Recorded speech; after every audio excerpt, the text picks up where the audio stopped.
After 7 years of marriage, I was kicked out with nothing. Not only did my ex-wife use my hard-earned money to buy high heels, but she also got involved with her bald boss. Desperate and with no way out, I stepped into a wellness center for the first time in my life, only to unexpectedly discover that the aloof and glamorous campus belle actually became my massage therapist. Her face flushed with embarrassment as she thought of fleeing, but I curled my lips into a smirk and pulled her straight back onto the massage table. My name is Chen, a man who just got divorced. Standing outside the Civil Affairs Bureau, the sunlight was glaring, but the divorce certificate in my hand was even more blinding. 7 years of love, all I got in return was a flimsy certificate. I laughed at myself mockingly, but the laughter was filled with loneliness. My ex-wife Lin Yuqing, the woman who had shared my bed for 7 years, was now stepping on the red-soled high heels I bought with my hard-earned money. With an air of smug satisfaction, she mocked me and even said that it was none of her business if I went to sell myself as a duck. She took off with 400,000 or 500,000 of mine and even reminded me to pay off the car loan. Watching her graceful figure retreat, I scoffed in disdain, convinced that making money was the only real priority. Love was nothing but bullshit.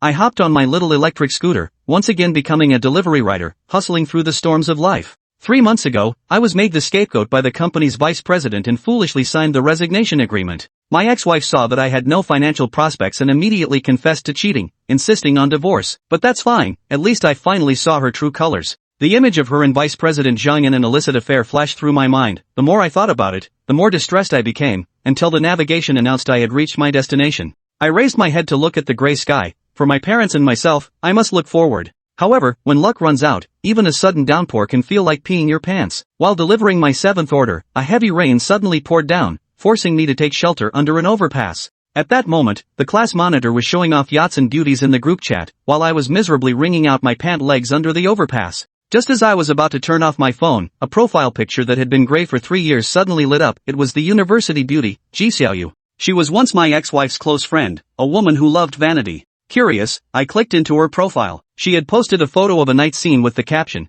"Throw away the trash and start over." I thought to myself, did she get divorced too? But I couldn't be bothered to care. I just wanted to grab some barbecue to treat myself. I ordered a few skewers of kidneys and leeks at the barbecue stall, along with a few bottles of snow beer. While enjoying my meal, I noticed a young street performer girl not far away, dressed in thin clothes, staring at the fried rice in my bowl and swallowing her saliva. Out of pity, I called out to her and requested the song Love for Sale, giving her the only 50 yuan I had on me. The girl was so grateful she kept calling me brother, warming my heart. In high spirits, I asked the boss to grill some mantou and pork belly for the girl. After eating and drinking my fill, I walked down the dimly lit street. As I passed by a massage and wellness center, I intended to walk straight past, but as if possessed, I stopped in my tracks. All these years, I've worked tirelessly from dawn to dusk for Lin Yuqing, yet I've never indulged myself. Now that we're divorced, getting myself a massage isn't too much to ask, is it? Gritting my teeth, I walked in. Lying on the massage bed in the private room, I felt somewhat nervous. This was my first time experiencing such wellness treatment. The curtain was lifted, and a fragrant breeze rushed in.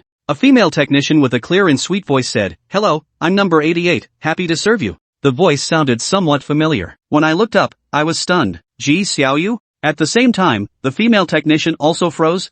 Chen, what are you doing here? Inside the private room, Ji Xiaoyu wore a light cyan chipa with a high, tightly fastened collar, her figure stunning, the high slit of the skirt revealing. Long legs wrapped in black stockings, shimmering temptingly under the light. Feeling a stir within, I smirked devilishly and lay down on the massage table, saying, "Come on, start with my feet." Ji Xiaoyu, both shy and flustered, turned to flee. I grabbed her by the arm and snorted coldly, "Stop pretending. I came here just for a massage to relax. Hurry up, I paid 398 for this. If the service isn't good, I'll file a serious complaint against you." Upon hearing the complaint, Ji Xiaoyu's shoulders trembled, and her eyes turned red. For her daughter's 30,000 yuan tuition, she conceded. She slowly took off my shoes, her delicate brows tightly furrowed. "Hurry up, put some effort into it." I noticed her dawdling and couldn't help but urge her on. Ji Xiaoyu's eyes grew even redder, and as if out of spite, she forcefully placed my feet into the bathtub and began scrubbing them. Seeing her aggrieved expression, I asked curiously, "How long have you been doing this?" She mumbled, "This is the first day."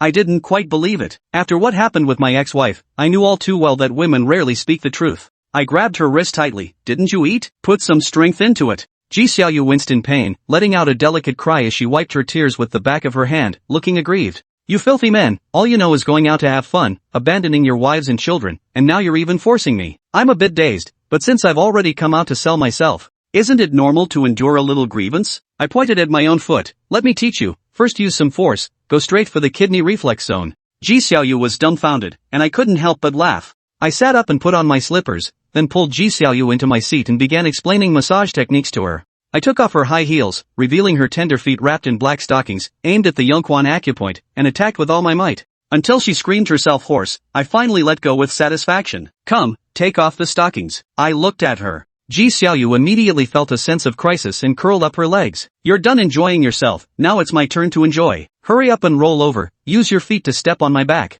I pulled her up without any mercy. She gasped and said, wait, you're just too intense. Just as she uttered these words, a sudden electronic chime rang out in my mind. Ding! The password is correct. Congratulations on awakening the critical strike cashback system. I froze for a few seconds, then burst into ecstasy. This is the heavens taking pity on me and sending me a blessing. I choose to bind with the number one goddess, Ji Xiaoyu. At this moment, Ji Xiaoyu saw me standing there dumbfounded and panicked a little, thinking I was scheming new ways to torment her. I snapped out of it and saw an exclamation mark appear above her head. With a thought, her personal information popped up. Name, Ji Xiaoyu, 85 points, favorability. 15% spending willingness, 0. I was both shocked and excited, never expecting the icy school bell to be so full of contradictions. I held her hand and said, come on, don't put on your shoes yet, and take off your stockings while you're at it. Ji Xiaoyu glared angrily upon hearing this, abruptly shaking off my hand. No such service. I threatened, fine, then I'll file a complaint against you. She blocked me with a step and pushed me back onto the bed. I'll take it off,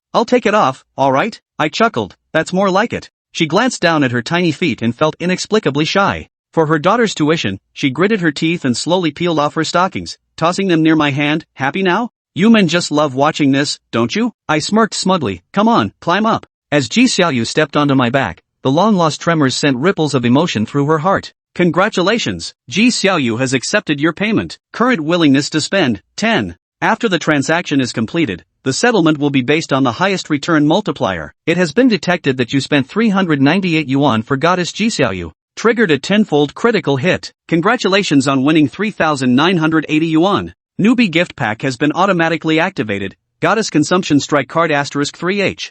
I didn't hesitate to use the critical hit card, multiplying the expense by tenfold. Alipay payment received, 39,800 yuan. The corner of my mouth curled in triumph. Turns out the aloof campus spell was so sensitive. She'd been too focused admiring the muscles on my back to remember to massage. I urged, Ji Xiaoyu, what are you doing? Sleepwalking on your feet? She snapped out of it, pinched her thigh hard to remind herself this was just some loser, then stomped forcefully on my back. But stepping on the back with her feet was physically demanding, and she was soon panting again. I glanced at the wall clock and saw that the willingness to consume had actually dropped to 4. This wouldn't do, I had to create some sort of accident. I shifted slightly, and Ji Xiaoyu cried out as she tumbled down, her cheepow tearing open with a rip. Her two snow-white thighs pressing against my hip bones. Her face flushed crimson as she covered the slit with both hands. I asked sternly, what are you doing? Can't wait, huh? Her ears turned red with embarrassment. Just then, the timer rang, and she said with relief, time's up, I have to go. How could I possibly let her leave? She's my lucky charm when it comes to money. I whipped out my phone to scan the code, extra time. I'll start your tab. Another hour added. Chapter 4. The ex-husband comes to catch them in the act. Ji Xiaoyu certainly understood what Lu Chen meant by opening the shop. She flushed with embarrassment and anger, wrenching her hand free from Lu Chen's grip and shaking her head in refusal. Lu Chen, stop this. Your wife Xue Wei will get angry if she finds out. Go home now. I won't do this job anymore. Please let me go. At that moment, Ji Xiaoyu truly felt utterly humiliated. Once the time was finally up, she naturally had to make a quick escape. Is that so? Lu Chen narrowed his eyes. If you extend the session, I'll give you 3,000 extra privately. Are you sure you don't want to continue? Lu Chen reached out, pinching Ji Xiaoyu's smooth, delicate chin, forcing her exquisite face to meet his gaze. Forced to lift her chin, Ji Xiaoyu gazed up at the man before her. Suddenly, she realized Lu Chen wasn't half bad either. His sharply defined features were so handsome and well-proportioned, more thrilling than any Western tough guy. More importantly, he was offering her an extra 3,000 yuan with no strings attached. Right now, what she needed most was money. Congratulations! Ji Xiaoyu has accepted your transaction. Current spending intent, 5. Goddess spending critical hit card active. Transaction completed. Settlement based on maximum return rate. Lu Chen knew he'd succeeded. He smiled smugly and lay back down on the massage bed. Let's begin. Come on up and continue. This time, Ji Xiaoyu hesitated for only a second. She figured giving a massage to the handsome Lu Chen wasn't such a bad deal after all. Even if he was a bit of a rogue, at least he hadn't touched or bullied me. Massaging a client like this seemed like a decent choice. After weighing the pros and cons, she obediently climbed onto Lu Chen's broad back. So, I'm getting on now? Or should I be on top? Lu Chen countered with a smile. Ji Xiaoyu blushed bright red at his teasing. Turns out, bad boys are the ones girls really love. I'm not that kind of person. Congratulations. Ji Xiaoyu has accepted your consumption. Current consumption will, 7. Goddess consumption critical hit card activated. After consumption completes, settlement will be based on the highest return multiplier. Just then, the sound of a beer bottle shattering echoed down the hallway outside the room. Ji Xiaoyu. Get your ass out here. Startled by the noise, Ji Xiaoyu jolted awake, unable to dismount from Lu Chen's back in time. The private room door rattled violently as it was kicked open. Immediately after, Ji Xiaoyu's ex-husband, Chen reeked of alcohol as he barged in.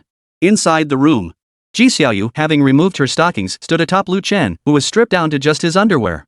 This scene. Even Uncle Hat wouldn't believe they were innocent. So this is it. You refuse to remarry me, yet you come here to sell yourself? Ji Xiaoyu's face drained of color as she scrambled off the massage bed. Just as she reached for her high heels, her ex-husband yanked her curly hair and dragged her toward the door. Go back and remarry me. Or don't even think about getting Daodu's tuition. Ow. Chen Jiqiang, you lunatic, let go of me. I'd rather die than remarry you. Hearing the commotion, customers poured out to gawk at the spectacle. Seeing this, Lu Chen's expression darkened. He grabbed a therapy towel and wrapped it around his waist, then kicked Chen Jiqiang hard enough to send him sprawling onto the floor. Anyone who dared to stand in the way of his rise to glory would be kicked to the curb. Get out. Can't you see I'm getting a massage?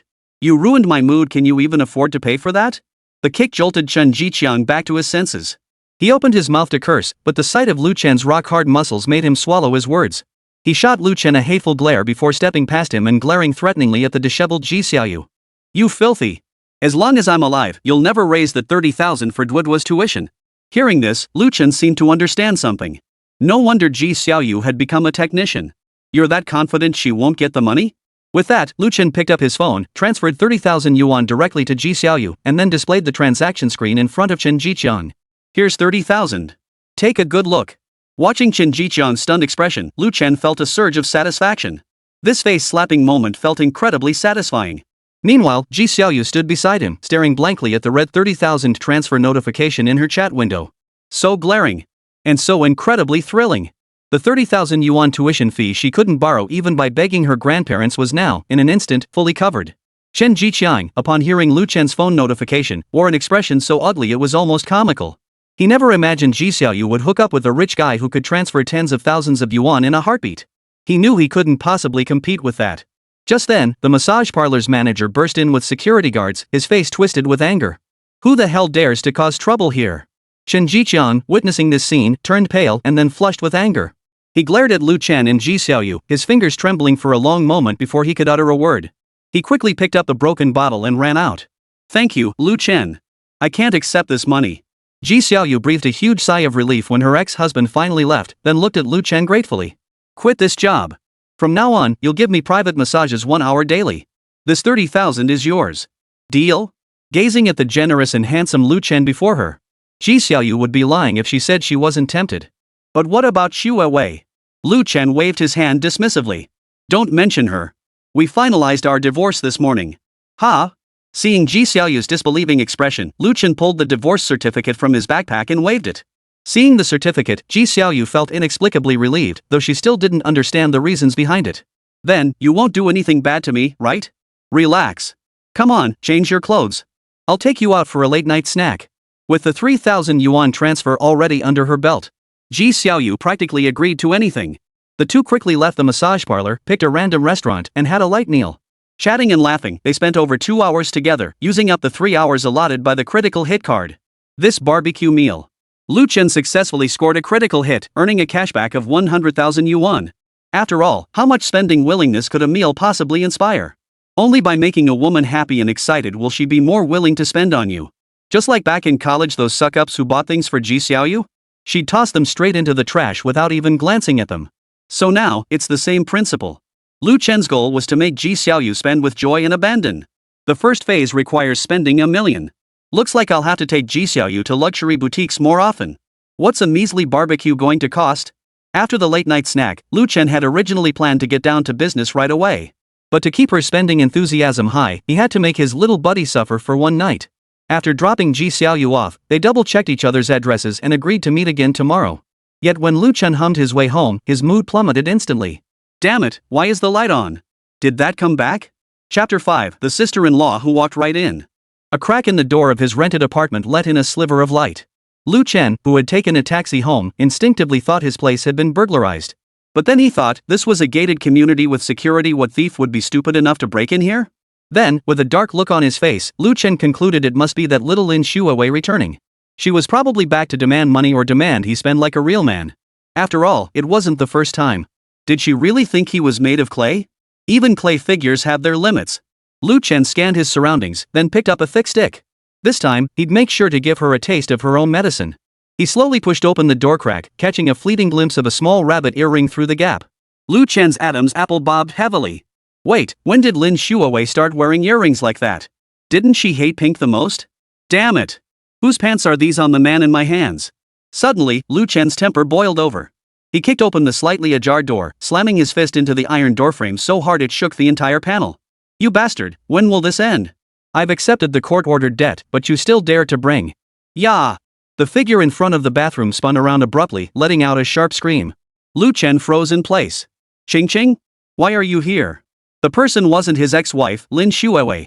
It was her younger sister Lin Yuqing, currently a senior in college. As Lin Yuqing turned, the collar of her shirt tilted slightly, the gentle curve of her figure stretching the silk fabric into soft arcs. College students really are something else. Her eyes were large enough to seem almost expressive. They radiated a purity untouched by society, and ahem. Brother-in-law. Where'd you go? Coming back so late. That single word, brother-in-law, along with the sweet, playful scolding, instantly snapped Chen back to reality. Oh my, brother-in-law, you've been drinking? As she approached Chen, Lin Yuqing's delicate nose wrinkled slightly, and a strong whiff of alcohol hit her. She frowned instinctively, but then thought of her rebellious sister. Sigh, all the pain still fell on her brother-in-law. Lin Yuqing gazed at the weary man before her, his eyes red-rimmed. Once so full of vigor and ambition, he'd held influential connections and millions in cash flow. But now, he was a wreck, surrounded by chaos. The thought filled Lin Yuqing with unbearable pity for her brother-in-law. She rushed forward, supporting his frail waist. Ever since her sister Lin Yuqing married him, she couldn't help but notice this brother-in-law. Chen proved exceptionally dependable during crises. Last time the family suddenly needed money urgently, everyone was worried. Without a word, Chen scrambled to find help, working day and night until he resolved the situation. After the wedding, Chen treated her sister exceptionally well. Every morning, he rose early to prepare breakfast. Eggs, milk, and fruit were arranged neatly on the table, each item reflecting his thoughtful care. When she came home exhausted from overtime work, he would massage her shoulders and back while listening to her vent about work troubles.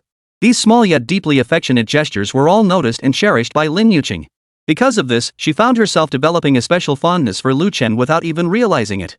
This affection stemmed from admiration for his responsibility, but even more so from appreciation for his deep affection. What are you doing here? Chen slapped his face to snap himself out of it, then let his sister-in-law help him onto the bed. You divorced my sister.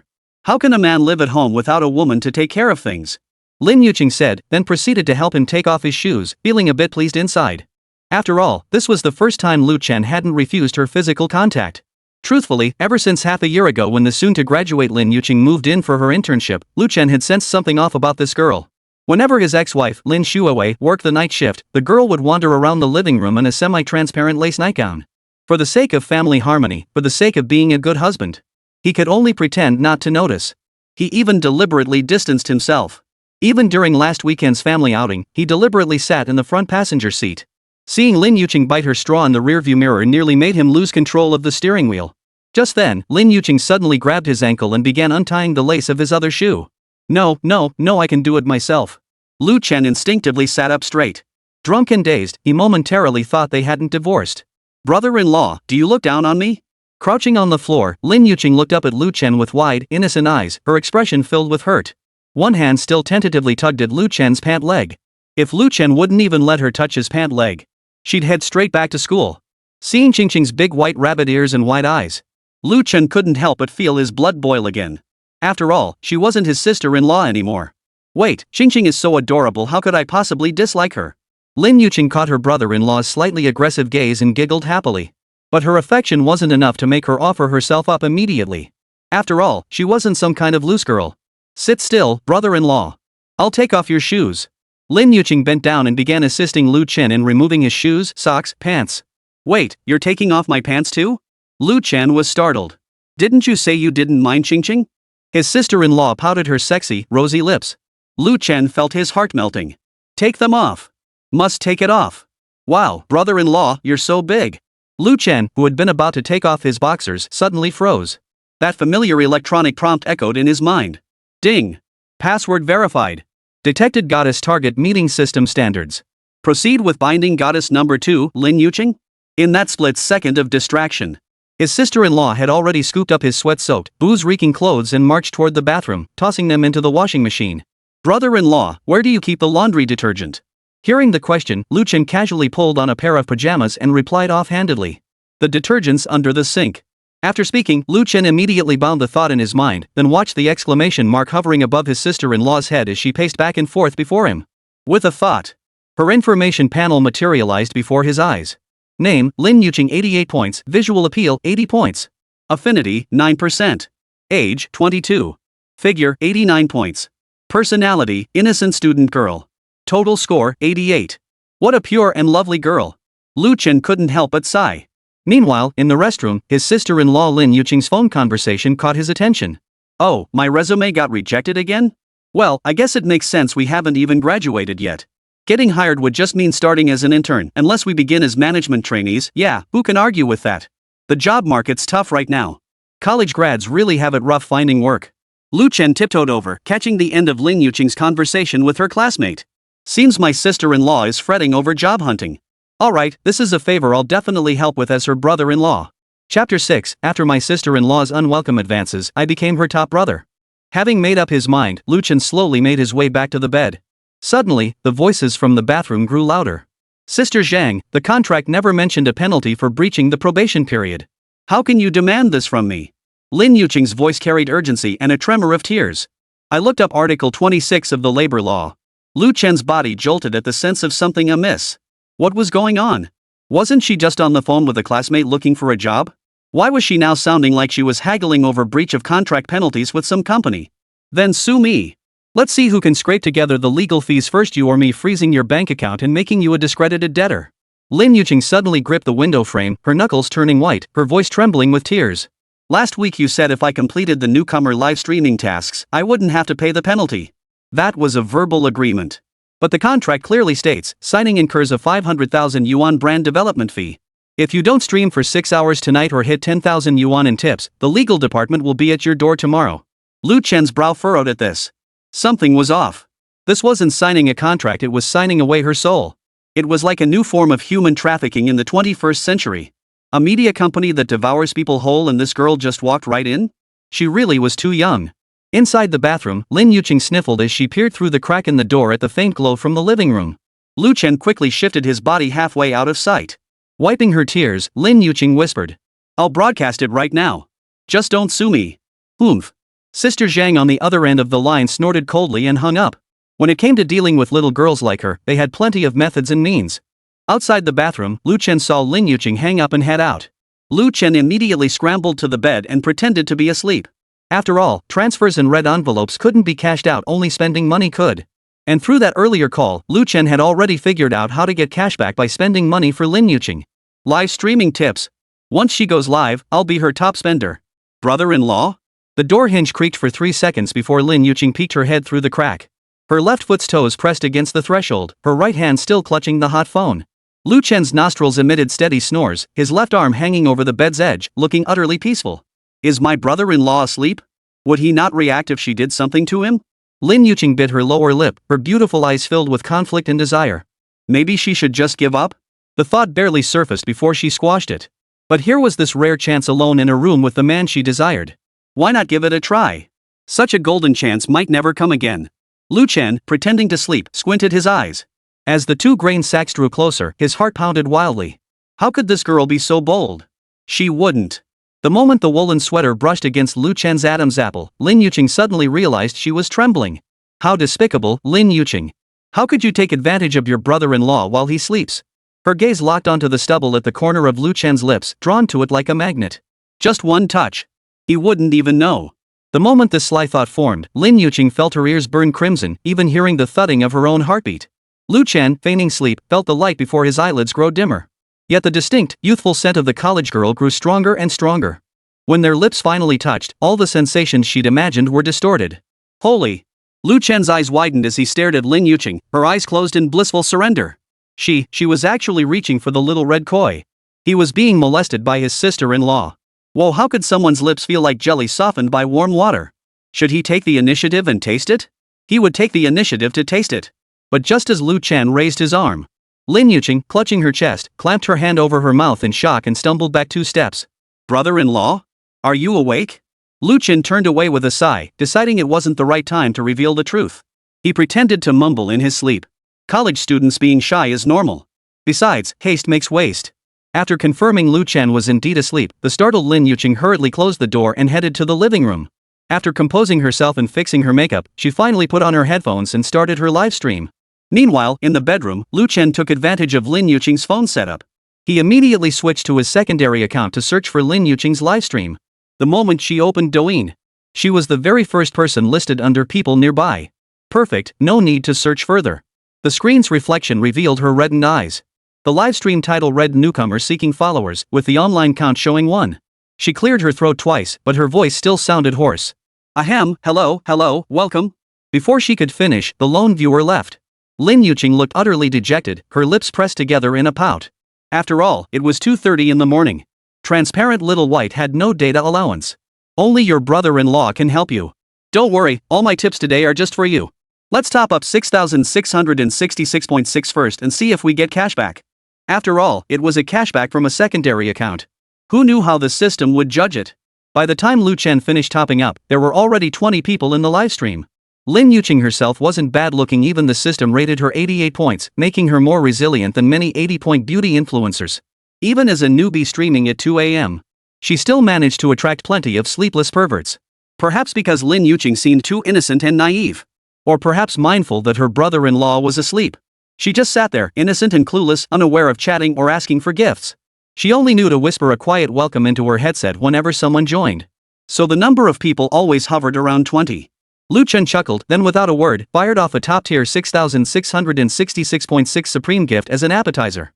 Watch your brother-in-law reward you handsomely tonight. Lu Chen tapped his hand, and instantly, the entire livestream screen was engulfed by a sudden explosion of golden dragon special effects. The Supreme fireworks, valued at 6,666.6 yuan, crashed into view with deafening electronic firecracker sounds. In the living room, Lin Yuqing's pupils dilated in shock at the screen filled with golden dragon effects. Instantly, the hairs on the back of her neck stood on end, and she heard her own gasp echo through her headset. Holy crap! Seeing such an extravagant gift, Lin Yuqing felt as if she were dreaming. She had expected to pull an all-nighter streaming for 6 hours. But the moment she went live, a kind big brother had already completed the task for her. In her excitement, she even forgot to express her gratitude. The live stream room, which had only been hosting a handful of viewers, was instantly flooded with newcomers drawn by the Golden Dragon special effects. The audience had already surged past 100 and was still climbing. Bullet comments started scrolling like crazy. Holy crap! An emperor in the late-night slot. Streamer, thank the top donor.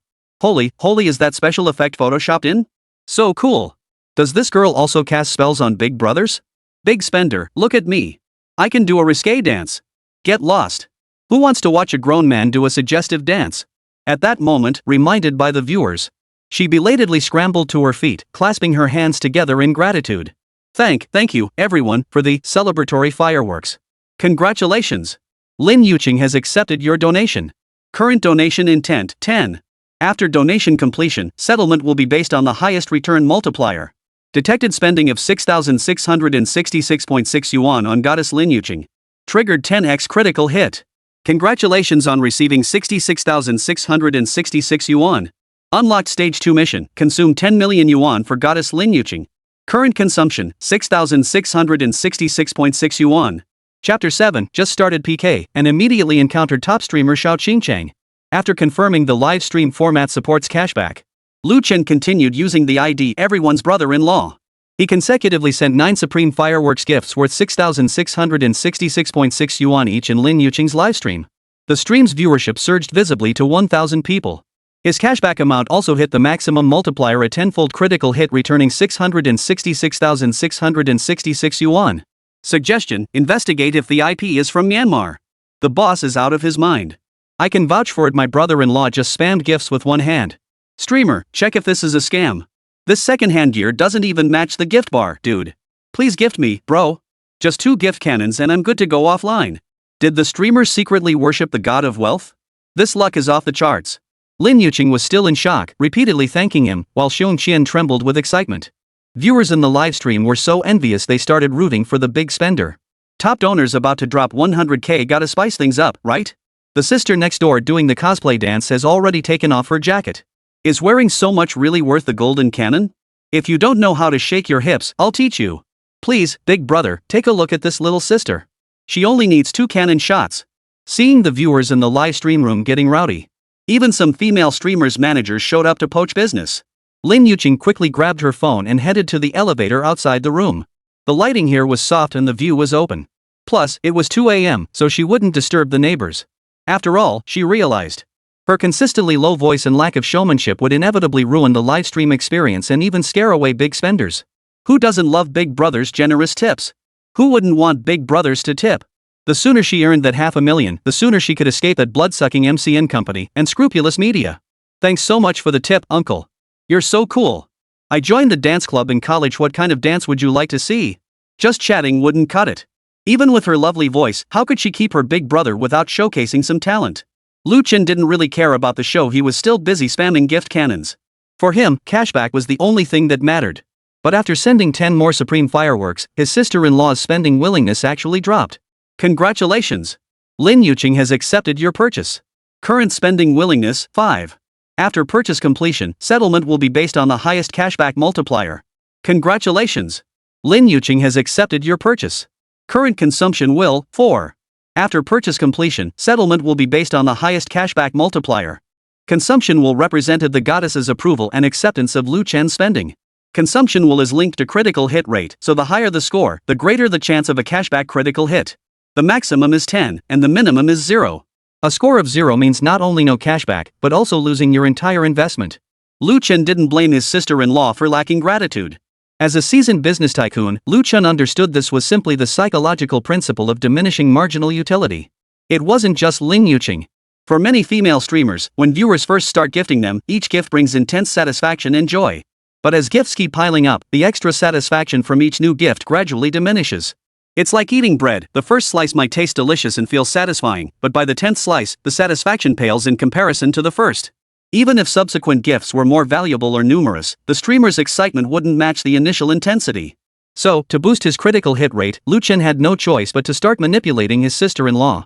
Qingqing, dear Qingqing, for the critical hit cashback, don't blame your brother-in-law for using a little trick. He typed on the keyboard. Random PK challenge, win and I'll keep gifting you non-stop. Lose and I'll gift the other streamer. Refuse and I'm out. No disconnecting during the PK or I'm gone. The live chat exploded with activity once more. Accept the duel already. Stop hesitating. The next streamer's already popping champagne lol. Unfollow countdown. If you can't even handle this, what kind of streamer are you? Accept it already. Screenshot posted in the super topic chicken-hearted coward confirmed. If you're scared, just kneel and call the top spender daddy might just save your spot. Without much hesitation, Lin Yuqing immediately started the PK livestream. Brother-in-law, don't leave. I'll start the PK right now. Congratulations. Lin Yuqing has accepted your donation. Current donation amount, 5. After donation, rewards will be settled at the highest return rate.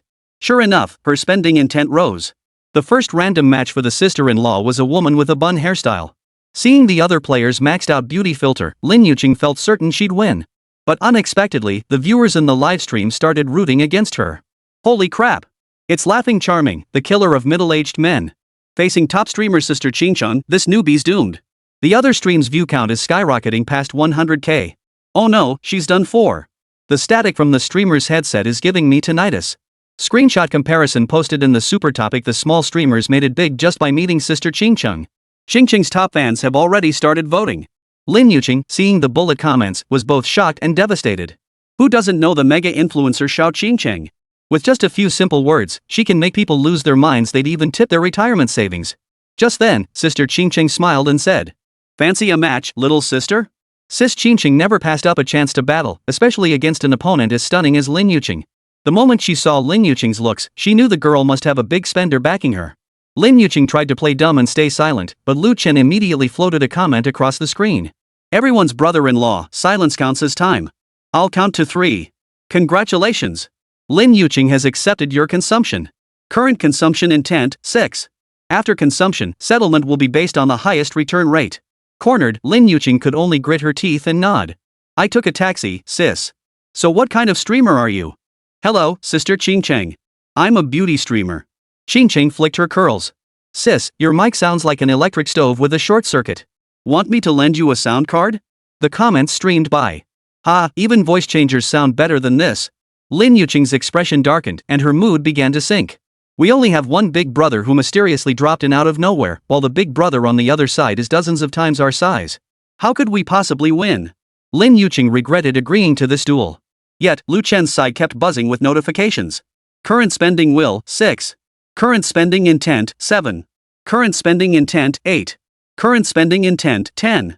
Seeing no response from the other side, and with her PK bar already overwhelmingly dominant, Sister Qingcheng lost interest. She politely said, Sis, given the situation, how about I log off first?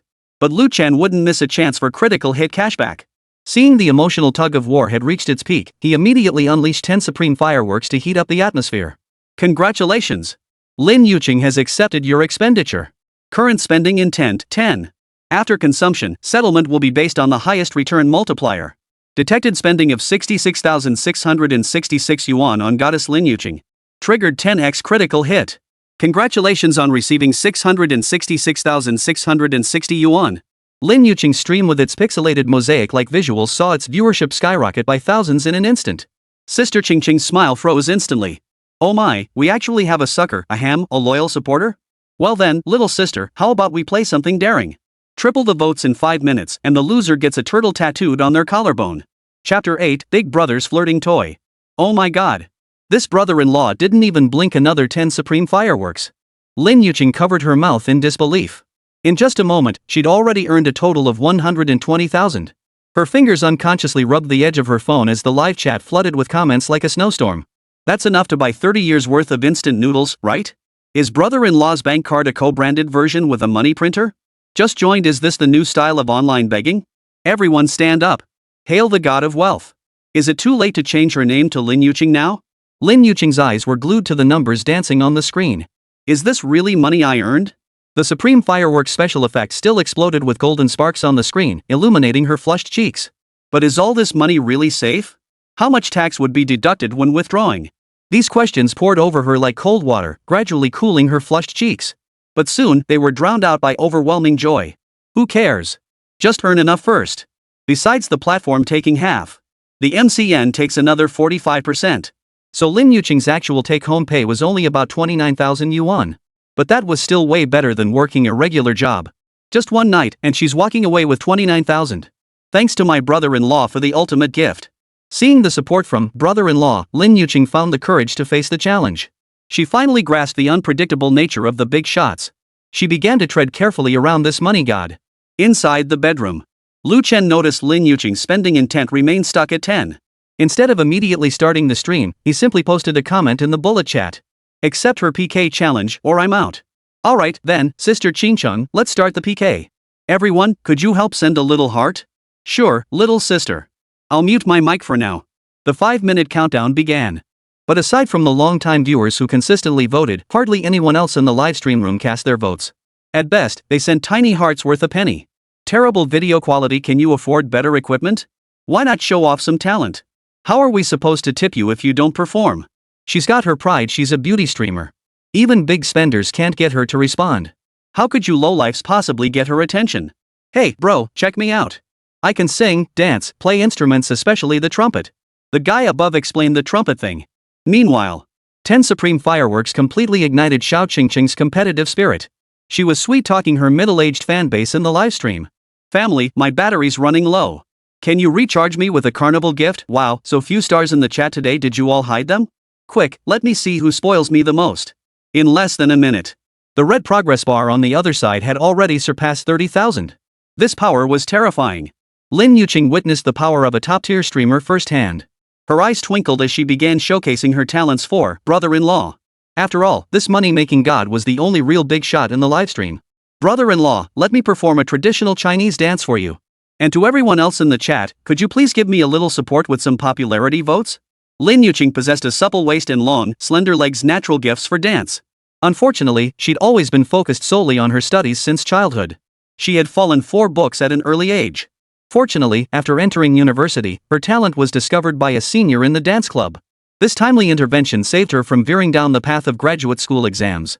At this moment, Lu Chen watched with great satisfaction in the livestream. As long as Lin Yuqing kept dancing, he'd keep firing away at his sister-in-law.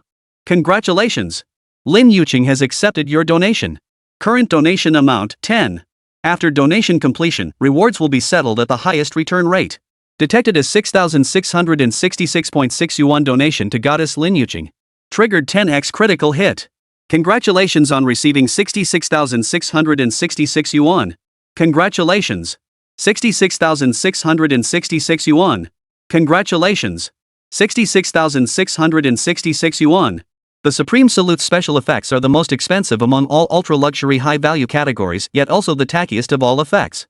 Just 2 big yellow cannons, booming out a shower of gold coins. But Lu Chen just loved these cannons. Cheesy yet extravagant, perfectly fitting his current persona as the big spender. 1 minute countdown. Across the screen, Sister Qingcheng watched as Lin Yuqing's livestream with just over 1,000 viewers suddenly received 12,000 in gift donations, even surpassing hers by 20,000. The usually unflappable beauty started to lose her cool. Damn those unscrupulous media guild dogs buying views to promote new talent again? Who the hell are they trying to fool with this rigged data? 12,000 gifts on the leaderboard for a mere 1,000 viewers? Like I don't know about fake agreements? Those bastards in operations must be taking bribes. Bull about brother-in-law. They're definitely laundering money through fake accounts. How come this newbie stream hasn't been banned after all that spamming? Got that kind of clout behind the scenes? Just wait till I dig up that shady guild's contract tomorrow. I'll buy trolls to slaughter her square. Those dumbass sponsors buying votes will get flagged by anti-fraud centers sooner or later, then they'll have to cough up every penny they invested. FCK this. Still grinning like $1,000,000, Sister Qingcheng played her trump card. For the brother who sent Carnival, you can request a special love song after the stream ends. Truly a master of seduction. The moment she said that, Xiao Qingqing's fans instantly unleashed their potential. Send. Must send. Sell everything we own to send for the carnival. Just got divorced, spend it all. If Qingcheng dares to go offline, I'll jump off a building. Old Wang from the factory next door donated 2, I'm donating 3. Saved up my son's tutoring fees for a dream castle. If my lace shows, I'll donate 10 more unicorns. 20-year veteran driver escorting the hourly leaderboard top spot. Local bros, let's push this up. In just 30 seconds, Xiao Qingqing's livestream surged past the competition, even hitting 300,000. With only 30 seconds left on the countdown, Lin Yuqing wasn't worried about drawing a turtle on her collarbone. Instead, she feared that if she lost the PK, her brother-in-law might leave too. But why had her brother-in-law stopped gifting? Was it because my dance wasn't good enough? Brother-in-law, are you still there? Last 30 seconds, you wouldn't really want Qingqing to draw a turtle on her collarbone, would you? Lu Chen remained silent. He just kept waiting. Because he noticed this girl's spending habits kept hovering between 4 and 6. As if she knew for sure he'd end up buying the votes. What's the deal? Treating her brother-in-law like a tool, huh? Lu Chen would never settle for such a low return on investment. I'll see just how far I have to push you before you finally accept my gift. 20 seconds. Lin Yuqing demonstrates her mid-air leap. Consumption willingness 5. 10 seconds. Lin Yuqing demonstrates the splits. Consumption willingness 3. 5 seconds. Lin Yuqing dances Swan Lake. Consumption willingness 2. 3 seconds, 2 seconds, 1 second. Lin Yuqing even pulled off a Thomas spin kick at the last moment. Alas, no miracle materialized. Lu Chen remained unmoved. Because in the end, Lin Yuqing's willingness to spend was a flat 0. Without even needing the system prompt, Lu Chen could see the hatred in Lin Yuqing's eyes. Both live stream rooms erupted in chaos. The brother-in-law ran away. Guess the guild account ran out of steam, huh? The streamers about to cry tears work better than gifts. Draw a turtle. Draw a turtle. Draw a turtle. Make it a big turtle. Wiping away tears, Lin Yuqing pulled out a water-based marker from her pocket and began sketching a little turtle on her collarbone. Wah, brother-in-law, what did Qingqing do wrong? Please come back, okay? I'll dance for you every day from now on, okay? Meanwhile, Lu Chen suddenly heard the system prompt. Congratulations! Lin Yuqing has accepted your consumption. Current consumption intent 10. After consumption is complete, settlement will be based on the highest return rate. Now! Lu Chen frantically tapped the supreme gift cannon. Not only did a barrage of 66,666 cheers ring in his ears, but he also received notifications of rising affection levels. 10%. 11%. 12%. Across from him, Sister Ching had been laughing arrogantly. But when the number of salutes surpassed 50, her laughter finally froze. Hadn't I just become the flirting toy for someone else's big brother? Chapter 9, 66,666. What a small world. 50 supreme fireworks dominated the screen, prompting the live chat to erupt with cries of witnessing history and take a screenshot for posterity. Chen also reaped substantial rewards from consecutive critical hit cashbacks. Adding the previous cashback of over 2,300,000 to the current cashback of over 3,600,000. Chen now held over 5,900,000. Rounded up, that's nearly 6 million. Unfortunately, platform restrictions prevented him from tipping it all at once. He'd have to top up his balance gradually. Otherwise, Chen would have seized the opportunity during the 10x critical hit spending window to tip it all to his sister-in-law. The sensation of overnight wealth gave Chen the illusion of returning to the pinnacle of his life. In this moment, he was no longer Little Lou, the delivery guy in a rented room. He was now Chen, Boss Lou. 2:30 a.m. Through sheer force of will, Chen propelled Lin Yuqing's livestream into the top 10 of the gift rankings. The livestream's popularity skyrocketed at a rocket-like pace. Xiao Qingcheng stared at the exploding golden gift cannons on the screen, her fingers gripping the mouse so tightly it creaked. She watched as the chat flooded with messages. Holy, the top donor just fired off 50 consecutive supreme fireworks. A cold laugh suddenly burst from her throat. Damn it, how does that plastic surgery freak have such good luck? He must be sponsored by a big spender. Spending over 300,000 in one go. That's how jealousy works. When you see someone ridiculously beautiful, you just call them a plastic surgery freak. Little do they know Lin Yuqing only wore light makeup. The back-end data flashed on her retina as she watched her online viewers plummet at a rate of 1,000 per second. Meanwhile, Lin Yuqing's live stream viewers quickly surpassed 10,000. She stared at the opposite streamer, who was feigning tears while grinning as she drew a turtle on her collarbone. Brother-in-law, where'd you go just now? Qingqing lost her PK with Sister Qingcheng. Look, now she has to draw a little turtle in front of 10,000 viewers. Wah! The chat flooded with waves of brother-in-law, you're late, and Qingbao, don't cry, interspersed with scattered taunts like the green tea queen is putting on a show. As the audience swelled, the average quality in the livestream began to plummet. After all, hundreds of thousands in earnings overnight. Even Qin Chang was seething with envy. How could those slightly attractive young women not be furious? We're all women. Why should Lin Yuqing, just because she's prettier, rake in hundreds of thousands in half an hour? Xiao Qingqing's livestream chat exploded with comments. Sis Qingqing's top donor just switched to the other stream. Look! Sister Qingqing's top spender really went to the other streamer to gift her. NTR alert! Big Brother just gifted a sports car to the other streamer. Building Materials King is spamming gifts on the other channel. Qingqing's face just turned green. She caught sight of the second-ranked patron on the rival stream and was her own top patron. Though she cursed the top donor who defected to the rival streamer in her mind. But she still had to put on a show of generosity, forcing a smile as she said, "Thanks for the heads up, guys. But Qingqing isn't the petty type. I'm sure Big Brother just went to cheer up Qingqing and will be back soon." Watching the gift value climb relentlessly in the opposite livestream, she suddenly spat off camera.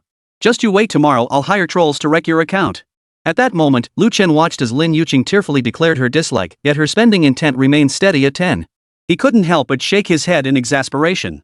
Sure enough, a bootlicker is doomed. Only by playing hard to get, like fishing, will a woman feel grateful for spending her money. While her spending intent stayed at 10, meaning the cashback multiplier was at 10x. Chen glanced at the over 5,900,000 yuan that had just landed in his Alipay balance and continued to wildly tap the supreme fireworks. Supreme gift cannons. Go for it. Congratulations. Lin Yuqing has accepted your purchase. Current spending willingness, 10. Transactions settled at maximum cashback multiplier. Detected spending of 6,666.6 yuan on Goddess Lin Yuqing. Triggered 10x critical hit. Congratulations on receiving 66,666 yuan. Congratulations. Congratulations on receiving 66,666 yuan. After accumulating 100 supreme fireworks purchases, my sister-in-law Lin Yuqing's spending willingness suddenly plummeted. Thank you for your generous gift, brother-in-law. Please stop now, it's enough, truly enough. Qingqing is grateful. I don't blame you, really. After all, the livestream hadn't lasted long. Seeing so much money was genuinely unsettling. What if it was underage spending? Or was some big spender just feeling generous? Plus, some viewers in the chat were stirring up trouble, saying they'd report Lin Yuqing and her brother-in-law for money laundering. It was only natural for Lin Yuqing to feel scared. Chen immediately halted the celebratory donations. Another successful transaction, 330,000 spent, 3 million cashback. The cumulative balance neared 9 million. Now that's what you call a six-fold increase.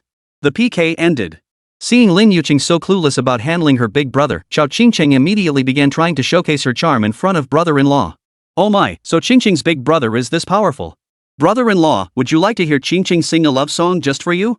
All it takes is one supreme firework. But Lu Chen didn't even acknowledge her. He should really look in the mirror. The private laughter echoing through the livestream where every word spoken was instantly transmitted was enough to make Lu Chen's scalp tingle. A comment flashed across the screen, Qingcheng looks really upset. She forced a twisted smile. Thanks for the glow sticks, my friend. Little Qingcheng, fancy another PK round? Xiao Qingcheng had finally found such a promising newbie. She was certain she'd trend again tomorrow, so she seized the chance to squeeze her fans' wallets dry. Even if she couldn't get close to a big shot like brother-in-law, a few more satisfying PK matches would still net her a decent haul. Qingcheng, hold on a sec. I need to check with brother-in-law first. Before Lin Yuqing could finish, Lu Chen had already typed his comment and hit send. Next up, I don't want to watch an old woman draw a turtle. Seeing this comment, Qingcheng couldn't help but cover her mouth and giggle. So brother-in-law didn't want to see an old woman drawing turtles on her collarbone, that's why he deliberately didn't send gifts earlier? And to make it up to me, he sent a ton of gift cannons as compensation. Goodness gracious. Compensating with hundreds of thousands in one go, this big brother is just way too generous. Alright, brother-in-law, Qingcheng forgives you. Congratulations. Lin Yuqing has accepted your gift. Current spending intent, 8. After consumption, settlement will be based on the highest return rate. Lu Chen never imagined that simply speaking his mind in the moment would have such an effect. Lin Yuqing's spending willingness had jumped from 3 to 8. Women's hearts really are hard to fathom. Sister Qingcheng, sorry about this. The top spender wants me to switch to another PK. Maybe we can connect again next time. You can hang up now. Alright, Qingcheng, see you when we cross paths again. Xiao Qingcheng hung up the call with a look of mockery on her face. Young people really are too young. Without a formidable opponent like me to battle, your top fan would only send a few gifts. Otherwise, why do you think so many people want to PK with top streamers? Not teaming up with me? That's your loss. Everyone's brother-in-law, start the next PK quickly, same rules as before. Seeing the comment flash by, Lin Yuqing immediately initiated the connection. Got it, uncle. Qingcheng will start the next random PK match right now. The PK connected instantly, but the moment Lu Chen and Lin Yuqing saw each other, they froze. It was his ex-wife, Lin Xiaoyu. Sis, you're still awake? Chapter 10, Using Money to Create Explosive Popularity. Seeing her sister Lin Xiaoyu appear, Lin Yuqing instinctively glanced back toward the direction of their rented apartment. She couldn't quite explain why. Whenever brother-in-law tipped her, she couldn't shake the feeling she was secretly flirting with her sister's husband behind her back. After all, the nickname everyone's brother-in-law made it easy for her to associate brother-in-law with her brother-in-law, Lu Chen. Qingcheng? You ask why I'm not asleep? I'd rather ask why you're still up. Aren't you supposed to be at your internship? In the live stream room, over 10,000 viewers discovered that at 2:30 a.m., a random voice call connected them to the host's sister who also did live streams. They immediately started teasing in the chat. Holy crap, 2 sisters connected at 2:30 a.m. Qingcheng must have a natural gift for drawing attention. Honestly, the hostess still has her charm. Even a script couldn't be this coincidental. Wild guess, could her brother-in-law actually be Qingcheng's real brother-in-law? Ha ha ha. My top donor is my sister's husband has been updated manual funny face. Qingbao's pupils just dilated, everyone. There's definitely a story here. Lin Xiaoyu clearly had no idea Lin Yuqing had just received hundreds of thousands in tips. The reason she went live at 2:30 a.m. was to lure some young hotties. Even though she hooked up with Vice President Zhang, he was completely useless. Seeing his ex-wife Lin Xiaoyu now, Lu Chen's anger boiled over. Screw your critical hit rate, I'm gonna max out my sister-in-law's donations today. I'll make you regret being such a money-grubbing. You love money, don't you? Fine. Today I'll make you feel every penny of millions flowing past you. And you won't get a single penny. Hey, you. Why are there so many people in your livestream? Sis, Just as Lin Yuqing was about to explain, Lu Chen immediately sent 100 supreme fireworks to his sister-in-law right in front of Lin Xiaoyu. The viewers waiting to see Big Brother's lavish display in the livestream were instantly fired up. Frog fun. $1 million critical hit. $1 million critical hit. Quick, take a commemorative photo. That's a whopping 660,000 yuan. This is what it feels like to be rich 100 consecutive shots. Totally blew my mind. Brother-in-law is showing his generosity. Could he be planning to marry both sisters? Haha, then he'd truly become their brother-in-law. Supreme Salute X 100. According to the rules of the critical hit cashback system, when the goddess declines to spend or the host ceases spending, cashback will be calculated at the highest multiplier rate. However, spending after the multiplier decreases cannot be settled at a higher rate than before the decrease. For example, if Lu Chen currently spends 660,000, but the critical hit rate drops from 8 to 7, only this 660,000 will be settled at 8x critical hit cashback. The remaining spending will only be multiplied by 7. Unless spending intent increases again after the multiplier decreases. Can it be settled at a higher multiplier? Fortunately, Qingqing was still delighted to see the 660,000 yuan worth of gifts. Those 100 supreme gift cannons left her head spinning. Congratulations! Lin Yuqing has accepted your expenditure. Current spending willingness, 10. After consumption, settlement will be processed at the highest return multiplier. Detected spending of 666,660 yuan on goddess Lin Yuqing. Triggered 10x critical hit. Congratulations on receiving 6,666,600 yuan. Perhaps the system found the constant notifications annoying too, so it settled everything at once. Spent 660,000 yuan. Tenfold critical hit cashback, 6.66 million. Lu Chen's current balance is nearly 15 million. Lin Yuqing immediately covered her mouth and giggled. Holy crap! 100 celebratory fireworks. That's 660,000. Holy crap, she earned enough in one night to cover the penalty fee for that shady media company. My brother-in-law is truly the best. Seeing the Supreme Salute's 100-shot barrage. She completely ignored her sister Lin Xiaoyu on the livestream, clasping her hands together above her head in gratitude. Thank you, brother-in-law, for the 100 supreme fireworks. Thank you, brother-in-law. Oh my gosh, brother-in-law, please stop sending them. Qingqing is truly overwhelmed by your kindness. Her ex-wife Lin Xiaoyu on the other end was a bit bewildered. Lin Yuqing, what are you freaking out about? What brother-in-law and fireworks? That broke dog Lu Chen doesn't have any money. How much could such tacky special effects possibly cost? And why are you crying? Qingqing, if you need money, you can borrow from me. I'll only charge you 1% interest. 1% interest meant a 10% interest rate. Charging interest even when lending to her own sister? This sisterhood takes the cake. The moment such outrageous words left her mouth, the livestream room, which had only a dozen or so lurkers, instantly flooded with over 1,000 people passionately opening their mics. Money grubbing. You stinking fool. You stupid fool, how dare you call yourself a sister? What kind of sister demands interest from her little sister? Qingqing doesn't need your measly change. Did you know she made 300,000 yuan tonight? I just wanted to see how many people would trash talk you, and now I'm satisfied. A single VIP firework costs 66,000 you country bumpkin. Lin Xiaoyu was actually quite pleased to see so many fans in her livestream. But then she put on her gold-rimmed glasses and took a look. Damn it! Why are they all cursing me? But after staring coldly at the barrage of profanity for a while, she finally pieced together some useful information. Namely, Lin Yuqing's list had a guy named brother-in-law who had struck it rich. And that ridiculously tacky gift effect? Each one cost 66,000. Lin Yuqing raked in over 300,000 yuan in a single night from this. Her expression, already darkened by the insults, grew even more somber. Seeing her sister Lin Yuqing rake in so much in one night made her feel worse than the day her own mother died. Lin Yuqing. Lin Xiaoyu suddenly snapped, arms crossed. Are you being kept by someone? Back in high school, you even had to borrow money from me to buy bulk sanitary pads, and now you've learned to trade your chest for tips? Lu Chen's expression darkened. Oof. Treating her own flesh and blood sister like this. No wonder you're so ruthless to me too. Fine, I'll make you regret it. Let the whole internet see your ugly true colors. Sis, I didn't. Lin Yuqing immediately raised her phone, about to cry, when Lin Xiaoyu snapped. Cry my ass. Swallow it. Stop playing the victim. Think I don't know you? You're definitely hooking up with some shady guy. Sis, I didn't. Still trying to make excuses. Lu Chen kept spamming his supreme salutes. He couldn't be bothered with the steadily declining critical hit multiplier. Low multiplier? So be it. As long as it wasn't zero, he'd keep spamming. The more gifts he sent today, the higher the buzz would be tomorrow. The higher the buzz tomorrow, the faster that Lin Xiaoyu would be publicly humiliated. If mom and dad found out you went to college only to trade your body for money, they'd die of embarrassment. Return every single gift you got from flaunting yourself today. I swear I didn't. They just... Lin Xiaoyu slammed her hand on the table. Didn't I tell you to shut up? Why are you interrupting me? How did our Lin family produce such a shameless bastard like you? Can't you learn from me and support yourself? Ha, self-reliance indeed. Lin Xiaoyu's fingers tapped heavily on her phone screen. End this live stream right now. No more broadcasting. Tomorrow I'm coming to school to see your homeroom teacher. I want to know what you've been learning in school that makes you think selling yourself is acceptable. Unable to bear the scolding, Lin Yuqing tearfully apologized. Just as she tried to explain to her sister, Lin Xiaoyu rolled her eyes and hung up. The comments flooding her livestream were far harsher than anything she'd hurled at Lin Yuqing.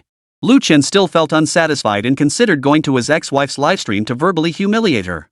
The sound of his sister-in-law opening the door startled him into quickly putting his phone away and pretending to sleep. He couldn't let his sister-in-law know he was her brother-in-law. Given her strong-willed personality, she'd never accept any expenses from me again, no matter what. Chapter 11, The Seductive Landlady, Ji Xiaoyu. As Lin Yuqing was forced to end the livestream, the entire room instantly fell into dead silence. Lin Yuqing tiptoed into the living room before entering the bedroom. "Brother-in-law, are you asleep?" Lu Chen kept his eyes tightly shut, feigning deep sleep. Then, he heard the faint creaking of the old springs in the second-hand mattress. Lin Yuqing climbed into bed. Then, he felt his face covered by a soft object, like a pillow. In an instant, an intense fragrance washed over him, Lin Yuqing's unique scent. A blend of the fresh scent of shampoo and the distinctive body fragrance of a young woman left Lu Chen feeling dazed and intoxicated. This pillow is huge. So soft. So fragrant. Lu Chen marveled silently to himself, but a moment later, doubt crept in. Had he ever bought such a soft, large, and fragrant pillow?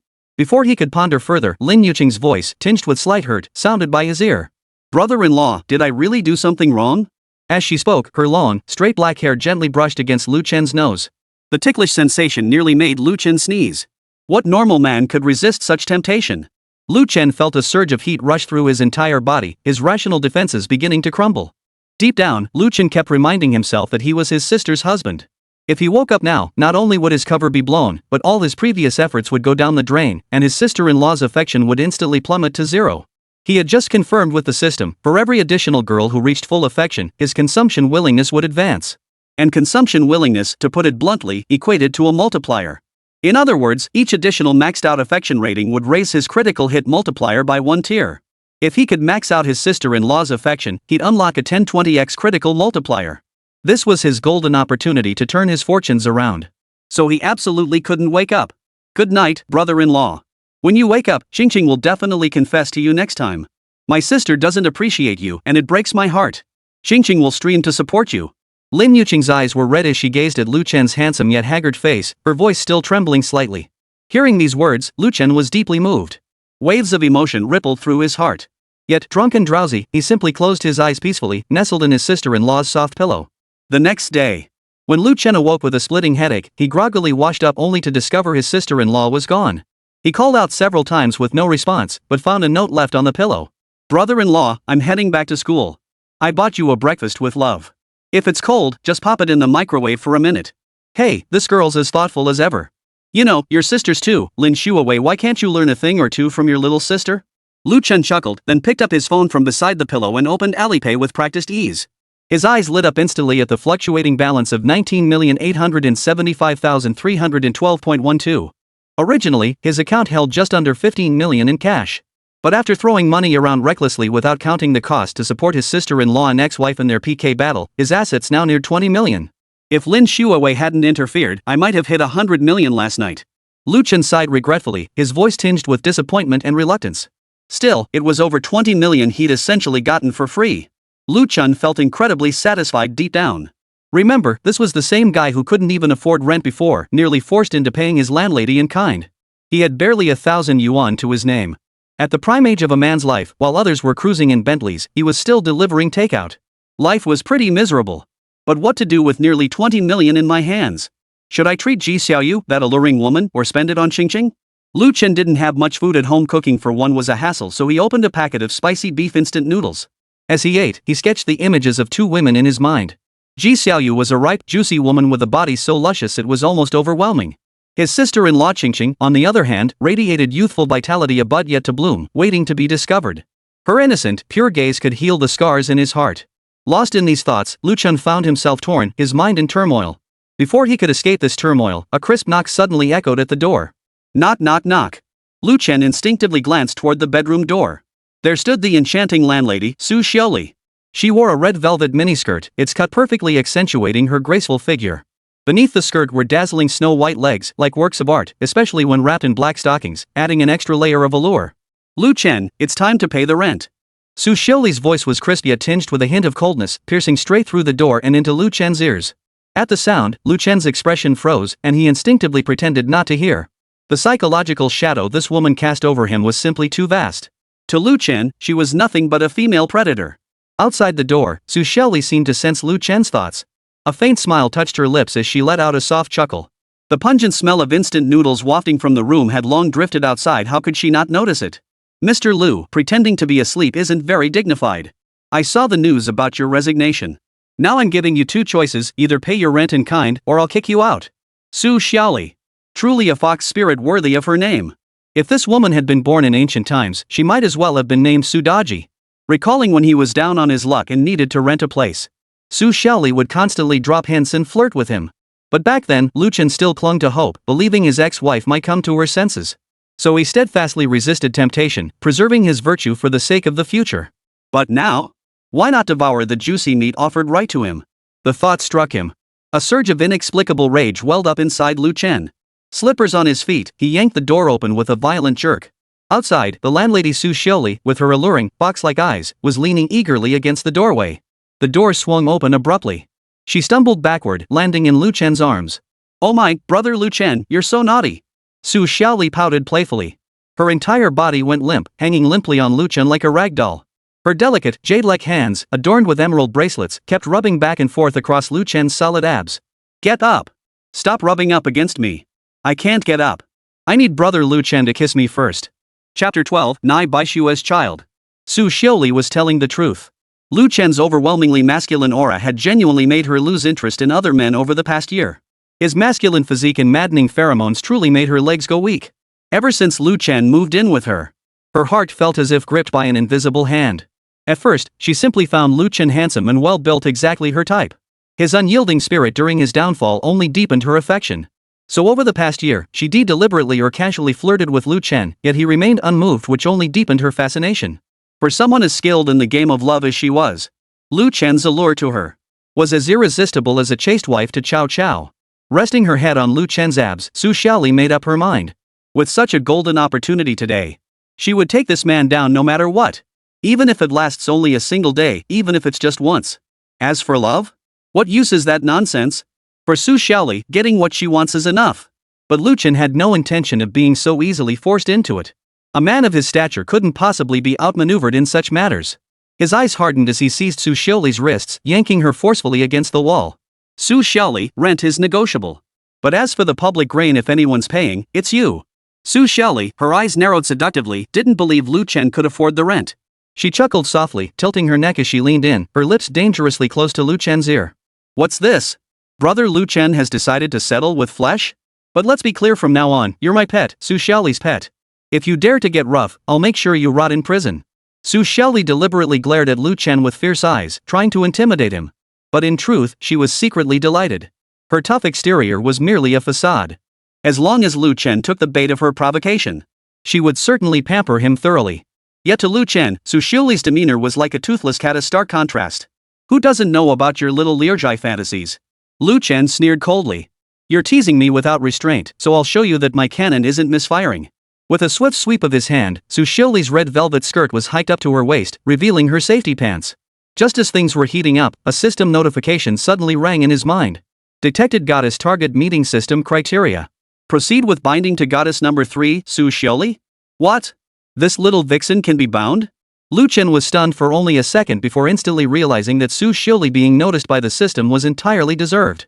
She'd tempted him many times before, but back then he hadn't divorced yet. Bound by morality, he hadn't crossed the line. After the divorce, he'd thrown himself entirely into making money delivering food day in and day out, determined to become the top delivery driver. He simply hadn't had time to think about such nonsense. Though he never reciprocated her overtures, that didn't mean she was unattractive. On the contrary, Su Xiaoli was a beauty who held her own against campus queen Ji Xiaoyu. And now that he could be bound to her through the system, combined with her existing affection for him, she would surely become the first woman to reach full affection, propelling him to new heights. At this thought, Lu Chen felt a surge of anticipation. He looked down at Su Xiaoli, her cheeks flushed like blooming flowers, and a smile spread across his face. His lips pressed firmly against hers, while simultaneously responding to the system in his mind. Bound. Minutes later, their lips parted. Lu Chen smiled at Su Xiaoli, her eyes brimming with desire. I have the rent money, but I don't want to transfer it, nor do I want to pay in kind. What, brother Lu Chen wants to eat for free?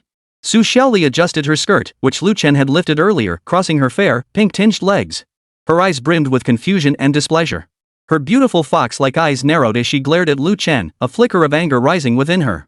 She'd gone this far, yet this stinky man still didn't get the hint? She'd assumed Lu Chen would take the hint and let things progress naturally. But now, his actions left her utterly baffled. Hurry up and get on here, or I'll call the police. Su Xiaoyu walked over to the sofa, patting it hungrily as if to urge Lu Chen to get down to business. I refuse to believe it. There's no man Su Xiaoyu can't seduce. At that moment, Lu Chen's mind swept over, and Su Xiaoluy's detailed information instantly appeared before his eyes. Name, Su Xiaoyu 89 points. Beauty influencer goddess equals 80 points. Affinity, 20%. Age, 27. Figure, 91 points. Personality, love expert. Total score, 86 points. Goddess. Willingness to spend, 0. Note, you must have the goddess accept your spending to enjoy critical hit cashback benefits. The goddess's current spending willingness is 0. Note, the goddess's current affection level is too low. If affection drops to 0, the critical hit multiplier will decrease. Holy crap, she's a master of romance. Put this in the dating market and she'd probably sweep up all the tech guys and programmer dudes. But considering how enthusiastic Su Xiaoyu usually is toward me, how come her affection level is only 20%? Lu Chen had assumed it would be at least 50 or 60%. Turns out this wicked woman just wants to get her hands on him. But since they're bound together, he can't just transfer the rent directly. That's precisely why Lu Chen claimed earlier that even if he had the rent, he wouldn't pay it. He could use paying rent as an excuse to take Su Xiaoyu out for a wild spending spree. What's a year's rent? Come on, today's expenses are on Mr. Lu. What I want is to conquer you completely, not just a pretty face. How much could you possibly have? Hearing this, Su Xiaoyu was stunned. Aren't you bankrupt? How dare you take me shopping? Just as she was about to mock him, Lu Chen opened his Alipay balance and waved it in front of her. Whoa, that's at least 6 or 7 figures. Is this real? Su Xiaoyu froze, unsure if she was dreaming or if Lu Chen was. Stop fussing. Let's go. But just then, Su Xiaoluy's phone rang inside her LV bag. Hold on, I need to take this call. Su Xiaoyu unzipped her shoulder bag and pulled out her phone. Hello? Yes, I'm Su Weigua's daughter. What? The moment he heard the panic in Su Xiaoluy's voice, Lu Chen knew it was hopeless. Sure enough, the next second, Su Xiaoyu flashed an apologetic look at Lu Chen before hurrying out in a rush. Alright, I'll be right there. Lu Chen stared at the closed door of the rental apartment. He was utterly speechless. This was truly all takeoff and no landing. Next time, just you wait, I'll make sure you don't get off easy. Fine, let's see who I'm spending money on today. Pulling out his phone, Lu Chen prepared to invite campus beauty and young wife Ji Xiaoyu out for fun. Just then, the chat window with Lin Yuqing buzzed. Brother-in-law, awake yet? Come grab lunch at school. Chapter 13. The rich kid was shocked the campus bell ran off with a food delivery guy. Lin Yuqing's message to Lu Chen was followed by 3 playful cat head emojis, her words brimming with anticipation and mischief. The school wasn't far from Lu Chen's rented apartment. A 15-minute walk would take him to the east gate of the campus. Lu Chen was deep in thought about how to spend the cashback from the system, his brow furrowed in slight worry. This sister-in-law who came knocking. Here she comes. His spirits instantly lifted. His fingers flew across the chat window on his phone. No sooner had he typed "be right there" than he grabbed his car keys and dashed out the door. He recalled how, back when he'd gone bankrupt, Lu Chen had genuinely found the little electric scooter convenient and practical. But times had changed. With nearly 20 million yuan solidly in his account now, that little e-scooter just looked more and more unsightly. After all, he was now a millionaire. Riding around on that little scooter to pick up girls? What kind of image would that project? Lu Chen silently calculated in his mind. After dinner, I'm going to trade this thing in for a luxury car, no matter what. At that moment, across the street, Lin Yuqing kept her head down, her hands tightly gripping the canvas shoulder bag strap. Lost in thought, she felt a bit unhappy. Not only because she had clearly earned enough money, yet the union still wouldn't let her terminate her contract. But also because the resumes she'd eagerly submitted that morning had gone completely unanswered. Clearly, she'd been rejected. Why is it so hard to find a decent job these days? Sigh, if only I could be like my brother-in-law. He landed a job right after graduation. Yuqing. Lin Yuqing was thinking about her brother-in-law when she suddenly heard someone calling her name from behind. Instinctively assuming it was her brother-in-law, she snapped her head up and looked toward the source of the voice. Ha! Why was it Wu Tianhao who had been chasing after her? And why was he holding flowers? Was he about to confess his feelings again? Instantly, Lin Yuqing felt a sense of foreboding. When Wu Tianhao saw Lin Yuqing dressed in simple elegance, her natural beauty untouched by artifice, his eyes lit up. Beautiful. A beauty untouched by worldly corruption. She was nothing like those trashy, flashy girls he used to date. Today, he would win Lin Yuqing over. Yuqing. Wu Tianhao adjusted his collar, flashing what he thought was a sunny smile as he approached Lin Yuqing. It's almost dinner time. I just made a reservation at Blue Whale Restaurant for Western cuisine. They've got a new French chef, why don't we go try it together? Lin Yuqing shook her head, not even bothering to respond, and turned her back on him. Seeing his goddess give him such a cold shoulder, Wu Tianhao's face instantly stiffened. If it weren't for the belief that what you can't have is always best, he would have tossed the flowers and walked away right then and there. Wu Tianhao, please find someone else to pursue. I have a boyfriend. Seeing Wu Tianhao standing there dumbfounded, Lin Yuqing sighed and couldn't help but add one last sentence. Wu Tianhao's lips curled upward. He wasn't afraid of rejection, he feared silence. As long as she was willing to talk, there was still a chance. Wu Tianhao immediately patted his chest with nonchalance. I told you, it doesn't matter if you have a boyfriend. I love you for who you are. Ha, as if I didn't know your true intentions? Lin Yuqing sneered inwardly, unable to bear listening any longer. She turned to leave the security booth. But Wu Tianhao, seeing her attempt to leave, took a step forward, holding a large bouquet of roses in his hands. He blocked her path. Yuqing, I've held these words back for 3 years, today I must speak them. Wu Tianhao gazed at Lin Yuqing with such intensity, his eyes brimming with emotion he wished he could squeeze out a few more tears, regretting not bringing his eye drops. I like you. From the very first day I saw you, I was deeply drawn to you. Can you give me a chance? Even if you won't, let's have a farewell meal together. Consider it my apology for my rashness and impulsiveness. This scene of confession instantly drew the attention of many passing college students and unfamiliar diners enjoying their lunches. When several students who recognized Wu Tianhao spotted the pair, they were stunned. Oh my god, isn't that Wu Tianhao, the student union president? His dad is the chairman of the Wu group. Someone saw him driving a Porsche to inspect the dorms last week. Lin Yuqing must have saved the galaxy in a past life. Who wouldn't want to be pampered like that? Oh my god. If only I were as beautiful as Lin Yuqing, I'd love to be confessed to by Senior Wu too. What seemed like a romantic confession to everyone else was utterly insignificant in Lin Yuqing's eyes. She didn't care whether the person she liked had money, status, or prestige. The affection she craved. And that could only come from her future husband. At that moment, 3 girls holding support signs suddenly darted out from the crowd. Their actions clearly showed they had been bribed by Wu Tianhao beforehand. Immediately, they screamed at the top of their lungs. Kiss. Be together. Kiss. Be together. One after another, the shouts instantly whipped the onlookers into a frenzy. Everyone was beside themselves with excitement, frantically raising their phones, flicking on flashlights, and gleefully fueling the atmosphere. At that moment, Wu Tianhao judged the atmosphere was just right. He raised his hand to adjust his clothes once more. Then, clasping the bouquet tightly in both hands, he extended it toward Lin Yuqing, who was looking down, his expression filled with deep affection. Lin Yuqing, be my girlfriend. I swear I'll love you more than any man in the world. After uttering these words, seeing Lin Yuqing remain silent, not refusing, Wu Tianhao thought he'd succeeded. Grinning, he tried to force the bouquet into her arms. Yuqing, come on. However, hearing these words sent chills down Lin Yuqing's spine. Her face filled with panic and fear as she took step after step backward. Boss. Where are you? I refuse to be this scumbag's girlfriend. Perhaps heaven sensed the cry from Lin Yuqing's heart. At that moment, a hand reached around from behind Lin Yuqing and took the flowers that had sent her into a panic. Moreover, the owner of that hand gently sniffed the rose, looking utterly enchanted. These flowers smell lovely. I'll take them. With that, amidst Wu Tianhao's stunned, dumbfounded gaze, Lu Chen gently placed the bouquet into Lin Yuqing's arms. With a gentle smile on his face, he said, Baby, happy 5th anniversary. Lu Chen calculated in his mind since his sister-in-law entered university, they had indeed known each other for 5 years. Hearing Lu Chen's voice, Lin Yuqing looked up and saw his handsome face, her expression a mix of surprise and delight. Brother-in-law, you finally came. Lin Yuqing never imagined that her wish would come true so quickly. Her brother-in-law had actually appeared right away to help her. Holding the rose Lu Chen had borrowed to give her, a wave of warmth washed over her. The feelings she had suppressed for him surged forth, stirred by this unexpected turn of events. And he actually called her baby.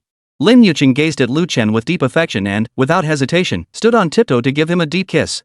Whether her brother-in-law had done it to save the day, or truly harbored special feelings for her, that single word, baby, truly made her heart melt.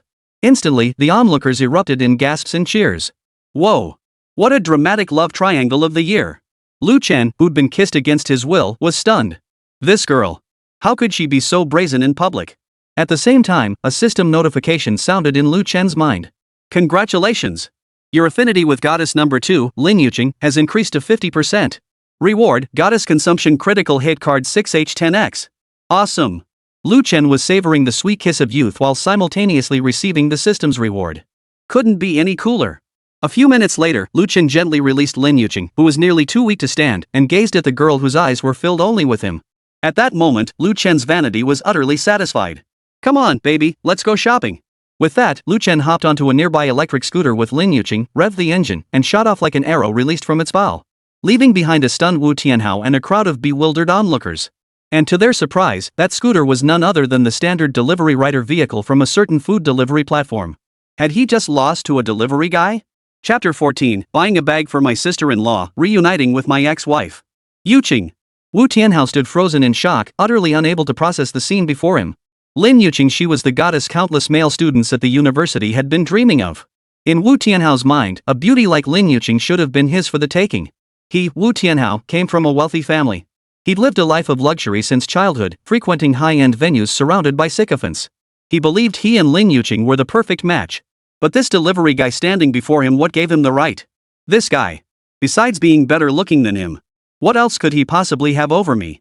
Wu Tianhao grew angrier the more he thought about it, but suddenly, Wu Tianhao seemed to remember something, and his furrowed brows gradually relaxed. Wait a minute. An ordinary delivery guy, just based on these superficial qualities, managed to win over the heart of the stunning beauty Lin Yuqing. There must be some hidden, awesome pickup technique behind this. Yes. It must be. Wu Tianhao's eyes lit up, feeling like he'd uncovered the world's deepest secret. If he could master these advanced seduction techniques, wouldn't he have women falling at his feet from now on? At that thought, the disappointment and frustration from Lin Yuqing's rejection vanished instantly. He snapped his head up, his eyes flashing with resolve. I've made up my mind. I'm going to apprentice myself. The electric scooter pulled up beside a street-side hotpot stall in the university district. The place was bustling even though it was past the usual dinner rush. Most seats were still occupied by students coming and going. Dozens of chopsticks, fish tripe and pea shoots from the red oil broth. Brother-in-law, sit down. Leave it to me, I've got this. Lin Yuqing darted back and forth between the food counter and the table. Soon, duck intestines, duck blood, fatty lamb, shrimp paste, tofu, everything was piled high on the table. Brother-in-law, try the tripe. The tenderness in Lin Yuqing's eyes was no longer concealed as she placed the cooked tripe into Lu Chen's bowl. Lu Chen smiled as he accepted it, then promptly served his sister-in-law some food. Yuling, you should eat too. He added her favorite duck blood to her dipping sauce. Thank you, brother-in-law. Hearing this sweetly polite thank you, Lu Chen felt a wave of emotion wash over him. This hotpot restaurant in the university town had been around for 10 years. Back when he was just a freshman, he had started dating his ex-wife, Lin Yuqing. Back then, they often came to this restaurant to eat together because it was affordable. Every time they ate hotpot, Lin Yuqing would sweetly serve him food. But after graduation, as they entered the real world, their once deep love began to sour as money became more abundant. It's a sad truth, some people can share hardship, but not prosperity. Try this, brother-in-law. At that moment, a beef roll wrapped in cilantro suddenly appeared right at Lu Chen's lips. Lu Chen looked up through the swirling steam and saw a face blooming with a radiant smile, cheeks flushed crimson, and his sister-in-law's eyes brimming with anticipation. Sure. Lu Chen smiled and took a bite. This scene fell upon Lin Yuqing's eyes, making her already indistinguishable flushed cheeks, whether from shyness or spice, seem even more adorable and captivating. After all, the chopsticks used to feed her brother-in-law were the very ones she had used. Didn't that mean they'd indirectly kissed? The thought made Lin Yuqing blush even more intensely. Brother-in-law, after dinner, are we going home or somewhere else? Lu Chen snapped back to reality, recalling the nearly 20 million yuan in his bank balance. He glanced at his sister-in-law and smiled softly. Of course we're going shopping. Wanbo Tower. A massive commercial complex in the mountain city. Daily foot traffic exceeded 200,000 visitors. Lu Chen chose this place not just for shopping. He was here to splurge on his sister-in-law.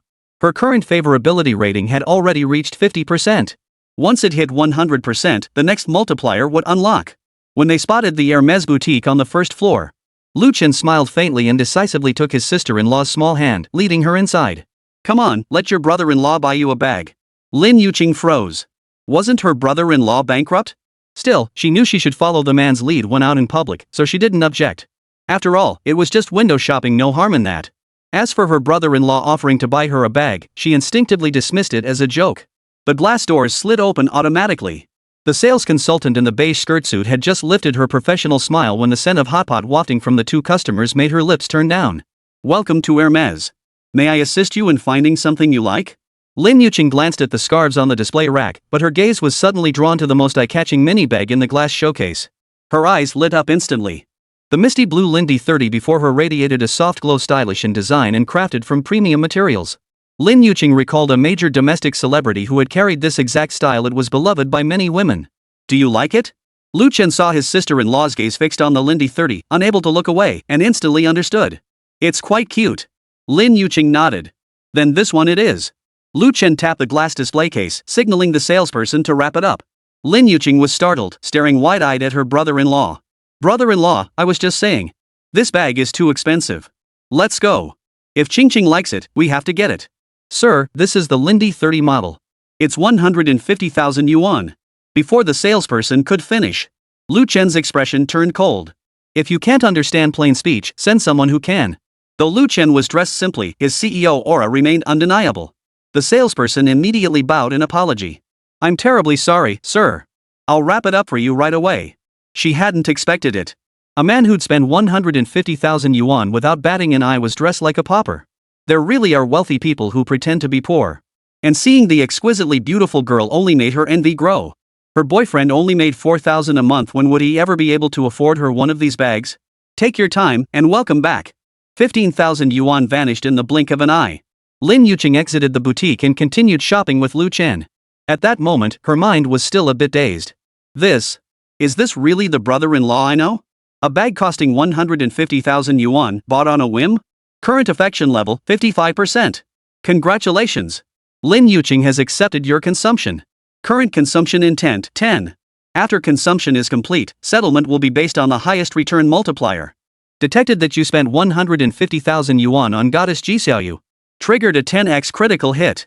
Congratulations on receiving 1,500,000 yuan.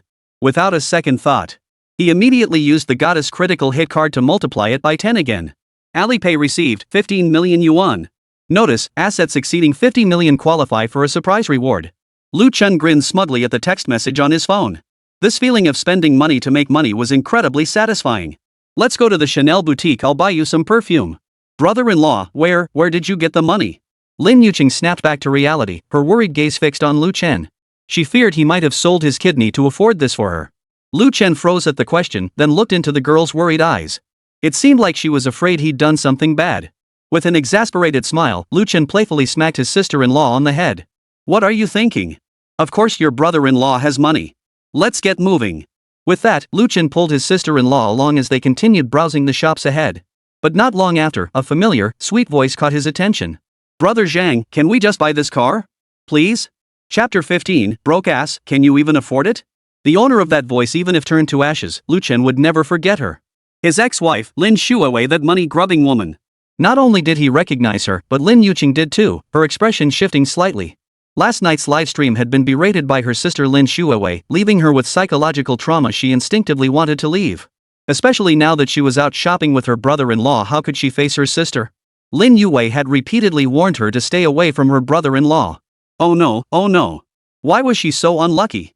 Brother-in-law, shall we check out the second floor? Lin Yuqing inwardly groaned in frustration, urgently tugging at Lu Chen to leave. But Lu Chen suddenly grabbed her wrist, his eyes gleaming with an expression she couldn't decipher. Hold on. I'm bored of riding my little electric scooter anyway. Come with me to buy a car. Lin Yuqing, her small hand held firmly by Lu Chen, suddenly widened her eyes in surprise. Wait, isn't he afraid of my sister? Just as that thought flashed through her mind, Lin Yuqing suddenly remembered a crucial fact. Her brother-in-law and sister had divorced. What was there to be afraid of? Besides, if her sister treated her unfairly, her brother-in-law would definitely come to her aid. With that realization, her previously flustered heart instantly settled. Lin Yuqing followed Lu Chen toward the auto show. Car shows held in large shopping malls like this one typically featured luxury vehicles with a touch of extravagance, not cheap, everyday models. The place was packed, everyone bustling about, phones in hand, admiring the headlights in front of the beautiful car models. Wait, no, they were admiring the headlights on the cars themselves. Lin Yuqing was seen arm in arm with Deputy General Manager Zhang, her voice sweet and affected. Brother Zhang, this car is gorgeous. It's only 2 million. You'd look so impressive driving it out, and then you could drive me around too.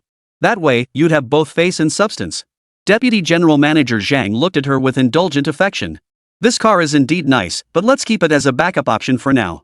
We should look at other models too. Brother Zhang, this is the one. Lin Yuqing knew instantly that old Zhang wasn't keen on the idea, so she continued her sweet talk.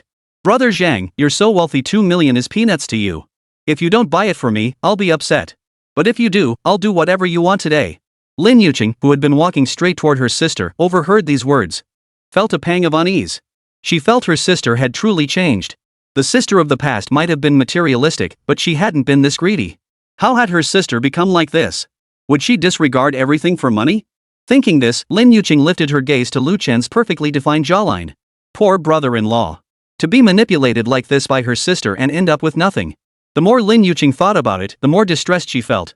For a moment, her gaze toward Lu Chen was filled with maternal affection.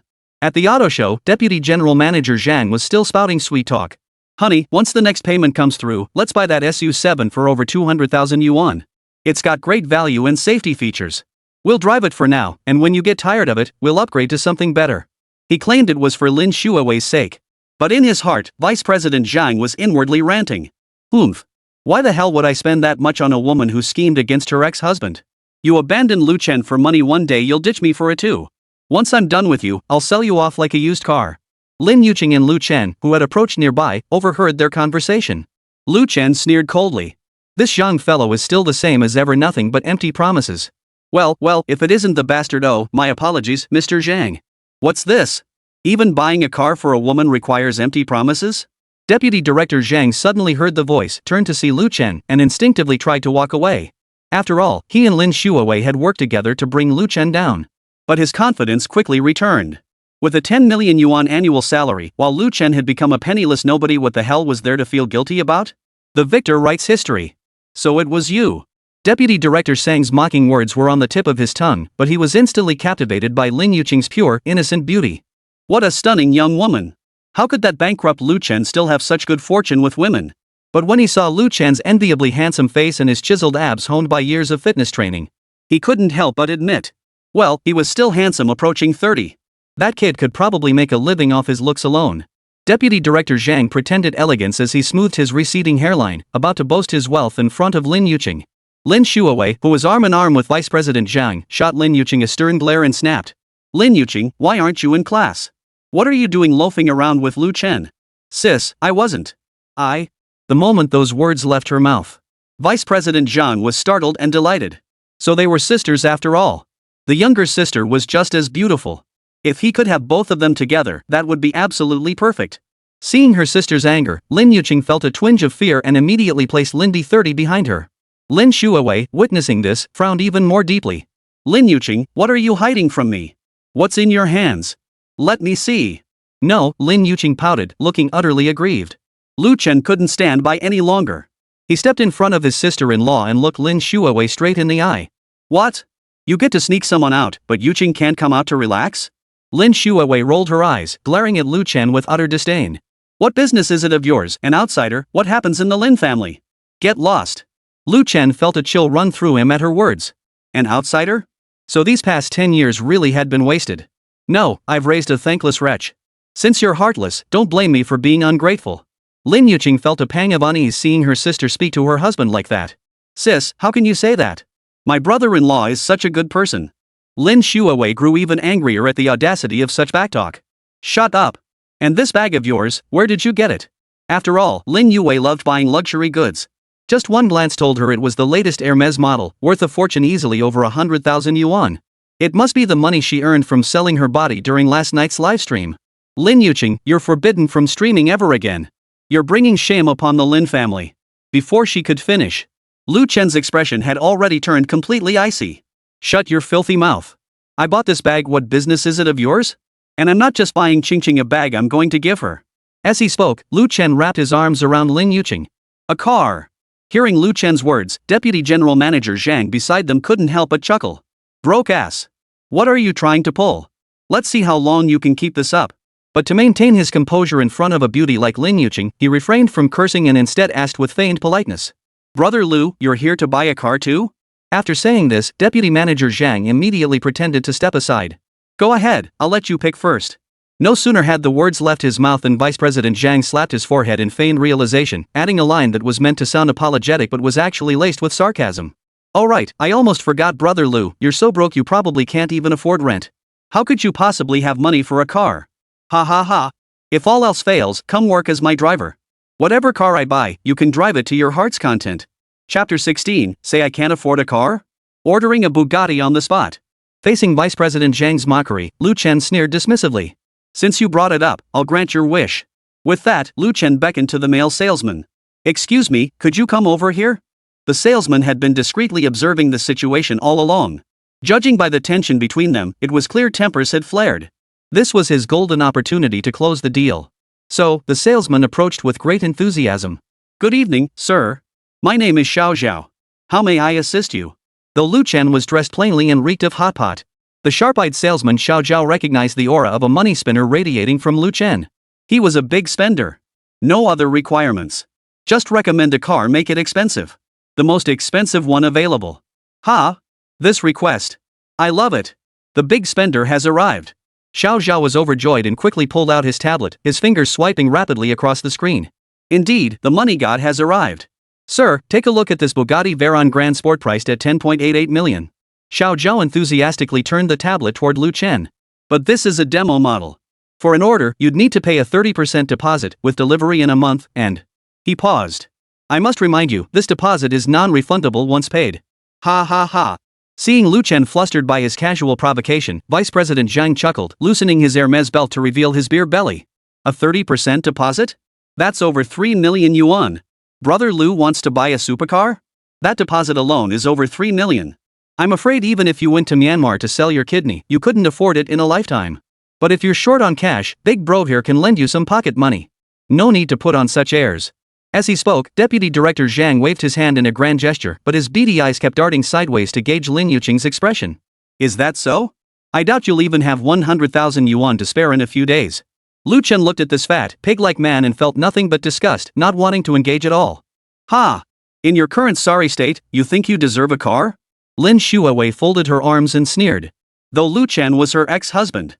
But seeing Lu Chen successfully pull off his pretentious act disgusted her far more than if he'd failed. What's a penniless man trying to prove? Yuling, take a good look at this deadbeat you're with. He can't even afford a 200,000 yuan car, yet he pretends to be rich and wants to buy a million-yuan supercar. A man isn't afraid of being poor, but he is afraid of having no backbone. So you like to show off, huh?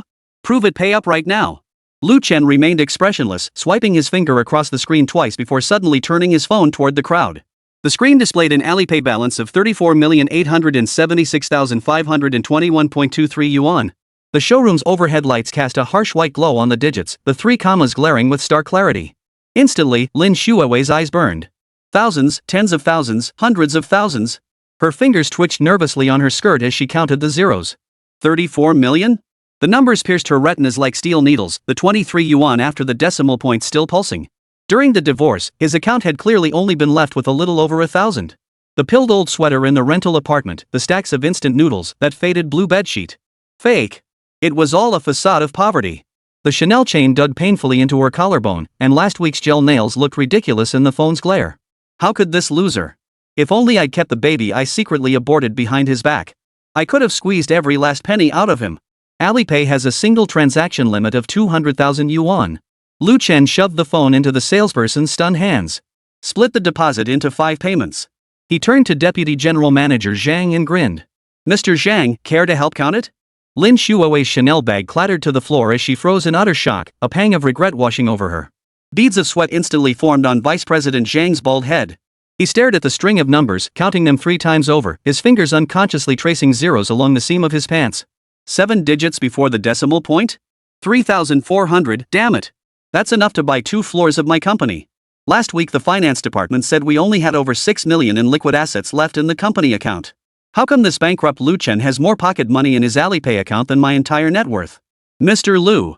Mr. Lu. Xiao Zhao was both surprised and delighted. Great, a big deal. Thank goodness I didn't judge him by his appearance earlier.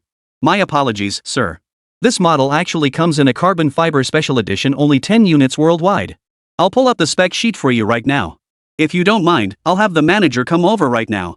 Lu Chen ignored Xiao Zhao for the moment, instead turning his gaze to the cold-sweating Vice President Zhao and his ex-wife, whose face was etched with regret. Now, your eyes aren't blind anymore, are they? No, impossible. You must have photoshopped this. Deputy Manager Zhang's fierce exterior hid his inner fear. He still couldn't believe that the very Karami he'd once looked down upon had now become a colossal force surpassing his own. Would Vice President Zhang like to verify the funds? Lu Chen shoved his phone right up to Zhang's bulbous nose. Or shall I have the bank issue an asset verification? Then, Lu Chen deliberately waved the screen in front of Lin Yuqing. See clearly now? This is the marital property after divorce. Lin Yuqing suddenly lunged forward, grabbing his wrist with a seductive smile. Chang, let's remarry. That bald bastard forced me into this. Before Lu Chen could retort, Deputy Director Zhang beside them erupted in fury, yanking her away and bellowing. You! How dare you! At that moment, Xiao Zhao cautiously inquired, Mr. Lu, headquarters strictly requires that the deposit payment be linked to bank card information. Would this work for you? He pulled out the POS machine. We support large transfers. Could we process 3 million in 2 separate transactions? His fingers flew across the machine. First transaction, 2.88 million. Second transaction, 120,000. This way we avoid the 20-minute limit. Lu Chen kept his hands in his pockets and nodded slightly. Fine, whatever you say. Let me transfer the money to my bank card first. Can I test drive the car in the meantime? No problem, boss. Just a sec. Xiao Zhao, beaming with joy, dashed off to fetch the keys. Lu Chen chuckled softly, then turned to look at the dazed Lin Yuqing and gave her a wink. Ching, the passenger seat in my car is missing its special occupant. Want to give it a try? Sure. Lin Yuqing beamed with joy. Just moments ago, she'd been worried about her sister and brother-in-law reconciling. But now, it seemed there was absolutely no need to worry. Just then, Lu Chen opened the car door and suddenly turned around, the carbon fiber frame emitting a faint creak beneath his knuckles. Deputy Director Zhang, do you recall last year's cable bidding project for the photovoltaic base? At the question, Vice President Zhang's expression stiffened. Could this kid know about what I did in that project? Lu Chen pulled a stack of neatly folded documents from a hidden compartment in his wallet. You had the supplier inflate the line loss rate by 40%. The kickbacks you pocketed could buy 3 cars like this, right? He unfolded the first page. Beneath the bright red company seal was Vice President Zhang's handwritten signature. The real line loss report is hidden in the technical documents of the Vietnam branch, encrypted together with the solar panel degradation rate data. But sorry if you're trying to kill me, I'm not going to let you live either. Vice President Zhang's eyes widened. You? Lu Chen, you. He instinctively stumbled back 2 steps. It was the instinctive flight response of a frightened man. The cable bidding project for the photovoltaic base was a key initiative he personally oversaw. At the time, he'd used technical confidentiality as an excuse to demand Lu Chen's team encrypt and package all test data before sending it to him. Little did he know the kid had left a backdoor. Chapter 17, Eat Your Fill, No Limits. Bull. Deputy General Manager Zhang roared, his shiny bald head instantly turning the color of liver. Veins bulged prominently along his neck. In a fit of rage, he lunged forward, snatched a metal trash can from the showroom, and slammed it to the floor with all his might.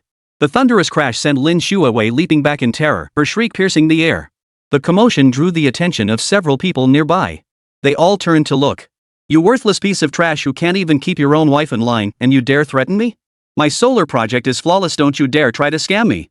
His emotions boiled over, spittle flying from his mouth and splattering onto salesman Xiao Zhao's face. Salesman Zhao wiped his face with a dismissive gesture, his eyes flashing with disgust. The world of the wealthy was truly insane. But if this incident got out today, it might stir up quite a storm online and he could ride the wave of attention. With that thought, he discreetly pulled out his phone, tapped lightly, and activated the video recording function. Simultaneously, he carefully adjusted the phone's angle, his eyes fixed on Deputy Manager Zhang and Lu Chen, ensuring he captured every chaotic detail of the scene without missing a thing. Lin Yuqing, who had been panicking from Vice President Zhang's actions, suddenly caught a glimpse of Lu Chen's Adam's apple bob in the corner of her eye. After years of marriage, she knew every twitch of Lu Chen's body like the back of her hand. That movement was unmistakably a nervous tic that appeared only when Lu Chen felt anxious. A surge of excitement filled her heart. He was scared. She abruptly grabbed Vice President Zhang's arm. Honey, don't believe him. This loser's so nervous he's swallowing his own saliva, how could he possibly have the encrypted files? But before Lin Yuqing could finish speaking, Lu Chen calmly slipped his hand into his pocket and pulled out the second page of the document. His movements were composed as he flicked the paper lightly with his fingers, producing a crisp sound. Then he fixed his gaze squarely on Vice President Zhang. Take a good look. That ocean view apartment you hid under your mistress's name, the purchase funds came from the Cambodian Silicon Material Trading Company, didn't they? That previous document, plus these, is that enough to sentence you to 30 years? At these words, Vice President Zhang's face drained of color. His legs felt weak, his knees suddenly giving way as if they'd lost all support. His mind instantly flashed back to last week when the CFO had told him they were investigating last year's entertainment expenses. He had silenced the man with a case of Mao Tai. But if these receipts were exposed, the consequences would be unimaginable. Fake. They're all fake. All forged. Deputy Director Zhang roared, suddenly lunging toward the documents in Lu Chen's hands. Weighing a solid 200 pounds, his lunge carried tremendous force, knocking Lu Chen aside. The next second, his chubby hands flailed through the air, snatching the documents with pinpoint accuracy. Got it. Deputy Director Shang's heart surged with wild joy. This damning evidence was finally in his hands. Lu Chen, I'll swallow this evidence whole, let's see how you threaten me now. Then, like a madman, he shoved the documents into his mouth. Threaten me? Threaten me? Let's see what you've got to threaten me with. His teeth tore at the paper with savage force, his Adam's apple bobbing violently as he choked down the crumpled sheets. Ha ha ha. After devouring the documents, Deputy Director Zhang leaped backward 3 steps while laughing hysterically, then slapped his distended belly hard. Lu Chen, where's the evidence? Bring it on, you bastard. At that moment, sales rep Xiao Zhao suddenly raised his phone and shouted. Sir, do you need me to call the police? His phone screen clearly displayed the live recording interface. This gentleman's entire robbery was captured on video. Lu Chen calmly waved him off, glancing at the voraciously eating Vice President Zhang with a cold snort. Deputy Director Zhang, you don't seriously believe I don't have copies, do you? As he spoke, Lu Chen pulled several copies from his pants pocket. He'd kept this stack with him at all times while delivering food. He just hadn't expected to need them so soon. He slammed the copies hard onto the floor, then gestured with his hand in a please motion, addressing Deputy Director Zhang. Here you go, Mr. Zhang. Take your time. I guarantee you'll have more than enough. Deputy Director Zhang stared at the pile of photocopies on the floor. His mind went completely blank. Damn it! What the hell was I doing just now? This is just pushing myself to the edge. Brother Lu. Grandpa Lu. Deputy Director Zhang was drenched in sweat, his eyes filled with terror, unable to bear the immense pressure any longer. Amidst the growing crowd gathering around him, he suddenly collapsed to his knees with a heavy thud. The marble floor of the exhibition hall echoed with a dull thud. Grandpa Lu, I'll beg the board to reinstate you as CEO. No, as executive director. With an annual salary of 8 million. Just spare me. I'm still young, I don't want to go to jail. Lin Yuqing stood by, wide-eyed as she witnessed everything unfolding before her. Is this the man I chose after betraying him? He was such a loser. Suddenly, regret washed over Lin Yuqing. How could she have been so foolish as to divorce Lu Chen? Only now did she realize what an exceptional man she had lost. Seeing the disheveled Deputy Director Zhang in this state, she felt utterly humiliated. At that moment, a flash of disgust crossed Lu Chen's eyes as he abruptly kicked Deputy General Manager Zhang away. The sneaker left a clear imprint on Zhang's greasy, shiny face. Get lost. Just looking at you two filthy bastards makes me sick. Grandpa Lu. Father. My father Lu. Please spare me. Deputy Director Zhang tried to chase after him, pleading desperately. But Lu Chen had already climbed into the test drive car with Lin Yuqing. The Bugatti's engine roared to life, its carbon fiber spoiler snapping up as it accelerated, blowing away the few precious strands of hair that remained on Vice President Zhang's head. After traveling a few meters, the car abruptly stopped.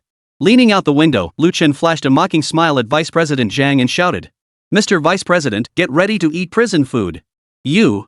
A gurgling sound rose from Vice President Zhang's throat as he frantically reached out to grab the window, desperate to say something. But the Bugatti accelerated instantly, its exhaust spewing directly into his face. He could only watch helplessly as the Bugatti sped away, his heart filled with despair. He knew this time, he was completely finished. Oh, and that Lin Yuqing. She could plead my case to Lu Chen. Recalling Lin Yuqing and Lu Chen's past connection, Deputy Manager Zhang immediately turned back to find her. Yuqing. Lin Yuqing. But Lin Yuqing had vanished without a trace. She wouldn't be caught dead following that pig-headed Vice President Zhang into such a humiliating situation. Chapter 18, Bro, please teach me how to chase women. After leaving the mall, Lin Yuqing sat in the passenger seat of the Bugatti Veyron, leaning slightly to the side. Her eyes stole glances at Lu Chen's profile as he focused intently on driving. The car was so quiet you could only hear the faint hum of the engine, yet Lin Yuqing's heart was racing wildly. A tangled web of thoughts swirled in her mind. Could it be true that my brother-in-law hadn't gone bankrupt? If this were true, her sister would surely regret her decision to divorce him so much she'd be green with envy. But why would he pretend to be poor? Lin Yuqing was filled with confusion. Several times, her lips parted, but the words died on her tongue. What's wrong, Yuqing? Brother-in-law, could we swing by the school on the way? I forgot to hand in an application to the class monitor. Lu Chen turned his head to look at her, responding with a gentle smile. Sure. The Bugatti Veyron Grand Sport's streamlined body traced an elegant arc across the road as it sped toward the school. Just pull over here, brother-in-law. Parking's tight at school. All right. The car came to a smooth stop on the tree-lined road west of the school gate. Not long after Lin Yuqing entered the campus, Wu Tianhao happened to drive his BMW i8 out of the west gate. Humming a tune-off key, his hand on the steering wheel swayed lightly to the rhythm. Suddenly, the corner of his eye caught sight of the Bugatti Veyron parked on the tree-lined road. His gaze froze instantly. Holy crap! A Bugatti Veyron Grand Sport worth over 10 million? Who's the rich kid showing off like this? Upon catching a glimpse of the driver's profile, he took off his sunglasses in disbelief. Huh, that looks familiar. Isn't that the delivery guy who stole Yuqing away? He instinctively rolled down his window to get a better look. At first glance, he thought he was seeing things. He rubbed his eyes hard, confirmed he wasn't hallucinating, then slammed on the brakes and pulled over to the side of the road. He unbuckled his seatbelt, pushed open the door, and rushed over to confirm. When he finally saw the face of the man in the Bugatti Veyron's driver's seat, he froze in shock. It really was him. The delivery guy who'd been riding a little electric scooter just hours ago. How could he have traded in a scooter for a Bugatti worth over 10 million yuan in less than 3 hours? Never mind, no time to think about this. Opportunity knocks, but once he had to hurry and ask to be his apprentice. He walked over and knocked on the window. Hey, bro? Inside the car, Lu Chen heard the voice and turned to see Wu Tianhao. His brow immediately furrowed. Why was it this love-struck kid again? Lu Chen pressed the window button. The bulletproof glass slowly descended, stopping at 5 centimeters. The factory set visitor mode. Wu Tianhao, eager to speak with Lu Chen, hadn't noticed the glass had only lowered this far. His nose nearly brushed against the glass. Bro! It's urgent, really urgent. Wu Tianhao yelled at the top of his lungs, a hint of excitement in his voice. This moment was crucial for his future endeavors in wooing girls. He couldn't let this big brother slip away. Bro, open the window a bit more. Wu Tianhao called out again with a grin. Get to the point. Lu Chen shot him a glance. Seeing he wasn't here to cause trouble, he casually tossed out a reply. Seeing this, Wu Tianhao hurriedly pulled out a gold cigarette case from his Gucci saddlebag. 3 diamond chips were inlaid on the case. He drew out a cigarette, its filter tipped with gold foil, glinting dazzlingly in the sunlight. Bro, here, have a smoke. No thanks. Lu Chen flatly refused, showing no courtesy. If you're done, you can leave. Wu Tianhao didn't seem annoyed by this. Even Liu Bei had to visit Zhuge Liang 3 times before he agreed to join him. What was this compared to that? Seeing Lu Chen about to drive off, Wu Tianhao felt reluctant. He hurriedly grabbed the car window, looking at Lu Chen with pitiful eyes. Bro, I swear, I really don't mean anything by this. I just want you to teach me how to chase girls. You're just too good at it. You have to understand, Yuqing is renowned as the most beautiful girl in our school. She even appeared in a street interview video on Douyin that went viral, racking up 4 or 5 million views. Countless rich kids have failed miserably with her. Only you succeeded. You must have some extraordinary technique, right? Wu Tianhao blurted out everything on his mind in one breath, his voice brimming with longing and admiration. Hearing this, Lu Chen chuckled. What skills do you need to pick up girls? It's all about money. Just then, Lin Yuqing emerged from the academic building. From a distance, she spotted Wu Tianhao gesturing animatedly at his car window. Her heart tightened, and her steps slowed instinctively. She pulled out her phone and swiftly activated the video recording mode. If Wu Tianhao dared to harm her brother-in-law, she would use this recorded evidence to punish him. Send him to stay inside for a few days.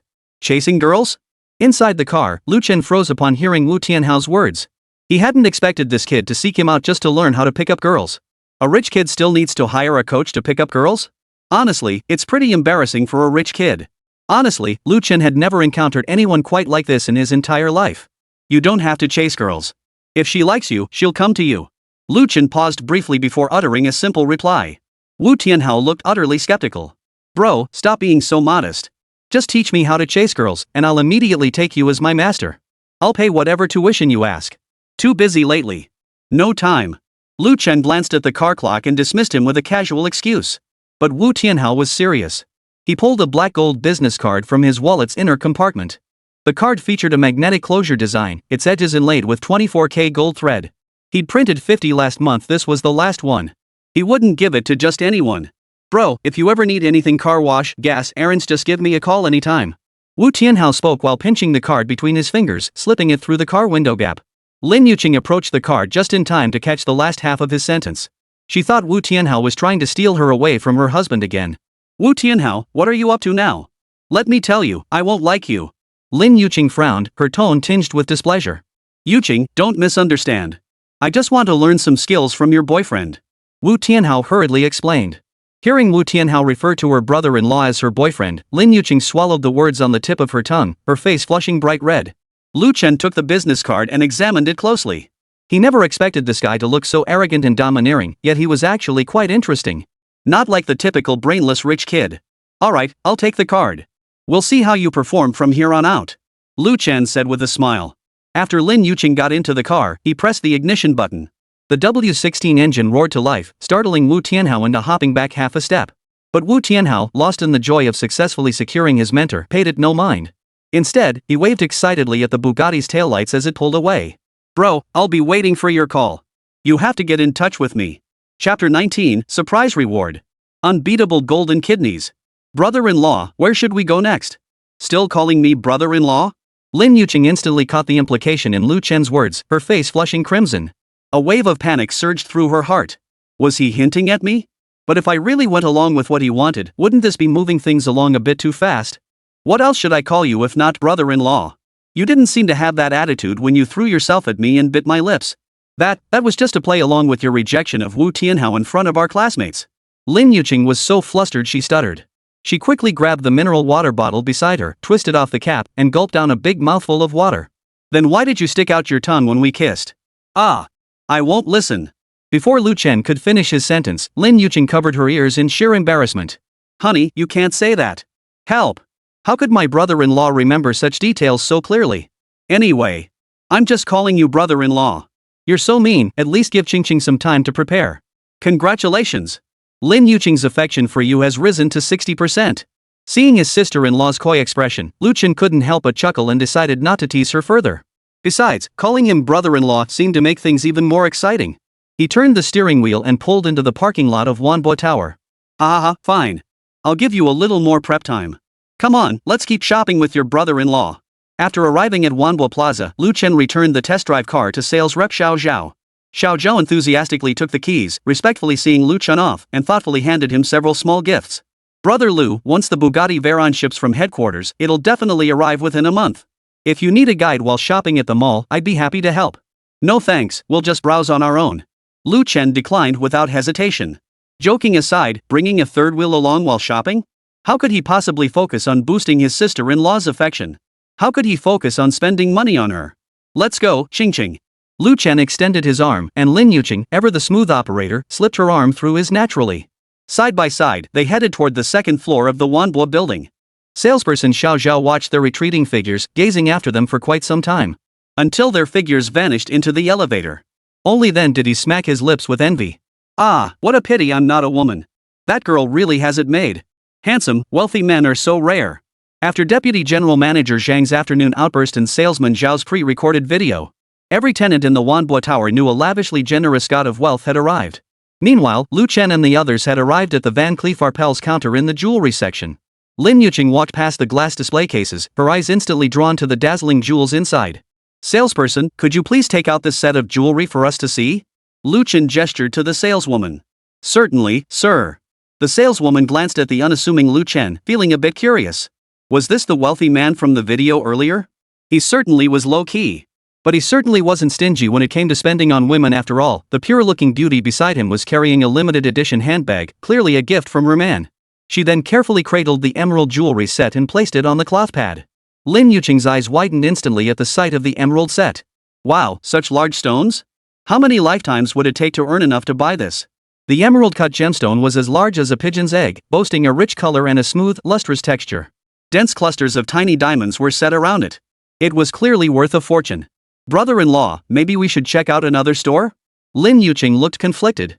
Though her brother-in-law seemed wealthy now, she couldn't just spend his money recklessly. What, trying to save your brother-in-law money? Lu Chen smiled as he lowered his gaze, his eyes glancing at the price tag on the display case, 582,999. The six-figure sum didn't even ripple his eyes. Money truly meant nothing to him. The more he spent, the more cashback he received. Plus, once cash spending hit 50 million, the system offered what it called a surprise reward. How could Lu Chen possibly stop splurging? Just over 50 grand? That's pocket change for my brother-in-law. If you like it, wrap it up. Lin Yuqing felt a pang of heartache. She reached out and grabbed Lu Chen's hand just as he was about to pull out his bank card, pleading urgently. Stop it, brother-in-law. Your money matters too. To her, this money was being spent far too unwisely. Swipe the card. Lu Chen chuckled, patting his sister-in-law on the shoulder before pinching the black card between two fingers and tapping it lightly on the counter. The cashier standing nearby smiled so broadly her eyes narrowed to slits, revealing 8 perfectly aligned white teeth. Truly a god of wealth. What extravagant spending. Right away, sir. Madam, your swan-like neck is simply made for this gem. The saleswoman flattered as she swiftly packaged the jewelry. This innocent beauty right before me, she's got it made. She seemed to be showered with money like this. The girl's earlobes instantly flushed crimson. Hearing the saleswoman address her as Madam, Lin Yuqing felt both shy and flustered. Yet at the same time, she felt an intense sense of fulfillment and happiness. It could be said that Lu Chen's move was perfectly executed. As the card swiped successfully, a system voice echoed in Lu Chen's mind. Congratulations! Lin Yuqing has accepted your purchase. Current purchase willingness, 4. Transaction settled at maximum return rate upon completion. Ha! Only a 4 on the willingness to spend scale? That means Qingqing hasn't fully let go yet. Well then. I'm determined to max out her spending willingness within the 6-hour goddess critical hit card bonus period today. Come on, Qingqing, keep selling. Lu Chen wrapped his arm around his sister-in-law's slender waist. Lin Yuqing stiffened at his sudden gesture, but soon relaxed, letting Lu Chen lead her toward the apparel section. From the Chanel haute couture salon to the LV boutique, they browsed their way through, Lu Chen selecting beautiful clothes and handbags for Lin Yuqing without hesitation. Though Lin Yuqing felt a bit shy at first, Lu Chen's persistence gradually drew her into the joy of shopping. Next, they arrived at the gourmet food section. From French foie gras to Japanese bluefin tuna sashimi, they sampled an array of delicacies. As they savored the food and chatted happily, time slipped away unnoticed until dusk fell. Only when Lin Yuqing frowned slightly and murmured that her feet were aching did Lu Chen finally halt his frenzied shopping spree. Detected spending of 1,030,000 yuan on goddess Lin Yuqing. Triggered 7x critical hit. Congratulations on receiving 7,210,000 yuan. Though his sister-in-law remained reserved, Lu Chen didn't mind. After all, he still had that goddess critical hit card to use. Critical hit card, activate. Almost simultaneously, his phone vibrated. Alipay deposit, 72.1 million yuan. Detected assets exceeding 50 million. Surprise reward disbursed. Bonus activated, invincible golden kidneys. As a successful man, you need a healthy body and kidneys as powerful as a perpetual motion machine. Invincible golden kidneys bonus, health plus 100%. Stamina plus 100%, endurance plus 100%, speed plus 100%, strength plus 100%. A wave of warmth surged through his lower back as immense power coursed through his meridians, flooding every limb and bone. Holy crap! This reward is truly a surprise. What man wouldn't want golden kidneys? If a 50 million reward is this insane, how mind-blowing will the next surprise reward be? Next surprise reward asset tier, 5 billion. 50 billion. Doesn't sound too hard to reach. At our current spending pace, plus the system's cashback, we might hit the next surprise reward tier in no time. Qingqing, shall we move on to? Lu Chen was just about to wrap his arms around Lin Yuqing and dive into the night's revelry. A phone call abruptly interrupted the gradually heating atmosphere between them. Chapter 20, Goddess Guardian Surprise Reward. Lin Yuqing's phone vibrated inside her bag. She pulled it out, the screen displaying Mom. Brother-in-law, I need to take this call. It's my mom. Go ahead. She shoved the mineral water bottle into Lu Chen's hand and hurried to the women's restroom 3 meters away, pressing the answer button. Hello, Mom? Yuqing. Come home immediately. Her mother's voice pierced through the receiver. She hastily covered the receiver and glanced back at Lu Chen. Lu Chen was flipping through price tags on the new handbag collection, casually signaling to the saleswoman with a take-them-all gesture. Mom, I have an early class tomorrow. Tonight. She had packed her ID and charger. She had long since made up her mind about her brother-in-law. There was no way she'd be content to go home and sleep. Oh, Lin Yuqing. You've learned to lie, haven't you? Your sister already told me. Lin Yuqing's heart skipped a beat. Lu Chen is your brother-in-law. Her mother's voice suddenly rose sharply.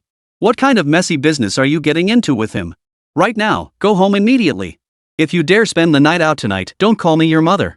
Lin Yuqing turned her head. She saw the sales assistants bowing around Lu Chen, each holding over 20 handbags. The man turned and raised an eyebrow at her with a smile. But Mom, my sisters are all divorced. Why should I? Lu Chen set down the handbags and walked toward her. She quickly turned her back. Mom, listen to me. I truly love. Beep beep beep. The call was disconnected. Lin Yuqing stared at the darkened screen. Her heart ached with grievances she had no one to share with. What's wrong? Lu Chen reached out to wrap his arm around her waist. Lin Yuqing suddenly threw herself into his embrace, the phone pressing painfully against both their ribs. She caught the scent of her brother-in-law's masculine aura and suddenly felt like crying. What a beautiful day it had been. It should have ended even more perfectly. My sister didn't cherish her own happiness, why couldn't she let me be happy? Brother-in-law, Mom wants me to go home. She buried her face in his collar, her voice muffled. Lu Chen's hand froze mid-air before gently resting on the back of her head. He'd been planning to make his move on his sister-in-law tonight. Seems like that's not happening now. The mall's PA system was broadcasting the closing announcement. A cleaning lady pushed a vacuum cleaner past their feet. Lin Yuqing lifted her head, her eyes still hazy, thinking her brother-in-law was upset. Brother-in-law, I wasn't lying. I really did bring my ID today. She tiptoed closer to his ear. She whispered softly. Brother-in-law, if you say you'll let me stay, I'll smash my phone right now and pretend I never got that call from Mom. Lu Chen's Adam's apple bobbed as he gently brushed his sister-in-law's delicate nose. I'll call you a cab. He pulled out his phone and ordered a Didi ride. The driver accepted the request instantly. Lin Yuqing suddenly grabbed his wrist. Are you really willing to let me go? Her eyes welled up and the tip of her nose turned red. Current affection level, 62%. Lu Chen caught the cherry scent of her Givenchy lipstick, recalling the sensation when she'd bitten his lip that afternoon. His newly acquired invincible golden kidney began to heat up. It felt like a heating pad pressed against his lower back. Be good. All right. Current affection level, 65%. Safely delivered Lin Yuqing home. Lu Chen loosened his tie after stepping off the car. The heat from his invincible golden kidneys made him undo 2 buttons on his shirt. Damn it. This isn't just an invincible golden kidney. It's almost as big as my brother's. No way. He needed to vent with his ex-wife's best friend, that young school beauty. The thought had barely formed. Ji Xiaoyu's name popped up on the screen, reminding him of the 30,000 yuan he'd transferred last night. Hey, Miss Campus Beauty Ji, if you're not asleep yet, come over to my place for a massage. But before he could finish, Ji Xiaoyu on the other end suddenly spoke with a trembling voice. Lu Chen, come save me. The sobs in the receiver didn't sound fake. Lu Chen's heart skipped a beat. He immediately thought of Chen Jiqian, the drunk troublemaker from yesterday. Is your ex-husband bothering you again? No, it's not him. I'm being harassed by a customer. A customer? What kind of customer? Could Ji Xiaoyu have gone back to her old line of work? Lu Chen kicked the trash can, sending the aluminum bin clattering 2 meters away. A system alert exploded in his mind. Anger detected. Recommend increasing Ji Xiaoyu's favorability. Your affinity. Didn't you promise not to go to massage parlors? Since you broke your word, hand back that 30,000. Lu Chen certainly wasn't short on a measly 30,000. But what he hated most in life was being deceived. I never thought you'd be just like that Lin Yue. Sobs came through the phone. Ji Xiaoyu hurriedly explained. No, Lu Chen, don't get angry. Listen to me. Speak. The sound of someone banging on a door erupted from the receiver. Ji Xiaoyu's breathing grew rapid. Her speech quickened considerably. The girls at the massage parlor hooked me up with a high-paying side gig. They said it's legit KTV waitress work, 500 a day. I figured I could earn the money back to you quickly, so... At this point, Lu Chen instantly formed a rough judgment in his mind. He knew full well that Ji Xiaoyu was most likely tricked by someone she knew into working at a business KTV as a hostess. Sure enough, just as Lu Chen had anticipated, Ji Xiaoyu's voice trembled with tears on the other end. Once I got there, I found out I have to let customers touch my thighs to get paid. I'm terrified right now, hiding in the women's restroom. But those drunken customers are already banging on the door. Hearing this, Lu Chen didn't hesitate for a second. He swiftly raised his hand to hail a passing taxi and urgently demanded over the phone. Where exactly are you? 3rd floor of Jinding International. Lu Chen, hurry. They're already kicking the door. Ji Xiaoyu's terrified scream abruptly cut off as the line went dead. Lu Chen glanced at his phone's navigation, which showed the destination was 7 kilometers away. He immediately told the driver. Driver, Golden Ding International. Please drive as fast as you can. The quicker the better, as long as you're going fast enough. I'll transfer you an extra 500. Got it. The driver readily agreed, thrilled to have such a generous customer. The moment he pressed the accelerator, the driver seemed possessed by the spirit of the autumn named mountain racing god. Buckle up. Hold on tight. At that moment, the invincible golden kidney at Lu Chen's waist felt as though it were on fire, radiating an intense, searing heat. A surge of power shot rapidly upward along his spine. The invincible golden kidney was completely transforming his body. His hand instinctively reached for the baton tucked beneath the passenger seat. The cold metal touch brought him back to his senses. Wait, what? Who in their right mind carries a baton in their cab? The driver noticed Lu Chen's movement and gave an awkward chuckle, explaining. Working the night shift, the roads aren't exactly safe. Carrying a baton for self-defense is perfectly reasonable, right? Lu Chen was too anxious to care about mocking the driver. Just then, the system suddenly popped up with a new message. Successfully rescued Ji Xiaoyu to unlock the surprise reward Goddess Guardian. Even without the system's prompt, for the sake of that agonizingly sore kidney, Lu Chen had to rescue Ji Xiaoyu safely today. Chapter 21, Affection Skyrockets. 3-second danger prediction ability. Inside the restroom.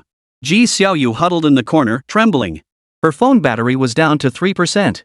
The location she'd sent Lu Chen 10 minutes ago hadn't shown as red. She fought back the urge to cry out. The pounding on the door echoed in her ears. You! Open the door! I paid 8,800 just to you. Get out here or I'll make you. She stared at the phone's blackened screen. Terrified, she could barely speak. Lu Chen, hurry up and come. At that moment, the private room door slammed open with a loud bang. As soon as they entered, Lu Chen saw 4 men standing with their backs to him. The heaviest one wore a black tank top, his arm inked with a blue dragon. 2 others sat on the sofa, each with a girl in their arms. The wooden bathroom door had a hole the size of a bowl in its center, splinters flying as the chair kept smashing into it. A girl in a red dress cowered in the corner of the sofa, recording the scene with her phone. Thankfully, that girl wasn't Ji Xiaoyu. Just then, a familiar voice echoed from the tightly shut bathroom door at the far end. Lu Chen, is that you? It's me. Don't be afraid. Lu Chen responded with a single word, his gaze coldly appraising the bald man before him. The bald man wielding the chair wore a smug expression as he pointed the chair at Lu Chen's face. Who the hell are you? Kid, mind your own business. Another fat man tapped the mouth of a wine bottle against the edge of the coffee table, scattering glass shards across the carpet. I'm your ancestor. Lu Chen sneered coldly, his hand flickering as the baton whistled through the air, smashing down. The fat man doubled over in pain, clutching his stomach as he fell. The remaining 3 drunks turned simultaneously, the shortest one still holding a half-empty bottle of liquor. Damn it! Get him! A companion drew a butterfly knife, its blade flashing coldly.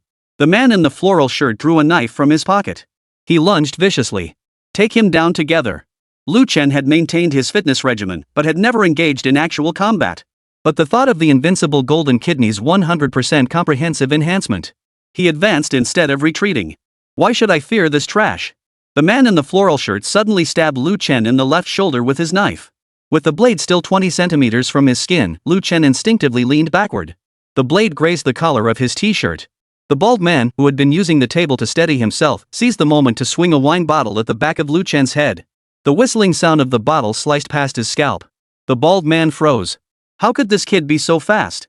Did he have eyes in the back of his head? Lu Chen felt the hot current from his unbreakable golden kidney technique surge up his arm. His lower back suddenly burned hot, as if a hot water bottle pressed against his skin. The heat shot up his spine to his right arm, making every hair on his arm stand on end. Without a moment to spare, Lu Chen swung his baton upward in a sweeping motion. The baton struck the knife handle with precision. The butterfly knife spun upward, its tip embedding itself into the crevice of the crystal chandelier. A shard of crystal fell, smashing into the bald man's head. The man in the floral shirt stared at his empty hand, looking as if he'd seen a ghost. Holy? How did it fly away? Is this even human? Get out! Lu Chen warned, pointing his baton at the bald man's nose. Just then, another thud echoed from the bathroom door. Ji Xiaoyu's voice, trembling with tears, called out. Lu Chen! Are you okay? Taking advantage of Lu Chen's distraction, the bald man suddenly hurled the wine bottle at him. Lu Chen ducked to the side, dodging the bottle as it smashed into the decorative picture frame on the wall. As glass shards flew everywhere, the bald man lowered his head and rammed his shoulder into Lu Chen's stomach. Lu Chen's knee shot out reflexively. By the time he realized what had happened, the bald man was already clutching his stomach and kneeling on the floor. His mouth gaped open, but no sound came out. His eyes bulged as if they might pop out. The other 2 exchanged glances, realizing they'd encountered a tough opponent. But relying on their numbers, they charged forward once more. With the 2 big bosses watching from behind, they couldn't possibly lose face like this. The man in the floral shirt emerged from behind the sofa, holding an ashtray aloft. The short drunk tore the microphone stand from the wall, swinging the steel pipe with a whistling wind. Get him! Lu Chen heard movement behind him, the bald man crawling toward his ankles. He first kicked the bald man's hand away, then swept his baton horizontally, striking the flowered shirt's wrist. The ashtray smashed into the carpet with a dull thud. The man in the floral shirt clutched his wrist and stumbled backward. The short man's steel pipe grazed Lu Chen's left shoulder. Lu Chen seized the pipe and yanked it forward, sending the short man stumbling headfirst into the shards of the broken coffee table. The man in the floral shirt charged again, only to be jabbed in the ribs by Lu Chen's baton. He curled up on the floor, retching sour fluid. Anyone else want to try? Lu Chen tapped the intact edge of the coffee table with his baton, his expression a mix of amusement and disdain as he surveyed the 4 men. It must be said, without the invincible golden kidney, dealing with them would have been far more difficult. All he could say was, the invincible golden kidneys were powerful. As strong as Captain America. The bald guy was retching in a puddle of spilled liquor, while the guy in the flowery shirt wiped the vomit from his mouth. No more fighting. No more. We surrender, bro. No need, really no need. The short guy was the first to raise his hands and back away, plopping his butt onto the overturned fruit platter. The flowery-shirt man dragged the bald guy toward the sofa, clearing a half-meter wide path to the bathroom door. She's right in there. Nobody's touched her. The girl in the red dress had already hidden behind the jukebox, her phone still recording. The The two men who'd been sitting on the sofa finally released the girl they'd been holding. One of them, a young man with a refined air, proactively pressed his palms together in apology. Bro, no need for this. It's just a woman. Your skills are impressive. How about we become friends? Lu Chen saw the smile plastered on his face, but there was no fear in his eyes. Clearly, these two young men were the bosses behind this operation. At the very least, they were second-generation rich kids. But he wasn't interested. He simply turned his back. No need for friendship. The wooden bathroom door hung crookedly, its lock completely shattered. The man in the polo shirt signaled his partner to retreat quickly. They'd seen tough guys before, but never someone who could take a steel pipe to the shoulder and not even flinch.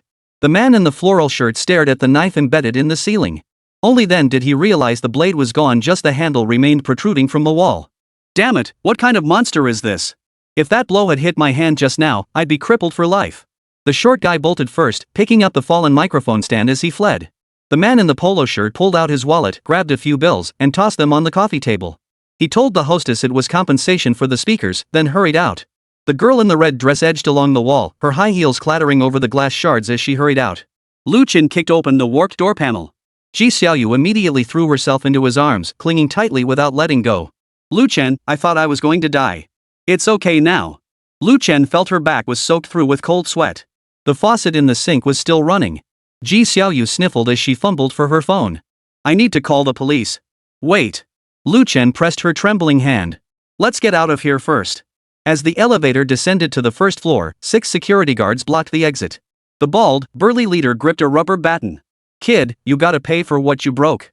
Lu Chen pulled out his bank card and slammed it on the counter. Charge all damages to my account. The security chief leaned in to count the zeros on the POS screen, then suddenly snapped to attention and saluted. Goodbye, Mr. Lu. The night breeze carried away the scent of alcohol from Ji Xiaoyu's body. She stared at the moths fluttering under the streetlight and suddenly said, those girls said the 500 a day was for serving fruit platters. I know. Lu Chen hailed a taxi. I'll take you home. Ji Xiaoyu affection level, 70%. Congratulations on unlocking Goddess Guardian, gain 3 seconds of danger foresight. Chapter 22, First Blood Achievement. Searching for a new goddess. The taxi was filled with an air of ambiguous tension. Lu Chen sat in the backseat while Ji Xiaoyu, still shaken from her recent escape from the club, trembled slightly beside him. Seeing this, Lu Chen naturally pulled her gently into his embrace, patting her back to calm her. It's okay. I'm here. Yet within Lu Chen, a fiery passion burned fiercely, causing even his arms holding Ji Xiaoyu to tremble uncontrollably. After all, the ripe, mature allure radiating from Ji Xiaoyu was simply too tempting. At first, Lu Chen's hand resting on Ji Xiaoyu's shoulder remained restrained. But as the heat within him intensified, his fingers began to unconsciously trace gentle strokes along her arm. Ji Xiaoyu's skin felt exquisite, smooth, tender, and soft. Lu Chen's movements grew bolder, and he found himself utterly unable to pull away. Ji Xiaoyu's entire body trembled violently, and she instinctively lifted her eyes to look at Lu Chen. At that moment, Lu Chen's face flushed crimson, his eyes burning with an unusual intensity. Ji Xiaoyu's heart skipped a beat as a thought flashed through her mind. Oh my god, Lu Chen's body is burning hot. Does he want me? She recalled how, just moments ago at Shanghai, Lu Chen had risked his own safety to step forward and save her. If not for him, she couldn't imagine what horrors she might have faced. Lu Chen, this man she had once dismissed as a loser, was, in fact, a true man. Unconsciously, Ji Xiaoyu's gaze toward Lu Chen grew more alluring. But she was a married woman. Could a man as exceptional as Lu Chen truly accept her? The moment Lu Chen lowered his head, his gaze met Ji Xiaoyu's eyes, now brimming with desire. Gazing at the beauty in his arms, her alluring yet endearing expression made him tighten his grip slightly. Upward at times. Then downward. Instantly, Ji Xiaoyu let out a muffled moan, her face flushing with bashful charm. Just as the saying goes, that tender moment when she lowered her head was like a water lily unable to withstand the cool breeze. At that moment, Ji Xiaoyu's mind was a tangled mess. Her face grew increasingly flushed, her eyes darting away, unable to meet Lu Chen's gaze, yet she couldn't resist stealing glances at him. Finally, her face flushed crimson, she murmured in a voice barely louder than a mosquito's buzz. Lu Chen, stop, someone's waiting at home. I'll give it to you, okay? Lu Chen's heart leapt with joy at her words. He suddenly wrapped his arms around Ji Xiaoyu's soft waist, inwardly delighted. All right. The taxi driver watched the entire scene unfold in the rearview mirror. Envy filled his heart, and he couldn't help but let out a few murmurs of admiration. This handsome young man really had his charms. The woman he brought out of the club was stunningly beautiful. He glanced at the young man, handsome and well-built, with a solid physique. Compared to himself, driving himself to exhaustion day after day, getting older, with a belly full of flab, he couldn't hold a candle to the guy. His nagging wife at home constantly berated him for being useless, driving him absolutely mad. The more the driver thought about it, the more bitter he felt. He sighed helplessly and focused back on the road. Damn it. Comparing yourself to others is truly depressing. After finishing this fare, he'd go get his feet washed to cool off. Another 10 minutes passed before the taxi slowed to a stop. Lu Chen and the other person stepped into the dark, dimly lit hallway. Suddenly, Lu Chen lifted Ji Xiaoyu's chin and pressed his lips against hers. Stop, Lu Chen, Affection plus 1%. Though she protested with her words. Lu Chen received a notification tone indicating an increase in affection. Ji Xiaoyu half resisted, half yielded, soon melting into Lu Chen's embrace. And so, the two kissed all the way. The mere distance to the third floor took them half an hour. Open the door. Upon reaching the door, Lu Chen released Ji Xiaoyu with satisfaction. Ji Xiaoyu felt lightheaded from lack of oxygen, her eyes hazy and her lips numb. After he let go, she instinctively licked her red lips with her little tongue. Catching Lu Chen's gaze fixed on her, she flushed with embarrassment and quickly lowered her head to adjust her dress, which had ridden up. Lu Chen, you're so mean. Ji Xiaoyu said, wiping her mouth with the back of her hand. Only then did she realize her lipstick had smudged all over Lu Chen's face. She turned to search for her keys, only to realize with a start that the purse holding them was still at the KTV. Oh no, I left the keys at the KTV. Hearing this, Lu Chen didn't hesitate. Planting his feet firmly, he gathered all his strength and kicked the door with all his might. A thunderous bang echoed as the door burst open. Ji Xiaoyu was startled by the sudden noise. Without a moment's hesitation, Lu Chen bent down, scooped Ji Xiaoyu up in his arms, and strode purposefully toward the bedroom. I'll buy you an apartment tomorrow. Lu Chen's decision to buy an apartment wasn't impulsive. The first phase of his mission required him to spend 1 million yuan on Ji Xiaoyu. Ji Xiaoyu didn't take his words seriously. After all, Lu Chen had been delivering takeout just yesterday. He probably couldn't even afford the down payment. But women always love sweet talk. Having you is all I need. Lu Chen, it's been years since Ji Xiaoyu said with a hint of shyness and nervousness. Don't worry, I'll be gentle, Lu Chen whispered softly. Inside the room, the dim yellow light cast an intimate glow as a suggestive atmosphere filled the space. As time passed, Ji Xiaoyu's affection for Lu Chen continued to grow. Once the unattainable campus goddess. Now she'd finally become a woman who offered herself to me. Congratulations. Ji Xiaoyu's affection for you has increased to 52%. Congratulations. Ji Xiaoyu's affection for you has increased to 68%. Congratulations. Ji Xiaoyu's affection for you has increased to 73%. Congratulations. Ji Xiaoyu's affection for you has increased to 80%. Favorability with goddess number 1 Ji Xiaoyu has increased to 80%. Congratulations on achieving the first blood achievement. Reward Zishang Entertainment Company. After a night of passion, Ji Xiaoyu cried all night long under Lu Chen's relentless onslaught, leaving her no time to sleep. The next morning, when Lu Chen called her to get up and prepare to buy her a house, Ji Xiaoyu, her voice hoarse from crying, was too exhausted to even wake up. Fine, I'll transfer you 10,000 yuan for now. Let me know when you run out. Lu Chen knew transferring money wouldn't trigger a critical hit, so there was no need to send too much. Sprawled out on the bed, Ji Xiaoyu was too exhausted to even lift her eyelids. Even when she heard the Alipay notification for the 10,000 yuan deposit, she merely gave a slight nod of her chin, acknowledging the receipt.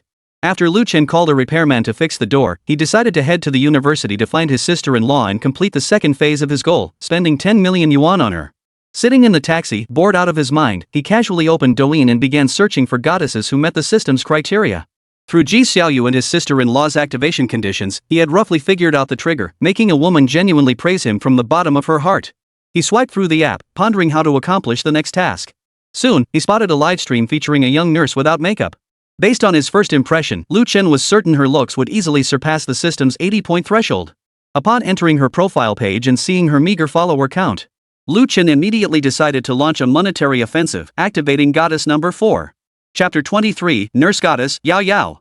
This streamer named Yao Yao had an interface so rudimentary it looked like it was filmed with a feature phone. But her looks were undeniably striking. Who in this day and age dares to go live without slathering on 3 pounds of makeup? He recalled last month when he delivered food and stumbled upon a million-follower streamer touching up her makeup. Her face was so caked in makeup even her own mother wouldn't recognize her. Her stream bio read, amateur streamer, first time livestream, please follow. Whether it was truly her first time, well, that was debatable. Just then, Yao Yao spotted a high-level player with a level 57 badge suddenly enter the room. Her eyes lit up, and her heart started pounding. She'd been streaming for 2 or 3 days already and hadn't encountered a single big spender. Finally, a big brother has stepped in. We absolutely must keep him. Wow, welcome to our new community brother-in-law. Brother-in-law's level 57 light badge, could you give Yao Yao a follow? Lu Xiao didn't know exactly how much a level 57 badge represented. But she knew this was definitely a big spender who tipped over $1 million. Upon hearing this, Chen shifted his gaze to the top right corner of the livestream. Only 5 viewers were online. The comments section had only 2 messages floating by newcomer. This scene instantly reminded Chen of when his sister-in-law first started streaming. Her room had been just as deserted, with only a handful of viewers watching. In an instinctive gesture, Chen casually clicked the follow button. Seeing the big spender actually follow her, Yao's face immediately lit up with a bright smile, her voice dripping with honeyed sweetness. Thanks for following, everyone's brother-in-law. Would you like to join my fan club? It's just a dime. Hearing this, Chen smiled. Most small-time streamers were like this. Every single follow was incredibly precious to them, which is why they treasured it so much and thanked people endlessly. After all, who knows? That seemingly insignificant follower might just transform into a big spending top donor someday. Alright, I'll give you a shot since you're so sweet. Chen had little interest in joining the fan club and instead opened the gift section. He casually sent a unicorn gift worth 888.8 yuan to see if it would trigger the system conditions. At that moment, Yao, seeing the big shot hadn't spoken, assumed he'd left because he thought she lacked talent. But the next second, her vision was flooded with dazzling gift effects on the screen, leaving her completely stunned. A unicorn? This was a massive gift worth 888.8 yuan. None of her fellow streamers who started broadcasting at the same time had ever received such an expensive gift. Earlier, that guy had casually received a few gifts and then came over to show off in front of her. Now that she'd received a unicorn, she had to hit back hard. Yao grew more and more excited the more she thought about it, her voice rising noticeably. Thank you. Thank you so much, brother-in-law, for the unicorn. Wow, you're so awesome. The 4 or 5 viewers in the livestream reacted even more excitedly than Yao. Holy crap, this little streamer's luck just turned around. A unicorn is worth nearly 1,000. Yao's really hitting her stride. This brother-in-law's level is so high. Holy crap, how much did he spend? Just as Chen sent the 888.8 yuan unicorn gift, a prominent system notification suddenly popped up before his eyes. Ding! Password verified. Detected a goddess target meeting system criteria. Bind goddess number 4, Lucio? Let's see. Chen looked utterly unsurprised. My guess was right. Only by spending money on a genuine female streamer and sending gifts could one earn her heartfelt, sincere praise, the key to successfully activating goddess binding. Bound. Name, Lucio, 84 points. Beauty influencer goddess equals 80 points. Affection level, 1%. Age, 19. Figure, 92 points. Personality, blank slate. Total score, 88 points. Goddess. Willingness to spend, 10. Congratulations. Lucio has accepted your consumption. Current consumption willingness, 10. After consumption, settlement will be based on the highest return multiplier. Detected your consumption of 888.8 yuan for goddess Lucio. Triggered 10x critical hit. Congratulations on receiving 8,888 yuan. Chen watched Yao, who was so overwhelmed she seemed at a loss for words, and a smug smile spread across his lips. Indeed, it was these inexperienced college students who were most easily swayed. Take this 888.8 yuan unicorn gift, for instance. The streamer only gets half of that as commission. Yet even so, for many students still living off their allowance, this 444.4 yuan was nearly equivalent to a week's worth of meals. That's why a single unicorn gift triggered a whopping 10x critical hit rate. Chen felt like he'd grasped the key to unlocking a treasure trove. He wouldn't let this chance slip away. Without a moment's hesitation, his fingers danced across the screen. Capitalizing on this rare 10x critical hit rate window, he rapidly fired off 10 supreme fireworks gifts in succession. In an instant, the live stream room erupted with dazzling effects, golden light nearly filling the entire screen. Lucio had been basking in the delight of receiving the unicorn gift. The sudden barrage of supreme fireworks effects left her utterly dumbfounded. Holy crap! Aren't supreme fireworks only for top streamers? Her mouth hung slightly open, and for a moment, she couldn't utter a word. Seconds later, she finally seemed to find her voice again, blurting out in a flustered, high-pitched voice. Ah! This is the supreme salute. Brother-in-law, you're so generous. Oh my gosh, brother-in-law, what talent do you want Yao to perform? She covered her cheeks with both hands, overcome with excitement. Good heavens, she'd stumbled upon a wealthy benefactor. What incredible luck had she stumbled upon? Could it really be because of her natural beauty so stunning it was impossible to forget that it attracted this big brother to lavishly shower her with gifts? The more Yao thought about it, the more excited she became. Her gaze fixed on the screen, where the name everyone's brother-in-law appeared, filled with nothing but admiration and thrill. After a long moment, Yao finally calmed down a bit and hurriedly said, "Thank you for the ultimate gift barrage, brother-in-law. I can sing, would you like to hear me?" Chen had been closely monitoring the system's displayed spending intent value. Seeing it drop to 5 points, he knew continuing to shower gifts at this moment was no longer wise. So, he leisurely typed a line on the live chat. Everyone's brother-in-law, add me on WeChat, let's chat privately.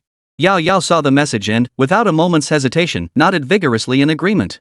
She knew full well that just these 10 supreme gift cannons would net her tens of thousands of yuan, no small sum. Since she wanted to make a living in the internet live streaming world, she absolutely couldn't afford to offend the big brother. If she upset the big brother, who would still send her gifts and let her live the good life? With that thought, Yao Yao quickly turned to the camera and said sweetly, "Sure thing, brother-in-law. I'll add you on green bubble later." After saying that, she didn't forget to wink at the camera, flashing her sweetest smile. Chapter 24, Piking against the former queen, Sun Yiling. Let's PK, I'll win for sure.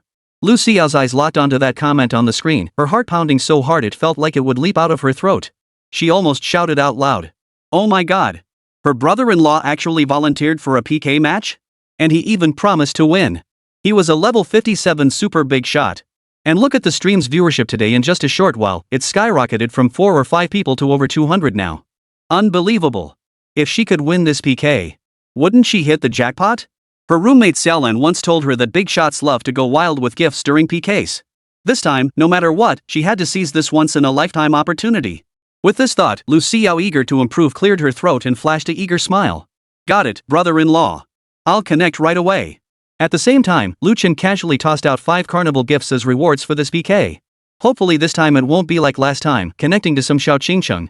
Best if it's 2 popular female streamers with big fan bases. Last time, the bizarre laughter in Xiaoqingcheng's livestream nearly triggered a stress reaction in Lu Chen. This time, the heavens had heard Lu Chen's inner prayer. The instant the connection was established, Lu Xiao's smile froze solid. She almost reflexively hung up the PK call. Holy crap! The person sitting across from her was actually Sun Yiling? Wasn't she the Douyin queen who had taken the entire internet by storm? Even though her popularity had waned, her follower count was still millions of times greater than hers. This was completely hopeless. There was no way he could win against her. The moment Lu Chen saw Sun Yiling appear on the screen, he instantly realized that a beauty of this caliber must meet the system's goddess standards. No way. The ex-girlfriend who once had the son of the richest man obsessed with her. How could her looks be anything less than stunning? He just wasn't sure if the virtual gifts he sent would even make a dent with a woman who'd seen it all. Hello, are you the new streamer? Sun Yiling flicked her long, straight black hair and smiled faintly. I saw in the chat that your big brother boasted he'd guarantee a win? Pretty confident, huh? Wonder if it's true or not. Her words were as sharp and cutting as ever. Lu Xiao, streaming for the very first time, was completely overwhelmed by this exchange. At a loss for words, she could only offer an awkward smile.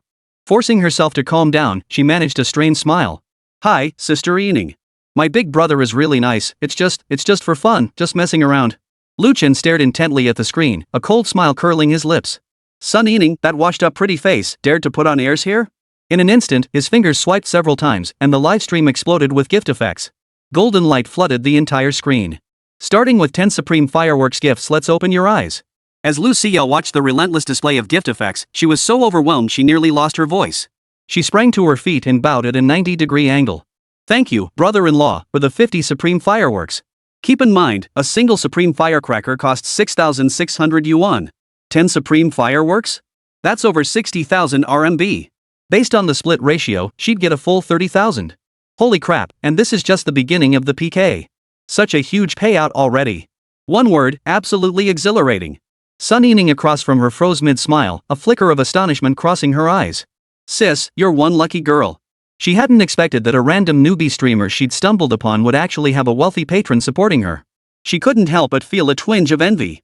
Ever since her relationship with the richest man's son was exposed, several of the big shots she'd been trying to reel in had already fled at lightning speed. Her income had taken a nosedive. At that moment, Lu Chen watched as the top spender in Sun Yining's livestream quickly flooded the chat with 3 cruise ships in response. He couldn't help but laugh out loud. TSK, 3 cruise ships for only 6,000 yuan? How petty. Without hesitation, Lu Chen rapidly tapped his fingers, clicking the carnival purchase button 20 times in succession. The system notification instantly flooded Lu Xiao's live stream screen. Everyone's brother-in-law has gifted Carnival 20. To thank Lu Chen, Lu Xiao started swaying her hips and singing. Seeing this, tears welled up in her eyes. Thank you, brother-in-law. You're practically my real brother.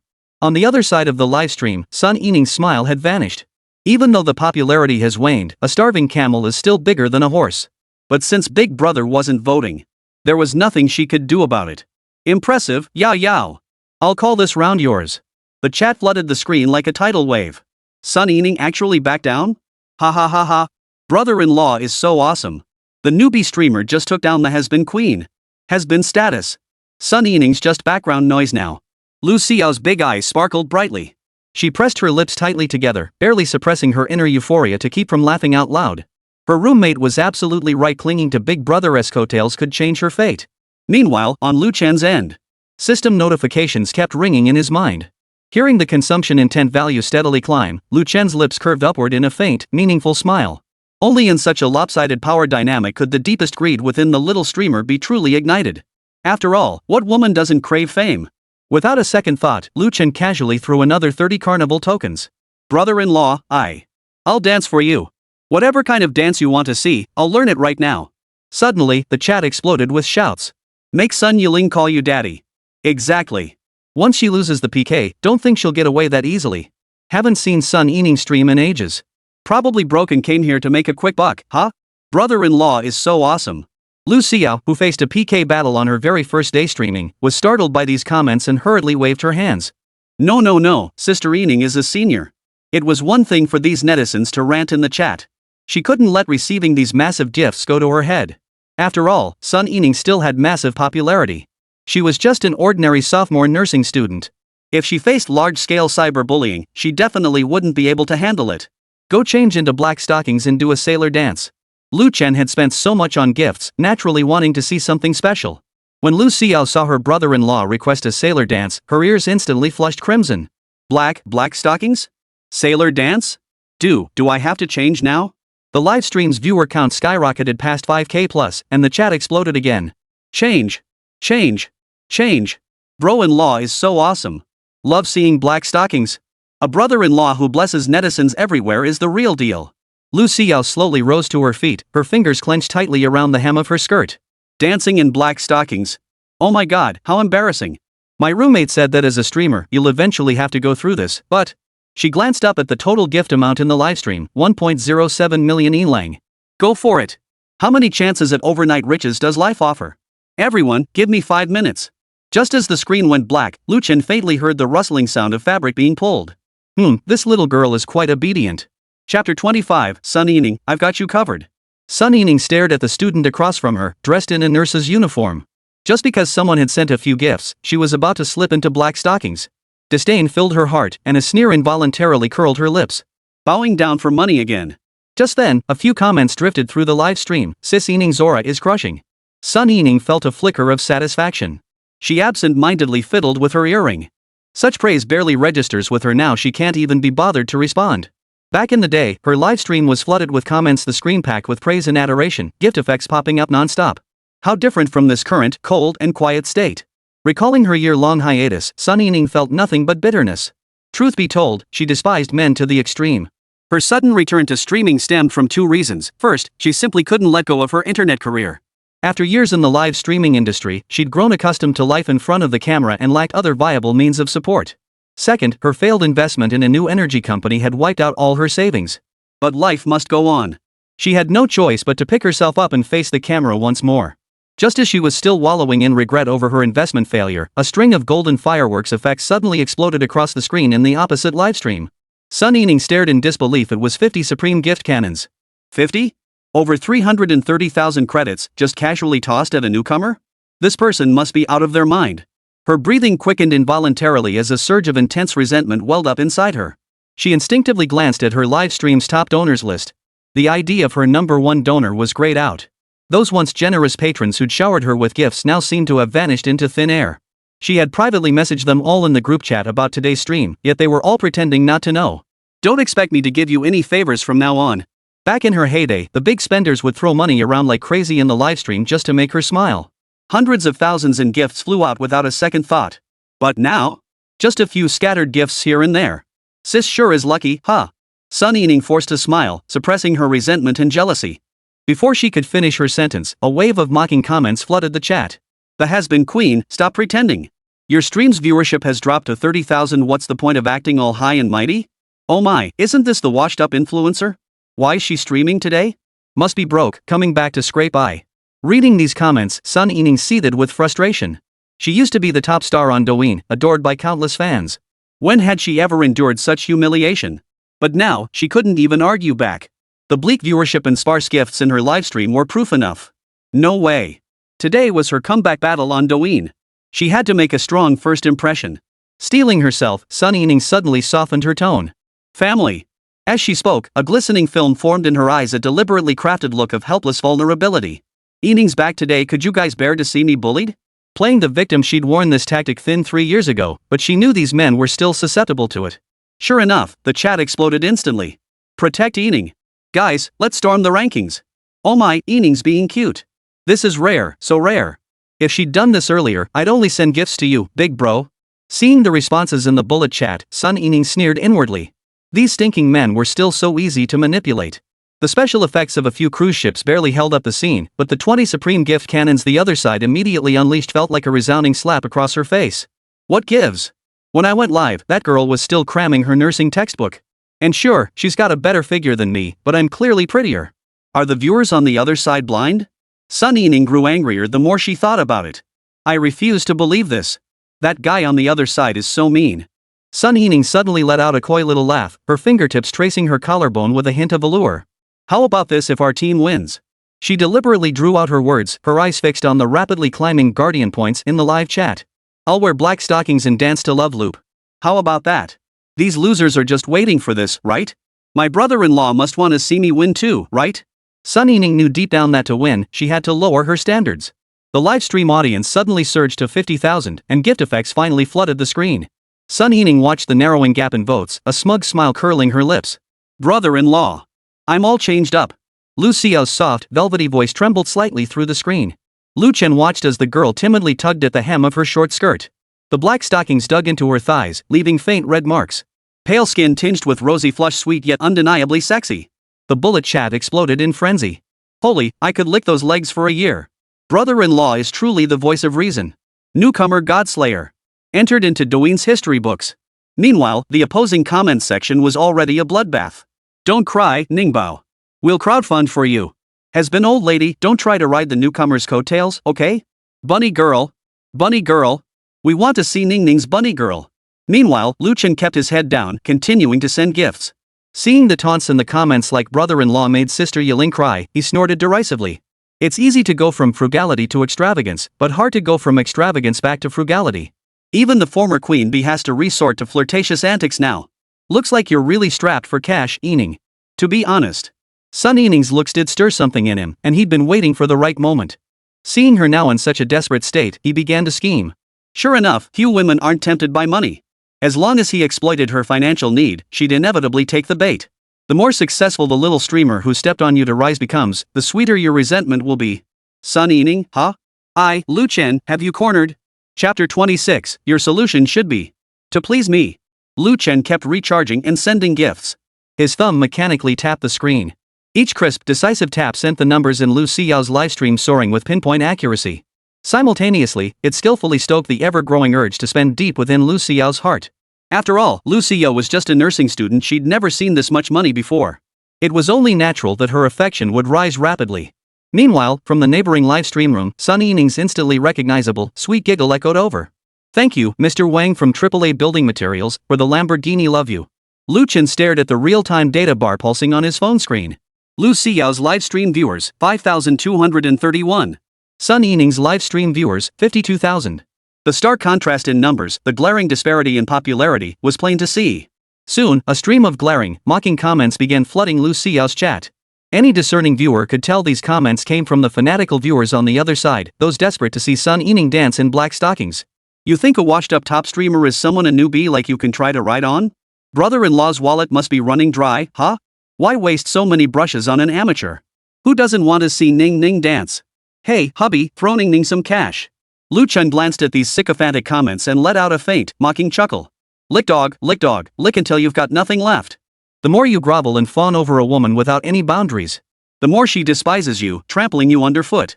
But if you possess enough skill, you can turn a woman into a devoted licker who circles around you. That's the right approach. Right now, the gift-spending war between the two live stream rooms had reached a fever pitch. The opposing side had overwhelming numbers. Though the value of their individual gifts couldn't match Lu Chen's extravagance, their gift-sending speed was astonishingly fast. As Lu Chen went on a gift-spending frenzy, a peculiar sensation began to stir within him. Each time he decisively dropped 10 carnival gifts, the opposing livestream room would respond like clockwork. 12 dream castles would float into view precisely on schedule. Immediately after, Sun Yuling's soft, alluring voice would echo again. Oh dear, second place brother, no need to rush. Take your time brushing, we're not in a hurry. As time passed, the popularity votes in both live streams steadily climbed. When Lu Chen's side reached 638,420 popularity votes, Sun Yining's stream swiftly followed suit, surpassing 600,000. Lu Chen furrowed his brow slightly, keenly sensing something amiss. This pattern where every time he surged ahead at a critical moment, the other side would be just a hair's breadth behind was definitely not a coincidence. 638,420 versus 638,419. 700,885 versus 700,883. The gap between their vote counts always hovered precisely between 1 and 3 votes, as if meticulously engineered. The answer to this question was soon revealed as the intense PK neared its end. With 30 seconds left on the countdown, the health bar in Sun Yining's livestream suddenly surged like a barrel of gunpowder ignited, skyrocketing at an astonishing rate. Final 30 seconds. Guardians of Yining, light up your signs. Sun Yining's fiery rallying cry echoed through the entire livestream via her microphone. In an instant, her stream was flooded with gift effects from tiny one-cent hearts to unicorns and sweet deliveries, with the occasional supreme firecracker peeking through. The health bar surged at a frenzied pace of 50,000 votes per second. Lu Chen understood. This was the tower rush he'd witnessed countless times before. It was a raid on the base. This was the true moment of the hunt. All those perfectly timed counterattacks and the seemingly insignificant vote gaps were just hooks she'd meticulously laid for this very instant. Fortunately, Lu Chen also had a secret weapon up his sleeve. At the critical moment, he decisively unleashed the supreme salute. Meanwhile, in the livestream, Lu Xiao dancing for the first time in black stockings grew increasingly confident and skilled with each move, buoyed by Lu Chen's relentless stream of gifts. Thanks, brother-in-law. Thanks for another 10 supreme fireworks. The dazzling effects of 10 consecutive supreme fireworks exploded across the livestream. Lu Xiao's favorability rating on the system panel skyrocketed. The 19% figure flashed frantically on the system panel. Yao yao. I don't know what to say. Lu Xiao's eyes welled up with emotion as she danced even more energetically. That slender waist utterly mesmerizing. Within half an hour, she went from being an ordinary poor student to suddenly amassing a fortune of at least 300,000. This sudden, overwhelming happiness made her feel as if she were floating on a cloud. Amidst the overwhelming shock, a thought suddenly flashed through her mind. Study. Study my ass. The viewers in the livestream grew even more frenzied by Lu Xiao's reaction. The streamer's crying makes it even more intense. Brother-in-law is about to crown a new queen. The host is so talented. Screenshot. Screenshot. We're witnessing history. Amidst the cheers and a barrage of gift effects, Lu Xiao danced with increasing abandon in the livestream. Dancing? Black stockings? To Lu Xiao, none of it mattered now. Her earlier shyness and slight resistance had now transformed into a welcome invitation. As long as he's rich, I'd marry the top donor. Most women's dowries probably wouldn't even match mine. The PK time finally ended, and the final results for both sides were settled. 21,014,325, 1987, 643. We won? Lu Xiao screamed in disbelief. This victory had been far too perilous, far too hard won. Lu Chen released his fingertips, now red from pressing, wearing a smug look. You guys made a profit, but I'm the real winner here. Though his original intention for tipping was to earn more cashback, the intense thrill of fiercely outbidding his opponent had inadvertently stirred a profound sense of satisfaction deep within him. No wonder those big shots love tipping. This feeling of throwing money around just to make women flirt and tease, it really does feel like being an emperor. Yet across the screen, Sun Yining's expression remained icy. 1987, 643 votes. This number was nothing short of a humiliating disgrace to her. Back in her prime, she dominated the streaming world, effortlessly breaking the 10 million mark in any casual duel. Now she'd been trampled upon and surpassed by a green nursing student. How could she possibly swallow her pride? Call me daddy. Can't a washed-up old lady take a loss? Where's the bunny girl outfit? The whole internet is waiting for screenshots. Exactly. You still have to dance if you lose. Who cares about your excuses? According to the prior agreement, only the winner of the PK Sun Yining would have to dance in black stockings as punishment. If she lost, she'd have to obey the top donor's punishment. But right now, with her pride sky high, there was no way she'd just give in and perform for these losers in her eyes. Yao yao, you wouldn't really make your big brother make me wear that, would you? Please talk some sense into him. Upon hearing this, Lu Xiao immediately responded timidly. If Yining doesn't want to, then it's fine. These seemingly considerate words ignited a firestorm of rage among the live stream viewers. The over-the-hill queen's deadbeat act. How shameless. Only what brother-in-law says counts. Yao Yao's opinion doesn't matter. Husband, make Yining do the punishment. We want to see her in black stockings as a bunny girl. Lu Chen watched the scene unfold, his fingers lightly tapping the screen as he pressed send. In an instant, a striking golden VIP comment suddenly floated across the live stream's comment pool. Find ways to please me, and gifts won't be spared. Chapter 27, Unleashing Tactics to Climb the Rankings. Sun Yining's face, which had been wearing a smile, instantly froze upon seeing the comment from everyone's brother-in-law. A year ago, she had been straightforward and intolerant of any nonsense. Faced with such a demand, she would have been livid and cursing by now. Her lips twitched slightly, her mind instinctively forming the same sharp retorts as before. The sharp words formed rapidly in her mind. Who do you think you are? Do you really believe throwing a few stinking coins at me will make me act like some other woman, fluttering my eyelashes and playing coy? But the words froze on her lips. She remembered how she was already stretching her finances thin just to keep her streaming equipment updated, rent that slightly more spacious studio, and buy nice costumes and props. Why fight against money? Her gaze drifted involuntarily toward Yao Yao's livestream. She must have made hundreds of thousands in just a few minutes. Sun Yining stared at the staggering string of donation figures, consumed by both jealousy and resentment. Am I really worse than her? In terms of talent and looks, isn't she just as good as this Yao Yao? With that thought, Sun Yining took a deep breath to steady herself. Forget it. I'm going all in. It's just dancing and shaking my hips, right? As long as I get the money and boost the live stream's popularity, what does any of this matter? She adjusted her expression, plastering on a smile as her voice softened into a sweet tone. Alright, dear brother-in-law, you better keep your word. Even she found that coquettish voice somewhat unfamiliar. On the other end of the screen, Lu Chen watched Sun Yining's reaction and couldn't help but let out a cold laugh. What queen of Douyin? What goddess who scorns money? Now she was here putting on a show just for the money? Lu Chen felt elated and casually sent 10 supreme fireworks. He was eager to see just how far Sun Yining would go for money. At the same time, he wanted to test whether he could activate the binding with her. After all, Sun Yining was also in Mountain City. If the opportunity arose, he might even arrange an offline meeting. In Sun Yining's livestream, the moment the special effects of those 10 supreme fireworks exploded across the screen, the entire chat exploded. Holy crap, that brother-in-law is insane. 6 grand right off the bat? This guy's got serious cash. Does he even need another bling piece for his belt? Bro, look at your little sister, all I need is one cannon. This is the real deal. Sun Yining had been scheming how to further curry favor with this big spender. Seeing this, she was about to change into black stockings when she burst out laughing in excitement. Holy crap! The top-ranked player came to me. Ha ha! What's Yao Yao got to compete with me?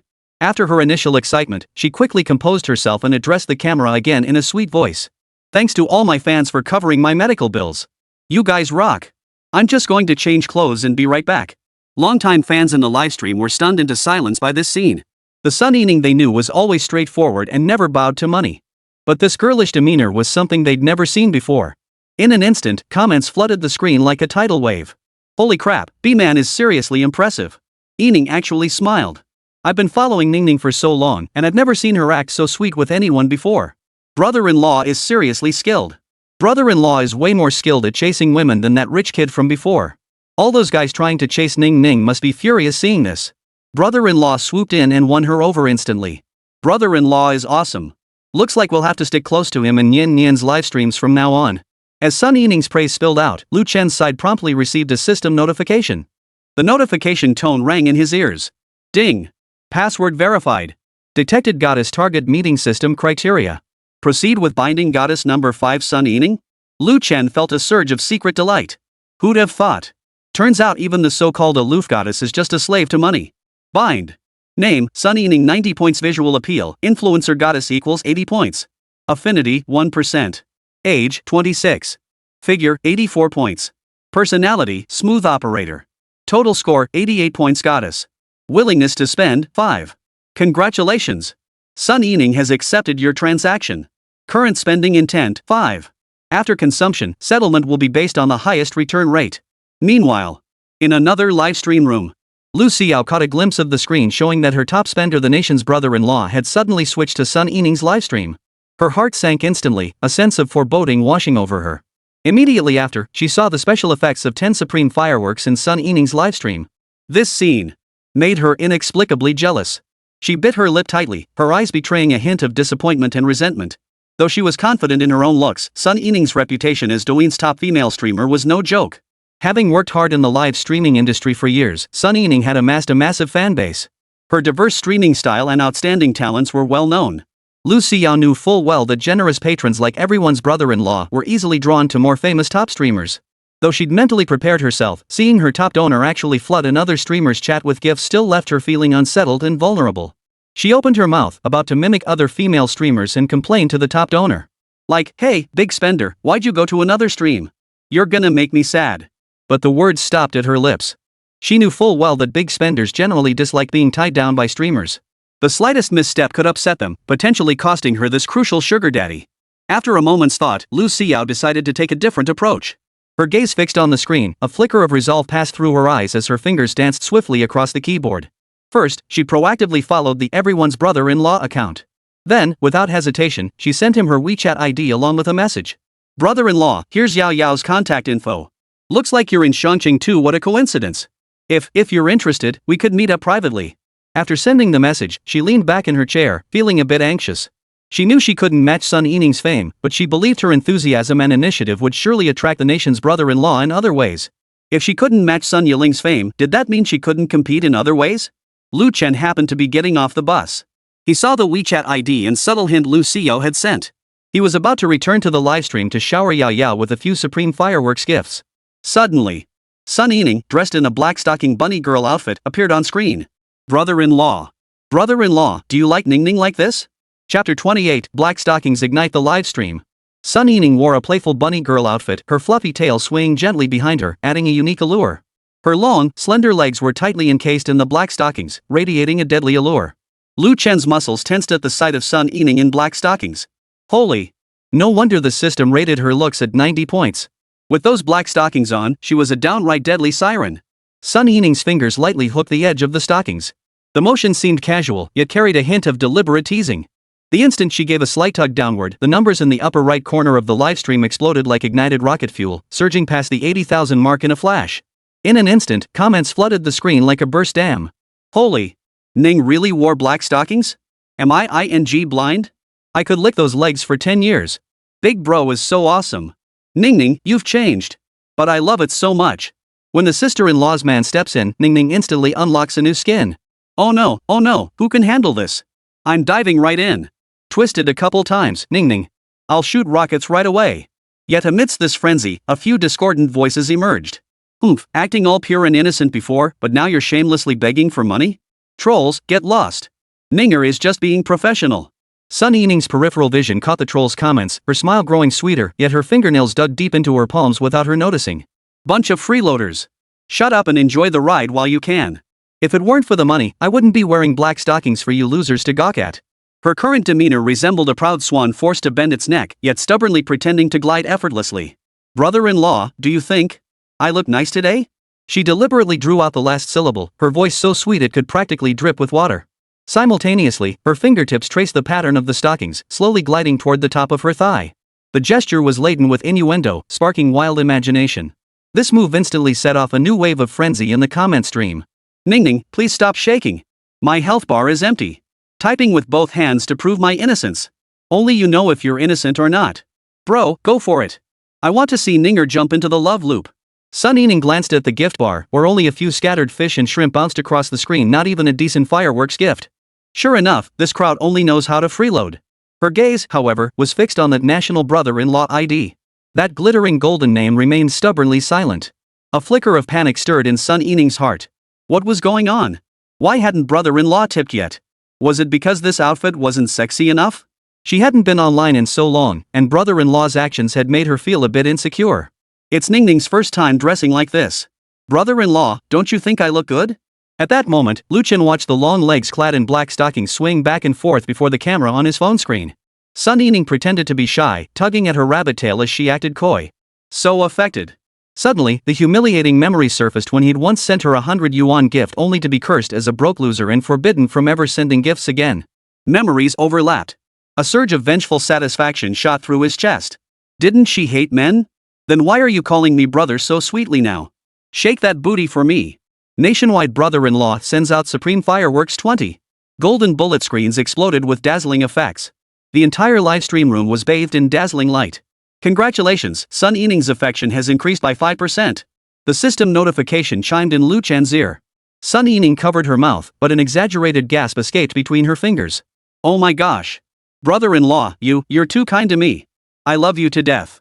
She leapt to her feet, her rabbit ear headband askew, clasping her hands together to frantically flash heart signs at the camera. Ningning's jumping right now. The bullet comments went completely wild. 120,000.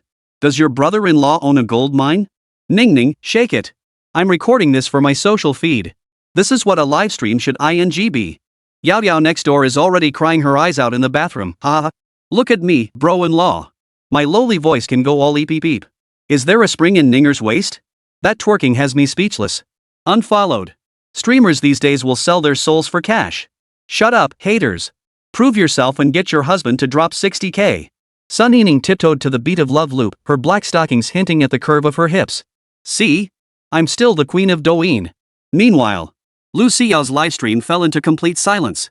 The popularity meter in the upper right corner plummeted at a visible rate. 20,000, 15,000, 8,000. Watching these numbers, despair filled her heart. Her first livestream had just reached the top, only to have Sun Yiling snatch away the top donor spot. The crushing emotional blow made her want to cry. How dare you steal my top patron? Sun Yining, you have no shame. Heartbreaking comments kept flooding the screen. Yao Yao, I'm heading next door to watch the bunny girls. Ningning's already stripping down Yao Yao, you better pull out some heavy artillery. Gotta go, this is boring. College girls who don't seize opportunities like this will never get another shot in life. Thanks to the glow sticks from Love Yao Forever. Lu Xiao murmured weakly into her earpiece, her voice thick with exhaustion and resignation. Suddenly, a comment flashed across her screen. Yao Yao, don't cry.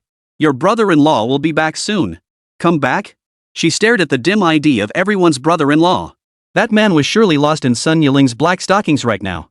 Why else wouldn't he even reply to her private messages? She suddenly grabbed her phone, her finger hovering over the private message box for a long time, her heart torn with conflict. She knew that reaching out to her sugar daddy would likely only make him treat her like a plaything.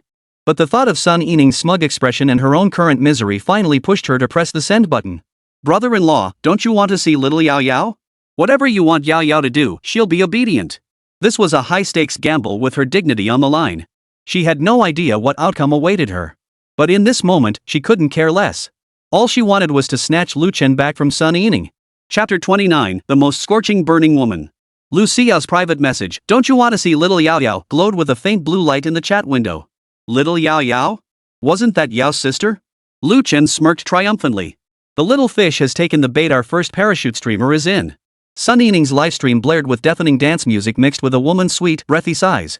Enough to make anyone's nose bleed. He narrowed his eyes at the black-stockinged bunny girl swinging her hips on the screen, feeling the thrill of controlling the game surge through him. All those psychology textbooks hadn't been a waste after all. Women. The more aloof they act, the more terrified they are of being replaced. The more reserved they seem, the less they can handle being compared. He deliberately splurged on Sun Yining just to make Lu Xiao witness her exclusive affection being snatched away. When security crumbled, even the proudest prey would frantically grab at the bait. What pure-hearted college girl. What aloof goddess. They're nothing special. Females in a group compete for premium resources to cement their status. Lu Xiao's current invitation was essentially no different from lionesses tearing into their own kind to claim territory. Her phone suddenly vibrated. As long as Yao Yao is okay with it, I'll do whatever my brother-in-law says. Lu Chen's lips curled into a mocking smile. He knew this game of push and pull all too well. Mouths saying I'll do whatever you want, yet bodies too scared to even turn on the video camera. This half-hearted resistance was nothing but a calculated ploy to maintain her good girl image while milking her sugar daddy dry. You can't have it both ways. Watch me force your hand. He clicked the input box with a cold laugh. To deal with girls like this, you had to rip their fig leaf to shreds. Turn on video now and show me your legs, or I unfollow you. The moment the message sent, Lu Xiao's livestream ID flashed frantically in the backend. Lu Chen leisurely bought a bottle of water, watching the other party is typing prompt above the chat box flicker on and off. He switched to the livestream's PK screen. Before the camera, Lu Xiao hesitated for a moment, then picked up her backup phone and temporarily stepped out of the frame. He could picture the woman on the other end clutching her shirt hem, biting her lip in agony. 30 seconds later, the video invitation finally popped up. Hey, brother-in-law, I'm here. Lu Chen pressed the answer button and slowly turned the camera toward himself. Hey, brother-in-law. Lu Xiao's face squeezed into the small phone screen. She wore an oversized hoodie, its hem barely covering her thighs. Her long, straight legs were pressed together awkwardly, knees glowing pink under the harsh light. Lu Chen's gaze slid down her legs to her slightly curled toes. Spying in the dorm bathroom? He deliberately lowered his voice. Afraid your roommates would catch you flirting with your sugar daddy? Lu Xiao's tempting lips, coated in gloss, parted and closed again before finally forming a soft, reproachful sigh. How could you say that, brother-in-law? Lu Chen suddenly pressed his face close to the camera. Come on, take a look at the legs below. A cold sweat broke out on Lu Xiao's back.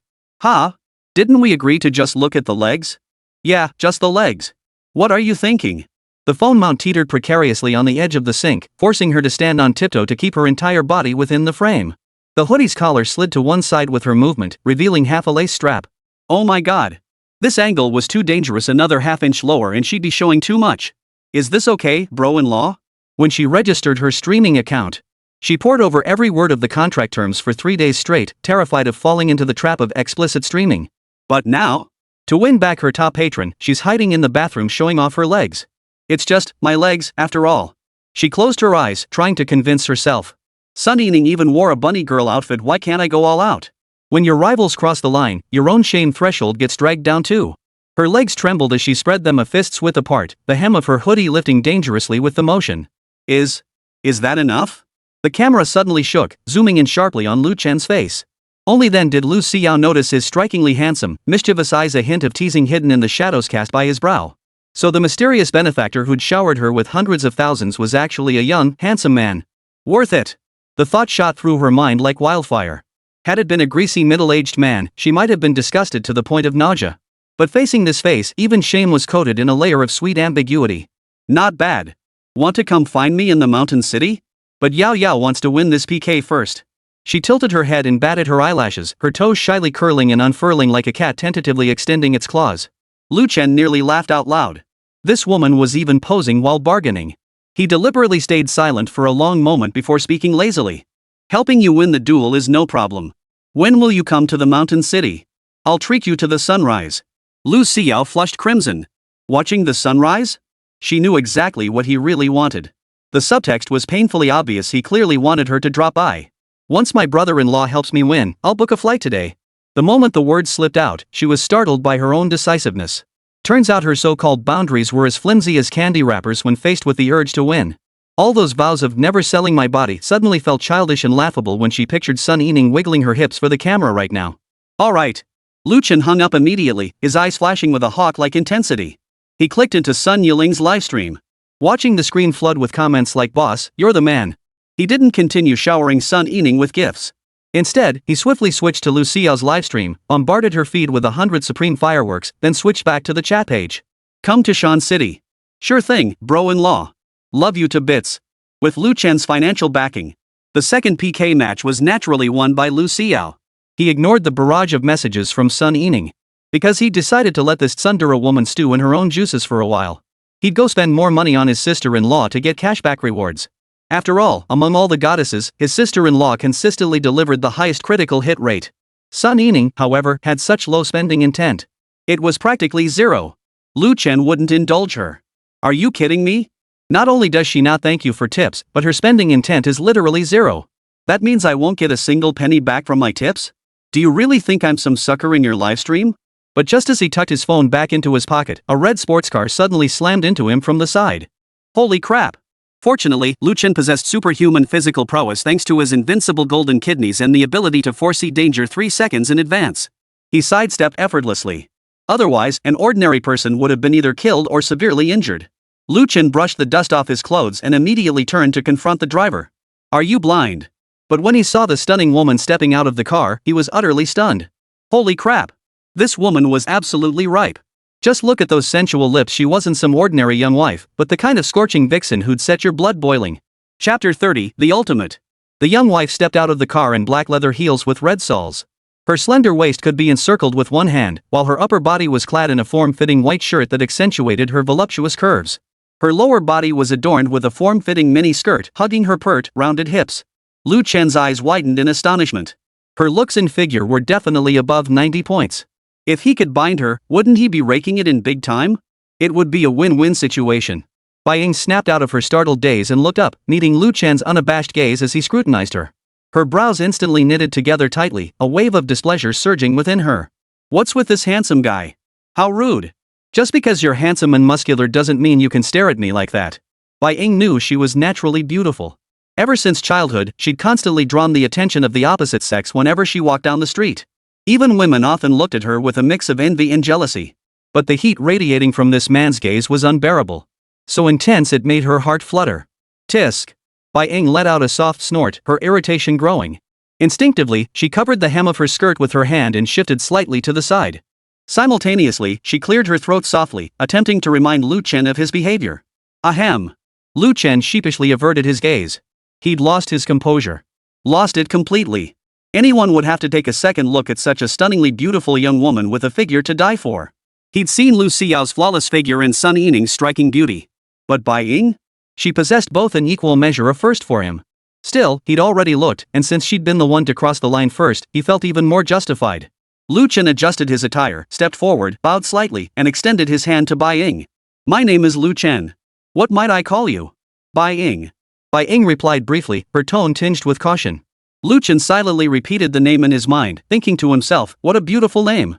Just hearing it, you could tell it was ripe. Whether it's over there or over there. Ahem.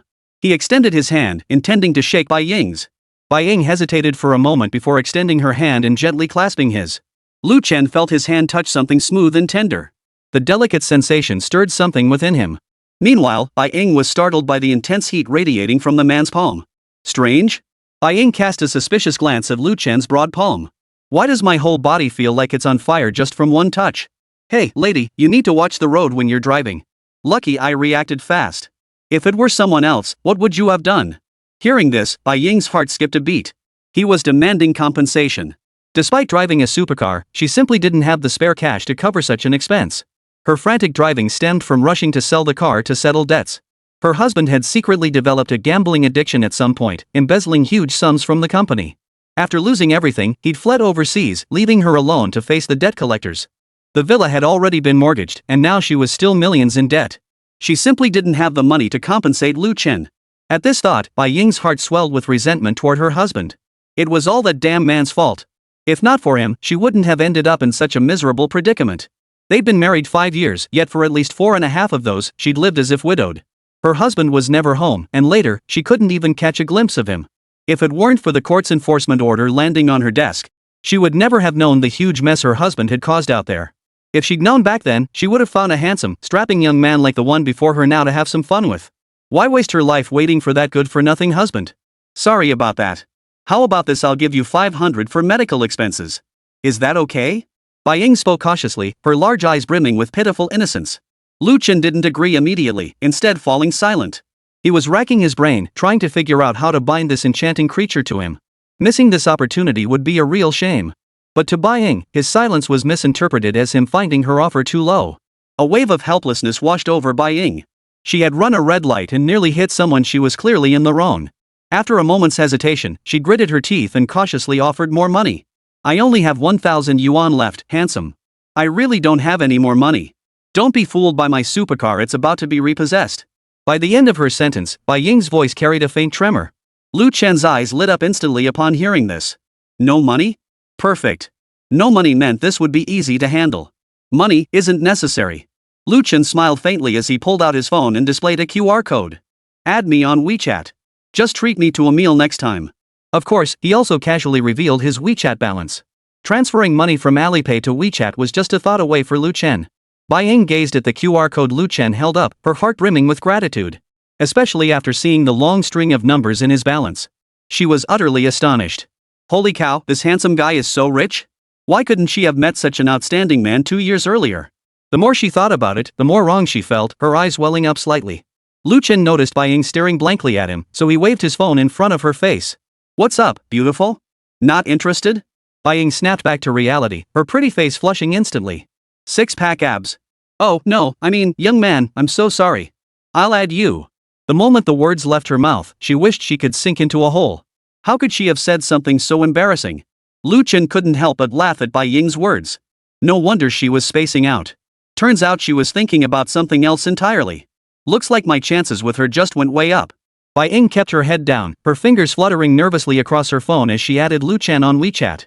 As she bent down to scan the QR code, Lu Chen, who hadn't taken his eyes off her, couldn't help but feel a deep sense of respect. Holy crap, that's lethal. Deadly. Beep. The sharp beep of the scanner sounded abruptly. At the same time, Bai Ying suddenly sensed something was off, as if something was missing. She instinctively looked down to find the second button on her blouse had popped off at some point. No wonder that spring breeze had been teasing her. Her hands reflexively flew to cover her chest, then she straightened up abruptly. Her normally fair ears now burned as if they might catch fire. Ah! Her face flushed crimson as she screamed inwardly. When she bent over to scan the QR code just now, he must have seen everything. Chapter 31, Misunderstood Romance. Bai Ying hastily covered her chest and straightened up, her ears burning as if they were on fire. Ah! He must have seen everything when I bent down to scan the QR code. I'm going to lose my mind. Bai Ying, you're a married woman. How could you just stare at a stranger's abs and drool like that? You didn't even realize you were flashing him? This hunk with the abs, does he think I'm some kind of loose woman? At that thought, Bai Ying shyly glanced up at Lu Chen. The moment their eyes met, Lu Chen, who'd already had his fill of the view, quickly tucked away his phone and cleared his throat. Ahem, well, see you next time. Just as Lu Chen turned to leave, Bai Ying suddenly felt reluctant. Without thinking, she reached out and grabbed his arm. Perhaps it was Lu Chen's good looks and his bank balance that had won Bai Ying over. Before Lu Chen could react, her soft, smooth palm had already pressed itself against his. All right, goodbye. Bai Ying frantically tried to pull her hand back, only to be suddenly pulled into his embrace by Lu Chen's sudden strength. For a moment, Bai Ying was completely stunned. Wait. This handsome guy is way too bossy. Yeah. What the? Though Bai Ying admired Lu Chen's good looks and wealth, she still let out an instinctive shriek. But before she could finish her sentence, a massive crash and screeching brakes erupted from the sports car behind them. A dump truck that had run a red light scraped past the hem of their clothes as it rolled over. The red Ferrari parked on the sidewalk instantly crumpled into a twisted metal disc beneath the steel behemoth. Flames shot 3 meters into the air. The dump truck, however, remained unscathed.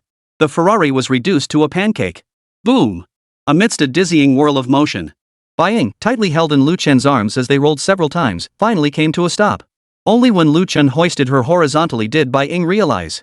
If it hadn't been for that handsome guy just now, it wouldn't be the Ferrari turned into a pancake, it would have been her. My car! Bai Ying stared helplessly at the heap of scrap metal engulfed in flames, too stunned to cry. She had agreed to sell it to the used car dealership this very afternoon. She was counting on the money to pay off her husband's high-interest loans, and now it was all gone. Damn it! That truck driver's a beast. He hits a car and doesn't even hit the brakes? Lu Chen's curses echoed through the air. If not for those golden 3 seconds and his golden kidneys, he would have been dead for sure. How could this happen? Without this truck, how am I supposed to pay off the debt? Muttering to herself, Bai Ying finally realized. She was clinging to Lu Chen like a koala. Whispers from the onlookers kept drifting over. Wow, what a gorgeous beauty. Is she a celebrity? That guy's pretty handsome too, they're a perfect match. Why isn't anyone talking about the Ferrari? As the crowd of onlookers grew larger, Bai Ying's sense of moral duty as a wife suddenly kicked in. Thank you, handsome, but please put me down. It wouldn't be good if someone saw us. Held tightly against Lu Chen's chest, Bai Ying blushed fiercely as she pushed against his sweat-drenched chest. Lu Chen suddenly bounced her up and down, his palm gripping the exposed skin of her thigh. Put you down? The ground's probably 120 to 130 degrees right now. Are you sure you want to step on it barefoot? Bai Ying tentatively poked the ground with her toes. Then quickly pulled them back. It's scorching, you could fry an egg on it. Forget it, I'll just stay like this for now. Being held by such a handsome man wasn't exactly a bad deal. But those hands were getting a bit too familiar. Going with the flow, Bai Ying extended her lotus root-like hands and gently wrapped them around Lu Chen's neck. Thank you. You're welcome. Let's go buy you a pair of shoes first. Okay, Bai Ying murmured softly, ceasing all resistance. Though Lu Chen appeared outwardly calm, his heart was already bursting with joy. Ha!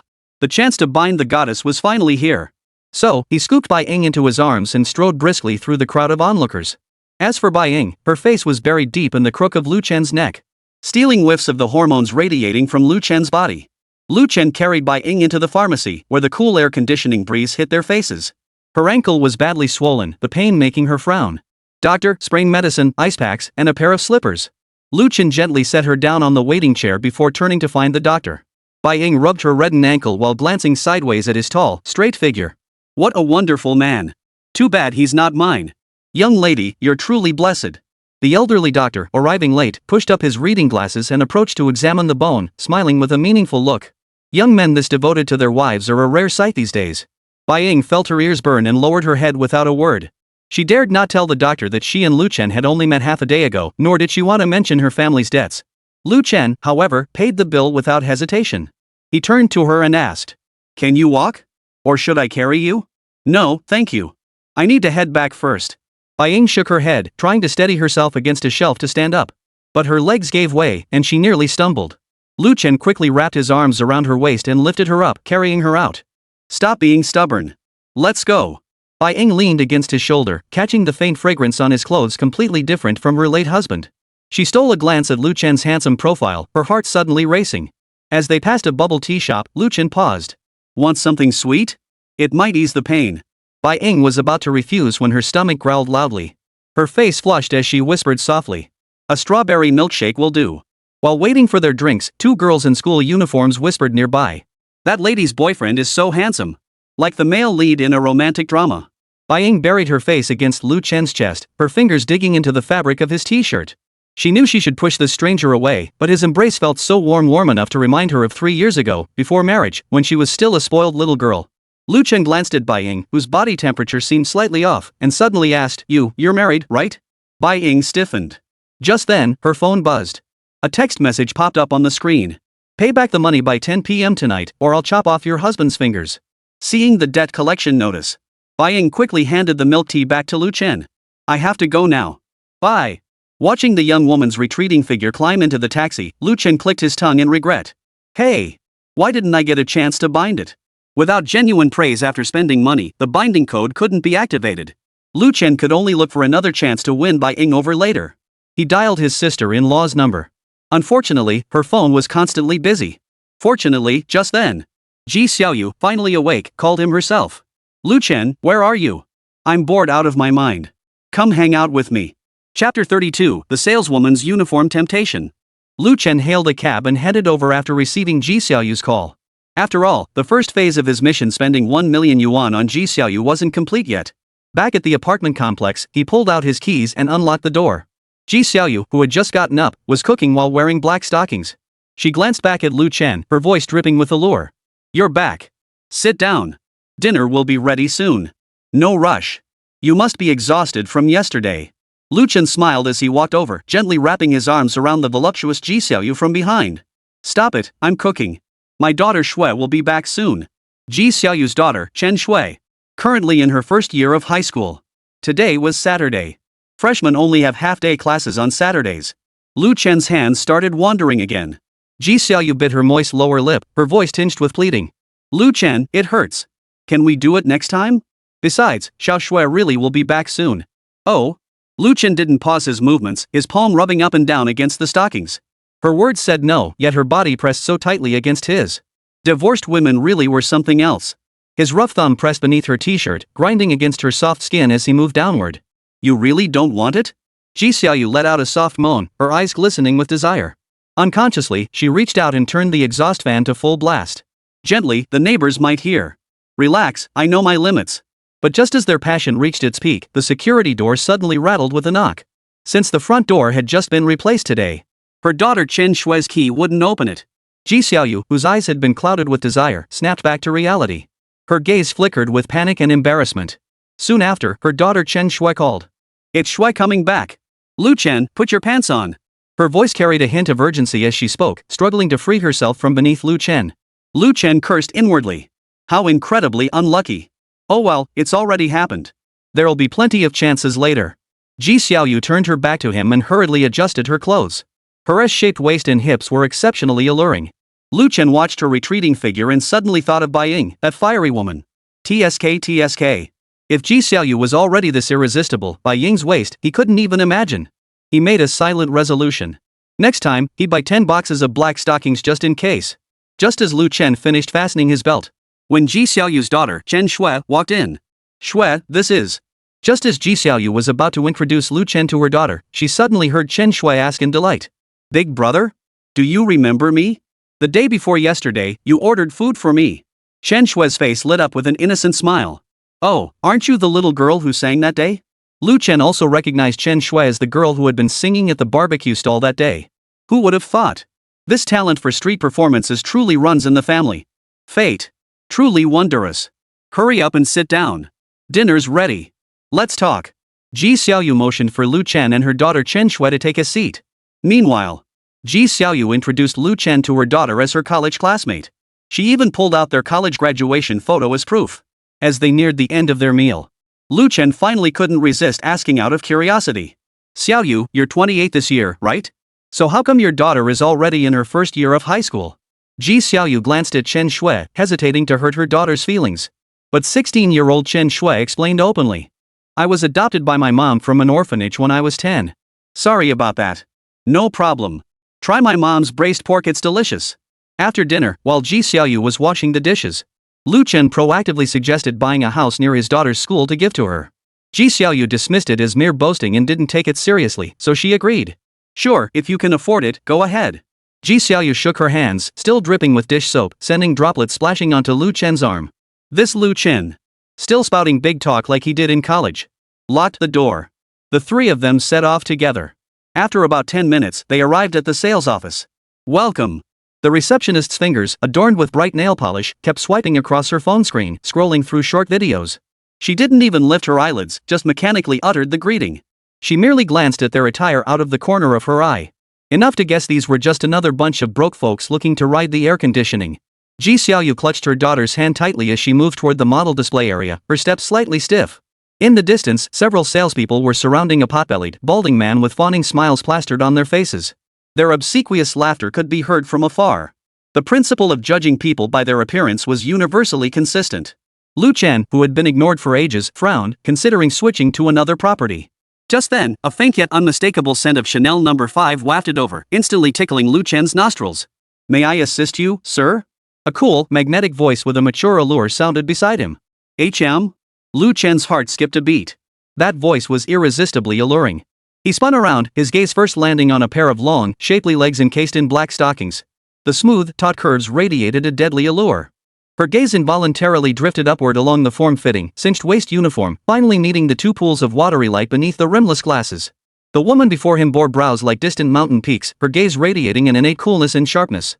Beneath her high, straight nose sat thin, rose-pink lips, now slightly upturned in a perfectly measured smile that nonetheless felt distant and unapproachable. A total boss lady. A true older woman. The manager's badge pinned to her chest reflected the light, revealing the name Lin Man. Lu Chen felt as if a feather had gently tickled his heart, leaving him with a tingling sensation. Holy crap! Lu Chen marveled inwardly. What are the odds of bumping into a beauty today? And she was the icy, aloof type, a total 90-point beauty. I want her ready to move in place, the kind I can move into today. Lu Chen snapped back to reality, hands thrust into his pockets. His voice rose several notches. As if he were trying to impress this beauty. Out of the corner of his eye, he caught the stunned expression on Ji Xiaoyu's face. Ji Xiaoyu, unable to think clearly, grabbed Lu Chen's arm anxiously and said, Housing prices are too expensive here, Lu Chen. Let's go. But unexpectedly, Lu Chen turned his hand and gently patted Ji Xiaoyu's arm reassuringly. I said I'd buy you a house, and I will. At most, it's a few tens of millions, no big deal. Chapter 33, Splurging 80 million, the real man's gift package. Seeing Lu Chen's lavish generosity, Lin Man couldn't help but feel secretly pleased, certain she hadn't misjudged him. From the moment Lu Chen stepped into the sales office, she had noticed him. Though his attire was ordinary, he radiated a unique aura. Her intuition told Lin Man this man was no ordinary person. At that moment, Lin Man pressed the folder to her chest, her knees slightly together beneath black stockings, maintaining a poised and professional demeanor. The ready-to-move-in units you're interested in are located in Phase 3 Xian Villa District, with prices starting at 37 million yuan. At that moment, Ji Xiaoyu was so stunned she couldn't speak. 37 million yuan? Even selling herself wouldn't fetch that much. And Lu Chen said he'd buy it for her? This. It was utterly unbelievable. Lin Man watched from the sidelines, speculating about the nature of their relationship. Judging by Ji Xiaoyu's reaction, she seemed utterly shocked by Lu Chen's sudden extravagance. Clearly, though they were close, they didn't know each other's true nature. Don't worry. Lu Chen smiled and patted Ji Xiaoyu's hand. After all, no matter the cost. As a man with a son, he wasn't about to back down. Then, glancing at the sand table, Lu Chen zeroed in on the priciest villas. If we can see the one at Shan City Experimental High School, then let's take 1601. Looks pretty nice. Instantly, the air froze. The hearty laughter of the balding man in the distance abruptly ceased. 7 or 8 salespeople turned their heads in unison toward Lin Man's side. This unremarkable man wants to buy one of the most expensive villas? Was he really that wealthy? Or was he just putting on a show? For a moment, they felt regret and even self-reproach. If only they had seized the opportunity earlier, this major deal could have been theirs. Are you certain it's Building A, Unit 1601? Lin Man looked equally surprised. She had only guessed he was wealthy, but if he could afford one of the most expensive villas, that was more than just being rich. He was a diamond bachelor. Sir, if you're certain about the unit with the private pool and Starlight Cinema, we require a 50 million yuan deposit verification. Lin Man spoke while observing Lu Chen's expression. This was no small sum. Could he really come up with it? Charge 80 million. The rest will cover the property fees. Lu Chen smiled faintly, calmly producing a black card. Observing the stunned, envious, or jealous stares around him, he felt thoroughly satisfied. Turns out, being the center of attention and envied by others felt this good, it thoroughly satisfied his vanity. Ji Xiaoyu gazed at Lu Chen, her eyes now sparkling with admiration. She recalled last night when he had his arms around her waist, saying, "A million? What's that? If I want to buy you a mansion, I'll get you one worth tens of millions." At the time, she dismissed it as mere sweet talk. But now, Lu Chen had actually made it happen. And to think he had once been her best friend's husband. If her now divorced best friend, Lin Yuqing, ever found out, she'd surely weep with regret. Honestly, Ji Xiaoyu felt like kowtowing to her friend right now. She was grateful to her friend's ancestors for divorcing such an exceptional man. When Lin Man led her into the villa complex, Lu Chen was stunned. Holy crap! Is this the entrance to a residential complex or a military base? Forget the iris scanner. 6 guards stood at the entrance, standing at attention, their uniforms equipped with walkie-talkies and stun batons. "Mr. Lu, our security team consists entirely of retired Special Forces personnel," Lin Man said as he swiped open the third security gate. Only then did he notice the dense array of laser sensors embedded in the wall. In any ordinary residential complex, delivery guys could sneak in to plaster flyers everywhere. Now he watched guards on patrol outside the tempered glass curtain wall, leading German shepherds. Those tens of millions were well spent. It even made Lu Chen consider buying one for himself. Only after passing through 3 layers of security did they truly enter the villa district. The entire lawn was a vibrant green, as if digitally enhanced, while the automatic irrigation system drew arcs of water in the air. In the distance, the outdoor pool shimmered with ripples as several uniformed personnel adjusted the underwater lighting. This elevator leads directly to the underground wine cellar.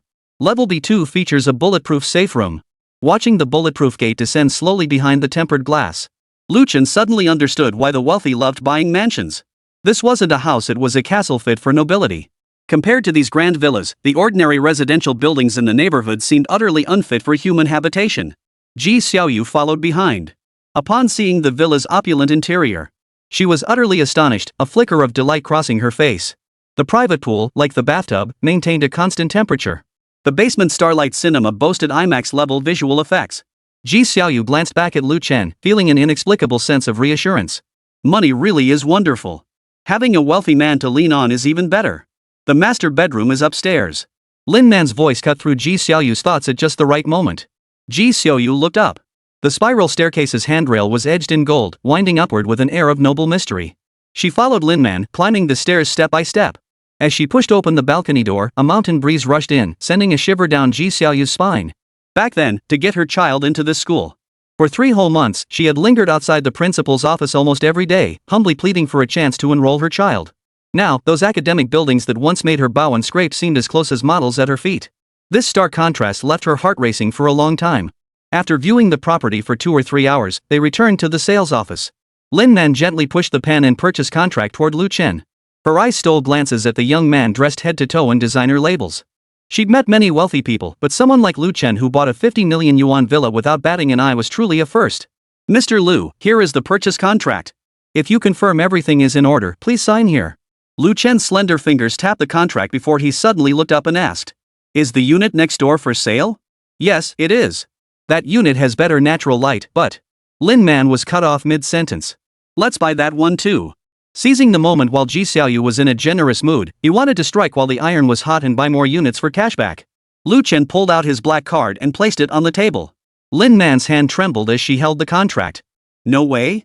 Is this money got here to stock up at the sales office?" She suddenly recalled the scene last month at the market where grandmas were scrambling to buy cabbages. The way Mr. Lu swiped his card was just as deft as those women stuffing cabbages into plastic bags. "Hold on, handsome. Are you buying a house or buying vegetables? Mr. Lu, are you sure you want to buy another unit?" Lin Man's voice was practically splitting. A 2% commission on 50 million. Even someone bad at math could instantly calculate that's a whole million. Buy both. That meant her commission would be 2 million. Sold. Go get the contracts. Lu Chen lowered his head and began signing the first contract. As his signature was successfully recorded, the long-awaited system notification finally appeared. "Congratulations! Ji Xiaoyu has accepted your purchase. Congratulations! Ji Xiaoyu's favorability toward you has risen to 85%. Congratulations! You have completed the first stage of the mission, spending 1 million on goddess number 1, Ji Xiaoyu. Congratulations! You've earned a surprise reward, Real Man Gift Pack 1. Lu Chen knew that increasing favorability became increasingly difficult as the levels rose. But his concern now wasn't about boosting her favorability. It was the surprise reward. Real Man Gift Pack? Just the name alone screams awesomeness. Open it up and see.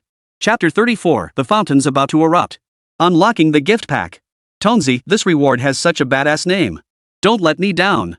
Congratulations, host, on unlocking the True Man reward electro-charged cells. Lu Chen froze for a moment.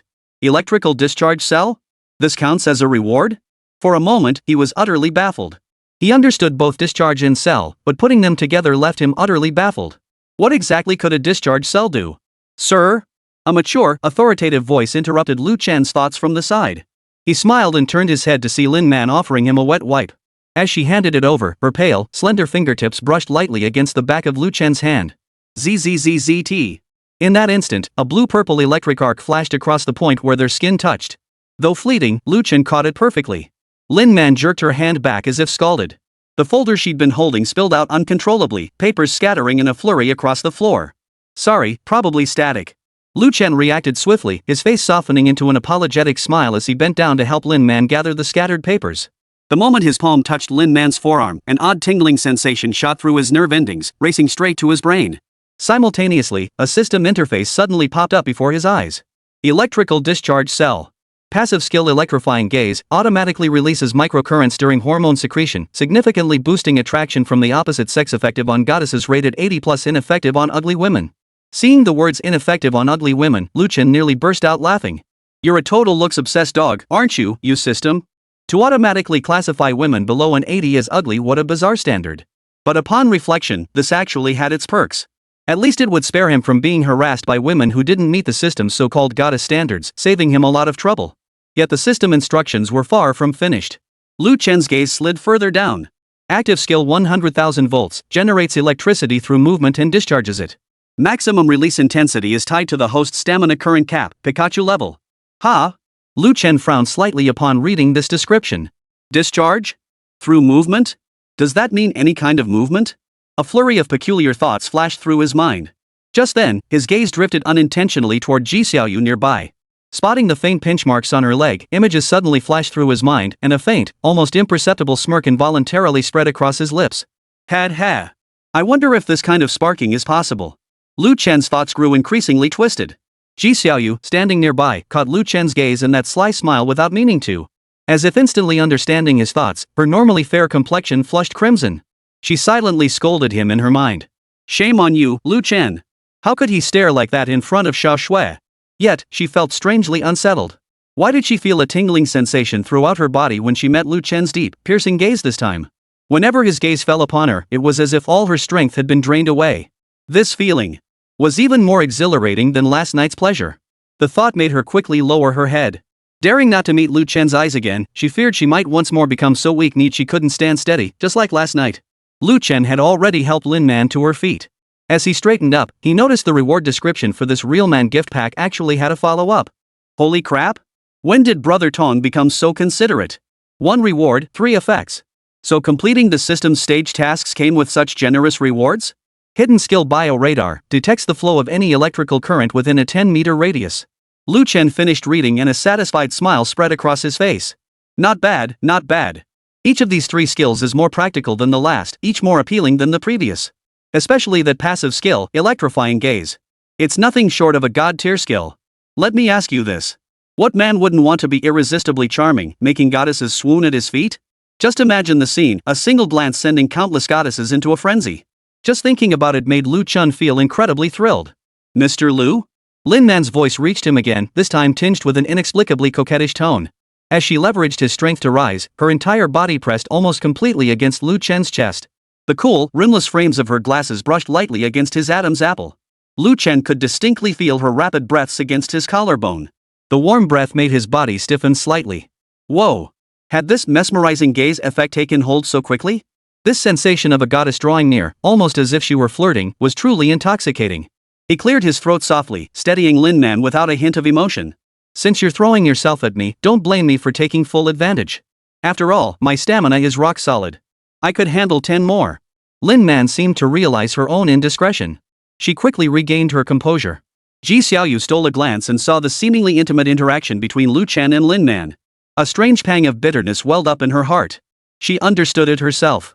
A man as exceptional as Lu Chen would never be tied down by just one woman. But seeing Lu Chen so close with another woman, it still left her feeling uneasy. Ahem. Ji Xiaoyu, consumed by jealousy, suddenly cleared her throat loudly, shattering the previously ambiguous atmosphere. Lin Man's hand, which had been tightly clutching Lu Chen's arm, suddenly let go.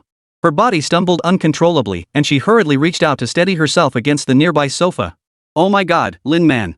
What on earth are you doing? You can't possibly have fallen head over heels for Mr. Lu just because he's young and wealthy, can you? I'm terribly sorry, Mr. Lu. Lin Man's voice trembled slightly, and she herself didn't know what was happening to her.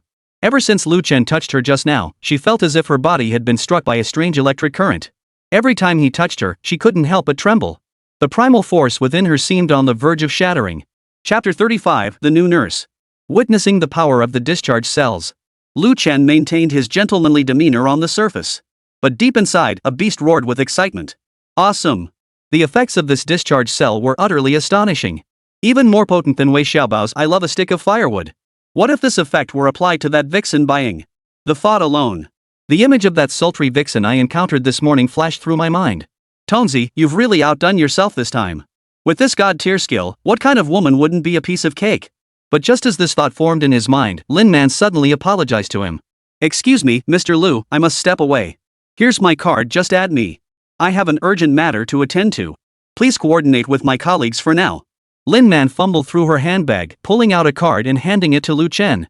Her eyes darted nervously, avoiding his gaze entirely. Oh? Where are you headed, Miss Lin? Lu Chen felt a flicker of confusion, but curiosity dominated his thoughts. Using the seemingly casual motion of taking the card, he lightly brushed against Lin Man's small hand once more. The instant their fingertips touched, Lin Man's body jerked violently once more. As if pursued by something terrifying, she turned and hurried toward the ladies' restroom. I'm sorry, I really need to use the restroom first. Lin Man called out as she ran, her voice tinged with panic and urgency. Urgent need to pee? Lu Chen heard this excuse and naturally didn't believe it. But after all this commotion, he finally understood. These discharge cells were indeed they could boost the opposite sex's affection and create that unique tingling sensation upon contact. Yet they couldn't completely cloud one's mind. This was especially true when the other party's affection hadn't reached a certain threshold. He furrowed his brow slightly, deep in thought. So, who should he test this discharge cell on next? His gaze swept around the room, settling on Ji Xiaoyu. Ji Xiaoyu stood not far away, her gaze complex as she watched him. The moment Lu Chen's mind flashed Ji Xiaoyu's name, he immediately dismissed the idea. No, she was still with her daughter. It definitely wouldn't work today. What about his sister-in-law, Lin Yuqing? The image of Lin Yuqing's youthful, lively appearance flashed through his mind. But he quickly shook his head. His sister-in-law was temporarily unreachable. She wasn't at school either. Just as he was racking his brain, suddenly, a figure flashed through his mind like lightning. Right. That little nurse, Lu Xiao, studying at the nursing college. The thought had barely formed. His phone in his pocket began to vibrate. He pulled it out to find a video message from Lu Xiao, who had already arrived in the mountain city. He eagerly tapped to play it. In the video, Lu Xiao wore a pristine white nurse's uniform, playfully biting her stethoscope. Beneath the white coat, the lace trim of her black stockings was faintly visible, teasingly exposed and utterly alluring. Batting her large, watery eyes, she said in a soft, sweet voice. Brother-in-law, Yao Yao has arrived in the mountain city. Yao Yao is waiting for you here. After the video, a location pin followed. Just what he needed. Lu Xiao's meticulously prepared uniform was a veritable temptation, setting his heart ablaze. This is too much. He had to find a way to cool off. He turned to Ji Xiaoyu and said, Xiaoyu, the house is already bought. You and Xiaoshui should move in here first. I have things to attend to this afternoon. Though he deliberately controlled his gaze while speaking, the moment Ji Xiaoyu heard his words, her eyes clouded over for half a second. Her legs, which had been standing perfectly straight, began to rub against each other unconsciously beneath her cheapao. Lu Chen inwardly marveled. The electrifying effect of those mesmerizing eyes was truly terrifying. Just a glance was enough to make Ji Xiaoyu react like this. I can't take it anymore. I can't watch any longer. She had to find Yao Yao immediately. Ji Xiaoyu actually hoped Lu Chen would stay with her. During this time spent with Lu Chen, a special kind of dependence had formed in her heart. This dependence wasn't merely physical. It was also an emotional dependence. But unfortunately, Chen Shui had finally managed to get half a day off, and since they'd been living in a rented apartment where they were constantly harassed by Chen Jiqiang, she'd been wanting to move for a long time. Moving into Lu Chen's newly purchased home would at least provide a stable living environment. Alright. I'll wait for you tonight. Ji Xiaoyu murmured softly, biting her lip slightly, a hint of reluctance in her eyes. Alright, I'll be going then. Lu Chen said, slipping Lin Man's business card into his pocket. He quickly hailed a cab and sped toward the location Lu Xiao had sent him. Driver, take me to this address. He said, showing the driver the location Li Xiao had sent on his phone. The driver glanced at the address, nodded, and sped off toward their destination. Real men should play with electricity, especially when it's about giving women a jolt. Little Yao, you're in for a real treat this time. He fantasized about the scene when he met Lu Xiao, the excitement surging through his body growing stronger by the second, his invincible golden kidneys heating up in sync. When Lu Chen's taxi slowly pulled up to the designated spot, he immediately spotted Lu Xiao standing at the restaurant entrance. Beautiful. Even more beautiful than in the livestream. Her cascading hair fell smoothly over her shoulders, swaying gently in the cool air conditioning breeze. The pink nurse's uniform she wore accentuated her figure to perfection. The uniform was clearly designed with care. The collar was slightly open, revealing just the right amount of fair skin, exuding a subtle, tantalizing allure. The form-fitting cut hugged her curves, outlining her ample bust to near perfection. Every contour seemed to silently tease Lu Chen's heartstrings. The skirt was short and playful, ending just mid-thigh. It swayed gently with her movements, offering occasional glimpses of her smooth, fair thigh skin that stirred the imagination. Especially those long, white legs. They were nothing short of perfect. They were the kind of captivating, wine-glass shape. Her thighs were rounded and full, creating a striking contrast with her slender, straight calves. The lines flowed naturally, like a meticulously sculpted work of art. Lu Chen understood that a proper nurse would never wear such a provocative uniform on duty. But Lu Xiao had deliberately chosen this outfit for their meeting, and that thoughtfulness filled him with immense satisfaction. Not bad. She put in the effort. And it certainly justifies the millions I've poured into your live streams. Yao Yao. Lu Chen politely stepped forward to greet her. Chapter 36, The 180,000 Yuan State Banquet. Lu Xiao heard someone call her name and immediately turned to look. The moment she saw Lu Chen, her eyes lit up. Wow, what a handsome guy. His eyes seemed to be sparking electricity. And those 8-pack abs. Oh my gosh. If only my top-ranked brother-in-law were this handsome. But then she thought better of it, that was impossible. After all, a rich, handsome guy who casually tips millions wouldn't be lacking in female attention. Anyone who tries to buy women's affection with money and even goes by a name like everyone's brother-in-law must be some sleazy old guy. So she immediately jumped to her own conclusion: the handsome guy in front of her must be a fellow townsman or classmate. Hey, handsome, do we know each other? Blushing, Lu Xiao looked Lu Chen up and down. Chen Xiao's affection plus 5%. Hearing the system notification, Lu Chen chuckled, but inside he was secretly thrilled. Ha ha ha. Awesome. These mesmerizing eyes are seriously awesome. Just one glance could make a girl's affection skyrocket. It's practically a pickup tool. You can call me Lu Chen, or you can call me brother-in-law. Brother-in-law? Lu Xiao's hand trembled, her wide eyes bulging in shock. Oh my god. The top-ranked brother-in-law with the pink Peppa Pig avatar who spent millions was actually this handsome. What, don't believe me? Lu Chen pulled out his phone, opened the Douyin chat interface, and waved it in front of Lu Xiao. Lu Xiao saw the message she had sent back then. Her cheeks flushed crimson with embarrassment, but she confirmed this was indeed her brother-in-law. She quickly reached out and shook Lu Chen's hand. Hello, brother-in-law. To show sincerity, she extended both hands to grasp Lu Chen's large palm. But the moment her fingertips touched his warm skin, she yelped and pulled back. Good heavens! Why did shaking hands feel like playing with a toy? What's wrong? And nothing. Flushed, Lu Xiao stamped her foot, trying to snap herself out of the tingly sensation. Amidst the envious glances of passers-by, the curvaceous Lu Xiao took the initiative to link her arm through Lu Chen's. Let's go, brother-in-law. I'm treating you to dinner. Lu Chen glanced up at the restaurant. A seafood restaurant with an average price per person just over 1,000 yuan. For the average person, it was considered quite expensive. In the past, Lu Chen would have found it expensive. But for the Lu Chen of today, the more money spent, the better the thrill. Come on, I've got a place booked. Follow me. Lu Xiao noticed a fleeting hint of dissatisfaction in Lu Chen's eyes and was a bit baffled. Had she picked somewhere too expensive? Especially seeing Lu Chen, who was clearly loaded, hailing a cab. Her initial confidence began to waver. Could this brother-in-law be putting on airs? Could it be he asked me to meet in person just to get back the millions he tipped me? When Lu Xiao followed Lu Chen to the entrance of an upscale restaurant with a heavy heart, she froze in her tracks. Fuan Tang. This state banquet restaurant, nestled in the heart of the CBD where two rivers converge, had a minimum private room charge starting at 10,000 yuan. And they only hire chefs of state banquet caliber. A single serving of mapo tofu costs 1,888 yuan. 2 pieces of braised pork belly in abalone sauce cost 2,888. Why would someone from another province even know this restaurant's name? Naturally, because this restaurant is notoriously expensive. It caters exclusively to the wealthy and powerful. She couldn't quite believe she was dining at this restaurant. Even though she'd cashed out hundreds of thousands from her tips, a single meal here was still a huge financial hit. What are you standing there for? Let's go. Lu Chen glanced at the stunning woman standing there dumbfounded and couldn't help but chuckle. He took her hand and led her inside. Oh, okay. Lu Xiao nodded shyly, her eyes flickering with excitement and trepidation. She never imagined that upon arriving, her brother-in-law would take her to such a high-end place for dinner. It seemed her brother-in-law hadn't disliked that Western restaurant for being too expensive, he'd disliked the one she'd chosen for being too cheap. She'd clearly underestimated her brother-in-law's financial standing. She clung tightly to Lu Chen's arm, her fingers digging into the crevice. Brother-in-law, I hear this restaurant is absolutely amazing. The chefs are state banquet level. I've wanted to taste what a state banquet is like for ages, but the prices are terrifyingly high, so I never had the chance to come. We'll order everything on the menu later. Don't worry about the cost, go for the priciest items. Lu Chen's words carried a bold, unrestrained energy. He genuinely didn't want women to skimp on his behalf. Saving money was like cutting off his own life.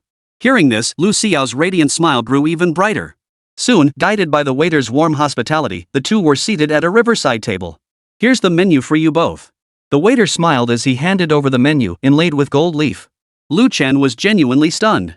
Holy cow, even the menu was this extravagant, no wonder the patrons here were so pretentious. Without even glancing at it, Lu Chen immediately passed the menu to Lu Xiao. Order whatever you like. Don't hold back. Lu Xiao accepted it with a smile and then asked proactively. Brother-in-law, what would you like? I'll order for you too. Ha? Brother-in-law and sister-in-law? The waiter standing nearby was dumbfounded. The handsome man and beautiful woman before him were actually brother-in-law and sister-in-law? This is way too bold, isn't it? Thinking this, the waiter stole a glance at Lu Chen. Handsome and dashing, with an air of distinction, clearly a man of wealth and substance. Unconsciously, the waiter found himself envying this sister-in-law. Meanwhile, Lu Xiao remained oblivious to the waiter's reaction, her attention once again riveted by the astronomical menu. $888 for dessert. 998 yuan for brown sugar buns. 1,314 yuan for fried rice. Holy crap!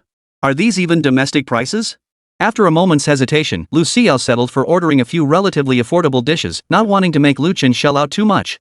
After all, it was already a blessing that someone had brought her here to eat. But seeing how cheap the dishes Lu Xiao ordered were, Lu Chen couldn't help but feel both amused and exasperated. Her desire to save him money was practically written all over her face. So Lu Chen had to reiterate once more, order again, go for the pricier options. You won't bankrupt me. Ha? If Yao wastes food, won't brother-in-law get mad?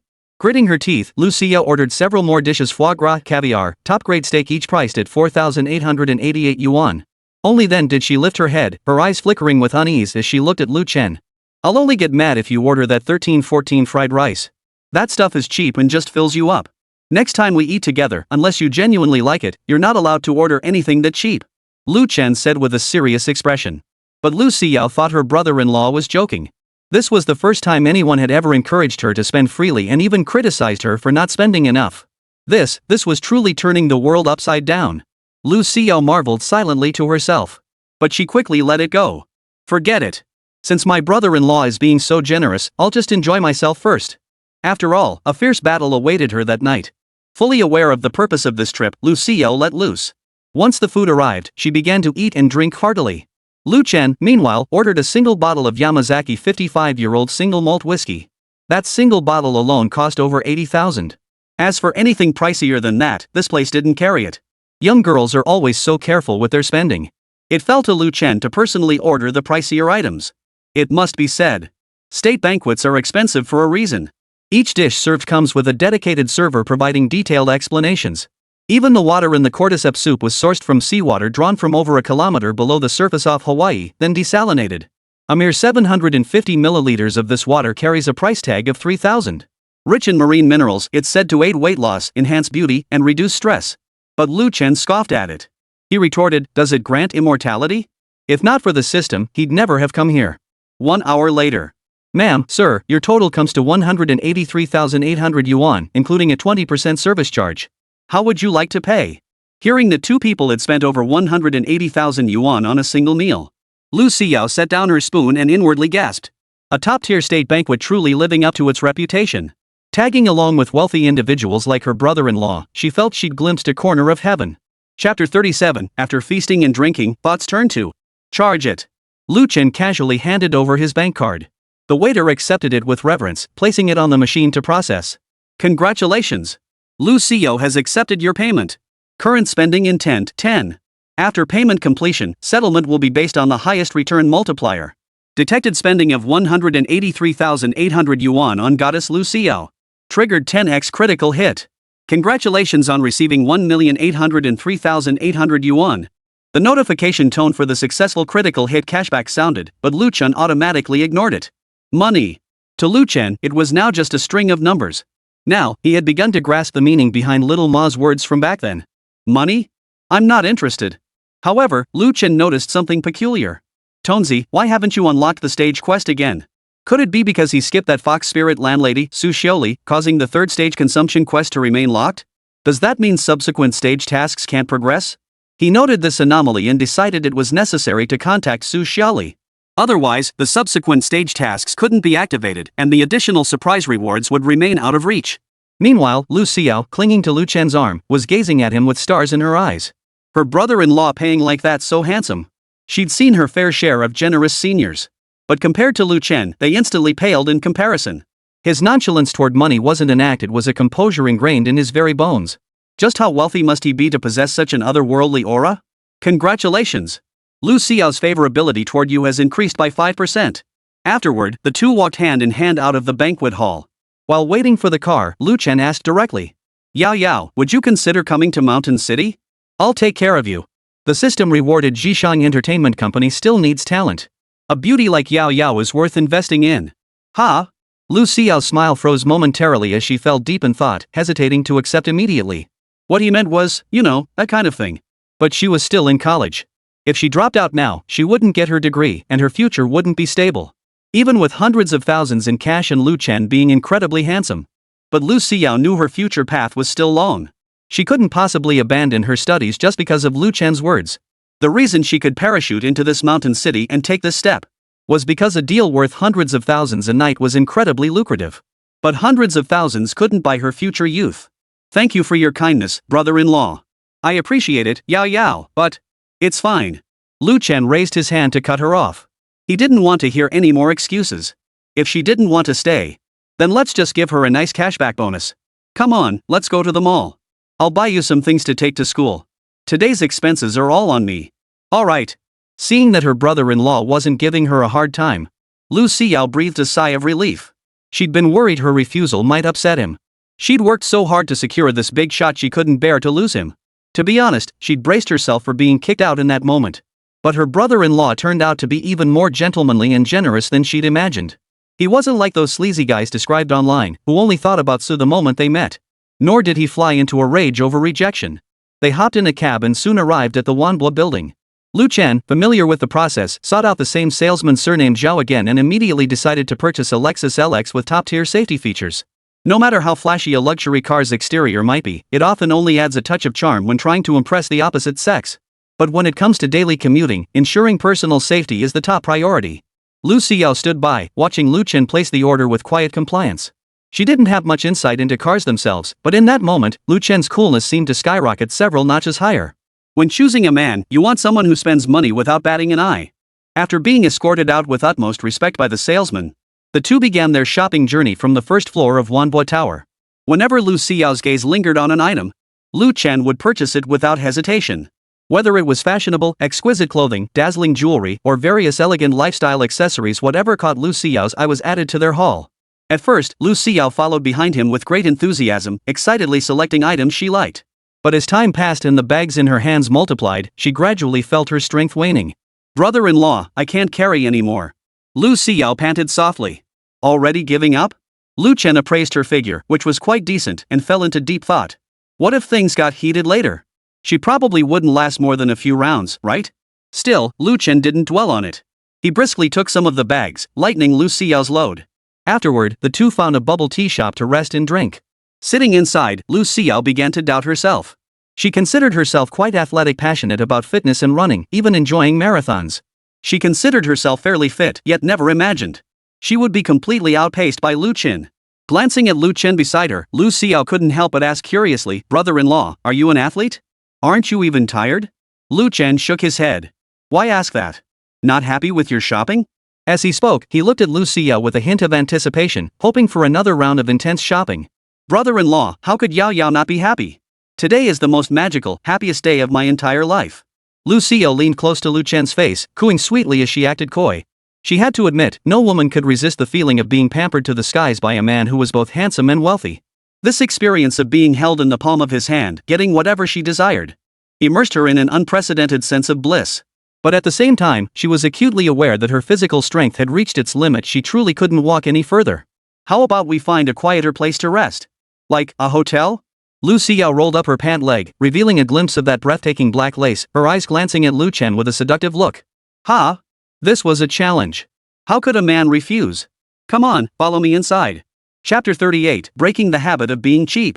It was perfect timing for Lu Chen to vent the pent-up heat of his invincible golden kidneys and test the capabilities of his discharge cells. He pulled out his phone and tapped the screen a few times. He dialed the reservation line for the city's most luxurious hotel, Cloud Peak International. "I'd like to reserve the top-floor presidential suite for tonight for a month." With his invincible golden kidneys, Lu Chen felt like he had boundless energy. Having splurged millions, he figured he deserved to collect some interest from Yao Yao. Moreover, he intended to thoroughly study. What exactly earned a body rated 92 points by the system such a high score? "Sir, are you certain you wish to reserve our presidential suite? The current rate is 88,800 yuan per night, totaling." "Confirmed. I'll be there in 10 minutes. Lu Chen cut off the quote mid-sentence. "A mere few 100,000? Piece of cake." Beside him, Lu Xiao, who had overheard the room rate, felt as though she'd misheard. She'd only intended to find a regular hotel to rest, never expecting Lu Chen to immediately request the presidential suite. Over 80,000 per night. Over 2 million a month. That was more than the down payment for a house back home. "Brother-in-law, we don't need such an expensive hotel. Yao Yao can stay in a more ordinary room." Having spent so much of Lu Chen's money today, Lu Xiao, who had always been shy and reserved, felt terribly embarrassed. Lu Chen waved his hand dismissively, his gaze fixed intently on the delicate Lu Xiao. "Yao Yao, remember this, trying to save money for me is actually hurting me. Never ever mention saving money again, got it?" Hearing Lu Chen's words, Lu Xiao froze in place. "Saving money for me is hurting me? What kind of twisted logic was this?" Her entire upbringing had taught her that thrift is a virtue and spend wisely, yet Lu Chen was now telling her in an almost commanding tone that saving money was actually wrong? Her first reaction was confusion, even unease. Could it be, my brother-in-law is testing me? After all, weren't those so-called gold diggers online always like this? The moment a man showed a hint of generosity, they'd dive headfirst into luxury stores, practically trying to drain his wallet dry. Is he testing me, seeing if I'm the kind of woman who can never get enough? So Lu Xiao immediately played the smarty pants, putting on a caring and considerate act. "But brother-in-law, over 80,000 a night." Just as Lu Xiao was about to continue, Lu Chen reached out, pressing his finger against her red lips. "I don't like women who try to save my money. If you can't shake this bad habit, then I think I need to seriously consider whether I should keep spending money on you." "Ha? You're serious?" Hearing this, Lu Xiao's heartbeat quickened slightly. "To my brother-in-law, is money really just a number?" "Got it." Lu Xiao felt herself growing more and more drawn to her brother-in-law, behaving quite obediently. Lu Chen nodded, reaching out to ruffle her hair with a satisfied smile. "Good girl. Congratulations. Lu Xiao has accepted your consumption. Current consumption willingness, 10. After consumption completion, settlement will be based on the highest return rate."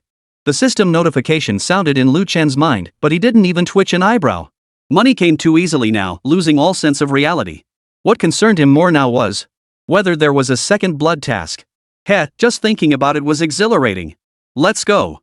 Lu Chen took Lu Xiao's hand and walked to the underground parking garage, driving away in the unregistered Lexus. A few minutes later, the car pulled up outside the entrance of Cloud Peak International.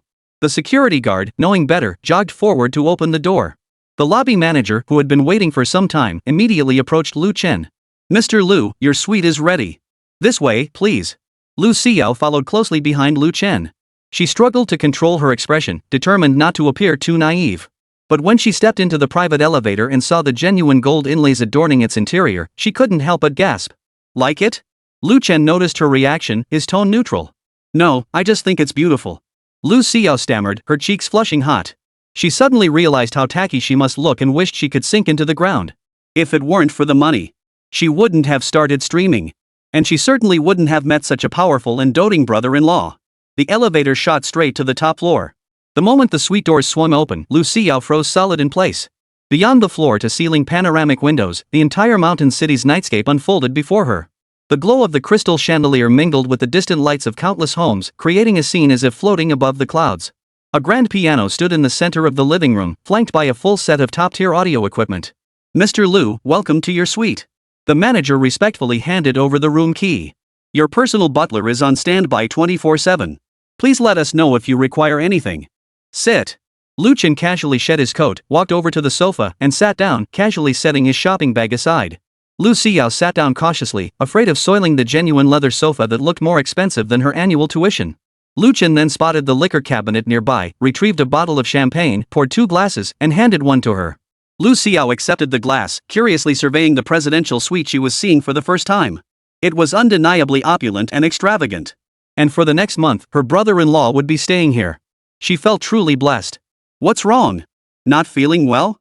Lu Chen sat beside her, his arms spreading wide to pull her into his embrace. No, not at all. Lu Xiao shook her head hastily. It's just, I feel a bit overwhelmed by all this. She sipped her champagne. An unprecedented wave of happiness washed over her. This wasn't the cheap sparkling wine she'd sipped at school mixers. This was the real deal. Every sip reminded her that she was now living a life most people could only dream of. You'll get used to it. Just follow me, and this will become your everyday reality. Lu Xiao nodded. Truth be told, she felt a bit uneasy inside. After all, her only real assets were her face and figure, and there were plenty of others with similar advantages. What if some other seductress came along? Wouldn't her brother-in-law abandon her then? This thought only deepened her sense of crisis. To prolong this comfortable life, she resolved to serve her brother-in-law more attentively later. Lu Chen watched Lu Xiao's pensive expression as her exquisite face gradually flushed. Unconsciously, his Adam's apple bobbed, a hint of hunger stirring within him. Go take a shower and relax. Lu Xiao understood the implication immediately. Blushing, she nodded shyly and hurried into the bathroom. After closing the door, she finally exhaled deeply and looked at her reflection in the mirror. Gold-plated faucets, marble countertops, a full set of luxury brand toiletries. It all felt frighteningly real. Lu Xiao slipped off her clothes and stepped into the shower. The water caressed her body, yet it couldn't wash away the thought that lingered in her mind. After tonight, her life would be forever changed by Lu Chen. Chapter 39, The Second Drop of Blood. Goddess Radar. Brother-in-law, I'm ready. Half an hour later, Lu Xiao emerged shyly, wearing a semi-transparent nightgown. Hearing her voice, Lu Chen's gaze immediately turned toward her, a flash of astonishment in his eyes. Truly a beauty untouched by artificial enhancements. Nothing like those heavily filtered beauties could compare. Lu Xiao's face was exquisitely beautiful, her aura fresh and radiant with the unique charm and innocence of youth. The neckline of her semi-transparent nightgown was slightly open, revealing a hint of snow-white curves that gently rose and fell with each breath. Beneath the hem, a pair of legs encased in black stockings were utterly captivating. Indeed, a young body was something else entirely. Lu Chen smiled faintly, stepping before Lu Xiao and murmuring softly into her ear. Feeling a little nervous? For the first timer, Lu Xiao's ears instantly flushed crimson. She bit her lower lip, shook her head, then nodded, finally managing only a soft whisper. A little. Lu Chen chuckled softly, gently lifting her chin with his finger to make her look him straight in the eye. Her eyes shone brightly, like a fawn's glistening with moisture, exquisitely pitiful and captivating. Afraid of me? No. Her reply came swiftly this time. Though her voice was soft, it carried the weight of resolve. In Lu Chen's eyes, she was prey. But in Lu Xiao's eyes, wasn't Lu Chen also a stepping stone for her progress? There was no other way. She was so eager to make progress. Lu Chen stared into her eyes, confirming she showed no sign of backing away, before slowly lowering his head to kiss her. Lu Xiao's breath instantly became ragged. The kiss lasted a long time, until Lu Xiao's body grew slightly limp and her fingers unconsciously tightened around his bathrobe. Charging up. Charging up. Ah! Instantly, the oxygen-deprived mind of Lu Xiao went completely blank, replaced only by wave after wave of trembling, tingling sensations. His hand slid down her smooth waistline, gently hooking the strap of her nightgown until it slipped off her shoulder. Lu Xiao's body stiffened slightly, but she didn't push him away. Soon, Lu Chen found it unsatisfying and simply scooped her up, carrying her toward the bedroom. Her arms instinctively wrapped around his neck, her cheek pressed against his chest, where she could clearly hear his strong heartbeat. The mattress dipped slightly beneath them. Her body sank into the soft down comforter, the scent of rose petals lingering at her nose. Lu Chen looked down at her from above, gently brushing aside the strands of hair that fell across her forehead. It's not too late to change your mind. I, Lu Chen, never force anyone. Lu Xiao opened her eyes, looked at him, and shook her head. Yao Yao doesn't regret it. Yao Yao is very happy. With that, she reached up, wrapped her arms around his neck, and tilted her head back to kiss him. What else was there to say? Just do it. Lu Chen leaned down, his kiss landing on her collarbone before slowly trailing downward. Lu Xiao's fingers dug deep into the sheets as her breathing completely lost its rhythm. The bed creaked and groaned all night long.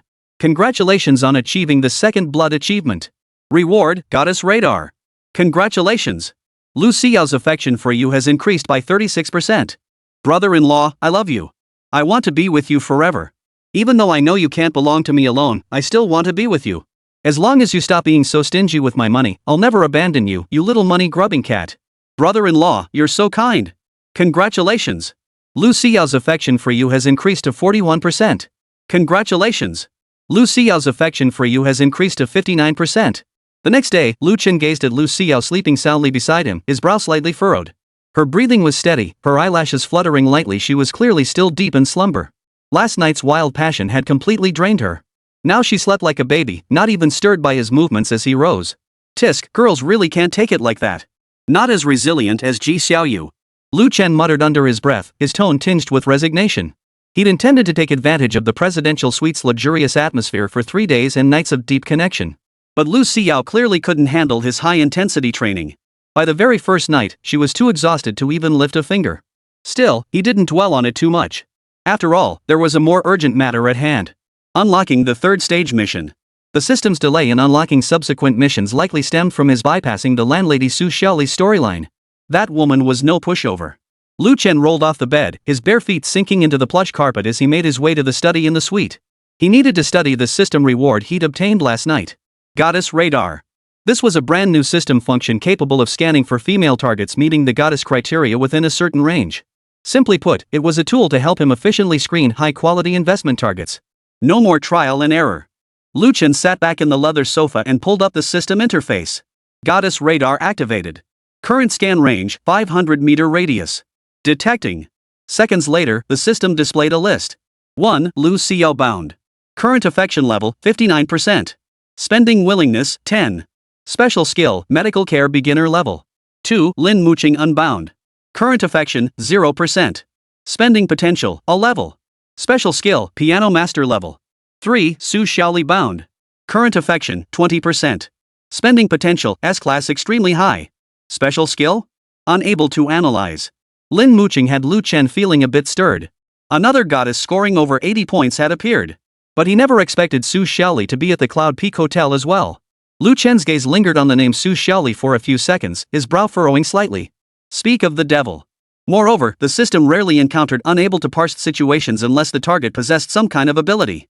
This woman was indeed no ordinary person. He closed the radar interface, rose, and walked toward the walk-in closet.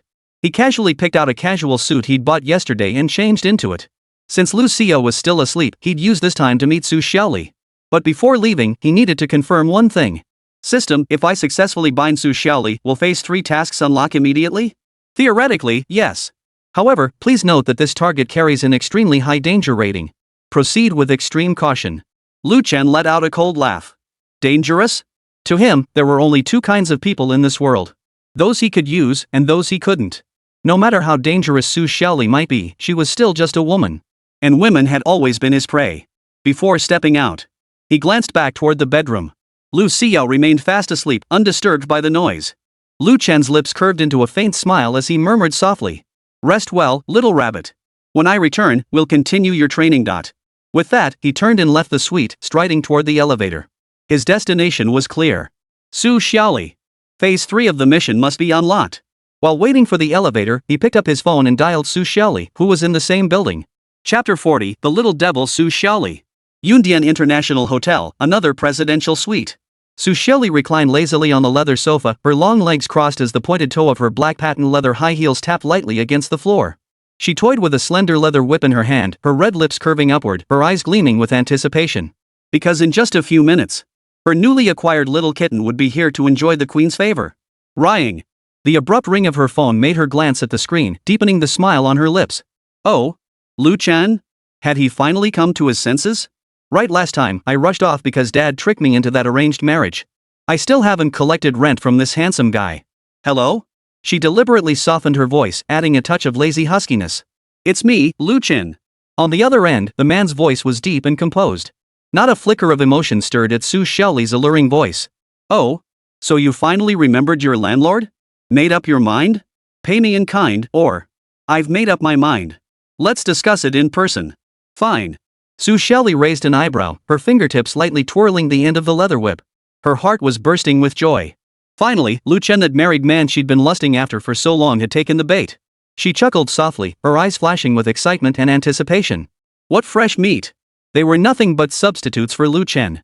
I'm at the Cloud Peak Hotel, top floor presidential suite, room 8808. There was a second of silence on the other end of the line. Lu Chen suddenly realized he couldn't mention he was at the Cloud Peak too. Otherwise, it would raise Su Xiaoli's suspicions. Be there in 10 minutes. The call ended abruptly. After sending a get-lost message to her little cat, she stared at the darkening screen. A triumphant smile curved her red lips. Interesting. More interesting than I imagined. She rose and walked toward the walk-in closet, her fingers gliding over rows of garments before finally resting on a black leather battle dress. Since we're meeting, let's spice things up. Meanwhile, the little kitten, already dressed in her cat outfit, received her master's message like a bolt from the blue. She froze, utterly dumbfounded. 10 minutes later, outside room 8808. Lu Chen stood at the door and pressed the doorbell. Ding dong. The sound of high heels echoed from inside, approaching slowly and deliberately. The door opened. A rich rose fragrance wafted out, mingled with a faint leather scent, stimulating the senses. Lu Chen's gaze drifted downward, meeting a pair of fox-like eyes that sparkled with mischief. Su Xiaoli leaned against the doorframe, clad in a black dominatrix outfit. The form-fitting lace gown accentuated her perfect curves, the high slit in the skirt revealing a sliver of pale thigh. Black velvet gloves adorned her hands, her fingertips lightly pressed against crimson lips as she wore a smile that was both dangerous and captivating. You're right on time. Her voice carried a hint of provocation. What, can't wait? Lu Chen's gaze swept over her, his expression utterly unruffled, as if he were merely observing an ordinary piece of furniture. Let's talk inside, he said indifferently. Su Xiaoli narrowed her eyes slightly, seemingly taken aback by his reaction. But it was precisely this sense of distance, as if he were 1,000 miles away, was precisely what kept her hooked. Fine, come in. She stepped aside to make room, her tone flirtatious. But don't regret it. Affection +1. Lu Chen stifled an internal rant. Stepping into the suite, the door behind him clicked shut swiftly. Dim lights filled the room, the air heavy with the faint scent of incense. An open bottle of red wine and 2 wine glasses sat on the coffee table, accompanied by a pair of handcuffs and a leather whip highly suggestive. Lu Chen glanced around before walking straight to the sofa and sitting down, his posture relaxed. Su Xiaoli followed behind him, her high heels making soft, muffled sounds on the carpet. She walked to the wine cabinet, deliberately poured 2 glasses of red wine, and handed one to him. Care for a drink? She leaned forward slightly, her neckline teasingly visible. Lu Chen took the glass but didn't drink. He simply set it aside. To be honest, he feared this woman might have drugged it. So rude? Su Xiaoli sat down across from him, crossing her legs as her skirt slid down, revealing a large expanse of snow-white skin. Don't forget, you still owe me rent. Lu Chen nodded, his gaze fixed on her. I know. That's why I came to pay the rent. Oh? Upon hearing the reply, Su Xiaoli couldn't wait to stand up and sit on Lu Chen. Then what are we waiting for? Let's get started. But Lu Chen immediately grabbed Su Xiaoli's hand. If anyone was going to force the issue, it would be him. How could a woman possibly be on top of him, Lu Chen? First, accompany me somewhere. After that, I'll indulge you however you wish. Where? Su Xiaoli froze. Her curiosity and fondness for Lu Chen grew stronger by the moment. The mall. Su Xiaoli paused, then burst into laughter. The mall? She sounded as if she'd heard some amusing joke.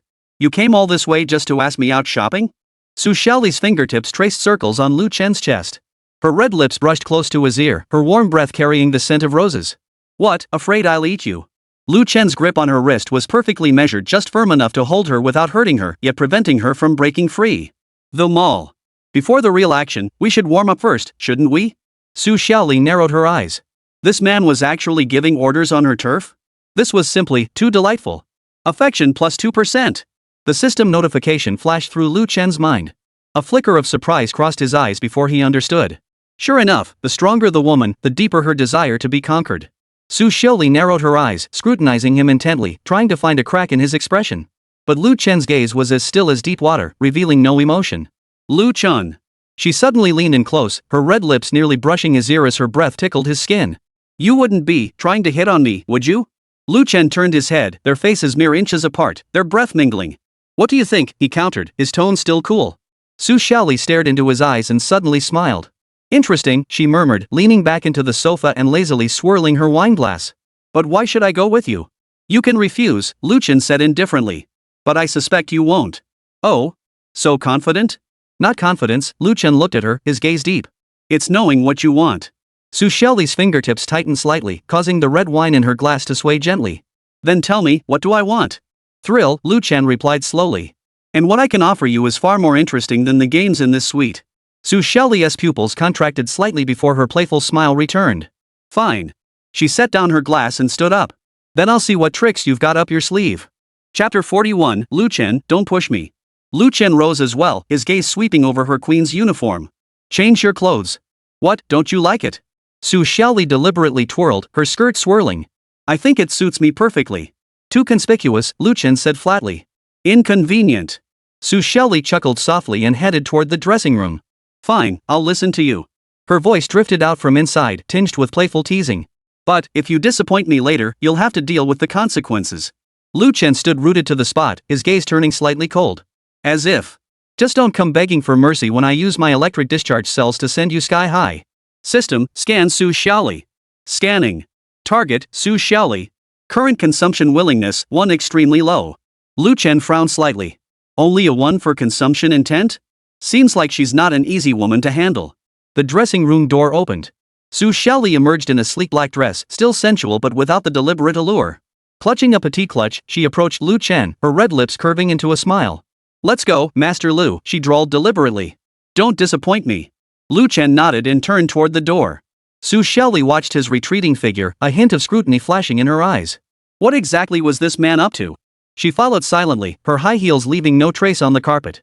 It was like a game between hunter and prey. But who was the true hunter? Perhaps not even she knew.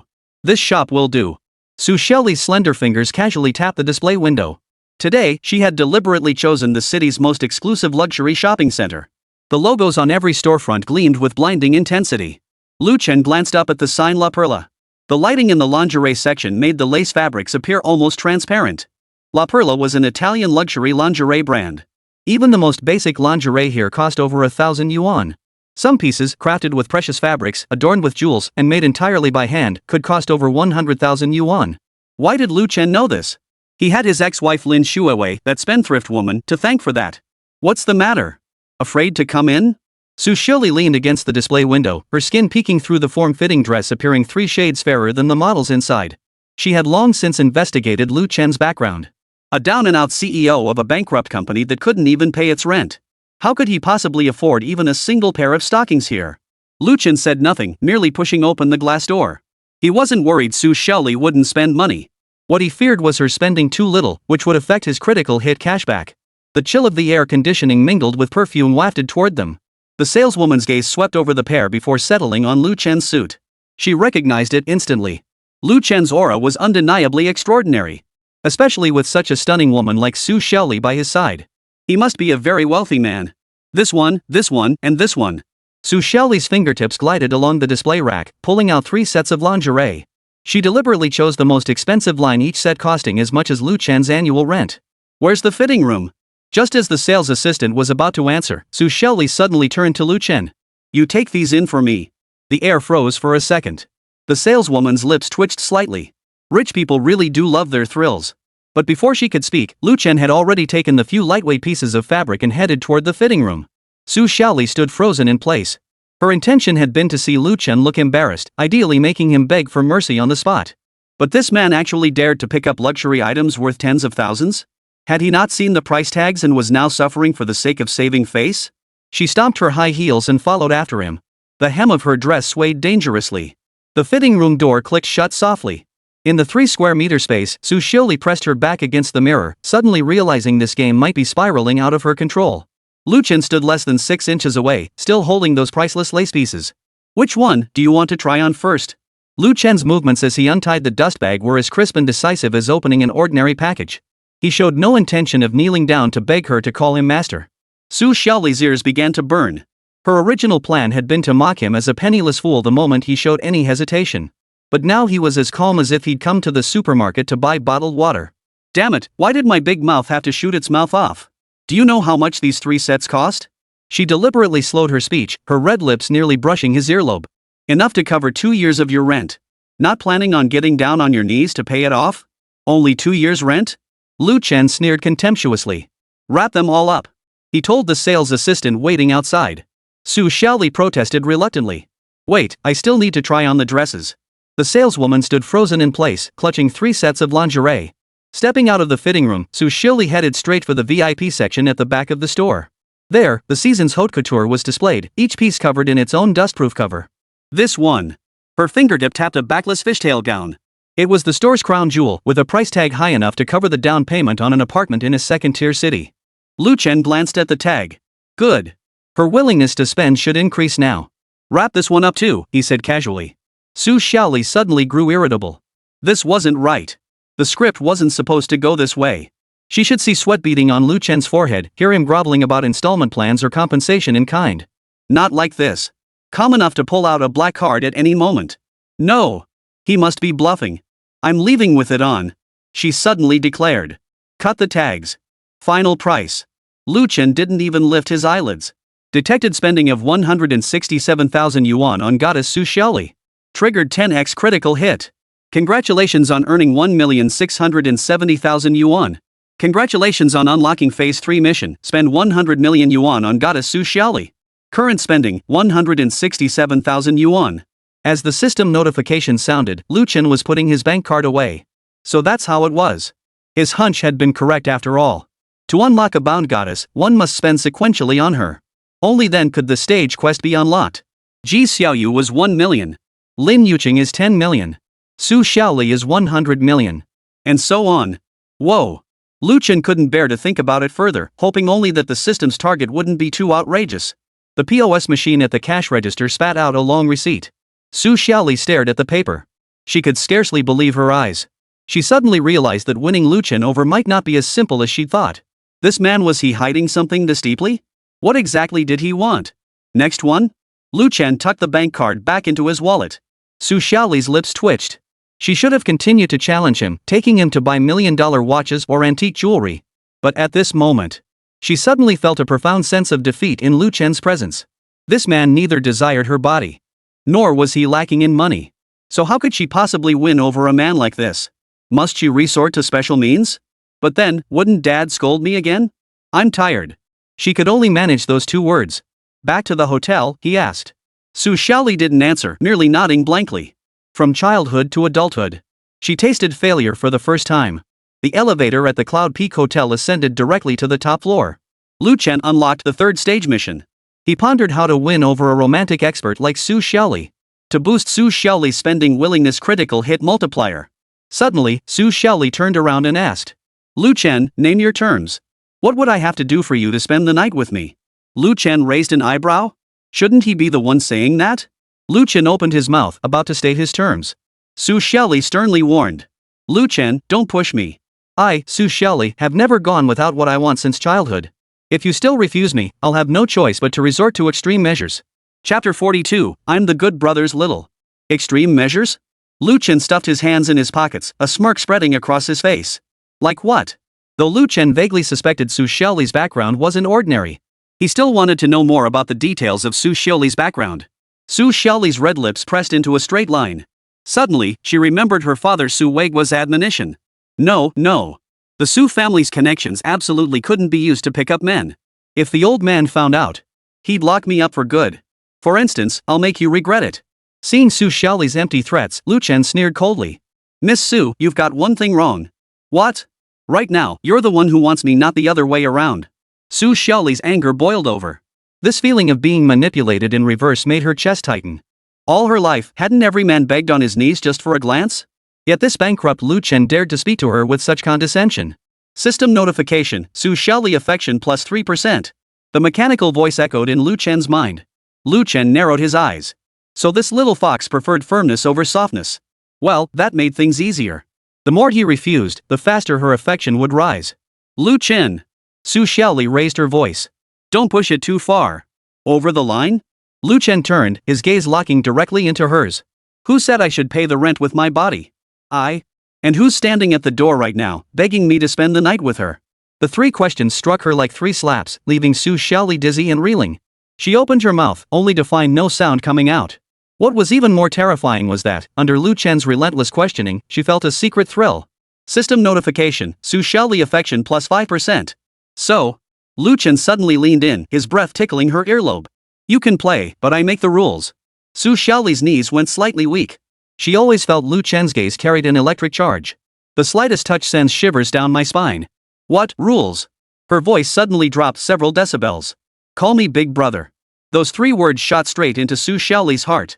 System notice, Su Xiaoli affection plus 7%. Impossible. She shook her head mechanically, her long hair sweeping over her shoulders. Absolutely impossible. Lu Chen shrugged indifferently. Fine. We'll meet again in the world of martial arts. I, Lu Chen, never lack for women. That single turn shattered Su Xiaoli's last psychological barrier. Lu Chen was actually leaving? Wait. Before Su Xiaoli could even process it, her hand had already grabbed Lu Chen's sleeve.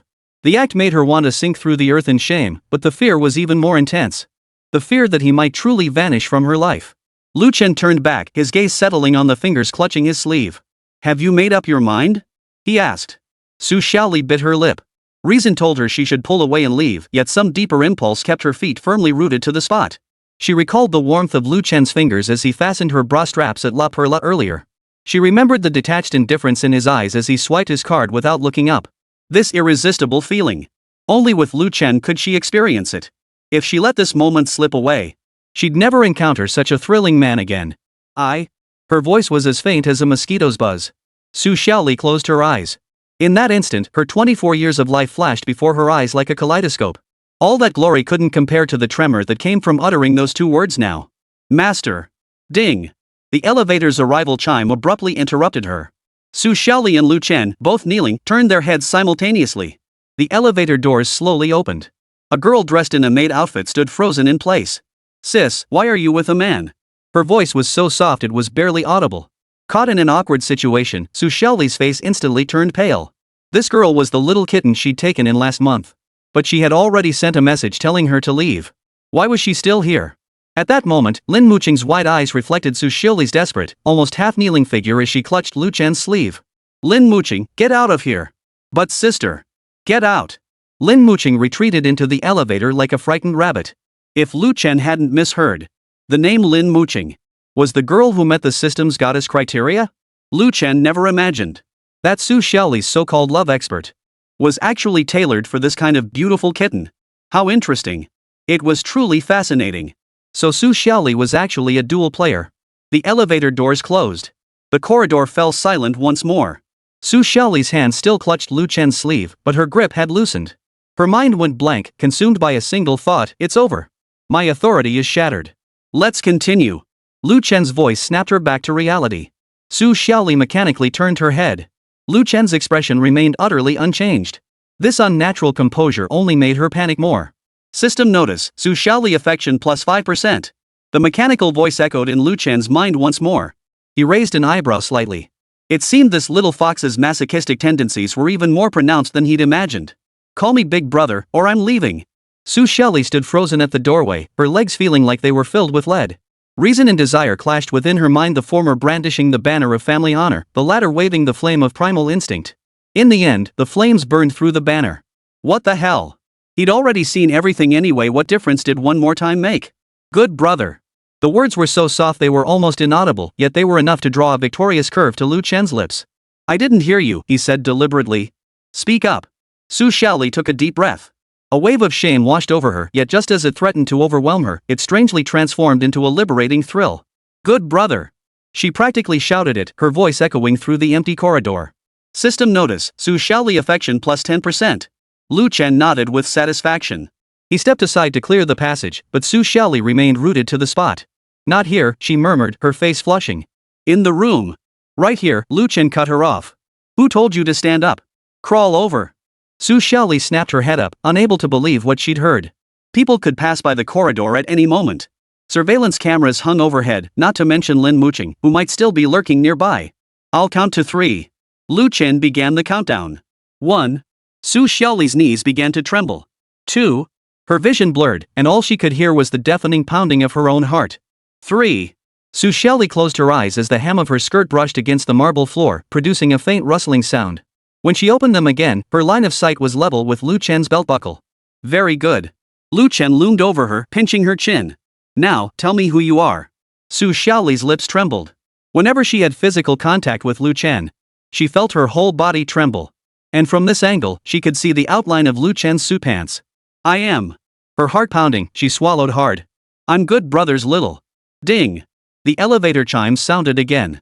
Su Xiaoli froze, but this time she didn't turn around. She had made her choice, and the shame and pleasure it brought were far more significant than the stares of others. The elevator doors slowly opened. A pair of white high heels stopped 5 meters away, followed by a sharp intake of breath. Brother-in-law, who is this woman? Chapter 43, 2 women competing for 1 man. Seeing Lu Chen had no intention of answering her, Lu Xiao instantly recognized her place. Right, brother-in-law is my top-ranked big brother. A man as outstanding as him would never lack for women. I need to learn how to be charming. Instead of acting like a shrew and questioning him. Brother Lu Chen. Lu Chen finally turned his head to see Lu Xiao standing in the middle of the hallway, dressed in a pure white nurse's uniform. The skirt was so short it barely covered the top of her thighs. She clutched a medical kit in her hand, her pink nurse's cap tilted askew on her head, looking like a cosplayer straight out of some peculiar film. Su Xiaoli remained kneeling, motionless, but her womanly instincts had already tensed her back into a rigid line. And who might this be? Her voice was as cold as ice. Before Lu Chen could speak, Lu Xiao had already trotted over, the stethoscope dangling from her chest swaying with each step. I'm brother Lu Chen's personal nurse. She deliberately emphasized the word personal, her gaze sweeping over Su Xiaoli's kneeling knees. What game are you playing, sister? Su Xiaoli stared at this little brat pretending to be innocent. How dare she speak to her in that tone? She rose slowly, the folds of her skirt unfurling with the movement. Lu Chen. Each syllable seemed to be forced through clenched teeth. Care to explain? Lu Chen glanced at the system panel. Su Xiaoli's favorability remained frozen at 62%, while Lu Xiao suddenly flashed a notification. Lu Xiao's jealousy plus 30%, current jealousy, 85%. As you can see, he shrugged, my personal nurse. Lu Xiao immediately pressed close, hooking her arm through Lu Chen's. The soft curve of her chest pressed unabashedly against his suit sleeve. Last night, brother said he felt tightness in his chest, so I specially changed into my uniform to check on him. She blinked her large, innocent eyes. Sister won't be upset, right? Su Xiaoli's pupils contracted to pinpricks. Last night? The presidential suite? Chest tightness? She suddenly grabbed Lu Chen's other arm with such force it nearly ripped off his cufflink. Lu Chen, her voice trembled, I need to hear it from your own mouth. The hallway fell into an eerie silence. The shadows of 3 figures overlapped beneath the warm glow of the lamp, like an absurd silent film. Lu Chen could feel the distinct temperatures radiating from his left and right arms. On the left was Lu Xiao's youthful warmth, on the right was Su Xiaoli's trembling coldness born of fury. He nodded. We slept together.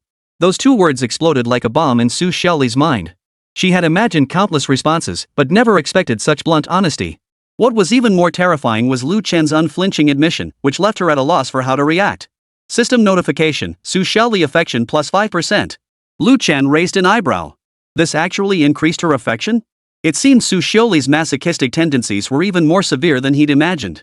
Lu Xiao seized the moment to tug Lu Chen closer to her. Don't mind him, sis. Lu Chen is so outstanding it's only natural he has a few women vying for his attention. She leaned her head against his shoulder. Anyway, I'll be the one by his side in the end. Poof. Su Xiaoli suddenly smiled. Little sister, are you even of age? Lu Xiao's expression darkened. This was the question she hated most. She was clearly 19, yet people always treated her like a minor. She deliberately straightened her posture. Of course I'm of age. Want to see my ID? No need. Su Xiaoli slowly smoothed her skirt hem. I have no interest in children's toys. The tension in the air thickened instantly. Lu Xiao released Lu Chen and stepped forward, standing face to face with Su Xiaoli. Though similar in height, their auras were worlds apart, one like a fluffy kitten with its fur standing on end, the other like a cheetah poised to strike. Sis, Lu Xiao smiled sweetly, your perfume is so strong. Did you spray too much? Brother Lu Chen prefers light scents. Su Xiaoli's fingertips unconsciously scraped her wrist. This perfume was a limited edition, worth half a year's salary for an average office worker. But now, after this little brat's remark, it felt like cheap stuff worn by streetwalkers. Lu Chen. She bypassed Lu Xiao entirely. Make her leave. Lu Xiao instantly turned, her eyes glistening as she looked at Lu Chen. Are you kicking me out, brother? She tugged at his sleeve, shaking it gently. I took time off work just to come. Lu Chen watched the numbers jump wildly in his system. Lu Xiao jealousy plus 10%, Su Xiaoli affection plus 3%, Lu Xiao pouting plus 20%. This scene was even more entertaining than he'd anticipated. Enough of this, he said, deliberately stiffening his expression. If you want to argue, do it inside. Both women froze simultaneously. Lu Xiao snapped out of it first, cheering as she lunged toward the suite door. Su Xiaoli was a split second slower, but her high heels didn't hinder her sprinting speed. They nearly collided at the doorway, their shoulders bumping with a dull thud. Me first. Lu Xiao, relying on her petite frame, tried to squeeze inside. Su Xiaoli grabbed the back waistband of her nurse uniform. Don't you know the rules? Ouch. Lu Xiao yelped. Sis, if you tear it, how will I examine brother Lu Chen? Lu Chen followed them into the suite, closing the door behind him. Beyond the living room's floor-to-ceiling windows lay the entire mountain cityscape, while the battle inside had only just begun. Lu Chen strode directly to the sofa and sat down with grace. I want coffee. Lu Xiao immediately bounced over to the minibar. I'll make it. Brother Lu Chen loves the coffee I brew. Brother. She turned her head and pouted. What would you like to drink? Lu Chen unbuttoned his suit jacket and sat down, watching the two vying for attention with interest. Either is fine. This response instantly escalated the battle. Lu Xiao angrily opened every coffee capsule in sight, while Su Xiaoli picked up the room phone to order room service. Their eyes locked mid-air, sparks flying. Lu Chen. Su Xiaoli suddenly put down the phone. Pick one. Lu Xiao stopped fiddling with the coffee machine and looked over expectantly. The air instantly froze. Lu Chen could clearly hear the two women's breathing. One rapid, one suppressed. A system prompt sounded in his mind. Host, please choose carefully. This decision will impact future affection development. I never make choices, he said slowly. Either accept it or leave. The words felt like a bucket of cold water dumped over both of them. Lu Xiao's eyes welled up first, the bow on her nurse's uniform trembling with each sob. Su Xiaoli clenched her jaw, her fingers unconsciously rubbing the leather surface of the sofa. System notice, Lu Xiao affection plus 5%. System notice, Su Xiaoli affection plus 8%. Lu Chen nearly laughed out loud. These two women, one more hypocritical than the other. I can accept it, Lu Xiao muttered softly, but I want to be the older sister. Su Xiaoli snapped her head up. You're dreaming. Why not? Lu Xiao stamped her foot. I knew brother Lu Chen first. Because I'm older than you. How are you older? Lu Xiao shot a suggestive glance at Su Xiaoli's chest. We're practically the same age. Su Xiaoli grabbed a pillow and hurled it at her. Lu Xiao dodged nimbly, but her nurse cap slipped off in the motion, her long hair cascading down like a waterfall. Seizing the moment, she flung herself at Lu Chen's feet, tilting her little face up. Brother, look at her. Chapter 44, Fighting over Lu Chen. Su Xiaoli snorted coldly, shoving Lu Xiao aside to claim Lu Chen's lap. Her ample hips settled firmly across his right thigh. What are you pretending for? Lu Chen is mine. Lu Chen absorbed the warmth radiating from both sides simultaneously. On the left was Lu Xiao's youthful warmth, carrying a faint milky scent. On the right, Su Xiaoli deliberately pressed her weight against him, her perfume mingling with the scent of high-end cosmetics. On the system panel, both characters' affection ratings steadily climbed. Ha! What a rush! This life of having women on both sides, I, Lu Chen, have finally experienced it. Excellent. Let them fight it out a bit longer. That way, I won't have to bother figuring out how to boost their affection levels. Brother Lu Chen, I worked all night yesterday. My back aches, my legs cramp. You're responsible for this, big bro. Lu Xiao stretched out her smooth, slender calf, rubbing it against Lu Chen's calf repeatedly. After a night of exploration by Lu Chen, the once naive Lu Xiao had matured considerably. Though her techniques were still a bit rough, she was beginning to learn how to unleash her charm. Su Xiaoli shot Lu Xiao a look brimming with hostility. She knew these young girls' tricks all too well. Pretending to be innocent, yet every move was meticulously calculated. But what infuriated her even more was that Lu Chen actually reached out and pinched Lu Xiao's calf. Fine, I'll give you a massage. Here? He asked. Lu Xiao immediately narrowed her eyes like a cat. A little higher. Here? A little higher. Oh my. You're so naughty, big brother. Su Xiaoli suddenly turned Lu Chen's face toward her. I want you to kiss me. She stared straight into his eyes. Right now. They were so close they could count each other's eyelashes. Su Xiaoli saw her own reflection in Lu Chen's pupils. Her makeup was flawless, yet it couldn't mask her anger. She knew she looked like an unreasonable shrew right now, but she couldn't control herself. This realization only made her more irritable. God. When did I become like this? Aren't men just toys for me to vent on? Why is it that with Lu Chen, the moment I see his eyes, I can't move an inch?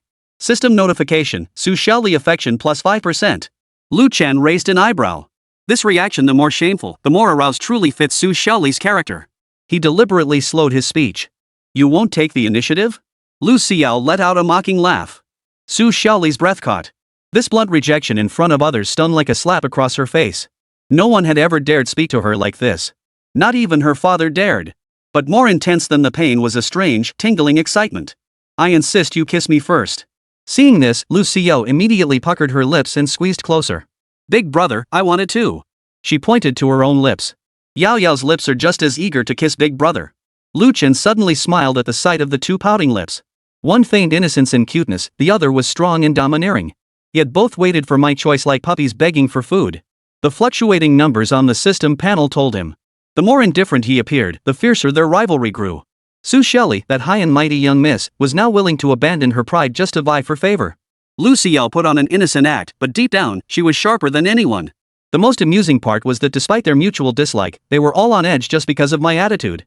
This feeling of controlling the entire situation was far more satisfying than swiping a card to pay. Enough with the noise. He shoved them both aside. Whether we're close or not, doesn't that depend on me? Big brother's being mean to me. Lu Xiao's voice trembled with tears, yet her body pressed even closer. But yesterday he was calling me sweetie. Su Xiaoli snorted derisively. Sweetheart? She deliberately mimicked Lu Xiao's tone. How disgusting. Judging by your behavior, you must still be a student. Instead of focusing on your studies, you're learning how to seduce men? Sis, are you jealous? Lu Xiao blinked her wide, innocent eyes. It's okay, though. Brother Lu Chen is so outstanding, it's only natural he'd have a few women vying for his attention. She leaned her head against Lu Chen's shoulder.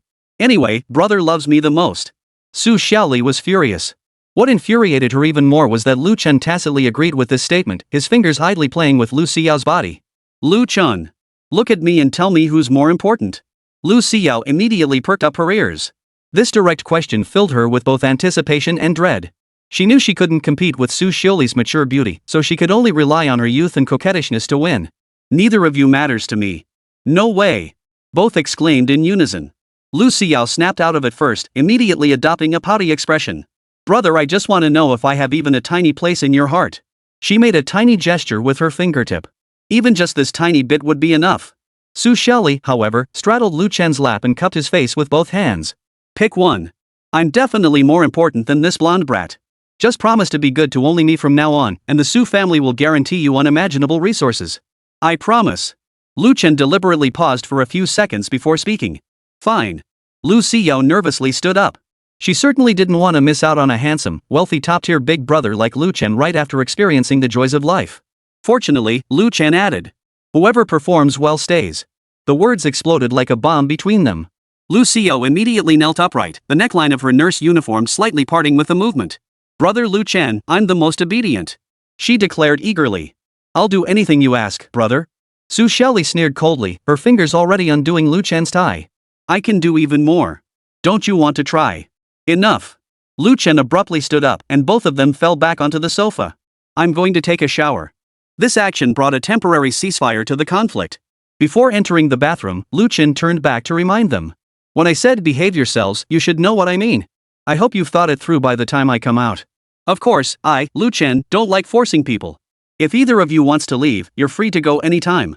Lu Xiao and Su Xiaoli exchanged glances, each seeing reluctance in the other's eyes. The moment the sound of running water filled the bathroom, tension flared between them. Little sister. Su Xiaoli spoke first. Know what it means to bite off more than you can chew? Now get out of here. Lu Xiao adjusted her nurse's cap. Auntie. She smiled sweetly. Do you know what it means to be past your prime? The slender and graceful Su Xiaoli's expression darkened. At 27, she was in her prime within the industry, and now some 19-year-old brat was calling her old lady? Her fingers shot out, pinching Lu Xiao's cheek. You sharp-tongued little brat. If it weren't for Lu Chen, you wouldn't even have the right to kneel before me, Su Xiaoli. Lu Xiao retaliated by yanking Su Xiaoli's hair. You old hag, acting all superior. Think I won't hit you? The two wrestled fiercely, yet neither dared to truly hurt the other. After all, they both feared Lu Chen might see their imperfect sides. Chapter 45, Visitors from the Su family. The struggle devolved into an odd tug of war. You tug my hair, I pinch your arm, you kick my shin, I ram your shoulder. When the water stopped splashing, they immediately separated, each straightening their disheveled clothes and hair. Lu Xiao's nurse cap was askew, and Su Xiaoli's lipstick was smudged, yet neither would concede defeat. The bathroom door opened as Lu Chen emerged, drying his hair. He glanced at the two women, clearly fresh from a fight, said nothing, and walked straight to the bar to pour himself a glass of whiskey. Either coexist peacefully, or both of you get out. His words pressed pause on their battle. Lu Xiao's eyes welled up first. Her small hand tugged at Lu Chen's bathrobe sash. Brother, I was wrong. Please don't make me leave.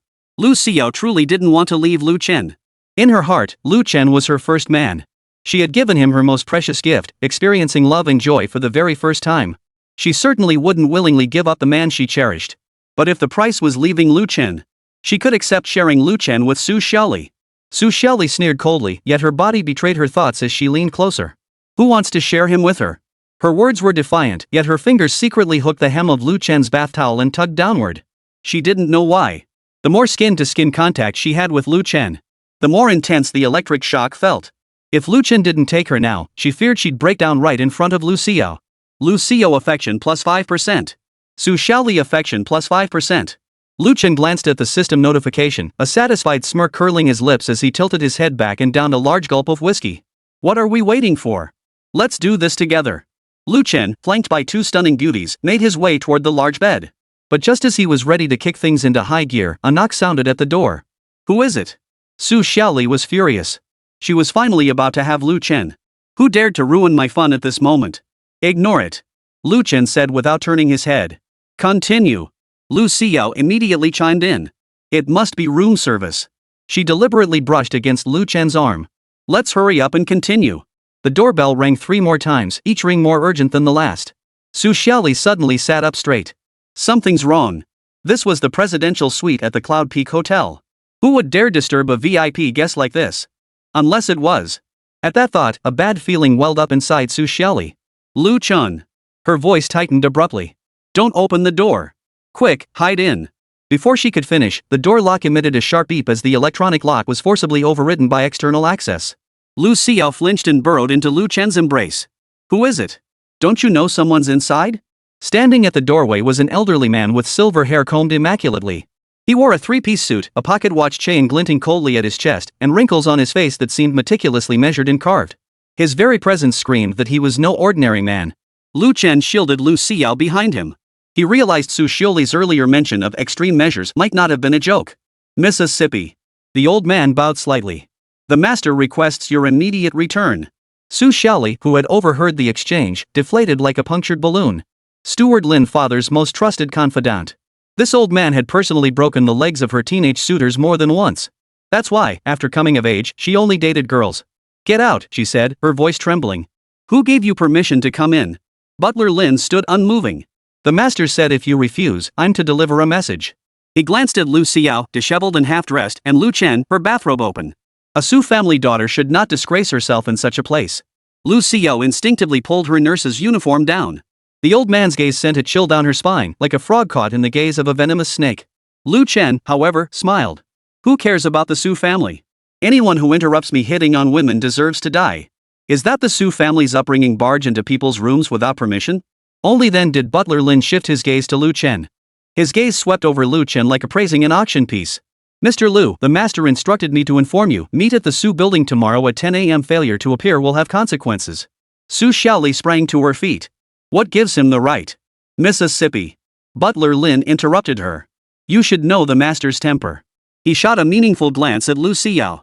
Especially under these unsanitary circumstances. Lu Xiao felt a chill run down her spine and instinctively drew closer behind Lu Chen. Though the old man spoke with polite restraint, his words reminded her of the dissection knife in anatomy class. Sharp. Cold-blooded. Merciless. Cruel. Su Xiaoli knew her father's methods all too well. That high school suitor was still confined to a wheelchair. But back down in front of that little brat Lu Xiao? Absolutely not. I absolutely will not go back tonight. Butler Lin sighed, pulling a phone from his suit's inner pocket. The master anticipated you'd say that. He pressed play, and a middle-aged man's voice came through the speaker. Xiaoli, your mother's jade necklace is still in the safe, right? Su Xiaoli's face instantly drained of color. That necklace was the only heirloom her mother had left her. Despicable. Her voice trembled. Butler Lin tucked away his phone. The car is waiting downstairs. He stepped aside to clear a path. Please, miss. Lu Xiao watched Su Xiaoli stagger to her feet and suddenly felt a pang of pity for her. The haughty young lady of moments ago now seemed as if her backbone had been pulled out. At the doorway, Su Xiaoli turned to Lu Chen, her lips trembling as if she wanted to say something. In the end, she could only force out one sentence. Tomorrow, don't go. I'll fight for you. Butler Lin followed her like a shadow. Before leaving, he glanced back at Lu Chen. 10 o'clock, Mr. Lu. As the door closed, he added, the master doesn't care for tardiness. With a click, the suite fell into an eerie silence. Lu Xiao tentatively touched Lu Chen's arm. Brother, that old man was so scary. Lu Chen stared at the closed door as a notification suddenly popped up on his system panel. New mission triggered, attend tomorrow's meeting with Su Group to unlock the Su family side story. Note, new mission contains multiple surprise rewards. Danger level, extremely high. Warning, this choice will directly impact subsequent mission progression and reward acquisition. Lu Chen finally understood why the goddess radar displayed Su Xiaoli's skills as 3 question marks. Turns out it could trigger a special mission. Seeing Lu Chen silent, Lu Xiao thought he was scared and quickly wrapped her arms around his waist. Don't be afraid, brother. Yao Yao will protect you. She stood tall, deliberately flaunting her figure to reassure Lu Chen. Lu Chen looked down at this little nurse, trembling herself yet putting on a brave front, and suddenly found it amusing. He pinched Lu Xiao's chin. How exactly will you protect me? Her ears flushed crimson. My dad knows people at the police station. Lu Chen chuckled softly. The Su family must be a colossal force, how else could they come and go from the Cloud Peak Hotel as if they owned the place? Uncle Hat? Lu Chen didn't think he could offer any help. What are you laughing at, brother? Lu Xiao stamped her foot in frustration. I'm serious. Lu Chen released her and walked to the bar to pour himself a glass of whiskey. The amber liquid swayed in the glass, eerily reminiscent of the tearful glint in Su Xiaoli's eyes as she left. Brother. Lu Xiao followed him, the hem of her nurse's uniform skirt brushing against his calf. Are you really leaving tomorrow? Chapter 46, Wanting a Proper Relationship? That's going too far. To the Su family? Lu Chen didn't answer immediately, instead instructing Lu Xiao to book the flight first. He walked over to the computer in the room. His fingers flew across the keyboard as the webpage on the screen refreshed repeatedly. The search engine results were all superficial. Su Group, a multinational corporation, operated across finance, real estate, and technology. But information about the core family members was almost entirely absent. Strange. He murmured to himself. This defied logic. Given Su Xiaoli's demeanor and the Su family butler's bearing, this client shouldn't be so low-key. Unless someone deliberately erased the crucial details. In other words, this family's information was so deeply concealed that ordinary people couldn't see it. Kneeling beside the bed, Lu Xiao, who had already booked her return flight, watched Lu Chen's furrowed brow. She'd never seen him so intensely focused before. The cold glow of the screen cast sharp contours across his face. She wanted to smooth out that crease, yet feared interrupting his thoughts. Lu Chen is so handsome. If only he were kind to me alone. Liu caught a glimpse of the search page on his computer and suddenly knew what to do. Brother Lu Chen is in trouble. If I help him solve it, won't he like me even more? Brother, would you like me to look it up for you? Lu Chen didn't even turn his head. You? Lu Xiao knew she was just a clingy little girl in Lu Chen's eyes. But this time, she was serious. My dad works for the provincial government. Lu Chen's fingers froze on the keyboard. This was an unexpected revelation. He'd assumed Lu Xiao was just an ordinary college girl. Turns out she's the daughter of a big shot. Your dad's in the provincial government? Then why are you still streaming? Being a civil servant doesn't pay much. The ones with money got arrested. Besides, I started streaming just for fun. He turned to study Lu Xiao. The more he looked, the more he felt he'd stumbled upon a real gem. Lu Xiao felt uncomfortable under his gaze and quickly added. Even though he doesn't want me to talk about it, but if it's to help my brother. Her voice trailed off. I could discreetly ask my dad's colleagues. We don't necessarily have to dig through the archives, but they definitely know some inside information. Lu Chen closed his notebook. A prompt suddenly popped up on the system panel. New choice, accept Lu Xiao's help, decline. Note, this choice will affect subsequent mission progression and Lu Xiao's loyalty. Even without the system prompt, Lu Chen wouldn't refuse. Why go to the trouble of searching when you can save yourself the effort? He reached out and pinched Lu Xiao's chin. Oh? Why risk helping me? Lu Xiao's eyelashes fluttered rapidly. Because of Lu Chen's electrifying presence. Hardly any woman dared to hold his gaze for more than 3 seconds. This question struck the softest part of her heart. Why? Was it because she feared that fierce older sister would snatch Lu Chen away? Was it because she wanted to prove she wasn't just a pretty face who knew how to act cute? Or was it because she was truly falling for him? She opened her mouth, but only managed to squeeze out one sentence. I don't want anything to happen to brother. Lu Chen stared at her for a moment. This Yao Yao, the more he looked at her, the more he liked her. Under the dim light, Lu Xiao's eyes shone like two clear springs, pure enough to see right through. Such pure concern stirred an unusual sensation in his chest. He had always believed that money could sway any woman in the world. But this rare display of genuine care made Lu Chen's nose sting slightly. It seems. Not all women were like that Lin Yuqing. There were still many good women out there. How do you want me to repay you? Lu Chen's breath brushed against her lips, carrying the rich aroma of whiskey. She instinctively licked her lips. No need to repay me. Yao Yao was already well fed last night. Liar. Lu Chen's hand slid to the nape of her neck. When that little vixen was here earlier, you were quite the flirt, weren't you? Lu Xiao lowered her head in embarrassment. She had indeed fantasized about many intimate scenarios earlier. But now, her mind was filled only with the terrifying old butler of the Su family. If Lu Chen really went to that meeting tomorrow, she'd never find another man as wonderful as him. Brother! She gently pushed Lu Chen away. I have to leave immediately. Lu Chen raised an eyebrow. Now. Lu Xiao, having smoothed her skirt, had already leaped off the bed, frantically gathering the scattered pieces of her nurse uniform. The earliest flight leaves at 6. I can still make it to the airport. Her words came in a rapid-fire rush. We definitely can't discuss this over the phone. Lu Chen watched the young nurse suddenly become decisive and efficient, finding it somewhat amusing. Just moments ago she'd been softly nestling into his embrace, but now she resembled a Florence Nightingale heading into battle. There's no need to rush. Lu Chen reached out to pull her back. But Lu Xiao deftly dodged him. It is urgent. Her resolve was rare. That old man clearly isn't a good person. What if they harm my brother tomorrow? Her voice caught mid-sentence, her eyes reddening once more. The mere thought of such a possibility made her breath catch. Her first love had her head in the clouds.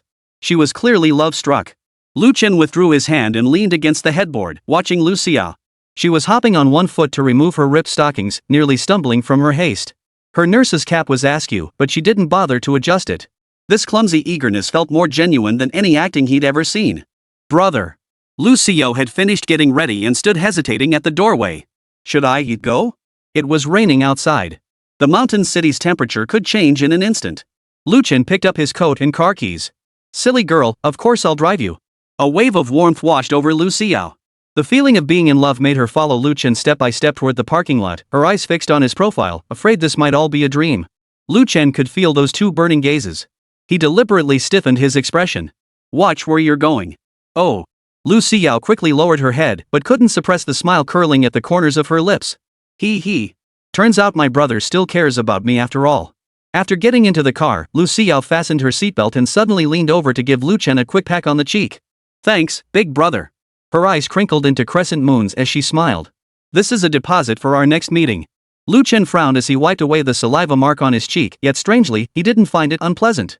He activated the GPS, started the engine, and they sped toward the airport. Lu Xiao stole glances at Lu Chen's profile. Light danced across his features. The more she looked, the more handsome and captivating he seemed. Suddenly, she wished this road would never end, that they could just keep driving on and on. Brother. She whispered.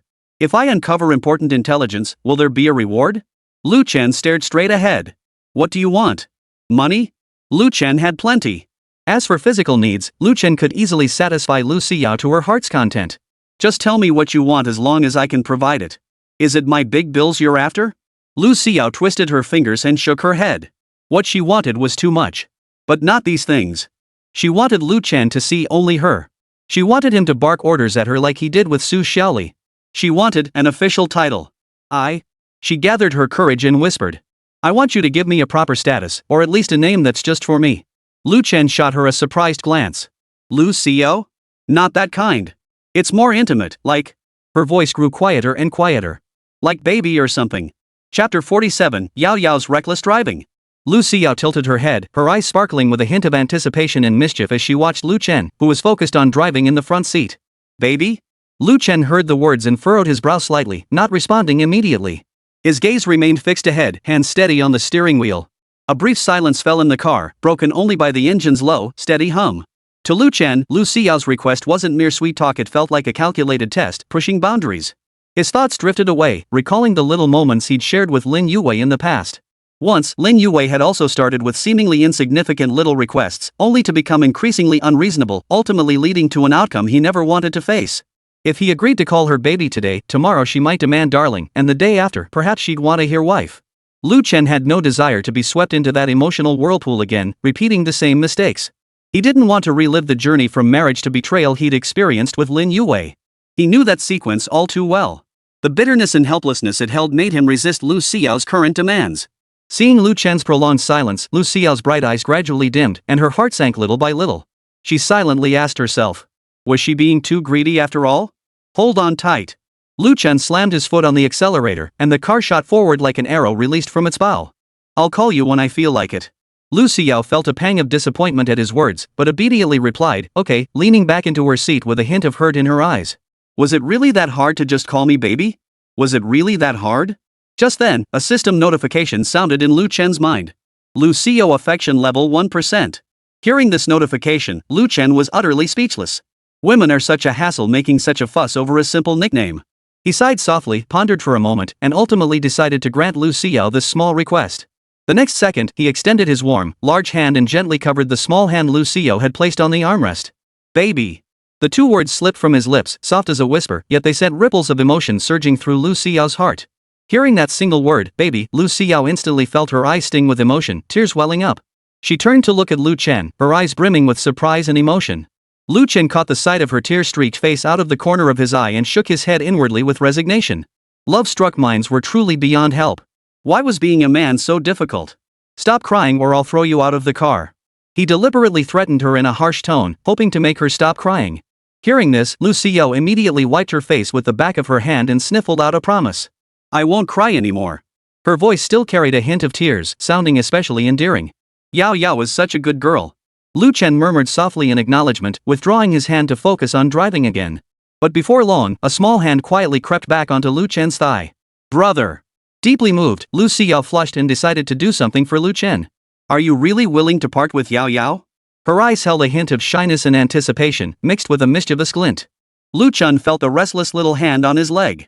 He grabbed the mischievous hand and said sternly, I'm driving. Don't be naughty. Lu Xiao, pinched by Lu Chen, pulled her hand back with a pout. But her restless nature couldn't stay still for long. Within 2 minutes, it began stirring again. This time, her hand went straight for.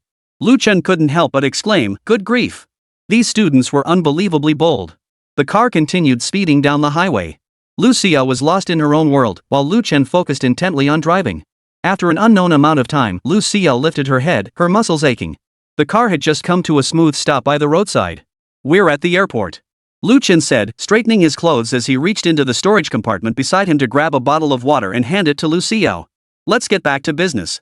Lu Xiao nodded dazedly, completely unaware of how terrible her own state was. Her lipstick was smudged, her neatly styled hair was now disheveled, and her nurse cap had long since vanished into the chaos of the earlier commotion. Her mind was consumed by a single thought: brother Lu Chen was incredible. Brother. She slumped weakly against the seat, her voice tinged with longing. When Yao Yao comes back, you can't go looking for other women anymore, okay? So that's why he was draining her dry. That's why he was working so hard. Lu Chen smiled silently, offering no reply to Lu Xiao's words. Instead, he opened the door and stepped out, then walked around to the passenger side. He opened the door, looked at Lu Xiao, whose legs were weak, and without a moment's hesitation, lifted her out. Did you book the tickets? He asked, his gaze fixed on her. Lu Xiao nodded, clinging to Lu Chen's body as she pouted. Brother, carry me inside. Lu Chen glanced at his wristwatch. The time read 5:20 p.m. If they lingered any longer, Lu Xiao would truly miss her flight. So, half carrying, half holding her, he escorted Lu Xiao into the terminal building. Along the way, they drew countless envious glances from passers-by. By the time they reached the check-in counter, Lu Xiao finally began to sober up a little.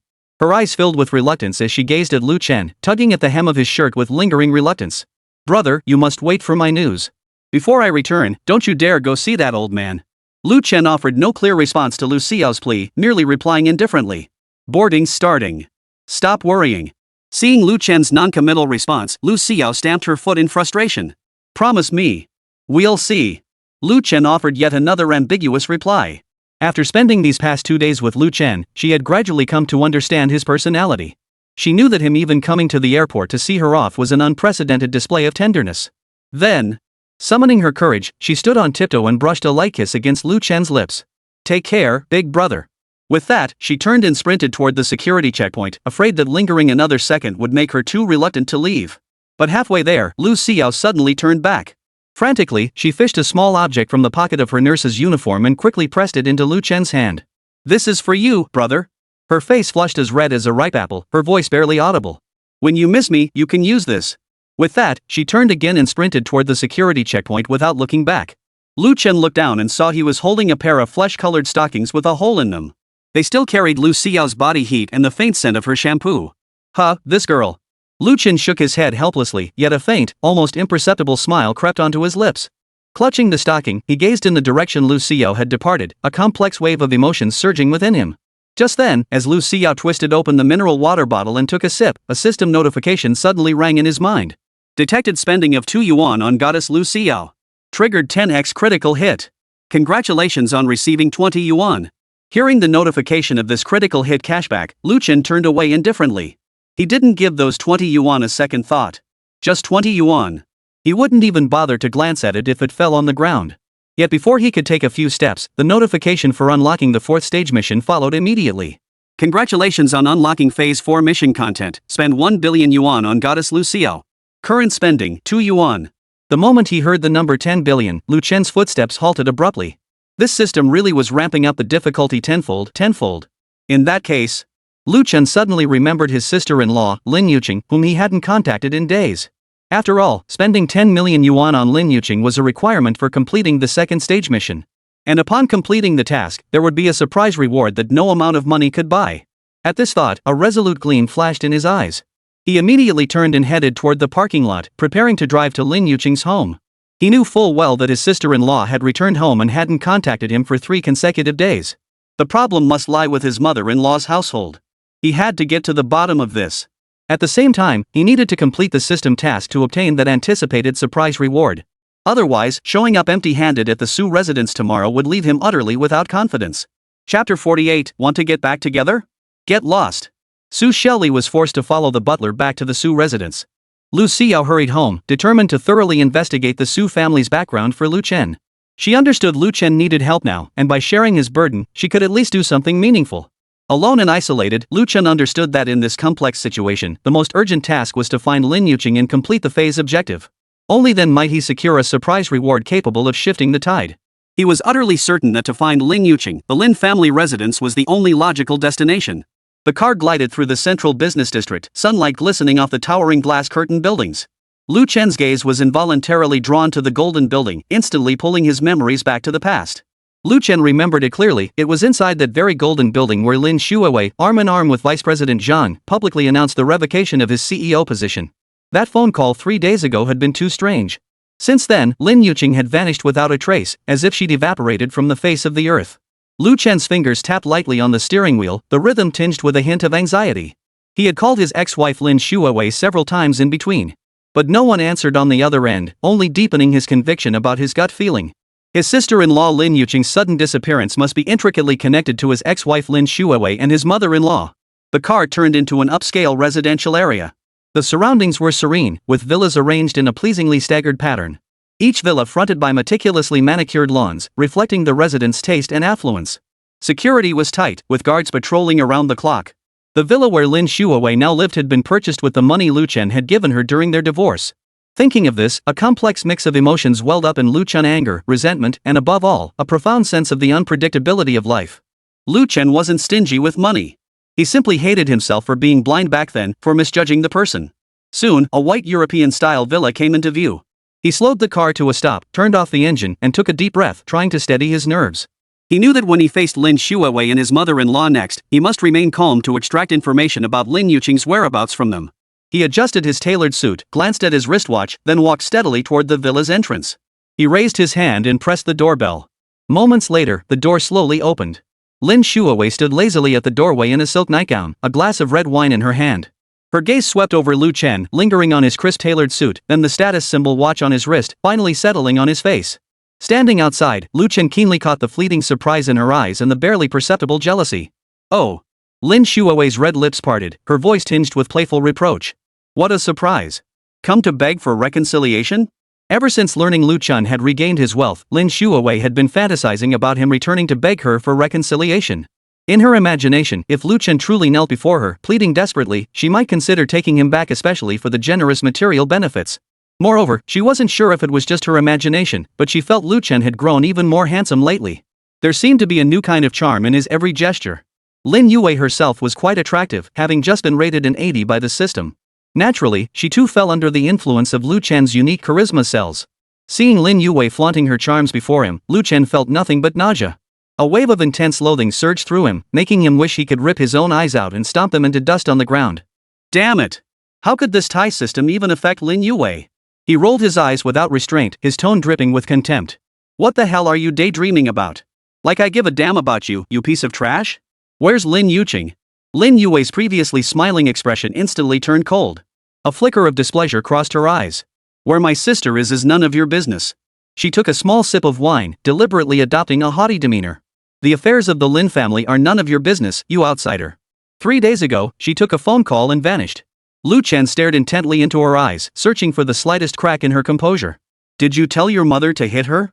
Besides that Lin Yuqing, Lu Chen couldn't think of anyone else who could interfere with his relationship with Lin Yuqing. So what if I did? Xiaoyu has withdrawn from school. She asked me to tell you to stop harassing her. Lin Yuqing, sipping her red wine, replied nonchalantly. A man she looked down on. Even if Lin Yuqing was her sister, she wouldn't let her have her. Especially now that Lu Chen was so wealthy. If they were ever to be together, she'd be the one to make the first move. Withdraw from school? Harassment? Hearing those two words, Lu Chen instantly grew wary. He was utterly certain this wasn't something Lin Yuqing would ever say.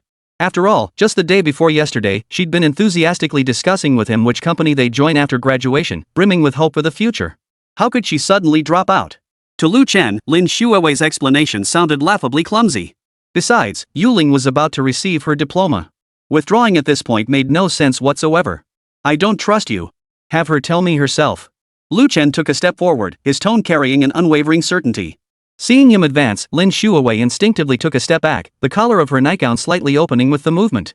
Realizing this, she hastily pulled her collar together. This small gesture did not escape Lu Chen's notice, drawing a cold sneer from him. In his memory, Lin Yuqing had been bold and uninhibited when she'd been having an affair with Vice President Zhang in the office. Now she was pretending to be pure and innocent here. How utterly disgusting. Move aside. I won't. Lu Chen was about to resort to force. A shrill voice suddenly pierced the tense atmosphere from inside the room. Lu Chen. My ex-mother-in-law rushed out in her slippers, her face stiff from excessive hyaluronic acid injections. How dare you show your face here? The old woman stormed over, yanked Lin Yuqing toward her, and shielded her daughter behind her like a mother hen protecting her chicks. Wasn't it enough that you ruined my eldest daughter? Now you're after Xiaoyu? Her finger, painted with scarlet nail polish, nearly jabbed Lu Chen's nose, but he casually brushed it away. Let me tell you, Lu Chen, you're a penniless nobody not even worthy of tying her shoes. Don't think buying a luxury car worth tens of millions makes you special. Mark my words, Xiaoyu is destined for a wealthy family. Chapter 49, Your Medical Bill. This is the last time I'm asking. Lu Chen's voice carried palpable impatience as his gaze fixed on Lin Yuqing. Where exactly is Yuqing? He'd wasted too much time on this pointless back and forth. All he wanted now was a straight answer. I said I'm taking a leave of absence, and that's final. Her voice rose sharply, tinged with a mix of anger and humiliation. So what? Can't get me into bed, so you're going after my sister? Lu Chen, you disgust me. Her eyes brimmed with contempt, as if Lu Chen were the most despicable person alive. The old woman beside her immediately chimed in upon hearing her daughter's words. Exactly. A toad trying to eat swan meat. My eldest daughter was wise to dump you. Now she's with Mr. Zhang, worth over 100 million. The old woman's face beamed with pride as she mentioned Mr. Zhang, as if she herself had gained prestige by association. Worth over 100 million? Lu Chen couldn't help but snort coldly, cutting the old woman off. That Zhang Wuyan who's under investigation for embezzlement? Didn't Lin Yuqing tell you? Lu Chen's tone carried a hint of scorn as he studied Lin Yuqing, searching her expression for any sign of panic. Lin Yuqing's face instantly drained of color, the carefully applied lipstick on her lips now looking bloodless. Lu Chen! What nonsense are you spouting? Get out of here immediately. She lunged forward, trying to shove Lu Chen out. But Lu Chen was no one she could push around. Seeing her flustered state, Lu Chen knew Lin Yuqing hadn't been entirely honest with her mother-in-law. Unfazed, he pulled out his phone, swiped across the screen, and pulled up a financial news article. Former Vice President Zhang of XX Group arrested on suspicion of embezzlement. This was a system notification from earlier that morning. He had only glanced at it casually then, never expecting it would prove useful now. The old lady hurriedly leaned in, staring at the news on the phone and muttering. This must be a mistake. Mr. Zhang is so wealthy, how could he? The old woman refused to accept the reality before her eyes. In her mind, Zhang Wuyan was a wealthy and powerful tycoon. How could he possibly be arrested for embezzling company funds? Lin Yuqing, the old woman roared. What's going on? Didn't you say Mr. Zhan was away on business? How could he have been arrested? Lu Chen watched the mother and daughter's pathetic spectacle with a cold gaze. He reached out. Like watching a play, he took the phone back from the old woman and asked again. Where exactly is Lin Yuqing? Lin Yuqing, her mask torn away, snapped her head up. The panic in her eyes instantly transformed into deep, seething resentment. What are you gloating about? She screamed, her voice hoarse with rage. Even if something happens to Zhang Wuyan, you won't lay a finger on my sister. Lin Yuqing, her defenses shattered, was now consumed by hatred for Lu Chen. She believed he had deliberately come to humiliate her. The old woman, hearing Lu Chen inquire again about Lin Yuqing's whereabouts, suddenly snapped to attention, narrowing her eyes viciously. Exactly. A bankrupt pauper pretending to be a big shot. Even if you lose one Mr. Zhang, there are countless others. Now get out of here. Lu Chen couldn't be bothered with this mother-daughter duo any longer. He pulled out his phone and dialed Lin Yuqing's number. The cold, mechanical voice echoed through the receiver. The number you have dialed is turned off. This marked the third consecutive day of failed attempts. A wave of intense unease washed over Lu Chen. Lin Yuqing never went offline for more than 12 hours, let alone 3 full days. This was highly unusual, deeply unsettling. If you dare harm her. As Lu Chen spoke, a bone-chilling coldness flickered in his eyes. Lin Yuqing suddenly laughed. The sound sent shivers down one's spine. Lu Chen even felt the laughter was familiar, reminiscent of the malicious opponents he'd encountered in the business world. Hurt her? I'm her own sister. How could I possibly harm her? A strange smile spread across Lin Yuqing's face. The young master of the Wang family does seem quite interested in Xiaoyu. I suppose this could be considered helping them find happiness? As she spoke, Lin Yuqing studied Lu Chen's expression, seemingly searching his face for a trace of panic. The Wang family? The moment Lu Chen heard that surname, he instantly recalled the nouveau riche family in the mountain city who made their fortune in real estate. The Wang family's only son was notorious as a playboy who had ruined countless female university students with his antics, his reputation utterly disreputable. You sold her to the Wang family? Lu Chen never imagined Lin Yuqing and her mother would do such a thing. The old lady immediately jumped to her feet at Lu Chen's words, exclaiming. What do you mean sold? It was a proper marriage. We even received the betrothal gifts. Mom! Lin Yuqing hurriedly cut in, but it was too late. She shot her mother a fierce glare, inwardly cursing her mother's loose tongue. Lu Chen's gaze made both mother and daughter take a step back simultaneously. His gaze was like that of a cheetah locking onto its prey, deadly calm, as if he might pounce at any moment and tear his target to shreds. Very well. Lu Chen, seething with rage, nodded slowly. I guarantee you'll regret this. His tone held not a hint of threat, yet it instilled an inexplicable dread. Lin Yuqing forced a cold laugh, trying to salvage some dignity. Who are you trying to scare? She lifted her chin, a trace of contempt on her face. Go ahead and demand the person back from the Wang family. They could crush you with a single finger. Lin Yuqing dismissed Lu Chen as all bluster. The Wang family's influence in Mountain City was vast, and she didn't believe he had the guts to cause trouble there. Lu Chen paid no further attention to the mother and daughter, turning to leave. He had already obtained the information he sought. Lin Yuqing was under house arrest, likely confined somewhere within the Wang family compound. As for this vicious pair, he silently noted them in his mind. Sooner or later, they would pay for today's decision. If it weren't for Yuqing, he would have beaten those two stupid pigs to death right then and there. Lu Chen! Lin Yuqing suddenly called out to him, her voice tinged with hesitation and complex emotions. Lu Chen had thought this woman had finally found her conscience. But the words that followed made the veins on his temples bulge. If you really have money. Her voice carried a barely perceptible hint of hope. I'm not saying I can't forgive you.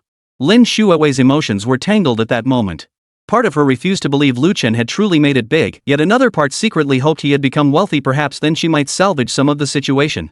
This statement laid bare Lin Yuqing's true nature as a despicable person. Feeling cursed, Lu Chen pulled a wad of cash from his pocket. Under her expectant gaze, he lashed out, slapping her twice across the face with the bills. Smack! Smack! Bitch! Here's your medical expenses. He tossed the bills aside. Lu Chen walked toward the car without looking back. He had completely given up on Lin Yuqing and wanted nothing more to do with her.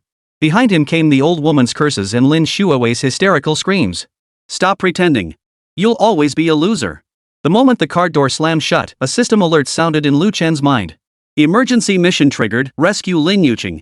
Mission reward, unlock corresponding surprise rewards based on post-completion evaluation.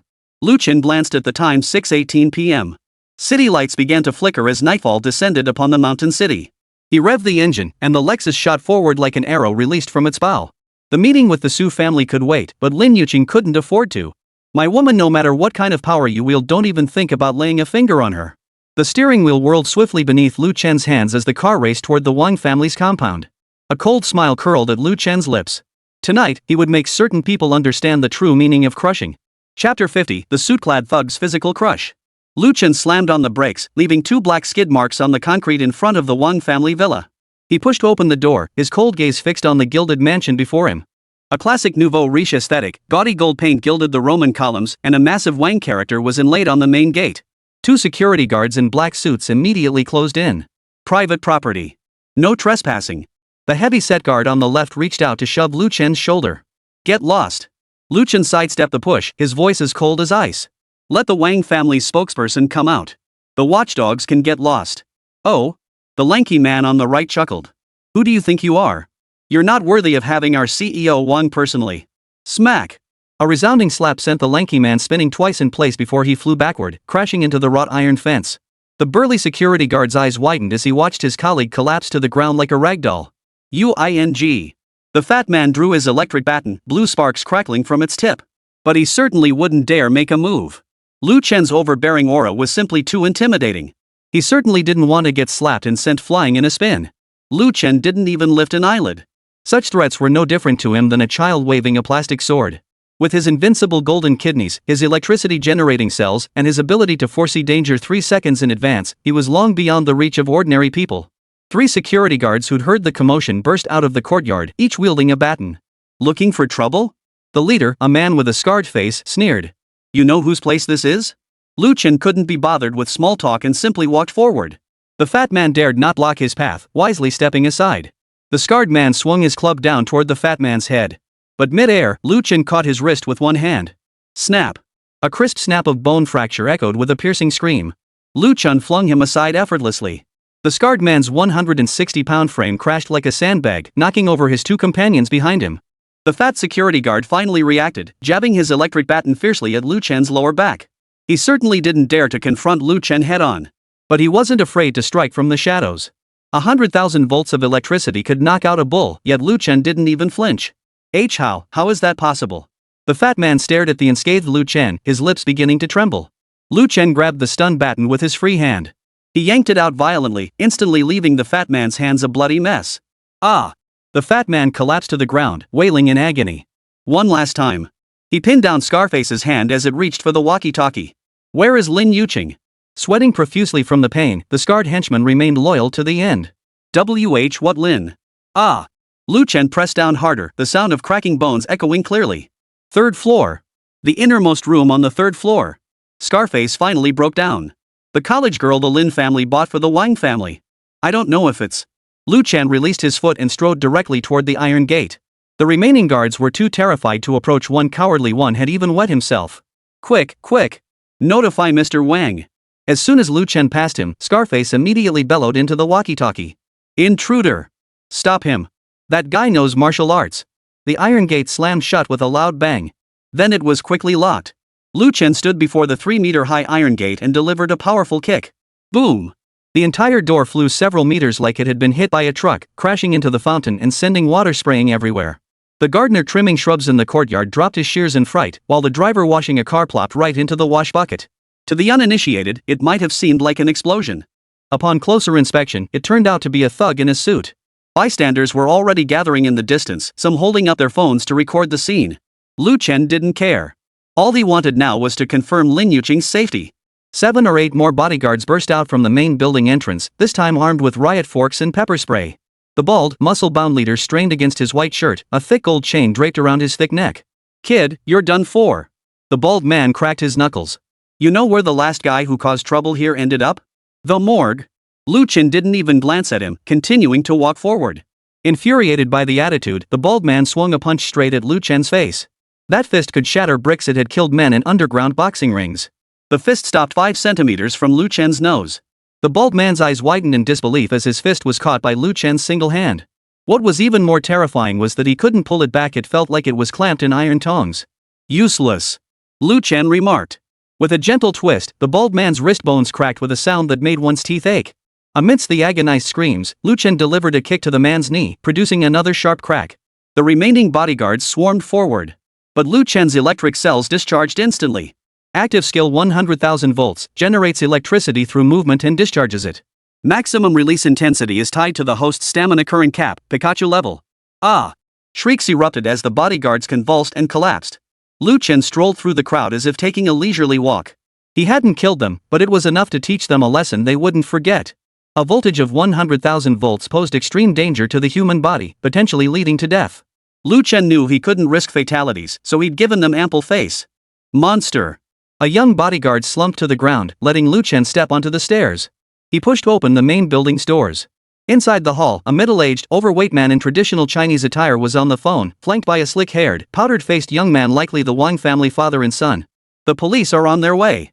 Mr. Wang bellowed, his voice a hollow threat. You'll be eating prison food soon enough. Lu Chen's gaze swept past him, locking onto the young man. Young Master Wang? The slick-haired youth instinctively took a half-step back.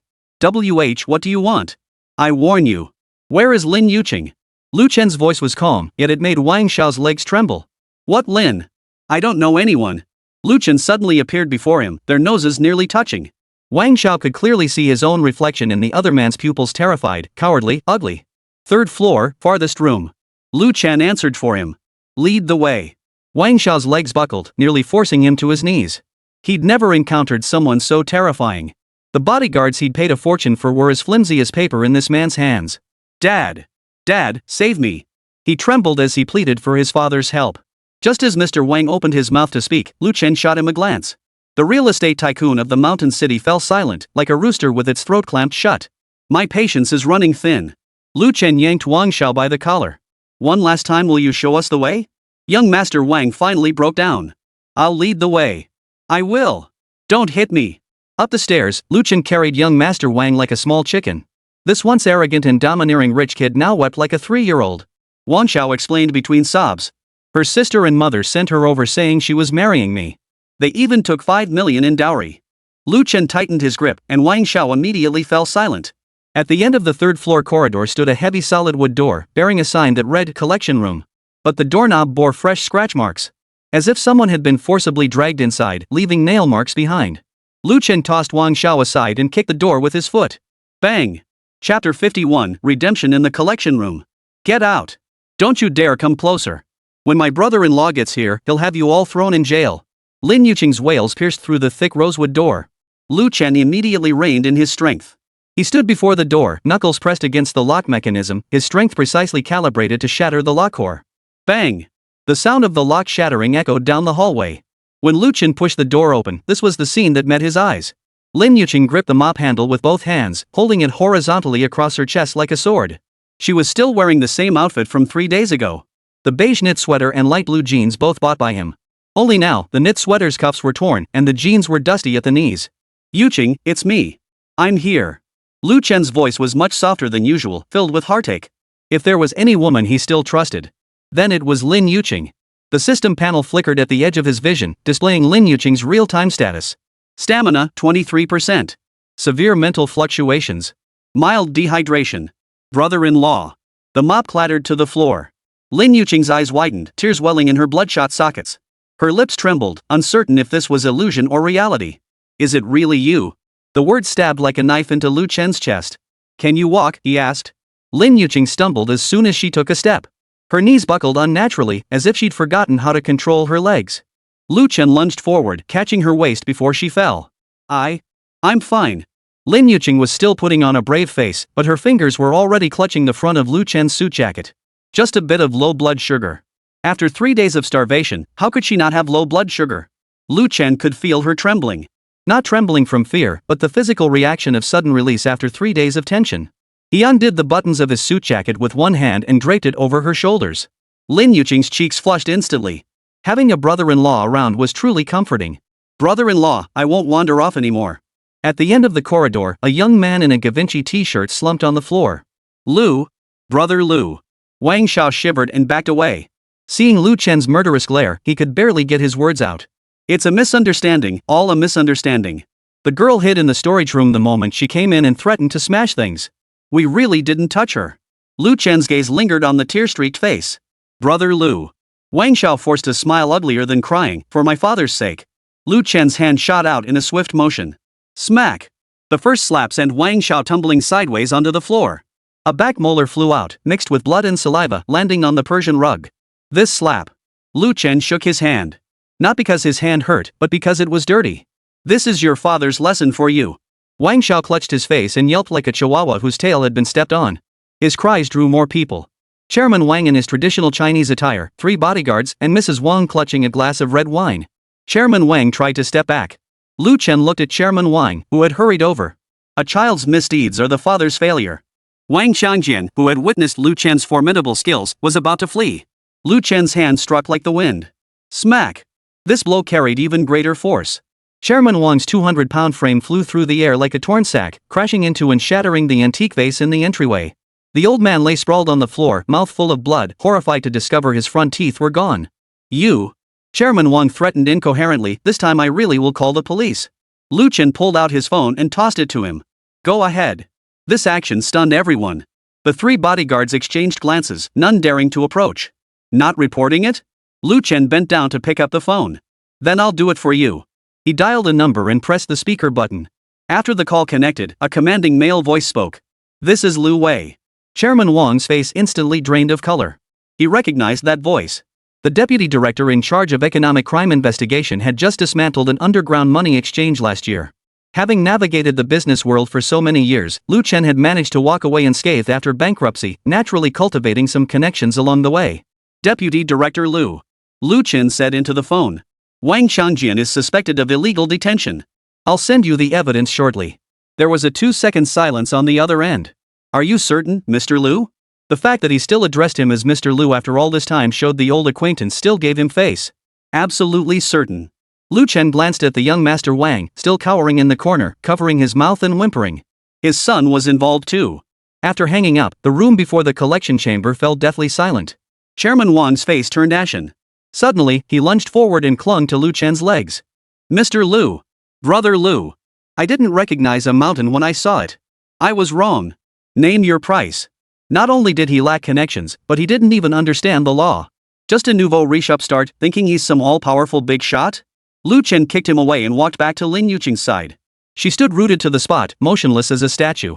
Only when Lu Chen touched her shoulder did she flinch, as if waking from a dream. Can you walk? He asked again. Lin Yuqing nodded, then shook her head. Lu Chen suddenly bent down, slipping one arm under her knees and wrapping the other around her back, lifting her effortlessly into a horizontal carry. Brother-in-law. Lin Yuqing gasped, I'm heavy. Lu Chen said nothing. Her lightness made him frown. 3 days without food had taken their toll on her weight, and her naturally slender frame made her feel almost weightless in his arms. Stepping out of the Wang family villa, the sunlight made Lin Yuqing squint. She buried her face against Lu Chen's chest, breathing in the familiar masculine scent. This scent finally relaxed the nerves that had been taut for 3 days. I'm sorry, brother-in-law. She murmured softly, for causing you trouble. Lu Chen's arms tightened slightly around her. Why apologize? Lin Yuqing's voice muffled against his shirt, I should have been more careful. When my mom called saying she was sick, It's not your fault. He cut her off. Get some sleep. Lin Yuqing shook her head. She feared that if she closed her eyes and opened them again, she'd discover this was all just a beautiful dream. Lu Chen seemed to read her thoughts, leaning down to touch her hair lightly. I'm here, he said. Always have been. Those 2 words felt like flipping a switch. Lin Yuqing grabbed his collar and buried her face deep into it. Scorching tears soaked through his shirt, burning his chest with pain. I'm so scared. She finally cried out. Lu Chen halted in his tracks. He looked down at the girl in his arms, sobbing until her body shook. An unfamiliar emotion swelled within him. It wasn't anger, nor pity, it was something far more complex, something he couldn't yet define. It was the urge to protect, and it was love. He carried Lin Yuqing toward the Lexus. Behind them, chaos reigned at the Wang family villa. Sirens grew louder in the distance, but he knew the real reckoning had only just begun. Brother-in-law. Lin Yuqing suddenly lifted her head. Where are we going? Lu Chen placed her in the passenger seat and fastened her seatbelt. Home. He planned to bring Lin Yuqing to live with Ji Xiaoyu and the others. That way, if anything happened to Lin Yuqing, Ji Xiaoyu could alert him immediately. As the car pulled out of the villa complex, Lin Yuqing finally couldn't hold back and asked, Will you harm my sister and mother? Lu Chen didn't answer immediately. He glanced at the villas receding in the rearview mirror, then looked at the anxious girl beside him. How would you like me to deal with her? He countered. Lin Yuqing bit her lip. The question was too difficult. They were her own sister and mother, yet they were also the ones who nearly destroyed her. Hate and love tore at her heart, the pain leaving her speechless. Lu Chen reached out and wiped the tears from her face. There's no rush. His voice was unusually gentle. Rest first. Lin Yuqing nodded and leaned slowly against the car window. Sunlight filtered through the glass, casting a glow on her face and outlining her weary yet still exquisite features. She stole a glance at Lu Chen, who was focused on driving, and suddenly felt profoundly grateful to be alive and see him again. The car merged into the main road traffic. Lu Chen turned on the air conditioning and raised the temperature. Out of the corner of his eye, he saw Lin Yuqing had closed her eyes, tears still clinging to her lashes. He shifted his gaze back to the road ahead. The system panel automatically unfolded. Emergency mission completion, 100%. Surprise reward awaiting claim. Chapter 52, Release the Flood for Lin Man. Surprise reward activated. Hero's gift, after each assistance to the goddess, your next purchase will guarantee a 10x critical hit cashback. The system prompt flashed in Lu Chen's mind. His fingers tapped lightly on the steering wheel. His gaze swept over Lin Yuqing, who had fallen asleep in the passenger seat after eating bread and milk. Tenfold critical hit. Lu Chen murmured to himself. This reward came at just the right moment. He'd need to make a big impression when visiting the Su family tomorrow. It never hurt to have extra cash on hand. He turned the steering wheel, and the black sedan veered onto the familiar tree-lined avenue. Up ahead lay the sales center for the Imperial Scenery Villa Complex, the very place where he'd bought Ji Xiaoyu's villa last time. They didn't all have to live together. My women, one villa per woman maximizes my return.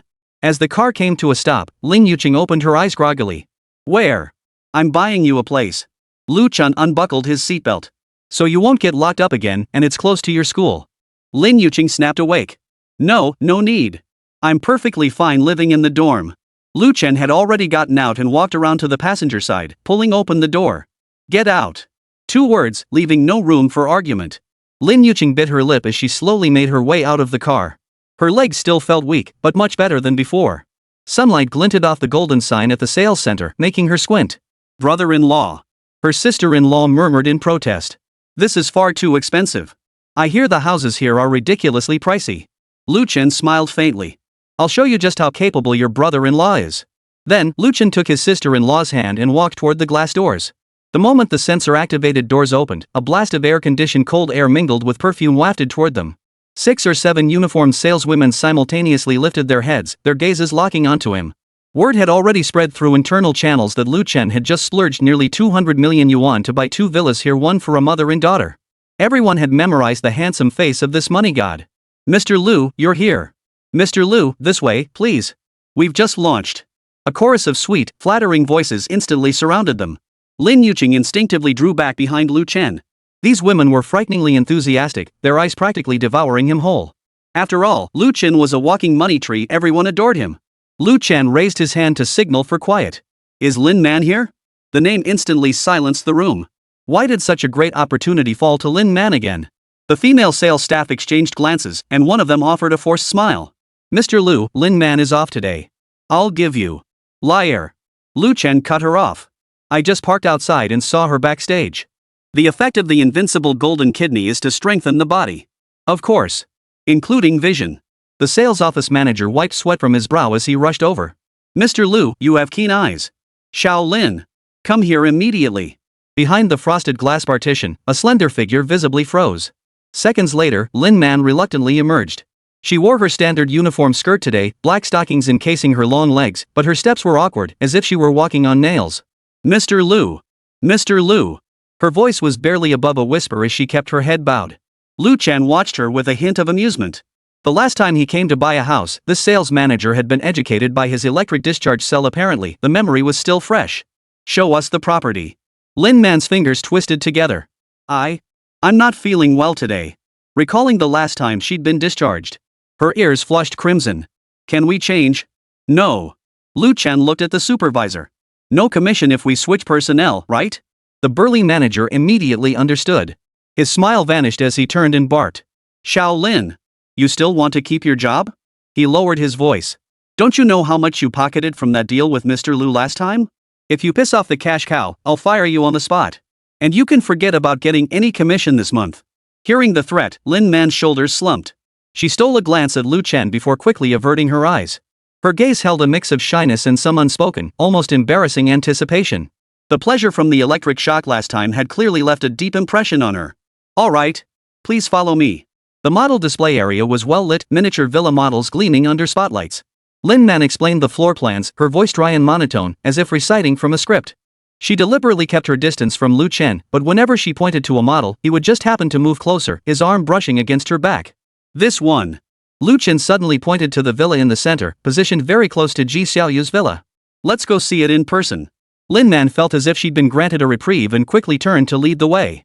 The instant she turned, Lu Chen's hand accidentally brushed against her waist. A faint electric shock surged through the fabric of her uniform, making Lin Man shudder violently, nearly letting out a cry. What's wrong? Lu Chen asked, feigning ignorance. And nothing. Lin Man bit her lip. This way, please. Lin Yuqing followed behind, watching their interaction with confusion. She couldn't shake the feeling that this saleswoman was acting strangely. She trembled every time her brother-in-law approached, yet it didn't seem like fear. Weird? Could this pretty lady have epilepsy? The viewing vehicle was a white Alphard.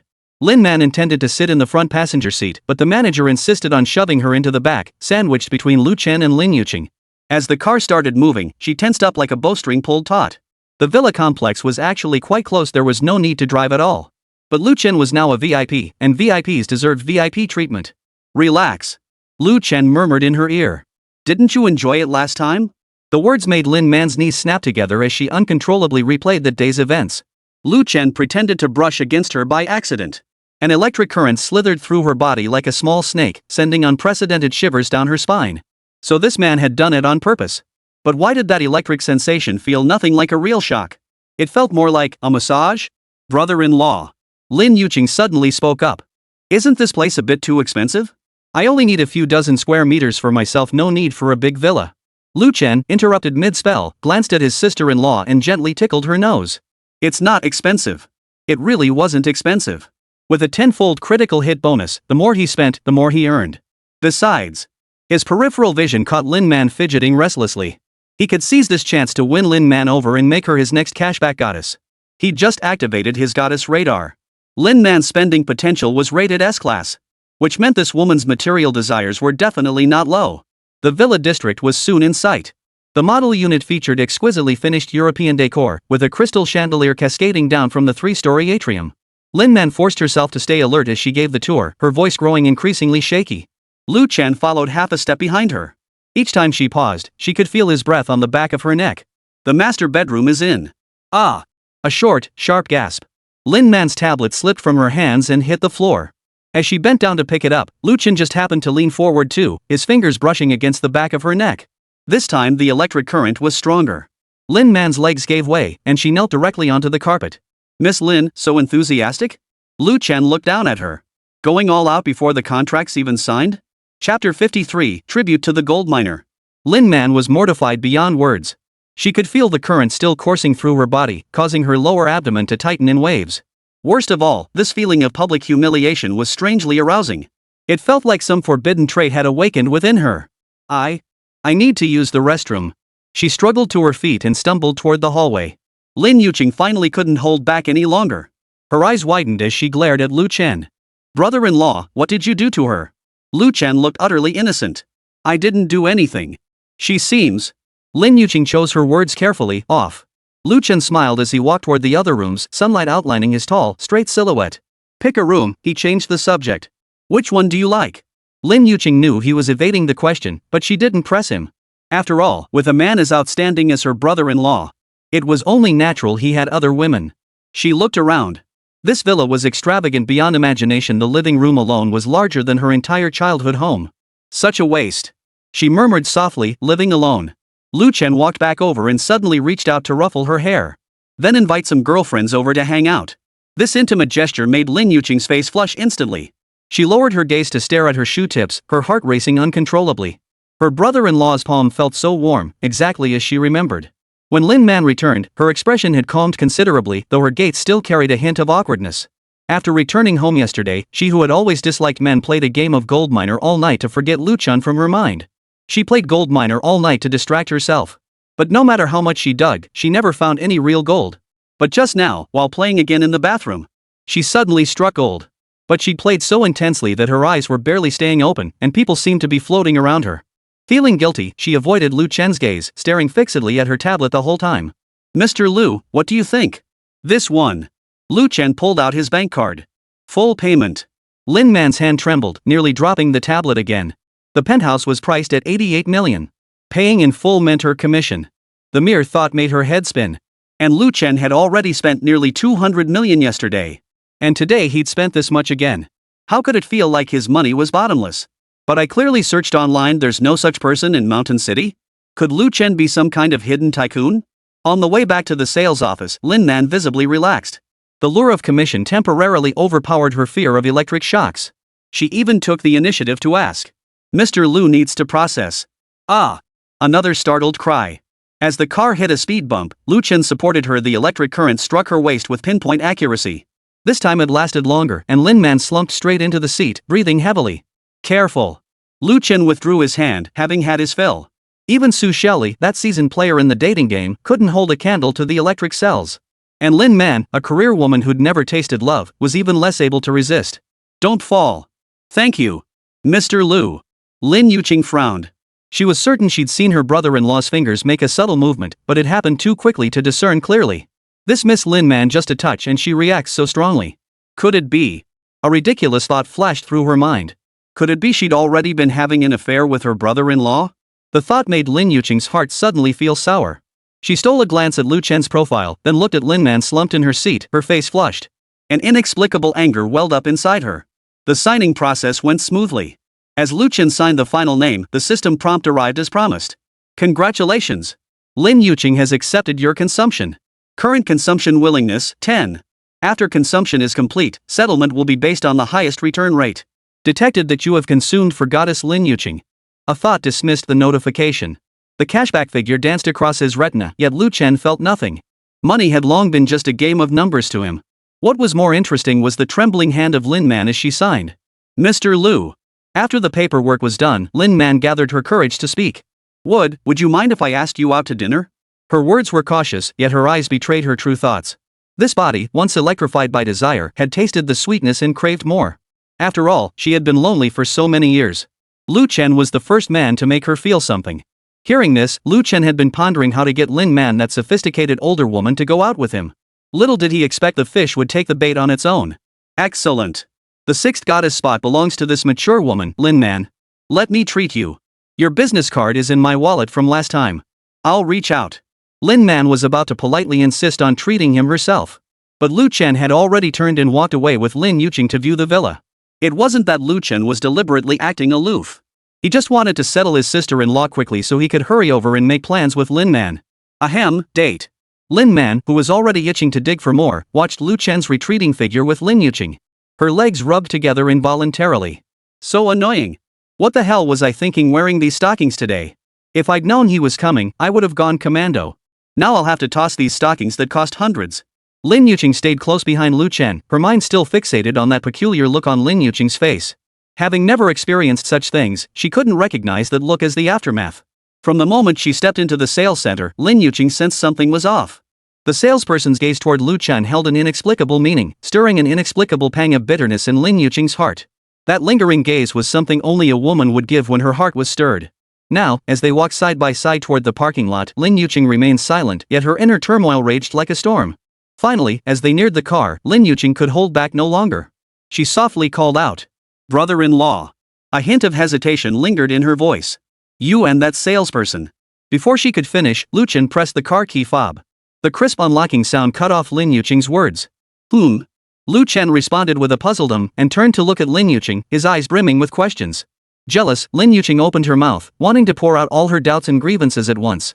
But the words stopped at her lips, and she swallowed them back. She knew deep down that confronting Lu Chen like this would make her seem unreasonable. So, in the end, she merely shook her head and forced a light-hearted tone. "Nothing." With that, she climbed into the passenger seat, her movements slightly hurried. She then fastened her seatbelt sullenly, her eyes fixed out the window, unwilling to let Lu Chen see the complex emotions playing across her face. "It's just, the way she looked at you, it felt so strange."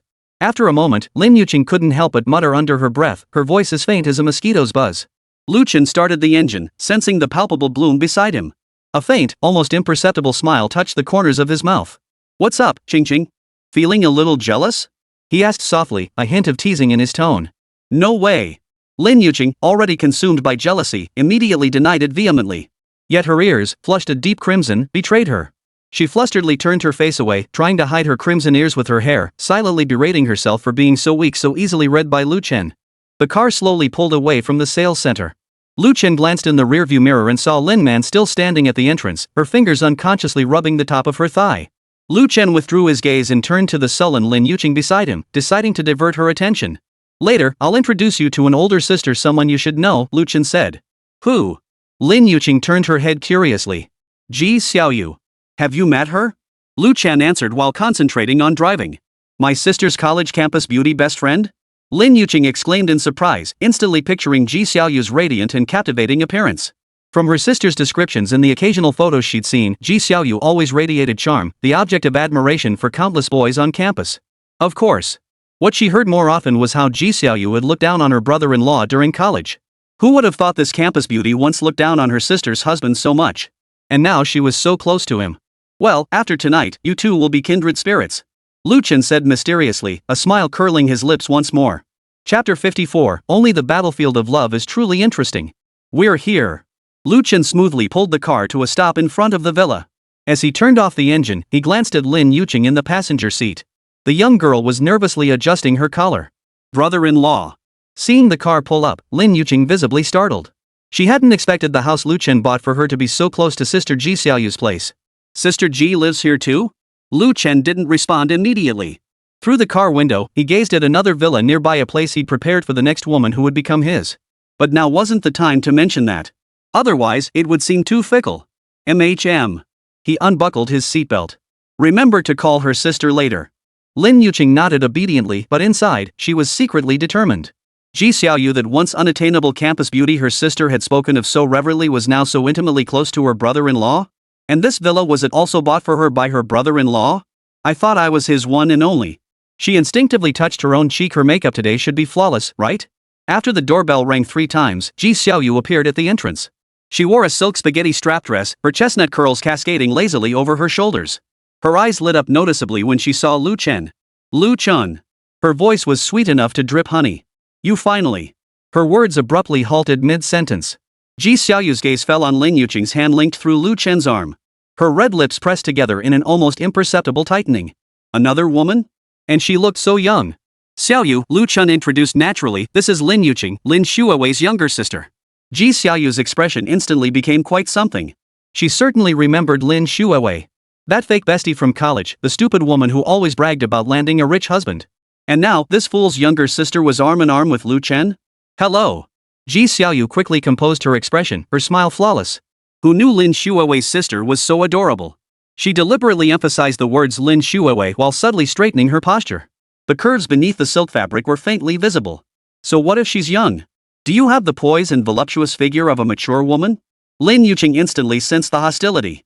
This Sister Ji was just as her sister had described, blazingly warm on the surface, yet utterly calculating within.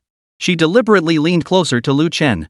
Hello, Sister Ji, my husband and I often talk about you. You don't look nearly 30 at all. The tension thickened instantly. Lu Chen's lips curved slightly as he watched the two women trade subtle jabs with relish. The system panel promptly displayed a notification. Ji Xiaoyu's jealousy level plus 30%. Lin Yuqing's jealousy level plus 25%. Let's talk inside. He deliberately offered no explanation, striding ahead first. Ji Xiaoyu immediately stepped aside, her skirt lifting to reveal a perfectly arched curve. Walking alongside Lu Chen, her fingers accidentally brushed against the back of his hand. Where did you go last night? Didn't you miss me? Seeing this, Lin Yuqing immediately clung tighter to Lu Chen's arm. My brother-in-law said he'd introduce me to a new friend. Who knew it would be Sister Ji? Ji Xiaoyu's smile froze for a moment. That little minx calling him brother-in-law so familiarly. She remembered clearly that Lu Chen and Lin Xuewei had divorced long ago. Where did this brother-in-law come from? It was nothing more than an excuse to get close to a handsome, wealthy man like Lu Chen under the guise of being his sister-in-law. In the living room, Ji Xiaoyu personally poured 3 cups of tea. As she bent over, her spaghetti strap slipped down, revealing a generous expanse of snow-white skin that made Lu Chen cross his legs. Lu Chen, this is your favorite Longjing tea. I heard about it from Yue before. Lin Yuqing stared at the cup and suddenly spoke up. My brother-in-law switched to coffee now. She turned to Lu Chen. Right, brother-in-law? Lu Chen raised an eyebrow.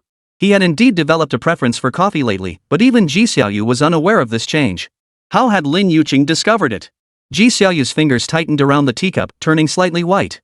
Could this little girl really know more about Lu Chen than she did? Impossible, she must have guessed. Is that so? She forced a smile. Then I'll go change it. No need. Lu Chen took the cup. A change of taste now and then isn't bad. Back when he was the general manager, he had genuinely enjoyed tea. Ji Xiaoyu's face lit up instantly, and she shot Lin Yuqing a smug glance. The little girl immediately wilted, tugging at Lu Chen's sleeve with a pout. Brother-in-law. She murmured softly, I'm hungry. Ji Xiaoyu seized the chance, I'll go prepare some snacks. Lu Chen complimented my egg tarts last time. Lin Yuqing watched Ji Xiaoyu sway her hips toward the kitchen, grinding her teeth in frustration. How could this woman know how to do everything? I'm just a student, all I can do is cook instant noodles. Brother-in-law. She leaned close to Lu Chen's ear, Sister Ji is so amazing. The sourness in her tone could pickle cucumbers. Lu Chen stifled a laugh. Yeah, she really is. The word stabbed like a knife into Lin Yuqing's heart. She suddenly stood up. I'll go help. In the kitchen, Ji Xiaoyu was arranging the dishes with grace. Seeing Lin Yuqing enter, her smile remained unchanged. Can you cook, Xiaoyu? A little. Lin Yuqing forced a lie, my brother-in-law absolutely loves my braised pork belly. Ji Xiaoyu's movements paused. Braised pork? Lu Chen clearly hated greasy food. She instantly realized the little girl was bluffing. What a coincidence, she said with a smile, handing over the piping bag. Then help me pipe the cream, okay?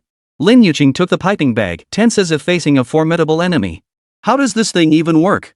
She stole a glance at Ji Xiaoyu's skilled technique and tried to mimic it, only to have the cream spray all over the table. Oh dear, Ji Xiaoyu kindly handed her a towel. First time, right? Lin Yuqing's ears turned bright red. That wicked woman was definitely doing this on purpose. Gritting her teeth, she persisted, my family uses a different piping tip. Ji Xiaoyu nearly burst out laughing. Keep pretending. She deliberately moved closer to Lin Yuqing, offering hands-on instruction. Like this, apply gentle pressure. Her voice was loud enough for the living room to hear. Lu Chen listened to the sounds coming from the kitchen, sipping his tea with a contented smile. System notifications kept popping up. Ji Xiaoyu affection plus 1%. Lin Yuqing affection plus 1%. Just then, Lu Chen pulled out the business card given to him by the elegant Lin man from his wallet, preparing to invite her out for dinner. I'm Lu Chen. Meet me at Fuentang tonight at 7 p.m. Lin Man was startled by the location Lu Chen chose for dinner. Such an expensive restaurant? But remembering Lu Chen's extravagant house purchase, she felt it was only natural. All right, Mr. Lu. See you there. Later, feeling a bit bored, Lu Chen recalled Sun Yining, the number 5 goddess, and casually opened Douyin. Stage tasks must be unlocked sequentially. Otherwise, if he got stuck on the 5th stage task that hadn't been unlocked yet, he wouldn't be able to unlock the 6th stage task after spending money on Lin Man later. Meanwhile, in the spacious apartment, Sun Yining stared at her phone screen, her fingers repeatedly refreshing the Douyin private message interface. It had been ages since their last duel. That glittering national brother-in-law ID had never lit up again.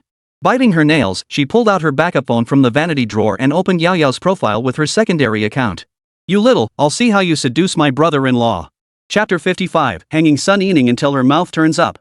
Sun Yining opened Yao Yao's latest video, uploaded yesterday. The girl wore a nurse's uniform and flashed a heart sign at the camera. In the comments section, her brother-in-law's message stood out. See you tomorrow.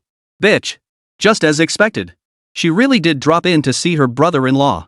Sun Yining slammed her phone into the down comforter, her chest heaving with rage. She should have seen this coming. Those naive college girls are the easiest to manipulate. Give them a taste of sweetness and they'll fall for it. Unlike herself, she'd never stoop to take back a rich kid after dumping him. Why? Why is my brother-in-law showering her with so much? How is my face any less than hers? And it's just a sudden visit. If you spend tens of millions, brother-in-law, maybe I'll drop by unexpectedly too. She grabbed a makeup brush and smashed it against the mirror. The woman in the mirror had reddened eyes, and several clusters of her newly applied false lashes had fallen off from frequent rubbing. If her fans saw her looking this disheveled, where would the face of Douyin's top influencer be? Back when she dated rich kids, money felt like just numbers. Now that she'd hit rock bottom, she finally understood how hard it was to earn. Ding! The Weibo special notification sound rang out, and Sun Yining lunged for her phone with the ferocity of a starving wolf. But it was just an ad offer from a brand partner. She swiped away the notification in frustration, then opened her gallery to find a screenshot from her livestream 2 days prior. The image showed her in a bunny girl costume, black stockings digging into her thighs. A scene fans had turned into a meme captioned, Ning Ning's humiliation. Damn it, you bunch of losers. I was showing this to my husband, not you idiots getting off on yourselves. Her finger hovered over the delete button, hesitating. What if she'd been more daring back then? What if she'd mimicked Yao Yao's high-pitched brother-in-law? Would that man showering gifts like scattering paper money have glanced her way just once? Sun Yining's cheeks flushed crimson at the thought. What a ridiculous thought. I'm son-eating the one chased by a rich kid. Now I'm actually competing for attention with some nursing student? But her body was more honest than her mind. By the time she snapped back to reality, she'd already snapped countless sexy selfies in the bathroom mirror. She deliberately pulled her V-neck sweater down to reveal her collarbone, her eyes glistening with deliberately held back tears. Caption. Feeling romantic while hooked up to 4. Can my brother-in-law see this? After all, he follows me. The moment she hit send, regret washed over her. This is so cheap. What's the difference between this and those small-time streamers begging for tips? But when the likes hit 5,000, she couldn't help checking her notifications every 5 minutes. Nothing. Nothing. Still nothing. The replies from a bunch of losers and suck-ups were an eyesore. The guy with the everyone's brother-in-law ID seemed to have vanished into thin air. Instead, Yaya left a sarcastic comment, "Sis, drink plenty of hot water when you're sick, okay? Bitch." Fox Spirit. Sun Yiling kicked over her footstool. Even this minor streamer who'd only been live for a few days was mocking her now. My #1 fan should have been mine. Mine. Forget it. Time to go live and make some cash. If I don't make some cash soon, the bank will be hounding me for repayment again. Sun Yiling, having regained her composure, started her stream. Even though brother-in-law didn't go online yesterday, she had a hunch he'd probably be online today. The moment the fill light flashed on, she reflexively forced a sweet smile.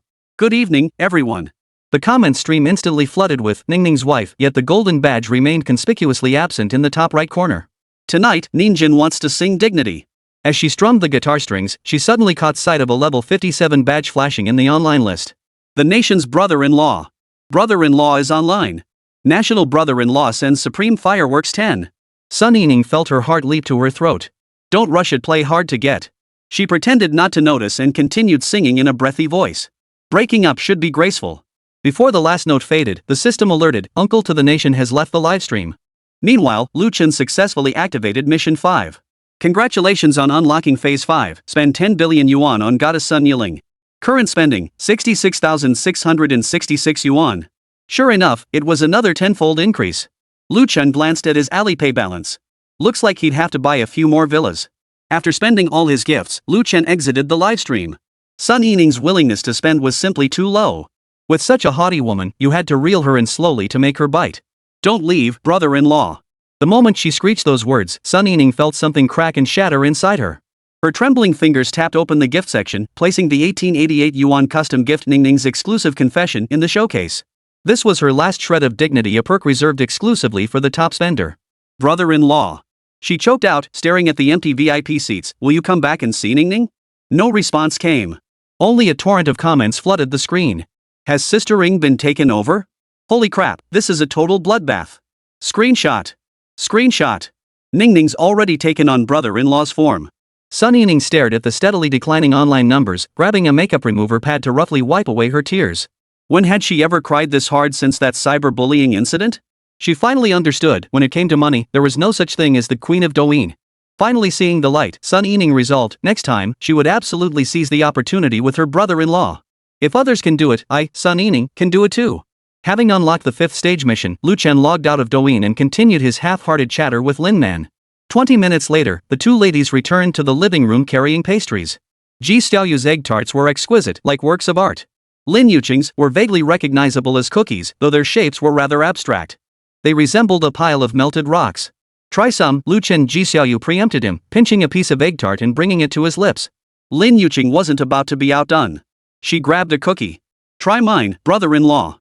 Chen looked at the two pastries offered before him and the two pairs of expectant eyes. Suddenly, he stood up. Yuqing's villa isn't ready yet, it's still under renovation. We'll stay at Xiaoyu's place tonight. The words landed like a bomb dropped into a tranquil lake. Ji Xiaoyu's smile froze on her face, while Lin Yuqing's expression instantly fell. Brother-in-law. Lin Yuqing stamped her foot in frustration. I can stay at a hotel. Chen feigned deep thought. That's settled then. He glanced at his watch. I have things to attend to. You two, get along well. Xiaoyu, take good care of Yuqing. Both your names contain the character for rain, getting to know each other is fate. With that, he turned and walked toward his car, leaving the two women staring at each other in silence. The moment the car door slammed shut, Chen finally couldn't hold back a laugh. What a rush. This was even better than watching women fight. Ha ha ha, he dared not imagine what it would be like when so many women were under one roof and the jealousy pot was overturned. Man, just imagining it was enough to make him feel exhilarated. In the rearview mirror, Ji Xiaoyu and Lin Yuqing still stood frozen in place. One wore an elegant smile laced with murderous intent, while the other looked utterly aggrieved yet brimming with fighting spirit. If I could bring Lin Man back tonight too, heh? With that thought, Lu Chen slammed his foot down on the gas pedal. Chapter 56, He is so handsome when he splurges. Outside the banquet hall, Lin Man stood in 7-centimeter heels, her long legs encased in black stockings slightly crossed in the evening breeze. She had deliberately changed into a tailored Dior skirt suit for the occasion. The deep V neckline hinted at the curve of her collarbone, while Cartier diamond studs sparkled coldly on her earlobes beneath the neon lights. Driving up, Lu Chen spotted the stunning Lin Man from afar. This sophisticated, commanding ensemble seemed tailor-made for Lu Chen's heart. A stunningly elegant beauty in all black. Even standing there motionless, she stirred his desire to conquer. Such a captivating beauty, he had to have her tonight. As the car slowed to a stop before Lin Man, she instinctively straightened her back, accentuating her curves to appear even more alluring. The window rolled down, revealing the man's sharply defined profile. For some reason, every time she saw Lu Chen again, he seemed even more handsome than before. Only Lu Chen knew that the reason the girls selected by the system felt this way was due to their rising affection levels. Sorry to keep you waiting. Lu Chen's magnetic voice echoed. Unable to meet Lu Chen's gaze, Lin Man lowered her head, her fingertips unconsciously tracing the chain of her handbag. I just got here 5 minutes ago. She lied she'd actually been waiting 20 minutes, reapplying her lipstick 3 times in the meantime. To show sincerity, she deliberately waited at the parking lot entrance. These were sales techniques designed to make clients remember her better. As a sales manager, she normally disdained such underhanded tricks. But tonight, she didn't know what had come over her. She just wanted to make herself look better and better in Lu Chen's eyes. The car door opened, and Lu Chen stepped out with long strides. Lin Man's gaze followed the gleam of his polished Oxford shoes upward. Perfectly tailored suit pants, a fitted shirt, and finally, her gaze settled on that handsome face radiating the aura of a married man. So handsome. He was unlike any man she'd ever met before. But the moment she met those smiling eyes, Lin Man couldn't help but tremble again. Damn it! That overwhelming feeling was coming back. Lin Man, you absolutely must hold on. Or you'll be utterly humiliated. You look beautiful today. Lu Chen's gaze swept over her, the intense heat making Lin Man's ears burn. This outfit cost her 3 months' salary, all to be worthy of this dinner. But under Lu Chen's gaze, she suddenly felt that no matter how expensive the clothes were, they were worth every penny. Mr. Lu, you flatter me. She tucked a stray strand of hair behind her ear, an action that made the scent of her perfume more pronounced. Lu Chen caught the scent of Chanel No. 5's ebony and agarwood notes, his brow furrowing almost imperceptibly. Too deliberate. He preferred the faint scent of shampoo that Lin Man had worn yesterday at the sales office. Let's go. He gently placed his hand on the small of her back, releasing a precise jolt of electricity at the moment of contact. Woo! Jolted by the electricity, Lin Man's body tensed abruptly. That feeling again. Like ants crawling up her spine, it nearly made her cry out. She bit down hard on her lower lip, desperate not to lose control in front of the valet who was handing Lu Chen the car keys. Lu Chen admired the way she fought back her tremors. A strong woman's vulnerability was always especially alluring. Especially when that vulnerability was displayed only to him. The revolving doors of Fuentang were mere inches away. Lin Man adjusted her breathing, trying to regain the composure of a corporate elite. But the next second, her high heel caught in a crack between the tiles. Careful. Lu Chen caught her swaying body just in time, his palm landing precisely on the outer thigh of her stocking-clad leg. Lin Man's breath instantly became erratic. Even through the stockings, she could feel the warmth of his palm and that faint, almost imperceptible tingle. She had deliberately chosen the thinnest 15D stockings today, but now she regretted it terribly. Oh my god. Why am I acting so strange? I'm not that kind of woman, am I? Thank you. Lin Man's face flushed crimson, her voice barely louder than a mosquito's buzz. Lu Chen didn't let go instead, he used this position to lead her forward. Heh, the charm sells absolutely the most satisfying reward the system could give. Lin Man's high heels clicked against the marble floor, producing a crisp yet noticeably trembling sound. Just as Lu Chen was about to see how long Lin Man could hold it in, a voice suddenly cut through the air, interrupting his little game. Mr. Lu. The lobby manager trotted over, bowing at nearly a 90-degree angle. The Riverview private room you reserved is ready. Lin Man raised an eyebrow in surprise. Reservations for the Riverview private room at Fuentang required at least a fortnight's notice. How had Lu Chen managed to secure it on such short notice? The manager's gaze lingered on her for half a second before shifting to an even more deferential expression. And this lady? Lin Man, Lu Chen answered for her. My honored guest. Those 5 words threw Lin Man off balance. Not a female companion? Merely an honored guest? She stole a glance at Lu Chen's flawless profile, suddenly unsure what exactly tonight entailed. Could it be? Had she been overthinking it all along? Was it just a one-sided crush? The thought made Lin Man feel a sudden pang of melancholy. Of course. Lu Chen is so outstanding, surrounded by so many beautiful women.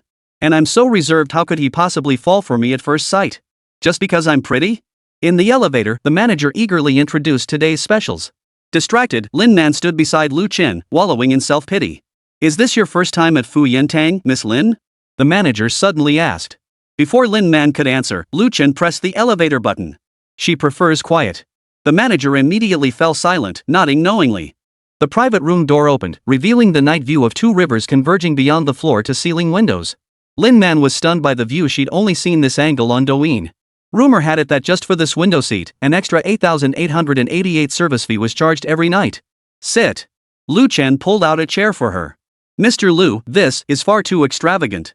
Lin Man's fingers trembled slightly over the menu. The gold-embossed menu at Fuentang felt as heavy as a brick, and the prices listed beside each dish made her eyes widen in disbelief. Mapo tofu at 1888. Braised pork belly, 2888. This wasn't a menu at all. It was clearly an auction catalog. Order whatever you like.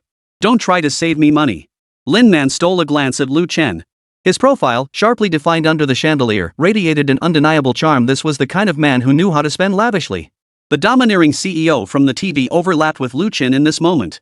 It made Lin Man struggle to distinguish between fantasy and reality. Suddenly, she recalled that day at the sales office, how this hand had made her, through the stockings. Miss Lin? Ha? Lin Man snapped back to reality, realizing she'd been staring blankly at Lu Chen. Sorry. I was spacing out. Damn it. She'd actually been fantasizing about a client. By all accounts, professional ethics forbade it. But now, Lin Man was utterly captivated by this handsome man. Of course, it wasn't because he was rich. Simply because the way he spent money so freely was just so damn cool. Chapter 57, Come, follow me inside. This dish.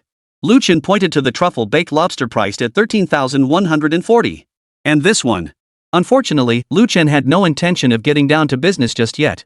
All he wanted now was to conquer Lin Man as quickly as possible, get her to utter the password, and bind the sixth goddess. Lin Man counted the numbers he recited for each dish. The total had already surpassed 6 figures. Enough, enough. She hurriedly pressed down on Lu Chen's hand. We can't possibly finish all this. Her words trailed off abruptly. The skin beneath his palm burned alarmingly hot, electric currents burrowing into her body from the point of contact. Lin Man jerked her hand back as if electrocuted, her breathing visibly quickening. Lu Chen watched her with a faint, ambiguous smile. What's wrong? He knew exactly what she meant. Lin Man bit her lower lip. There was definitely something wrong with this man. How could someone just touch her and make her, that part? And nothing. She tucked a stray strand of hair behind her ear, trying to hide her flushed cheeks. It just feels like such a waste. Waste? Lu Chen suddenly leaned forward, closing the distance between them until their breaths mingled. Spending money on a beauty? I'm happy to. The words felt like a red-hot branding iron pressed against Lin Man's heart. In her 27 years, the wealthy men who pursued her could form a line stretching from real estate offices all the way to the Huangpu River. But the way those men looked at her was no different than how they gazed at an Hermes display in a shop window. Lu Chen was different. The way he swiped his card felt like performing some sacred ritual, devout, focused, even tinged with eagerness. Mr. Lu, why are you doing this for me? Before she could finish, the manager arrived with waiters to serve the meal. White-gloved waiters in tailcoats flowed like a river, presenting each plate with its own detailed explanation. Careful. Lu Chen naturally replaced her utensils, his fingers brushing against the pulse at her wrist. Another jolt of electricity. Lin Man's legs buckled, her knees bumping against the underside of the table. This time, she was certain it wasn't an illusion. The moment Lu Chen touched her, there was a faint crackling sound. Are you electrified? Lu Chen sliced into the steak, its pink flesh releasing juices. Miss Lin, what did you say? Playing dumb. Lin Man gritted her teeth in frustration. This man was clearly toying with her. Those subtle touches, that ambiguous smile in his eyes, and the strange tingling sensation every time they touched. Yet she was damn well hooked. Just like now, furious though she was, her gaze kept drifting toward Lu Chen's hands. Those hands, with their sharply defined knuckles and the faintly visible muscles in his forearms as he sliced the steak. Suddenly, she remembered what her best friend had said, a man with beautiful hands is especially satisfying to use. Not to your taste? Lu Chen asked abruptly. Caught daydreaming again, Lin Man abruptly lowered her head. She realized she was furiously poking at the already mushy steak with her fork. Oh no, her carefully cultivated image as a professional powerhouse was completely ruined. She dropped the fork and looked up, resigned to her fate. Mr. Lu, what exactly do you want? Straight to the point. Taking the initiative. Arguing her case. This was Lin Man's approach to client negotiations. Rather than being led by the nose, she preferred to turn the tables and lay her cards on the table. Lu Chen wiped his mouth leisurely. I thought it was obvious. He reached out, this time without feigning casualness, and placed his hand directly on her cheek. You don't. Lin Man's protest lacked conviction, sounding more like a whinge. Don't what? Lu Chen's thumb traced the corner of her lips, where a trace of red wine lingered. Like this? Lin Man gasped, gripping the edge of the table as her nails dug into the tablecloth, leaving creases. Oh my god, this feeling. Or like this? Lu Chen's hand slid to the back of her neck, giving it a gentle squeeze. Lin Man bit her lip hard to stifle a cry, but her body betrayed her, trembling like a sieve. The restaurant's background noise faded into the distance, leaving only the deafening pounding of her own heart in her ears. Lu Chen. She finally found her voice, only to realize she was gripping his wrist. Here, we can't, there are too many people. Then, where is okay? Lu Chen leaned close to her ear, his breath tickling her sensitive earlobe. Lin Man finally realized that the defenses she'd meticulously prepared were utterly useless against this man. What career-driven woman? What top salesperson? What urban powerhouse? When true love comes along, she'd gladly give her whole life to him. Come to my place. As if possessed, she uttered those 4 words. The moment they left her lips, she regretted them. How reckless. She was the kind of person who wouldn't even give her ex a second glance when he begged her to get back together, and now she was actually inviting a client over. Sure. Lu Chen pressed the bell to settle the bill with decisive efficiency. I'll come to your place. Though it was a shame they couldn't go as a trio tonight, landing Lin Man would unlock the 3rd drop of blood achievement. The manager respectfully brought over the POS machine. Lin Man watched as Lu Chen entered his PIN, effortlessly clearing the astronomical bill. A normal woman would be moved to tears at this moment, but her mind was filled with thoughts of, how would this hand torment her later? Can you walk? Lu Chen stood up, towering over her. Lin Man tried to stand, only to find her legs as weak as cotton. The aftereffects of the electric shock were too intense now, even the slightest movement gave her a strange, overwhelming sensation. She was mortified and furious. My legs are numb. Lu Chen chuckled softly, then swept her up into his arms. Surprised glances shot her way from the restaurant patrons, but Lin Man couldn't care less. His chest pressed tightly against hers, and even through the fabric, she could feel the intense heat radiating from him. As the night breeze swept through the restaurant, Lin Man regained a bit of her senses. She stole a glance at Lu Chen's perfect jawline and suddenly wondered. Do you treat every woman like this? The moment the words left her mouth, she wanted to curse herself for being an idiot. This jealousy was way too obvious. Though they'd only met twice. Including today's dinner, this was only their 3rd meeting. But she had to admit, Lu Chen was definitely her type. Lu Chen, smiling silently, helped her into the passenger seat. Would you believe me if I said I only do this for Miss Lin? Liar. Lin Man rolled her eyes inwardly. That girl named Lin Yuqing, that young woman named Ji Xiaoyu, and the way the other female salespeople at the sales office looked at him. This man was definitely a player. Yet she didn't feel repulsed. In fact, she felt a bit excited. The car glided into the night. After giving the address, Lin Man pretended to look out the window, but was actually stealing glances at Lu Chen through the glass reflection. We're here. Lu Chen stopped the car beneath a luxury apartment building. Inside the elevator, they stood side by side. Lin Man stared at the rapidly ascending floor numbers, her heartbeat racing in sync with the digits. She wasn't unfamiliar with inviting men home, but she'd always found excuses to send them away. Too eager, too pretentious, too. Ding. The elevator doors opened. The key, Lu Chen reminded her. Lin Man frantically fumbled for her keys, but the more she hurried, the harder they were to find. Just as she rummaged through her bag for the 3rd time, Lu Chen suddenly pulled the keychain from her coat pocket. Here. His fingers brushed against her waist through the fabric, and Lin Man let out a soft mmh as she melted against the door. The moment the door swung open, Lu Chen abruptly pinned her against the entryway wall. Lin Man's gasp was muffled in her throat. Wait. Ha! She turned her head away in vain. At least go to the bedroom. Lu Chen scooped her up with one arm, already impatient. As Lin Man was pinned against the bedroom door, 2 buttons on her shirt had already popped open. Dazed, she wondered if things were moving too fast. But the next second, the light bulb suddenly cut out. Why did it have to happen now? Not earlier, not later. Chapter 58, Elephant Hanging Eggplant. Don't move. As if granted a reprieve, Lin Man suddenly struggled free and jumped out of Lu Chen's arms. Must be a circuit breaker trip. I'll check the fuse box. She fled into the darkness toward the living room, her high heels clattering chaotically across the floor. Lu Chen heard the dull thud of her knocking over the coffee table, followed by the noise of drawers being violently yanked open. Miss Lin, in such a hurry? Lu Chen leaned against the doorframe, fingertips twirling a button that had popped off her blouse. It's pitch black in here. Would you like some help? No, I prefer to handle things myself. Lin Man's voice came from the other end of the living room, tinged with obvious panic. Mr. Lu, please just sit down. Lu Chen pulled out his phone and lit up the screen. In the cold light, he could see Lin Man standing on tiptoe to reach the wall switch box, her tailored skirt stretching taut over her alluring curves. He activated the flashlight on his phone. He noticed a tear had snagged in her black stocking on her left leg, stretching from her ankle all the way up to her thigh. Need some help? Lu Chen deliberately slowed his pace as he approached. No. Lin Man spun around abruptly, her back slamming against the electrical box. I usually do this myself. She suddenly fell silent. Lu Chen's phone light illuminated her face. The open collar of her shirt revealed the lace-enclosed curves beneath.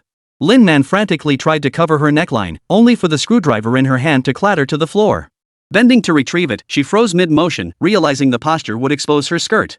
She stiffened in mid-air like a startled rabbit. Lu Chen chuckled softly, slipping the phone into her hand. Here. Ha! Before Lin Man could react, Lu Chen had already unbuttoned his suit jacket with one hand. What are you doing? Lin Man panicked. Not now. Lu Chen handed her the suit jacket with a silent smile. Her blush deepened as she realized he'd seen right through her little scheme. Oh my god, Lin Man, what were you thinking? See how he's misunderstood? But this guy is too smooth. He could have taken advantage right then, but instead he plays this gentlemanly game. Where's the circuit breaker? Lu Chen looked up to inspect the wiring. The one on the far right. Lin Man instinctively raised her phone to light his way. As the beam swept across the man's taut jawline, she suddenly noticed a faint pink love bite on Lu Chen's side of the neck, a mark that was clearly fresh. But she definitely hadn't kissed him there. Was it that little brat Lin Yuqing? Or Ji Xiaoyu in the silk spaghetti strap top? The thought sent a wave of jealousy surging through her. She deliberately flashed the beam toward Lu Chen's face. Does Mr. Lu often help female friends fix electrical circuits? This is the first time. Lu Chen flipped the circuit breaker and the living room instantly brightened. Miss Lin is special to me. This was the truth. To Lu Chen, every goddess was unique. Special? Easy to get close to? Lin Man bit her lower lip. She knew how disheveled she looked right now. Her hair was disheveled, her stockings torn, and her shirt hung crumpled on her frame, as if she'd just been ravaged. All right. As Lu Chen turned away, Lin Man scrambled backward, only to slam her calf into the sofa armrest and tumble backward, landing face up in the cushions. Lu Chen looked down at her from above. Miss Lin seems quite afraid of me. Who's afraid? Lin Man tried to push herself up with her elbows, only to find Lu Chen kneeling on the edge of the sofa. This position trapped her entirely within his shadow. A slight tilt of her head would bring her lips to his. Then why hide? Lu Chen's fingertip traced the tear in her stockings. You've been hiding from the dining room until now. I wasn't. Lin Man's protest was cut short by the sudden ring of her phone. Lu Chen frowned as he pulled out the caller ID. It was Ji Xiaoyu. Lin Man seized the moment to slip out of his embrace, her bare feet touching the carpet as she straightened her clothes.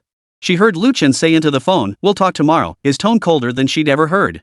So he treated other women with the same hot and cold behavior? This realization brought Lin Man an inexplicable sense of relief. Continue? Lu Chen hung up the phone, his gaze settling on her bare ankles. Continue what?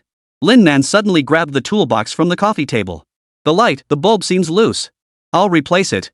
She stepped onto the sofa to reach the chandelier, her skirt riding up to her thighs with the movement.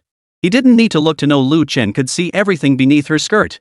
Sure enough, the rustle of fabric came from behind her. Lu Chen's hand suddenly gripped her waist. Careful, you might fall. I can manage. Lin Man's body trembled. Lu Chen's thumb pressed against the hollow of her lower back, sending an electric current shooting up her spine to the crown of her head. Her hand jerked, and the new light bulb shattered with a crack. Seems Miss Lin needs some professional guidance. Lu Chen effortlessly lifted her down with one arm while retrieving a new bulb from the toolbox with the other. Hold steady. As he stepped onto the sofa, Lin Man had to tilt her head back to follow his movements. The taut muscles of his back stretched the fabric of his shirt taut, and as he raised his arm, the hem lifted slightly, revealing a hint of his abs. Lin Man's gaze slid downward uncontrollably, coming to an abrupt halt at a certain spot. Finished looking? Lu Chen suddenly lowered his head, still holding the half-screwed light bulb in his hand. Caught red-handed, Lin Man's ears burned. Who's looking at you? I'm just checking. Checking what? Lu Chen jumped down, deliberately standing close. Lin Man stumbled back 2 steps, colliding with the liquor cabinet. The glass doors rattled loudly. She suddenly noticed Lu Chen had removed his wristwatch, his sleeves rolled up to his elbows revealing muscular forearms. Such thick forearms, wonder if they're like an elephant hanging eggplants? Does Mr. Lu often use this trick to lure girls home? She deliberately masked her racing heart with a teasing tone. Fixing pipes? Unclogging drains? Only the particularly stubborn ones, Lu Chen said, leaning against the glass beside her ear. Like right now. He suddenly pressed the switch on the wall. The chandelier flared to life with a sharp glare, forcing Lin Man to squint. When her vision cleared, she found Lu Chen staring intently at the mole at the edge of her lace. She had to admit. The mature woman was undeniably sexy. The sight made Lu Chen's appetite stir. Pervert. Lin Man covered her neckline, but heard Lu Chen chuckle softly. Did you deliberately wear this lingerie, Miss Lin? Mind your own business. She swung her leg to kick him, only for Lu Chen to effortlessly seize her ankle. His fingertips traced the edge of the tear in her stockings. Before Lin Man could finish her threat, Lu Chen suddenly leaned in. His warm breath brushed against her collarbone. Know why I brought you to your own home? Lin Man swallowed hard, knowing full well the answer. Why? Because. Lu Chen's fingers crept up her thigh. Here, Miss Lin, you can scream to your heart's content. Lin Man's breathing instantly became erratic. She suddenly realized the entire plan had been flawed from the start. It wasn't her bringing Lu Chen home he had calculated long ago to devour her right here. Those teasing touches, those games of hard to get, were all just preludes to this moment. Now. Lu Chen bit her earlobe. Still want to fix the light bulb? Lin Man's knees began to buckle. She should have pushed him away, should have maintained her last shred of dignity, but her body betrayed her will and pressed against him. She heard herself say, "Turn off the lights first." Yet just as Lu Chen, smug with triumph, was about to claim Lin Man and achieve his 3-drop blood milestone, a stunned Lin Man suddenly shoved Lu Chen away. Oh, my period's here. Chapter 59, I don't have canker sores. Lin Man, clutching her stomach, curled up on the sofa, her face twisted in discomfort. Her heart raced wildly. She kept stealing glances at Lu Chen's reaction, her eyes filled with caution, terrified of catching even the slightest hint of impatience on his face. I really didn't know it would be like this. Her voice grew fainter and fainter, barely louder than a mosquito's buzz. Lu Chen stood nearby, slowly buttoning his shirt. Though it was unfortunate, he felt no anger. After fastening the buttons, he bent slightly, his long fingers picking up the neatly pressed suit jacket from the floor. His gaze casually swept over the ladder in Lin Man's black stockings, causing him to furrow his brow slightly. With a hint of barely perceptible concern in his voice, he said, "You're wearing something this thin during your period? Go change your pants." Lu Chen's reaction completely caught Lin Man off guard. In her original scenario, Lu Chen would either slam the door and leave her here alone, or he would sneer and say something hurtful to provoke her. But to her surprise, not only did Lu Chen not lose his temper, he even remembered to remind her to stay warm. This left Lin Man stunned for a full 2 seconds. Then, as if suddenly ignited by that inexplicable emotion within her, she angrily grabbed a nearby cushion and hurled it at Lu Chen, shouting, "Go ahead and leave. You men are all the same anyway." The cushion arced through the air toward Lu Chen. Lu Chen reacted with lightning speed, extending one hand to catch it firmly. He raised an eyebrow slightly, a hint of confusion on his face as he asked, "What exactly?" After speaking, he deliberately returned the cushion to its place before taking a step toward Lin Man. As he drew nearer, he reached out and gently stroked Lin Man's flushed cheeks, reddened by pain and emotion. His touch was unnaturally tender. Lin Man opened her mouth, the harsh words she'd prepared suddenly catching in her throat, unable to escape. Before this, she had rehearsed countless scenarios in her mind, Lu Chen storming off in rage, calling another woman over, or even forcing himself on her despite her pain. But she never imagined that Lu Chen, such a handsome and wealthy man, could also possess such a tender and considerate side. Lin Man's affection plus 1%. Is there ginger in the fridge? Lu Chen asked, already striding toward the kitchen. As Lin Man watched him enter the kitchen, deftly rolling up his sleeves, and begin meticulously inspecting the cabinets, her heart began to pound uncontrollably. Lin Man affection plus 1%. The second drawer. Lin Man murmured softly. Time ticked by, and the sound of Lu Chen's busy movements filled the kitchen. Soon, the aroma of ginger and brown sugar tea wafted through the entire room. Soon, the ginger tea was ready. Lu Chen emerged from the kitchen carrying a steaming mug. He approached Lin Man and gently pushed the cup toward her, his voice low and carrying an unmistakable tone of command. Sit down. Drink this and go to sleep. Lin Man cradled the mug in both hands. The hot steam wafted toward her face, stinging her eyes and stirring an urge to cry. She was 25 now, having lived alone for many years. In all that time, this was the first time someone had ever made brown sugar ginger tea specifically for her when she was suffering from menstrual cramps. This feeling of being cared for and noticed was both unfamiliar and comforting to her. Lu Chen. She suddenly lifted her head, meeting his eyes. After a moment's hesitation, she asked, "Do you treat every woman like this?" "Do what?" Lu Chen countered, having finished his task and now drying his hands with a towel. Never mind. Lin Man suddenly realized she'd asked several similar questions tonight. Feeling embarrassed, she lowered her head and took a gentle sip of the brown sugar water. The warm brown sugar water slid down her throat, its sweetness mingling with the sharpness of ginger. It brought a gentle warmth to her body and stirred a ripple in her heart. She couldn't help but wonder, was this what falling in love felt like? Sweet and spicy, so addictive. Lu Chen glanced at his watch, silently calculating the time in his mind. He knew that tonight, with Lin Man on her period, getting her would be impossible. In that case, he'd have to turn to his sister-in-law and Ji Xiaoyu. With that thought, he spoke up. I should be going. Wait. Half reclining on the sofa, Lin Man heard this and abruptly stood up. But the movement was too sudden, causing her to jerk her abdomen. The pain made her double over instantly. What's wrong? You. Cold sweat beaded on Lin Man's forehead as she clutched Lu Chen's sleeve tightly. Will you still contact me? The moment the words left her mouth, Lin Man wished she could sink into a crack in the ground. She silently cursed herself. Lin Man, how could you be so stupid? Look at yourself now, you're practically begging like some third-rate escort trying to win back her sugar daddy. Lu Chen watched her like this, not speaking immediately. Instead, he gently pried her fingers apart and slipped a key into her palm. It's such a long commute after work. Stay in this villa for now. Lin Man took the villa key and studied the engraved numbers, instantly recognizing it. She knew these were the keys Lu Chen had previously bought for Ji Xiaoyu's daughter, Chen Shui. But this was meant for. Since mother and daughter wanted to live together, this villa has been vacant. Once you officially become my woman, you can choose any villa you want. Lu Chen finished speaking and turned toward the door. Lin Man called out to Lu Chen one last time. Lu Chen, I don't have a canker sore. No sooner had she spoken than her cheeks flushed crimson. Lu Chen, who understood the unspoken meaning, smiled. Get some rest. As the door closed, Lin Man stood frozen for a long moment. She instinctively pressed the key to her chest, her heart pounding wildly. Had she officially become his woman? Oh, auntie, please hurry up and leave. In the underground garage, Lu Chen slid into the driver's seat. The moment he sat down, he immediately pulled up the system interface. Earlier, when he disabled the system notifications, he'd also turned off the alerts for Phase 2 mission rewards. It wasn't until he was boiling the brown sugar water that he suddenly remembered. Phase 2 task reward unlocked. Gym 100% attracts high-quality female gymgoers, enables chain operation model in future. Additional effect, female gymgoers start with plus 10% initial affinity toward the host. Lu Chen couldn't help but whistle upon seeing this reward. This reward was even more practical than he'd anticipated. Chapter 60, Sun Yining's sudden arrival. The gym provided by the system not only filters out high-value female targets but also directly boosts their initial favorability toward him. This made picking up girls even easier. He opened the map navigation to check the location and discovered the gym was only a 10-minute drive from Ji Xiaoyu's villa. Perfect. This was absolutely perfect. From now on, he could spend mornings accompanying Ji Xiaoyu to scout out beauties at the university, head to the gym at noon to scout out more beauties, and then meet up with Lin Man in the afternoon to scout out yet more beauties. Just thinking about it felt incredibly satisfying. A successful man is either chasing women or being chased by them. He'd never let his brothers down. So tonight, he wasn't about to just sit around. After all, he hadn't claimed his sister-in-law's virginity yet. But just as he was about to start the car, his phone suddenly began vibrating wildly. He picked up his phone to find his Douyin inbox exploding with messages, popping up one after another. Yo, Sun Yining? Brother Lu Chen, why haven't you been paying attention to me lately? I know I shouldn't have acted like that last time, but I really didn't mean it. I've been thinking these past few days maybe I was being too selfish, making you feel annoyed? Honestly. I'm really scared you might actually hate me. After sending these messages, she bit her lower lip and added.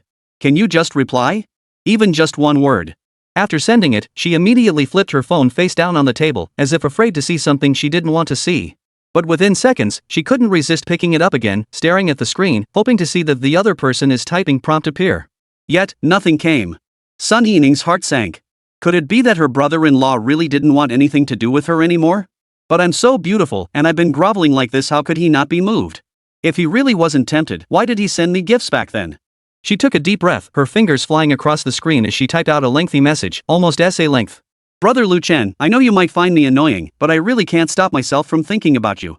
These past few days during my live streams, I was smiling on the surface, but inside I felt hollow, like something was missing. I've even avoided checking my private messages, afraid to see others accusing me of having an unclear relationship with you, and even more afraid to see you vanish completely from my world. I admit, I did have an agenda when I reached out to you. But then, I think I've started to like you. Could you please not treat me like this? After sending it, she stared at the screen, her heart pounding so hard it felt like it would burst out of her chest. She was once the queen of TikTok. Even if that was in the past, she was still used to being chased and adored by countless people. Now she felt like a pathetic beggar, pleading for a reply. But she couldn't care less about that now. Buried in debt, she needed a powerful backer fast, otherwise, she wouldn't make it through. And Lu Chen was the richest, most generous man she could currently reach.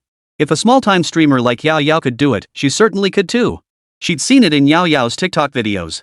After coming to this mountain city, she'd even gotten herself a luxury bracelet worth 888,000 yuan. She absolutely couldn't let this opportunity slip away. 1 minute passed. 2 minutes passed. 5 minutes passed. The chat window remained silent, not even displaying the other person is typing prompt. Sun Yining's fingernails unconsciously picked at her phone case as her inner restlessness grew thicker. She even began to wonder, had her little essay not been sincere enough? Or had her brother-in-law truly lost all interest in her? No, impossible. I was once the queen of Douyin. Countless men dreamed of asking me out. How could my brother-in-law remain indifferent? It must be that I haven't made my intentions clear enough. With that thought, Sun Yining immediately opened the voice call feature on Douyin. Without caring whether her brother-in-law would be annoyed, she dialed his number. I, Sun Yining, will take control of this situation. Lu Chen sat in his car, glancing at the lengthy message Sun Yining had sent. The corners of his mouth twitched slightly. Sure enough, this woman couldn't hold back any longer. He'd long noticed her absurdly low willingness to spend. She was clearly playing hard to get, but he'd never bothered to call her out on it. Now she was desperate, starting to confess faster than he'd anticipated. He hadn't planned to answer while driving, but when the call from Douyin came through, he hesitated before accepting it via Bluetooth. Brother-in-law. Sun Yining's voice came through the receiver, tinged with both delight and hurt. I thought you were asleep. Lu Chen's tone remained cool as he drove. What's up? Sun Yining was momentarily taken aback by his tone, but quickly regained her composure, her voice softening slightly. Why didn't you reply to my messages? I didn't feel like it. Lu Chen was blunt. When dealing with women who talk big but can't deliver, you just have to let them stew in their own juices. Sun Yining felt a lump in her throat, but dared not show it. She could only continue playing the victim. Are you still mad at me? Tell me what I did wrong, I'll fix it. I sent you a Feishin message, just accept it. Once they connected on Feishin, they could continue conversations that were impossible on Douyin. I'm not angry. Lu Chen cut her off. I just don't want to deal with someone who treats me like an ATM. You agree, right? Sun Yining's mind buzzed. He figured it out? Impossible. I hit it perfectly. But then she remembered she was famously known as a misandrist streamer. She quickly steadied herself, her voice softening further, even tinged with a hint of choking back tears. I didn't. Brother-in-law, how could you think that about me? Then why did you suddenly contact me? Lu Chen countered. Sun Yining was momentarily speechless, but quickly regained her composure. I just missed you. I just feel like you're different from all those other jerks. Miss me? Lu Chen chuckled softly. Miss me how? What else could you possibly miss besides me showering you with gifts? Aren't you supposed to hate men? Don't you think all men are idiots? Just wait till I teach you a lesson, you gold-digging woman. Nothing else? If not, I'm hanging up. Sun Yining on the other end gritted her teeth. Knowing pretending was futile, she decided to go all in. Where are you? I'll come find you. Let's talk face to face. We're both from Shan City anyway. This time, it was Lu Chen who was taken aback. Wait, is this girl that desperate for money? Delivering herself right to his doorstep? He hadn't expected Sun Yining, once the queen of Douyin, to be so direct. But Lu Chen knew he wasn't exactly a saint either. Since she was offering herself up, he saw no reason to refuse. Meet me at the entrance of Galaxy Bay Hotel. He glanced at the nearest 5-star hotel by the highway and said casually. Sun Yining's heart skipped a beat. Sure enough, men are all the same. She'd been worried her brother-in-law had truly lost interest in her, but now it seemed he was merely playing hard to get. Okay, I'll be right there. Sun Yining replied with feigned shyness. After hanging up, she immediately got up to change clothes. Half an hour later, outside the Xingyuan Hotel. Chapter 61, This Handsome? Worth it. Inside the Starbucks coffee shop at the entrance of the Galaxy Bay Hotel. Wearing a mask and sunglasses, Sun Yining stared at her phone screen, her fingers tapping and deleting on the keyboard repeatedly. Finally, she sent a voice message. Brother-in-law, what do you even look like? I don't want to end up mistaking someone else for you, that'd be so awkward. After sending the message, she stared at the other party is typing prompt in the chat window, her heartbeat inexplicably quickening. Seconds later, a photo popped up. Sun Yining tapped it open, zoomed in, and studied it carefully. The man in the photo wore a low-key yet luxurious black suit. His features were sharply defined deep-set eyes, a high, straight nose bridge. His jawline was sharp and clean, exuding an air of cool, stern elegance, yet the faint curve of his lips held an inexplicable hint of roguish charm. She froze for a moment, then couldn't help but curve her lips upward. So handsome. Worth it. Totally worth it. She silently praised him in her mind. Though she'd always known her brother-in-law was no slouch. After all, a man who could casually drop hundreds of thousands on gifts couldn't possibly be a dud. But seeing the photos in person, she couldn't help but breathe a sigh of relief, even feeling a subtle sense of having hit the jackpot. After all, compared to those losers who were all talk, this handsome, wealthy man was exactly the type she was willing to invest her energy in. She typed her reply quickly. Not bad, brother-in-law. Way better looking than I imagined. Lu Chen, who was parking the car, replied promptly. See you later. Sun Yining tucked her phone away, touched up her lipstick in the mirror, and only after confirming her makeup was flawless did she grab her bag and step out of the cafe. She'd deliberately chosen a form-fitting dress today, accentuating her slender waist in full curves. As she walked, the hem swayed gently, drawing the attention of many passers-by. She had long grown accustomed to such stares, even finding them somewhat pleasurable. But her good mood was soon shattered. Hey! Are you Sun Yining? The top TikTok star? A guy wearing a baseball cap suddenly blocked her path, holding up his phone with excitement. Sun Yining halted in her tracks, inwardly cursing under her breath, yet she forced a polite smile. Hello, it's me. Holy crap. It really is you. The boy turned excitedly to his friends. Come see. Sun Yining. In the flesh. Sun Yining. She thought that once she faded from the spotlight, few would notice her anymore. But she had clearly underestimated the power of the internet. She instinctively took half a step back, but it was too late. A group of young people swarmed around her, all clamoring for selfies. Sis, can we take a picture? I've been following you forever. Yining, you're even prettier in person than in your videos. Can we film a TikTok? Just a quick hello. Zizia, scold me, okay? Zizia. Zizia. Sun Yining forced a smile, but inside she was incredibly annoyed. She'd come today to meet her brother-in-law, but now she was being hounded by this crowd of fans. If they delayed her important business, she'd be furious. But she knew her current persona was all about adoring fans. If she just turned and walked away, she'd probably be trending on hot searches tomorrow. She could already picture the headline, TikTok Queen Sun Yining acts like a diva offline, snubs fans. She certainly didn't want to ruin the carefully cultivated image she'd worked so hard to build over such a minor incident. So she steeled her patience, obliged by taking a few photos, and even reluctantly recorded a short TikTok video. Thanks for your support, but I've got things to do today, so I'll have to head out. She tried to make her escape. But then, a guy with dyed yellow hair suddenly pushed his way to the front of the crowd, grinning as he said. Sis Yining, what a surprise. How about grabbing a bite? My treat. Sun Yining glanced at him. He wore knockoff streetwear, a cheap metal chain around his neck, and a blatantly fake Rolex on his wrist. The whole package reeked of tacky ostentation. She rolled her eyes inwardly. This guy? He thinks he can treat me to dinner? She offered a faint smile, her tone polite yet distant. Sorry, I really have plans today. Maybe next time. The blonde guy wouldn't give up, leaning in closer. Come on, just grab a Starbucks. I'm totally into you, you know? Give me a chance? Sun Yining felt a wave of disgust wash over her. You like my videos? You probably just like my face and legs, right? Just as she was about to refuse again, she suddenly felt a gaze fixed on her. She instinctively looked up and saw a man standing not far away. He wore a black suit, his features sharp and composed, a faint smile playing at the corners of his mouth. Brother-in-law. Her heart skipped a beat. So handsome. Even more handsome than his photos. Lu Chen didn't approach immediately. Instead, he leaned against the car, watching her with a faint, ambiguous smile, as if waiting for her to handle the trouble at hand. Sun Yining suddenly felt exposed, her face flushing slightly. She quickly averted her gaze and said coldly to the blonde-haired man. Really, it's okay. My friend is here to pick me up. With that, she strode purposefully toward Lu Chen, ignoring the cheers of the fans trailing behind her. Lu Chen watched her approach, lazily straightening up and pulling open the passenger door. Get in. This hotel isn't exactly ideal. Sun Yining pursed her lips and bent down to get in. The moment the car door slammed shut, she heard a flurry of gasps and camera clicks outside. Holy crap! Is that Sun Yining's boyfriend? That guy is so handsome. Is that a Lexus he's driving? No wonder she ditched that yellow-haired guy. Turns out she's got a sugar daddy. Sun Yining heard the commotion behind her, but she didn't turn around. Her entire focus was on Lu Chen, mentally strategizing how to impress him tonight. After all, compared to those losers who could only afford bubble tea, a single handbag Lu Chen casually gifted her was worth half a year's worth of her livestream earnings. Handsome guy? In the face of real capital, she didn't even have the right to compete. She knew she should be worried. What if someone snapped a photo and posted it online, sparking another wave of drama? But strangely, she wasn't as anxious as she'd imagined. After all, it wouldn't be the first time she'd been criticized. She stole a glance at Lu Chen's profile. Worth it. The car drove all the way to the Cloud Peak Hotel. Sun Yining followed Lu Chen into the lobby, suddenly feeling a twinge of unease. A security guard at the entrance saw Sun Yining walking in arm with Lu Chen and his jaw dropped. Damn it! Isn't that Sun Yining? He frantically pulled out his phone and started snapping photos of their backs.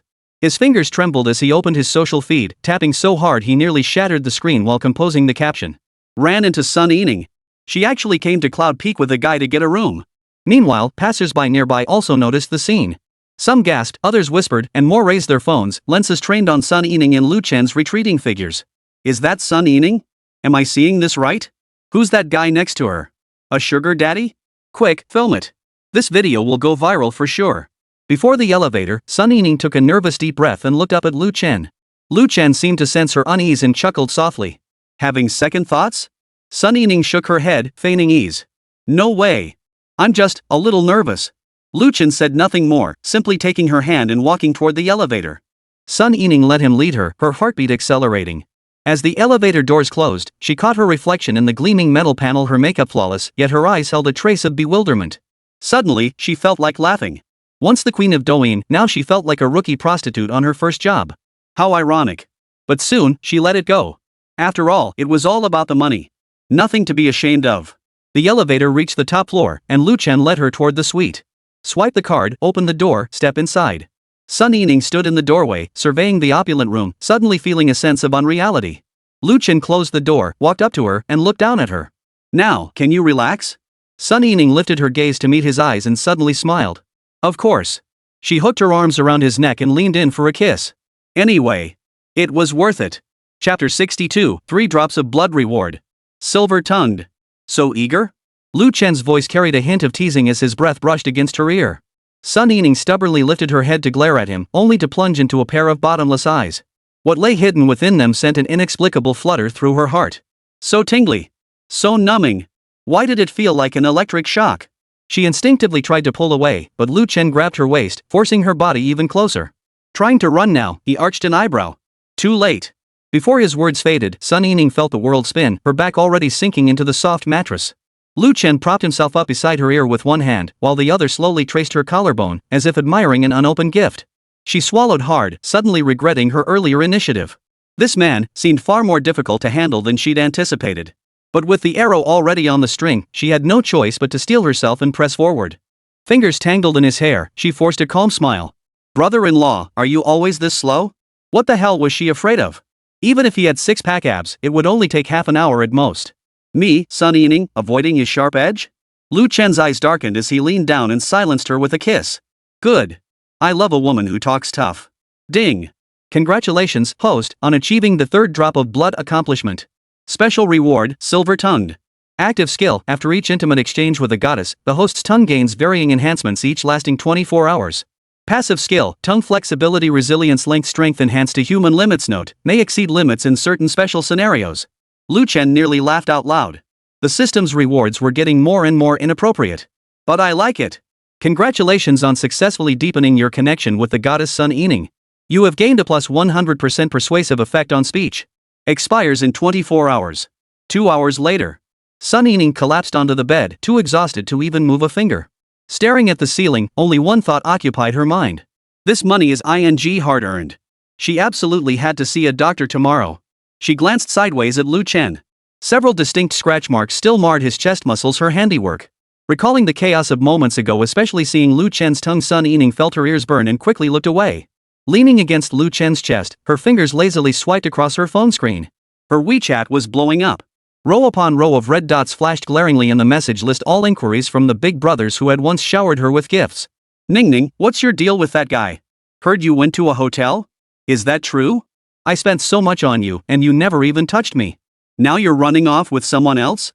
Sun Yining felt a wave of irritation wash over her, yet her fingers reflexively tapped the keyboard as she fired off a perfunctory reply. Nothing like that, just friends. Don't listen to the nonsense online, it's all fake. Bro, you're overthinking it. You're the one I'm most grateful to. She typed one message after another, but inside, she couldn't help but sneer coldly. Bunch of fools. They really think throwing money at me will control me? As she pondered how to placate the next big shot, she suddenly felt Lu Chen stir beside her. He reached out and snatched her phone. Delete it. Sun Yining froze. Ha? Lu Chen didn't look at her, his tone flat. Delete all these messy people. Sun Yining blinked, momentarily lost for words. Delete them? Are you kidding me?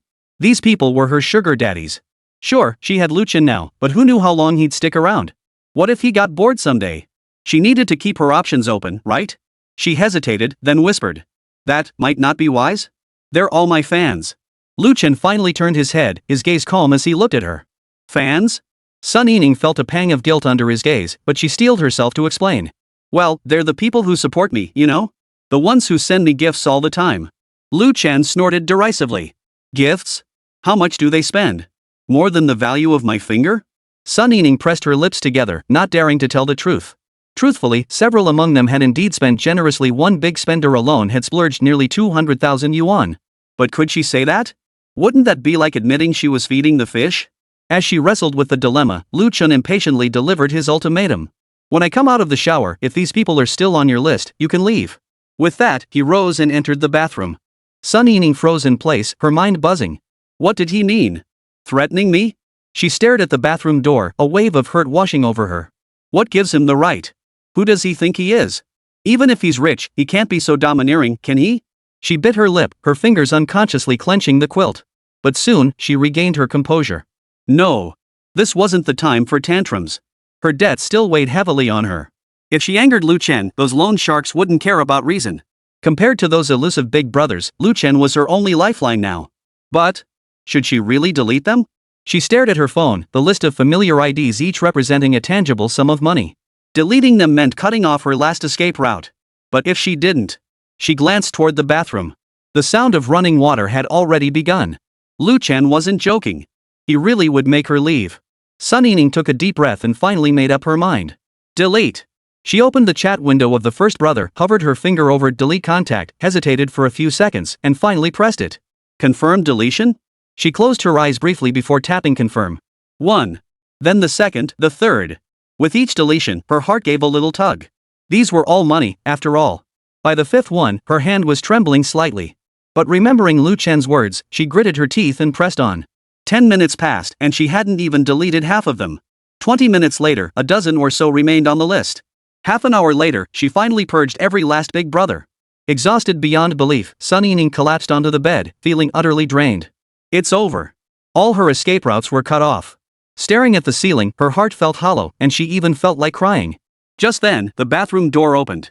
Lu Chen emerged, drying his hair, and glanced at her phone. Finished deleting? Sun Yining grunted a muffled Lu Chen picked up her phone, scrolled through her contacts and WeChat, and after confirming no one had slipped through the cracks, a faint smile touched his lips. Not bad.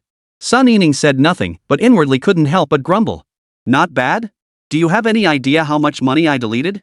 Lu Chen seemed to read her thoughts, chuckling softly. Feeling the pinch?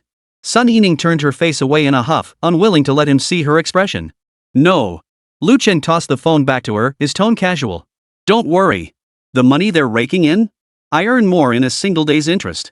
Sun Yining froze, lifting her gaze to meet his. Lu Chen had already turned to grab the hairdryer, his back radiating a carefree arrogance. Sun Yining stared at his back and suddenly felt. As if.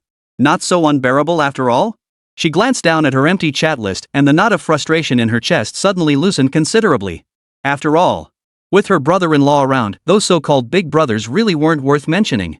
She exhaled softly and lay back down on the bed. This time, her entire body relaxed. But just as she was about to close her eyes, Lu Chen pulled her close again.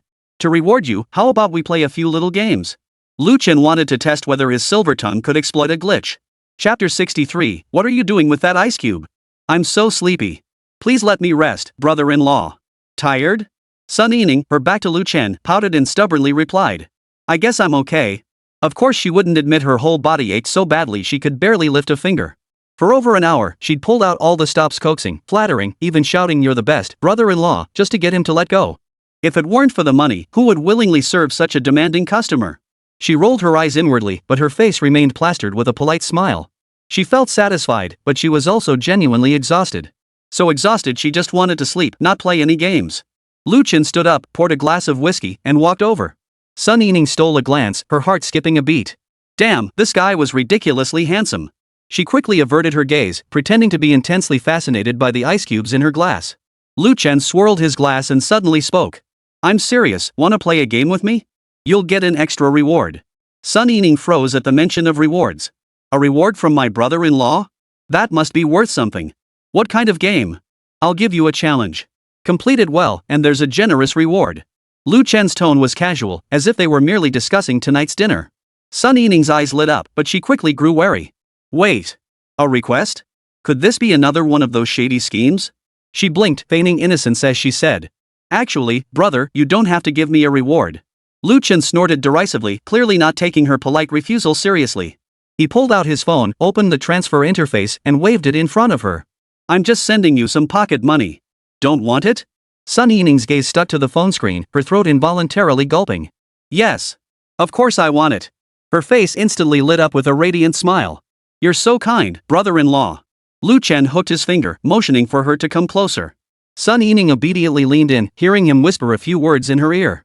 Her expression froze instantly, her pupils widening slightly. What the hell kind of twisted request is this?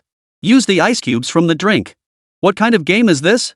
She opened her mouth to refuse, but the corner of her eye caught Lu Chen's finger hovering over the zero in the transfer amount. She forced herself to swallow the words. Fine. At this point, what difference does one more humiliation make? Gritting her teeth, she nodded. Fine. I'll drink some water to rehydrate. I'd been dehydrated since earlier. Lu Chen smiled with satisfaction and tapped his finger lightly. Ding. Sun Yining's phone vibrated. A bank notification popped up. Funds received, 30,000 yuan has been deposited into your account. She stared at the string of zeros, her mind going blank. 30,000? Just like that? She swallowed hard, her fingers trembling slightly. This money was way too easy to earn. Lu Chen leaned back on the sofa, watching her with leisurely composure. Continue? Sun Yining took a deep breath, picked up her water glass, and gulped down several mouthfuls. Wiping her lips, she met his gaze with unwavering resolve. Let's do this. Over the next hour or so, the atmosphere in the room grew increasingly tense. The water glass emptied and refilled, and emptied. Sun Yining's throat burned fiercely, but each time the transfer notification chime sounded, her exhaustion instantly faded. 50,000, 100,000, 200,000. The numbers kept climbing, and her heartbeat quickened. This was way easier than making money through live streaming. She stole a glance at Lu Chen and found him staring at her with a faint, mocking smile. Her ears instantly burned. Damn it, how much money does this guy have? She'd seen her share of wealthy individuals, but someone like Lu Chen who casually transferred tens of thousands without batting an eye was a first. If she could secure a long-term connection with a sugar daddy like this. Her thoughts drifted away, even beginning to calculate how she could sustain this relationship in the future. But she quickly squashed the notion with a self-deprecating sigh. Stop dreaming. Men like him have no shortage of women. They can discard them whenever they get bored. She pressed her lips together, suppressing the strange pang of bitterness in her heart, forcing herself to refocus. Brother, shall we continue? She asked in a husky voice, her eyes brimming with anticipation.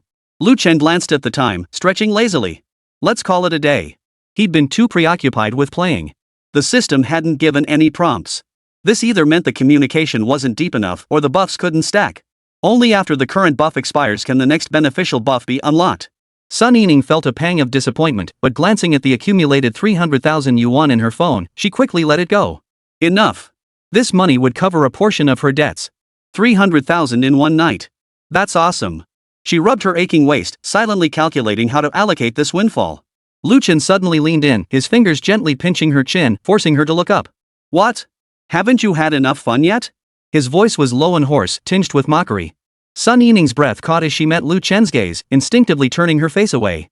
No. I'm just a little tired. Lu Chen chuckled softly, released her, and rose to head toward the bathroom. Rest for a bit. I'll take a shower. Sun Yining stared blankly at his retreating figure, a complex wave of emotion suddenly surging within her. What was this? A slap followed by a sweet treat? She bit her lip, but couldn't hold back a low mutter. Scumbag. Just takes advantage and runs off. The sound of running water filled the bathroom. Sun Yining slumped on the sofa, staring blankly at the ceiling. Whatever. We both got what we wanted. She picked up her phone, opened the banking app, and watched the extra digits appear in her balance. A smile crept onto her lips. Worth it. Lu Chen emerged from the bathroom, a towel loosely draped around his waist.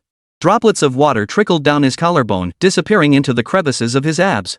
He casually picked up his phone, swiped the screen, and tapped into a Douyin livestream.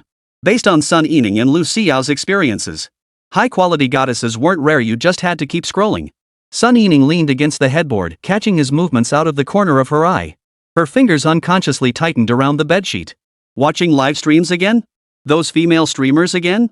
Irritation flashed through her mind, yet she maintained a docile smile on her face.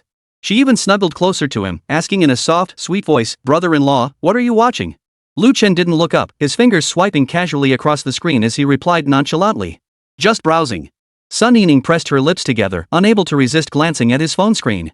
Sure enough, a heavily made-up streamer in a low-cut top was writhing in front of the camera, cooing sweetly as she thanked viewers for their gifts. Oomph, more of the same trash.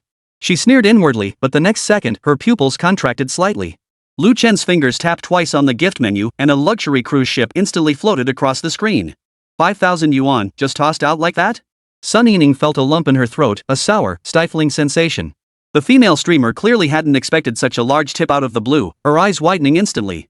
Thanks for the cruise, everyone's brother-in-law. Want to add me on WeChat? I can dance just for you. Sun Yining's palms clenched tightly. The manicure she'd gotten today was already starting to chip. Bitch. Flirting with my sugar daddy right in front of me? Chapter 64, Lu Chen's money power. Fine, if my brother-in-law likes looking at pretty girls on his phone, let him. At least the money's in the bank. Sun Yining silently consoled herself, yet a wave of bitterness still welled up inside. Just moments ago he was so attentive to her, yet now he's already looking at other women. Men are all the same. All big clumsy oafs. But the next second, Lu Chen's voice suddenly rang out. Come here. She looked up to find him staring at her, his phone already set aside. It wasn't that Lu Chen didn't want to watch the livestream, he'd thrown tens of thousands at it, yet hadn't triggered a single beauty meeting the system's rating standards. Hearing Lu Chen call her over, Sun Yining froze for a moment before her eyes lit up. She immediately crawled over. Like a docile kitten, she nestled into his embrace. Lu Chen pinched her cheek with one hand while his other hand kept wandering, his voice tinged with amusement. So well behaved? You're different from your online persona, aren't you? Sun Yining, flushed with coyness, nuzzled his cheek, her voice muffled. I've always been good. I just hadn't met someone as kind as you, brother-in-law. Lu Chen said nothing more, only reaching out to turn off the light. In the darkness, Sun Yining's lips curved upward. At least tonight, her brother-in-law was hers. Morning sunlight seeped through the curtain slits. Lu Chen frowned, instinctively raising his hand to block it. Before he was fully awake, he felt something wriggling beneath the covers. Warm breath traced his waist and abdomen upward, like a restless little animal exploring its territory. Lu Chen snapped his eyes open and yanked the covers away. Sun Yining was perched on top of him, still clutching the button of his pajama top in her mouth. Spotting his awakening, she flashed a triumphant grin and mumbled. Good morning, brother-in-law. Lu Chen's Adam's apple bobbed. This woman was absolutely doing it on purpose. Truly a 90-point beauty. That face, it was just too beautiful. So captivating. Beneath the covers, Sun Yining's hair lay tangled across her shoulders, a few strands still clinging to the faint blush at her lips. As for why it was red, well, don't ask. The most dangerous part? She was wearing only a shirt, the hem barely covering her thighs, teasingly revealing glimpses with every movement. If it were anyone else, they'd probably be drained dry. Fortunately, Lu Chen possessed an invincible golden kidney. What time is it? Sun Yining, hungry again, undid a button and deliberately brushed her lips against his collarbone. It's barely past 8. Still early. Her hands were already sliding down restlessly. Lu Chen grabbed her wrist and flipped her over to take control. Didn't we have enough fun last night? Sun Yining, her face flushed, blinked innocently. I just wanted to wake my brother-in-law up. Don't you like how I woke you up? Lu Chen's gaze darkened. Just as he was about to lower his head and make Sun Yining submit completely, the phone on the nightstand suddenly vibrated. Ugh. He impatiently grabbed the phone to turn it off, only to find a message from Lu Xiao. Brother Lu Chen, I found the Su family background info and sent it to your email. It might help you with your visit to the Su family. Lu Chen glanced at it and replied. Got it, Yao Yao, you've worked hard. Moa. Hee hee, I'll come visit you in Mountain City again next weekend. The moment he set his phone down, he felt a tickle on his chest.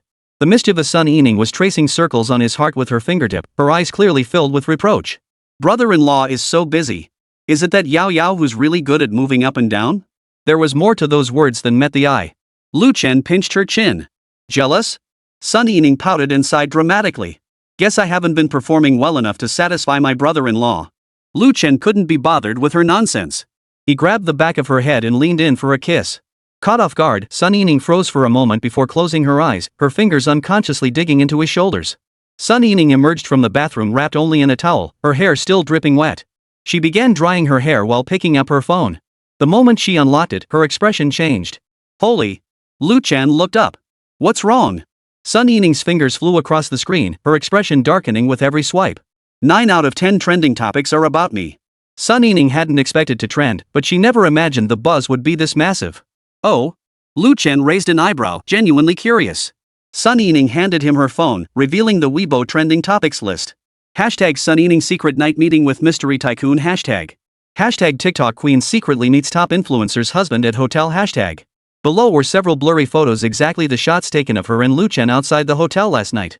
Sun Yining bit her lip, her mind racing to devise a strategy. This was trouble. The paparazzi must be waiting outside the hotel entrance. If she went out now, she'd definitely be caught on camera. She took a deep breath, forcing herself to calm down, then turned to Lu Chen. Brother-in-law, I need to leave immediately. If I wait any longer, it'll only get more complicated. Lu Chen, however, remained surprisingly composed, even finding the energy to tease her. Now you're scared? Sun Yining, who was blow-drying her hair, shot him a look. I'm worried about affecting you. I have plenty of fanatical fans, watch out for them opening accounts. Lu Chen chuckled softly, clearly unconvinced, but still stood up. I'll walk you out. Sun Yining froze. There are paparazzi everywhere outside. How exactly are you going to walk me? Lu Chen offered no explanation. After all, this was the Cloud Peak International Hotel.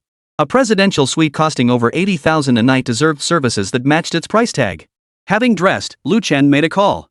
Hello, this is Lu Chen. Send the car to the underground garage and clear the area. Sun Yining blinked, suddenly feeling a pang of emotion. Is this what rich people call efficiency? Money really does solve everything. She quickly changed clothes, applied simple makeup, donned a mask and hat, and fully equipped herself before following Lu Chen out the door. The elevator descended all the way to the underground garage, where, as expected, not a soul was in sight. Lu Chen's car was already waiting there, and the driver respectfully opened the door. Sun Yining breathed a sigh of relief and hurried into the car. As the car slowly pulled out of the hotel, Sun Yining saw through the window that a crowd of reporters and paparazzi had indeed gathered at the entrance, snapping away with their cameras at anyone entering or exiting. She instinctively shrank her neck, a wave of dread washing over her. Thankfully, Lu Chen was there.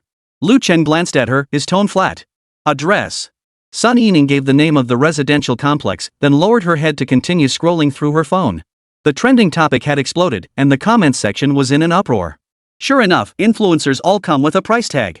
The top donor is called everyone's brother-in-law? That title is disgusting, it's just a sugar daddy, right? Sun Yining acts so high and mighty all the time, but it's all about the money in the end. Ugh, unfollowed. If brother-in-law could learn from brother Edison, I'd be his die-hard fan. Sun Yining saw these vile comments, yet her face remained expressionless. Let them rant, she's long since grown accustomed to it. As long as the money's right, what do these people matter? She shut off her phone, turned to look out the window, and suddenly asked, Brother-in-law, do you think I'm cheap? Chapter 65, You're not even worthy. Lu Chen, driving, glanced at her calmly.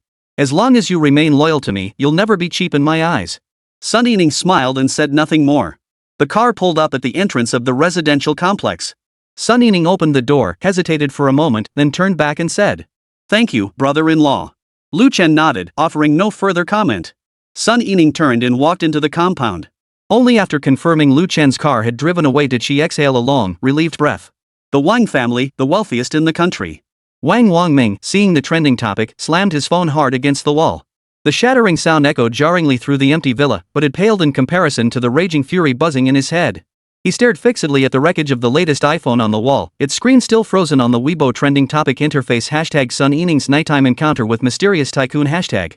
In that blurry paparazzi shot, Sun Yining was seen affectionately linking arms with a man as they walked side by side into a hotel. Wang Wangming gritted his teeth in fury. Why? He'd chased her for 3 months, spent over 3 million on gifts, and still couldn't even get her to agree to a single meal. Who the hell is this guy? Some provincial nouveau riche from the mountains, and he can snag a woman I couldn't get? He snatched the crystal ashtray from the coffee table and hurled it at the floor-to-ceiling window opposite him. Crash! Glass shattered across the floor, the expensive ashtray tumbling onto the costly handmade rug. Wang Wangming panted heavily, his mind consumed by Sun Yining's face. Her aloof indifference during their live stream, the dismissive smile when she privately rejected him, and now the intimate expression she shared with that man in the trending photos, an intimacy he'd never known. Bitch! Sun Yining, you! What the hell am I lacking compared to this brother-in-law? He yanked his tie off, the expensive silk fabric crumpling into a ball in his hands. Young master, what's wrong? The butler, hearing the commotion, cautiously pushed open the door. Seeing the mess on the floor, he immediately fell silent. Wang Wangming didn't even glance at him. He grabbed the whiskey bottle on the table and took a swig. The alcohol burned his throat, but it couldn't quell the rage boiling inside him. Go. Investigate, he said, enunciating each word deliberately. Find out exactly who this brother-in-law is. The butler bowed his head. Yes, sir. I'll arrange it immediately. Wang Wangming took another swig of liquor and suddenly let out a cold laugh. What's with the act of being some pure, virtuous maiden? She's just another whore who'll sleep with anyone who pays, isn't she? He recalled the mockery from his cronies at the private club last time. Young Master Chen, heard you splurged 3 million and still couldn't even add Sun Yining on WeChat? Ha ha ha, she's the top influencer on Douyin.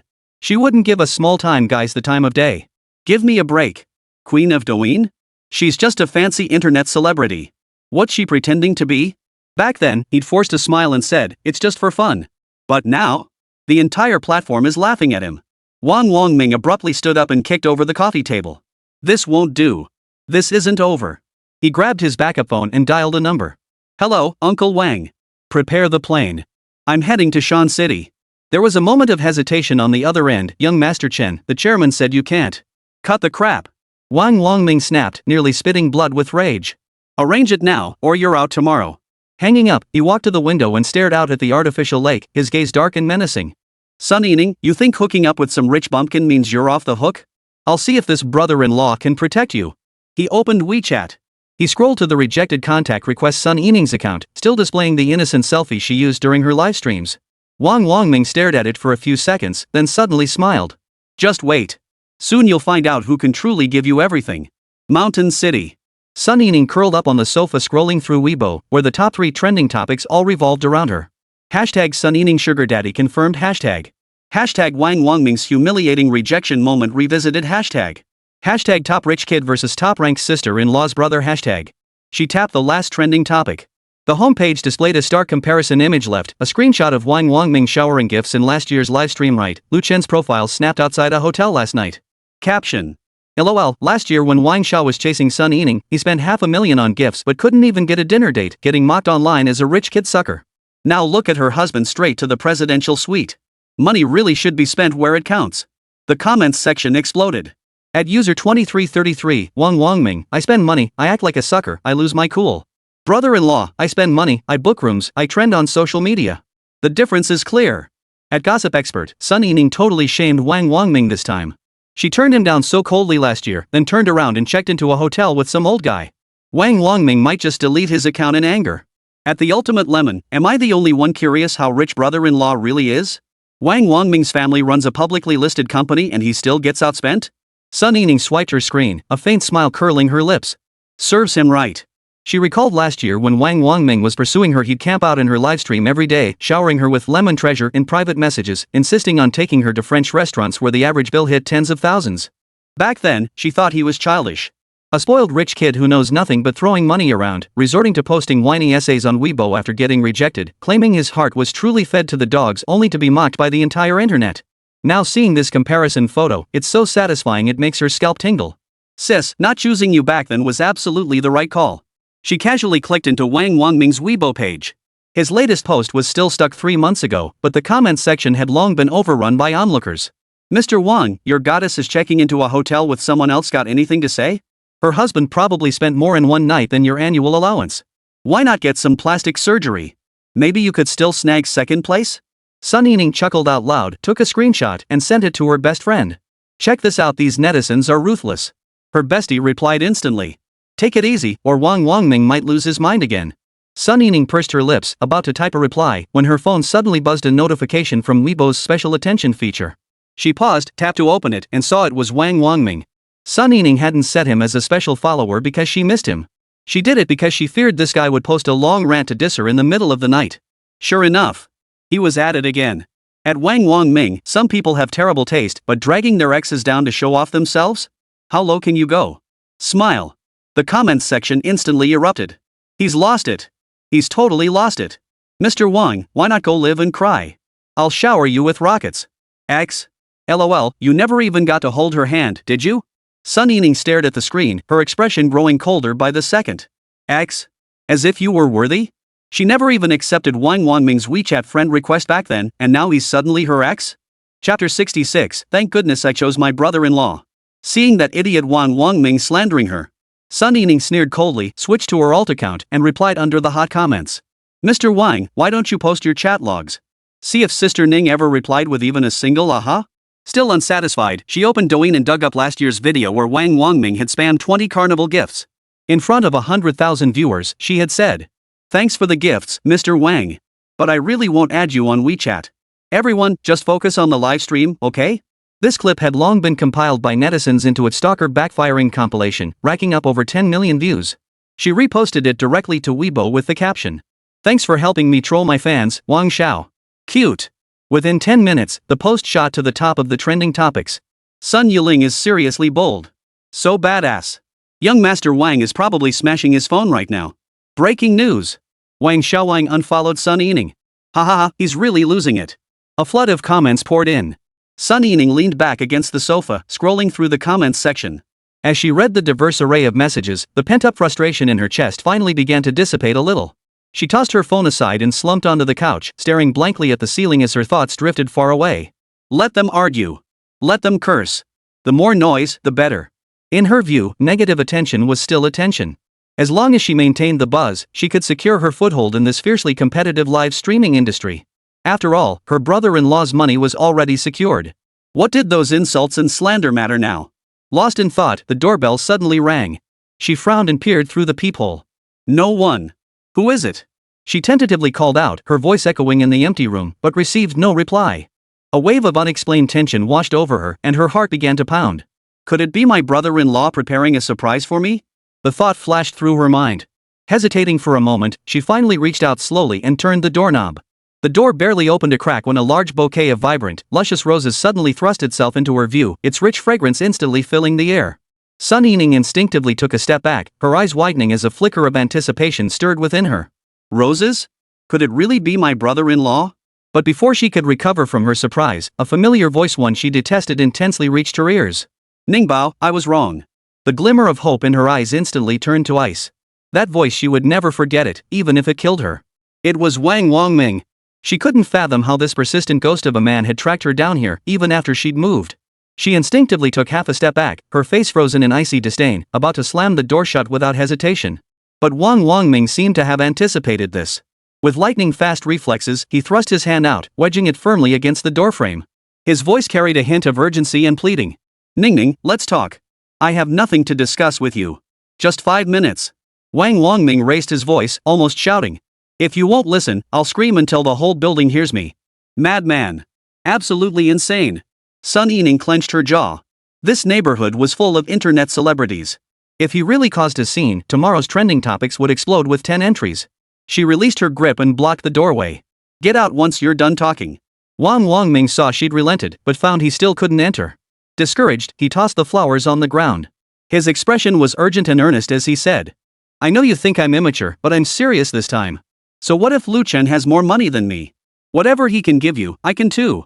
Sun Yining crossed her arms, leaning against the wall. Her eyes brimmed with mockery as she regarded him like some ridiculous clown, her tone flat as she asked. Like what?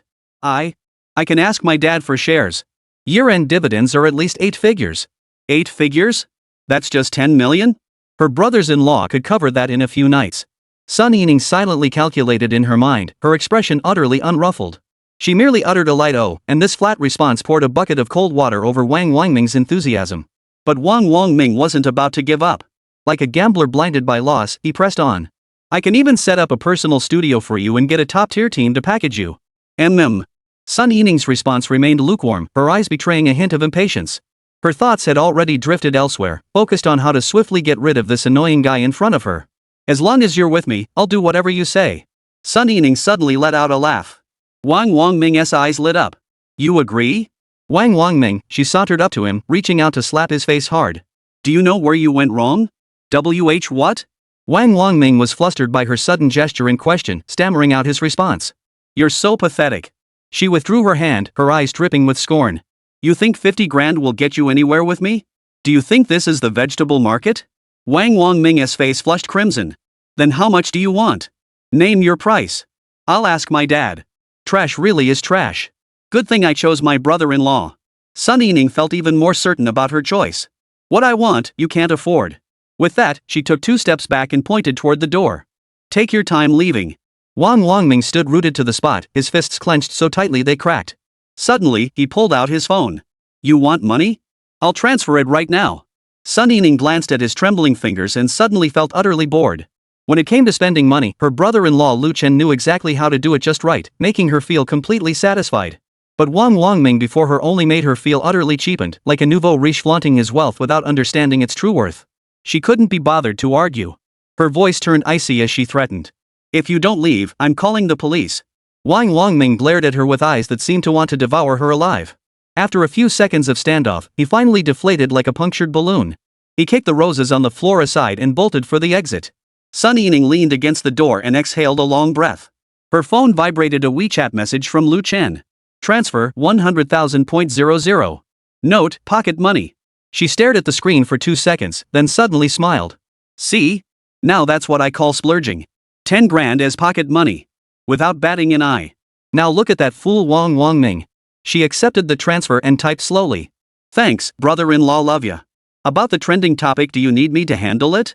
Sun Yining thought for a moment, her fingers tapping on the screen as she replied. No need, thanks for thinking of me, bro-in-law. This buzz will keep going for a few more days, it's my bread and butter anyway. Just make sure to shower me with gifts when the time comes. MHM. Meanwhile, Lu Chen, who had returned to the villa he bought for Ji Xiaoyu 2 hours earlier, put down his phone. His sister-in-law had gone to school. Ji Xiaoyu had taken their daughter to the amusement park. He was bored waiting alone at home, still unaware of the situation with Sun Yining. He had been waiting for news from the Su family, but for some reason, they hadn't contacted him. Since that's the case, I'll go find Lin Man. Chapter 67, Reunion with a Beautiful Woman, by Ying. Lu Chen pushed open the glass door of the sales office, the cool air conditioning blast hitting him in the face. He adjusted his shirt collar. In the past, every time he stepped into this place, he could always spot Lin Man at a glance, graceful and always dressed in a professional skirt suit. Yet now, her familiar figure was nowhere in sight. Strange. Didn't we agree to meet today? The receptionist, sporting bright red lipstick, spotted Lu Chen the moment he entered. Her professional smile instantly formed, the curve of her lips perfectly measured. Mr. Lu, are you here to view properties? We've recently added a new batch of listings. The floor plans are exceptionally innovative and the surrounding amenities are well developed. Several options align perfectly with your previous preferences. Is Manager Lin available? Lu Chen cut her off immediately. The receptionist's expression stiffened as she glanced toward the office area. Manager Lin is on leave today, visiting her hometown. If it's urgent, you can speak with Supervisor Wang. Lu Chen inwardly scoffed. They'd been flirting on WeChat until midnight last night, yet the woman hadn't mentioned a single word about leaving today. He pulled out his phone and swiped open Lin Man's chat window. The last message still showed her good night, see you tomorrow. What the hell is this woman playing at? Lu Chen stared at the pink heart emoji, tapping the screen twice. He'd planned to use house hunting as an excuse to take Lin Man to the villa for an on-site inspection today. Sir, the front desk asked cautiously, would you like me to call Manager Wang for you? No need.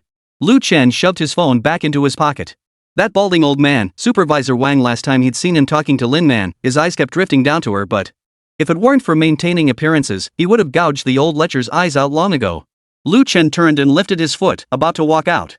Just then, the glass doors of the sales office were forcefully pushed open from the outside.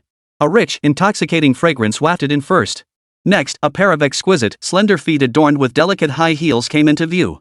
The ankles were delicate, the lines graceful, like a piece of exquisite art. Lu Chen looked up, meeting a pair of slightly whitened almond-shaped eyes. It's you, both voices exclaimed simultaneously.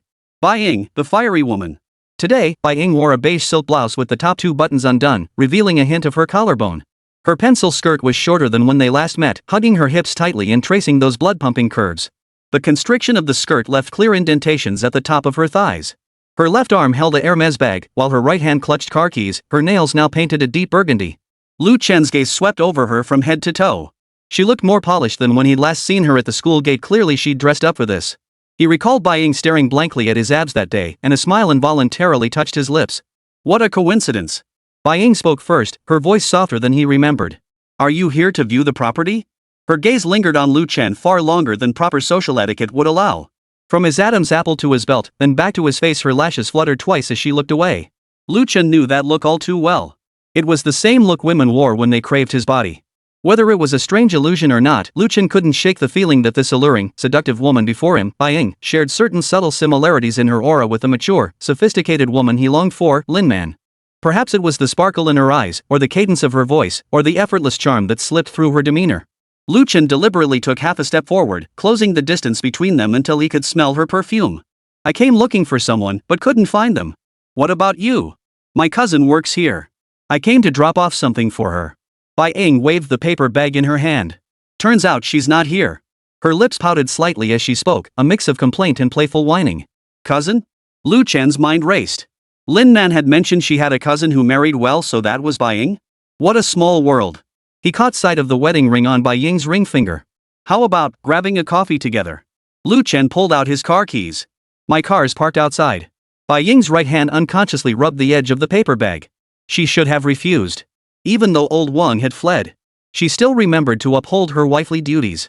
But this young man before her could clearly help resolve her current financial troubles. She had heard the rumors long ago. A gentleman in the Yujing Tianchang villa complex had purchased 3 villas in one go. And she still remembered clearly the balance in Lu Chen's WeChat wallet from last time. Opportunities like this don't come twice. All right. Bai Ying heard herself say. The moment the words left her mouth, she regretted them. Yet a secret thrill surged within her, that same feeling of doing something forbidden as a child, both nerve-wracking and exhilarating. She smoothed her hair and added, I know a good place nearby. As Lu Chen took the paper bag from her hand, his fingertips accidentally brushed against the back of hers. Bai Ying flinched as if scalded, yet didn't pull away. Side by side, they walked toward the parking lot, their shadows intertwining on the ground. In the cafe corner, Lu Chen pushed the latte toward Bai Ying. She sipped it in small sips like a cat, occasionally licking the milk foam from her lips with her tongue. The sight of it made Lu Chen's blood boil. So damn sexy. Married women really do have a certain flavor. So you're in investments? Bai Ying set down her cup, her gaze settling on the watch Lu Chen had bought yesterday. A Patek Philippe, at least 7 figures. Her husband owned one too, but he never dared to wear it. Yeah, mostly private equity. Lu Chen bluffed casually. He deliberately left his phone on the table, screen illuminated, displaying the WeChat message Lin Man had sent last night. Bai Ying's gaze drifted over as expected, her pupils contracting slightly upon seeing her cousin's profile picture. Lu Chen sneered inwardly. Women, huh? All talk about sisterly love, but when it comes to hot guys, they're just as competitive. He swiped open the screen, pretending to casually reveal his balance. The number had increased by 1 digit since their last meeting. Bai Ying's breathing visibly deepened. She set down her coffee cup with a bit of haste, spilling liquid onto the tabletop. Lu Chen grabbed a tissue and handed it to her, seizing the moment to take her hand. This time, Bai Ying didn't pull away, though her ears slowly flushed crimson. Does your husband travel often for work? Lu Chen traced circles on her palm with his thumb, his tone as casual as if discussing the weather. Bai Ying, feigning shyness, abruptly withdrew her hand and rummaged through her bag for her powder compact to touch up her makeup. The light reflecting off the compact mirror caught Lu Chen's eyes as he studied her from head to toe. The Dubai project will take half a year, she lied in a muffled voice. In 5 years of marriage, he spent less than 3 months at home. Lu Chen knew the moment had arrived. He leaned back in his chair, legs spread wide, his knee brushing Bai Ying's calf with a hint of deliberate contact. Fancy a drive? My brand new Bugatti Veyron. He jingled the keys. Heard the coastal highway has a pretty nice night view. Bai Ying's eyelashes fluttered rapidly. She knew exactly what Lu Chen was after. Men, after all, loved nothing more than luring good girls into the sea and persuading them to come ashore. But she also understood she couldn't let him have her so easily. The more desperate and welcoming she appeared, the more he'd be willing to do for her. Bai Ying's thumb unconsciously twirled her wedding ring. I have some things to take care of at home. Lu Chen sensed Bai Ying's wavering resolve and decided to add one final straw. Chapter 68, Come Be the Boss Lady. Miss Bai, Lin Man mentioned you've been facing some difficulties lately. I've opened a new gym downtown, over 3,000 square meters with all imported equipment. Miss Bai, if you join us, I can offer you a very attractive position. The card Lu Chen played was precisely the gym rewarded by the system. He was busy spending money on his goddess everywhere, so the gym definitely needed someone to manage it. His choice of Bai Ying. Not only because he wanted to win her over, but also to have her manage the gym while introducing him to more high-quality goddesses. As Lu Chen's deep, magnetic voice faded, Bai Ying sat across from Lu Chen, maintaining a calm exterior and striving for natural movements. Yet her eyelashes fluttered violently, uncontrollably, in shock. Over 3,000 square meters? Holy crap, how huge is that? Bai Ying chewed on the number in her mind, an indescribable sense of awe washing over her. A vast space instantly materialized in her mind like an enormous, empty warehouse, yet filled to the brim with expensive imported fitness equipment. She instinctively began calculating in her head. Based on the downtown average daily rent of 20 yuan per square meter, the monthly rent alone would be. Bai Ying's mind raced, and the figure she arrived at sent her heart racing. This was simply beyond the reach of ordinary businesspeople. The wealth, power, and status represented by that figure far exceeded her imagination. If I went to work at his gym, he'd definitely pay me well, right? And all I'd need to do is, just... Bai Ying's gaze drifted uncontrollably from the slightly worn wedding ring on her finger, slowly settling on Lu Chen's sharply defined features. Lu Chen, seated across from her, wore a faint smile that held an air of absolute confidence. Bai Ying suddenly realized this man wasn't merely showing off, he was conducting a test of her. He was testing her sensitivity to money, testing just how fragile her moral defenses truly were. A complex wave of emotions surged within Bai Ying: offended irritation, helplessness at her predicament, and above all, dread at the unknown choices looming ahead. Sigh. Why did I have to end up with a loser like old Wang? Not only is he incompetent, but he's also racked up so much debt.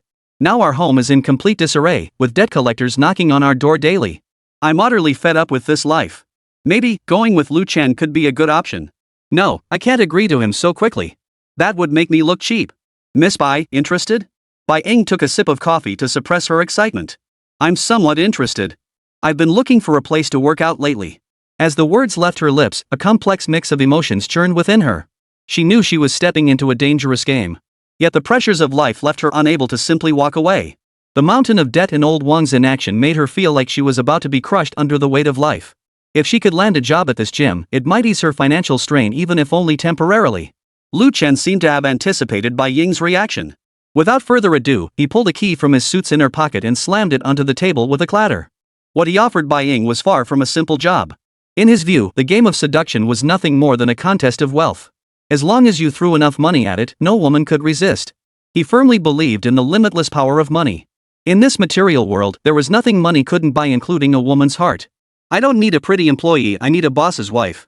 Miss Bai, interested? The keys gleamed metallic under the light, sliding across the tabletop until they came to rest beside the coffee cup a mere 10 centimeters from Bai Ying's right hand.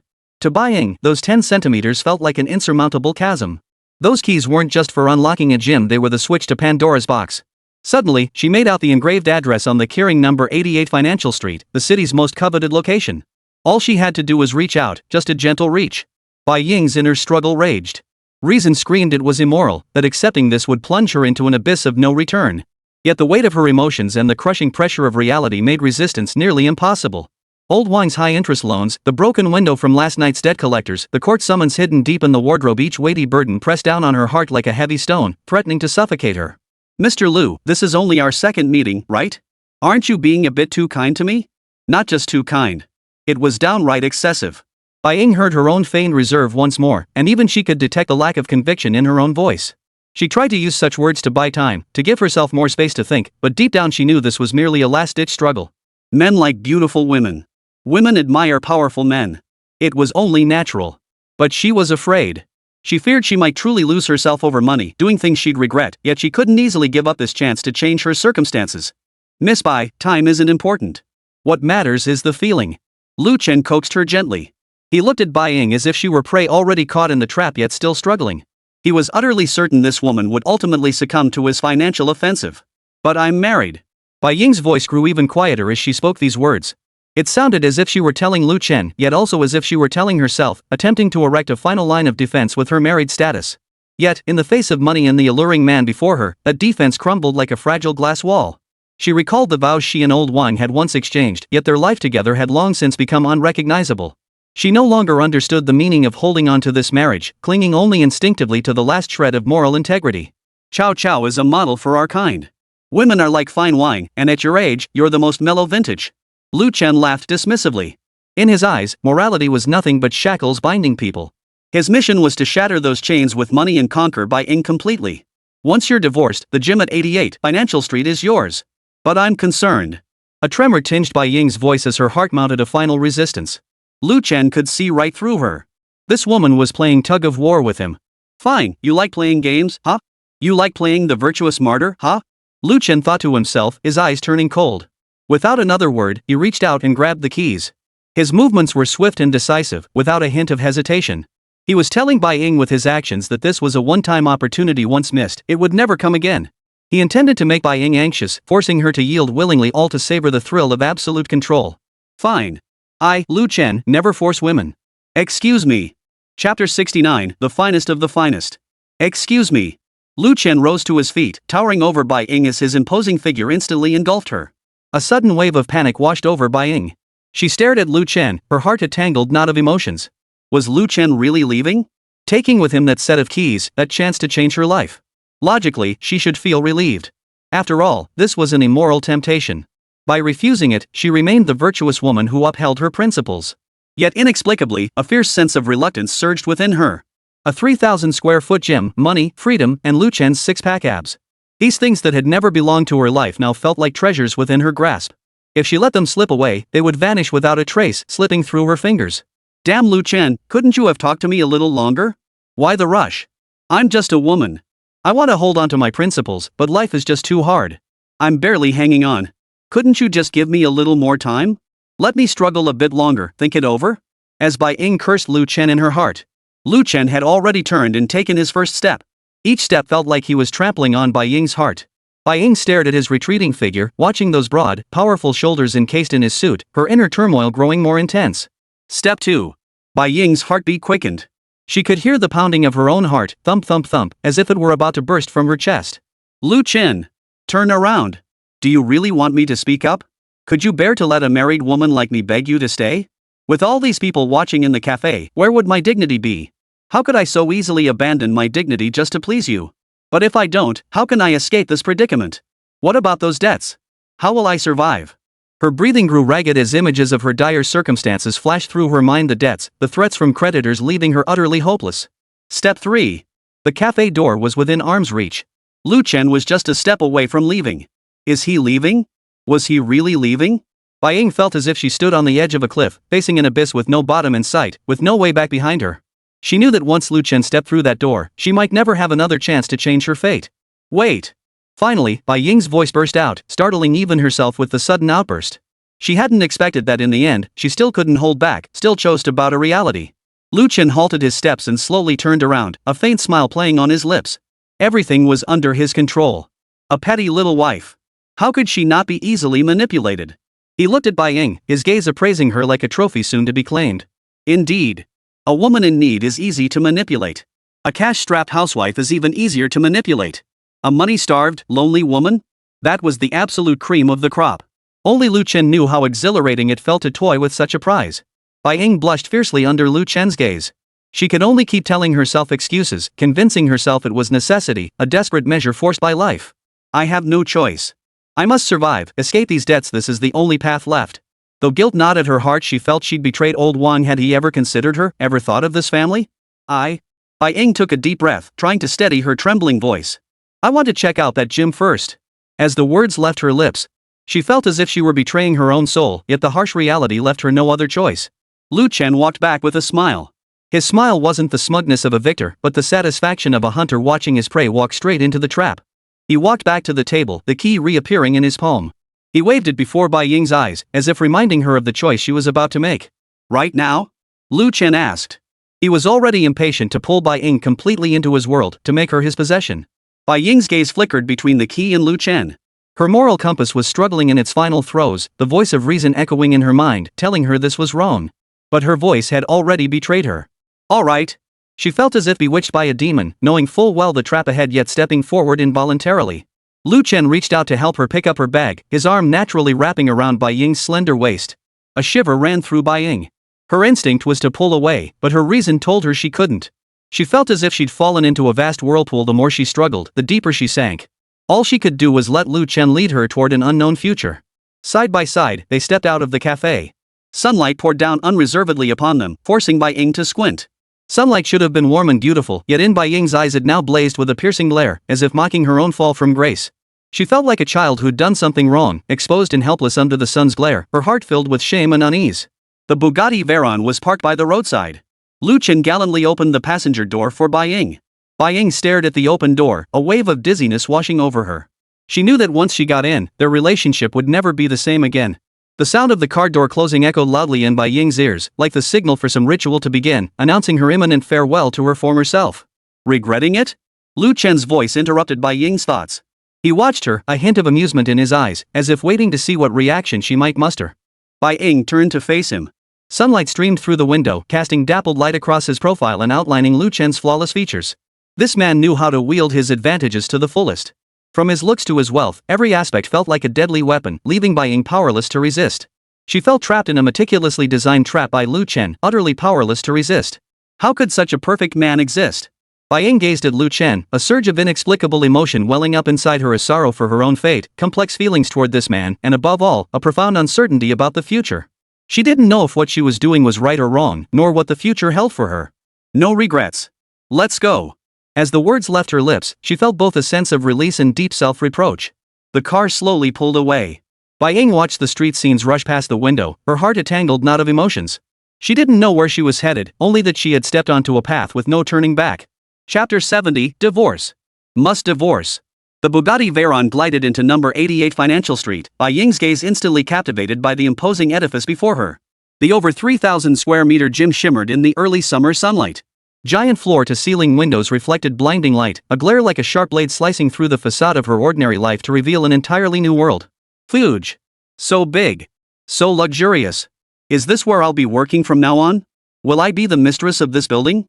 She murmured to herself, but her throat tightened with excitement and nervousness, leaving her unable to speak. The scenery outside the car window reminded her of the pictures she'd seen in fashion magazines. She had married old Wang hoping to live the life of a wealthy wife. Who could have imagined she'd end up burdened with a mountain of debt? And now, the luxurious life she once thought was forever beyond her reach was finally laid out before her. We're here. Bai Ying took a deep breath, her chest rising and falling visibly. She forced her voice to sound steady. This is all yours? The moment the words left her mouth, she regretted them. How childish that question sounded. She stole a glance at Lu Chen out of the corner of her eye, afraid to see mockery in his gaze. Lu Chen merely chuckled softly, offering no reply. He stepped out of the car with grace, walked around to the passenger side, and opened the door for her. Bai Ying looked up at the gym entrance, where two uniformed receptionists stood bowing respectfully. Welcome, Mr. Lu. Their voices were perfectly synchronized, as if rehearsed countless times. Lu Chen hadn't expected the system to not only provide a gym but even arrange for receptionists. He nodded in satisfaction. This system was indeed considerate. His gaze swept over Bai Ying's uneasy figure, and a barely perceptible smile curved his lips. This sense of control pleased him. Watching a once reserved woman gradually crumble before his wealth. What a thrill! Bai Ying had never experienced such grandeur or such treatment in her 30 years. She instinctively glanced down at her modest attire. That pencil skirt bought on sale now looked so cheap in the sunlight. But soon, this shame was replaced by a more powerful emotion: desire. Her eyes greedily scanned the gleaming gym signage, her heart racing. Mine. All mine. The thought spread like wildfire through her mind. As long as I board Lu Chen this pirate ship, all this will be mine. I'll never have to suffer under old Wang again. She startled herself with the thought, her cheeks burning with shame. But the flame of desire had been lit, impossible to extinguish. Let's go inside and take a look. Lu Chen's voice murmured in her ear, his warm breath brushing her earlobe, sending a shiver through her body. His broad hand rested lightly on her lower back. The sensation transmitted through the thin fabric was both a gentle guidance and a silent declaration of ownership. The interior of the gym was even more impressive than its exterior. The spacious area was divided into distinct zones, each piece of equipment gleaming with newness. Imported metal surfaces shimmered with a crisp, metallic sheen under the lights. Bai Ying's gaze shifted from one machine to another, her astonishment beyond words. A faint lemon scent filled the air, while the specialized flooring beneath her feet offered exceptional bounce, making each step feel like walking on clouds. She even spotted a wall-to-wall mirror, where her reflection appeared minuscule and utterly out of place in this opulent setting. In the reflection, she saw Lu Chen standing half a step behind her, his gaze unabashedly tracing the curves of her voluptuous figure. What do you think? Lu Chen stood beside her, his gaze fixed intently on her profile. Do you like it? It's wonderful. Bai Ying's voice was barely audible, but inside, she was screaming. It's more than great. It's absolutely incredible. I've never seen such a perfect gym in my entire life. She imagined herself strutting in designer workout gear, basking in envious stares, never worrying about credit card bills again. Lu Chen led Bai Ying further through the facility, each detail leaving her breathless. In the personal training area, several perfectly sculpted trainers were guiding members through their routines.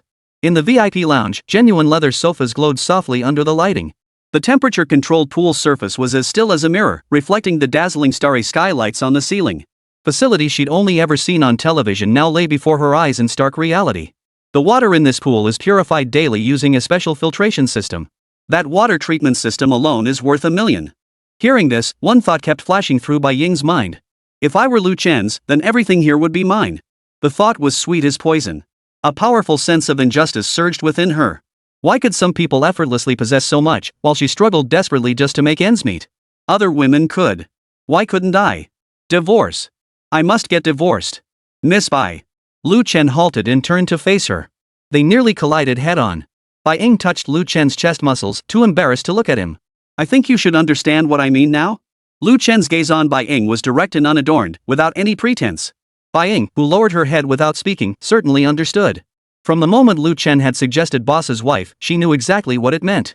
But standing in this place brimming with temptation, her reason and desire clashed fiercely once more. Her voice was so low it was barely audible. The moral education she'd received over the years protested faintly in her mind, but it was already half drowned by the surging tide of desire.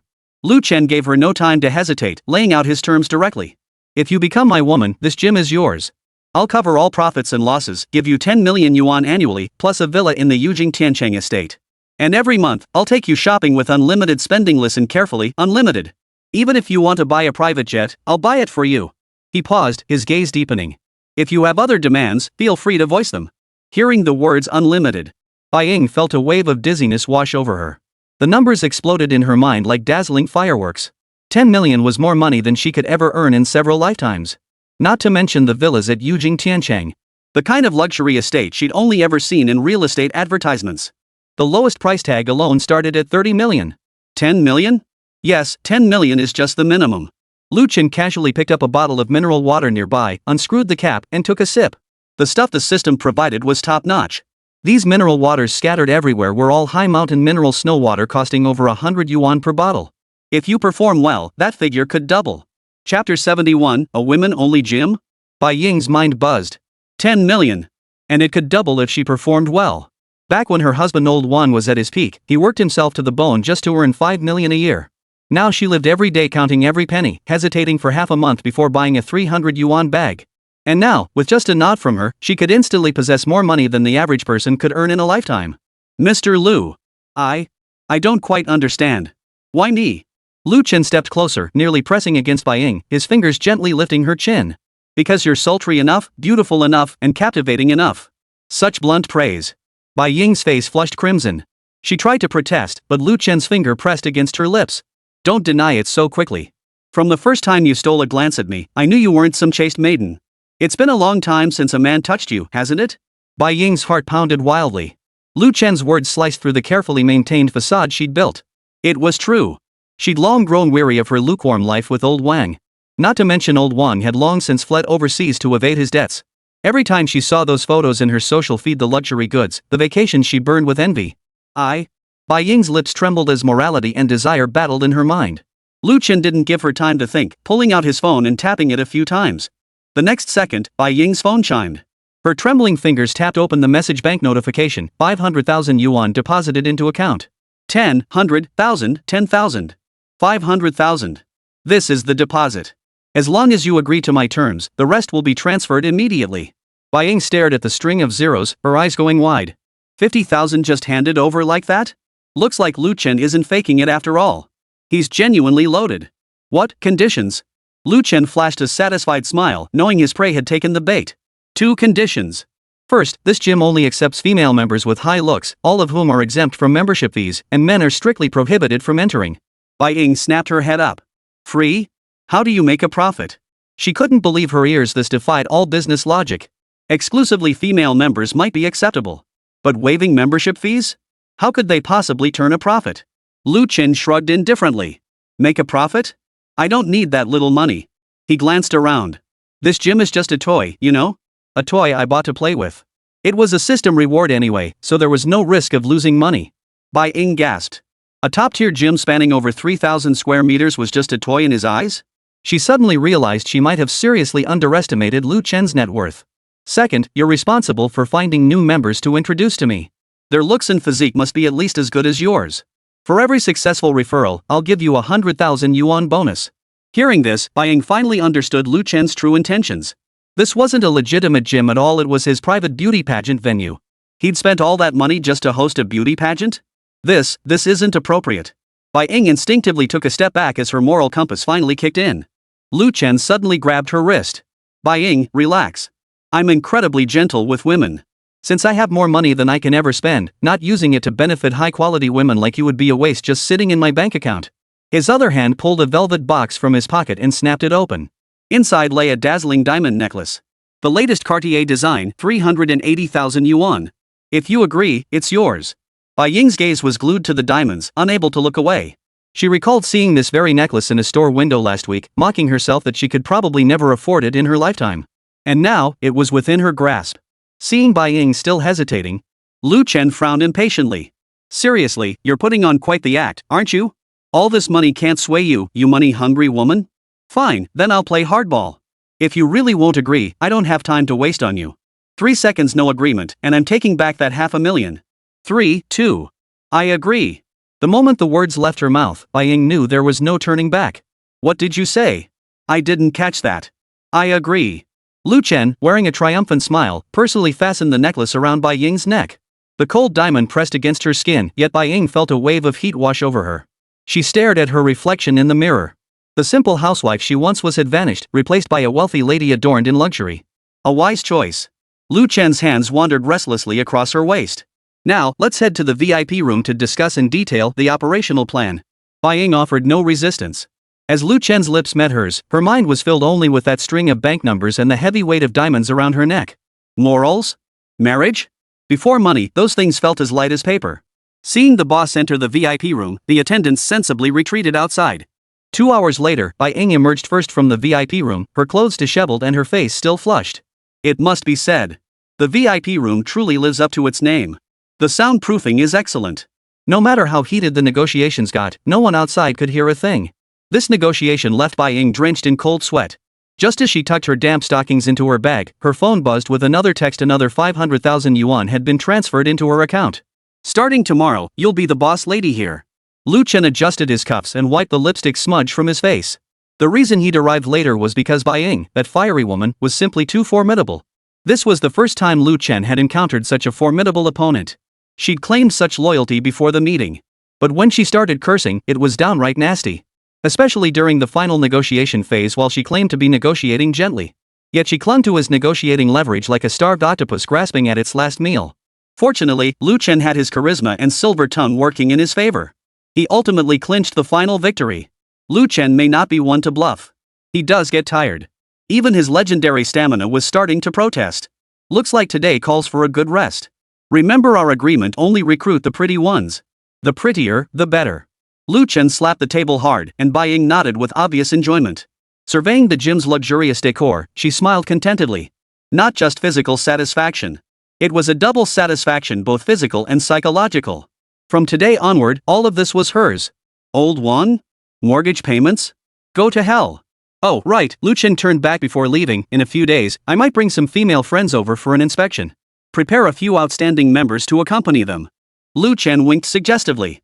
Do well, and there will be extra rewards. Bai Ying nodded obediently, understanding perfectly. Finding beautiful women? That was easy. Her besties, who spent all day dreaming of becoming internet celebrities, would surely fight tooth and nail for a chance to join such an exclusive gym. As for what happens next, well, that's up to their own fortune. Stepping out of the gym, Bai Ying held her back straight as an arrow. The glare of diamonds around her neck stung her eyes, but she couldn't bear to look away. In that moment, she felt like the happiest woman in the world. As for that faint, lingering pang of guilt deep within? Ha! In the face of money, that little bit of morality was worth jack. Bai Ying strode toward the parking lot with her head held high and chest thrust out, her high heels clicking sharply like the tolling of a bell heralding her new life. Chapter 72, each gets their own reward. Let's go. Bai Ying's voice still carried a lingering languor after their encounter. She smoothed her slightly disheveled hair and gave the address of her old apartment in the suburban neighborhood. Lu Chen merely nodded indifferently, his mind already processing the flashing notification on the system interface. Goddess number 7 Bai Ying bound. Complete 1 transaction to activate stage 7 mission. Aren't you supposed to take me home? Seated in the leather upholstery of the Bugatti Veyron, Bai Ying leaned forward slightly, fidgeting with her seatbelt. She stole a glance at Lu Chen, who was focused on driving beside her. His sharply defined profile looked especially stern under the neon lights. The street scenes outside the window rushed by rapidly. This was clearly not the route back to her dilapidated neighborhood. Where is Lu Chen taking me? Bai Ying's heartbeat quickened as her fingers unconsciously twisted the hem of her skirt. Could he be taking her to a hotel? But hadn't they just? For a moment, her heart raced with nervous anticipation and her cheeks flushed crimson. Her thoughts were interrupted by a shrill honking sound, and she realized her palms were already damp with cold sweat. You agreed to be my woman and get unlimited spending. Forgot? I haven't. Bai Ying replied in a whisper, her voice barely audible. Of course she remembered Lu Chen's earlier words, but in her 29 years of life experience, such sweet talk was mostly lies men spun to get what they wanted. Old Wang had promised her a better life when he courted her, and what had come of it? After marriage, she couldn't even buy a new outfit without reading his face. The sports car was even registered under Old Wang's name.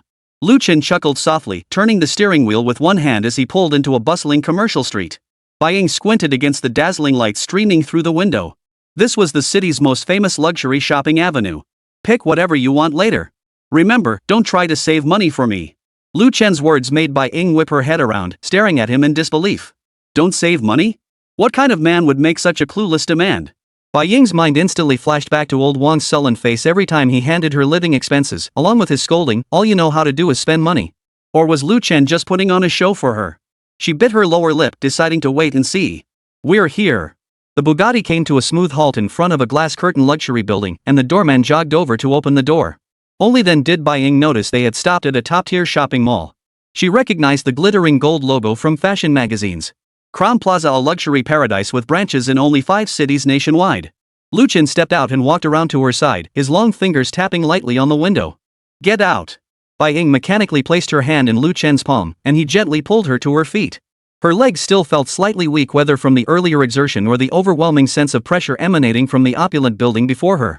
She was still wearing that faded, washed-out pencil skirt.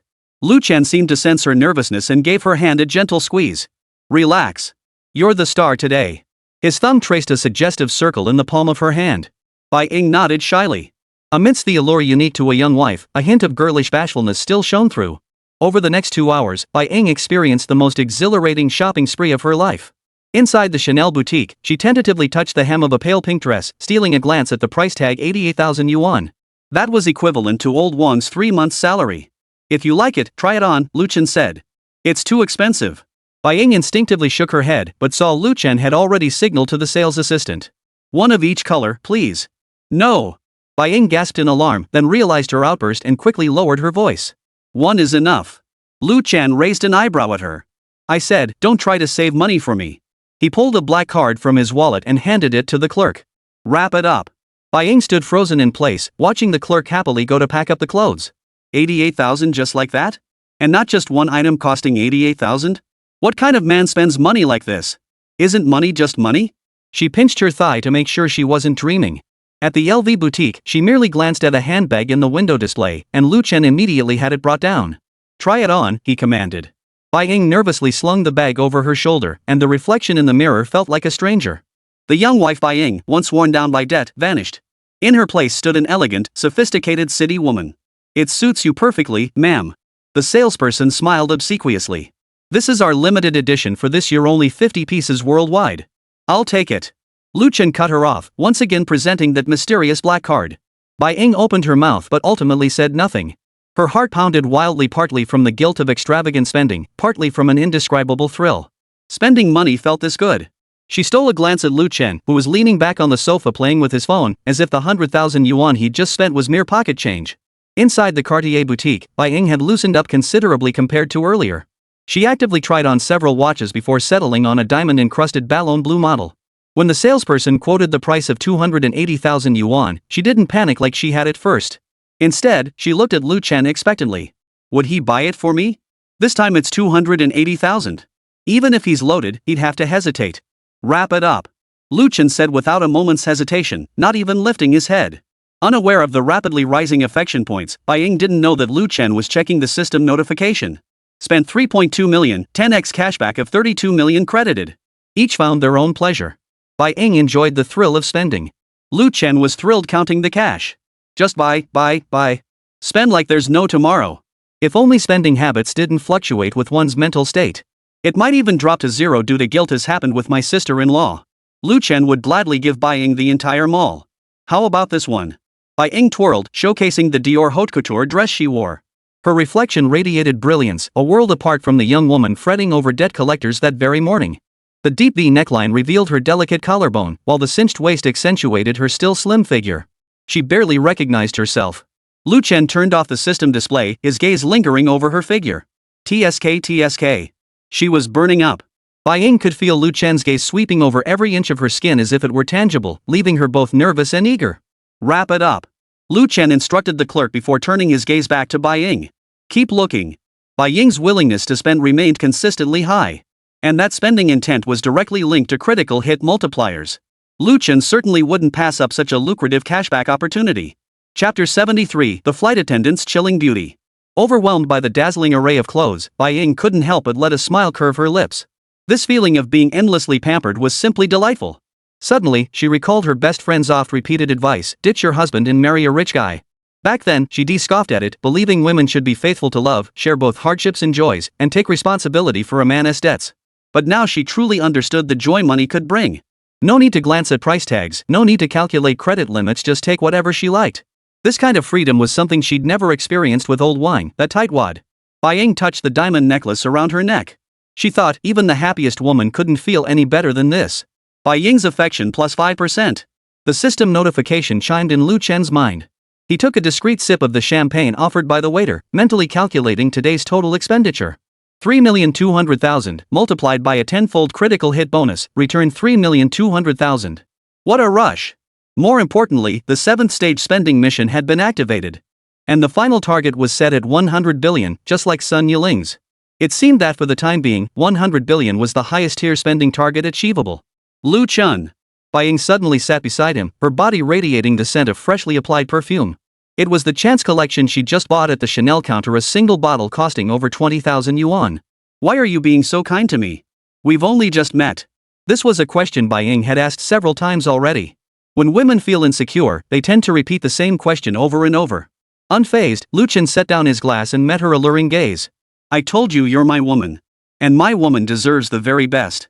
Bai Ying's face flushed instantly. She lowered her head, her fingers unconsciously tracing the newly purchased diamond bracelet. What did it truly mean to be his woman? A lover? Card-playing buddy? Girlfriend? Or something even more complicated? But gazing at the towering pile of luxury shopping bags before her, Bai Ying suddenly felt none of that mattered anymore. Being able to stay by Lu Chen's side and bask in this feeling of being utterly pampered, everything else could wait. What else would you like to buy? Lu Chen asked, his finger gently lifting her chin. Bai Ying gathered her courage to meet his gaze, and a bold idea suddenly sprang to mind. I want to buy something for you too. The moment the words left her mouth, she regretted them. What couldn't Lu Chen afford? And could she even afford what Lu Chen truly needed? Sure. Lu Chen stood up, extending his hand to her. Come pick out a watch with me. Ha! Bai Ying froze, then realized her predicament. How could she possibly afford the luxury watches here? The cheapest one could probably cost her life. Fortunately, Lu Chen chuckled lightly. Just kidding. My woman doesn't need to spend money on me. Lu Chen raised his hand to glance at his watch. Bai Ying caught a glimpse. It was a watch she couldn't name, but one that clearly cost a fortune. It's getting late. Hungry? There's a nice cafe on the top floor. Bai Ying nodded, feeling both disappointed and sweet. Disappointed that she hadn't truly been able to do anything for Lu Chen, yet sweetened by his insistence on not letting her spend money. This feeling of being completely protected and pampered made her want to draw closer to this mysterious, handsome, and wealthy man. I wonder if Lu Chen is this generous with his cousin Lin Man too. Bai Ying's affection plus 3%. The system notification sounded again. Lu Chen realized that sweet-talking women was indeed an effective tactic. He wrapped his arm around Bai Ying's waist and walked toward the elevator. Bai Ying's affection level had already reached 68%. At this rate, it wouldn't be long before. Lu Chen. Bai Ying suddenly stopped, hesitating to speak. Lu Chen raised an eyebrow, looking at her. Thank you. Bai Ying said sincerely, her eyes sparkling. I never imagined I could live like this. You saved me. Lu Chen gazed at her, leaning down to press a gentle kiss to her forehead. I still prefer you the way you were before that proud, untamed, chaste woman. I'm ignoring you. She said that. But Bai Ying took note. So Lu Chen actually liked my married woman vibe? Got it. Then I'll dress even sexier every day from now on. I'll be damned if I can't win his heart. Too bad Bai Ying wouldn't understand. Compared to studying women's bodies, Lu Chen preferred studying how to spend money on them. And the more extravagant they are with their money, the more he adores them. Lu Chen sat by the window in the coffee shop, idly stirring his iced Americano. Bai Ying, that sultry vixen, said she was going to the restroom. It's been 20 minutes and she still hasn't returned, probably taking selfies to post on her social feed. He pulled out his phone to check the time, already scheming which mall to drag Bai Ying to next for a shopping spree. Sigh, this girl may be pretty, but she's terrible with money. I'll just buy her a villa later. Lu Chen muttered to himself, his fingers tapping the tabletop absent-mindedly. Just then, a familiar beep-beep sounded in his mind. His goddess radar was alerting him a high-value target had appeared nearby. Goddess detected. Long Hongyan unbound. Current affection level, 0%. Spending potential, S-class. Special skill, flight attendant service diamond level. Lu Chen snapped his head up, his eyes scanning the entire cafe like radar. When his gaze landed on the doorway, his breath caught. A woman in a deep blue flight attendant uniform was pushing a luggage cart inside. Tall and slender, the uniform perfectly accentuated her narrow waist and long legs. Her jet black, lustrous hair was neatly pinned up at the nape of her neck, revealing a gracefully curved neckline. But the most captivating feature was her face. Though enhanced by makeup, her features were exquisitely sculpted like a work of art, especially those eyes clear and luminous, yet carrying a hint of icy beauty. Damn! She's gorgeous. Her looks easily scored over 90 points. Her skin was fairer than Sun Yiling's, her aura more aloof, and her figure proportions were simply perfect. The key is her S-tier spending power. A woman who knows how to spend is a good woman. Lu Chen's eyes nearly glowed with admiration. He immediately adjusted his posture, casually straightening the collar of his sports polo shirt. As for Bai Ying in the restroom? What Bai Ying? At that moment, only one thought occupied his mind: he had to win over this flight attendant. Lang Hongyan walked up to the counter and placed her order in a cool, detached voice. "One hot Americano, no sugar, please." Her voice was neither loud nor soft, just loud enough for Lu Chen nearby to hear. That voice was like a clear spring, further solidifying Lu Chen's resolve to pursue her. Beautiful face, sweet voice. Truly a goddess-level flight attendant. The moment has arrived. Lu Chen swiftly formulated his plan of action in his mind. Step 1, create a chance encounter. Step 2, display gentlemanly manners. Step 3, obtain her contact information. He knew this routine so well he could practically do it with his eyes closed. Lu Chen deliberately stood up and walked toward the counter, pretending to go for sugar. He timed his approach perfectly, calculating the angle so that the moment Lang Hongyan turned around, he accidentally bumped into her. Chapter 74, Good Luck Strikes Twice. Goddess Xia Qinghe. Ah. Sorry, beautiful. Lu Chen feigned panic as he apologized. What appeared to be an accident was actually a meticulously planned chance encounter. His gaze greedily swept over Lang Hongyan's entire figure, and he couldn't help but silently marvel. A goddess is truly a goddess. Even an ordinary uniform looked incredibly sexy on her. Especially those long legs, enough to keep him entertained for a year.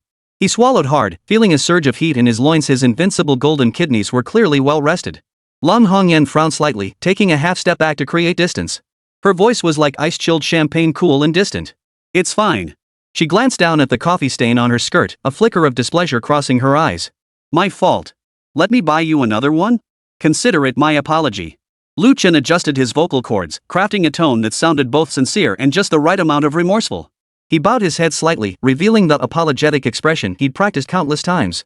His brows furrowed slightly, the corners of his mouth turned down by 15 degrees, his eyes conveying 3 parts regret and 7 parts sincerity. Yet Lang Hongyan merely shook her head coldly. No need. I'll get it myself. Her turn was sharp and decisive, the hem of her uniform skirt tracing a cold arc as she strode straight toward the counter. After all, as a flight attendant, Lang Hongyan had seen all kinds of men. Damn, is she that difficult? Won't even give me a chance to speak? Lu Chen cursed inwardly, but his facial muscles remained perfectly still, maintaining that harmless expression. Flight attendants deal with too many creeps, so their guard is always up. Especially a seasoned senior flight attendant like Lang Hongyan, with years of experience under her belt. But a rejection or two wouldn't faze Lu Chen. He'd been through it all. What kind of situation hadn't he seen? He swiftly stepped forward, positioning himself perfectly in front of Lang Hongyan. He flashed that sincere smile that had charmed countless girls.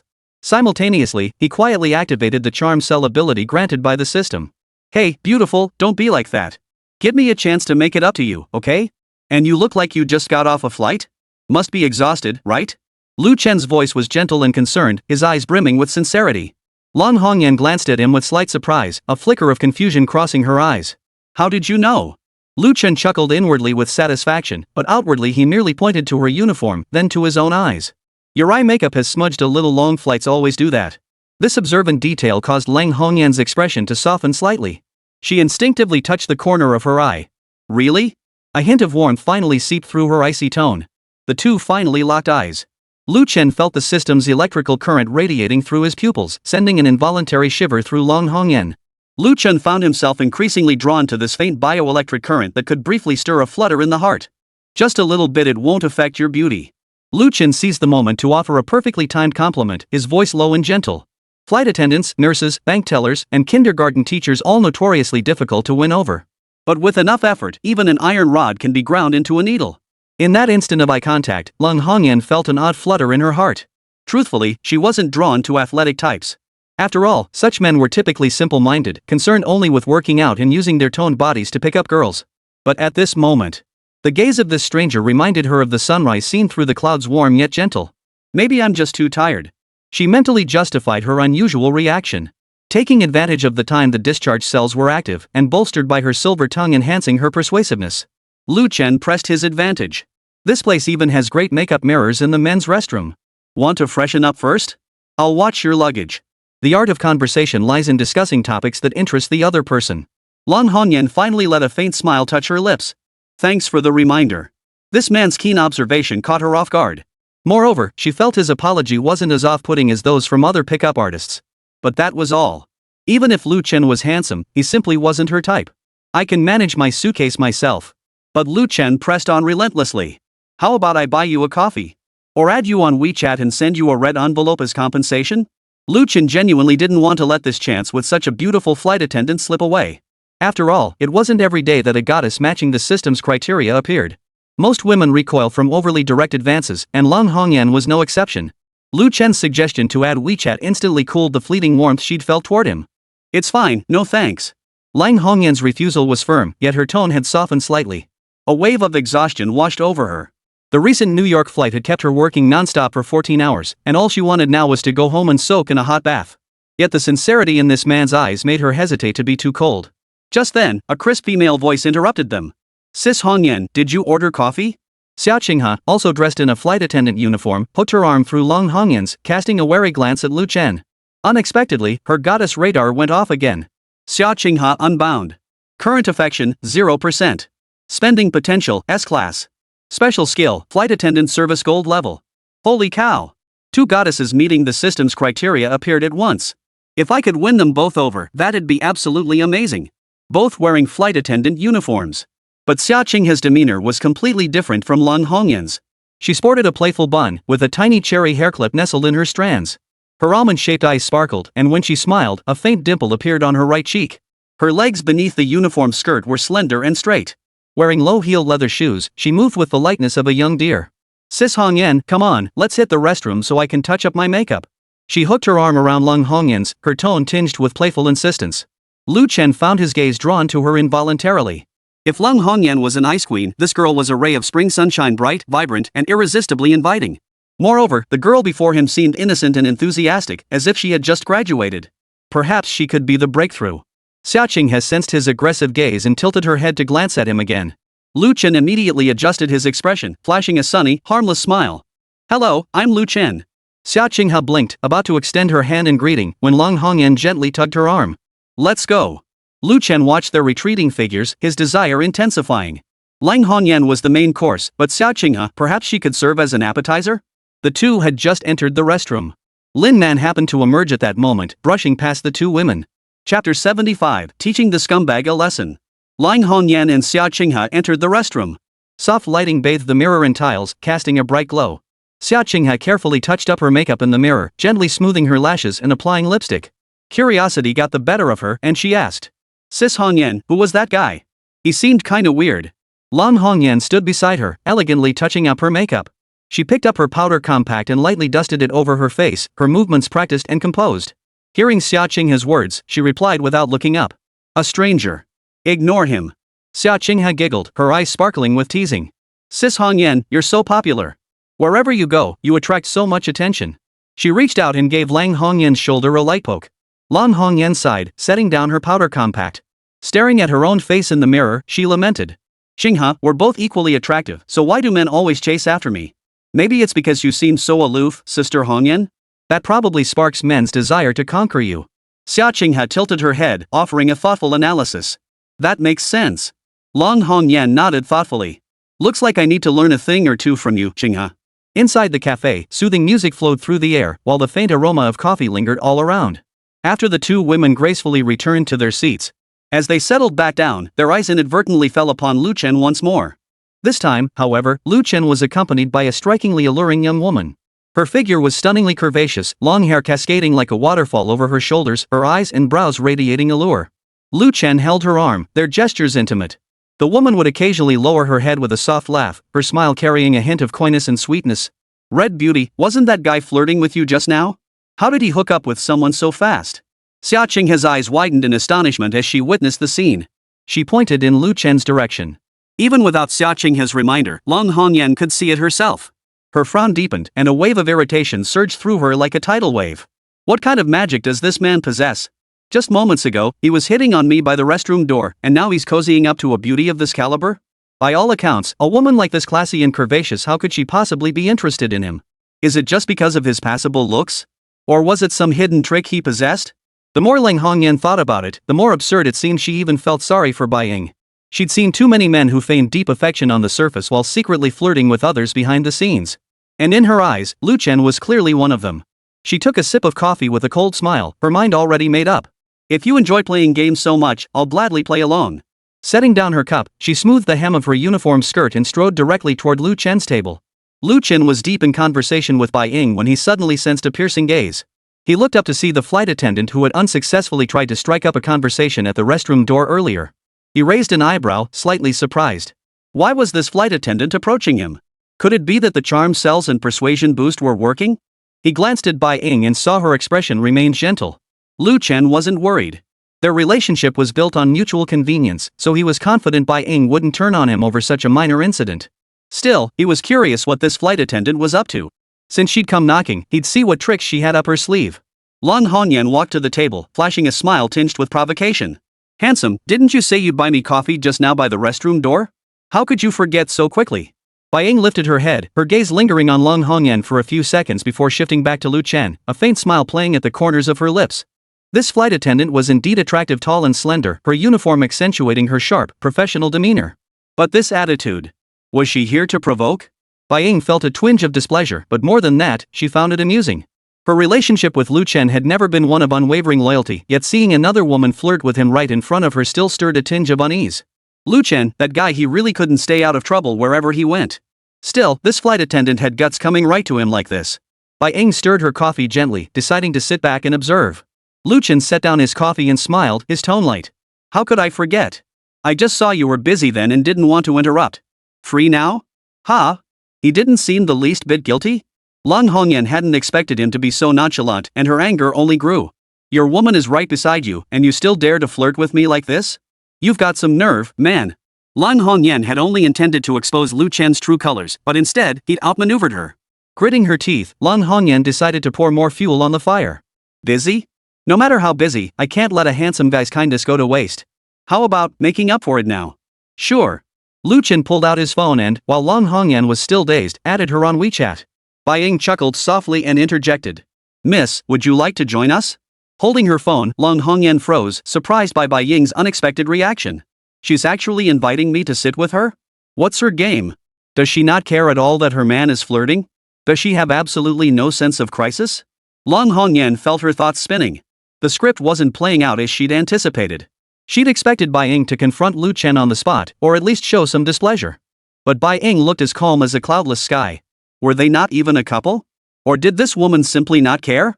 Lan Hongyan suddenly felt like a clown, but she refused to back down so easily. Fine, then I'll intrude.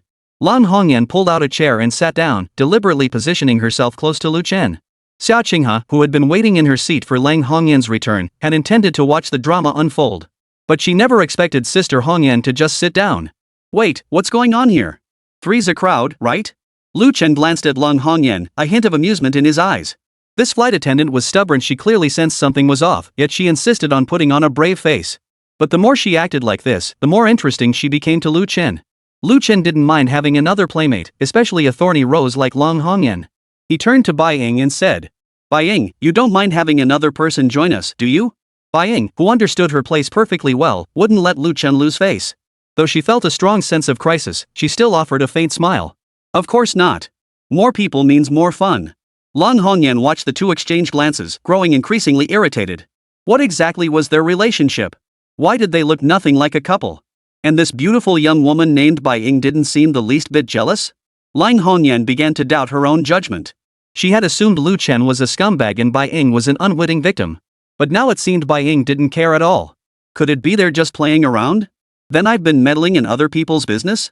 Chapter 76, Why did she leave? Feeling awkward, Lang Hongyan stood up and said, I suddenly remembered I have something to do. You two carry on.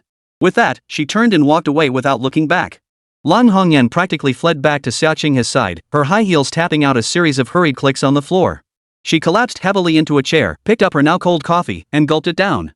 The bitter liquid slid down her throat, yet failed to quench the nameless fire burning within her heart. Red Yen, what's gotten into you? Xia Qinghe's eyes widened, her gaze darting between Lang Hongyan and the couple in the distance. Why did you sit down only to run off again? I thought you were going to put on some kind of threesome show. She couldn't resist teasing. Nonsense. Lan Hongyan ground out the words through clenched teeth, her fingers unconsciously twisting the hem of her uniform skirt. Her cheeks burned, not from embarrassment, but from a searing mix of anger and frustration. Never before had she behaved so uncharacteristically in front of a man, and it filled her with bitter regret. Xia Qinghe wisely fell silent. But the curiosity flashing in her eyes nearly spilled over. She quietly studied Lan Hongyan's expression, struggling to stifle a giggle. The cafe's air conditioning suddenly seemed inadequate. Overcome by a wave of heat, Lan Hongyan found her gaze drifting involuntarily toward Lu Chen once more. The man was tilting his head to speak to Bai Ying, a smug smile playing at the corners of his mouth, the kind that was infuriatingly calm. The more she stared at that smile, the more she felt he was mocking her. Laugh, laugh, laugh, what's so funny? How could he do this? Lan Hongyan suddenly spoke, her voice hushed and low, tinged with a barely perceptible note of hurt. Xia Qinghe, the gossip-loving onlooker, immediately perked up her ears to listen intently. She didn't want to miss a single juicy detail. What happened to him? Is that woman blind? Can't she see he's a womanizing jerk? Lan Hongyan continued, her tone brimming with indignation. Xia Qinghe followed Lan Hongyan's gaze. Lu Chen leaned lazily against the chair back, his slender fingers tapping the rim of his coffee cup intermittently in elegant yet casual posture. Outwardly, he was undeniably the type to captivate women. His features were chiseled, his gaze deep, and beneath his athletic polo shirt, the outline of his 8-pack abs was faintly visible. Every movement radiated a unique masculine aura. Sister Hongyan. Xia Qinghe asked cautiously. Why are you so upset? He's just a stranger, after all.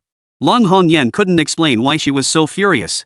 She just felt a tightness in her chest, as if a fire were burning inside her. She could only wave her hand and say, "You wouldn't understand. A beauty of her caliber shouldn't be with such a scumbag." What level? Xia Qinghe couldn't help but glance at Bai Ying again. The woman was indeed breathtakingly beautiful, with a perfect figure and every movement radiating the unique charm of a mature woman. She turned heads at a rate of nearly 99%. Not just men couldn't resist that fiery figure. Even women couldn't resist. It's that kind of. Cold Hongyan, at a loss for words, waved her hand impatiently. The kind who looks rich and tasteful at first glance. You'd think a woman like that would have seen it all. How could she possibly be interested in someone like him? She suddenly stalled. Because Lan Hongyan realized she didn't even know how to define Lu Chen. Flighty? Yet Lu Chen's composure when provoked seemed unusually steady. A womanizer? Yet Bai Ying's attitude toward him clearly showed she knew and didn't care. Lan Hongyan's thoughts were in turmoil. Her once firm judgment was being shaken. She even began to question whether she was being overly subjective or if she had misunderstood Lu Chen. Yet the lingering resentment in her heart refused to dissipate. She felt toyed with, her emotions easily stirred by a stranger. Sister Hongyan. Xia Qinghe suddenly leaned closer, her voice hushed. You wouldn't be jealous, would you? Don't be ridiculous. Cold Hongyan's suppressed voice shot up abruptly, drawing glances from nearby tables. Even Lu Chen was watching her. Their eyes met again, and an electric sensation surged from the depths of her heart. She quickly lowered her head. I just can't stand scumbags who toy with women's feelings. Xia Qinghe raised an eyebrow, flashing a knowing look. Though she'd only worked at the airline for a year, she'd witnessed Hongyan effortlessly handle all sorts of passengers hitting on her. This was the first time she'd ever seen Sister Hongyan so flustered over a man. Her heart was in turmoil. Clearly, she was smitten. All right. Xia Qinghe decided to change her approach. So what did you say when you went over there? Why did you suddenly come back? Lan Hongyan's expression instantly grew complex. She recalled the feeling when she had stormed over. That righteous urge to expose Lu Chen's true colors in public, and the secret thrill of anticipating Bai Ying's shocked, furious expression. I confronted him about why he ran off to flirt with someone else right after offering to buy me coffee. Lan Hongyan muttered gloomily. And he actually had the nerve to say, I saw you were busy, didn't want to bother you. The real shocker was that woman she invited me to join them. Xia Qinghe's eyes widened. You mean he flirted with you right in front of his girlfriend, and she didn't get angry she actually invited you to join them? Exactly. Lan Hongyan nodded emphatically. Completely irrational, right? Unless. She suddenly stopped, a wild thought forming in her mind. Unless they're not actually a couple? Xia Qinghe finished her thought. Or it's an open relationship. Lan Hongyan murmured. The words felt strangely foreign coming from her own mouth. In her worldview, love should be exclusive and pure. This concept felt like a sacrilege against romance. Xia Qinghe stirred her coffee thoughtfully. Hongyan, have you ever considered that maybe the problem isn't with them, but what? It's that your reaction to that Lu Chen was too intense. Xia Qinghe mustered her courage to say. Honestly, plenty of guys chase after you all the time. You always just politely turn them down and move on. Why are you taking this one so seriously? Long Hongyan froze. Xia Qinghe's words felt like a bucket of cold water dumped on her head. Yes, why did she care so much about this Lu Chen? Was it because he'd turned around and found another woman, wounding her pride?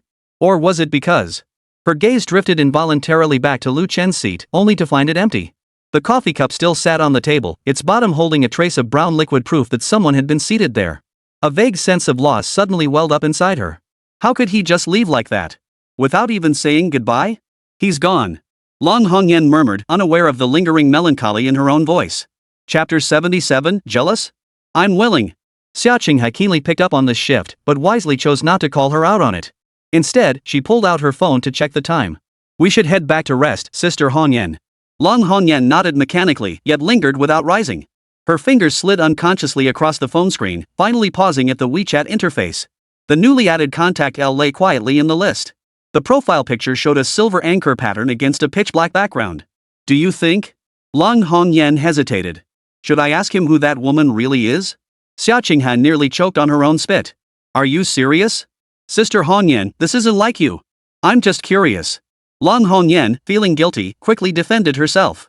But her fingers had already clicked open the chat window without her control. She stared at the blank input field for a few seconds before finally resolving to type.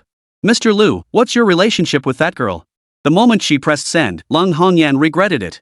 This looked just like a jealous girlfriend checking up on her boyfriend. Wait, why would I compare myself to that? She frantically long pressed the message to recall it, only to hear the ding notification sound. Lu Chen had replied instantly. Jealous? 3 simple words paired with a raised eyebrow emoji. Long Hongyan could almost picture the infuriating smirk on Lu Chen's face right now. Her finger hovered over the screen, momentarily unsure how to respond. Xia Qinghe peered over her shoulder and couldn't help but giggle. Red Yen, you're blushing. It's just the air conditioning being too hot. Long Hongyan reflexively retorted, yet felt her cheeks burning. She took a deep breath, determined to turn the tables. Stop flattering yourself. I'm just curious what kind of woman would fall for a guy like you who hits on everyone. After sending it, she nervously stared at the other party is typing. Prompt above the screen. This time the wait felt longer than before. When the reply finally popped up, Long Hongyan felt her heartbeat inexplicably quicken. I'm Bai Ying's investor. While we were discussing business, a pretty flight attendant suddenly came over to confront me. I had to play along with her act. Long Hongyan stared at the message, her mind racing. Investor? So their intimate gestures were merely business dealings? But that atmosphere was clearly abnormal. Who are you trying to fool? The way she looked at you wasn't like she was looking at an investor. Long Hongyan replied. She immediately realized her tone was growing increasingly unnatural. Lu Chen's reply came swiftly. You're quite observant. So you really were jealous just now? Long Hongyan was so furious she wanted to throw her phone across the room. How could this man steer every sentence back to her jealousy? She typed through gritted teeth. I just hate being played. You had a prior commitment yet still hit on me, total jerk move. At the restroom door, I genuinely wanted to get to know you. As for why I didn't persist, because you look like you might slap me at any moment. Long Hongyan froze. She recalled the scene. Lu Chen had indeed only made polite small talk. After she gave him the cold shoulder, he had sensibly left without any further pursuit. It was her who. After seeing Lu Chen with Bai Ying, she inexplicably took it personally. Perhaps it was because of that lingering sensation from their gaze that time. It had changed everything. So you two really are just business partners? After hesitating repeatedly, she finally voiced the question. This time, Lu Chen took an unusually long time to respond, so long that Long Hongyan began to suspect he was deliberately stringing her along. Not entirely. It's complicated between us. We did have a physical relationship, but we're definitely not lovers. More like friends. If you don't believe me, next time we meet, you can ask my friend. What did he say? Xia Qinghe couldn't help but ask. Feeling uneasy, Long Hongyan turned the phone screen toward her. See for yourself. Xia Qinghe skimmed through the conversation, her eyes widening with each line. Whoa, this plot twist is even more dramatic than I imagined. So what's the situation now? Are you interested in this Lu Chen? I'm not. Long Hongyan denied it instinctively, yet couldn't explain why she kept this conversation going. I'm serious. Xia Qinghe stroked her chin seriously, pretending to be a detective. Sis Hongyan, you usually don't even give those guys hitting on you a second glance. Yet today you proactively added him on WeChat and sent messages demanding answers? That's so unlike you. Long Hongyan pressed her lips together. It really wasn't like her. As the airline's youngest senior flight attendant at 27, Long Hongyan was renowned for her cool professionalism. The most common phrase in passenger reviews was Ice Queen. She maintained a flawless defense mechanism. Her chin slightly lifted, her gaze never breaking first, her back perpetually straight.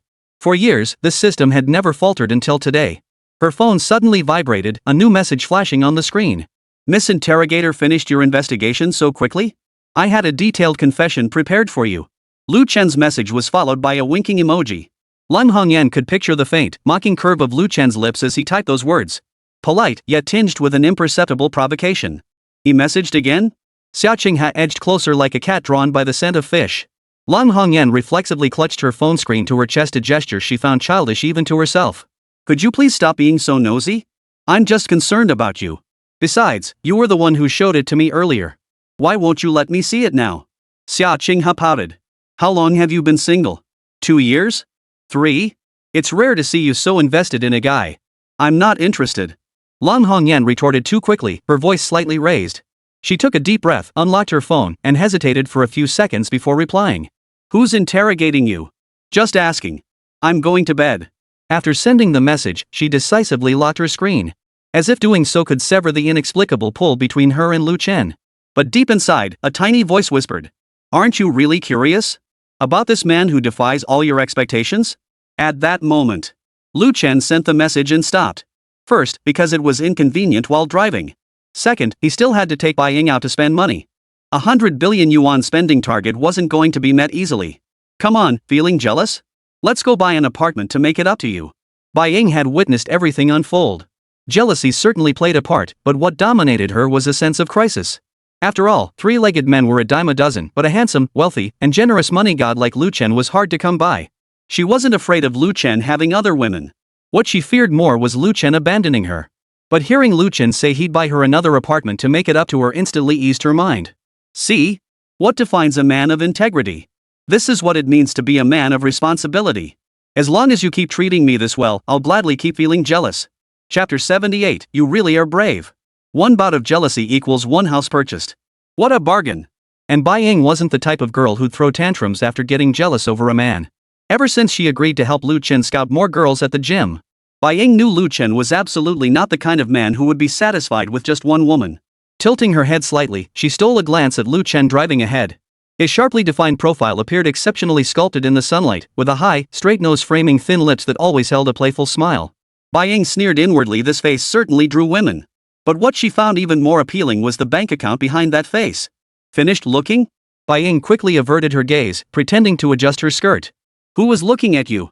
I was admiring the scenery. She deliberately softened her voice, tinged with a hint of coquettishness. She was a master at this game of playing hard to get.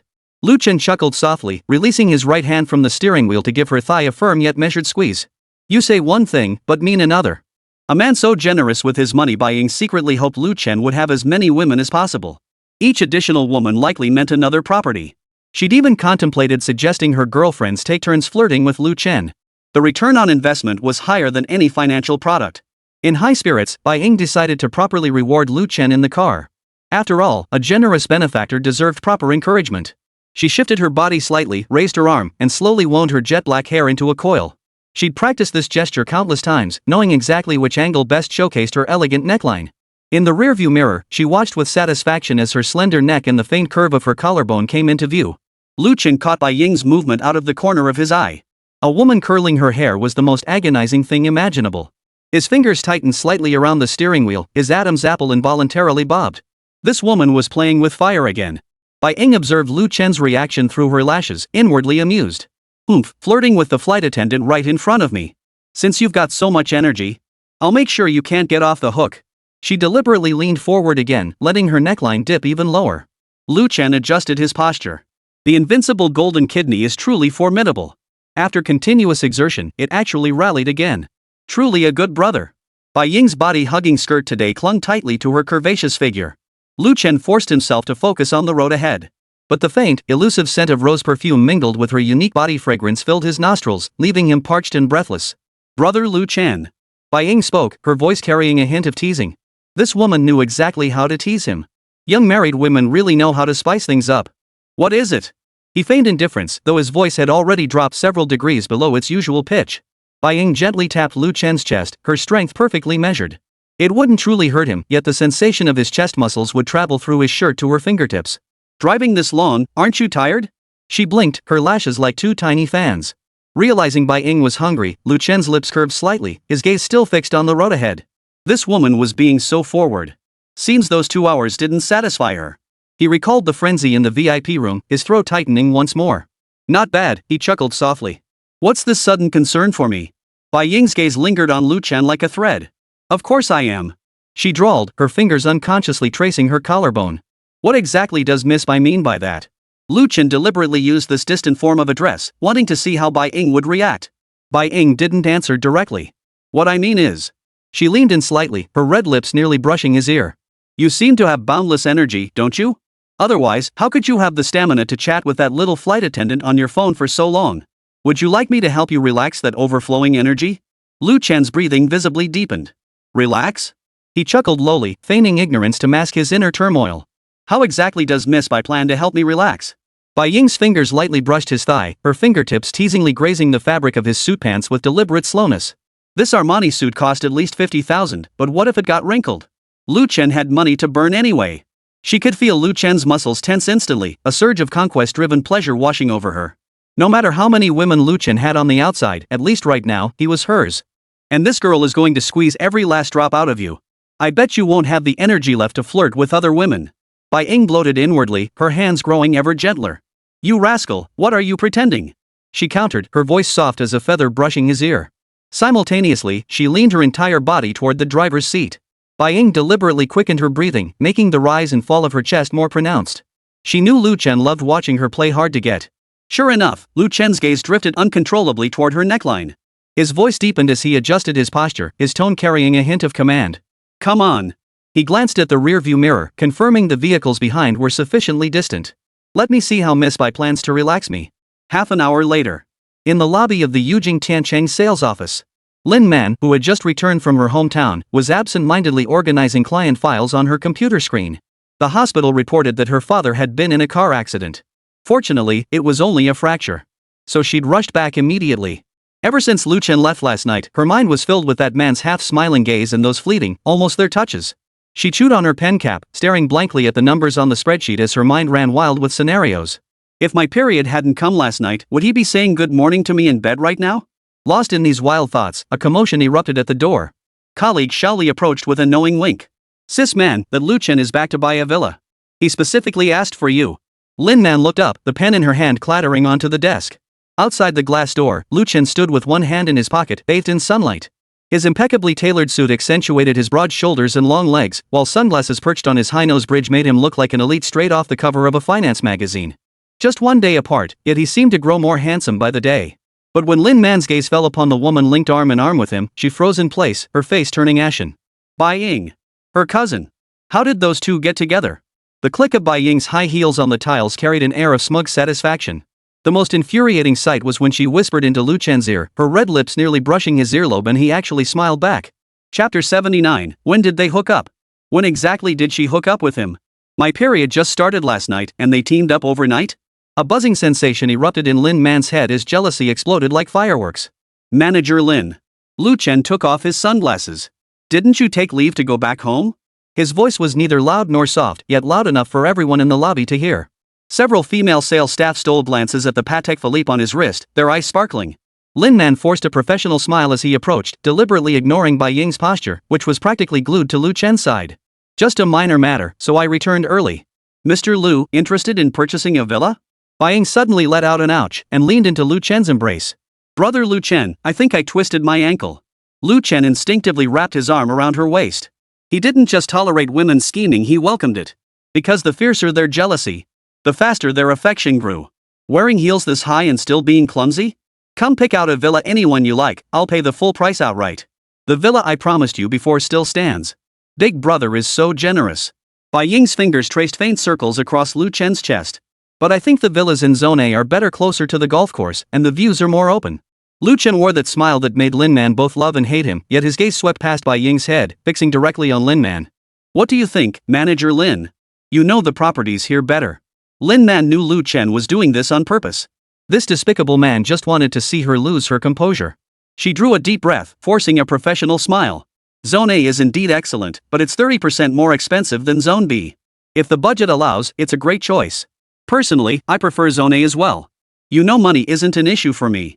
Lu Chen said casually, idly twirling a strand of Bai Ying's hair. Since you both like them, let's get one set each. A collective gasp echoed through the lobby.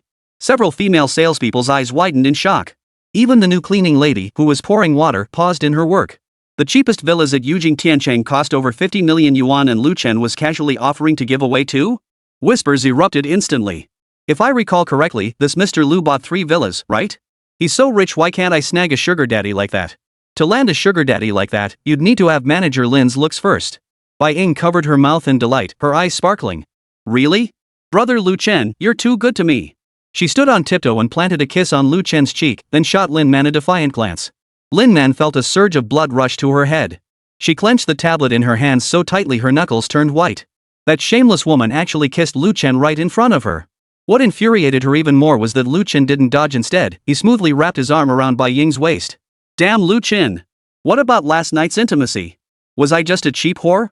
You already have so many women, why must you hang out with my most despised cousin? Don't you know she's a married woman? No reward without merit. Lin Man heard her own dry voice as sorrow welled up inside her. Mr. Lu and I are not related by blood. I cannot accept such an expensive gift. Lu Chen's gaze instantly turned cold, the smile vanishing from his lips. The temperature in the entire hall seemed to plummet by 10 degrees. Even Bai Ying sensed something was amiss and shifted uncomfortably. Oh no, oh no. That silly cousin. She's made Lu Chen angry. No blood relation? Lu Chen repeated the words slowly, his voice low and terrifying. Manager Lin sure keeps his personal and professional lives separate. Even a fool could see it. Something had definitely happened between Lin Man and Lu Chen. Otherwise, why would Lin Man's expression be so telling? And why else would Lu Chen give Lin Man a house? Lin Man bit her lower lip. She knew she'd said the wrong thing, but her pride wouldn't let her back down. The man who whispered "You're so beautiful" in her ear last night could now be laughing and chatting with another woman today. Why should she accept Lu Chen's charity? I was just telling the truth. She lifted her chin, forcing her voice to steady. Company policy prohibits sales staff from accepting valuable gifts from clients. Lu Chen's eyes narrowed like a leopard fixated on its prey. He released his grip on Bai Ying's arm and stepped forward. Playing the high and mighty card? Fine. I, Lu Chen, love a beautiful woman who dares to defy me. Fine. Let's play by the rules. His voice regained its calm, yet sent a chill down Lin Man's spine. Now take me to see the model unit in Zone A. I need to inspect it in person. Bai Ying immediately stepped forward and hooked her arm through Lu Chen's. Let me accompany you. Lin Man is so busy with work, no need to trouble her. No. Lu Chen's gaze remained fixed on Lin Man's face. I want manager Lin to show me the units personally. After all, she's the most professional salesperson here, isn't she? Lin Man knew this was an order, not a request. She nodded stiffly, avoiding Lu Chen's gaze. I'll fetch the keys and documents. Please wait here. As she turned toward the office, she heard Bai Ying's coquettish voice. Brother Lu Chen, what about me? Of course you're coming too. More people make it more fun. Lin Man closed the office door and leaned against the wall, taking a deep breath. Her reflection in the mirror looked pale, with red-rimmed eyes like a jilted woman.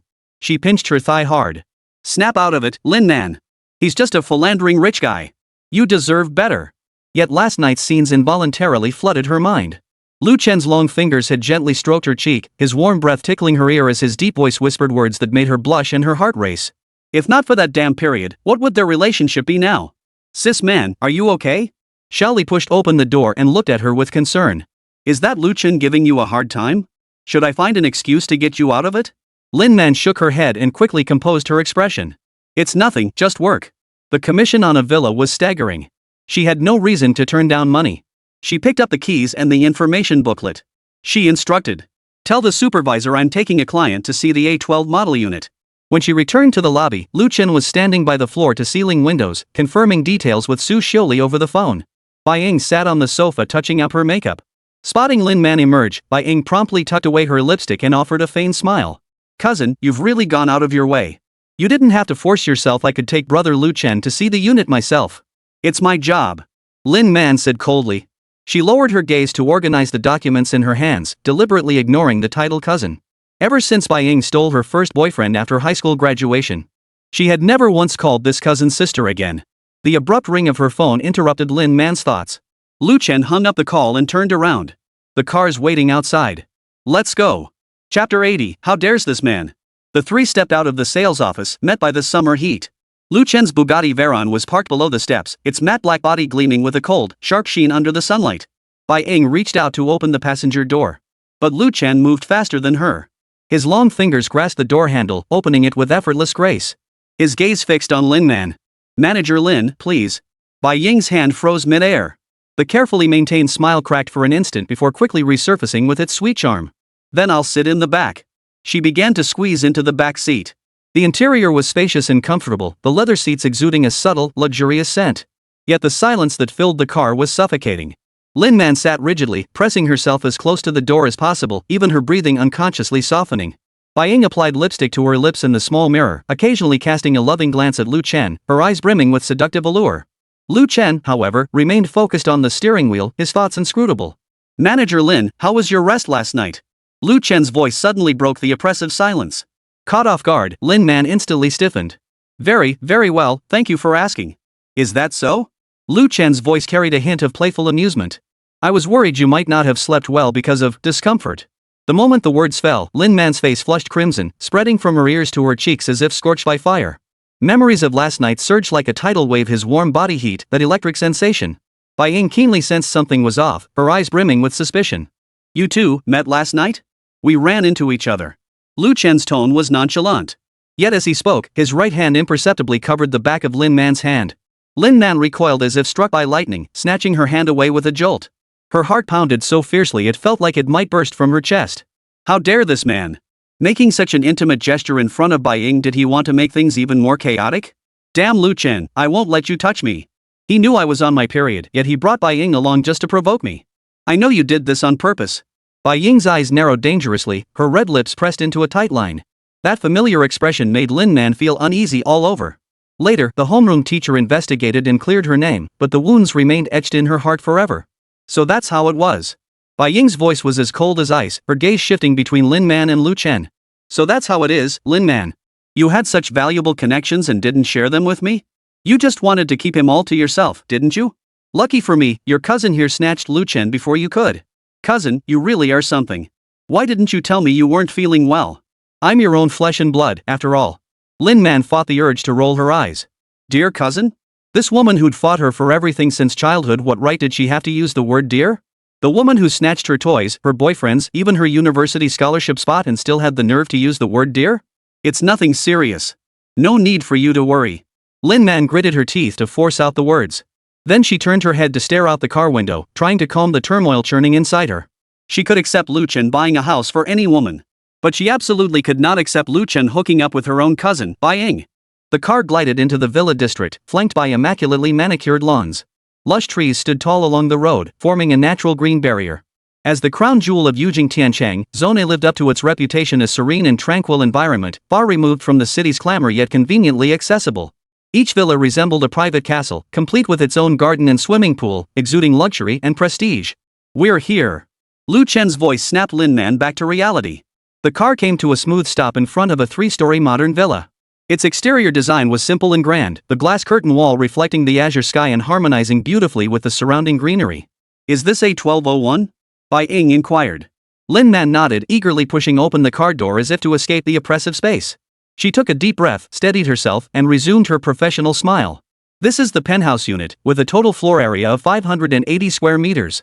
It features 3 above-ground floors and 2 underground levels, complete with an elevator and private garage." As she delivered her polished pitch, Bai Ying suddenly gasped dramatically. "Oh my god! This is absolutely gorgeous! Lu Chen, can I have this one?" As she spoke, she swayed her hips over to Lu Chen, hooked her arm through his, and pressed her body close, her eyes brimming with petulance and expectation. Lu Chen, however, seemed oblivious to her presence. He walked straight toward Lin Man, his gaze intense. "Show me the master bedroom." Having conquered one goddess, it was time to pour every ounce of effort into conquering the next. After all, in this world, beauty was an extremely scarce resource. Money was no issue for him. But goddesses matching the system's criteria weren't found everywhere. Bai Ying was momentarily taken aback by Lu Chen's cold demeanor. She quickly followed him, chattering nonstop as they walked. "I want to see too. The master bedroom is the most important place." Lin Man mechanically led the way ahead, her high heels echoing hollowly on the marble floor. Bai Ying's effusive praise and Lu Chen's occasional responses intertwined in her ears, yet her heart felt as though it were being squeezed by an invisible hand, sour and aching. Memories flooded her mind. Bai Ying had snatched everything from her. Now, not only had Lu Chen been taken from her, but her work was being disrupted too. The master bedroom of this villa was precisely her favorite layout, the enormous floor-to-ceiling windows facing the artificial lake, bathed in the ethereal beauty of morning sunlight. She had once imagined waking up in this bedroom with the love of her life. And now, Lu Chen was going to give it to Bai Ying? "Where's the bathroom?" Bai Ying suddenly asked as they toured the second floor. "I need to use the restroom." Intense exercise can increase susceptibility to urinary tract infections, leading to urinary urgency. Especially since Bai Ying hadn't exercised in a long time, she was more susceptible to infection. That's why she kept running to the bathroom after leaving the gym. Lin Man pointed to the end of the corridor. "Over there." After Bai Ying hurried away, the air instantly froze. Lin Man could feel Lu Chen's gaze fixed on her back like a tangible weight, making her feel like thorns were piercing her skin. "You're angry." Lu Chen spoke suddenly, not as a question but a statement. Stubborn, Lin Man turned around, forcing herself to meet his eyes. "I'm not." "You are." Lu Chen took a step forward, closing the distance between them. "Because I'm giving Bai Ying a villa? Because I act affectionate with her?" Her heart racing, Lin Man refused to admit it. "Mr. Lu, you're free to gift the villa to whomever you choose. As for your relationship with my cousin, I have no right to pry." "Right?" Lu Chen sneered coldly, advancing another step. "Last night, when you were gasping in my arms, why didn't you say you had no right?" Chapter 81, Your technique is truly exceptional. Lin Man, who was easily embarrassed, flushed bright red at the memory of last night's intimacy. She stumbled backward until her back hit the wall. That was just a moment of impulse. It doesn't count. A momentary impulse? Lu Chen propped himself against the wall beside her ear, trapping her between himself and the wall. "Look me in the eyes and say it again." Lin Man lifted her head, biting her sensual lips, only to instantly fall into those bottomless eyes. Lu Chen's eyes were even more mesmerizing up close. Her breath quickened, her chest rising and falling sharply. Oh no. That familiar electric sensation was creeping back up? Damn it, why does seeing this man's eyes always leave me rooted to the spot? Damn you, Lu Chen. She opened her mouth but no sound came out. Lu Chen's face drew closer, his warm breath brushing against her skin, carrying the scent of male hormones. "Admit it, Lin Man." His voice was low, hoarse, and magnetic. "You're jealous." "I'm not." Lin Man's voice was barely above a whisper as she instinctively protested. The next second, Lu Chen's lips pressed down firmly. Gradually, resistance turned into surrender. Lu Chen. She murmured softly between breaths, her voice so soft and sweet she barely recognized it herself. Lu Chen's hand slid to her waist, a faint smile playing on his lips. "Still say we're nothing but strangers? Lu Chen, let go of me." Lin Man pushed against the man's chest with all her strength, her voice hushed to a whisper, afraid someone might hear. But Lu Chen's arms were like iron bands, holding her so tightly she couldn't break free. His breath brushed against her ear, sending her heart racing. "What are you afraid of?" Lu Chen chuckled softly, his fingers gently tracing the nape of her neck. Bai Ying went to the restroom, didn't she? She won't be back anytime soon. Lin Man bit her lower lip, moisture gathering at the corners of her eyes. She knew full well her cousin had only gone to touch up her makeup and could walk in at any moment. If she were caught like this with Lu Chen. "You're crazy." Her voice trembled, though she dared not speak too loudly. Lu Chen ignored her protests, leaning down to capture her lips once more. The kiss was forceful and passionate. Lin Man felt a buzzing in her head as her rationality shattered instantly. She should have pushed him away. But her body betrayed her, her arms wrapping around his neck without her realizing it. Don't. Lin Man felt weak all over, barely able to stand. The allure of a dominant woman was utterly irresistible. If Bai Ying was addictive chili peppers, then Lin Man was the icy cold bayberry needed to soothe the burn. Just then, the birdsong outside the building jolted Lin Man back to her senses. She shoved Lu Chen away and frantically smoothed her disheveled clothes and hair. Lu Chen, however, remained perfectly composed, even watching her frantic movements with a hint of amusement. "You!" Lin Man's eyes reddened with fury. "Why would you do this to me? In front of Bai Ying? You know perfectly well that I..." "Know what?" Lu Chen bit her sensitive earlobe, sending a shiver through her. "Know that you hate her? Know you're jealous enough to go mad?" Lin Man's breath caught, tears spilling uncontrollably. This cruel man. He knew everything, yet he deliberately tormented her like this. "You bastard. You'll die in bed sooner or later." Lu Chen raised his hand to wipe away her tears, his touch unnaturally gentle, yet his words were chilling. "Rest assured, my kidneys are perfectly fine. And I just wanted to see you lose control over me. Lin Man, you should have known from the first day you met me that I'm not a man who sticks to one woman." "Bastard."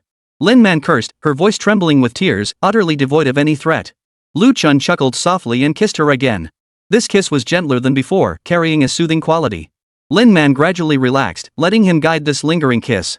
Amidst the haze of desire, a thought suddenly flashed through her mind. Forget it. It's just a label. Right now, it's enough that I'm his woman. After all, I knew he had other women. But seeing Bai Ying appear made me lose my head for a moment. Oomph. From now on, with me here, I'll make sure Bai Ying never gets a shred of Lu Chen's love. Lin Man affection plus 5%. Meanwhile, in the restroom, Bai Ying was touching up her makeup in the mirror, a smug curve playing on her red lips. Silly cousin, did you really think I couldn't see the cat and mouse game between you two? She murmured to her reflection, smoothing her lipstick with a gentle swipe of her finger. Memories from high school surfaced. Back then, Lin Man always trailed behind her, watching enviously as she dated the school heartthrob. Now look at her daring to steal her man. But this makes it more fun. Bai Ying narrowed her eyes, pulling mascara from her clutch and applying it with deliberate slowness. A man like Lu Chen could never belong to just one person. She knew all too well about wealthy men like Lu Chen. Such exceptional men are like butterflies never settling on a single flower. That silly girl Lin Man actually naively thought she could monopolize Lu Chen. Just you wait, Lin Man. This time, I'll make you watch with your own eyes as I drain the man you adore dry, just like back in high school. She gave her makeup one final check, ensuring every angle was flawless. The woman in the mirror was stunningly beautiful, every glance and expression radiating allure. Bai Ying nodded with satisfaction, swaying her hips as she stepped out of the bathroom. Her high heels clicked sharply against the marble floor as she deliberately slowed her pace, giving the lovey-dovey pair ample time to compose themselves. Reaching the office door, Bai Ying cleared her throat deliberately before pushing it open. I'm back. Her voice was sweet and seductive. What are you two so engrossed in? Lin Man immediately sprang away from Lu Chen, her cheeks still flushed with a suspicious blush. Lu Chen, however, remained completely unfazed, even flashing Bai Ying a charming smile. Just discussing renovations. Bai Ying pretended not to notice her cousin's disheveled hair and swollen lips, approaching with a cheerful smile. Really? Let me listen in. She deliberately squeezed between the two, her hips brushing Lu Chen's thigh with a barely perceptible touch. Lin Man's expression darkened instantly, her fingers twisting unconsciously. Bai Ying sneered inwardly. The game has only just begun, dear cousin. When it comes to playing with men, you're just a novice. How else to manipulate men without a touch of allure? Chapter 82, Bai Ying, I can't take this anymore. Stepping out of the villa showroom, Lu Chen casually pulled out his black card and handed it to Lin Man. These two Phase 3 of villas are still the same deal, pay in full. Here, swipe it. Lin Man's fingers trembled slightly as she took the card. The 580 square meter flagship units, priced at nearly 80,000 per square meter, meant the two villas together were close to a small fortune. And one of them was Lu Chen's gift to her. She stole a glance at Lu Chen, her heart churning violently. The way this man swiped his card was absolutely stunning. But, if only my cousin weren't his woman. The finance office was at the end of the corridor. She practically jogged over, afraid that if she wasted even a second, Lu Chen might change his mind. Manager Lin. Sister Zhang, the finance manager, saw the black card in her hand and her eyes lit up. Is it that Mr. Lu again? Lin Man nodded and handed over the card. 2 units in Phase 3, area A 580 square meters each. Full payment. The finance office fell silent for a few seconds before erupting in a stifled gasp. Good heavens! 2 penthouse units? Young accountant Xiao Wang's eyes widened. That must be over 90 million yuan, right? Only now did the sheer magnitude of the transaction truly register in Lin Man's mind. It was an astronomical sum she couldn't save even if she worked 300 years without eating or drinking. Sister Shang's hand trembled slightly as she took the black card, inserting it carefully into the POS machine. I heard Mr. Lu has a 3,000 square meter gym on Financial Street. Financial assistant Xiao Lu lowered her voice. But even for someone that wealthy, this kind of extravagance is ridiculous. Buying a house outright like it's groceries.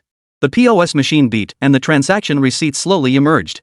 Sister Zhang exhaled deeply, as if completing a major mission.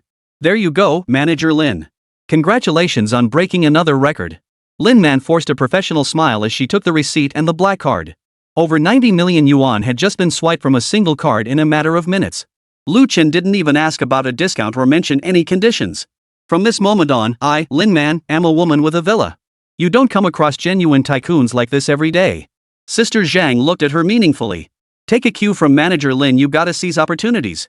The other female accountants exchanged glances, some envious, some jealous.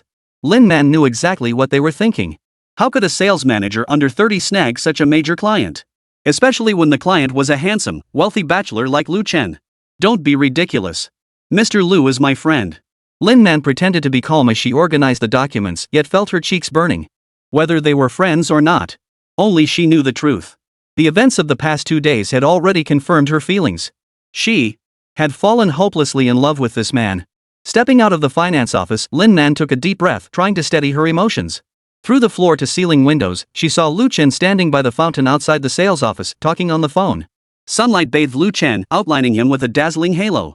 One hand tucked into his pocket, he stood with an air of effortless elegance, occasionally nodding or furrowing his brow as he clearly discussed something important. Lu Chen's call was, of course, to a woman. Spending money on women was his most important matter. Before the call connected, his original plan was to introduce Lin Man and Bai Ying to Ji Xiaoyu and his sister-in-law Lin Yuqing. The image of four strikingly different beauties gathered together made the corners of his mouth curl upward involuntarily. Hello? Ji Xiaoyu's lazy voice came through the phone, with the background noise of a bustling shopping mall. Where are you? Lu Chen kept one hand in his pocket, his voice deep and magnetic. I was just about to bring two friends over to meet you in Yuqing. A sudden burst of silver bell laughter erupted from the other end, causing Lu Chen's brows to furrow slightly. That was Lin Yuqing's voice. Immediately after, Ji Xiaoyu's cheerful reply came through. Sorry, Mr. Lu, Yuqing and I are out shopping at the International Finance Center. Shopping? Lu Chen paused, then chuckled. Just last night in his apartment, these two women had been at each other's throats over who would cook for him. And now they were out shopping arm in arm? The rustling sound of clothes rubbing against each other came from the other end of the line. Ji Xiaoyu must have handed the phone to Lin Yuqing. Brother-in-law. Lin Yuqing's clear voice rang out. Sister Xiaoyu is helping me pick out lipstick. She says this heartbreaker shade suits me perfectly. Lu Chen could picture his sister-in-law's playful expression, her big eyes sparkling as she spoke. He shrugged helplessly, his Adam's apple bobbing slightly. You two became such good friends so quickly? Ji Xiaoyu snatched the phone back, giggling as she retorted. What? Is that a problem? In the background, Lin Yuqing's giggles could still be heard. Don't think I don't know what you're up to, you pervert. Yuqing hasn't graduated yet. If you have any issues, take it up with me. I have to protect her. Hanging up. Then hurry back, I'm coming for you right now. Put. You pervert. Before Lu Chen could finish his teasing, Ji Xiaoyu, her face flushed with embarrassment, hung up the phone decisively. He stared at the darkening screen, shaking his head with a bitter smile. Ji Xiaoyu wasn't this reserved back in the rented apartment. Brother Lu Chen, who was that? The fiery Bai Ying had appeared beside him at some point, her slender fingers gently tugging at his sleeve. Her beautiful eyes brimmed with curiosity and a hint of jealousy. Lu Chen tucked his phone away and casually wrapped an arm around Bai Ying's slender waist, whispering in her ear. Your dear sister. His warm breath tickled Bai Ying's sensitive earlobe, sending a shiver through her body. And then the heat began to rise from below, from the outside in. When should we meet? I'm running a bit of a fever. I need you to cool me down. Seeing Bai Ying's eyes narrow into seductive slits, Lu Chen knew she was hungry again. This feverish woman. She really is addicted. Don't worry, we'll meet in the same bed from now on. You big jerk. Bai Ying flushed crimson with embarrassment, angrily raising her delicate fist to punch Lu Chen's chest. The blow landed as lightly as a feather's touch, less an expression of anger than a playful tease. Lu Chen swiftly caught her slender wrist and pulled her into his embrace. Bai Ying gasped, her entire body pressed against his solid chest. Men aren't bad, women don't love, right? Lu Chen's deep voice held a mesmerizing allure, his other hand already gliding over Bai Ying's smooth, flat stomach. Bai Ying felt the blood rush to her face, her heart pounding so hard it threatened to burst from her chest. Their breaths mingled as she involuntarily closed her eyes, her red lips parting slightly. Lu Chen, I want. Ahem, Lu Chen, your card. A light cough doused the sultry atmosphere like cold water. Bai Ying snapped her eyes open, rolling them impatiently. Lin Man stood 3 paces away, clutching the black card and a thick stack of documents. Her expression was flawlessly composed. A standard professional smile, only the slight tremor in her fingertips betraying the turmoil within. Even if Lu Chen had bought her a house. Even though Lu Chen had just been so affectionate with her moments ago. She still couldn't bear seeing Lu Chen get intimate with her cousin right in front of her. A woman's possessiveness can be quite intense. Chapter 83, I like women who spend money. Seeing Lin Man, this sophisticated woman, appear with her black card. Lu Chen released his embrace around the voluptuous Bai Ying, his motion devoid of any lingering affection. Bai Ying, perched on 10-centimeter heels, lost her balance instantly. Her body lurched sideways, and she stumbled. She pouted her lips, painted with bright red lip gloss, her displeasure plain to see. But when her gaze met Lu Chen's cold stare, her displeasure vanished instantly, replaced by cautious flattery. What is it? Lu Chen inquired. Nothing. I just lost my balance and twisted my ankle. In front of other men, Bai Ying was always free to act as she pleased, spoiled and capricious to her heart's content. Those men always indulged her every whim and tantrum, finding ways to make her happy. But in front of Lu Chen, she was like a different person, not daring to show even a hint of feminine charm. She knew all too well that with Lu Chen, capriciousness and coquetry would not be met with indulgence. The slightest misstep could cost her everything she had now. There was no way around it. Whether physically or mentally, materially or spiritually. She was utterly dependent on Lu Chen. What Lu Chen gave her, no one else could provide. That sense of being cherished and valued made her willingly rein in all her little quirks in his presence. Thanks, Manager Lin. Lu Chen turned and reached out to take the black card Lin Man offered. His fingertips brushed against the palm of Lin Man's hand, whether intentionally or not. In that instant of contact, a small yet powerful electric current surged through Lin Man's entire body. Her body instinctively wanted to pull her hand back, but she forced herself to stay still. She bit her lip tightly, forcing a professional smile to stay in place, while inwardly berating herself for being such a wimp. What's wrong with me? Am I this sensitive just because it's that time of the month? Lin Man, when did you become so weak? Is a single touch really enough to make your heart race? She repeated the question over and over in her mind, trying to calm herself. By the way, have you considered not selling houses here anymore? Lu Chen said as he placed the black card down. His magnetic voice echoed in Lin Man's ear. What? Lin Man snapped her head up, her almond-shaped eyes widening in shock. For a moment, she thought she'd misheard. Not letting me sell houses here anymore? Could it be? Her mind raced, countless possibilities flashing through her thoughts. Her first thought was, could he really be planning to keep me as his mistress? This sudden thought made her feel both ashamed and inexplicably flustered. Lin Man genuinely believed Lu Chen intended to keep her as his mistress. The notion lingered in her mind, stirring a flutter of panic within her. But soon, her pride erected itself like a solid wall. After all, she was Lin Man, the young mistress of the Lin family. Though her family had fallen on hard times and lost its former glory. But the pride ingrained in her bones refused to accept such charity. Especially not in front of her most detested cousin, Bai Ying. She absolutely could not lose face in front of her cousin. Why so tense? I mean, you'll be managing my gym alongside Bai Ying from now on. 10 million yuan annual salary, base pay. Lu Chen watched Lin Man's flustered expression as he explained slowly. At the mention of the base salary figure, Lin Man's breath caught for a second. What? 10 million, base salary? She silently repeated the figure in her mind, utterly stunned. Her current annual salary plus commissions barely reached $1 million. This offer was 10 times that. With this money, she could not only pay off her family's massive debts but also move her parents out of that dilapidated neighborhood, giving them a better living environment. Moreover, she would even have the resources to revitalize the Lin family business, restoring it to its former glory. But the next second, reason returned. Gym? What gym? She knew nothing about fitness, rarely exercised, and owed her figure entirely to genetics. She didn't even know how to use a treadmill. And she'd have to work alongside the despicable cousin, Bai Ying? Her gaze drifted involuntarily toward Bai Ying. That hot wife who always pretended to be innocent was smugly raising an eyebrow at her red lips parting slightly. Well, little sister, we're colleagues now. Bai Ying's tone dripped with mockery and provocation, making Lin Man feel deeply uncomfortable. Just standing before her, Bai Ying made her feel unbearably irritated. Not to mention working together under the same roof in the future. Lu Chen. Lin Man took a deep breath, forcing her voice to sound professional and composed. I appreciate your offer, but I'm better suited for real estate sales. Besides. She bit her lip, a flicker of hesitation in her eyes. If you buy property through me in the future, I can give you rebates or secure the best possible discounts. Next time you're looking for a villa, I can negotiate a 5% discount for you. As she spoke these words, Lin Man felt her heart ache. That half-point discount meant nearly 100,000 yuan less in commission, a significant loss for her. But at this moment, she'd rather earn less than bow to Bai Ying or accept that humiliating job. The moment the words left her mouth, Lu Chen's expression darkened abruptly. Save money? What kind of backward thinking was that? In his view, money was merely a number. Saving it for him was nothing but a delay in making more. Lin Man had long been regarded by Lu Chen as nothing more than a meal on his plate.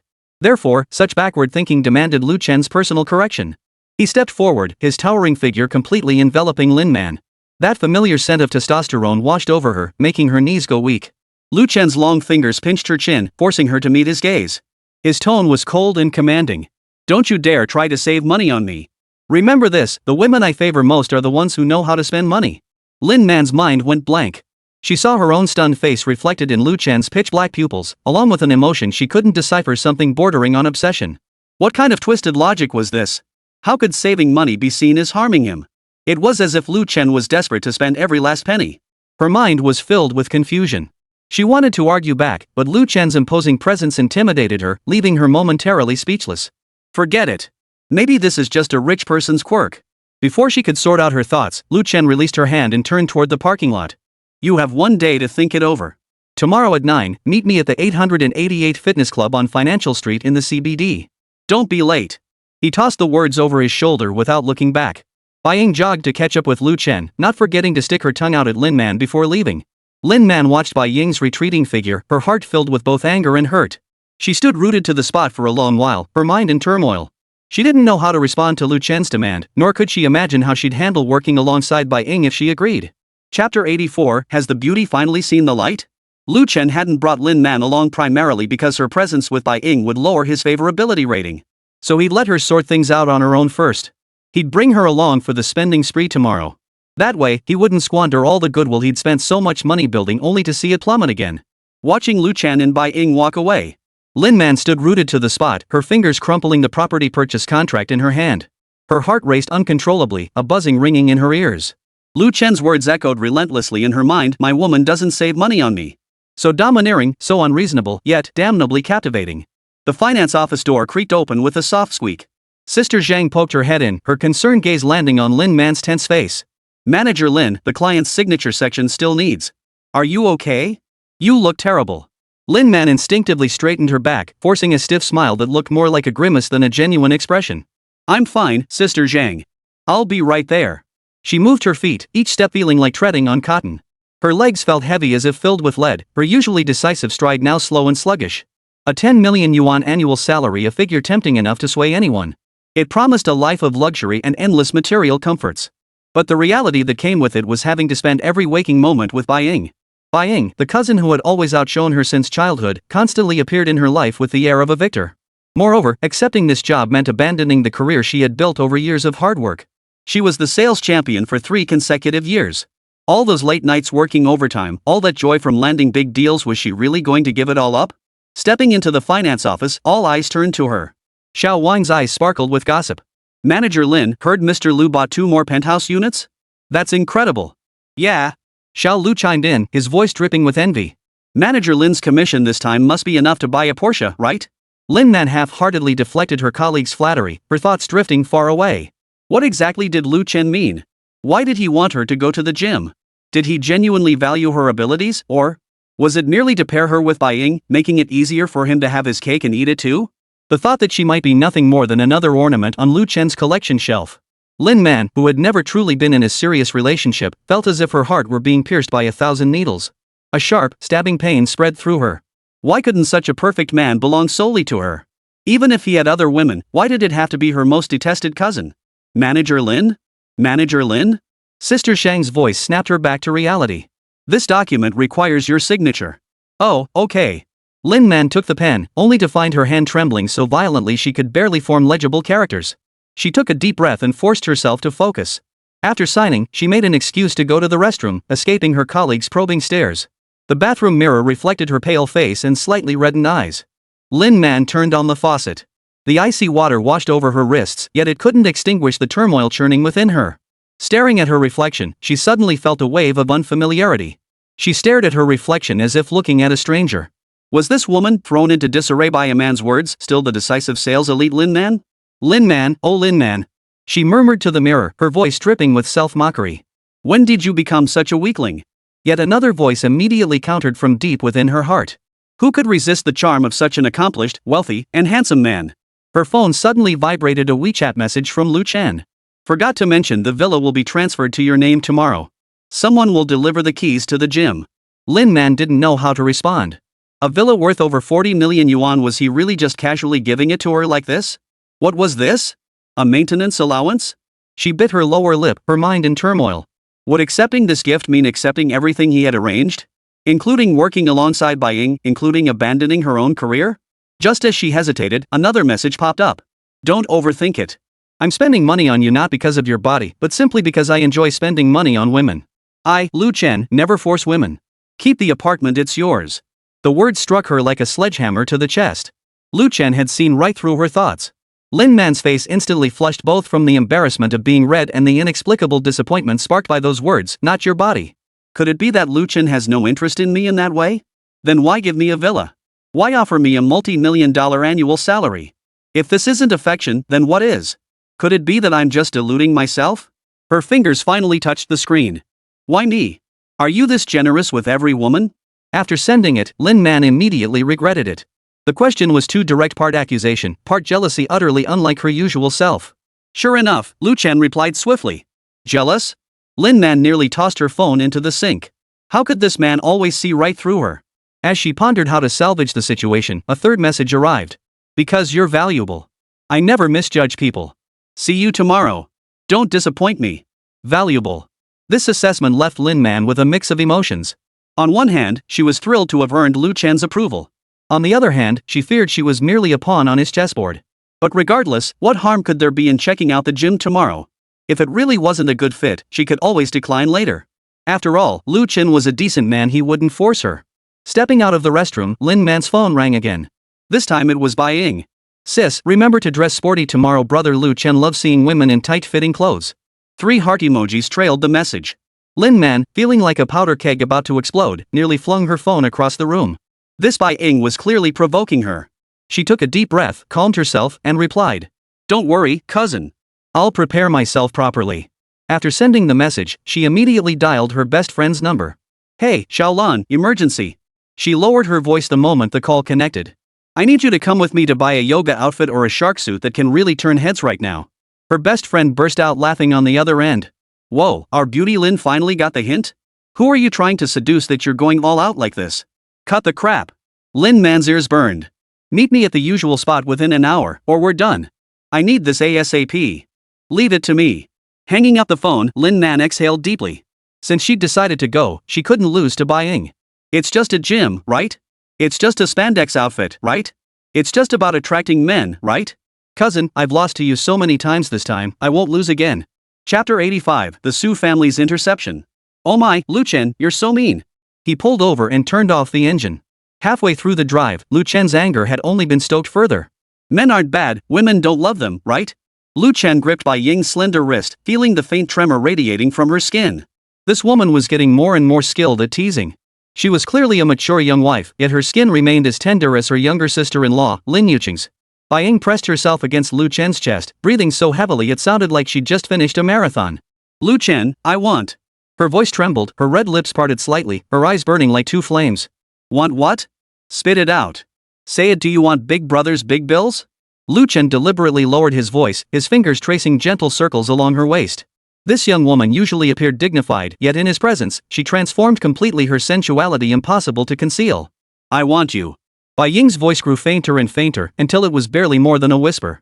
Lu Chen chuckled inwardly. He loved how she could be so uninhibited yet blush to death, all while pretending to be an old hand. Just as he leaned in to kiss her, his peripheral vision caught the glare of headlights flashing in the rearview mirror. Sit still. Lu Chen abruptly pulled away from Bai Ying, his voice deepening as he twisted the key. Bai Ying, her eyes still hazy, hadn't regained her senses yet. She looked at him blankly. What's wrong? Lu Chen didn't answer. He slammed his foot down on the accelerator, and the Bugatti Veyron roared like a beast. He gripped the steering wheel with one hand while swiftly adjusting the rearview mirror with the other. 3 black Land Rovers formed a tight triangle formation behind them, less than 50 meters away. We're being followed. Lu Chen's heart pounded wildly, yet his voice remained calm, though his eyes had turned cold. What the hell was going on? The Su family? Or was that Lin Yuqing up to her usual tricks again? Fear washed over Bai Ying, turning her face deathly pale as her fingers dug into the seatbelt. Could it be a robbery? Lu Chen snorted derisively at the suggestion. Robbery with 3 Land Rovers? He yanked the steering wheel hard, sending the car drifting into an alley. He knew this area like the back of his hand, could navigate it with his eyes closed. The system panel suddenly popped up. Discharge cell warning, hostile presence detected. Danger level, high. Recommendation, demonstrate driving skills to earn additional mission rewards. Lu Chen's lips curved upward. With the system itself issuing a warning, it would be a shame not to show off a little. He glanced at Bai Ying. The woman was trembling so badly her lips quivered, her chest heaving violently, a rather intriguing sight. What are you afraid of? I'm here. Lu Chen said casually, yet his hands moved with astonishing speed. Shifting gears, accelerating, braking, all executed in one fluid motion. The car darted through traffic like a fish swimming through water. His enhanced physique responded with astonishing agility. Bai Ying, trembling with fear, bit down hard on her lower lip, her fingernails digging into the leather seat. She stole a glance at Lu Chen's profile and realized the man was actually smiling. That effortless, slightly roguish grin made her heart skip a beat. But now wasn't the time for such thoughts. Lu Chen, they're still behind us. Bai Ying's voice trembled. In the rearview mirror, 3 Land Rovers clung to them like specters of doom, impossible to shake off. I know. Lu Chen, seemingly possessed by the spirit of a racing god, responded casually, his mind racing with calculations. This tailing technique was too professional, definitely not ordinary thugs. He glanced at the navigation. A sharp curve lay ahead, enough to give those bastards a taste of their own medicine. The car charged toward the curve at near suicidal speed, causing Bai Ying to close her eyes in terror. Just as the car was about to slam into the guardrail, Lu Chen yanked the steering wheel hard while pulling the emergency brake, sending the tires screeching to a halt against the pavement. A perfect drift. Lu Chen whistled. With driving skills like this, it'd be a shame not to star in The Fast and the Furious. He glanced in the rearview mirror. Sure enough, the three Land Rovers were now trailing far behind. Lu Chen, were you a race car driver before? Bai Ying asked, still shaken, yet her eyes sparkled with a strange light. How does this man know how to do everything? That move just now was absolutely badass. Pretty much. Lu Chen brushed it off casually. He couldn't very well admit his body had been enhanced and modified by a system, could he? His full attention was on the pursuers behind them. Something was off dead wrong.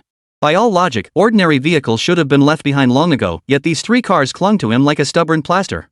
Lu Chen narrowed his eyes. Damn, he'd run into some tough nuts. He glanced at the fuel gauge, less than a quarter tank left. If he kept speeding like this, they'd catch up sooner or later. Bai Ying, hold on tight. Lu Chen's voice suddenly turned serious. No matter what happens next, don't get out of the car. Bai Ying nodded nervously, her fingers twisting together. She stole a glance at Lu Chen's tense profile, and an indescribable emotion surged through her. This man was clearly in mortal danger, yet his first instinct was to protect her? He's actually been pretty good to me. Three Land Rovers suddenly accelerated, closing in on them in an encircling formation. Lu Chen slammed his foot on the accelerator, only to realize the car was already at its top speed. He cursed under his breath. This crappy car was fine for picking up girls, but when it came to real trouble, it just wasn't up to snuff. Lu Chen! Right side! Bai Ying screamed suddenly. Lu Chen reacted with lightning speed, slamming on the brakes to dodge the Land Rover bearing down on his right. Before he could adjust his course, another vehicle charged violently from the left. The Bugatti Veyron was forced to the curb, its hood mangled from the impact. Damn it! Lu Chen cursed under his breath, swiftly unbuckling his seatbelt. He glanced at Bai Ying, who was trembling with fear, and reached out to ruffle her hair. Don't be afraid. I'm here. The door was yanked open violently as 6 burly men in black surrounded them. Lu Chen slowly adjusted his collar, his gaze as cold as ice. This setup, professional bodyguards. He silently assessed their combat capabilities. This was no walk in the park like dealing with those small fry at the KTV last time. Unless, he unleashed 100,000 volts from his electric discharge cells. Mr. Lu. An elderly man in a 3-piece suit stepped out of the Land Rover, none other than Mr. Lin, the Su family's butler he'd met just 2 days prior. The old man still wore the deadpan expression, every wrinkle etched in the same precise lines. Lu Chen sneered. Is this how the Su family invites guests? He deliberately emphasized the word higher, his fingers silently signaling to Bai Ying behind him, urging her to stay quiet and remain hidden. Butler Lin bowed slightly, his movements precise as if measured with a ruler. The master dislikes waiting. That's none of my damn business. Lu Chen stood with his hands in his pockets, relaxed as if in his own backyard. His eyes scanned the surroundings with peripheral vision as his mind raced. A direct confrontation was out of the question. Bai Ying was still in the car. Mr. Lu, please get in the car. Butler Lin gestured invitingly, his eyes as cold as a venomous snake. He glanced at Bai Ying inside the car, his lips curling into an unsettling smile. The young lady may join us as well. Uncertain of what was happening, Bai Ying shuddered and instinctively curled deeper into her seat. She's not going. Lu Chen stepped in front of Lin, his voice quiet yet unmistakably firm. Chapter 86, The Temporary Combat Master. Aren't you here to see your master? Come on. Butler Lin seemed to have anticipated this response, stepping aside slightly to make way.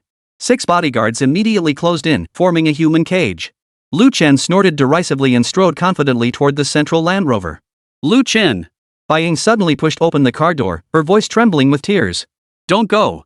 Lu Chen turned to see Bai Ying standing by the car, her face streaked with tears. This foolish woman clearly terrified out of her wits, yet she dared to get out of the car? A soft spot suddenly stirred somewhere deep within him. Go back, Lu Chen ordered sternly. Lock the doors.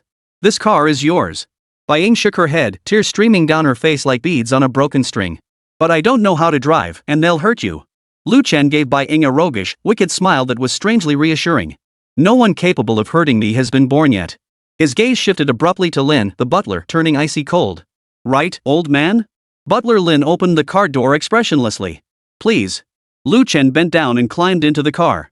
A system notification sounded in his mind. Congratulations! You have obtained an additional mission reward. Reward, Temporary Combat Master 30 minutes.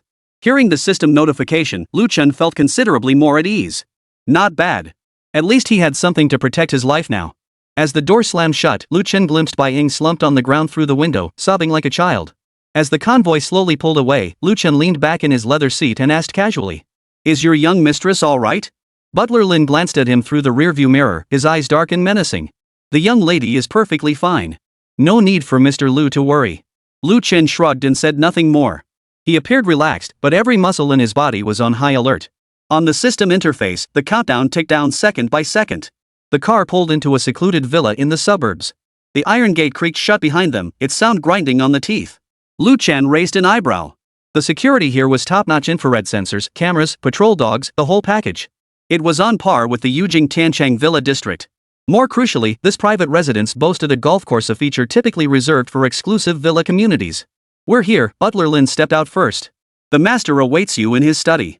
Lu Chen followed slowly behind him, his eyes scanning the surroundings like a scanner. Two bodyguards moved to conduct a search, but he shot them a glare that sent them back. "No need for a search." Lu Chen smiled innocently. "I have a temper. It wouldn't do if I accidentally broke someone's arm."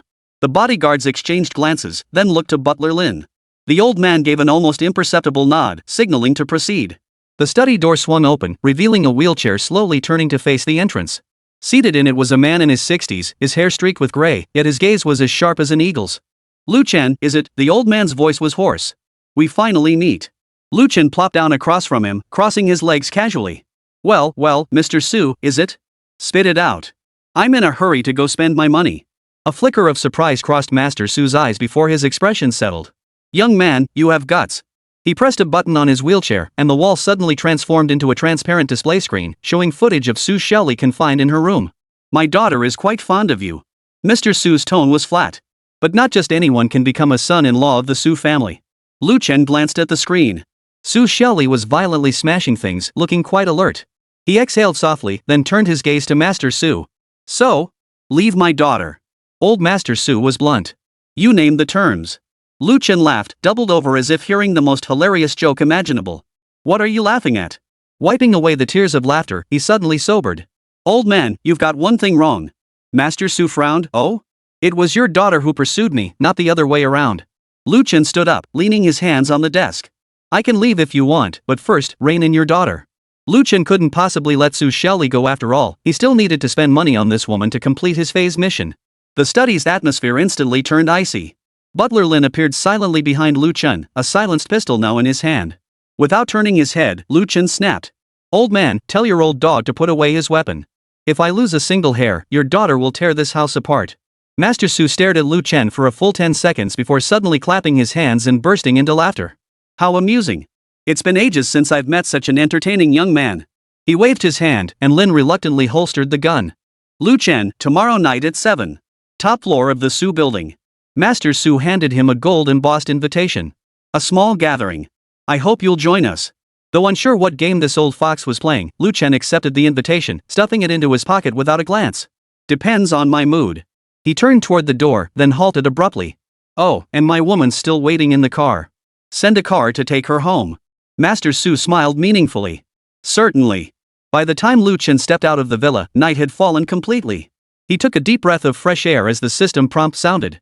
"Mission complete, attended meeting at Su residence. Reward, part of the brave all martial arts abilities of the host receive a 10% boost." The moment the notification faded, Lu Chen felt his nearly exhausted invincible golden kidney suddenly surge with heat. What the hell? So the invincible golden kidney counts as a martial skill? Before he could even celebrate, a new mission was issued. New mission activated, Su Family Banquet. Danger level, extreme. Hint, the banquet will unlock a crucial plotline. Lu Chen tugged at his tie, a cold smile curling his lips. A banquet? More like a trap. But that suited him just fine. The more thrilling, the better. In the distance, Bai Ying paced anxiously beside a Mercedes-Benz. Spotting Lu Chen, she shot toward him like an arrow released from its string, burying herself in his arms. "Are you okay? Did they hurt you?" Bai Ying frantically checked him up and down, tears welling up again. Lu Chen let her fuss over him, a quiet softness settling in a corner of his heart. This fiery woman clearly terrified herself, yet still worrying about him. "What could possibly happen to me?" Lu Chen ruffled her hair. "Let's go home." Bai Ying clung tightly to his arm, as if afraid he might vanish again. Lu Chen looked down at her reddened eyes and suddenly found this fiery woman rather endearing. "Lu Chen." Bai Ying whispered softly, "I'm scared." Lu Chen stopped in his tracks, looking into her eyes with rare seriousness. With me here, there's nothing to be afraid of. Bai Ying stared at him blankly, then suddenly stood on tiptoe and gave his lips a light peck. I like you. I really, really like you. Lu Chen froze. This woman confessing her feelings at a time like this? He looked down at Bai Ying's flushed face and suddenly felt something burning in his chest. The system panel popped up at the worst possible moment. Bai Ying affection level, 75%. He wrapped his arms around Bai Ying's waist and leaned down to kiss her. The kiss was fierce and urgent, as if venting all the pent-up frustration from earlier. Bai Ying let out a soft moan before passionately returning his kiss. In the distance, Butler Lin stood by the window watching the scene unfold, his gaze cold and menacing. He pulled out his phone and dialed a number. Miss, Lu Chen has left. Yes, he'll be here tomorrow. Rest assured. You should eat something. Before he could finish, the call was abruptly hung up. Butler Lin sighed helplessly. The night wind scattered their whispers and tangled the arms of the two embracing figures. Lu Chen released Bai Ying, who was panting heavily. I'll deal with you when we get home. Bai Ying nodded, her face flushed, her fingers clutching tightly at the hem of his shirt. In this moment, the Su family and all its dangers were cast far from her mind. All she knew was that this man was hers now, and no one could take him away. Chapter 87, I'm sorry for scaring you. Su Xiaoyu hurled the crystal vase at the door with all her might. The sharp crackling of shattering glass echoed piercingly through the empty bedroom. Shards scattered everywhere, some grazing her slender calf and leaving tiny blood trails, but she paid no heed. Let me out! She screamed, her voice already hoarse and nearly gone. This was the third day of her father's house arrest. The room lay in utter disarray, as if a mini hurricane had swept through. Most of the curtains had been torn down, their expensive silk fabric hanging like tattered banners by the window. The dressing table mirror was covered in spiderweb-like cracks, reflecting her distorted image. The floor was littered with the wreckage of luxury goods, crushed eyeshadow palettes, snapped lipsticks, and shredded Hermes scarves. You think this will keep me here? Dream on. Su Xiaoyu stared at the bruises on her wrists, clawed by the bodyguard. Her chest heaved violently, each breath bringing a searing pain. From childhood, she knew her father had woven a golden cage for her with money and power, but rebellious blood ran through her veins. She remembered when she was 16, she secretly shredded her father's treasured Cuban cigars into pieces simply because he forbade her from attending the school graduation dance. She methodically dismembered those $10,000 cigars with scissors, their tobacco scent filling the study, while she defiantly flipped off the surveillance camera. Now, over a man, father and daughter were at loggerheads once more. Su Xiaoyu walked barefoot to the floor-to-ceiling window, the cold glass meeting her soles. She looked down at the estate's perimeter walls and the patrolling bodyguards. Every 15 minutes, those burly men in black passed beneath her window, their bulging waistbands clearly concealing firearms. She hadn't been without attempts to escape, but each time she was caught by that damned Butler Lin. The closest she'd ever come to success was when she climbed the century-old oak tree by the wall, only to be detected by the infrared alarm just as she was about to scale it. Steward Lin's wrinkled old face stared up at her from below, his eyes filled with pity. Miss, the master only wants what's best for you. Lu Chen. She absent-mindedly traced the kiss mark on her collarbone, a remnant of their last intimate moment. That man had marked her most sensitive skin with his teeth, like some declaration of ownership. This man felt so special to her, beyond mere physical attraction. Though a single glance from him could send her into unprecedented ecstasy. But her love for Lu Chen ran deeper, a resonance of souls. In front of Lu Chen, she could shed the mask of the Su family's eldest daughter. She didn't need to maintain elegant composure, didn't have to calculate the impact of every word. She could even swear, call him master, laugh out loud, and live like an ordinary person. Outside the window, the gardener was trimming the rose bushes. Su Xiaoyu suddenly recalled that red roses had been her mother's favorite. Yet now her father was using her mother's belongings to threaten her. If you dare see that boy again, I'll auction off every piece of your mother's jewelry. The cold, ruthless words echoed in her mind. A single tear slipped uncontrollably down her cheek. She swiftly wiped it away with her sleeve, the fabric stinging fiercely against her skin. I won't shed tears for that cold-hearted old bastard. She turned and walked toward the buffet cart, laden with exquisite delicacies. Truffle-stuffed foie gras on gold leaf toast, deep-sea caviar from polar bears, and her favorite macarons. These were her usual favorites, but now they only made her feel sick. With a flick of her wrist, the plates tumbled to the floor. The symphony of shattering porcelain was oddly satisfying. Tell the master, the young lady still refuses to eat. The maid whispered to the bodyguard outside the door, her voice carrying through the heavy oak door with a hint of trepidation. Su Xiaoyu sneered, her pale lips cracked from dehydration. Starving herself was her most potent weapon now. She knew her father appeared cold-hearted, but deep down, he feared nothing more than her harming herself. The doctor had mentioned during her last checkup that her stomach was fragile, with a tendency toward mild ulcers, and couldn't withstand prolonged fasting. That was why her father had relented and summoned Lu Chen. With that thought, she deliberately began coughing loudly, the sound wrenching and heart-rending. Sure enough, she immediately heard frantic footsteps outside the door and the crackling static of a walkie-talkie. The young lady has started coughing again. Meanwhile, on the other side of the city, inside the VIP room of the Chanel flagship store.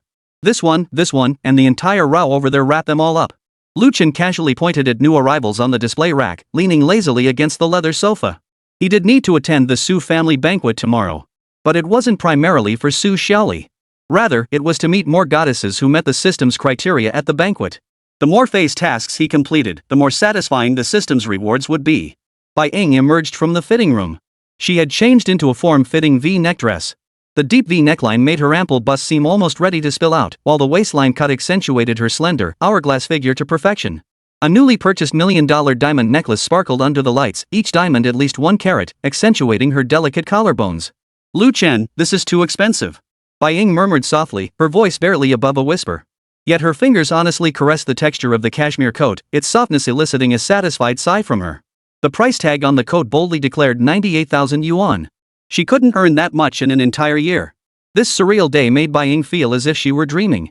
24 hours ago, she had been a housewife fretting over her husband's gambling debts, wearing an outdated, out-of-season pencil skirt while comparing toilet paper brands at the supermarket. Now she stood in the VIP lounge of a luxury boutique, surrounded by the store manager and 3 sales assistants who fussed over her like she was royalty. The man who had brought her all this lounged lazily on the sofa, indulging her every shopping whim. Nothing too extravagant. You've been through a lot today. You deserve this. Lu Chen said casually, his long fingers swiping across his phone screen as he watched a beauty livestream and randomly tipped the streamer. Unfortunately, after going through the entire list, not a single streamer met his criteria. Scared? Hearing that word, Bai Ying recalled today's frantic highway chase. How those 3 black Land Rovers had relentlessly tailgated their car. She recalled how Lu Chen steered with one hand, weaving through traffic like a fish, while his other hand calmly fastened her seatbelt. And she remembered how, back in the Bugatti Veyron, Lu Chen had calmed her frayed nerves in a manner bordering on brutality. Indeed, she had been startled all day long. Why are you blushing? Lu Chen suddenly looked up, his sharp gaze sweeping over her flushed cheeks and slightly trembling lips. Bai Ying's expression seemed inexplicably strange to him. If she was frightened, shouldn't she look pale? Why did this woman look like she just finished a marathon, her face flushed like a peach blossom? Could she be getting the wrong idea again? Chapter 88, I must make you admit defeat. And nothing. Bai Ying, her mind reeling with unease, shook her head frantically. The waves beneath her blouse rippled, causing the male clerk beside her to swallow involuntarily. The lethal charm of a mature woman was undeniable. One male clerk even started nosebleeding. Bai Ying caught the envious glances from the surrounding staff, and a strange sense of satisfaction welled up inside her. Those saleswomen who once ignored her now beamed like flowers, serving tea and water, kneeling to help her try on shoes, their voices dripping with flattery. Lu Chen chuckled softly, spinning his black card between his fingers. It traced a dazzling arc under the lights. Go change into something sexier. Tonight, I'll admire you properly. Relax? Hearing that word, the blushing Bai Ying clutched her new clothes and slipped into the fitting room. After closing the door, she finally couldn't help but jump up and down, immediately covering her mouth in fear that someone outside might hear.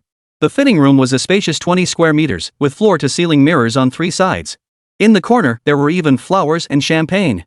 She quickly pulled out her phone and snapped several selfies in the mirror, angling herself at 45 degrees to showcase her new necklace and the hint of skin peeking through. After much hesitation, she still didn't post it on her social media. After all, she didn't want too many people to know about her relationship with Lu Chen, especially her gambling-addicted husband, Old Wang. Thinking of the mess at home, Bai Ying bit her lower lip. This marriage, existing in name only, needed to be dealt with urgently. Otherwise, how much longer would it delay her from living the life she desired? After a frenzied shopping spree, Lu Chen drove to the penthouse suite at the Cloud Peak Hotel. After all, once you bought a villa, you could only get cash back once. So for Lu Chen, houses were meant to be bought for show, not for living in. But hotels were different. Simply by staying overnight, he could earn hundreds of thousands in rebates. Why not take advantage of it? A few $100,000 might seem like a small cashback amount, but every little bit counts. After the system was established, Lu Chen's life followed one principle. When it came to spending money, he never skimped. Upon entering the presidential suite, Bai Ying dashed around the 400 square meter suite like a child discovering a new world, marveling at the 24-karat gold faucets, the wall-to-wall aquarium, and the infinity pool overlooking the entire city. Lu Chen nearly tossed his car keys to the doorman, loosened his tie, and let his gaze drift into a murky haze. Today I'll let Bai Ying enjoy herself. Next. It's my turn. Bai Ying, come here. What? Bai Ying turned around and saw Lu Chen holding a game controller. She blushed and lowered her head shyly. Come on, let's play a fun game. Lu Chen grinned mischievously as he picked up the large bucket filled with ice cubes. Last time he played with ice cubes with Sun Yining, he discovered this thing worked exceptionally well during games. What are you doing with the ice? Guess. Over the next few hours.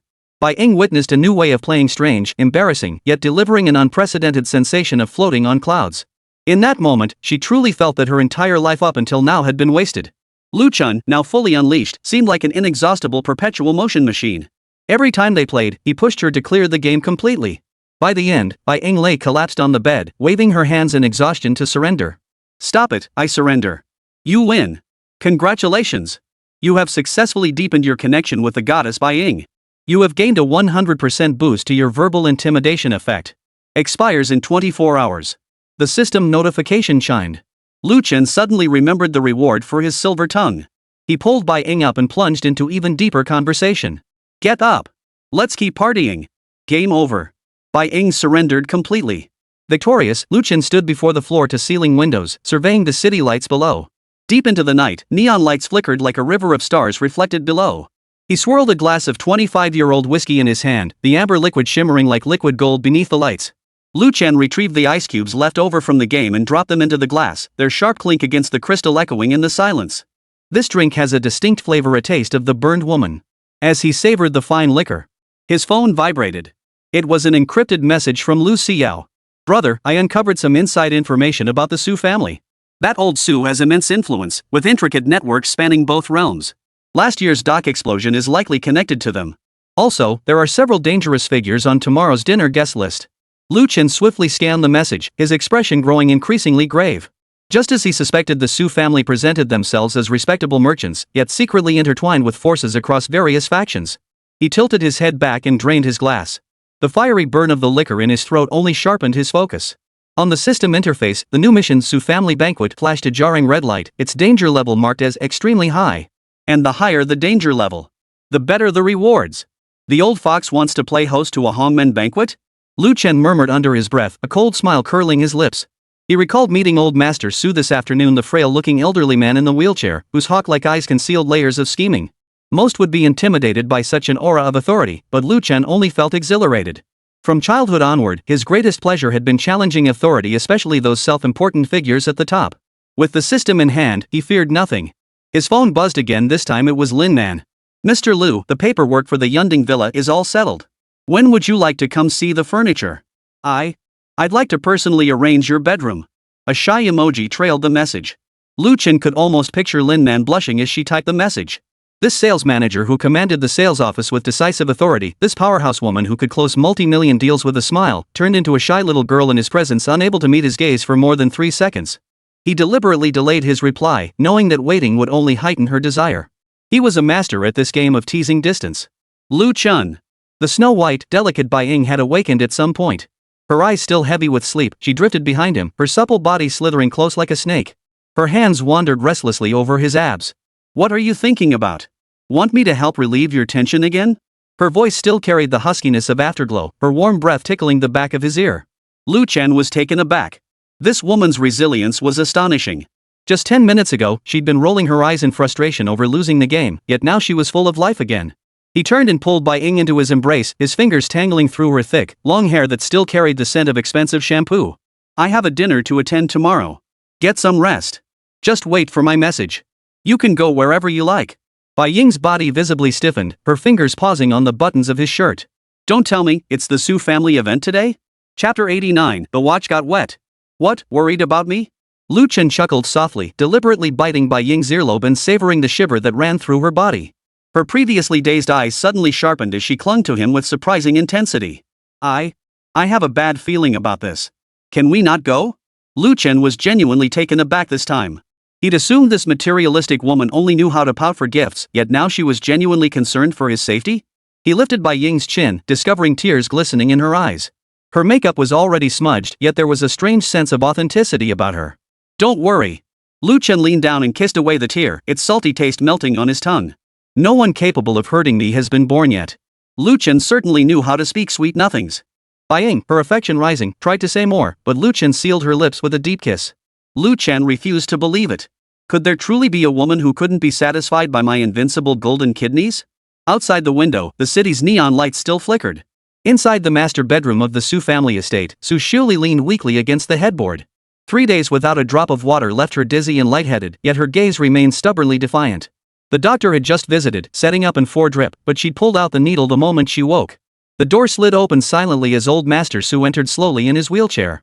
His gaze swept over the scattered glass shards and untouched meal on the floor, his brow furrowing almost imperceptibly. "Your mother would be heartbroken to see you like this," the old man said in a low voice. Weakened, Su Xiaoyu forced herself to sit up straight and sneered coldly. "Don't mention Mom. You're not worthy." Su Xiaoyu stared at her father's face, now visibly aged, and felt a sharp pang of pain flash through her heart. But it was quickly drowned out by anger. This was the man who had stayed abroad doing business deals while her mother was gravely ill, denying them even a final farewell. And now he had the nerve to mention her mother? "You must attend tomorrow's dinner." Master Su's tone brooked no argument. "The eldest son of the Li family has just returned from England. You two would be a perfect match." Su Xiaoyu snapped her head up, unable to believe her ears. "You've been keeping me under house arrest just to force me into an arranged meeting? This is for your own good." The old man turned his wheelchair to leave. "The Su family needs a reliable heir." "What about Lu Chen?" Her voice trembled. She had thought starving herself would make this man change his mind, but instead, it had led to the very outcome she dreaded most. Master Su paused at the doorway, his back turned to her. "A nouveau riche with a few billion isn't worthy of entering the Su family's door." After the door slammed shut, Su Xiaoyu finally broke down in tears. She grabbed the water glass from the bedside table and hurled it at the door, but lacking strength, it only rolled a few times. Her body slumped limply back onto the bed, tears soaking the pillow. "Lu Chen, save me!" She silently called out, suddenly making a decision. Wiping away her tears, she pressed the call button by her bed.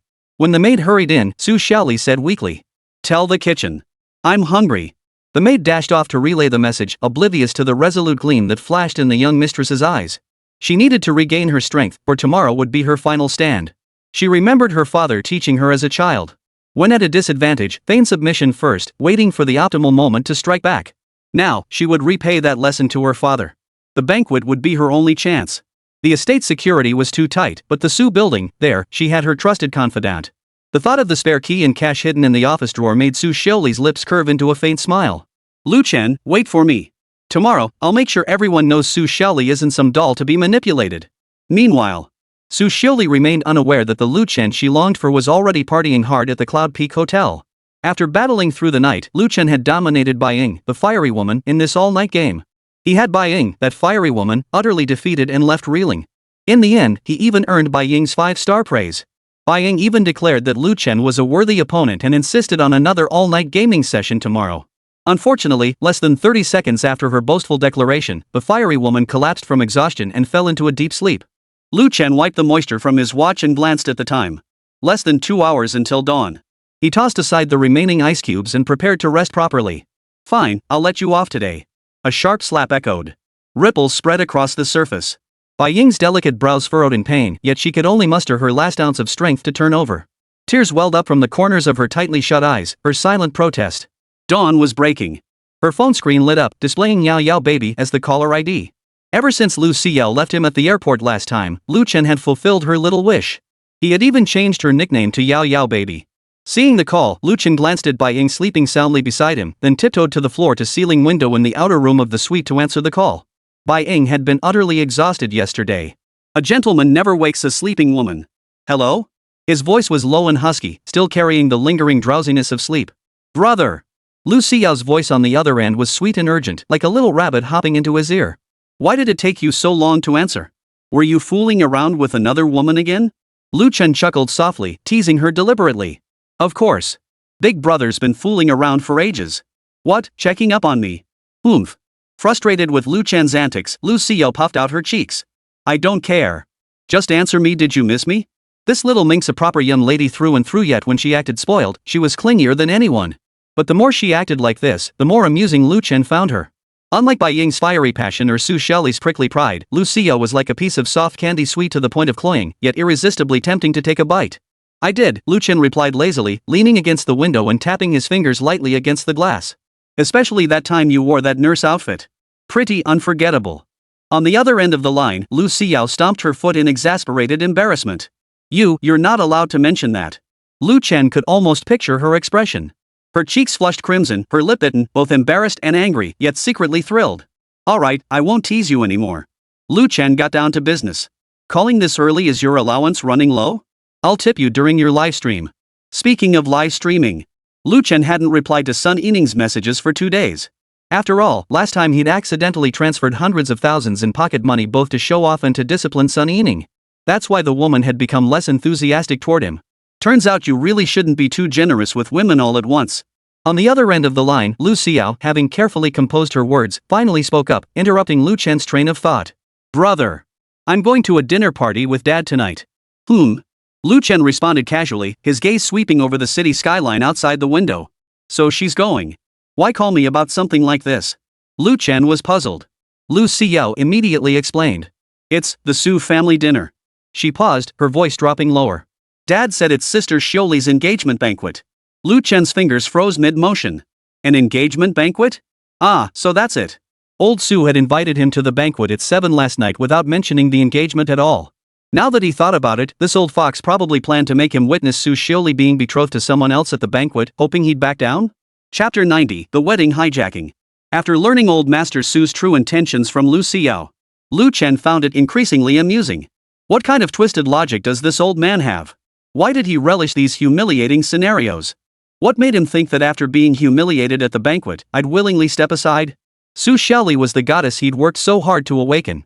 Even if he were beaten to death, he wouldn't let her go easily. Brother? Lu Xiao grew uneasy at Lu Chen's silence.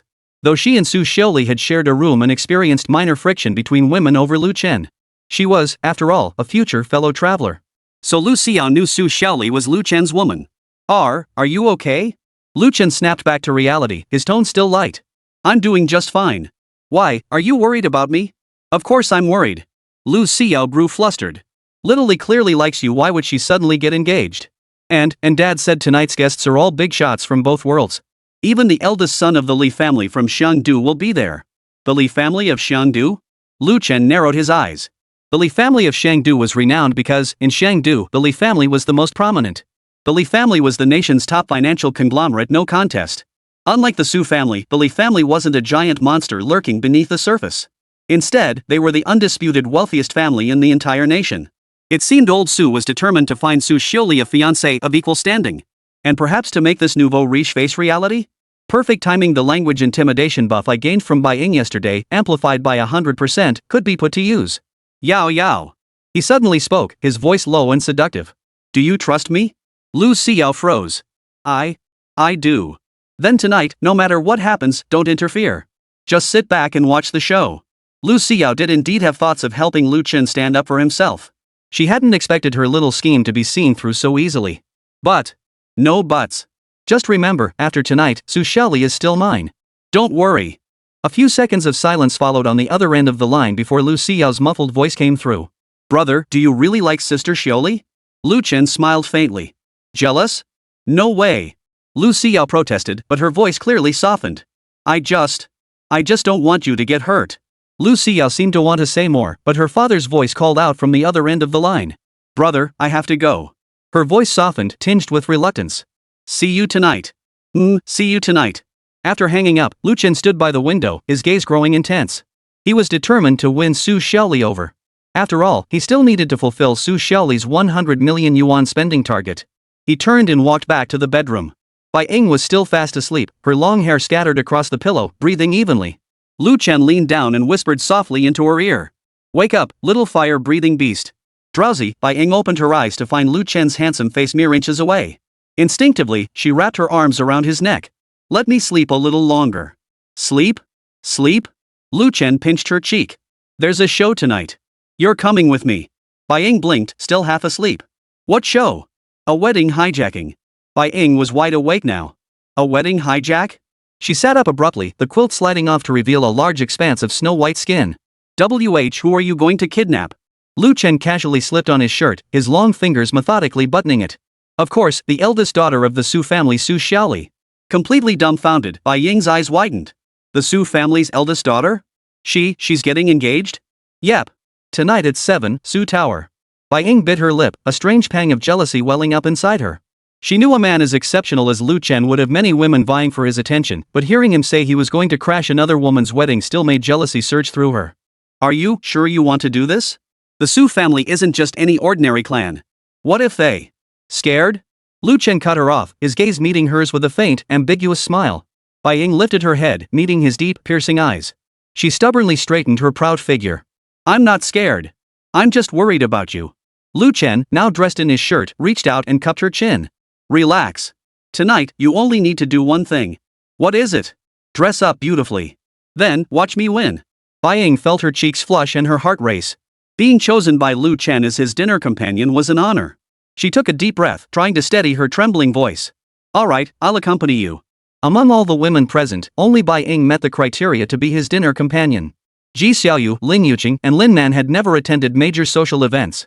Sun Yining had certainly attended such events and understood basic etiquette. But as an internet celebrity, Sun Yining was far too eye-catching. She could easily bring unexpected trouble and attention to the dinner. She might even run into Prince Wang, who once pursued her. That would be awkward. After much deliberation, Bai Ying was the only suitable choice. Lu Chen released her with satisfaction and turned toward the dressing room. Bai Ying watched his retreating figure, her heart filled with mixed emotions. She knew she shouldn't hope for anything, yet she couldn't help but dream. How wonderful it would be if one day, Lu Chen could be so reckless for her sake. Meanwhile, Su Family Manor, Master Bedroom. Su Shelley sat expressionless before her dressing table as the stylist behind her carefully arranged her hair into an updo. Miss, how does this hairstyle look? The stylist asked softly. The woman in the mirror wore flawless makeup, her lips a vivid crimson, yet her gaze was as cold as ice. Whatever, she replied indifferently. The stylist dared not say more, bowing her head to continue her work. The door opened as butler Lin entered, followed by two maids carrying a luxurious haute couture gown. Miss, this is what the master has prepared for you.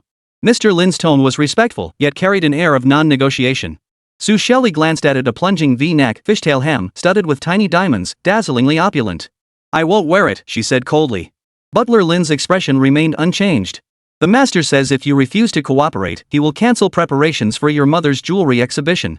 Su Shelley's fingers clenched tightly. Another threat. Her mother had adored collecting jewels in life, and her father had promised her he would hold an exhibition to publicly display her mother's treasured collection. But now, he was using this to blackmail her? She bit her lip hard. In the end, she reluctantly gave in. I'll wear it. Butler Lin nodded with satisfaction and waved for the maid to step forward and help her change. Su Shelley was manipulated like a puppet, yet a raging torrent of fury churned within her. Did that old bastard think this would force her to comply? Dream on. She had already made her escape plan. Her trusted assistant would stir up chaos midway through the banquet, and she would slip away in the commotion. As for Lu Chen, her fingertips trembled slightly. She didn't know if Lu Chen would come, nor was she even certain he cared. But no matter what, she would never marry that spoiled brat from the Li family. Chapter 91, Pure Land of Bliss. In the presidential suite of the Cloud Peak Hotel, Lu Chen, fully dressed, leaned back against the sofa. His stern face held a barely perceptible hint of languor. Ready? Let's go. Time to take you shopping. Bai Ying, also dressed, curled up on a chaise lounge beside him. Her silk robe hung loosely around her body, revealing her slender ankles. She yawned lazily, a hint of weariness lingering in the corners of her eyes. Clearly exhausted from the previous night, Bai Ying had no energy for shopping. She slumped in the chair as if her bones had been pulled out, limp and lifeless. Brother, I don't feel like going out today. Don't I have to accompany you to the wedding crash tonight anyway? She murmured softly, her voice as limp as a ragdoll, tinged with a hint of petulance. My legs are practically falling off from yesterday's shopping. Lu Chen, please spare me. Lu Chen glanced at her, a faint smile playing on his lips, tinged with amusement. Fine, then rest up. That was Bai Ying's flaw. Though soft on the inside, she was stubborn as a mule, always talking back and arguing. Of course, Lu Chen was referring only to her words. Besides, didn't she look exhausted from walking? Did she even walk a few steps yesterday? Clearly.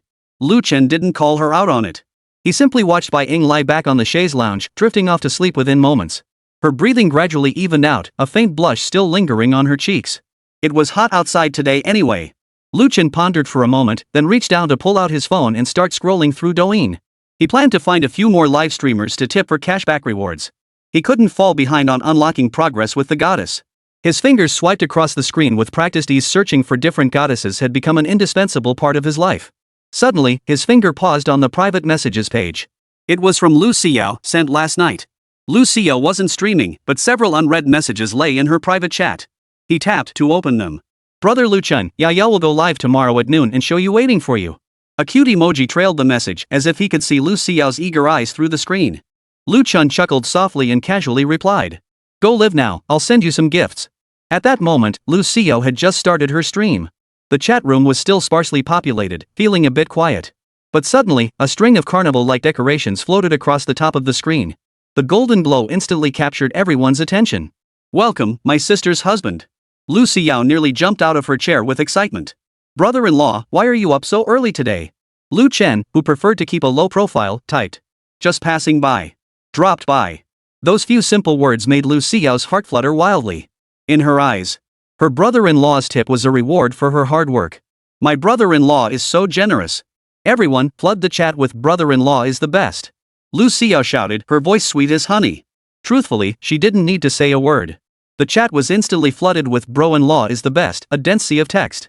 Lu Xiao beamed with delight, calculating how many times her earnings would multiply today. She knew Lu Chen wasn't just spoiling her, he had other streamers to pamper too.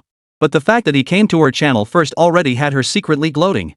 Brother-in-law, what song would you like to hear today? I'll sing it for you. She asked softly, her voice softening slightly with a hint of coquetry. Lu Chen. Whatever.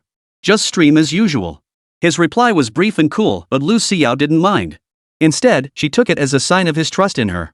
Lu Xiao nodded obediently, though her mind was already scheming how to keep brother-in-law around a little longer. Clearing her throat, she selected a recently popular love song, deliberately softening her voice as her eyes brimmed with deep emotion. Her voice was melodious and captivating, carrying the unique innocence of a college student. Lu Chen exited Lu Xiao's livestream. He casually clicked into Sun Yining's livestream. Sun Yining's livestream was much livelier. Colorful bullet comments rolled across the screen like a tidal wave, while gift effects flashed continuously. After the incident where Sun Yining emerged from the Cloud Peak Hotel last time, her popularity not only failed to decline. Instead, she dominated the charts for 3 consecutive days. Riding the wave of this heightened popularity, Sun Yining was bantering playfully with her viewers. Dressed in an adorable Lolita outfit, her meticulous makeup made her look like a doll.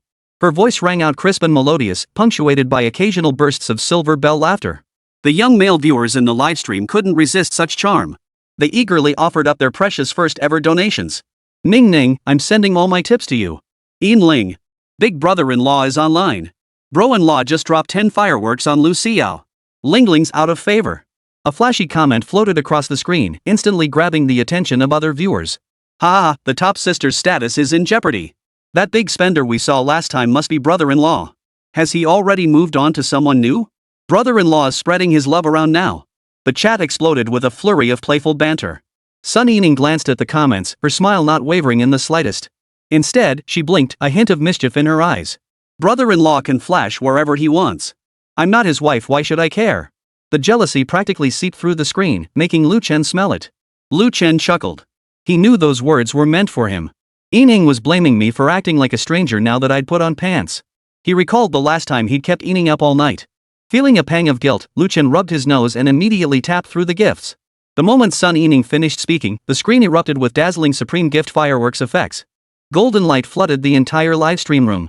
Thanks to my brother-in-law for the supreme fireworks. Sun Yining raised her voice, her face beaming with a radiant smile, her eyes crinkling into crescent moons. I knew it. How could my brother-in-law possibly forget me? Her voice carried an unmistakable note of joy and triumph. Lu Chen typed. Change into something sexy and dance to pure land of bliss. Gifts shouldn't go unrewarded, otherwise this woman never learns her place, leading to consistently low spending willingness. And when spending willingness drops, the cashback multiplier drops. Got it. Sun Yining wasted no time and rushed off to change. Her new outfit was nothing short of a pure desire masterpiece. She wore a modified cherry blossom-style sailor uniform, pure white accented with light blue stripes, featuring a playful bow at the collar. The skirt was deliberately shortened to mid-thigh length. With each dance move, glimpses of her thighs teased the eye. Her long legs, encased in white stockings, were particularly eye-catching. The stockings were adorned with star patterns that sparkled with tiny glints under the camera lights. Her long black hair was pulled into twin ponytails, the ends curled naturally, while her makeup followed the trending no-makeup look. The most impressive part was her expression management while dancing. When the music shifted to the chorus of Pure Land of Bliss, she deliberately slowed a hip-swaying move, letting her fingertips glide from her thigh to her waist, pausing briefly at the folds of her dress, causing the chat to explode instantly. Chapter 92, even Jian Beiying wouldn't be this quick. As the tempo quickened, Sun Yining turned her back to the camera, then bit her lower lip as she glanced back. Indeed, after Lu Chen's guidance, Sun Yining had loosened up considerably.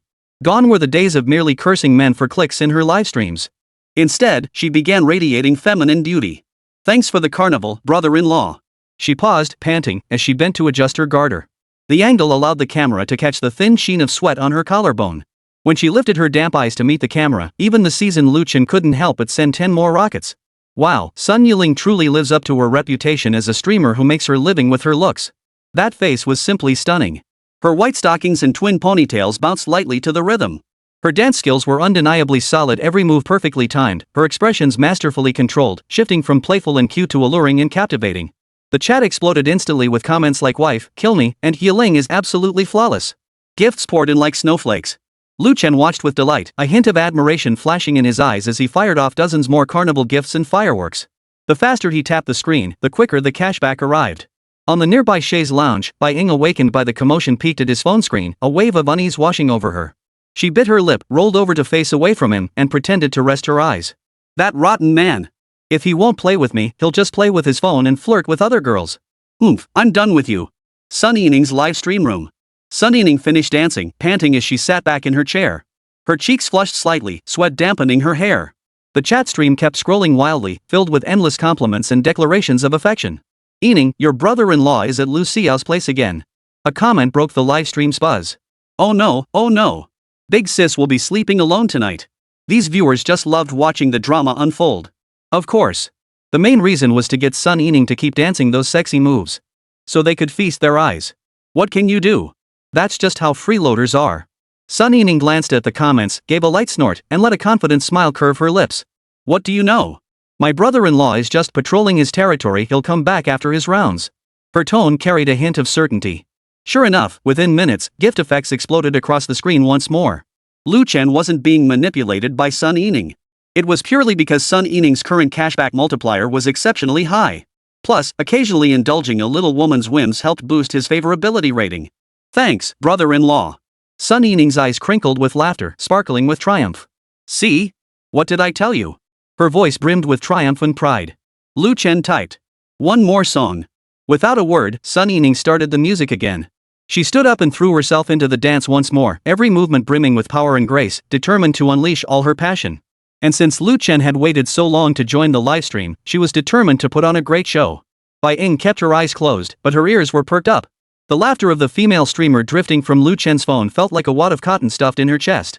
She knew exactly what kind of person Lu Chen was. Rich, spoiled, and playful. She was merely one of many, perhaps not even worthy of being called one of many, at best a temporary diversion. Yet even so, watching Lu Chen lavish money on another woman made her heart bubble with bitterness. Why does he get to? She bit her sensual lips, the resentment and frustration welling up inside her growing stronger by the second. Finally, she couldn't hold back any longer. She suddenly sat up, leaning close to Lu Chen and pouting. Lu Chen, I'm hungry. Shall we go eat? Lu Chen, absorbed in his spending spree, didn't even look up. You go ahead. I'll be there in a bit. Bai Ying faltered, the pent-up frustration in her heart growing heavier. Suddenly, she reached out and covered his phone screen. Stop looking at that. Stay with me for a bit. Her voice carried a hint of pleading, her eyes brimming with longing. Lu Chen finally lifted his gaze, looking at her with a faint, ambiguous smile. You were complaining about being tired just now. Now you're all perky? Truthfully, Lu Chen held high hopes for any woman who could spend money. Since Bai Ying wasn't spending, he could only pour money into Lu Xiao and Sun Yining like crazy. Bai Ying flinched under his gaze, unsure if Lu Chen's look meant he was about to go wild again. She sheepishly withdrew her hand. Then go ahead and get back to work. She flopped back down, silently berating herself for being such a pushover. Getting scared enough to pee myself over one look from Lu Chen? Ugh, how embarrassing. On her phone. After finishing her song, Lu Xiao glanced at the backstage earnings and felt her heart burst with joy. She knew Lu Chen liked her to be obedient, sensible, and not clingy. So she never asked for anything, not even when he suggested, let's go out for a walk. She never once inquired where they were headed. Brother-in-law, are you off to work? She asked softly, a hint of reluctance in her eyes. Lu Chen. MHM. See you next time. Lu Xiao waved with a smile, sweet and gentle, though her mind was already scheming about their evening rendezvous. Hee, once the evening banquet begins, my brother-in-law will be all mine. She knew that as long as she maintained this sensible image, Lu Chen would always like her. As for how many other little sisters Lu Chen had, that didn't matter. After all, when her brother-in-law loved her, it was real love. Otherwise, why would he be throwing millions around like that? Was it because he had too much money to spend? Meanwhile, after Sun Yining finished her second dance, the chat exploded. Ling, my brother-in-law's gone again. Is he really gone this time? Sun Yining, already Lu Chen's woman, shrugged with a confident smile. Let him go. He'll be back anyway. Sun Yining refused to show jealousy or urgency. She knew that maintaining her unique charm was the key to keeping Lu Chen. So she always maintained a certain distance. Truthfully, no matter how these women speculated, Lu Chen remained unmoved. His sole focus was on their willingness to spend. If their spending was high, he'd shower them with gifts. If their spending was low, he'd head across to boost his spending elsewhere. This constant tug of war was all about maximizing the cashback returns. In his eyes, this was nothing more than a meticulously orchestrated game, and he was the player in complete control. Hey everyone, let's keep the party going. Sun Yining clapped her hands, and the music started again. As long as it made Lu Chen happy, as long as it made him spend hundreds of thousands more on gifts, she'd dance herself to exhaustion. Cloud Peak Hotel. Lu Chen frantically showered gifts, his fingers tapping the screen faster than he'd tapped Bai Ying the night before. Listening to the livestream, Bai Ying lay awake for a long while, all traces of sleepiness gone. Watching Lu Chen shower the stream with countless supreme gift cannons in just half an hour. She even started thinking about becoming a streamer herself. Holy crap, in just half an hour, Lu Chen kept tapping away. He must have spent at least a few million, right? She pulled out her phone, opened Douyin, and, as if compelled by some unseen force, searched for Lu Xiao and Sun Yining. Lu Xiao didn't show up in the search results due to her lesser fame. Sun Yining's livestream popped up first. On screen, Sun Yining beamed with radiant charm. She was interacting with her viewers, occasionally flashing heart signs at the camera. Her stunning looks had countless viewers captivated. Bai Ying didn't know Sun Yining. She felt an inexplicable sense of crisis from the over 100,000 online viewers. She turned her head, casting a suspicious glance at Lu Chen, who was happily scrolling through the chat. Could it be? Could this stunning streamer also be Lu Chen's woman? Chapter 93, Unbelievably Awesome. Lu Chen sank lazily into the leather sofa, his fingers mechanically swiping across his phone screen. You know what? The money flowed in fast during live streams. Especially when viewers were in a generous mood. In the dimly lit room, Sun Yining's face, enhanced by beauty filters, glowed with a cool radiance. Her meticulous makeup appeared nearly flawless under the filter's magic. Sun Yining gently adjusted the camera angle, ensuring every facet of her appearance was flawless on screen. At Lu Chen's request, she deliberately changed into Chanel's latest white mini dress. The neckline revealed just the right amount of collarbone, exuding alluring charm without appearing frivolous. If she stood up and twirled, it would even reveal that heart-fluttering absolute domain. Today, Ningning has prepared so many surprises for everyone. Sun Yining's sweet voice ignited the livestream's atmosphere instantly. The chat exploded with excitement. Ningning's beauty has reached new heights today. Her looks are absolutely top tier. I declare Ningning my eternal goddess. This dress is absolutely stunning. Where can I get one? Wearing it would make me look as ethereal as Ningning. Please share the link. Look at me, honey. I saved half a month's salary just to shower you with rockets today. For Ningning, living on bread and water is worth it. Help! Ningning is just too stunning. I can't look away. What kind of earthly beauty is this? Ah, Ninger is killing me. Today's another day of going crazy over her. Front row check-in. Waiting for Ningning's surprise. Today's gonna be epic. Ningning's proportions are absolutely flawless. So jealous. Sun Yining glanced at the rapidly scrolling comments out of the corner of her eye, feeling secretly pleased. As the former queen of Douyin, she knew exactly how to stir up the audience's emotions. A simple flick of her hair, this seemingly casual gesture triggered another wave of gift showers. Thanks to little fanboy of Ningning for the Porsche gift and guardian of the best Ningning for the 10 hot air balloons. Love you all. Sun Yining cooed sweetly. Though she secretly disdained these pennies from nobodies. She understood the principle of small contributions adding up. After trending on the hot search list, her live stream viewership skyrocketed. While responding to the chat, she mentally calculated her income goal for the day. That little vixen Lu Xiao had stolen a lot of her traffic by pretending to be innocent. Today, she had to take back what was hers. With that thought, she decided to unleash her secret weapon. Hey everyone, Ningning has a new dance she just learned to show you today. She stood up and adjusted her microphone. It's Blackpink's new song, but Ningning's version is way sexier. As the music began, Sun Yining swayed her hips to the beat. Her perfect 168 centimeters figure, limbs honed by years of dance training, and those almond-shaped ice fans called soul-stealing radiated irresistible allure. Holy crap! That waist! Those legs! Her figure is absolutely killer. I'm totally mesmerized. Ningning, you're killing me. Help! My heart's about to be stolen by Ningning. Screenshot saved. Tonight's dream material is sorted, hee hee. Her dance moves are so electrifying. Ningning is a true dance fairy.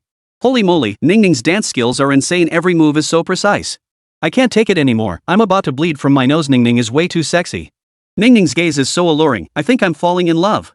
This dance version is even better than the original. Ningning is so creative. Ah, I'm head over heels for Ningning. Just as the dance reached its climax, the livestream exploded with golden special effects. National brother-in-law sent 10 supreme fireworks. Seeing this, Sun Yining quickly composed herself and blew a kiss to the camera the moment the music ended. Thank you, brother-in-law, for the 100 fireworks. Ninger is so touched. It had to be Lu Chen. He just dropped 66,000. The chat exploded with new viewers. Holy crap! 66,000 on the first try? That's insane. Does brother-in-law need another accessory for his thigh? Holy crap, this is insane. First time seeing such a massive donation. Bro is legendary. This is what a real boss looks like. Love it. Basic skill, bro. He's already level 75. This is insane. The gift effects are blinding. Ningning's about to break records again. This is a total win, so jealous. Bro-in-law is so dominant, completely crushing the competition. Is this what they call money power? I'm so jealous. Bro, please carry me. I want to tag along with you. Sun Yining was just about to keep buttering him up when another burst of golden effects exploded. Fierce Dragon in the sky sent Supreme Fireworks 5. The chat exploded. Holy crap. Another big spender. This is gonna be wild. Crazy Dragon is the man.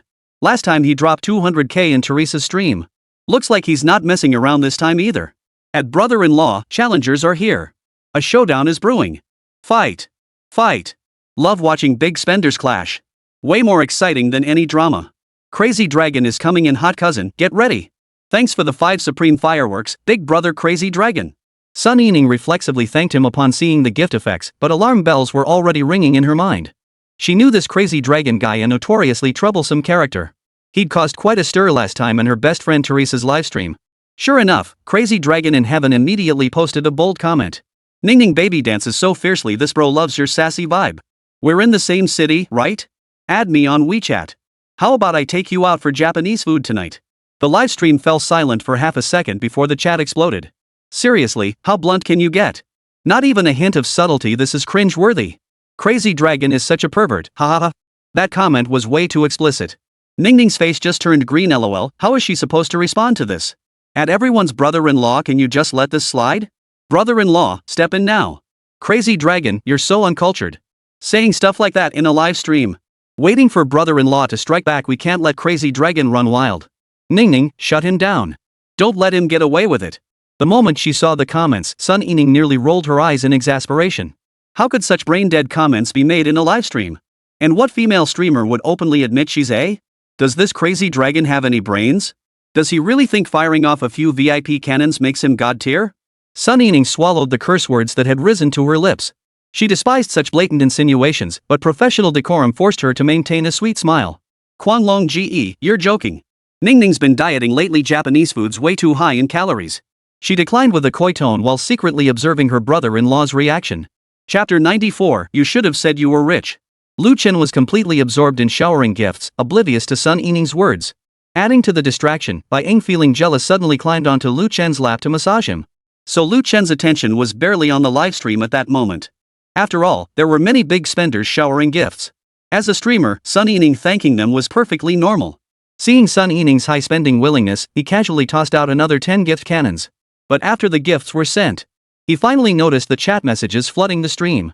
Bai Ying's massage was indeed relaxing, but his attention was now firmly fixed on that reckless fierce dragon in the sky.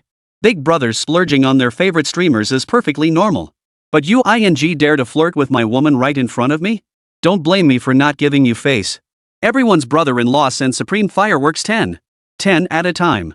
Only then can you squeeze their wallets like fishing. Anyway, I've got plenty of cash. Go ahead and match me. Golden effects flooded the entire screen once more. Sun Yining's heart finally settled. As long as my brother-in-law isn't mad. She took the chance to wink at the camera, and this gesture instantly sparked a new wave of gift frenzy. Ningning, you're killing me. That wink was absolutely killer, I'm completely hooked. Who could resist those eyes? Ningning is a total soul-stealing little vixen. Screenshot saved. Tonight's dream material is sorted, I can replay this forever. Help!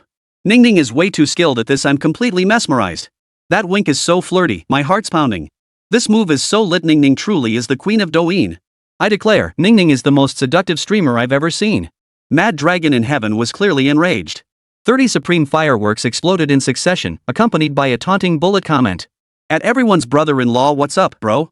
I spotted this girl first. Lu Chen sneered coldly, immediately firing back 20 fireworks while calmly typing. Whatever you spend, I'll double it. Bai Ying sensed the tension and traced circles on Lu Chen's chest with her finger. Don't be mad, big bro. She deliberately pulled the phone closer to herself. I want to stream too. Will you promote me? Cut it out. Lu Chen pushed her away, his full attention fixed on the livestream. Sun Yining was currently feigning helplessness, her slightly reddened eyes resembling those of a startled fawn. With acting like this, she could easily win a Best Actress award if she ever entered the film industry. The chat exploded. The battle of the century. This is insane, two titans clashing. Brother-in-law is dominating. His aura is crushing Crazy Dragon. Don't back down, Mad Dragon. Face him head on. Let's see who's the real boss. Fight. Fight. This is a rare sight, gotta watch till it's over. I bet Crazy Dragon will surrender first. Brother-in-law's power is terrifying. Betting's open. Betting on brother-in-law to win? Hit 1. 111,111. Brother-in-law is unstoppable. Crazy Dragon finally met his match. Let's see if he still dares to act cocky. Just waiting for Crazy Dragon to get humiliated, ha. Sun Yining watched the gift count skyrocket, her mind racing through the profit splits. The platform takes 50%, the guild takes another 20%. Tonight she'll net at least. Her heart raced with excitement. But outwardly, she maintained a tearful expression. Please, big brothers, don't do this. Ning Ning isn't worth your. Mad Dragon in heaven was clearly hooked, firing off another 30 gift cannons in one go. At everyone's brother-in-law, what are you playing at? Think you're some big shot now? Lu Chen narrowed his eyes. Where did this fool come from? Pretending with me? Can you even afford to play this game? Just as he was about to up the ante, Bai Ying suddenly clung to Lu Chen, whining to grab his attention. Brother! I want presents too. She accidentally pressed the call button, and a shrill notification sound suddenly filled the livestream. Sun Yining's face instantly drained of color. If this unexpected call connected, her carefully cultivated single persona would be completely ruined. Sun Yining frantically clicked reject, forcing herself to sound calm as she explained. Oh dear, my equipment's malfunctioning. Simultaneously, she sent a private message to Lu Chen. Honey, don't say anything, please. Lu Chen smiled upon reading the message. Why do I feel like I'm some secret lover? He flung 50 top-tier fireworks at her, accompanied by 3 terse words. Can't afford it? Get lost.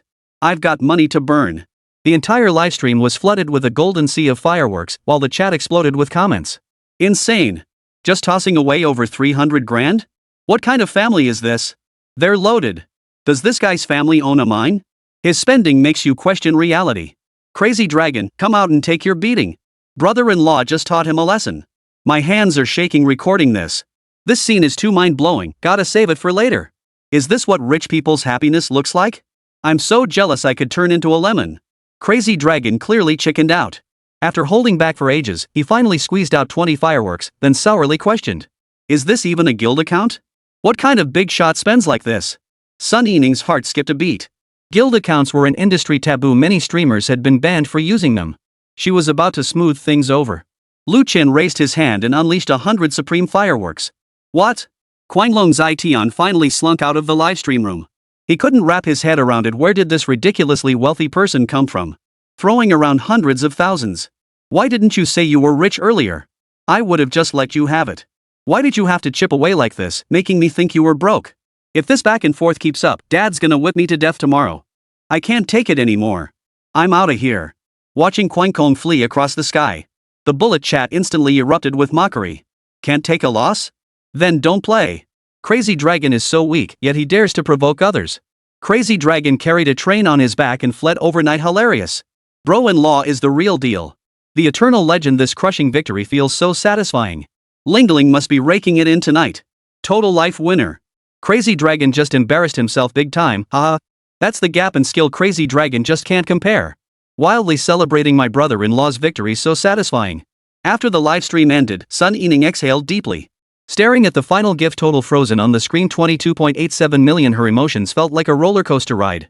And it was all in less than 2 hours. And she'd made this much money? This means I can pay off a huge chunk of my debt.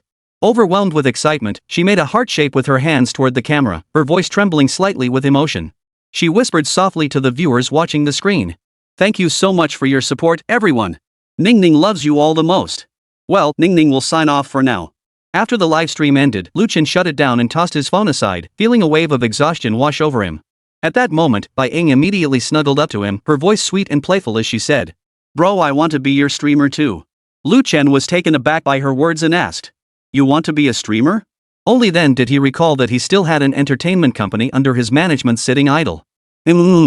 Bai Ying nodded vigorously, her eyes fixed on Lu Chen with hopeful anticipation, seeking his support.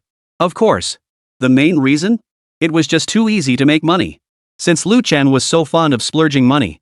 Doesn't it matter who he showers with money? So why not do it for me? Lu Chen pondered for a moment before saying to Bai Ying. If you want to make money fast, I also run an entertainment company. See if you can help me scout more beauties to bring in? Of course, you can only choose one, either the gym or the entertainment company. Chapter 95, Submission. Brother, don't be so stingy. Bai Ying knelt half-bent before the sofa, her slender fingers slowly tracing up the inner thigh of Lu Chen's leg. Her fingertips teased the taut muscles with a tantalizing, almost imperceptible touch. Her nails, trimmed into smooth, delicate curves, left faint indentations on his black suit pants, marking a subtle claim of ownership. Lu Chen sat back in the sofa, his suit jacket long discarded, wearing only a form-fitting black dress shirt with the collar open, revealing his well-defined pectoral muscles. Leaning back slightly to savor the massage, Lu Chen rested his elbows on the armrests, his gaze languid yet observant. This little vixen certainly had quite the appetite. Go on, see if you can sway me. I can handle both the gym and the entertainment company for you. Bai Ying's voice was soft and melodious, sounding like she was either coaxing or tempting him. She rose slowly, her red lips drawing near Lu Chen.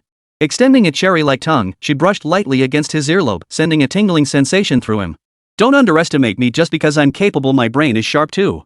I have a bachelor's in economics from Harvard and an MBA from Wharton, with my thesis focusing on capital operations in the entertainment industry.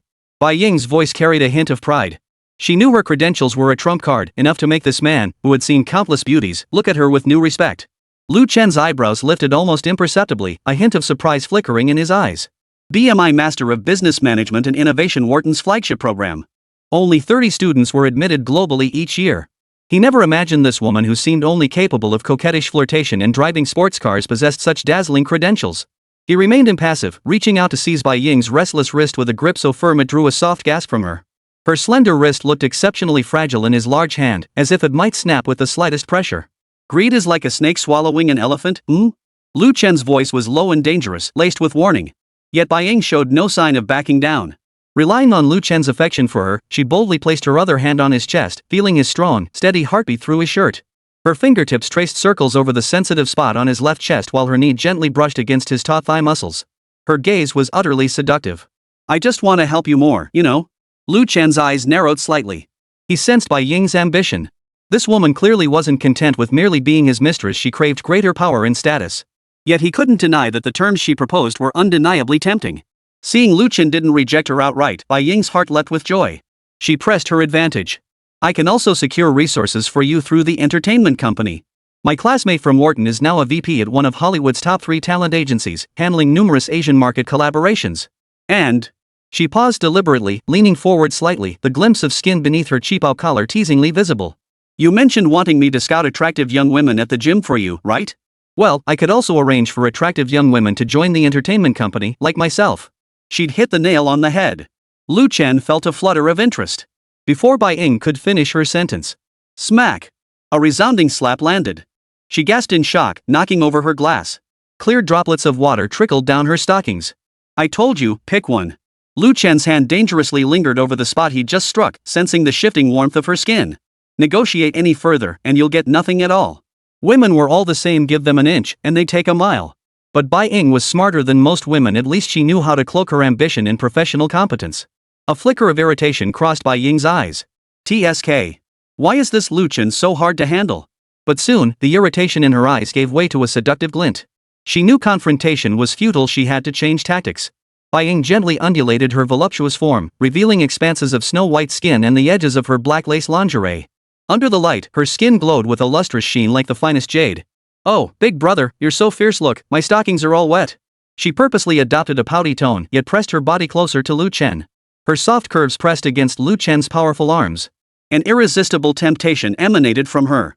Lu Chen watched this cunning woman's performance with keen interest. Bai Ying was indeed clever, knowing precisely when to be firm and when to show vulnerability. Now she tilted her face upward, her red lips slightly parted, eyes glistening with just the right amount of tears, like a kitten being bullied. But Lu Chen knew this was merely Bai Ying's disguise. His rough fingers traced Bai Ying's collarbone, feeling the delicate hollow and soft flesh. This body was indeed perfect, a slender neck, delicate collarbones, full F-cup breasts, a narrow waist. Every curve seemed meticulously designed to tempt.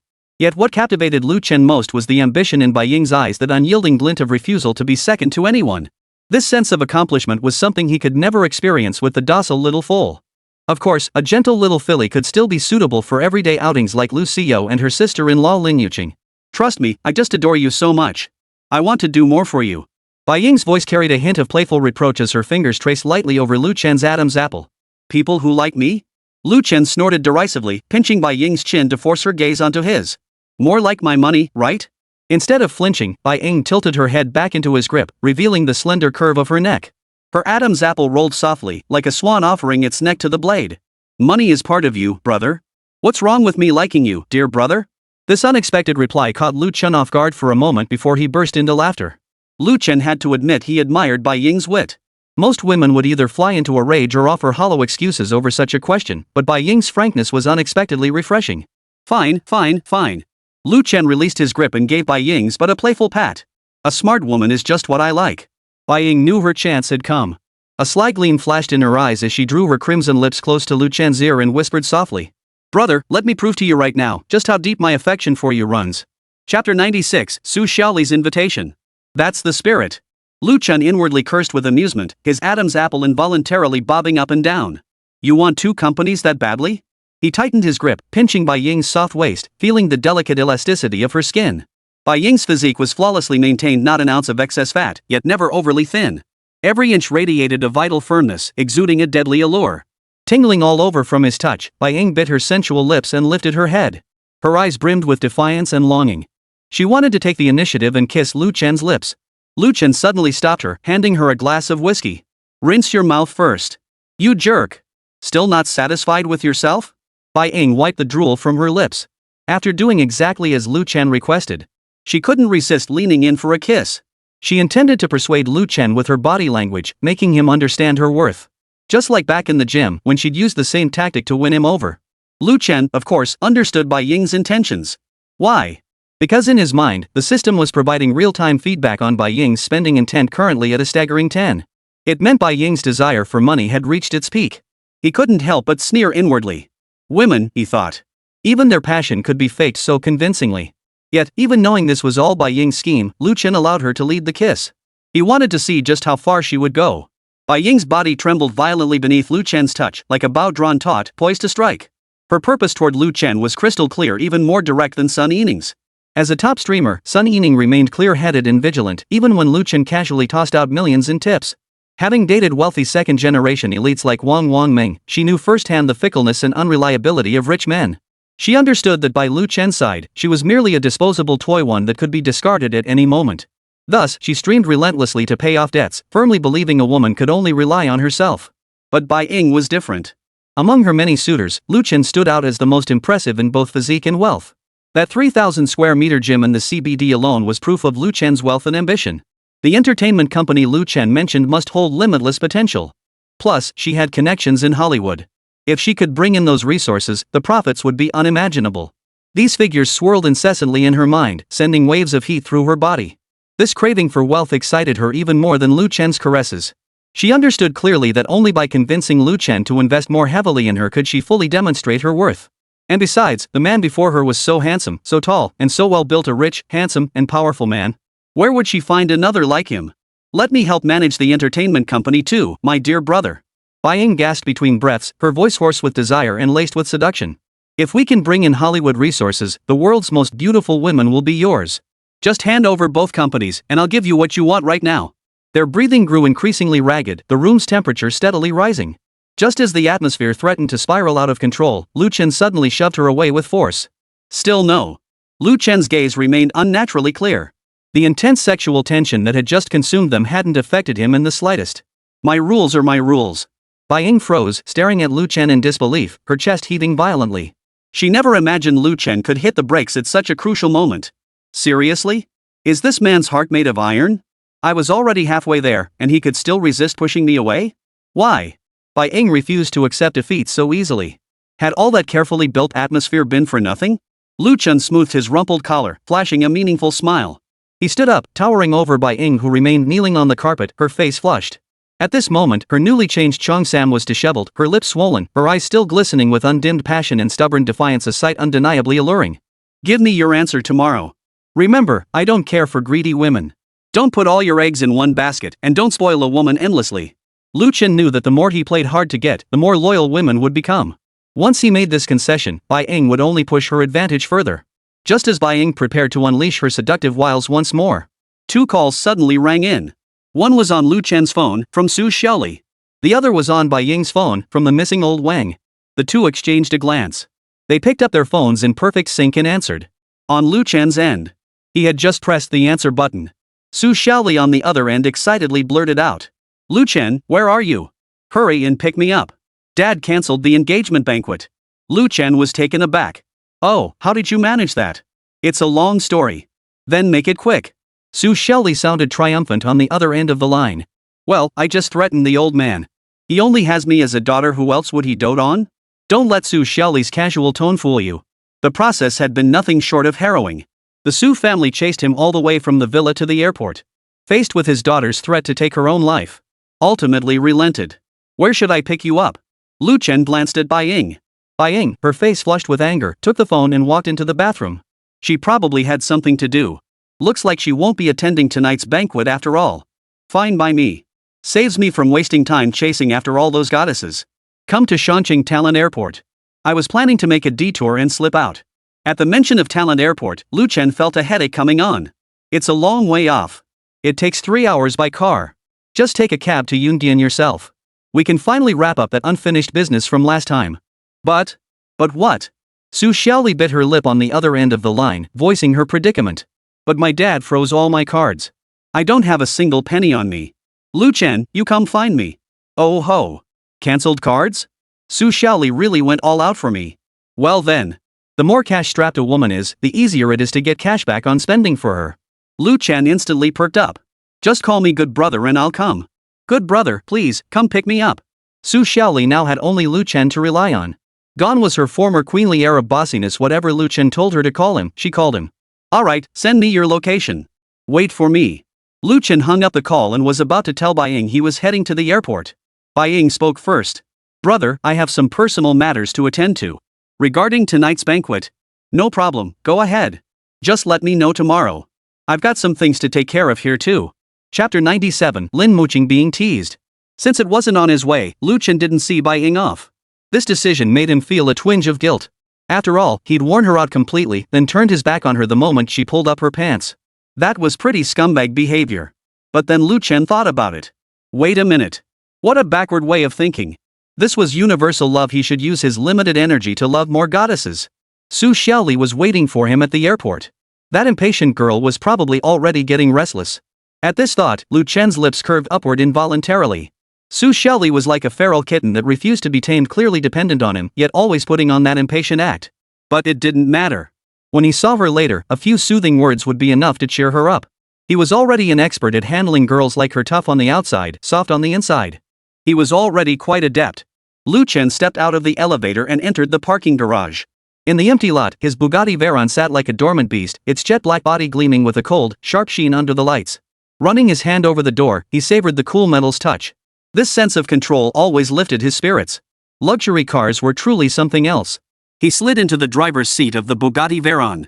The scenery outside the window raced by as he gripped the steering wheel with one hand, his movements smooth and elegant. The other hand casually swiped through his phone, checking the live stream metrics for Sun Yining and Lu Xiao. Yao's cashback rate is still a bit higher. He muttered under his breath, his fingertips lightly tapping the screen as he quickly scanned through the various metrics. Since Lu Xiao showed stronger spending intent with less volatility, so her cashback rate remained consistently higher after donations. But Sun Yining was clearly a woman who smiled without genuine warmth. On the surface, she cheered louder than anyone. But deep down, she still resented Lu Chen. Still, Sun Yining doesn't cause trouble and maintains high visibility.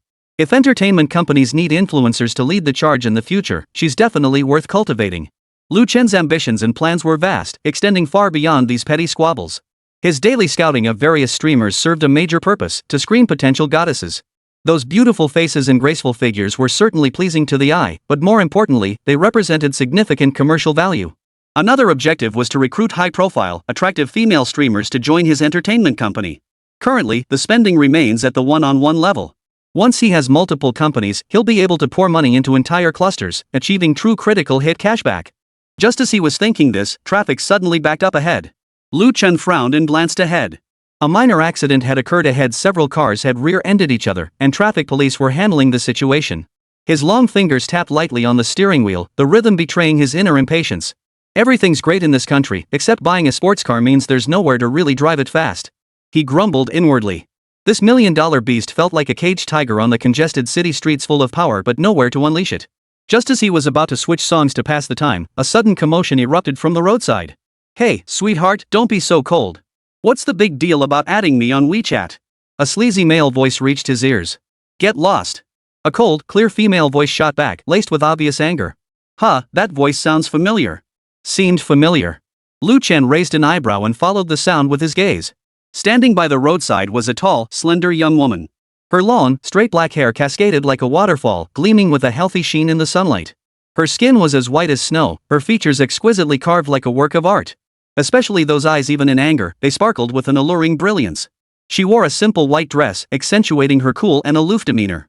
Yet those eyes held a stubborn glint like a cornered young beast. Though she radiated utter disgust, she was clearly holding back from erupting. Surrounding her were three rowdy thugs.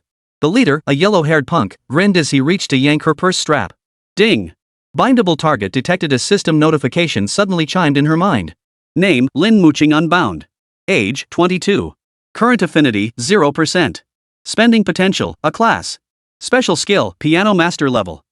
Chen narrowed his eyes as memories flooded back like a tidal wave. Is it her? Chen's body, enhanced by the invincible golden kidney, possessed exceptional memory retention. He instantly recalled seeing this girl before at the Cloud Peak Hotel. At the time, she seemed acquainted with Su Xiaoli. The two appeared close, even somewhat intimate. If he remembered correctly, Su Xiaoli had been kneeling before her at the time. This Lin Yuqing had just called out to Su Xiaoli as master by the elevator. Master? What kind of girl would call another girl master? Interesting. Chen chuckled softly, promptly parked the car, pushed open the door, and strode over. Heaven itself was helping him win over the goddess. How could he possibly miss such a golden opportunity? At that moment, Lin Yuqing, who had been harassed, was in an extremely foul mood. She had planned to meet a friend for afternoon tea, only to be stood up at the last minute without even a proper explanation. To make matters worse, she couldn't reach Xiaoli's owner either. This had never happened in the 2 years she and Xiaoli had been together. Where could he possibly be? Lin Yuqing bit her lower lip, her fingers unconsciously rubbing the phone screen. The special bond between her and Xiaoli, a connection deeper than friendship, made her exceptionally anxious about his disappearance. She wandered the streets alone to kill time, but found herself utterly unable to focus. The shop windows that once held her gaze for ages now seemed utterly dull. Finally, she decided to head home early. Perhaps Xiaoli had already found a new pet. Unexpectedly, she hit traffic on the way back, a long line of cars stretching as far as the eye could see. Tired of waiting in the car, Lin Yuqing got out to walk ahead and hail a cab. But after just a few steps, she was accosted by three thugs. Like bees drawn to sweet nectar, they staggered out of a roadside shop and blocked her path. Hey, beautiful, don't be so tough. We just want to make friends. The yellow-haired guy, chewing betel nut, grinned as he edged closer. The heavy stench of smoke and betel nut mixed with the cheap cologne reek made her wrinkle her nose. Covering her nose, Lin Yuqing instinctively took a step back, only to find her back pressed against a streetlight pole, leaving her with nowhere to retreat. I said, get lost. She snapped coldly, her fingers tightening around her purse strap. She considered calling the police directly, but her phone was in her bag. Retrieving it would take time. Besides, if she really called the police, wouldn't these thugs just get angrier and do something even worse? Whoa, you've got quite the temper, huh? The redhead whistled, revealing a mouthful of yellow teeth. We love a little spice, don't we? Chapter 98, Whose boyfriend? Lin Yuqing's eyes flashed with coldness as she reached for the pepper spray in her bag. Suddenly. Gentlemen, you're blocking the way. A deep, magnetic male voice came from the side. Everyone turned simultaneously. A tall man had appeared a few steps away, seemingly out of nowhere. He was tall and slender, wearing a perfectly tailored black shirt. The fabric was clearly expensive, hugging his broad shoulders and narrow waist in flawless proportion. His sleeves were casually rolled back, revealing a 7-figure Patek Philippe timepiece on his wrist. The weather was too hot, so Chen had left his suit jacket in the car, but this did nothing to diminish the innate aura of a powerful CEO radiating from him. Lin Yuqing unconsciously held her breath. The blonde-haired thug froze, clearly momentarily stunned by the newcomer's imposing presence. But alcohol and thug pride quickly took over. He stiffened his neck, the tattooed line like a shrimp's spine. Glaring angrily. I'm talking to a beauty. What the hell business is it of yours? Get lost. Chen smiled. Perfect. He loved these little punks who stuck their necks out just to get slapped in the face. Ever since he'd come into money, it had been ages since someone so blind had dared speak to him like that. He strolled forward slowly, his leather shoes clicking crisply on the asphalt. His gaze lingered on Lin Yuqing's face for a second. Then he turned to the blonde punk, his tone casual yet commanding. I'll count to 3. You two get the hell out on your own, or I'll help you on your way? Who the hell do you think you are? The blonde-haired man was thoroughly enraged by this condescending attitude. Fueled by alcohol, he reached out to shove Lu Chen. Lin Yuqing's pupils contracted. She instinctively tried to warn him, but it was too late. Thud. A dull thud echoed as Lu Chen moved with such blinding speed his form blurred. He delivered a kick to the blonde punk's gut, his force perfectly calibrated enough to incapacitate him without causing permanent damage. The blonde-haired man flew 2 meters backward, crashing heavily to the ground. Clutching his stomach, he curled up like a shrimp, gasping in agony. Lu Chen stood motionless where he was, adjusting his perfectly untroubled cuffs. A flicker of disdain crossed his eyes. What a joke. Picking a fight with me? You think you're worthy? With a body this strong, he could beat by Ying all night long. Dealing with these street punks was practically a waste of talent. Seeing this, the other 2 thugs cursed and charged forward. You wanna die? Damn it, let's take him down together. They swung their fists, fierce in appearance but full of holes. Lu Chen's eyes flashed with sharp focus as his body lowered slightly into a fighting stance. As the first thug lunged forward, Lu Chen sidestepped, driving his right fist into the man's ribs while sweeping his left leg out. Before the second thug could react, an elbow smashed into his jaw, sending him reeling backward as darkness clouded his vision. He collapsed to his knees. The entire sequence took less than 5 seconds.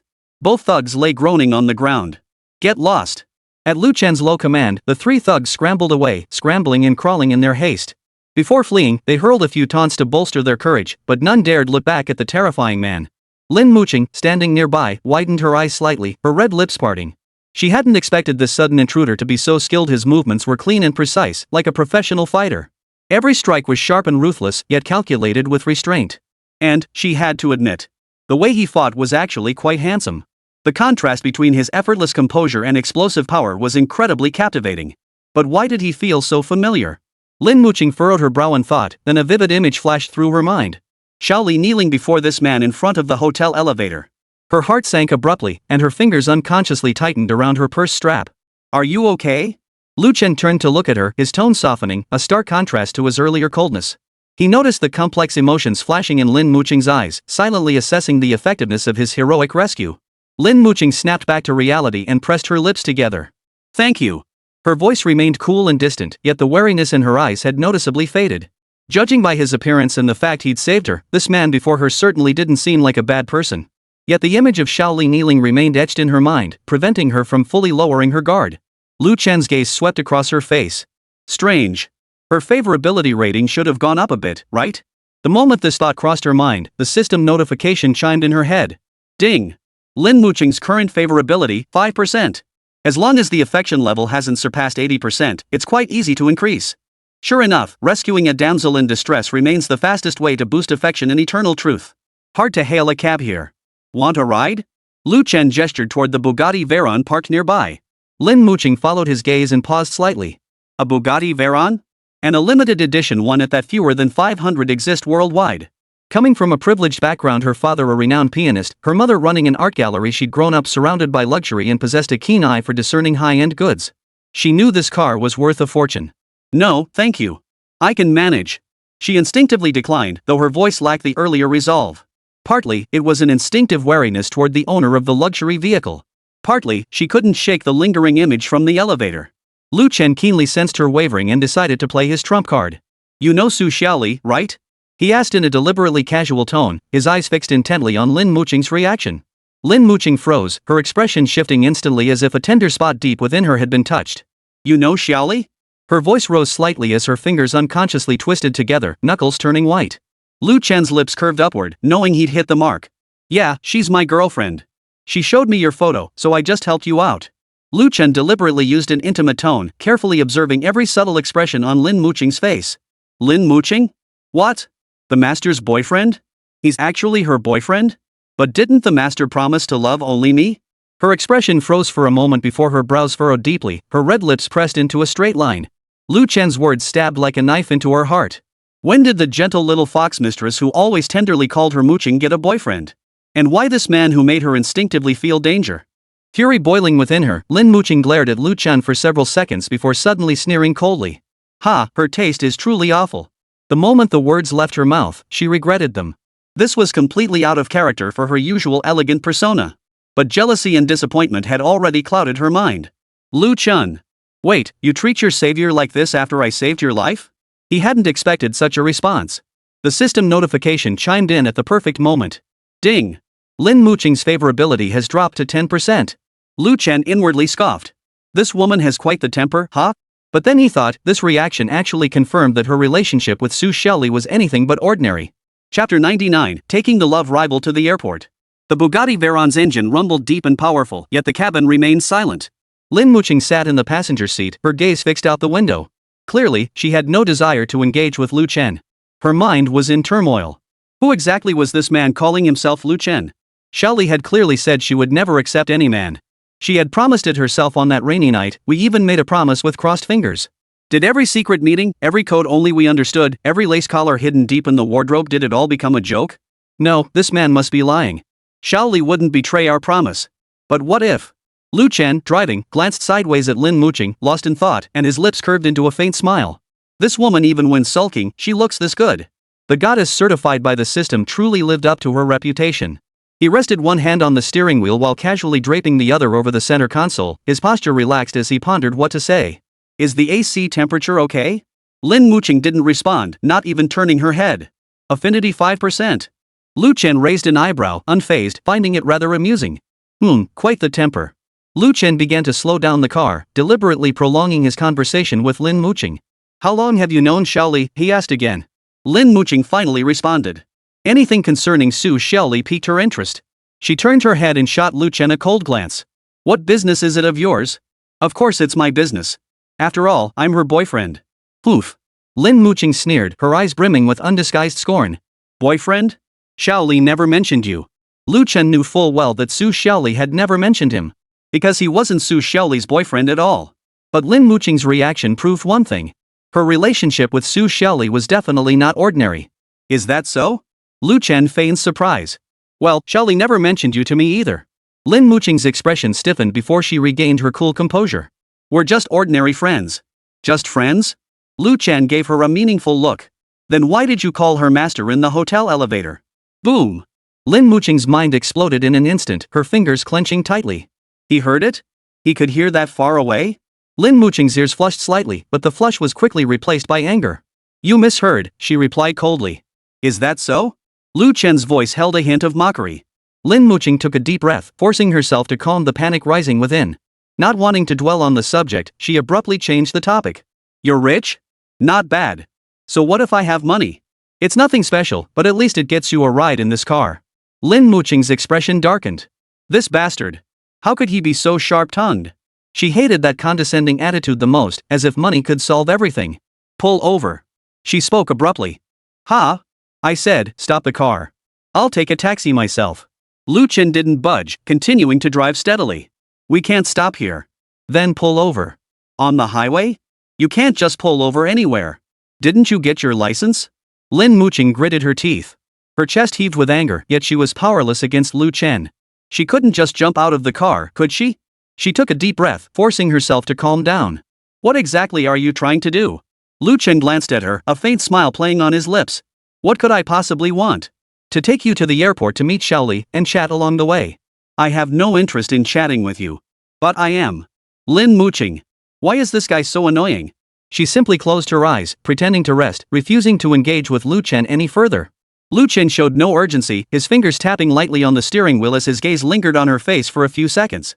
Damn, she even looks good pretending to sleep.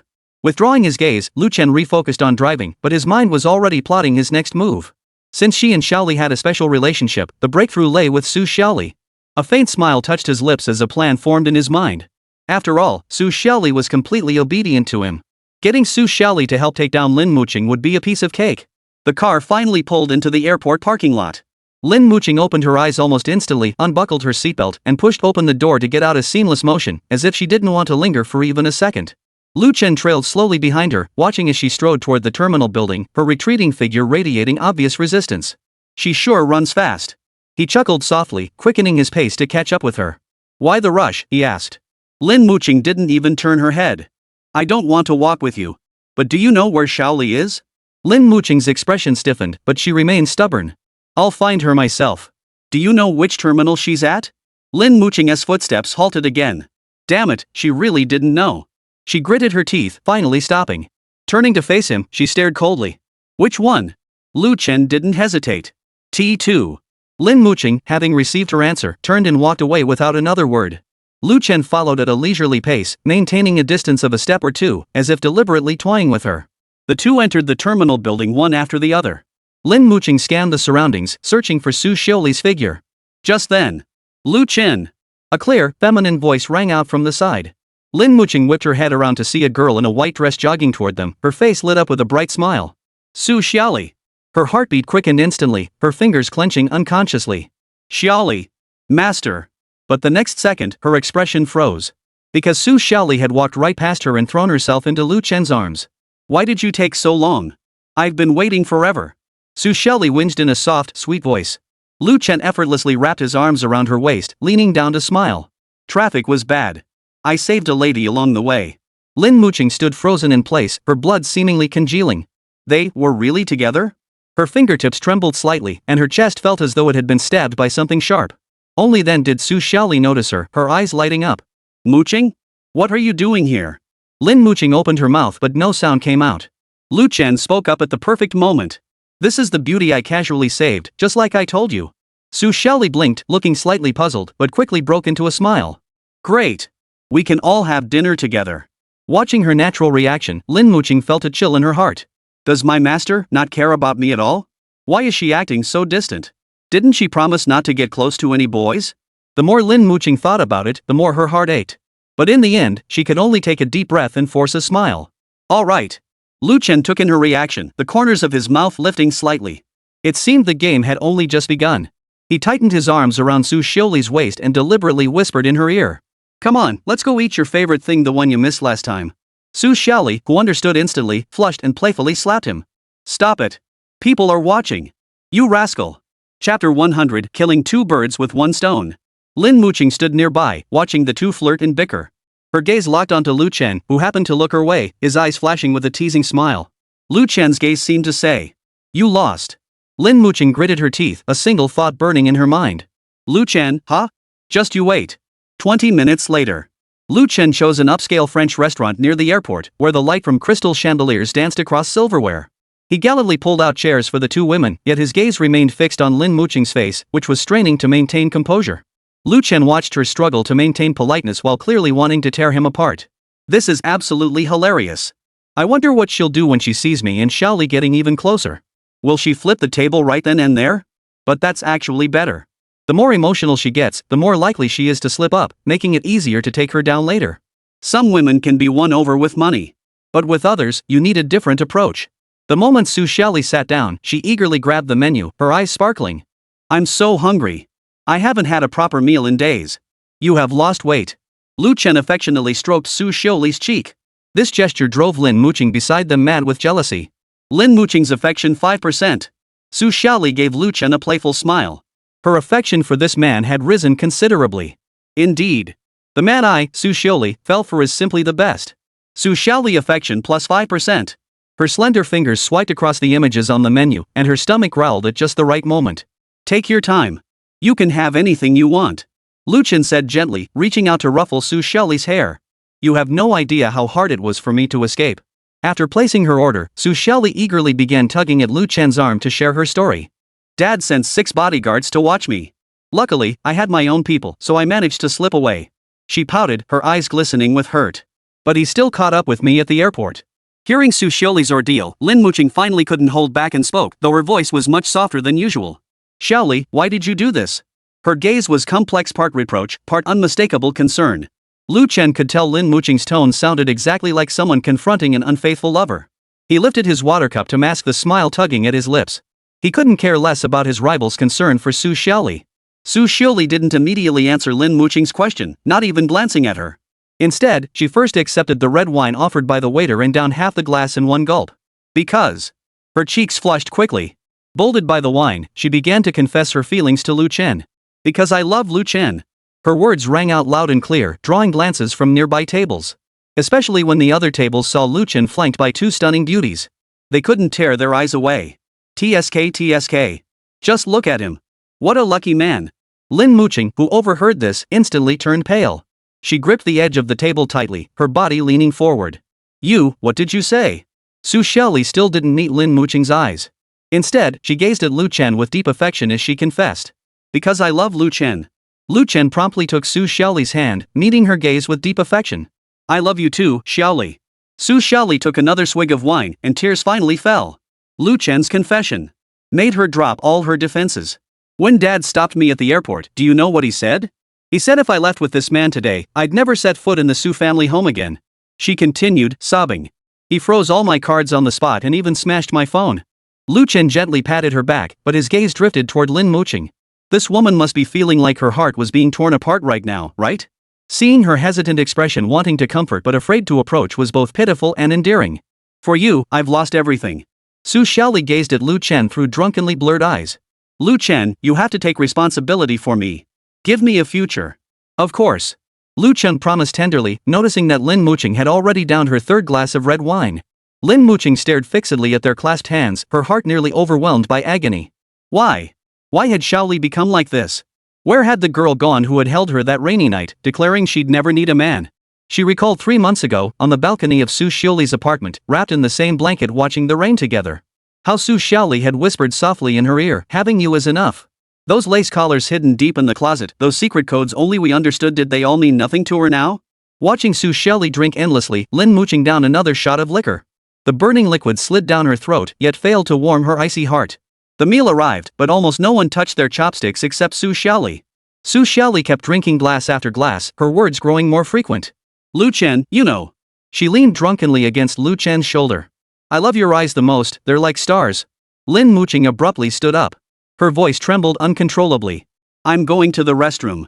She practically fled, terrified that staying another second would make her break down in tears.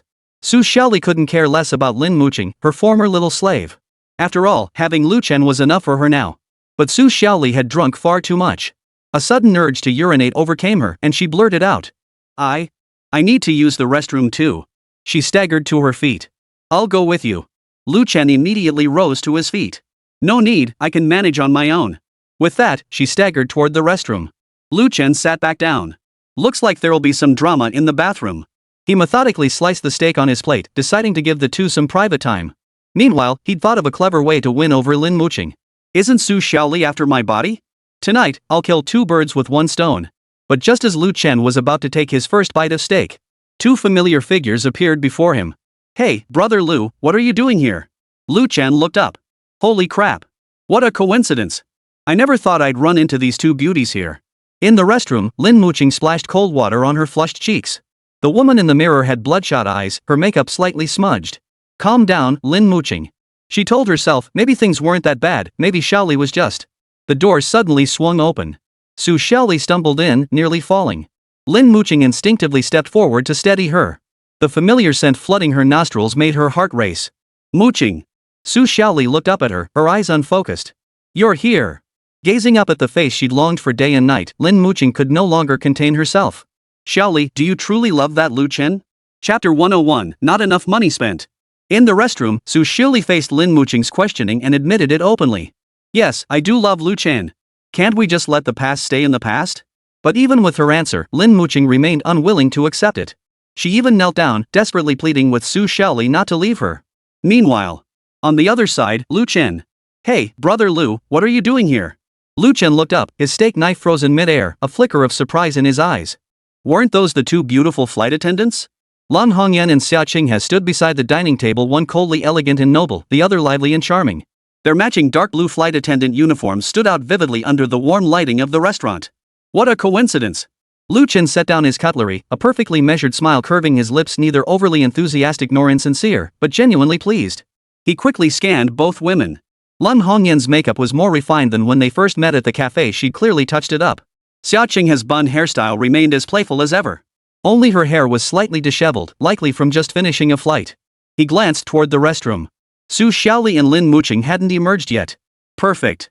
2 empty chairs, one for Lan Hongyan and one for Xiaoqing. Ladies, please have a seat. Lu Chen made an elegant gesture of invitation. Meeting is fate. This round is on me. Xiaoqing's eyes lit up, but before she could accept, Lan Hongyan gently pulled her back. No free lunch. Xia Qinghe, catching the hint, winked mischievously, mimicking the tone from period dramas. Mr. Lu is so generous, could it be you have ulterior motives? Motives? I merely wish for your company over a meal. Or could it be? Miss Ling is still upset about that incident at the cafe? Lang Hongyan gave a soft snort, her slender fingers unconsciously twirling a strand of hair. This small, unconscious gesture betrayed the turmoil within her heart. Who's upset? She lifted her chin slightly, revealing a swan-like neckline. I'm just curious, why hasn't Mr. Lu replied to my messages? I distinctly remember it was you who added me first. That unread message box felt like a thorn lodged in Lang Hongyan's heart. It was impossible for her not to care. And she found herself puzzled. What kind of magic did this man possess? She knew he was a playboy, yet when he gazed at her with those deep, piercing eyes, her heartbeat accelerated beyond her control. Xia Qinghe's eyes widened as she darted her gaze between the two, her face brimming with gossipy excitement.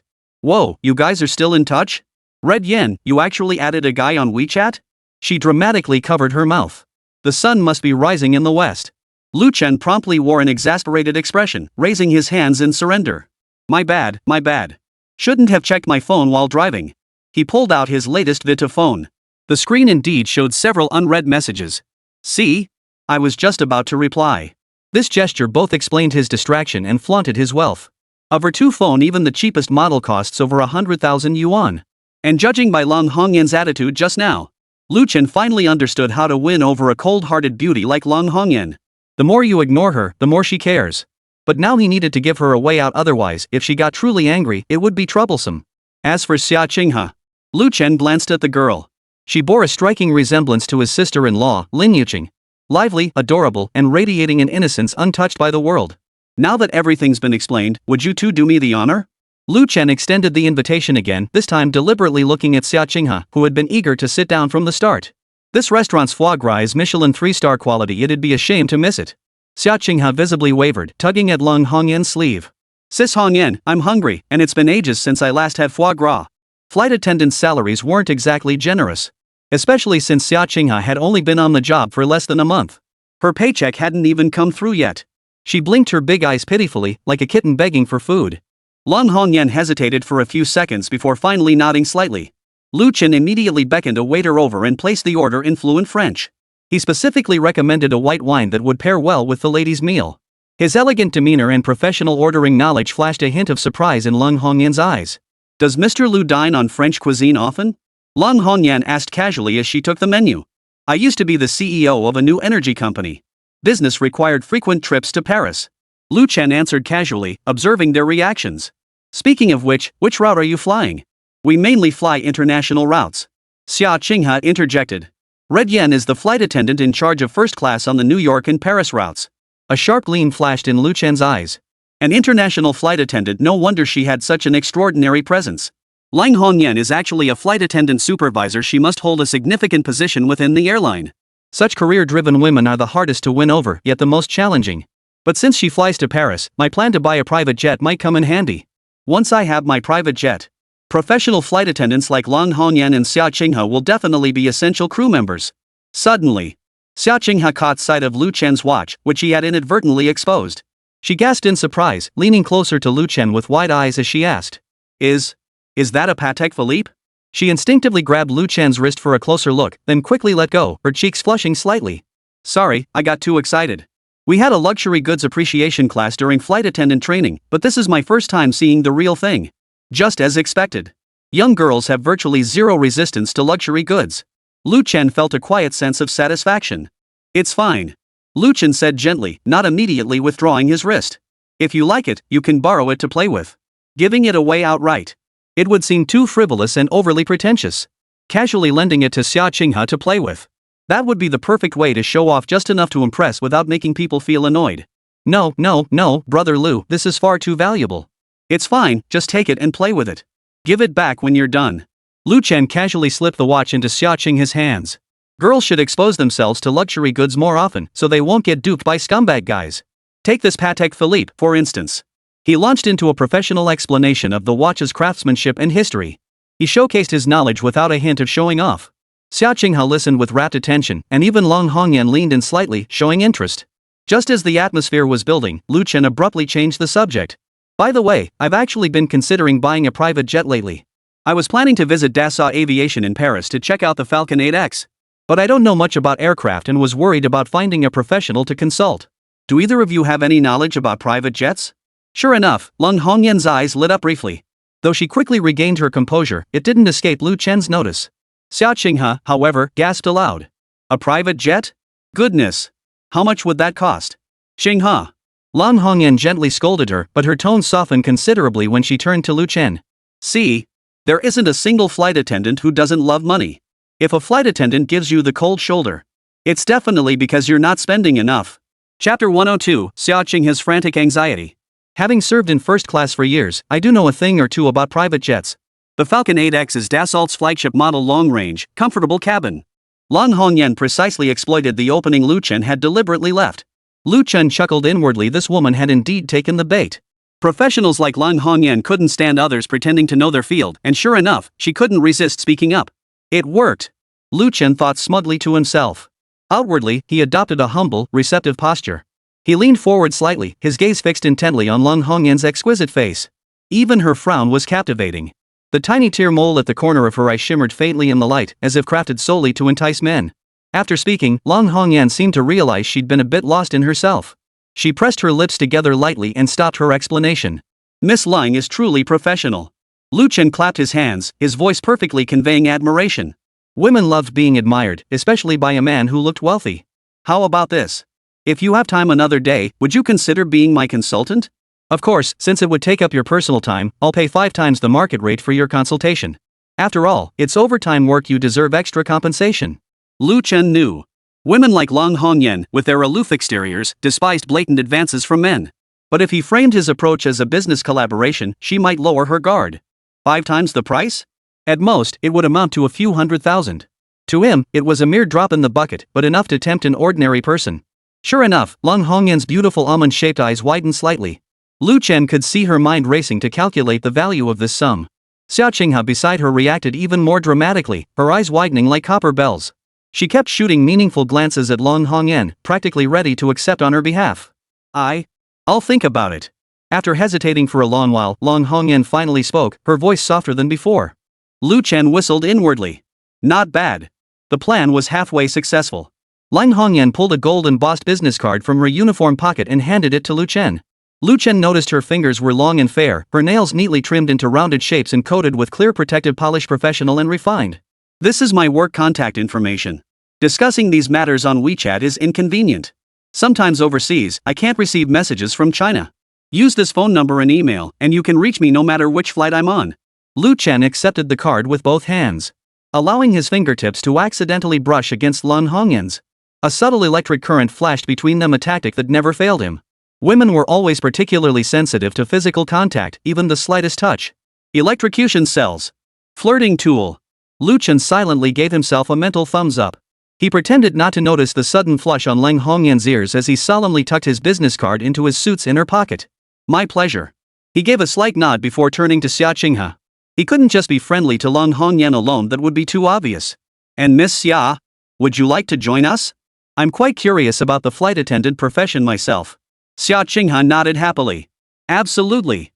Why pass up a chance to make money? As Xia Qinghe pulled out her phone, she glanced at sister Lung Hongyan. Lu Chen noticed this detail.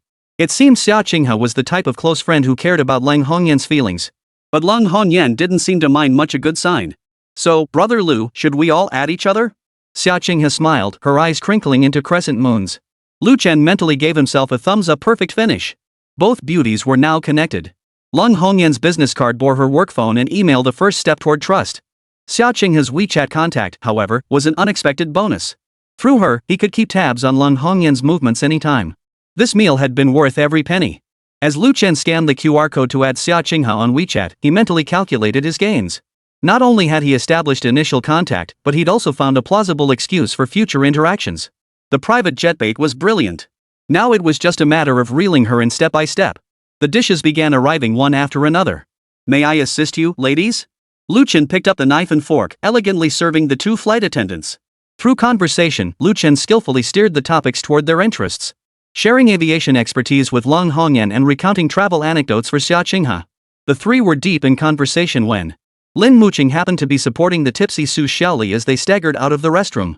Her gaze immediately fell upon Lu Chen, who was chatting and laughing animatedly with the two flight attendants. Her brow furrowed as a surge of inexplicable anger welled up inside her. That scumbag Lu Xiaoli was practically passed out drunk, and he still had the nerve to flirt around here? Just moments ago, he'd been putting on that deeply affectionate act, but now his true colors were showing. Those two flight attendants clearly weren't pushovers, especially the one with the tear mole at the corner of her eye. Her gaze was pure calculation. Xiaoli must be blind to like someone like this. No, I can't let Xiaoli get deceived by him again. I have to get her out of here fast. But, if we confront him directly, will Xiaoli blame me when she sobers up? She adores Lu Chen so much, what if he sweet-talks her back in a few words? Ugh, this is such a mess. Lin Yuqing suppressed her anger, walked to the dining table, and coldly said to Lu Chen. Xiaoli's drunk. I'll take her home first. Her tone was stiff, her eyes brimming with obvious contempt. Lu Chen looked up to see Su Xiaoli slumped limply against Lin Yuqing's shoulder, her cheeks flushed crimson and eyes unfocused, clearly passed out drunk. Ugh, what a buzzkill. They were just getting to the good part. But Su Xiaoli's state was indeed troublesome. Yet showing too much indifference now would only give her an opening. Anyway, Lang Hongyan and Xia Qinghe were already hooked. He could reconnect with them later. As for Su Xiaoli, a random gift tomorrow would do the trick. Need a hand? I can give you both a ride. Lan Hongyan and Xia Qinghe's gazes swept over Lin Yuqing and Su Xiaoli. They exchanged a glance and silently agreed not to speak. Yet their hearts stirred with turmoil. Especially Lang Hongyan's gaze. She kept scrutinizing Su Xiaoli. What was the relationship between this girl named Xiaoli and Lu Chen? Could she be his girlfriend? No, that wasn't the case last time. If she were his girlfriend, why would Lu Chen be so calm? But if she wasn't, why was this cold-hearted girl reacting so strongly? Could Lu Chen be some kind of two-timing jerk? Men are all the same. But what does this have to do with me? I'm just doing my job for the money. But what if he really is problematic? Should I still take this job? A five-fold consulting fee isn't exactly pocket change. Lan Hongyan's fingertips unconsciously traced the rim of her wineglass as her brows furrowed slightly. Xia Qinghe noticed her expression and gave her a discreet kick under the table. She whispered.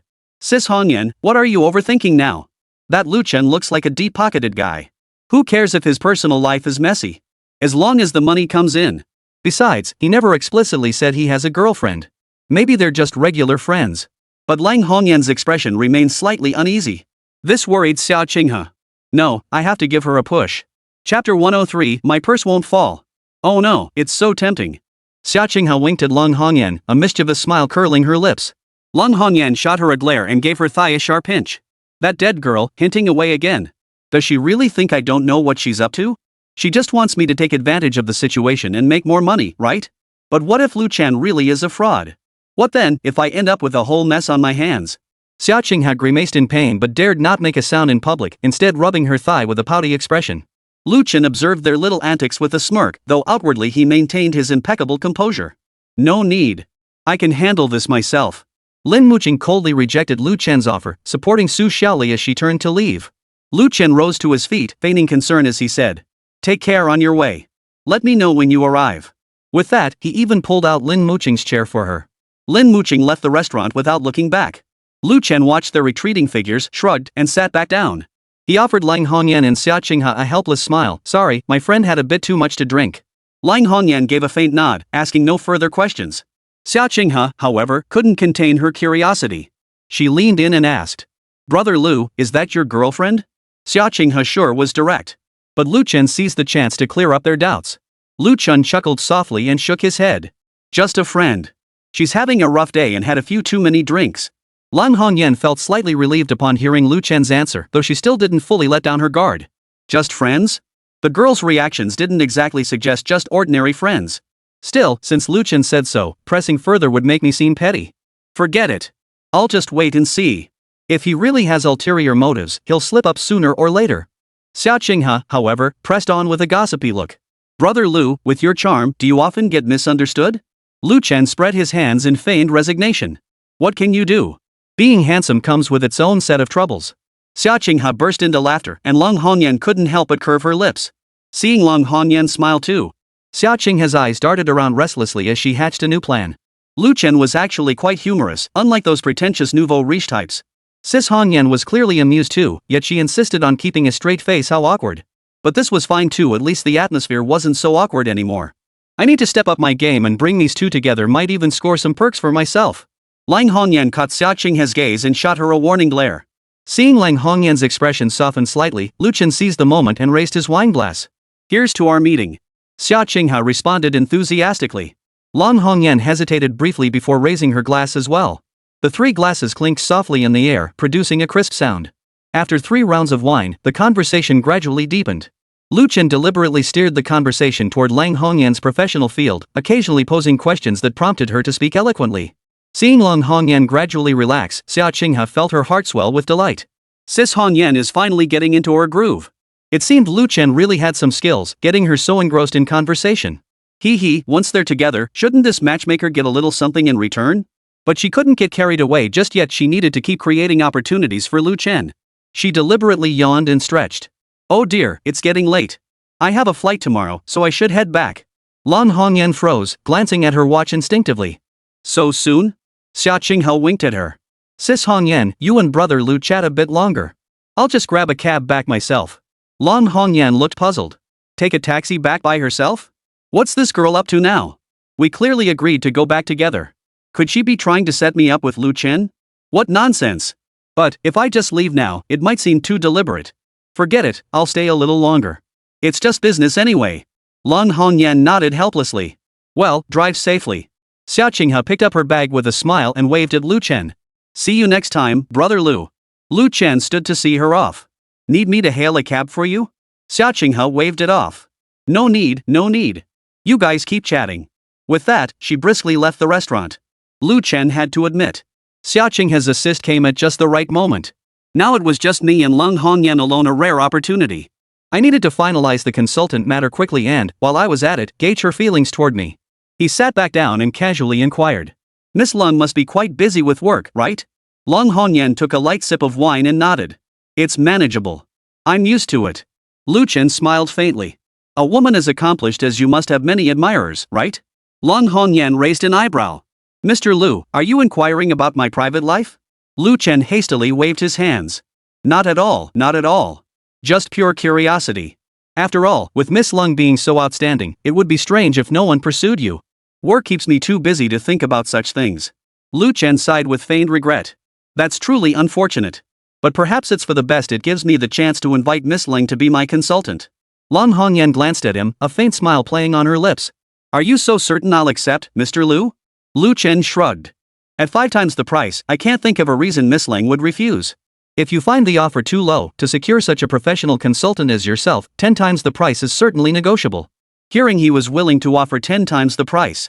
Seeing Lu Chen's sincerity, Lang Hongyan was finally moved. After a moment's hesitation, she finally nodded. All right, I accept. But the specifics still need to be discussed. A flicker of satisfaction crossed Lu Chen's eyes as he raised his wine glass. Here's to a successful partnership. Lang Hongyan gently clinked her glass against his. Here's to a successful partnership. Success. Lu Chen's face lit up. As long as she agreed to cooperate, the rest would be easy. Women, after all, are easily swayed by money and tender advances. No matter how aloof Lang Hongyan might be, she couldn't escape my grasp. After chatting for a while longer, Lang Hongyan glanced at her watch and rose to take her leave. It's getting late. I should be heading back. Lu Chen immediately stood up. Let me walk you out. Lang Hongyan shook her head. No need. I'll just take a taxi. Her refusal was exactly what Lu Chen had expected. All right then. Drive safely. I'll contact you tomorrow to discuss the collaboration in detail. Lang Hongyan nodded and turned to leave. Stepping out of the restaurant, she exhaled deeply, her heart filled with a complex mix of emotions. She couldn't quite understand it herself. Was this decision right or wrong? Lu Chen felt like a bottomless pit to her. Though he appeared charming and refined on the surface, something about him just didn't feel right. But the thought of 10 times the price was simply too tempting. In the end, Lang Hongyan sighed helplessly. Forget it. I'll just take it one step at a time.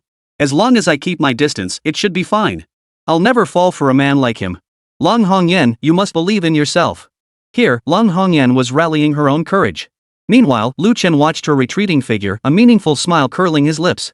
Lang Hongyan, Xia Qinghe, Su Xiaoli, Lin Yuqing. Chapter 104, Game Streamer Little Deer. Back at the villa. Lu Chen leaned lazily against the leather sofa, savoring a moment of bliss. Day after day. Spending money on women in every imaginable way was exhausting, far more so than working a regular job. His fingertips glided lightly across the screen, opening the Douyin app.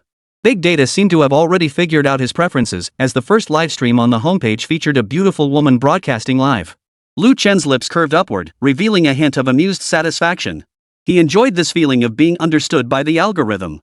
After all, the suffocating feeling Xiao Qingcheng had left him with was simply too much. The girl on screen wore her hair in a high ponytail, with a few stray strands casually falling beside her ears, swaying gently with her intense movements. Her nose was high and straight, the tip slightly upturned, lending her a playful air. Her lips were full, naturally rosy without heavy makeup, occasionally pursed slightly when nervous, revealing two small dimples. Mid lane is missing. Watch the brush. The blogger goes by Ionia Little Deer. As her fingers tapped out a crisp series of sounds on the mechanical keyboard. Little Deer Chan shouted excitedly. Jungle, follow me, we can tower dive this wave. Lu Chen narrowed his eyes slightly. Having spent so much time on Douyin lately, he'd long since seen through the platform's ecosystem. Of the so-called beauty streamers, 9 out of 10 relied on filters and makeup to hold it together. Take off the makeup and they'd scare away even the top-spending fans. Even those top-tier influencers with millions of followers were, in his eyes, nothing more than mass-produced industrial goods, identical plastic surgery faces devoid of any soul. Unless, that is, they triggered the system prompt, then they qualified as genuine beauties. Valid consumption target detected. The system prompt suddenly appeared in his field of vision. Lu Chen raised an eyebrow, a genuine spark of interest flickering in his mind. This was the system proactively alerting him. It seemed this girl before him was truly extraordinary. The streamer's channel title read, Climbing the Ranks in the Canyon, Reaching King Tonight. Lu Chen glanced at the online count, over 8,300 viewers as bullet comments flooded the screen. Xiaolu looks stunning today. That play was so smooth. Honey, look at me. That flasher combo just now was so cool. She's gorgeous and plays so well. Is she using a Smurf account? Bullet comments surged like a tidal wave, yet they didn't distract the girl in the slightest. Her fingers danced across the keyboard, executing a fluid combo that instantly took down the enemy's carry. The chat exploded instantly. 666,666. Is this even human? Pro-level skill. Xiaolu Chan is the real deal. Lu Chen's lips curved into a faint smile. He didn't play League of Legends much, but his understanding of the game wasn't lacking. This girl's skills were undeniably impressive. More importantly, her voice carried an unyielding determination, a stark contrast to those streamers who only knew how to act cute and adorable. His fingers tapped lightly, sending a carnival gift directly. The gift's special effects exploded across the screen, filling the entire livestream with dazzling animations. Xiaolu Chan, engrossed in her gameplay, caught the gift notification out of the corner of her eye. She paused for a moment before quickly exclaiming, "Thanks for the carnival, everyone's brother-in-law." Her thanks were crisp and direct, no drawn-out tones or feigned coyness. Her hands never paused as she continued directing her teammates to push the tower. Lu Chen narrowed his eyes, a sudden twinge of mischief stirring within him. He was curious to see just how many carnivals this seemingly cool and collected streamer. How many carnivals it would take before she'd willingly activate the binding code. Everyone's brother-in-law sent Carnival 2. Everyone's brother-in-law sent Carnival 3. Everyone's brother-in-law gave out Carnival 4. Carnival effects flooded the screen one after another, their golden glow almost illuminating Little Deer's delicate face. Her speech slowed noticeably. During a return to base pause, she glanced up at the bullet chat and found the entire livestream flooded with uncle-in-law is awesome. Thank you, brother-in-law, for carnival gifts? Uncertainty tinged her voice. The gifts had flooded in too quickly for her to count them all. A faint blush spread across her cheeks, like early spring cherry blossoms, standing out vividly against her fair skin. The bullet chat exploded.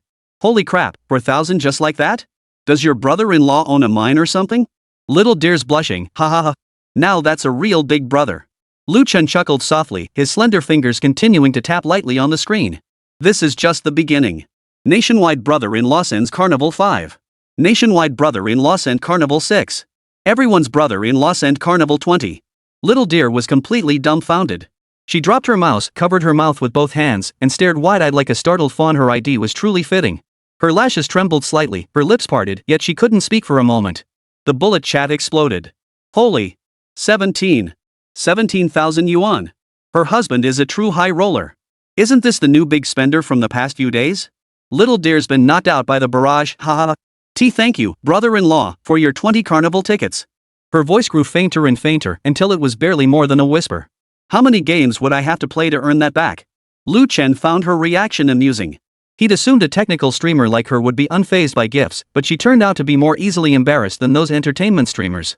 Lu Chen enjoyed this contrast. Beneath her professional, cool exterior lay such an innocent reaction. He tapped his keyboard and sent a floating bullet comment. After this match, let's PK. The screen instantly flooded with replies. Your sister-in-law's husband wants you to PK. Dear, received your orders. Go get M, crush the other team. We want to see Xiaolu PK. Xiaolu took a deep breath, forcing her voice to sound calm. Alright, I'll finish this match and head straight to PK. Her movements were noticeably more frantic than before, her pale fingers pounding harder on the keyboard. Clearly, her composure had been shaken by that barrage of gifts. Goodness, 20 Hua Z. That's equivalent to my monthly income. Who the heck is this everyone's brother-in-law? Why would he suddenly send me so many? Calm down, Lu Xiaoyu. Don't act like some greenhorn streamer who's never seen the world. Tonight's the night I climb to the top of the summit. She bit her lower lip, forcing herself to focus on the game. Yet her heartbeat raced uncontrollably and her palms grew slightly sweaty. This feeling of being watched was too unfamiliar. When had a big spender with a level 60 badge ever dropped into her stream before? While her stream usually drew a decent crowd, most viewers came for the gameplay. Rarely did such big spenders appear. Minutes later, the victory screen popped up.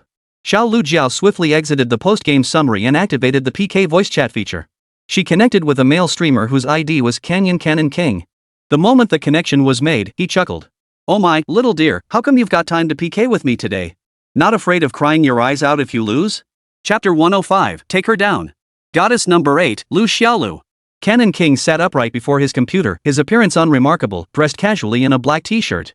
His stream interface was clean and simple, with the most eye-catching feature being the title China's Top Cannon King permanently displayed at the top. Those words were his declaration of confidence in his own skill.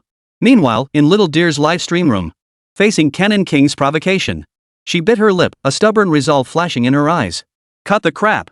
With my big brother here today, I'll crush you for sure. Cannon King glanced at the scrolling bullet comments, his lips curling into a faint smile as he sighed dramatically. Oh? I see the comments say you've got a big spender on your side? Well, that's it then. How could a small streamer like me possibly compete? His tone was teasing, yet his eyes burned with eager anticipation. A big spender, huh? 8 out of 10 times, it's just some rich guy trying to look important. Let's have a PK battle, I'm sure I'll win. The chat exploded instantly. The Cannon King chickened out, ha ha ha. Little Dear has her brother-in-law backing her up today. Cannon King, call me daddy. The Dear army is on the march. Reading these comments, Little Dear lifted her chin, her tone unusually cocky. If you lose, you'll have to call me Sister Lu whenever you see me. Cannon King burst into hearty laughter. Sure thing. What if you lose? Whatever you want. Little Dear Chan replied without hesitation. If you don't make the most of Big Brother now, he might not come back later. Then you have to be my support in every game from now on. How does that sound? Cannon King proposed this punishment. Xiao Lu Chan wrinkled her nose, her face clearly showing displeasure. She'd always loved playing mages, relishing the feeling of carrying the entire team. She genuinely disliked the support role from the bottom of her heart. But for the sake of this bet, she gritted her teeth and agreed. Fine, deal. A crisp notification sound signaled the start of the PK. The health bars barely appeared on screen when Lu Chen struck without hesitation, unleashing 5 carnival attacks. The Cannon King's health bar instantly plummeted to a sliver, sending the entire livestream into an uproar. Uncle-in-law is awesome. Why even fight? Just surrender already. Cannon King's face is turning green. The power of money is just that delicious. Cannon King clearly hadn't anticipated such a fierce onslaught. His expression shifted slightly as he quickly muted his mic and began rallying votes. Thanks to his efforts, his health bar slowly began to recover within seconds. Evidently, loyal fans were desperately casting votes for him. After all, Cannon King's title as China's Top Cannon King wasn't just for show. He held a solid position in the gaming world, boasting a substantial following. Xiaolu watched the fluctuating health bar on the screen with bated breath, her hands gripping the chair arms tightly. Taking a deep breath, she began rallying the fans in the livestream chat. Guys, if you have votes, please help out. We have to beat him today. Lu Chen held his phone. Watching Xiao Lu Zhang's nervous expression, a strange sense of satisfaction welled up inside him. He relished this feeling of controlling others' emotions, especially with this proud and stubborn girl before him. As the chat exploded with enthusiastic comments, he continued his money-spending performance. Everyone's brother-in-law sent Carnival 16. Everyone's brother-in-law sent Carnival 19. Everyone's brother-in-law sent Carnival 34.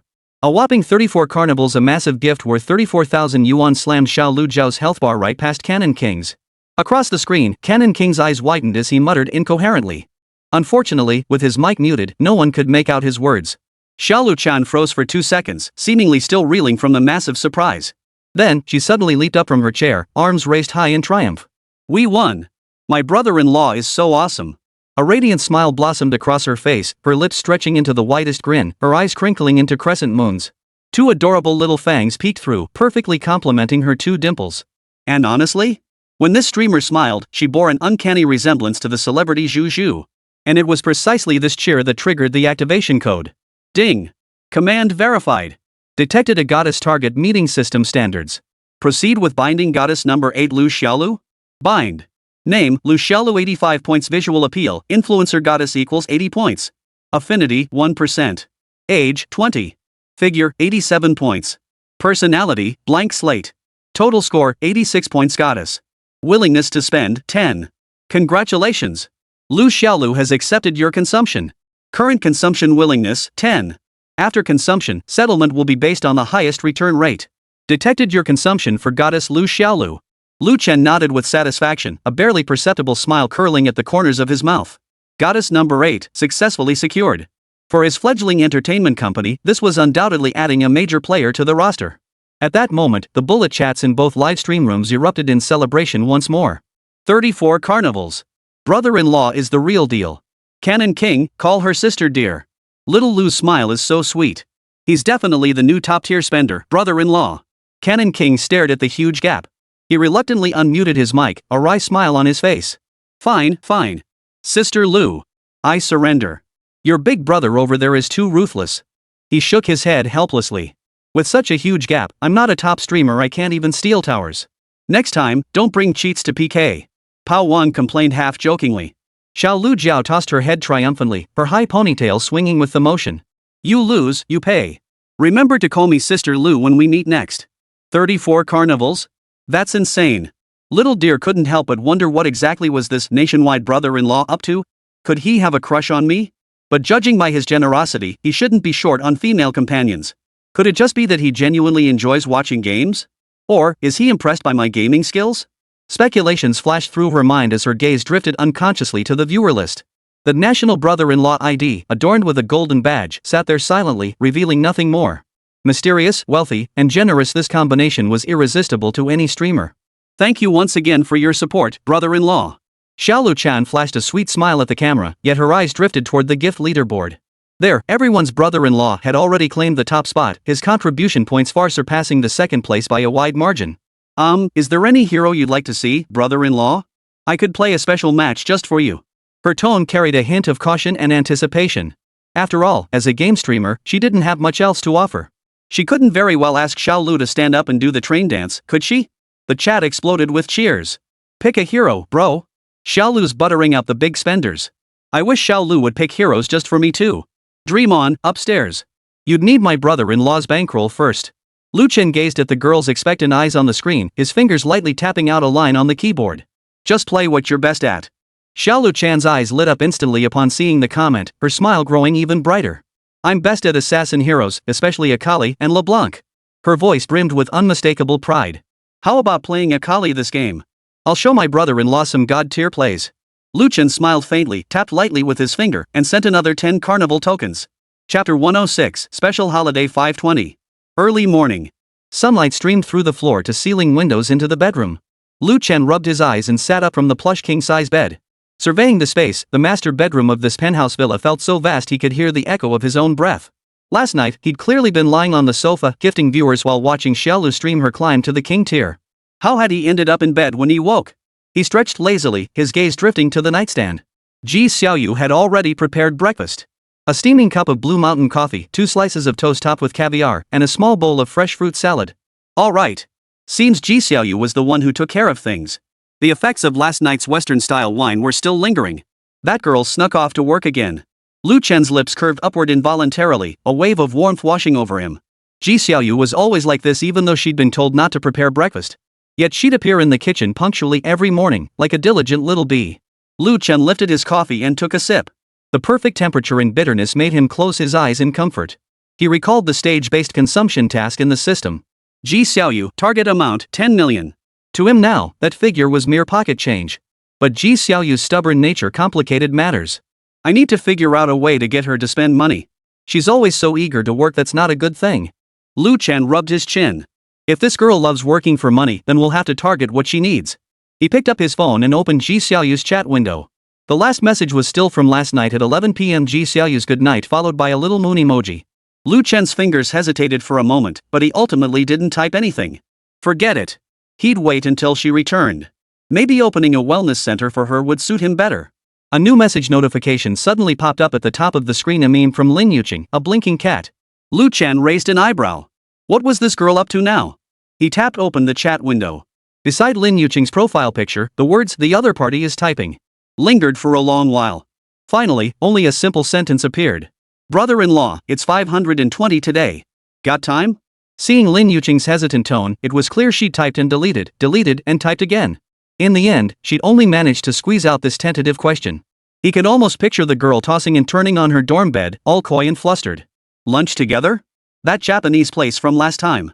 Lu Chen replied promptly, then set his phone aside and headed for the bathroom.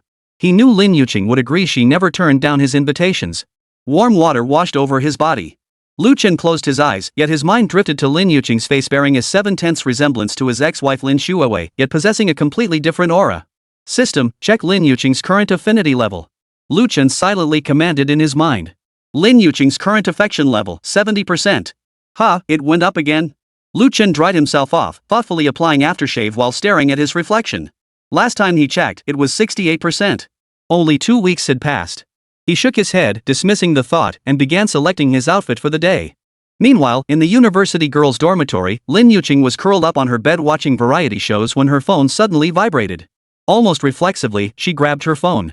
When she saw the words "brother-in-law Lu Chen" displayed on the screen, a smile spread across her lips, and even the exaggerated laughter from the show faded into the background. Ah! She gasped softly, sitting up with a start and leaping barefoot off the bed. She practically ran to her vanity, yanking open the drawer and rummaging through her makeup. Her roommate and best friend, Jojo, poked her head out of the bathroom, still clutching half a cucumber. Well, the sun must be rising in the west. Doing your makeup on a weekend? Lin Yuqing didn't even look up as she unscrewed the cap of her foundation. Today's May 20th. Lu Chen asked me out for lunch. Her voice betrayed unmistakable excitement. Lu Chen? Your brother-in-law?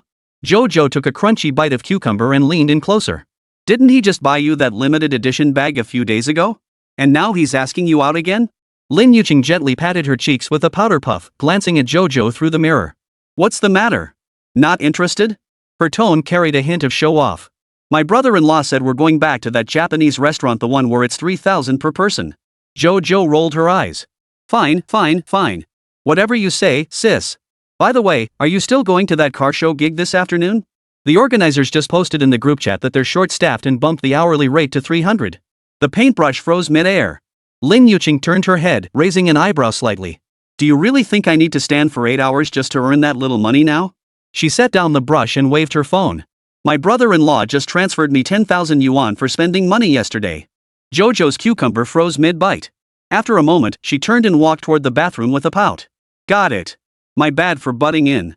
I'll turn them down right now. Wait. Lin Yuqing suddenly called after her, a sly smile curling her lips. When you decline for me, remember to add one line. She mimicked Jojo's usual tone when complaining about clients. No one in their right mind would take on such a crappy little event. Jojo nearly choked on her cucumber, turning to glare at her. Lin Yuqing. You've really let it go to your head. You're turning down $300. Yeah, I am. Lin Yuqing happily applied lipstick to her reflection, her muffled voice carrying a righteous tone. Why don't you go find a brother-in-law willing to give you a black card? The slam of Jojo's bathroom door echoed louder than any reply. If she were Lin Yuqing, she wouldn't care about this measly sum either. Unfortunately, she didn't have that kind of luck, nor did she have such a generous brother-in-law, or a foolish sister who suddenly got divorced.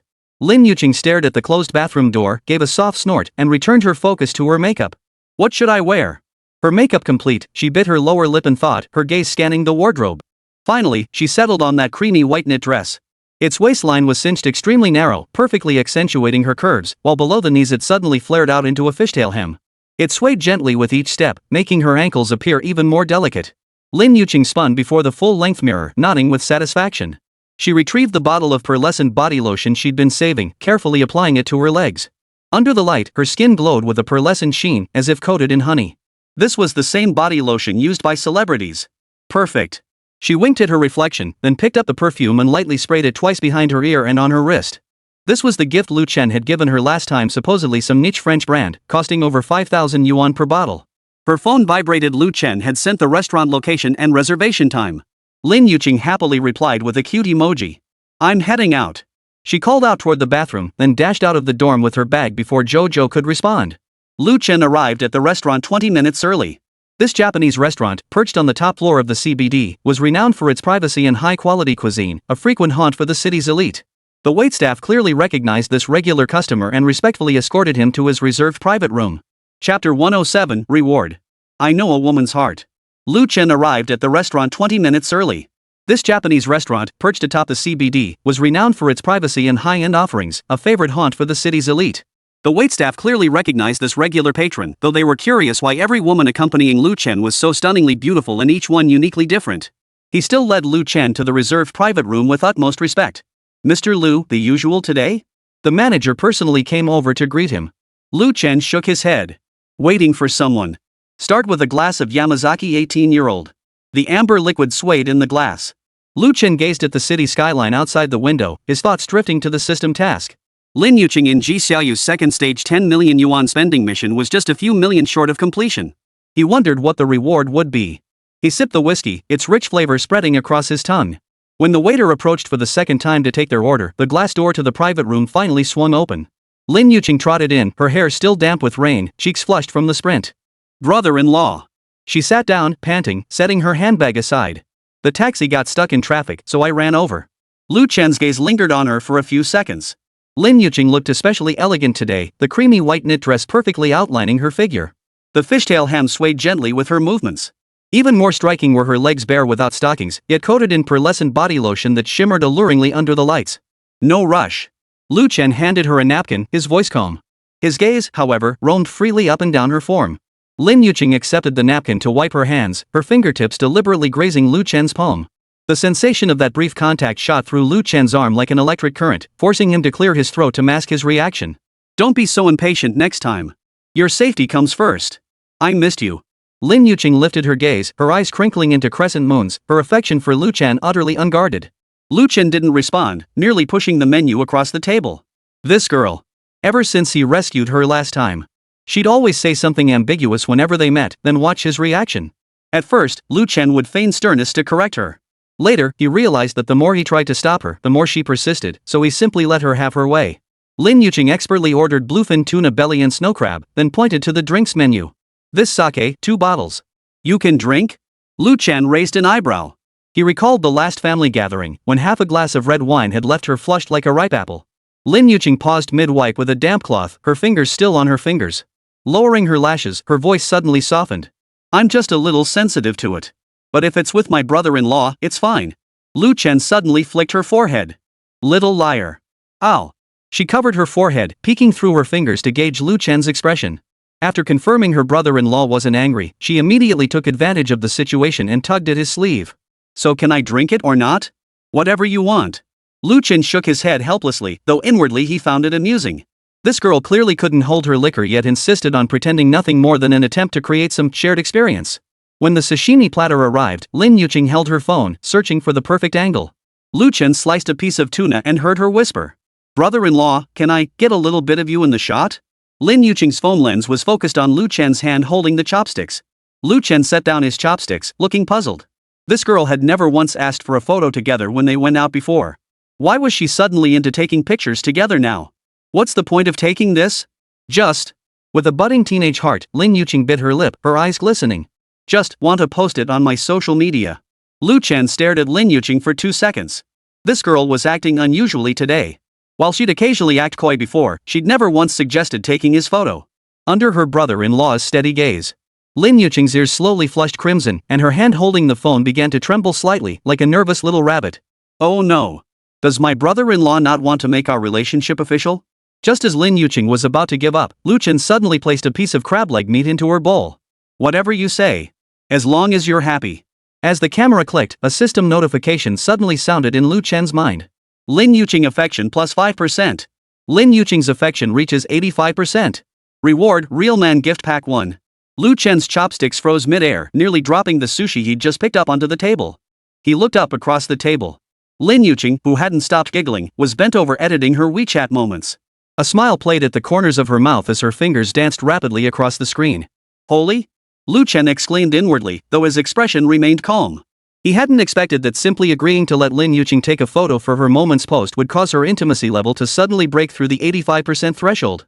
After all, the higher the intimacy level, the harder it became to unlock. Unlocked a grand gift pack. Lu Chen silently rejoiced in his mind.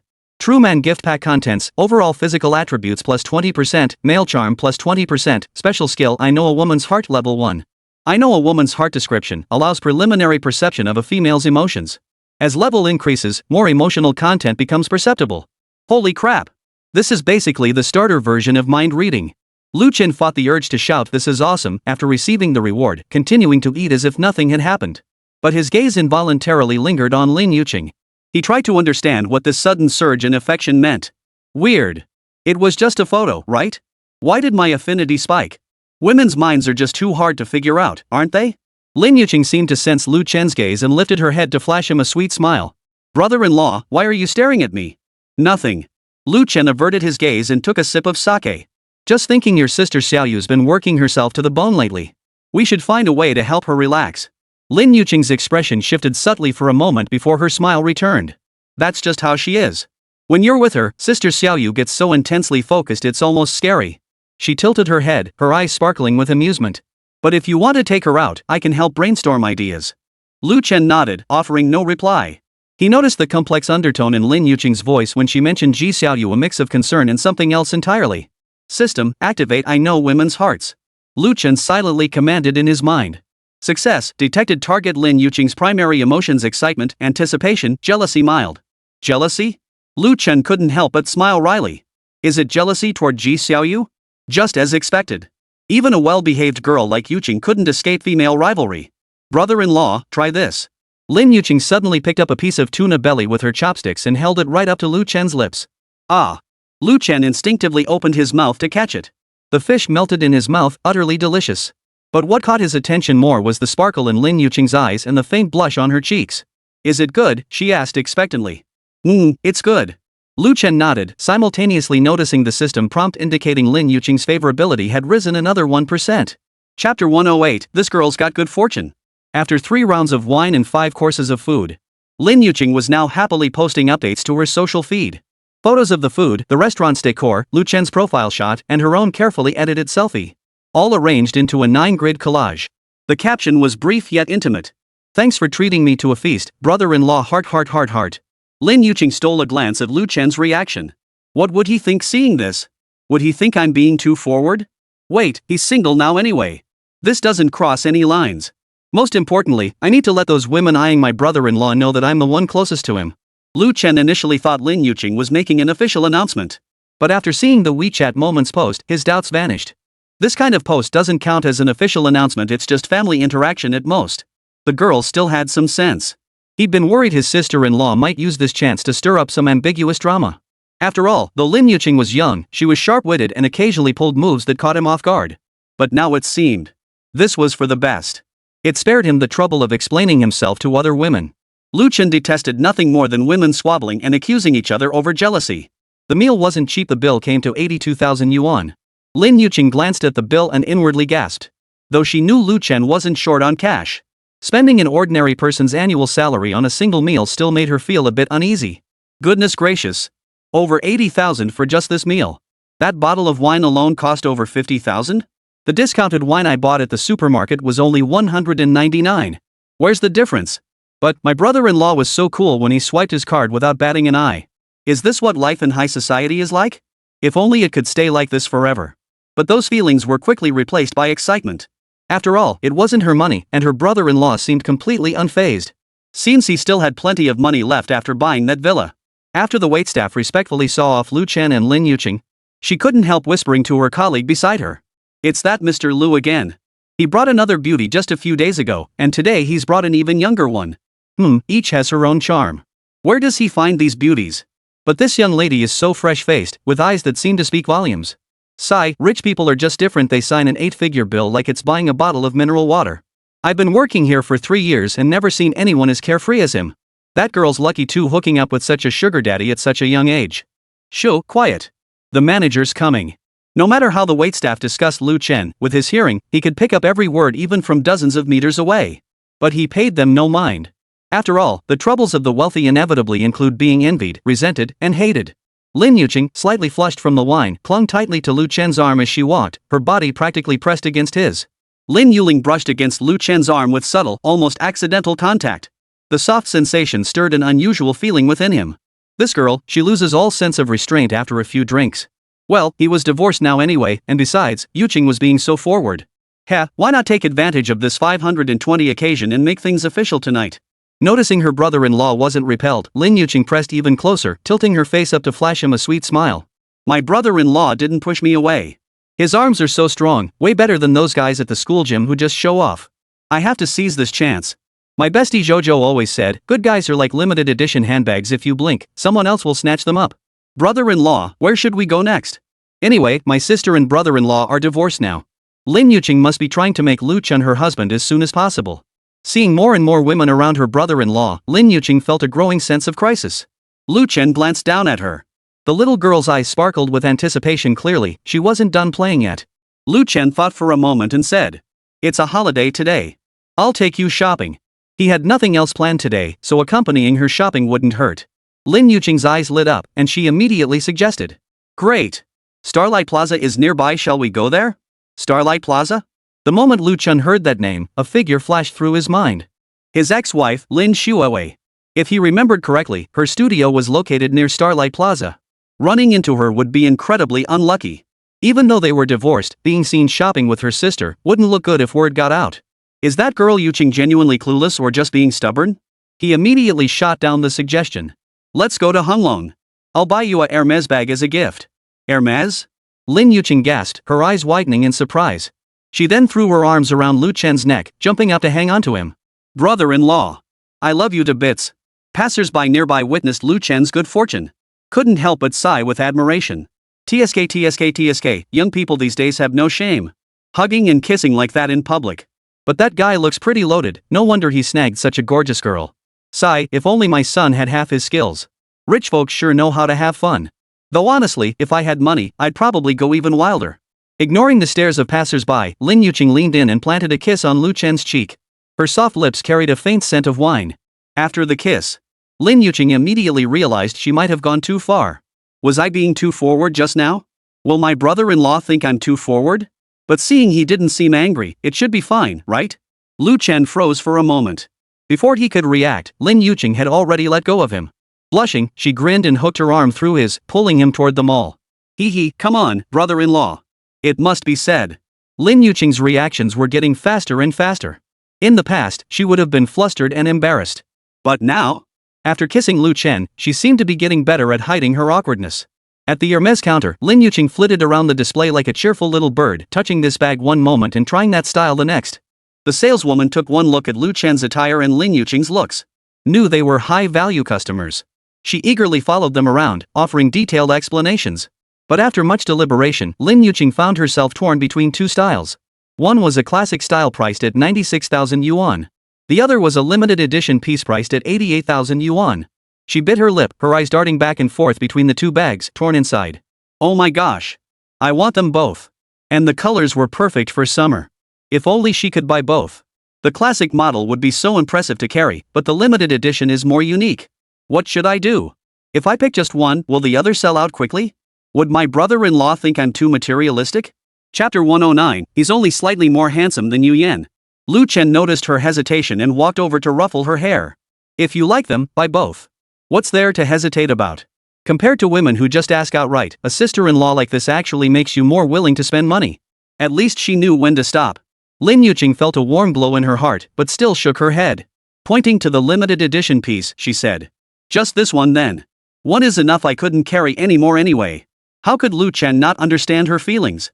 He understood women's obsession with handbags all too well. After all, the saying bags cure all ills wasn't just empty talk. This girl clearly wanted both, yet she pretended to be sensible, nothing more than an attempt to maintain her well-behaved image in front of him. Lu Chen didn't call her out. He simply told the saleswoman, ring it up. After paying, he quietly added to the saleswoman. Wrap up the classic style too. There was no way Lu Chen would pass up an opportunity to spend big and get cash back. Even if the tenfold cashback only amounted to a little over $1 million, Lu Chen firmly adhered to one principle. Even a fly is still meat. The saleswoman paused in surprise. A bag costing over 180,000 yuan, and she didn't even blink. How incredibly lucky is this young lady? In my 5 years here, the most generous customer I've seen only bought one bag at a time. This one's a double whammy. But she really is pretty. Those dimples when she smiles make even me feel a flutter. Right away, sir. Please wait a moment. When Lin Yuqing saw the saleswoman hand her 2 bags at once, she was completely dumbfounded. It wasn't until the saleswoman said enviously, "Miss, your boyfriend is so thoughtful. he didn't want you to agonize over the choice, so he bought both for you." Hearing the saleswoman say boyfriend, Chen didn't correct her. Lin Yuqing's mind started racing again. Could this mean? Oh my goodness. Lin Yuqing's face flushed crimson instantly, her heart pounding wildly. She stole a glance at Chen, a wave of indescribable sweetness washing over her. Lin Yuqing affection plus 1%. She realized she was becoming increasingly moved by Chen's actions. Initially, she'd approached her brother-in-law purely out of her sister's request and a touch of vanity. After all, Chen was young and accomplished, handsome to boot. Taking him out would be incredibly impressive. But at some point, she began to care about her brother-in-law's attitude. A single compliment from him could lift her spirits for hours, while his indifference would leave her quietly disappointed. What are you daydreaming about? Chen walked over and tapped her shoulder. Lin Yuqing snapped back to reality and flashed him a sweet smile. Nothing, thank you, brother-in-law. No need to be so formal with me. Just as Chen was about to lead her away, Lin Yuqing suddenly pulled her hand free and hurried over to whisper something to the saleswoman. Chen frowned in confusion. Need to buy something else? Lin Yuqing winked mysteriously. You'll see in a minute. A few minutes later, the saleswoman approached with a dark blue shirt and a pair of casual pants. Miss, is this the set? Lin Yuqing nodded, then turned to Chen. Brother-in-law, I think this outfit would look great on you. I want to buy it as a gift. Would you like to try it on? Ever since she started making money from live streaming, Lin Yuqing had genuinely wanted to buy things for Chen. This color would look amazing on him. His figure is practically a clothes hanger. But these 2 pieces together cost 19,800. Never mind, it's worth it. Seeing how much my brother-in-law has bought for me, I should show my appreciation too. Chen froze for a moment, surprised that this girl would suddenly think of buying him clothes.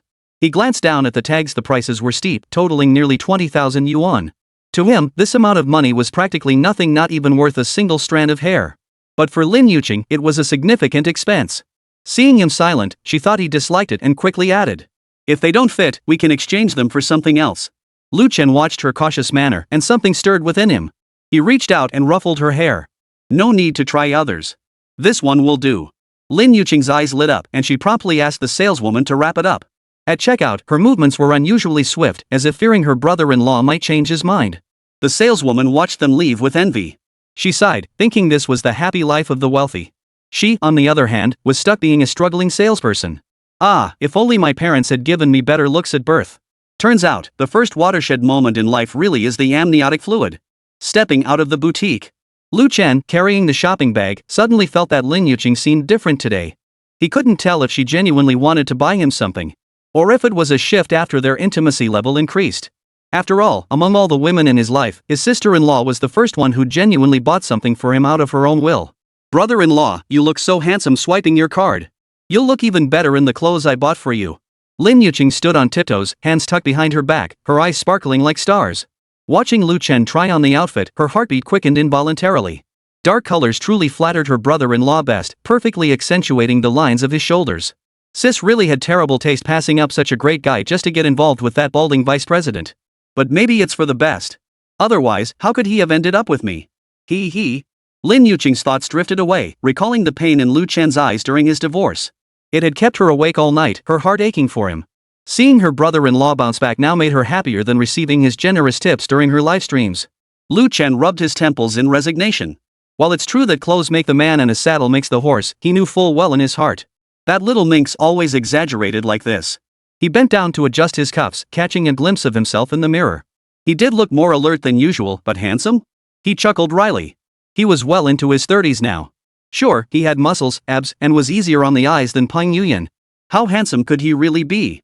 Lin Yuqing's handsome definitely had a heavy dose of filter applied. Still, the girl was quite generous with him. Chen knew exactly what was going on. Her savings probably amounted to just the several $100,000 he tipped her last time. Spending that much on clothes for him without batting an eye was already a huge sacrifice. He recalled glimpsing Lin Yuqing's ledger last month. It was densely filled with plans for various side gigs and ways to cut expenses. He could guess that Lin Yuqing was calculating this investment as a surefire win. After all, Chen was now riding high on success. Even the crumbs that fell from his table would be more than enough for her to live in luxury. But seeing his sister-in-law's smug expression as she tied his tie, he couldn't help but curve his lips into a smile. Ah well, he'd just treat it like entertaining a child. The two wandered the mall for a while longer, Lin Yuqing darting between shops like a cheerful little bird. She'd occasionally pick up an item and ask Lu Chen's opinion, her face lighting up with satisfaction whenever he responded. When shopping with his sister-in-law, Lu Chen didn't put much pressure on her. For one thing, she was different from other women. If she spent too much, she'd feel guilty, which would dampen her willingness to shop, maybe even turn it negative. Second, Lu Chen genuinely savored these rare moments of warmth, which gradually healed the wounds from his past. Chapter 110. Hey bro, hurry to the fashion show. While Lin Yuqing was in the restroom, Lu Chen's phone suddenly rang. He was sitting on a leather sofa in the mall's rest area. People bustled around him, the air thick with a blend of perfume and coffee. He pulled out his phone to see it was a call from his former colleague, Wang Liangxiang. The familiar number on the screen made him frown slightly. Since leaving the company, they hadn't kept in touch much. It wasn't that they were distant. It was because they were too close. After all, they were brothers at heart. He hesitated for 2 seconds before answering, inexplicably feeling a pang of guilt like he'd been caught doing something wrong. This feeling was inexplicable, it was just answering a phone call, after all. He instinctively glanced around, as if Lin Yuqing might suddenly appear from some corner. Hey, what's up? Hey, brother Lu. Come to my place tonight for the model show, it's on me. All long-legged babes, you'll be spoiled for choice. Wang Liangxiang's booming voice blared through the receiver. That familiar boisterousness made Lu Chen hold the phone farther away.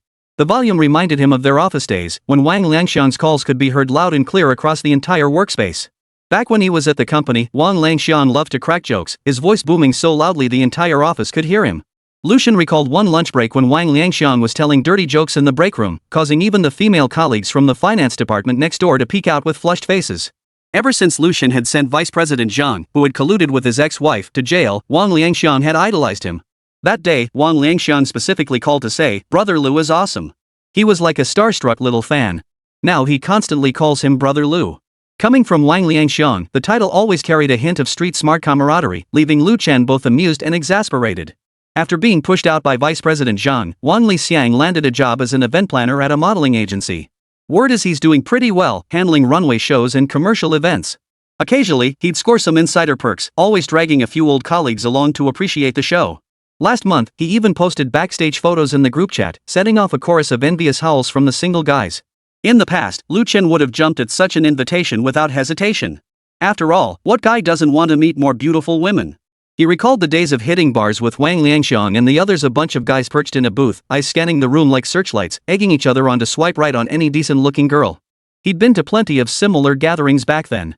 But either he wasn't impressed by the girls, each one caked in makeup like a color palette. Or they'd talk non-stop about designer handbags. Or they turned him down because he was married, and it always ended up going nowhere. Once, he finally managed to get a date with a woman who seemed to have good taste, but when she heard he was married, her face turned cold on the spot. She declared, "I hate married men who come out to play." Lu Chen's eyes darkened as he recalled his ex-wife's cutting words, "A used man wanting a virgin?" It was during their final argument, when Lin Yuqing's fingers, painted with bright red nail polish, had nearly jabbed his nose, her lips curled in a mocking sneer. Those words felt like a blunt knife repeatedly tearing at his heart, still causing a dull ache whenever he recalled them. But now, he thought of Lin Yuqing's radiant, smiling face. Suddenly, this whole setup felt utterly pointless. A group of men critiquing models, one complaining about legs not being straight enough, another finding breasts too small. It all felt like haggling over pork at the market. The old him would never have been so pretentious. He might even have joined their ranks, measuring every girl who walked by with a lecherous gaze. Having this little sister-in-law tag along was a bit of a hassle. She always suddenly hooked her arm through his, fought him for food during meals, and burrowed into his chest during scary movie scenes. But at least she's easy on the eyes, and she won't let him go hungry. Who knows if spending a day at a modeling agency would even yield a goddess who meets the system's criteria? Might as well give his sister-in-law more spending cash instead. Forget it, next time. He casually declined, his gaze drifting involuntarily toward the restroom. A girl emerged from there. He instinctively watched her for a few extra seconds before pulling his gaze away when he realized it wasn't Lin Yuqing. "Ha?" Wang Liangxiang froze, his tone instantly turning suspicious. "Seriously? You're really Brother Lu? You used to show up for every one of these gatherings. Last time you said not hitting on girls is a crime against humanity, now you're playing the high and mighty card with me? Of course I'm me, don't you recognize my voice?" Lu Chen snapped back irritably, just as he spotted Lin Yuqing emerging from the restroom, waving at him. As she jogged over, her skirt flared like petals, drawing frequent glances from several boys nearby. "It's really you, why are you playing dumb? How long's it been? Let's grab a few drinks. Li Tian's coming too. The girls are secondary, you'll definitely be interested in tonight's show." Wang Liangxiang wouldn't let it drop. In the background, the murmur of voices and music could faintly be heard. He must already be at the venue. Wang Liangxiang's words piqued Lu Chen's curiosity. Li Tian was a mutual friend of his and Wang Liangxiang's, a steady, reserved guy who rarely attended such events. If even he was there, perhaps something truly special was happening. Why would I be interested? Lu Chen watched Lin Yuqing approach, unconsciously slowing his speech. Heh, today's show is a Victoria's Secret special. All the models are signed, each over 5 feet 9 inches. I saved you a VIP seat right at the catwalk corner. When the models turn, their skirts will brush your face. How about that? Pretty sweet deal, huh? Wang Lixiang's voice carried unmistakable pride, as if he could already see Lu Chen's delighted expression. Lu Chen raised an eyebrow, glancing at Lin Yuqing, who had just arrived. She tilted her head, silently mouthing, "Who's that?" He instinctively lowered his voice. "Does this count as abuse of power?" "Hey, it's just a little perk, might as well use it. Meet me at the show entrance at 7:30.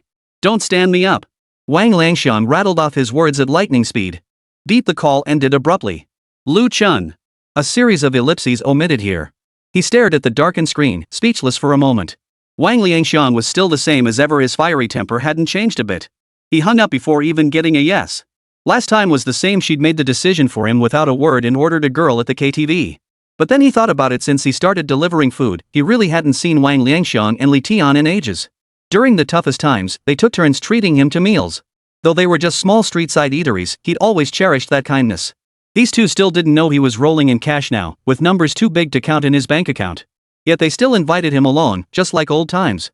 For the sake of that friendship, Lu Chen had to go check it out. Plus, with this so-called lingerie special event, he might actually bump into a few high-quality goddesses. The system's goddess standards were so high, exposing himself to more beautiful women couldn't hurt. Chapter 111, Radar activated, goddesses appear. As for Lin Yuqing, better not bring her. Who takes their sister-in-law to a lingerie show? Just imagining that absurd scenario was ridiculous enough. If she caught me staring at those models in lingerie, who knows what she'd think? Even though she always acts like she doesn't care about anything, who can really predict a girl's thoughts? Building rapport isn't easy. What if watching a lingerie show causes her affection to plummet? That could cost me a fortune. Wait, affection points are just too mysterious. Even throwing money at it might not raise it. Take just now, for instance, the reason my sister-in-law's favorability shot up was because I agreed to post on WeChat moments. Talk about unpredictable, right? Let's go. To the movies. Sure, let's go. It was still early. The two of them went to see another movie. It was the recently popular sci-fi film Sentinel, and the theater was packed to capacity. In the darkness, Lu Chen realized his attention wasn't on the screen at all. Lin Yuqing was completely absorbed in the film, letting out soft gasps or giggles at the plot twists, and occasionally leaning over to whisper her thoughts about a scene. The faint scent of her perfume mingled with the sweet aroma of popcorn. It inexplicably reminded Lu Chen of the feeling he had when dating Lin Yuqing during their university days. Back then, they too had sat in a dark theater. Lin Yuqing always placed the popcorn bucket between them, and every time he reached for it, he would accidentally brush against her hand. Damn it, why am I thinking about that again? Lu Chen, you're a god-tier tycoon with a system now. What kind of woman could you not have? Stop being such a loser, always stuck in the shadows of the past. He cursed himself harshly in his mind, forcing his attention back to the movie. Dinner time arrived. Lu Chen suggested going out for Western food. But Lin Yuqing insisted on cheap Korean barbecue. They ended up ordering a mountain of food, most of which ended up in Lu Chen's stomach. During the meal, Wang Liangxiang sent Lu Chen the electronic invitation code for the show, urging him to arrive early. When the time felt right, Lu Chen spoke up. "Yuqing, I have something to do tonight. You go ahead and head back." He said this while tilting his head back to take a sip of water, deliberately avoiding Lin Yuqing's gaze and feigning nonchalance. Lin Yuqing froze, her chopsticks suspended mid-air, a piece of salmon nearly slipping from her grasp. But she quickly regained her smile, batting her eyelashes as she asked. "Brother-in-law, is it urgent? Should I meet you at the hotel?" Lu Chen, who had been silent, felt a wave of exasperation wash over him. This girl was getting bolder and bolder with her words. Ever since that kiss in the rental apartment, she seemed to grow bolder by the day, constantly teasing him. Looking into Lin Yuqing's watery eyes. They resembled Lin Yuqing's eyes, yet held an extra touch of innocent charm. He almost softened. But tonight definitely involved drinking. If things got, well, and he ended up in a bad state, wouldn't that be embarrassing? Besides, he didn't want to show any weakness in front of Wang Liangxiang and the others. There was plenty of time ahead. One night wouldn't make a difference. Besides, he always felt an extra sense of protectiveness toward his sister-in-law. Maybe because she was like family. Who knows when this will end? Let's make plans for tomorrow. Fine. Lin Yuqing, who longed to be devoured by her brother-in-law, pouted. She knew today was May 20th, and she knew Lu Chen's women weren't limited to Ji Xiaoyu and Lin Man. So she guessed Lu Chen would be swamped. Her fingers absent-mindedly twisted the napkin into a thin rope. Though she felt a pang of disappointment that her brother-in-law couldn't love just her alone. She could understand him. After all, being stabbed in the back by a woman like her sister, how could any man ever love just one woman again? It's okay. I can wait. She clenched her fist tightly, silently encouraging herself. What my sister rejects, I will claim. The people she hurt, I will heal. This thought had lingered in her mind for a long time, especially whenever she saw Lu Chen's lonely expression when he was alone. The more she saw it, the stronger it grew. She remembered visiting Lu Chen's rented apartment last month and finding nothing but beer in the fridge. The balcony was piled high with unopened delivery boxes. A faded wedding photo sat on the nightstand. At that moment, her heart ached as if pierced by needles. But now, it was all right. Her brother-in-law had pulled himself together. Everything was getting better. As long as my brother-in-law is doing well, I'm satisfied. Lin Yuqing leaned in closer, whispering softly into Lu Chen's ear. Well, take care of yourself, brother-in-law. Don't let some bad woman lure you away. Lu Chen. 6 ellipses couldn't begin to describe his current state of mind. Speechless, he flicked Lin Yuqing's forehead and snapped irritably. Stop fussing. Just go home. I'll call you a business car. No need, big bro. I'll just grab a cab. It's 5:20 today, taxis will be hard to come by. Just do as I say. Lu Chen wouldn't let even a single penny slip through his fingers. A few hundred yuan for a business car? 10 times that would still be thousands. After seeing Lin Yuqing off, Lu Chen glanced at the time. It was already 7 o'clock. He sped toward the show venue in his Bugatti Veyron, its jet black body gleaming with understated elegance under the sunlight. The cityscape whizzed past outside the windows, billboards plastered with 520 I love you promotional slogans everywhere. He stepped out of the car, exactly 5 minutes late. No way around it. Today was 520. Traffic was insane. The streets were packed with young couples rushing to book hotel rooms. At a red light, he watched the pairs of lovers snuggling together and suddenly recalled how Lin Yuqing had insisted on holding his hand tightly while they walked earlier that day. He shook his head to dismiss these thoughts and quickened his pace toward the show venue entrance. It was a modern-style building, its glass curtain wall glistening in the sunlight. A red carpet was laid at the entrance, flanked by uniformed security guards. Just as he presented his digital invitation code and prepared to enter, a system alert sounded. Valid spending goddess detected. View information? Lu Chen halted in his tracks.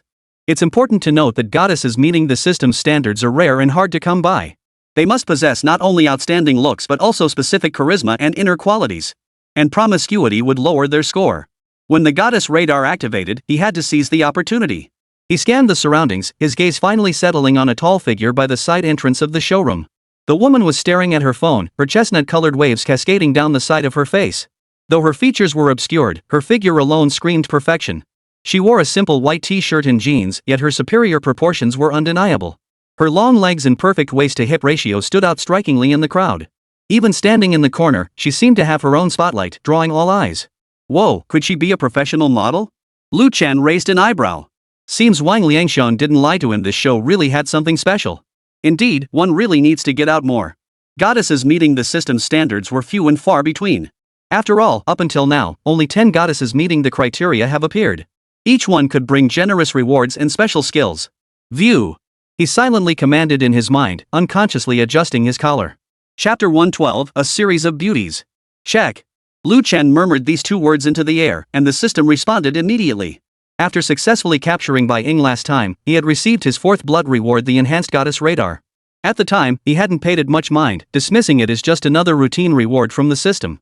Only now, as the radar interface slowly unfolded before his eyes, did he realize this enhancement was no ordinary upgrade. Before the goddess radar, to find a goddess with a beauty score above 80, Lu Chen could only resort to the most primitive and clumsy method. That meant spending money on attractive women one by one to test the waters. To activate the submission command. This allowed him to determine whether they met his standards. This process consumed not only vast sums of money, but also his time and energy. The situation improved slightly with the advent of the 1st-generation goddess radar. Within a 500-meter radius, he could actively scan for eligible goddesses. The radar displayed basic information like the target's name, spending potential, current level of interest, and special skills. This undoubtedly boosted his search efficiency, but the limitations of the information were glaringly obvious. Many crucial details remained unknown. Now, with this upgraded 2nd-generation goddess radar, it was like opening the door to a whole new world. The information displayed by the radar was almost identical to what he could see after binding with a goddess. This meant he could gain a comprehensive understanding of a target before investing significant money and effort, even uncovering hidden details like whether she posed a promiscuity risk. He couldn't help but marvel at how timely this radar upgrade had been. In this appearance-obsessed world, human hearts are complex and ever-changing. No one knows what secrets lie behind the glamorous facade of a goddess. Being able to preemptively avoid risks and gain the upper hand in his interactions with goddesses was the true path to survival. He certainly didn't want to encounter another type who appeared pure and innocent on the surface but was wildly promiscuous behind closed doors. The second-generation goddess radar really is something else. Lu Chen murmured softly, a hint of admiration in his voice. No sooner had the words left his lips than a holographic profile of a goddess named Li Meiyu unfolded on the projection interface visible only to him. Name, Li Meiyu 85 points. Visual appeal, influencer goddess equals 80 points. Affinity, 0%. Age, 24. Figure, 89 points. Personality, 90. Total score, 85 points goddess. Willingness to spend, 0. Seeing these figures, Lu Chen couldn't help but feel a stir within. A figure scoring 90 points or above placed her in the same league as Ji Xiaoyu. Yet the figure before him, Li Meiyu's, fell just 1 point short. He whistled in admiration, his eyes darting across the statistics. Suddenly, his gaze locked onto the inner 90 entry. Based on his past experience, an inner quality score of 90 meant she had been in 10 casual relationships. And Li Meiyu was only 24 years old.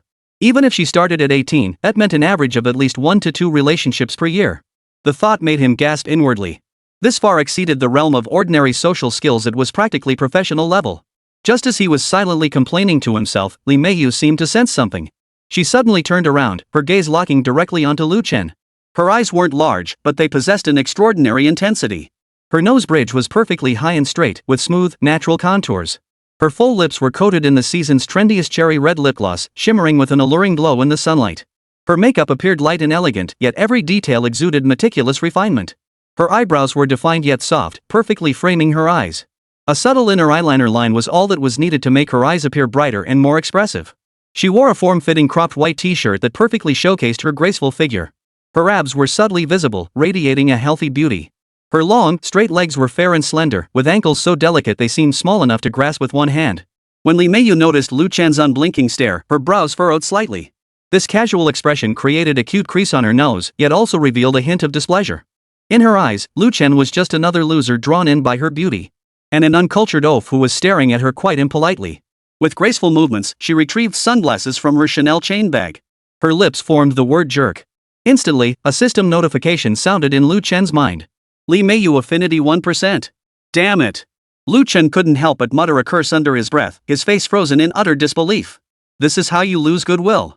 He hadn't even had a chance to say a single word. And I'm not exactly ugly, am I? Are all beauties this arrogant? He instinctively wanted to step forward and strike up a conversation, but the moment he took a step, he stopped. He thought better of it. Fine, goddesses are rare in this world. But high-level players like Li Meiyu? Better to keep your distance. She's already been with 10 guys. He might just be the 11th. He glanced at his watch and his expression shifted slightly. He was already 10 minutes late. The thought of old Wan's nagging mouth gave him a headache.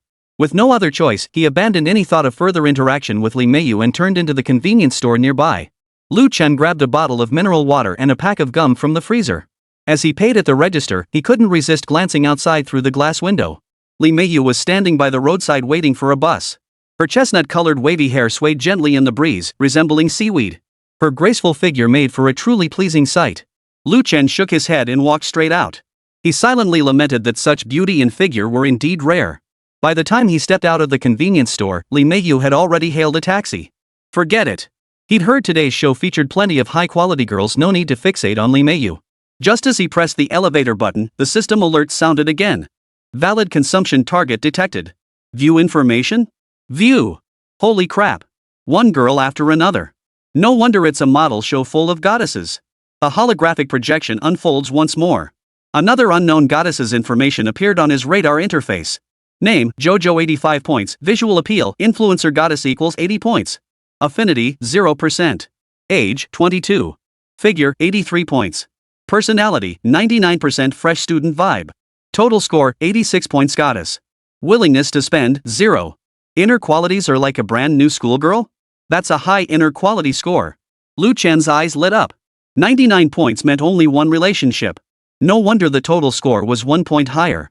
As he pondered this, a crisp female voice called out from behind him. Honey, why are you so slow? The show's about to start. Traffic was bad. I didn't even have time to touch up my makeup. You look great with just a light touch of makeup anyway. Let's go. That voice sounded familiar. It was Li Meiyu. Turns out she wasn't going to take a taxi. She was picking someone up. Lu Chen turned around and saw two girls walking around the corner. Chapter 113, Jojo, pale and delicate. Lu Chen turned and saw two girls approaching from around the corner. One of them was none other than Li Meiyu, the chestnut-haired beauty with wavy locks from earlier. The other beauty was clearly Jojo, as mentioned by the system. She was about half a head shorter than Li Meiyu, standing roughly 168 centimeters tall. Lu Chen's gaze slid from her crown to her toes, inwardly admiring her figure. While not exceptionally tall for a model, her proportions were flawless: long legs, a slender waist, and a swaying gait that rivaled even the 5 feet 9 inches supermodels. Her jet-black shoulder-length hair curled inward at the ends, framing a face as small as a palm. Lu Chen had seen many fair-skinned girls, but few possessed a pallor so translucent it bordered on transparency. It was a healthy pallor, as if one could see the blood pulsing beneath her skin. It made one want to reach out and touch it, to confirm whether it was real skin. For ordinary people, fair skin hides all flaws. For a beauty, a luminous pallor became the icing on the cake. When Jojo's gaze casually swept over Lu Chen, her eyes seemed to speak volumes, her long lashes fluttering like tiny fans. Lu Chen suddenly understood what it meant to have eyes that spoke volumes. Moreover, Lu Chen noticed she appeared to be wearing no makeup. At least, there were no obvious traces of cosmetics. Yet her lip color was strikingly beautiful, as if tinted by the most delicate cherry blossoms of spring. This natural beauty stirred the heart more deeply than any carefully painted red lips. Most captivating of all was the faint dimple that appeared on her right cheek when she smiled, lending a hint of allure to her pure innocence. As she whispered with her companion, that dimple occasionally surfaced, like a tiny secret meant only for those destined to see it. Though dressed simply in a white t-shirt, her collarbone curves were sculpted like a work of art. Lu Chen's gaze drifted down her legs, noticing the subtle rippling of her calf muscles with each step, the result of consistent training, not diet-induced results. Her kneecaps were perfectly shaped, rounded without being prominent, peeking subtly beneath the leather skirt, carrying an air of effortless sensuality. Lu Chen, thoroughly captivated, couldn't help but marvel. College students really are in their prime. That vibrant youthful energy couldn't be faked by any makeup. Her skin was firm and elastic, her eyes clear and bright, radiating youthful vitality from head to toe. The only flaw, probably only a B cup. Lu Chen silently assessed. As a successful man who'd seen countless people, he'd honed the skill of precise visual estimation. But then he thought, actually, this pure aura paired with a slightly immature physique creates a unique charm.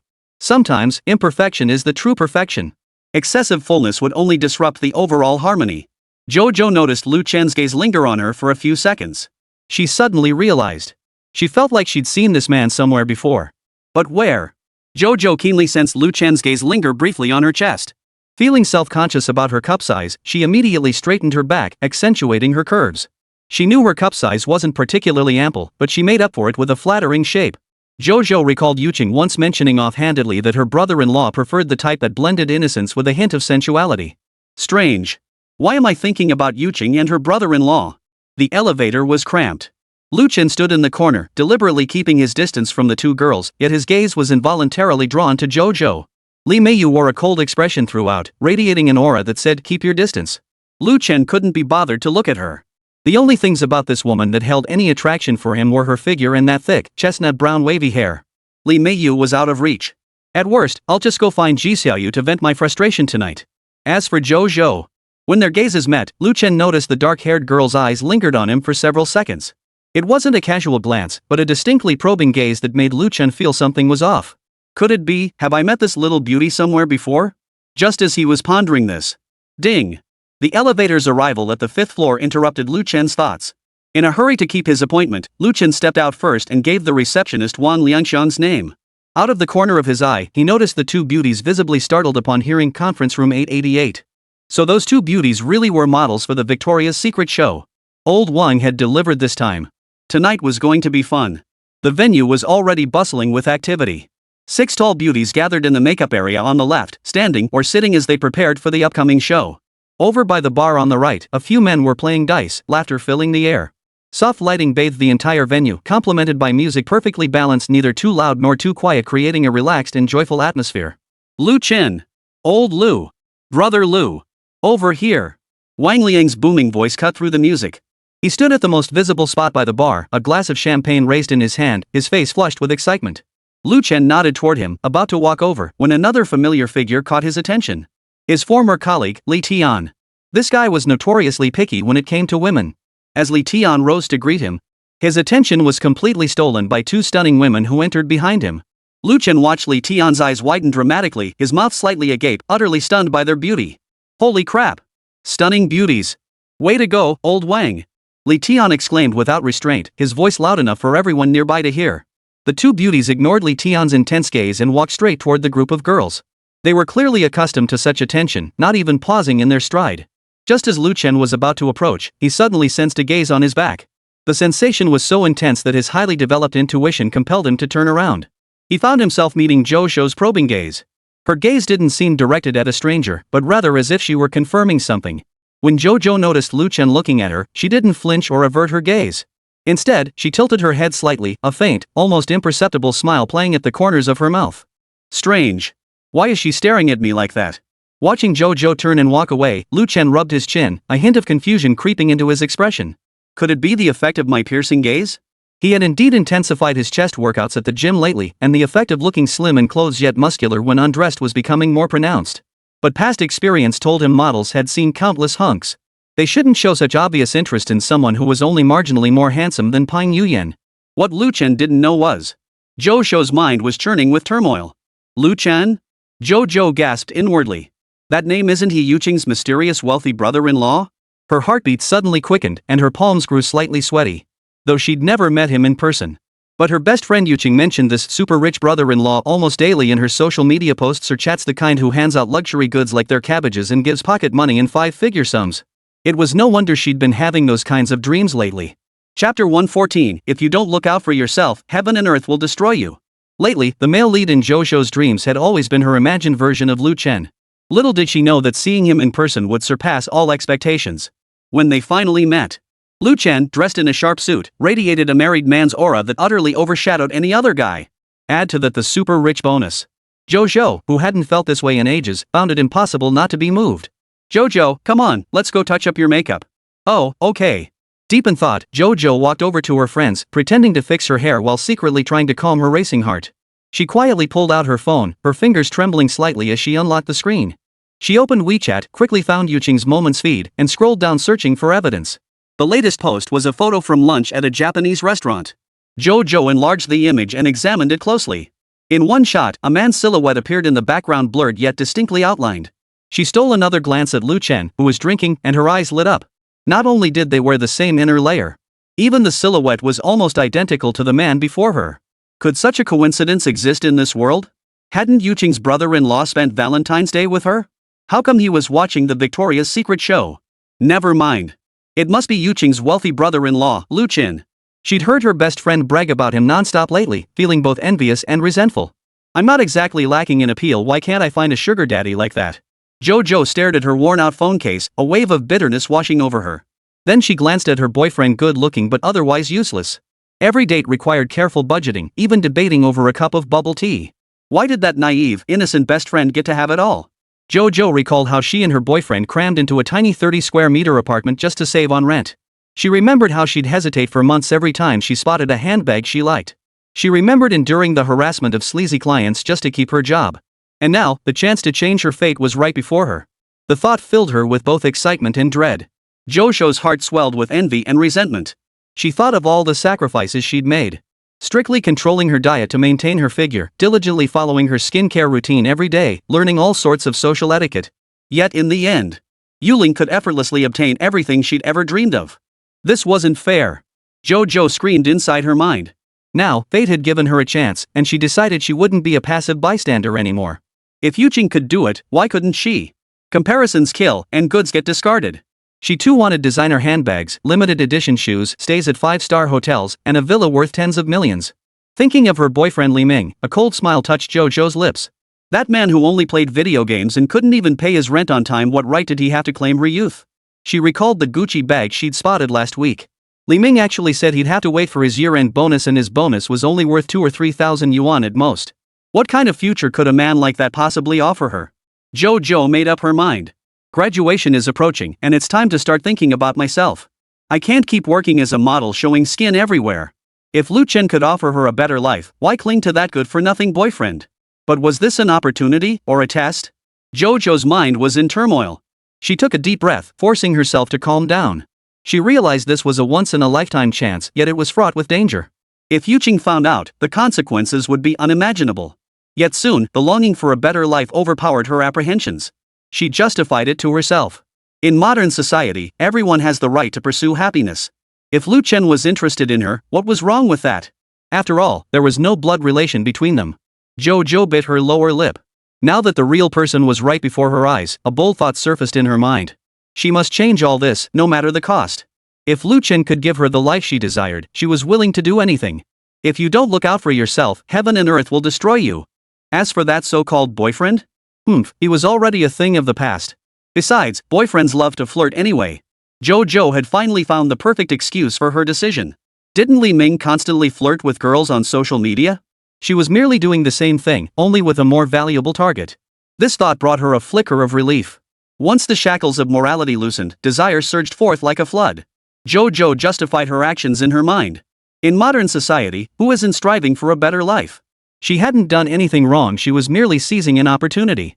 Besides, don't wealthy men just love beautiful women? If my brother-in-law and sister-in-law can do it, why can't I? After making up her mind, Zhou felt an unprecedented sense of relief. She began meticulously preparing her hunting plan. First, she'd head to the restroom to touch up her makeup and change into clothes that showed off her figure. Then she'd find an opportunity to run into Lu Chen. Finally, her heart raced and she dared not think further. But one thing she was certain of. Tonight, she would make Lu Chen remember her. Meanwhile, Lu Chen, catching up with old colleagues, had no idea what inner turmoil a girl was enduring over him. Old Wang, how did you meet these models? Holy crap, each one is more stunning than the last. Li Tian whispered, his eyes darting toward the girls. His gaze seemed glued to the group of beauties, especially in the direction where Li Meiyu stood. Some men are naturally drawn to fuller busts. And Li Tian was particularly fond of that type. From start to finish, his eyes kept wandering, barely straying from those two towering peaks. Wang Liangxiang chuckled smugly. I'm doing event planning now, and this show is put on by our company. I got you guys in here, the rest is up to your own skills. He gave Lu Chen and Li Tian a knowing wink.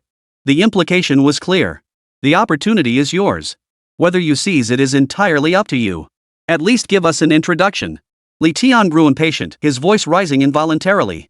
How else are we supposed to strike up a conversation? He ran his fingers through his hair, looking visibly anxious. Approaching a beauty of this caliber without an introduction? Success rate, practically zero. My finances are tight and I don't have old loose connections. Can you teach me how to approach someone without relying on connections or money? Everyone has to rely on their own skills. I'm not a matchmaker. Wang Lixiang shrugged, sipping his champagne, his expression one of helplessness.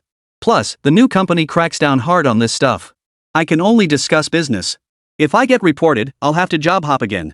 Don't think I'm exaggerating, my predecessor in this position got fired exactly that way. Alright, guess I'll have to do it myself then. Li Tian sighed. Getting someone to introduce them was definitely the fastest way to strike up a conversation. But if Wang Liangxiang had said it like that, did that mean he had no choice but to bite the bullet? Chapter 115, Can't I Handle You? Music swelled as the venue lights dimmed. Only a row of spotlights remained on the runway, illuminating the long catwalk like a dazzling Milky Way. It's starting. It's starting. Old Lu, they've really gone all out for this show, they've hired some seriously stunning models. Wang Liangxiang leaned in, his voice hushed with excitement. Lu Chen gave a slight nod, but his gaze drifted involuntarily toward the dressing area. Through the translucent curtain, the bustling figures of the models were visible. His gaze locked precisely on that petite figure. Zhou was making final adjustments in front of the makeup mirror. From Lu Chen's angle, he could see the exquisite contours of her profile. The makeup artist was applying highlighter to her, and under the soft lighting, her porcelain skin seemed to glow from within.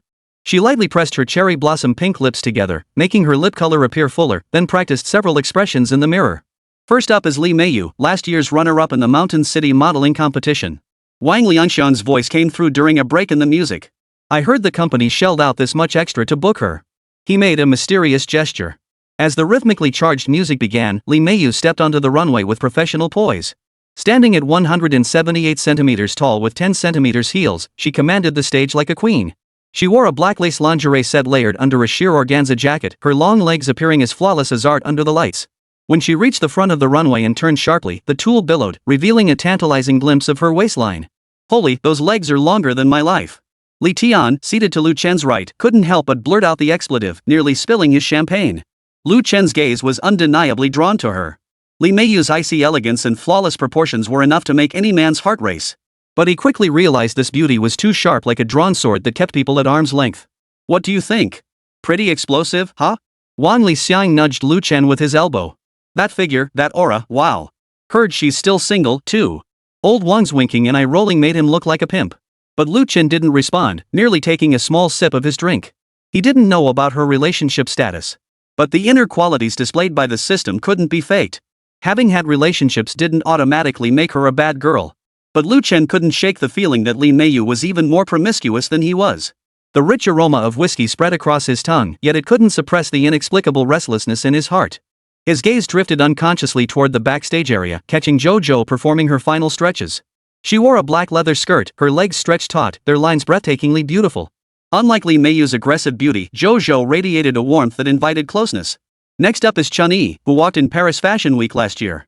Wang Liangxiang's introduction was drowned out by the music suddenly swelling to a crescendo. Lu Chen watched as one tall, beautiful model after another took the stage.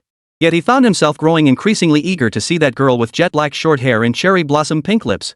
After all, the only goddesses on stage who met the system's standards were Li Meiyu and JoJo. Backstage, JoJo took a deep breath to steady herself.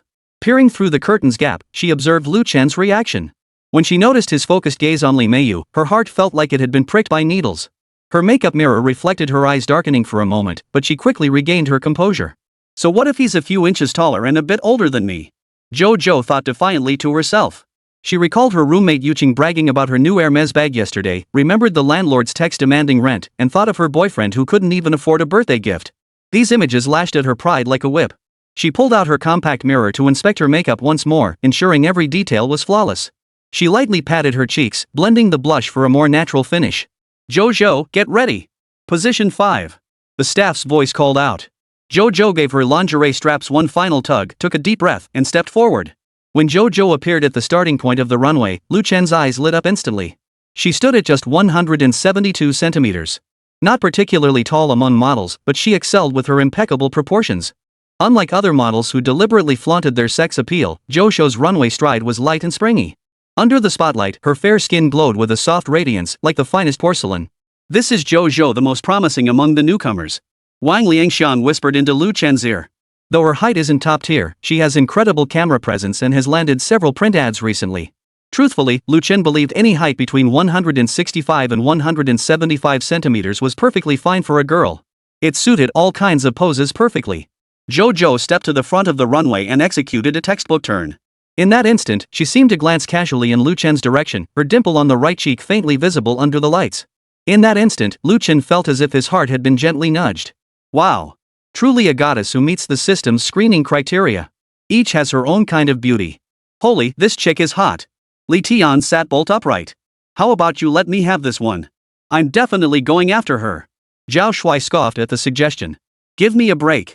Last week you were chasing that influencer, and now you've already switched targets? Zhao Shuai was the younger brother of a colleague Li Tian met at the finance company. He always enjoyed undermining Li Tian. The two actually got along quite well. That's how they ended up hanging out together. Wang Lixiang chimed in from the side. Didn't you just tell me you like older women like Li Meiyu? You're such a jerk, aren't you? JoJo slowed her pace on the way back, feeling the intense stares from the VIP section. But she cared only about one person's reaction. When she confirmed with a glance that Lu Chen was still watching her, she deliberately made her movements more graceful. Her black leather skirt swayed slightly with each step, revealing a pair of long, straight legs. Backstage, JoJo was immediately pulled aside by her makeup artist for touch-ups. Her heart was still racing, palms slightly sweaty. That brief exchange of glances with Lu Chen had convinced her she'd captured his attention. JoJo, get ready for the second round. Change into the blue swimsuit. The stylist's voice snapped her out of her thoughts. The second round showcased the swimwear collection. JoJo slipped into a sky blue two-piece swimsuit that made her skin appear as white as snow. She deliberately tied a sheer silk scarf around her waist, which fluttered in the breeze as she walked, adding an ethereal touch. The music began again. JoJo adjusted her breathing and stepped onto the runway with a confident smile. This time, her stride was more relaxed, carrying a languid sensuality. Reaching the front of the runway, she turned sideways, revealing her flawless waist and hip curves. Just as she turned, JoJo's gaze locked onto Lu Chen without fail, and she flashed him a sweet smile. I refuse to believe you won't fall for me. I'm not that much worse than Yuqing, am I? Chapter 116, Affection Skyrockets. Is this a glitch? Hey, did you see that? She smiled at me. Li Tian slapped his thigh in excitement, nearly knocking over the crystal champagne glass before him. His eyes were glued to the figure in the burgundy gown on the runway, his Adam's apple involuntarily bobbing up and down. She's clearly smiling at me. Zhao Shuai retorted defiantly, his fingers nervously adjusting the knot of his expensive tie. He deliberately straightened his posture, as if doing so could add a few points to his charm. I was sitting front row just now. She definitely noticed me. Wang Liangsang stroked the stubble sprouting on his chin, deep in thought. Strange. Why do I feel like she was looking at old Lu? His gaze darted between his friend and the model, keenly sensing a subtle connection. All eyes turned toward Lu Chen simultaneously, their gazes carrying both scrutiny and a hint of envy. Lu Chen himself visibly froze. He instinctively touched his own face, thinking he had indeed shaved before leaving that morning and his hair was neatly styled, but surely that wasn't enough to make a supermodel look at him differently? Don't be ridiculous. Lu Chen set down his glass and waved his hand modestly. I'm just a bit better looking than you lot. Love at first sight? Hardly. His voice carried a hint of self-mockery. The others rolled their eyes in unison. But deep down, they all knew Lu Chen had every right to be confident. In his early 30s, he was successful in his career, maintained a physique rivaling male models, and possessed a chiseled face and innate charisma that made him irresistible to women. On the runway, the music swelled to its climax. Jojo slipped into a burgundy deep V gown. The silk fabric flowed like water with her steps, accentuating her perfect waist-to-hip ratio. The stylist had tousled her short hair slightly, a few strands cascading down the side of her smooth neck, creating a languid sensuality. Standing before the full-length mirror backstage, she examined herself and nodded with satisfaction, dimples faintly appearing on her cheeks. Perfect. She murmured softly, her fingers lightly tracing the folds of the skirt. This ensemble perfectly accentuated her best features. It radiated the fresh, lively charm of a young woman while retaining the alluring grace of a mature woman, cleverly compensating for her relatively modest bust. Jojo practiced several expressions in the mirror, ensuring she could showcase that signature dimpled smile from the best angle. Final segment group appearance. The director's voice crackled through the walkie-talkie, snapping her out of her thoughts. All the models returned to the runway for the final group presentation. Jojo's gaze swept quickly across the audience, locking onto Lu Chen's location. She subtly adjusted her stride, seizing the moment to position herself closest to him. As the music reached its climax, all the models turned simultaneously. Jojo deliberately lingered half a beat, allowing her skirt to bloom like petals, tracing a graceful arc under the lights. She tilted her head slightly, her gaze fixed directly on Lu Chen's direction, a faint, almost imperceptible smile playing at the corners of her lips. Lu Chen leaned forward unconsciously, a subtle movement that Wang Liangxiong keenly picked up on.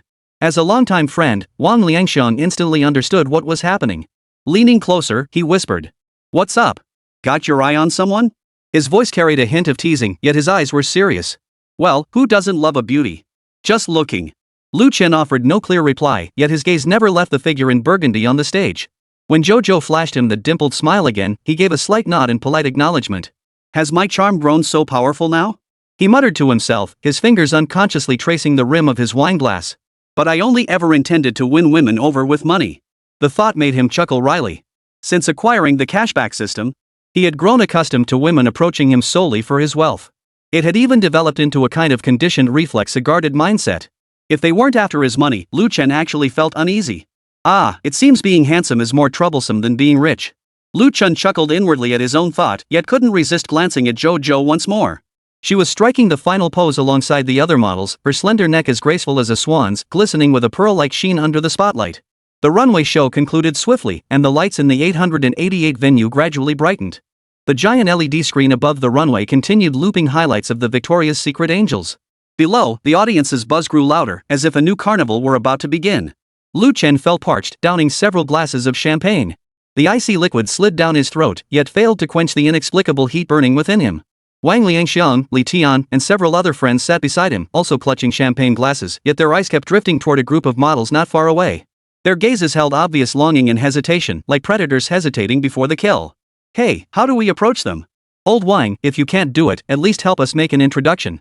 Li Tian pleaded in a hushed voice. No way. It's a matter of principle. Too risky crossing that line. If I could have done it, I would have done it already. Wang Liangxiong shook his head helplessly. Though he had connections in the fashion industry, his professional integrity prevented him from overstepping boundaries. With no better ideas, the group could only stare longingly at the beautiful women nearby. All look, no touch. It was unbearably frustrating. Zhao Shuai suddenly spoke up, breaking the silence. Damn it! How hard can it be to strike up a conversation? We'll grab some drinks, toast them first, then find a chance to chat, right? A few years younger than the others, Ji Xiaoyu wore a designer suit with his hair slicked back, clearly a regular at nightclubs. He confidently swirled his champagne glass. His gaze fixed intently on the group of models who had just emerged from backstage. Li Tian couldn't help but roll his eyes at the suggestion. Why don't you go set an example for us? As if these models are all naive newbies just entering society. Zhao Shuai's swagger instantly faltered, his eyes darting nervously. How about we rock paper scissors? The loser goes? Lu Chen snorted derisively inside. What a bunch of cowards. They brag endlessly in everyday life, but when it comes down to it, they can't even manage a decent pickup line. His gaze drifted backstage once more, catching JoJo leaning against the makeup table, lost in thought. Her slender neck curved elegantly, her profile rendered sharply by the stage lights. Strangely, Lu Chen noticed she seemed to be glancing this way too, whether intentionally or not. Just then, Lu Chen suddenly heard the system's notification chime. JoJo affinity plus 10%. What the hell? He nearly choked on his champagne. That was a significant increase. But he hadn't done anything just now, had he? He was just here discussing the highlights of the fashion show with friends. And his gaze wasn't exactly gentlemanly, it bordered on creepy. He instinctively rubbed his chin. Was the system glitching? Or, could it be that JoJo really fell for me at first sight? Chapter 117, What does she see in this old guy? Lu Chen's curiosity was thoroughly piqued. He set down his champagne glass and studied JoJo from a distance. She leaned against the dressing table, lost in thought, her gaze unfocused as if lost in her own world. Unlike the other models, she didn't force a professional smile. Instead, she wore a faint, almost imperceptible melancholy. She seemed like a completely different person from the one on stage, evoking an instinctive urge to protect her. It was quite remarkable. Lu Chen analyzed inwardly. Logically, a supermodel like her should be accustomed to all kinds of advances in flattery. Why did she seem to take a particular liking to him? He recalled past encounters, yet never had he experienced such inexplicably heightened favor. But to say he wasn't interested in a supermodel like her? That would be pure bull. JoJo's figure, her face, her complexion, and that elusive blend of aloofness and vitality, all of it stirred an unprecedented flutter in Lu Chen's heart. Plus, she was a goddess who met the system's criteria. Not seizing this opportunity would be a disservice to his system. After a moment's thought, he made his decision. Look at you lot, such losers. I'll go. Lu Chen stood up, grabbed 2 bottles of sponsor champagne, and strode straight toward the backstage area. His movements were crisp and decisive, without a hint of hesitation. The boys all looked at him in confusion. Wang Liangxiang even rubbed his eyes. Holy! When did Lu Sheng get so badass? Has Lu made it big again? Before Li Tian could finish, Zhao Shuai cut him off. Mr. Lu is awesome. Mr. Lu is awesome. These guys. Lu Chen shook his head inwardly. Usually, they're all big talkers, each more boastful than the next. But when it comes to the real deal, they all turn into scaredy cats. He adjusted the collar of his suit jacket, composing a confident yet unassuming smile. Since the system had prompted him, he might as well give it a shot. Worst case scenario, he'd just get turned down. The models noticed a man approaching them with a glass of champagne. Except for JoJo, the others all felt a bit of contempt, though they maintained their professional smiles. Li Meiyu affinity 1%. Just as expected. Lu Chen sighed bitterly inside. This is how normal beauty should react. Seems the system isn't glitching. But he didn't pause, his gaze fixed on JoJo. The boys watched the situation unfold with bated breath. Lu Chen stood beside the vanity table, smiling as he addressed JoJo, who stared at him in astonishment. Miss, you've worked hard. Care for a drink? Li Meiyu beside JoJo nearly burst out laughing. She knew JoJo inside out and had heard her complain countless times about the sleazy guys who hit on her. Where did this guy get the nerve? Li Meiyu sneered inwardly. That JoJo girl usually couldn't be bothered to respond to invitations from even the hottest guys. Why would she bother with a random middle-aged guy like you? Besides, what kind of potential could a man who crawled out of that bunch of losers possibly have? She was already mentally prepared to witness JoJo's cold refusal. But soon, they were stunned. Seeing Lu Chen actually approach her first, JoJo was instantly overcome with joy. Her heart raced, palms growing slightly sweaty. It was him. It really was him. JoJo screamed inside her head. He finally came over. Ha ha ha, Yuqing, my dearest friend, your brother-in-law is about to be mine. Her eyes lit up, and the corners of her mouth turned upward. She flashed that signature dimpled smile. Perfect timing, I was just getting thirsty. Her fingers gently took the champagne glass, her fingertips brushing Lu Chen's hand with deliberate carelessness. Lu Chen, caught off guard by her touch, felt a surge of delight. Oh? So proactive? Looks promising. My name is Lu Chen. He introduced himself simply. Chen as in silent. JoJo. She sipped her champagne, leaving a pink lipstick mark on the rim of the glass. As in kanji. She added, her eyes fixed on Lu Chen without flinching. At that moment, Even if Lu Chen didn't need to activate the electrifying effect of his piercing gaze, Zhou couldn't tear her eyes away from Lu Chen.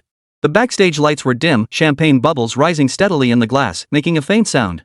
Your catwalk stride is quite distinctive. Lu Chen found a topic to break the silence. Especially that final turn, the skirt unfurling like a flower. Absolutely stunning. Zhou's eyes widened slightly. You know about fashion? Not really, Lu Chen shook his head honestly, but I know beauty. This remark made Zhou laugh so hard she was shaking like a leaf. Holy crap? Faced with her reaction, not just the guys but even the other models were completely dumbfounded. This was nothing like the script. Li Meiyu reacted fastest, quickly intercepting her. Zhou, we still have interviews later, don't drink too much. After all, Li Meiyu was still hoping to hook Zhou up with a decent sugar daddy. There was no way she'd let some random guy like Lu Chen get his way. As for Li Meiyu's concern, Zhou rolled her eyes inwardly. Sis Meiyu, really? Why don't I ever see you this concerned about me normally? But when it comes to messing up my plans, you sure move fast. She gently pushed Li Meiyu's hand away. Sis Meiyu, it's just champagne. No big deal. An interview? Who are you trying to fool? Besides, with my tolerance, this champagne wouldn't even get me tipsy. More importantly, I couldn't afford to miss this chance to connect with Lu Chen. Seeing she couldn't stop her, Li Meiyu couldn't help but wonder. What's gotten into this girl today? Her boyfriend is quite handsome, isn't he? What on earth does she see in this guy? She scrutinized Lu Chen suspiciously, trying to figure out what drew Zhou to him. But aside from his decent demeanor, she couldn't see anything special about him. And she didn't believe Lu Chen was wealthy either. Although his attire looked somewhat refined, Li Meiyu was certain he wasn't particularly wealthy. If he were truly wealthy, why would he be sitting with a bunch of losers? Birds of a feather flock together. Li Meiyu was absolutely certain her judgment on men was never wrong. Zhou raised his glass and clinked it lightly against Lu Chen's. I heard them all calling you Master Lu earlier. Can I call you that too? Zhou blinked, asking in a deliberately teasing tone. No, they're just messing around. Want to exchange WeChat? Lu Chen smiled as he pulled out his phone. So direct? Zhou felt a surge of secret delight. Looks like Lu Chen is interested in me too. She quickly pulled out her phone. Sure thing. With just those two simple exchanges, they smoothly exchanged contact information. Lu Chen's smooth, effortless maneuver left onlookers utterly stunned. The guys were kicking themselves. This was the most eye-catching supermodel from the Victoria's Secret show. Even if she was just an amateur. But the rarer the amateur, the more precious she is. Old Lu actually got her contact info so easily, I should have gone for it too. Lu Chen can handle it. Zhao Shuai immediately grabbed a bottle of champagne and strode over. His target was clear.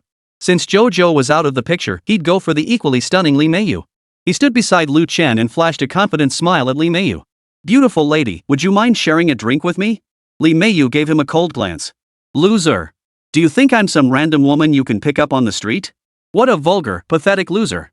Maintaining her professional smile, her tone was as cold as ice. Sorry, I have an interview later. Chapter 118, Why Can't I? After being coldly refused a drink by Li Meiyu, Zhao Shuai's smile froze on his face. What the? How could that be? Zhou had just accepted the drink Lu Chen offered. Why was he the one Li Meiyu refused? Zhao Shuai replayed every detail in his mind over and over. He'd deliberately worn his newly purchased Gucci shirt today, sprayed on limited edition cologne, and even had his hair styled in advance.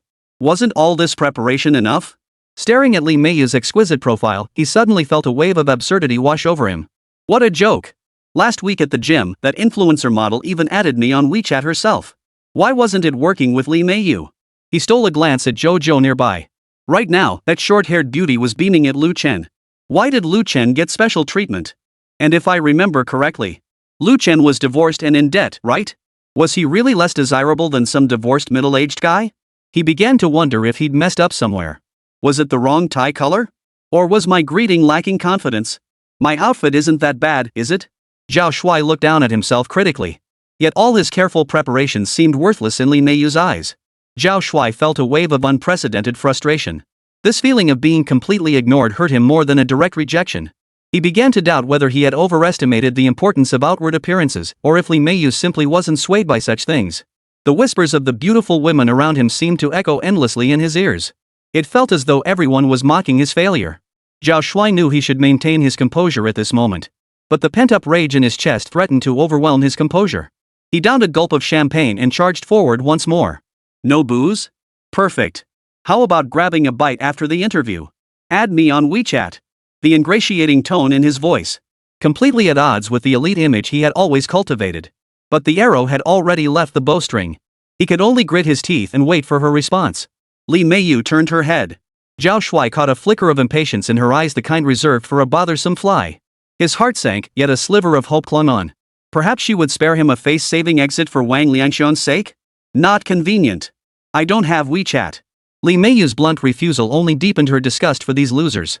How dare they persist after being rejected? She took an elegant sip of champagne, using the moment to avert her gaze. These self-important men were always like this, thinking a few designer labels could win her over. Li Meiyu sneered inwardly. First they feigned chance encounters, then asked for her contact info. Ultimately, they just wanted to ask her out. Catching Zhao Shuai's flushed face out of the corner of her eye, Li Meiyu felt not a shred of guilt, only a surge of satisfaction. These men would never understand. Her WeChat contacts weren't something just anyone could get. Didn't they have the sense to look in the mirror? Li Meiyu rolled her eyes inwardly. She adjusted her posture, making herself appear even more unapproachable. Poor and ordinary, where'd you get the nerve to add me on WeChat? Do you really think I'm as bewitched as Jojo? Thinking of Jojo. Her gaze drifted unconsciously toward Lu Chen, who stood nearby. She found herself increasingly curious about this middle-aged man she'd once looked down upon. The Lu Chen in her eyes also wore a suit and tie. It was the composed aura radiating from his every gesture that truly captivated her. Strange. Li Meiyu couldn't help but feel curious. Could it be that this Lu Chen had some special background? After all, Jojo was notoriously picky about men. Seeing even Li Meiyu looking at Lu Chen, Zhao Shuai was furious enough to burst a blood vessel. Damn it! This favoritism is way too obvious. And he actually pulled that lame no WeChat excuse? This is just too much. Zhao Shuai felt the blood rushing to his head, a buzzing ringing in his ears. He stared fixedly at Li Meiyu's retreating back. Her swaying, graceful stride now seemed utterly mocking to his eyes. What hurt him most was the look of contempt in Li Meiyu's eyes as she rejected him. As if she were looking at a piece of trash. Zhao Shuai had never endured such humiliation in his entire life. Though his family wasn't among the wealthiest, they were solidly upper middle class. When had anyone ever looked down on him like this?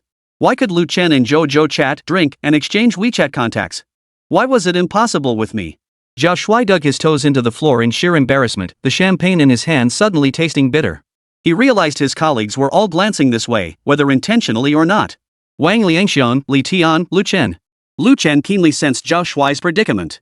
After all, Zhao Shuai was a friend brought by Li Tian. He disliked seeing people humiliated in public. So he poured a glass of wine and walked over, deliberately blocking most people's view with his body.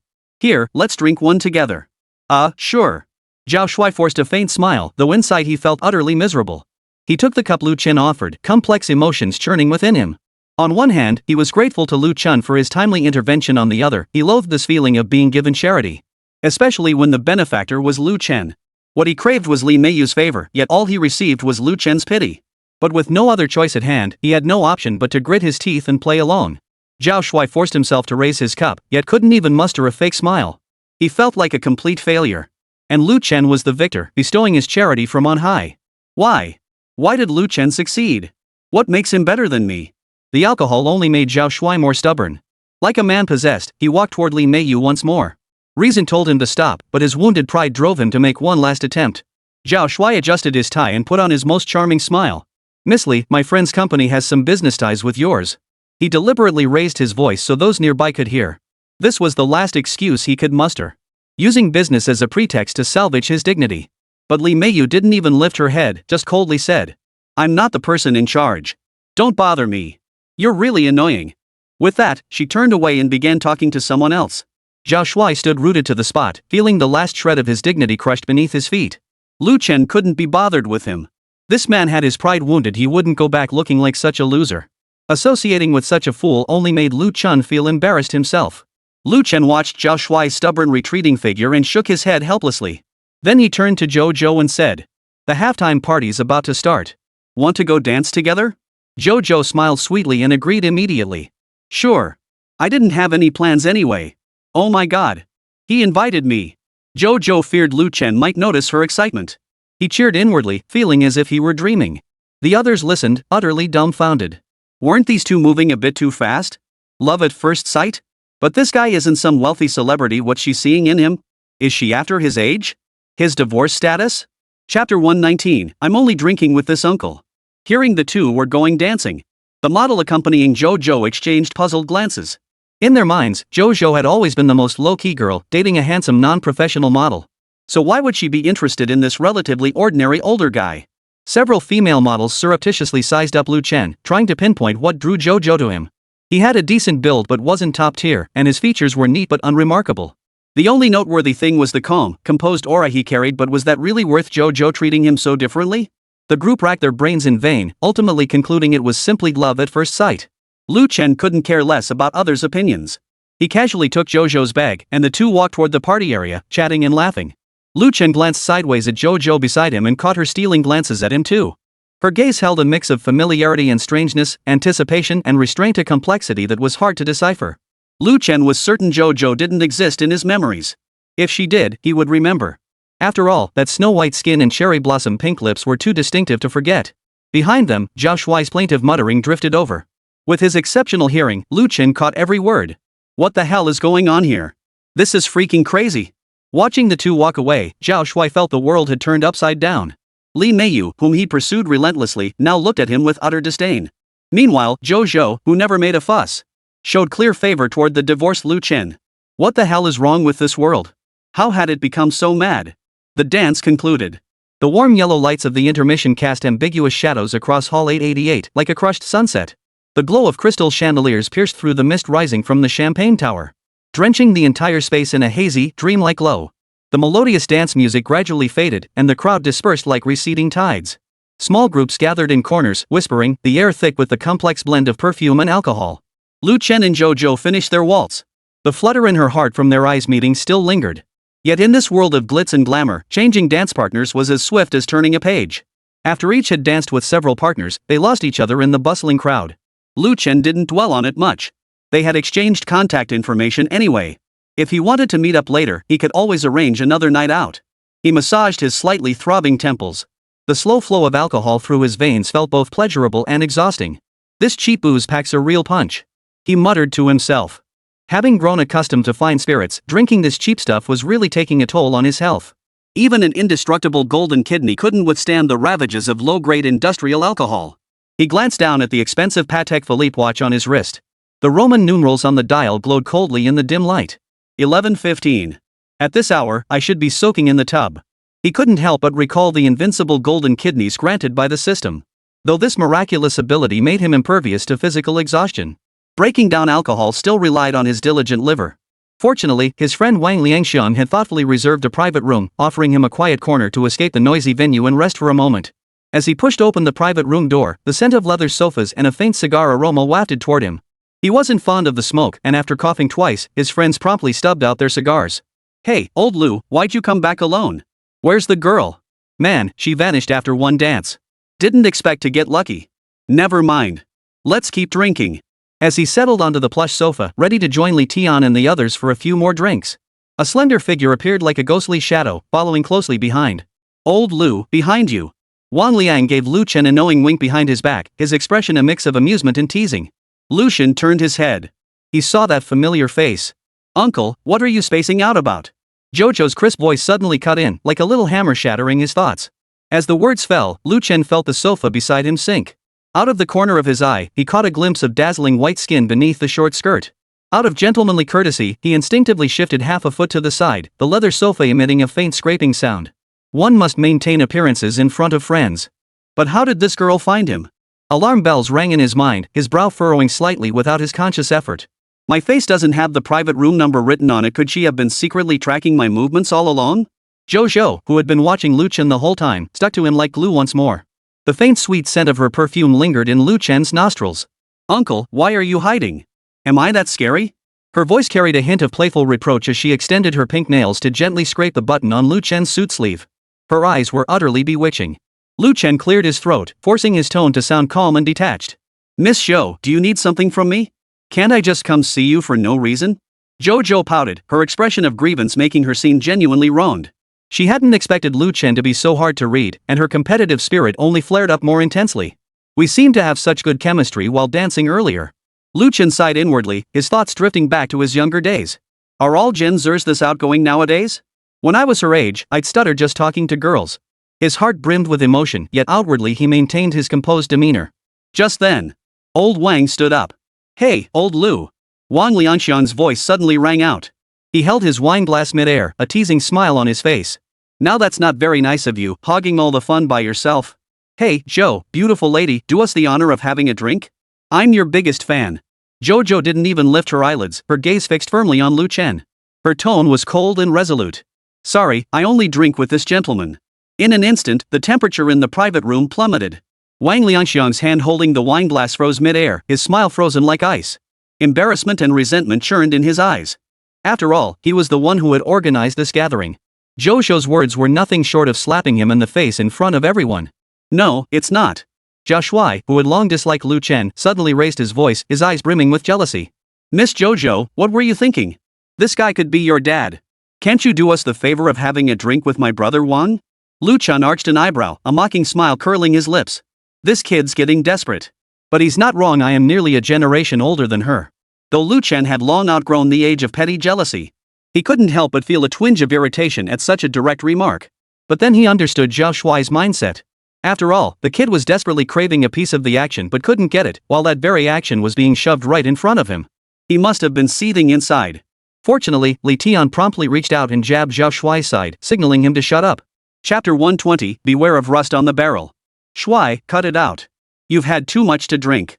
At Li Tian's reminder, Zhao Shuai finally managed to rein in his mouth, which had been itching to continue mocking Lu Chen. But Jojo suddenly hooked her arm around Lu Chen's, her gesture intimate and bold, her softness pressing tightly against his arm. So what if I like older guys? What business is it of yours, huh? Jojo stuck out her tongue at Zhao Shuai before turning to wink at Lu Chen, her eyes sparkling with mischief. Right, uncle? Lu Chen was momentarily stunned by her directness, the ice cubes in his glass clinking softly. Wait. What exactly is this girl after? I haven't flaunted my wealth or my car, and there are plenty of handsome guys here today.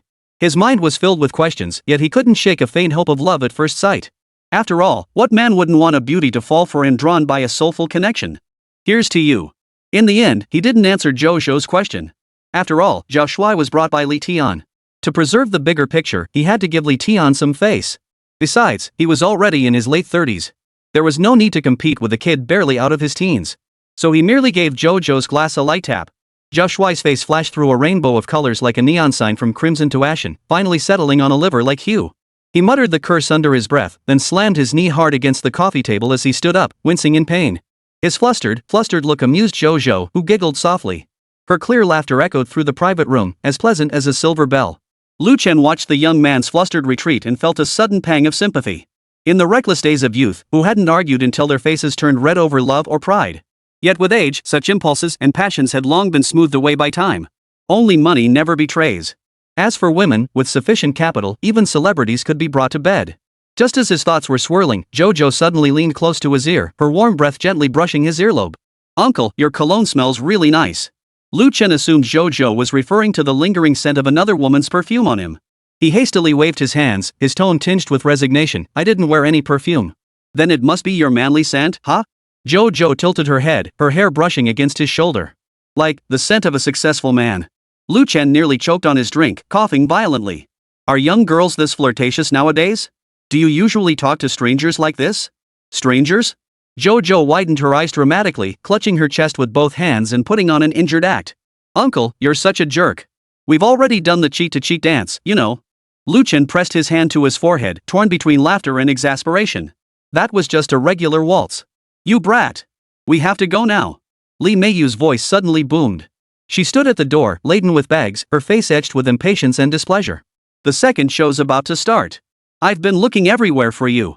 After speaking, she couldn't resist rolling her eyes at Lu Chen, silently grumbling to herself. This guy has absolutely no self-awareness. All he knows how to do is scam college kids who haven't even entered the workforce yet. Jojo pursed her lips, her face brimming with reluctance. Suddenly, she tugged at Lu Chen's sleeve, her fingers tracing circles restlessly on the inside of his wrist. Her eyes brimmed with expectation and a hint of petulance. Uncle, wanna watch my runway show? Just for a bit. Lu Chen glanced at his wristwatch, hesitation flickering in his eyes. It was indeed getting late, and he should have been resting by now. It's too late, Please, I promise this is the last one. After it ends, I'll come back and drink with you. Jojo's voice was soft and sweet, carrying a magical allure that made it impossible for Lu Chen to refuse. As if possessed, Lu Chen nodded. By the time he snapped back to reality, Jojo had already fluttered away like a butterfly, leaving only a lingering sweet fragrance in the air. He stared at the empty doorway, twirling the wine glass in his palm. This girl, she's quite like Yuqing. Perhaps that's the similarity among college students. What Lu Chen didn't know, however, was that Zhou had been consciously and unconsciously mimicking Lin Yuqing's mannerisms and speech patterns all along. When a woman truly sets her mind to something, there's nothing she can't accomplish. Wang Liang's sarcastic voice suddenly drifted over. Well done, old Lu. You've been hiding your true colors, haven't you? You've already slept with her, right? Lu Chen tilted his head back and downed the rest of his drink. Cut it out. I don't even understand why she's clinging to me. Isn't it obvious? Li Tian chimed in, a hint of teasing in his eyes. Young girls these days just love mature, wealthy guys like you. Even though our boss Lu's down on his luck, that CEO aura is still there, right? Lu Chen remained silent, trying to maintain his low profile, but Wang Lixiang cut in. Bull. Old Lu's Patek Philippe alone could buy a Porsche. Not to mention the craftsmanship of those custom suits. Lu, when did you hit the jackpot? Why didn't you tell us? Hearing this, Zhao Shuai, who always looked down on Lu Chen as a divorced, down-and-out guy, suddenly realized. Lu Chen was surprisingly low-key yet extravagant. His eyes widened, and jealousy surged within him. Damn it. Handsome and rich. How could there be such a smooth guy? At that moment, Lu Chen unconsciously touched his wristwatch, his mind racing with thoughts. So Zhou was after his money? A sudden pang of disappointment washed over him. He'd thought Zhou was different, but it seemed even she couldn't escape the world's ways. Uncle. Zhou Shou's voice rang out sharply from the hallway. I saved you a seat in the front row of the runway show. Hey, what are you daydreaming about? Old Wang gave him a shove, a mischievous grin on his face. The young lady's already gone. Lu Chen snapped back to reality, smiling with a mix of resignation and acceptance. Nothing. Just thought it was kind of interesting. Interesting? Old Wang lowered his voice, his eyes brimming with meaning. That girl clearly has her eye on you. But Lu, you know how it is with girls you meet in situations like this. Lu Chen understood perfectly well. In this world of glitz and glamour, 9 out of 10 girls you meet here are after your money. But it had been ages since anyone had shown such direct affection toward him, and he couldn't help but feel a bit giddy. And he hadn't deliberately flaunted his wealth today, so Lu Chen subconsciously thought Zhou might be the kind of girl who connected on a deeper level. He stood up, smoothed his bespoke suit, adjusted his tie in the mirror, and let a confident, almost cocky smile curve his lips. Fine, I'll go. I won't sleep tonight anyway, and I can't keep the girl waiting. But just as he reached the doorway, Zhao Shuai's sinister voice followed him. Old bull grazing on tender grass, watch out for choking. Lu Chen waved without turning back, his voice tinged with sarcasm. Thanks for the concern, but my teeth are just fine. As for you youngsters, if you don't practice your shooting every day, watch out, your guns might rust. With that, he strode purposefully toward the catwalk. Chapter 121, Damn it, either way, it's damn it. Lu Chen stood up and smoothed his shirt. The corridor lights were much brighter than the private room, causing him to squint. Just then, with his keen senses, he suddenly caught Wang Liangxian's hushed murmur from behind. Old Li, did you notice? Zhou looks just like Lu Chen's ex-wife. Lu Chen's footsteps faltered, but he ultimately did not turn around. Beautiful women always share certain similarities. But the biggest reason he was drawn to Zhou wasn't merely that she met the system's criteria for a goddess, but because she carried a lively aura reminiscent of his sister-in-law, Lin Yuqing. Rather than saying Zhou resembled that Lin Xiaoyu from earlier, she was more like his sister-in-law. Arriving at the runway was surrounded by a crowd. Since Wang Liangxiang had only reserved VIP seats for the first show, Lu Chen found a spot in the corner and quickly spotted Zhou among the models. The runway show lasted nearly an hour. After it ended, many men approached her asking for contact information, but Zhou politely declined each one. Lu Chen remained rooted to the spot, watching Zhou look around as if searching for someone. Uncle! Zhou finally spotted him and jogged over. You really came? Lu Chen nodded. Watching your runway show, the more I see it, the more professional and stunning it gets. Of course, practice makes perfect, right? Zhou lifted her chin proudly. I'm the president of the school dance club. Whenever there's a big event, I'm the one strutting down the runway. Just then, Li Meiyu walked over, sizing Lu Chen up from head to toe with undisguised disdain in her eyes. Even though Lu Chen was dressed in low-key designer brands, she was still regarded as a knockoff. Zhou, you really won't come with us? You guys go ahead. I'll hang out with Uncle a bit longer. Zhou wrapped her arm affectionately around Lu Chen's. Li Meiyu frowned. Who would have thought Zhou would abandon even her handsome boyfriend? Instead, she was all over some uncle she'd only met last night. If they didn't go home this late, they were definitely going to do that thing. No way. She's my sister, after all. I have to pull her back. I can't let her get swept up in the moment and end up with some random guy. Zhou, did you two know each other before? No, we didn't. Zhou answered bluntly. Li Meiyu looked utterly incredulous, not even bothering to hide Lu Chen's presence as she confronted her directly. Then what the hell got into you? What's so appealing about this old guy? Is it his age? Lu Chen awkwardly scratched his nose. Seriously, this girl is way too blunt. Couldn't she at least give me some face? Though being judged like that was a bit annoying. He was still curious how Jojo would respond. Jojo hesitated, unable to answer. She couldn't very well admit she was after Lu Chen's money, could she? A model with her hair pulled back leaned in and whispered. Sis Mayu, did you notice he's wearing a Patek Philippe? Li Mayu froze for a moment, then scoffed. It's just a watch. Is it really worth getting worked up over? Even the basic models only cost 100,000 or so. And he was hanging out with that crowd earlier. What kind of rich guy could he be? Could he even afford the real thing? Who knows what Jojo is thinking? Maybe she's just never tried the taste of an older man. The model with the bun hairstyle shrugged. Li Mayu tried to continue persuading him. Jojo pretended not to hear their conversation, pulling Lu Chen toward the stairs. Uncle, let's go back and have a drink. Watching Jojo hurry away, Li Mayu could only sigh helplessly. Ah, that silly girl. With her looks, she could snag any eligible bachelor she wants. Back in the private room, Li Tian and the others were already pretty tipsy. Seeing Lu Chen bring Jojo back, Zhao Shui still remarked with a sour tone. Oh, you brought someone back? Uncle still got it. Lu Chen ignored him. This idiot deserves to be single. He and Jojo sat down on the corner sofa. Jojo expertly opened 2 bottles of beer and handed one to Lu Chen. What line of work are you in, uncle? Jojo sipped his wine, his eyes sparkling. Running a small business.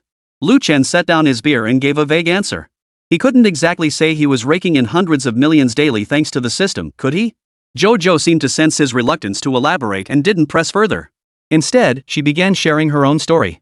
Moving from a small county to study in the big city, taking part-time jobs to supplement her family's income, modeling with its unstable pay, often having to attend these kinds of commercial events. As their conversation deepened, Jojo gradually leaned closer, her entire body almost pressed against Lu Chen. Lu Chen could distinctly feel the contours of her body. The unique softness and elasticity of a young girl made his heart race. Uncle. Her cheeks flushed. Jojo suddenly took his hand and guided it onto her lap. Your hands are so cold. Let me warm them for you. Lu Chen's breath caught. Holy crap. This girl is way too bold. There are other people in the private room. He instinctively glanced at the others. Thankfully, Li Tian and the others were engrossed in a heated game of rock paper scissors, paying no attention to this corner. Jojo seemed to sense his hesitation. With a sly smile, she suddenly stood up, sat sideways on his lap, and wrapped her arms around his neck. Lu Chen froze instantly. It wasn't tension causing his muscles to stiffen. It was the rigid tension caused by excitement. The position was far too suggestive, and he could distinctly feel Jojo's hips pressing. Don't be nervous. Jojo, lost in passion, breathed softly into his ear. Uncle, am I not attractive? Or is it that you don't like my type? Why, after being so forward, do you still keep me at arm's length? Lu Chen's Adam's apple bobbed. He wasn't a saint. With a young, beautiful girl being this forward, claiming he felt nothing would be a lie. But Lu Chen was accustomed to buying women off with money. Being relentlessly pursued from start to finish by a woman for the first time felt a bit unfamiliar. Jojo, you've had too much to drink. No way. Jojo pouted, then suddenly leaned close to whisper something in his ear. Lu Chen's pupils contracted slightly as he stared at her in disbelief. Holy! This girl is so bold? Her affection level is barely over 20%, yet her words are almost as scorching as Bai Ying's. Jojo had already stood up, casually adjusting her skirt. I'll be right back. I need to use the restroom. Lu Chen sat rooted to the spot, Jojo's words echoing in his mind. This girl, she's way too direct, isn't she? He hesitated for a few seconds before getting up and following her out. Damn it! Even if it's a honey trap, I'll take it. The restroom was at the end of the hallway, dimly lit. As soon as Lu Chen pushed the door open, Jojo yanked him inside and locked the door behind them. Uncle, you're so slow. Jojo complained, yet she was already tiptoeing to kiss him. Caught off guard, Lu Chen felt the soft touch on his lips, a blend of beer's bitterness and lipstick's sweetness. He instinctively responded, his arms unwittingly wrapping around Jojo's slender waist. The kiss deepened, Jojo's body gradually softening until she hung completely against Lu Chen. In that moment, Jojo completely forgot about her penniless boyfriend, who was nothing but a pretty face. Let whoever wants that useless boyfriend have him. Right now, all I want is a handsome, wealthy, married man like Lu Chen. Chapter 122, Uncle, you're so naughty. During the kiss, Lu Chen could feel Jojo's heart racing at an alarming rate. The frantic thumping transmitted through the thin fabric into his palm, like a frightened fawn charging wildly within her chest. Lu Chen looked down at the girl in his arms. Her eyes were half closed, an unnatural blush spreading across her cheeks. When their lips parted, Jojo's face was flushed like a ripe apple. She quickly lowered her head, using her short hair to cover half her face. Uncle, you're so naughty. Jojo pouted reproachfully, while secretly glancing up to gauge Lu Chen's reaction. She saw the man's lips curve slightly upward, a fleeting emotion she couldn't decipher flashing in his eyes. It wasn't pure desire, but more like a hint of amusement? Jojo felt a sudden flutter of unease, but quickly regained her composure. Who cares? At least half of tonight's goal is already achieved. Next, I just need to. She tugged at her skirt hem, feigning composure, and turned to leave only to be yanked back into Lu Chen's embrace. Lu Chen's arms wrapped around Jojo's waist like iron bands. Caught off guard, Jojo collided with Lu Chen's solid chest, her nose suddenly enveloped in the rich scent of his pheromones. Finish teasing me and now you want to run? Lu Chen chuckled softly, his breath warm against her earlobe, sending a subtle shiver through her. Jojo gasped, then sighed helplessly. Resting her forehead against Lu Chen's shoulder, she concealed the smug satisfaction flickering in her eyes. Got him hooked. Mature men really fall for this approach. Too aggressive seems cheap, too passive seems boring. But man, he's incredibly strong. This is gonna hurt. Uncle, you're more capable than I imagined. I thought drinking would take the edge off. Lu Chen said nothing, only lowered his head to kiss her again. I'm no good? I'll show you what a real man is. This kiss was deeper than before, carrying an undeniable force that brooked no refusal. In this confined space, age, status, and reason were all cast aside. Jojo felt as if swept into a hurricane, all her calculations and schemes shattered by Lu Chen's fiery kiss. Dazed, she thought. This isn't right. I came here to reel him in, but somehow I feel like I'm the one getting caught instead. Turn around. Look at yourself. See how beautiful you are in the mirror. Lu Chen commanded abruptly. Jojo obeyed instinctively, turning to face the full-length mirror in the bathroom. The girl in the mirror had messy hair, swollen lips, and eyes veiled in mist, looking both innocent and wanton. Lu Chen wrapped his arms around her from behind, resting his chin on her shoulder. Their gazes met in the mirror. Uncle, you're so mean. You were pushing me away just a moment ago. Joyu pouted deliberately in protest. Don't you like it? Lu Chen murmured. A jolt of electricity seemed to travel from Lu Chen's fingertips through Joyu's entire body, making her tremble almost uncontrollably. I do. Jojo nearly blurted out, then immediately felt a twinge of regret at her own eagerness. She quickly composed herself, flashing a sweet, bashful smile. I really like it. I like everything about you, uncle. Destiny intertwined at this very moment. Two souls united in physical love, their intense connection igniting the sparks of life. Jojo could only passively follow Lu Chen's rhythm. She had never experienced such an intense sensation before, as if her entire being had been set ablaze. All her thoughts shattered into fragments, leaving only the most primal sensory experience. This isn't right. This is completely wrong. Jojo's remaining sanity screamed in her dazed state. I'm supposed to be the one in control. How did I end up completely at his mercy? 20 minutes later. Zhao Shuai's knocking shattered the tense atmosphere in the bathroom like a muffled thunderclap. The thump-thump-thump echoed jarringly in the confined space. Lu Chen frowned, glancing instinctively at his wristwatch. Only 20 minutes? Jojo's already passed out from kissing? Anyone in there? I need to use the bathroom. Zhao Shuai's voice came through the door, tinged with drunkenness and impatience. Lu Chen looked down at Jojo in his arms, her cheeks flushed. Her eyelashes fluttered lightly, casting a shadow under the light. He sighed silently, thinking to himself that this girl really couldn't handle a kiss. Uncle, I feel a bit dizzy. Jojo slumped limply against Lu Chen's shoulder, yet her fingers hooked precisely onto the buckle of his belt, refusing to let go. Her thoughts raced. That idiot Zhao Shuai couldn't have picked a worse time to show up. But it's for the best.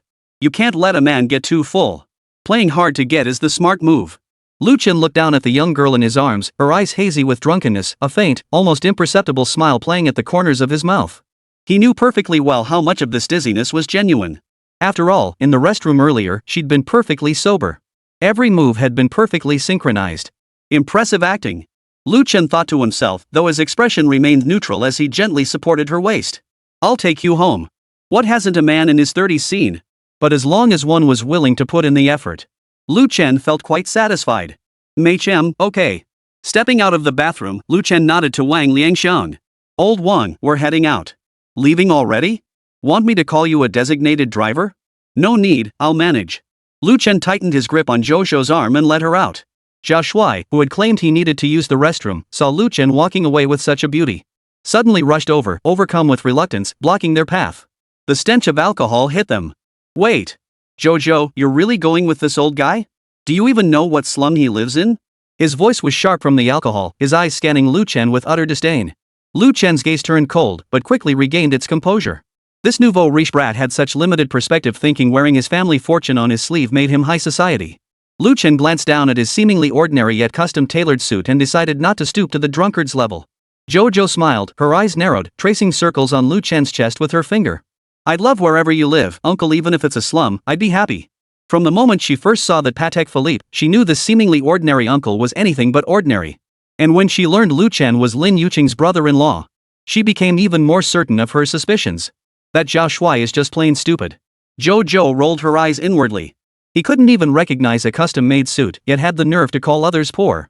Losers will always be losers. Even as a rich kid, he couldn't shake off that loser's stench. But Lu Chen's reaction was intriguing. To remain completely unfazed after being insulted like that, either he had impeccable manners, or he simply didn't bother explaining. Truly wealthy people stay low-key. It's the nouveau riche like Zhao Shuai who practically wants to plaster logos on his face who are the most laughable. Chapter 123, How about we do it in the car? Jojo used her drunkenness as an excuse to press herself closer to Lu Chen, feeling the contours of his solid muscles. A physique like this definitely wasn't built sitting in an office. My gut feeling was right, this was a genuine diamond bachelor. Jojo, don't let him fool you. Zhao Shuai persisted, reaching out to tug Jojo's arm. Old men like him are the best at putting on a show. Before he could finish, Lu Chen's gaze had already turned as cold as ice. Enough. Don't ask for a beating. Lu Chen's voice wasn't loud, yet Zhao Shuai's hand froze mid-air. Lu Chen's entire aura shifted instantly, transforming from a refined gentleman into some kind of dangerous predator. Li Tian, seeing this, quickly stepped forward, grabbed Zhao Shuai by the neck, and dragged him away forcefully. Brother Lu, you go ahead. Zhao Shuai's just drunk. He shot Lu Chen a meaningful glance, then whispered harshly to Zhao Shuai. If you embarrass yourself like this again, don't bother coming out next time. But Zhao Shuai tried to protest, only to be met with a fierce glare from Li Tian. Shut up. I'll treat you to a foot massage later. Though foot washing couldn't compare to Jojo's cooking, Zhao Shuai sobered up considerably after Lu Chen's earlier glare. He just couldn't figure out why it was just a divorced middle-aged guy. Why the hell did he nearly piss himself in that split-second eye contact? It was as if Lu Chen was dangerously intimidating. Lu Chen watched their retreating figures and shook his head softly. Young people these days a little money and they think they know everything. Jojo, though, is smarter than them. At least she knows how to read people. He glanced down at the girl still leaning drunkenly against him, a meaningful smile curling his lips. Stepping out of the KTV doors, the night breeze carried the chill of early autumn across his cheeks. Jojo feigned a stumble, using the momentum to press herself even closer to Lu Chen. Lu Chen pulled out his car keys. Not far away, the deep blue Bugatti Veyron instantly lit up its headlights, like a sleeping beast opening its eyes. Jojo's footsteps suddenly halted. Holy crap! A Bugatti Veyron. Her heart skipped a beat, blood rushing to her head. The deep black paint gleamed metallic under the streetlights, its streamlined body like a cheetah poised to pounce. She pinched her thigh. This wasn't a dream. I've seen this car in magazines. It costs at least 500 million yuan. 3 times more expensive than that flashy red Ferrari parked next to it. Jojo frantically calculated in her mind. By this standard, his net worth must be at least. Oh my god. This really was hitting the jackpot. A wave of dizziness washed over her this time. It wasn't an act. The vertigo from the wealth shock made her feet feel unsteady. Heaven has eyes. Jojo screamed with excitement at having bet correctly, but outwardly she merely blinked, feigning confusion. This time, she'd truly landed a big fish. That little minx Yuqing eats so well and never tells me about it. We're best friends, after all. Her fingertips trembled slightly with excitement, but reason quickly took hold. No, wait, stay calm. She reminded herself. What kind of woman hasn't a tycoon of this caliber seen? She mustn't give herself away. Right, keep pretending to be tipsy. But not too exaggerated either, make him think I'm drawn to his charm, not his wealth. What's wrong? Lu Chen asked knowingly. Jojo blinked, her voice laced with just the right amount of drowsiness. Uncle. Your car is so cool. What kind of car is this? She deliberately asked in an innocent tone, like a child unaware of the world. Just a means of transportation. Lu Chen said casually, yet deliberately letting Jojo witness the moment he pressed the key. The dazzling moment when the Bugatti's butterfly doors slowly rose. The doors unfolded like wings, revealing the luxurious leather interior within. Lu Chen watched Jojo's expression, a forced calm that couldn't hide her delight, and a wicked amusement stirred within him. He'd seen too many girls like this in recent days. They feigned indifference to his wealth, only to instantly lose their composure at the sight of mansions and luxury cars. But Jojo's reaction was still somewhat endearing, at least she managed to stifle a scream. Come to think of it, his ex-wife had been the same. She'd accepted his proposal the moment she saw his company's financial statements. Lu Chen's eyes darkened. No, stop. Tonight isn't the time for these thoughts. He swiftly pulled his thoughts back to the present, gallantly helping Jojo into the passenger seat. As he leaned in to fasten her seatbelt, their faces drew so close they could hear each other's breath. Jojo's heartbeat quickened. As if compelled by some unseen force, she tilted her head slightly and gave Lu Chen a soft peck on the cheek. Uncle, you're so handsome. Do you want to? Her voice trailed off, tinged with just the right amount of shyness and anticipation. That suggestion was tempting. Lu Chen thought. In a Bugatti. I've never tried that before. But Zhou's obtunded face and dazed eyes were utterly seductive, sending a wave of heat through Lu Chen.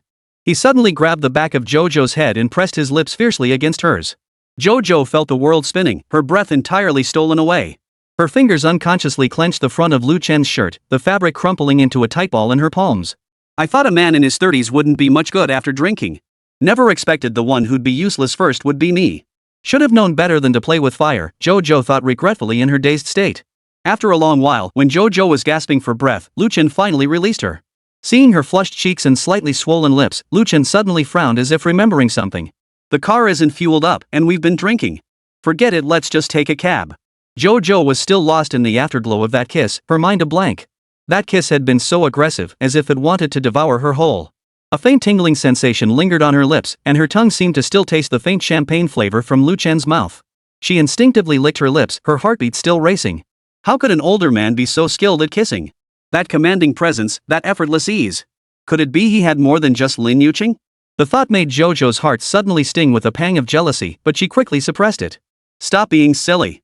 A man of his caliber could never lack for women. What matters is that he chose me now. She watched Lu Chen pull out his phone, his long fingers gliding across the screen to hail a taxi. Those hands knuckles defined, nails trimmed neat and clean, the Patek Philippe on his wrist glinting with understated brilliance under the streetlight.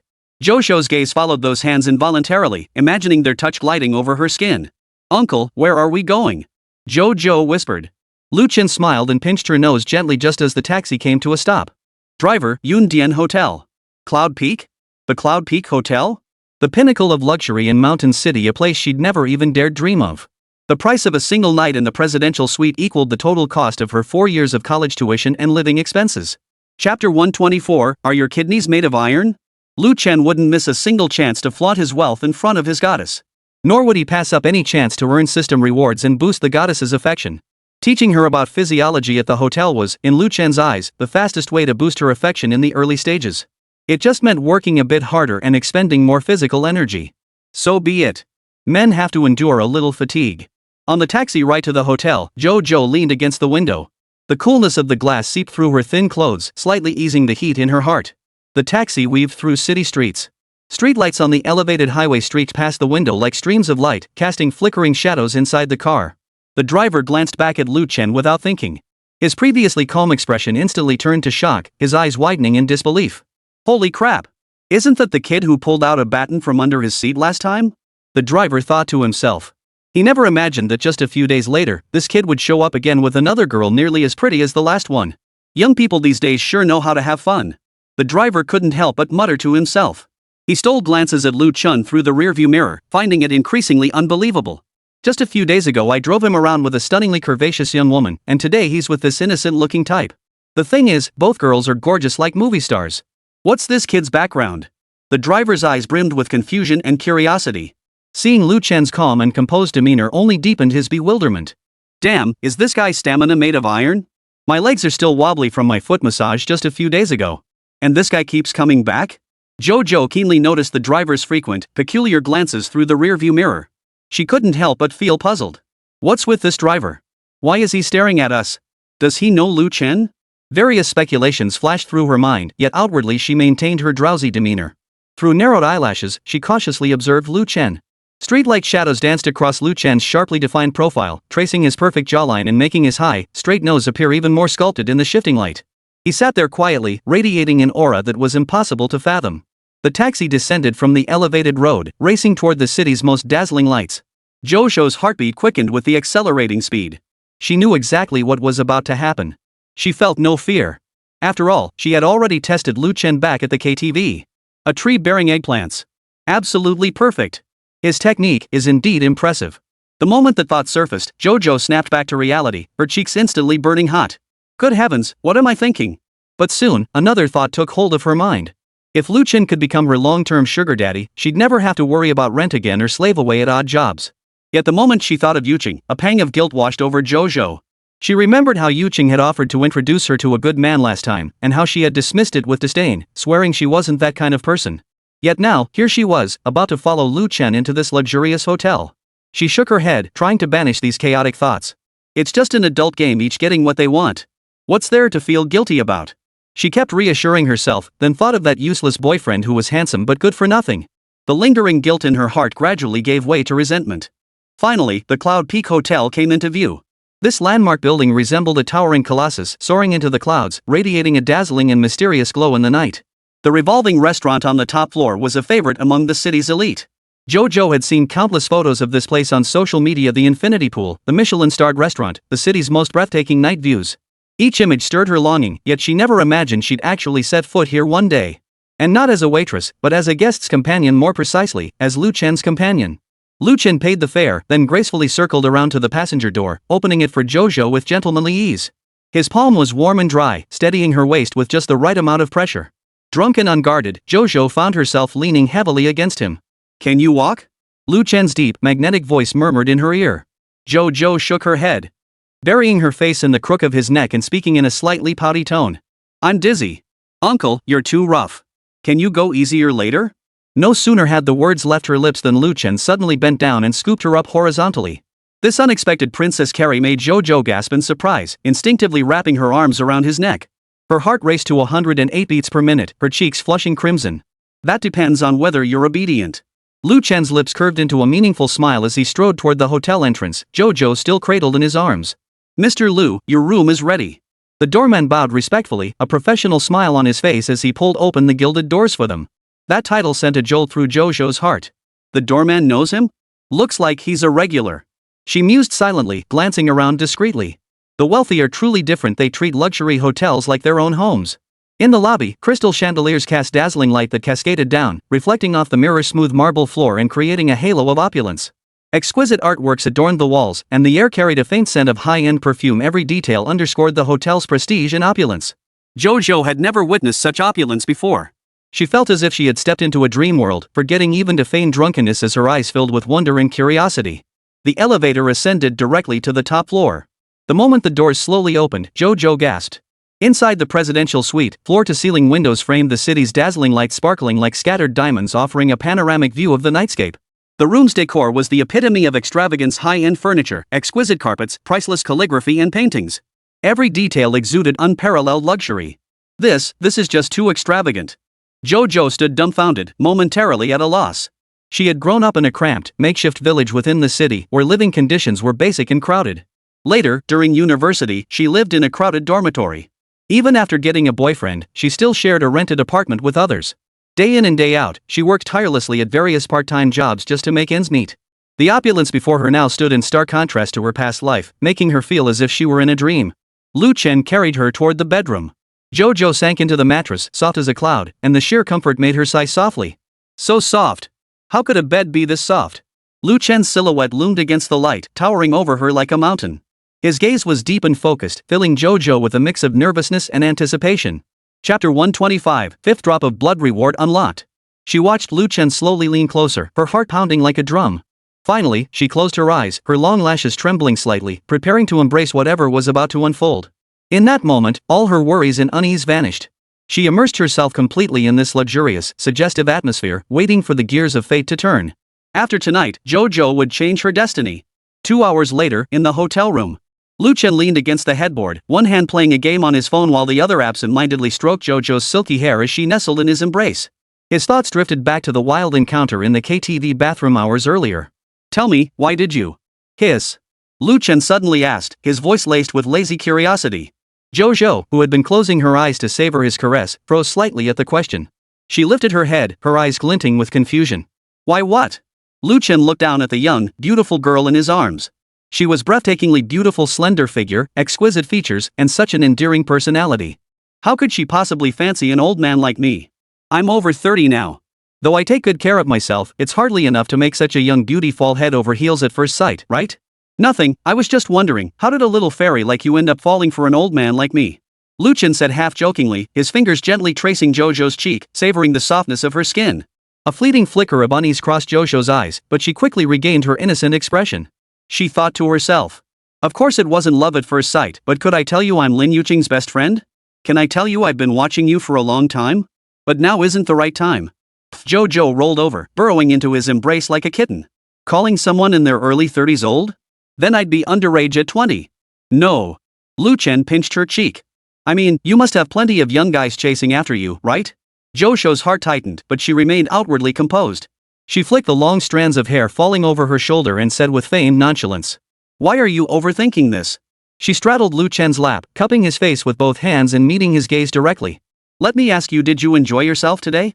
Caught off guard by her sudden move, Lu Chen felt the soft warmth against his thighs and nodded honestly. "Yeah. Hell yeah. It wasn't just good, it was the absolute peak of his life." Lu Chen marveled inwardly.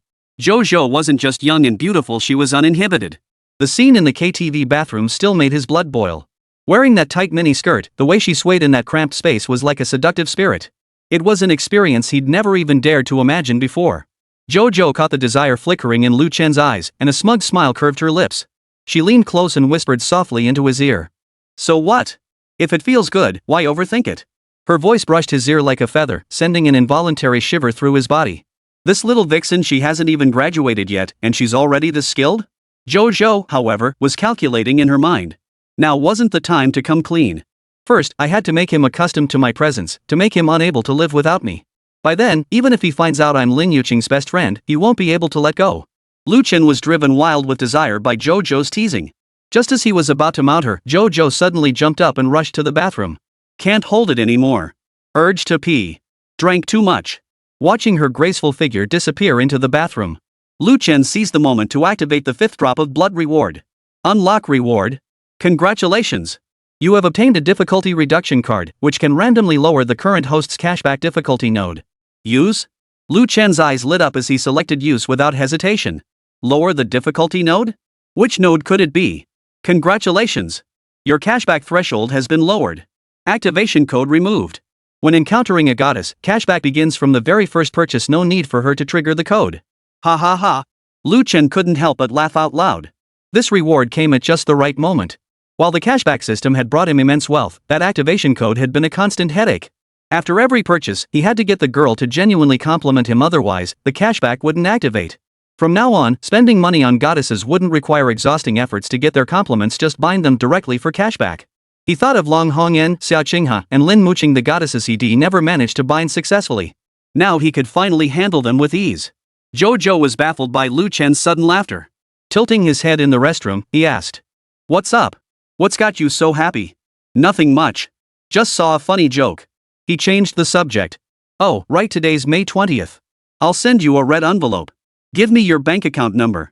Zhou's heart skipped a beat, a glint flashing in her eyes. She feigned nonchalance as she asked, "Why send me a red envelope all of a sudden? And you need my bank account number? Wouldn't a WeChat red envelope suffice?" Lu Chen had his response ready. "WeChat has such a low limit. I want to send you a bigger amount." Today was May 20th. Special occasions called for monetary gestures to maintain the goodwill of other women. Zhou felt wild excitement inside, but outwardly maintained her composure. She got out of bed to fetch her purse, pulled out a bank card, and handed it to Lu Chen. Her heart raced, palms even breaking out in a light sweat. How much is he giving me? 5,000? 10,000? Or even more? If it's truly that much, then half of my plan has succeeded. Lu Chen took the bank card and tapped a few times on his phone. Moments later, Zhou's phone buzzed with a text notification. She eagerly grabbed it and her eyes widened instantly. 100,000. A full 100,000. This is... Zhou's voice trembled slightly. She hadn't expected Lu Chen to be so generous. She thought 10 or 20,000 would be generous at most, but he'd handed over a six-figure sum. What? Think it's too little? No. Overwhelmed with emotion, Zhou threw her arms around him. I just... She buried her face in Lu Chen's neck. No one has ever been this kind to me. This time, Zhou was utterly moved. Lu Chen gently patted Zhou's back and whispered softly in her ear, "Happy holiday."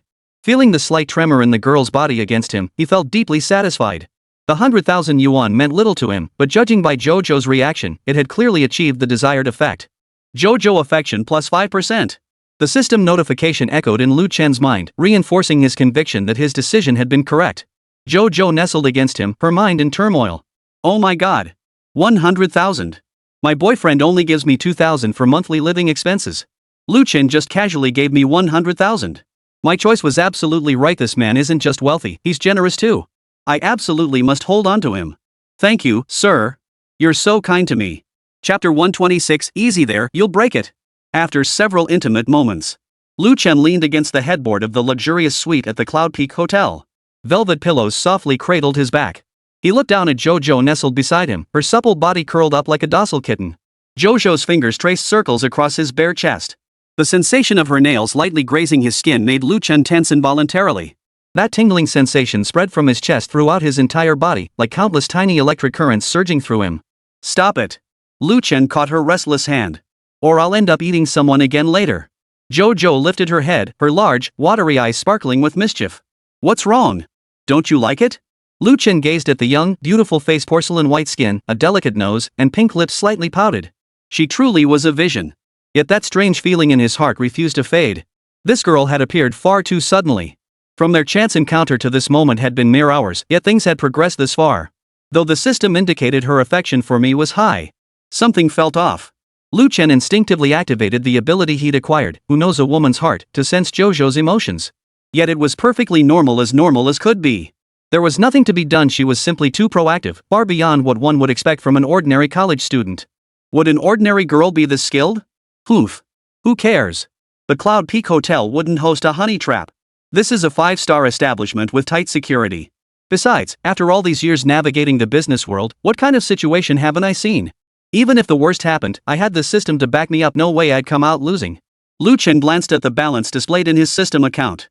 Too many zeros to count at a glance. All of it was cashback earned from spending on his bound targets.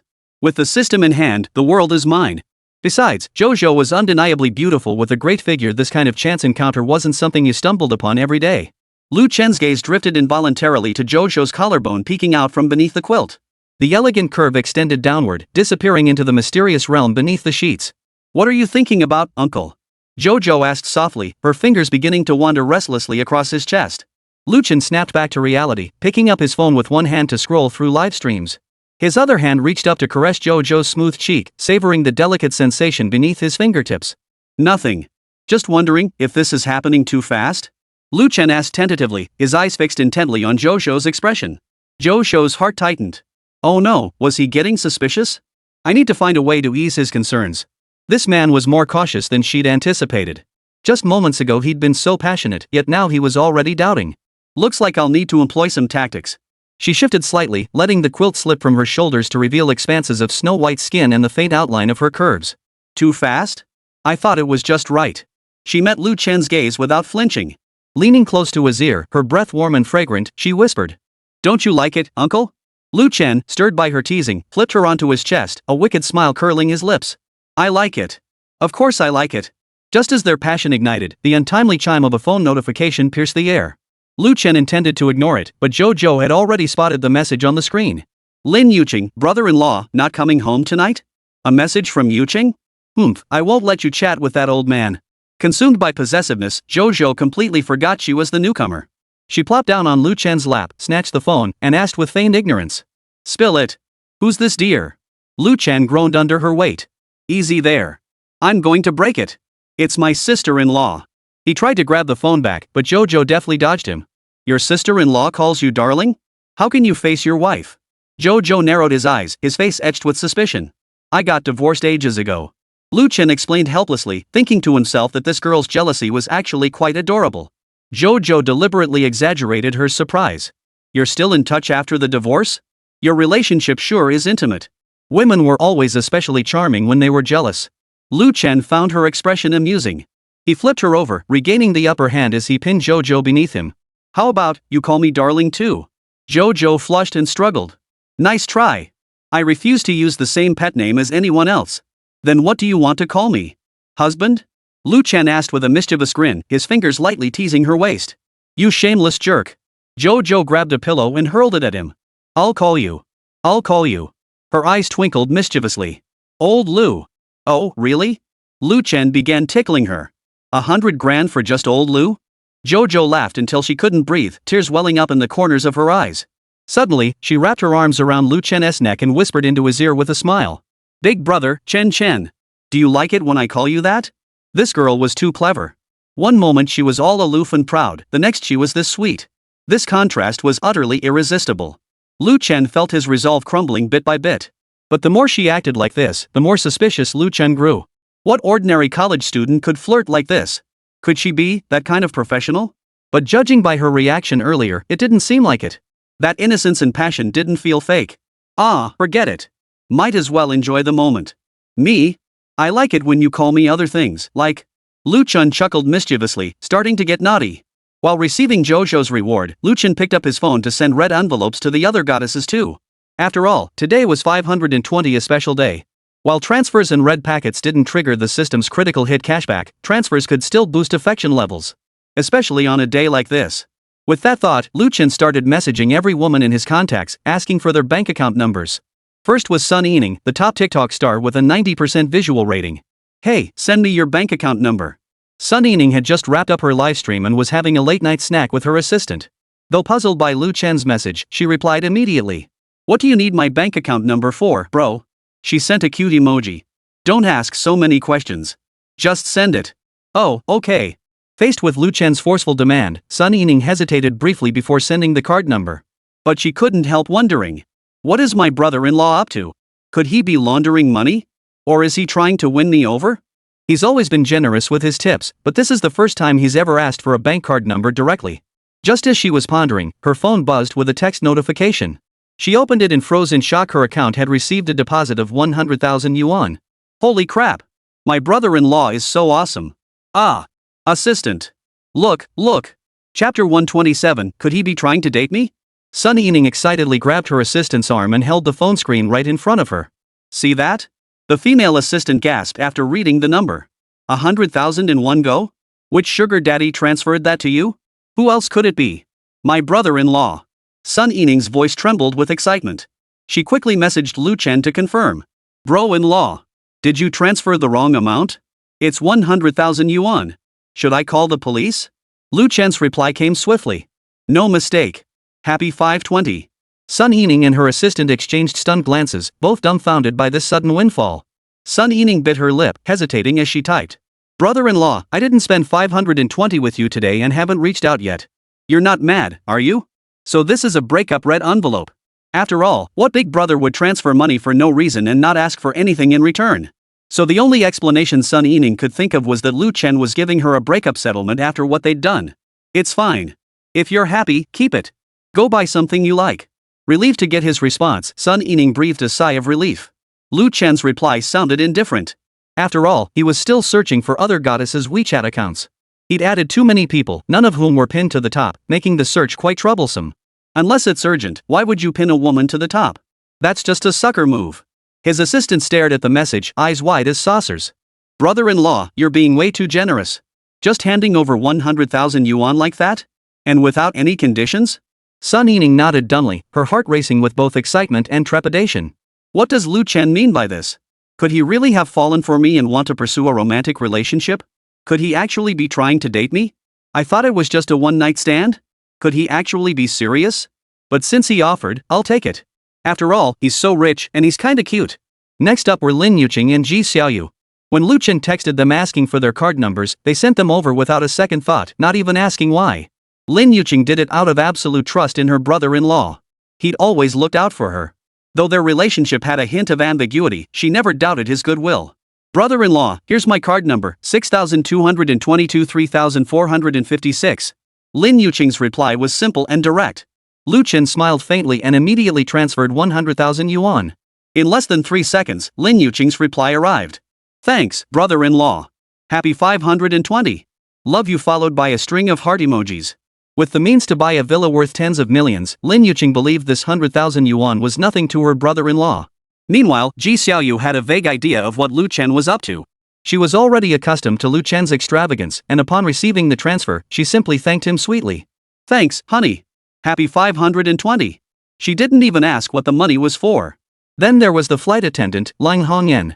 This aloof woman had always been a love-hate relationship for Lu Chen, and his attempts to bind her had failed repeatedly. It's all because of that darn activation code. Now, thanks to the new rewards, the system has lifted that restriction. Even though transfers don't offer cashback, Lu Chen wanted to use money to build rapport first. Miss Lung, are you there? Send me your bank account number. Lu Chen's message was as concise as ever. Why do you need my card number? Lin Yuqing's reply brimmed with wariness. Stop asking so many questions. Just send it over. Do you think I'd rip you off? Fine. Though filled with questions, Lin Hongyan still sent over the card number. She wondered to herself. What does this jerk want? Could he actually be trying to send me money? Even if he did send a few thousand, I wouldn't take it. But when she received the transfer notification and saw the figure 100,000.00, she couldn't help but gasp aloud. Holy crap, that looks like 10,000, no, wait, it's 100,000. She double-checked several times, it was indeed exactly 100,000. What do you mean? Lin Hongyan forced herself to stay calm as she messaged back. Happy 520. Lu Chen's reply made her heart race involuntarily. She had intended to return the money immediately, but her fingers hesitated for a long time before ultimately not pressing the transfer button. If it were a few thousand or even tens of thousands, she would have returned it without hesitation. But this was 100,000. How long would she have to fly to earn that much? Biting her lip, Lin Hongyan sent Lu Chen a message. Do you like me? Are you trying to pursue me? The message to Lu Chen showed read, yet no reply came. She waited a full 15 minutes, her phone screen flickering on and off, until finally, exasperated, she flung it onto the hotel room sofa. That jerk. Transfers the money and then ignores me.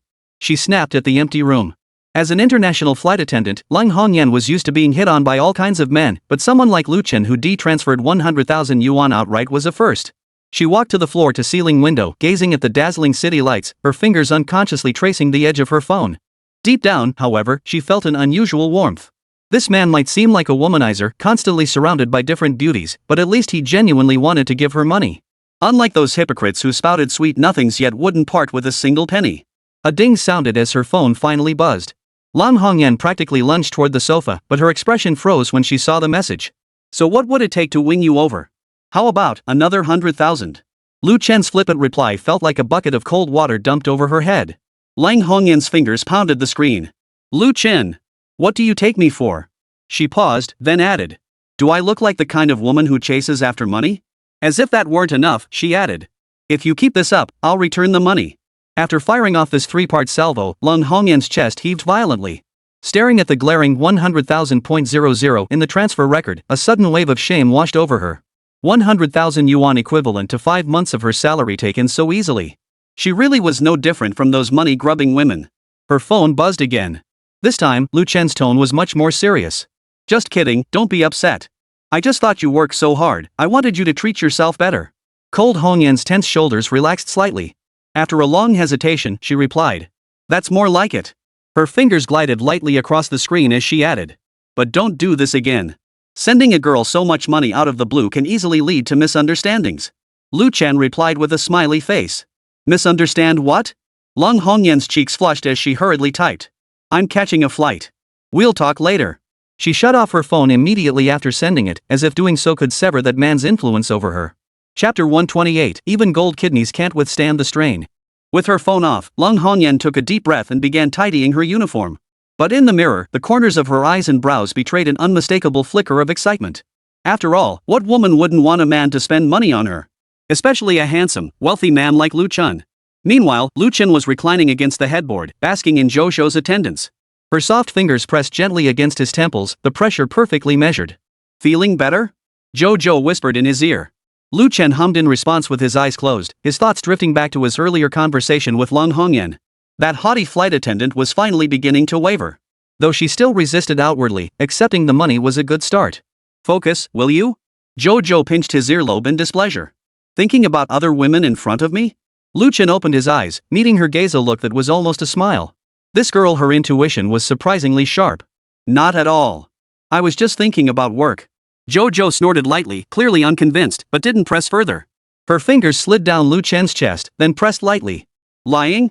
Lu Chen sucked in a sharp breath. This girl was way too good at teasing.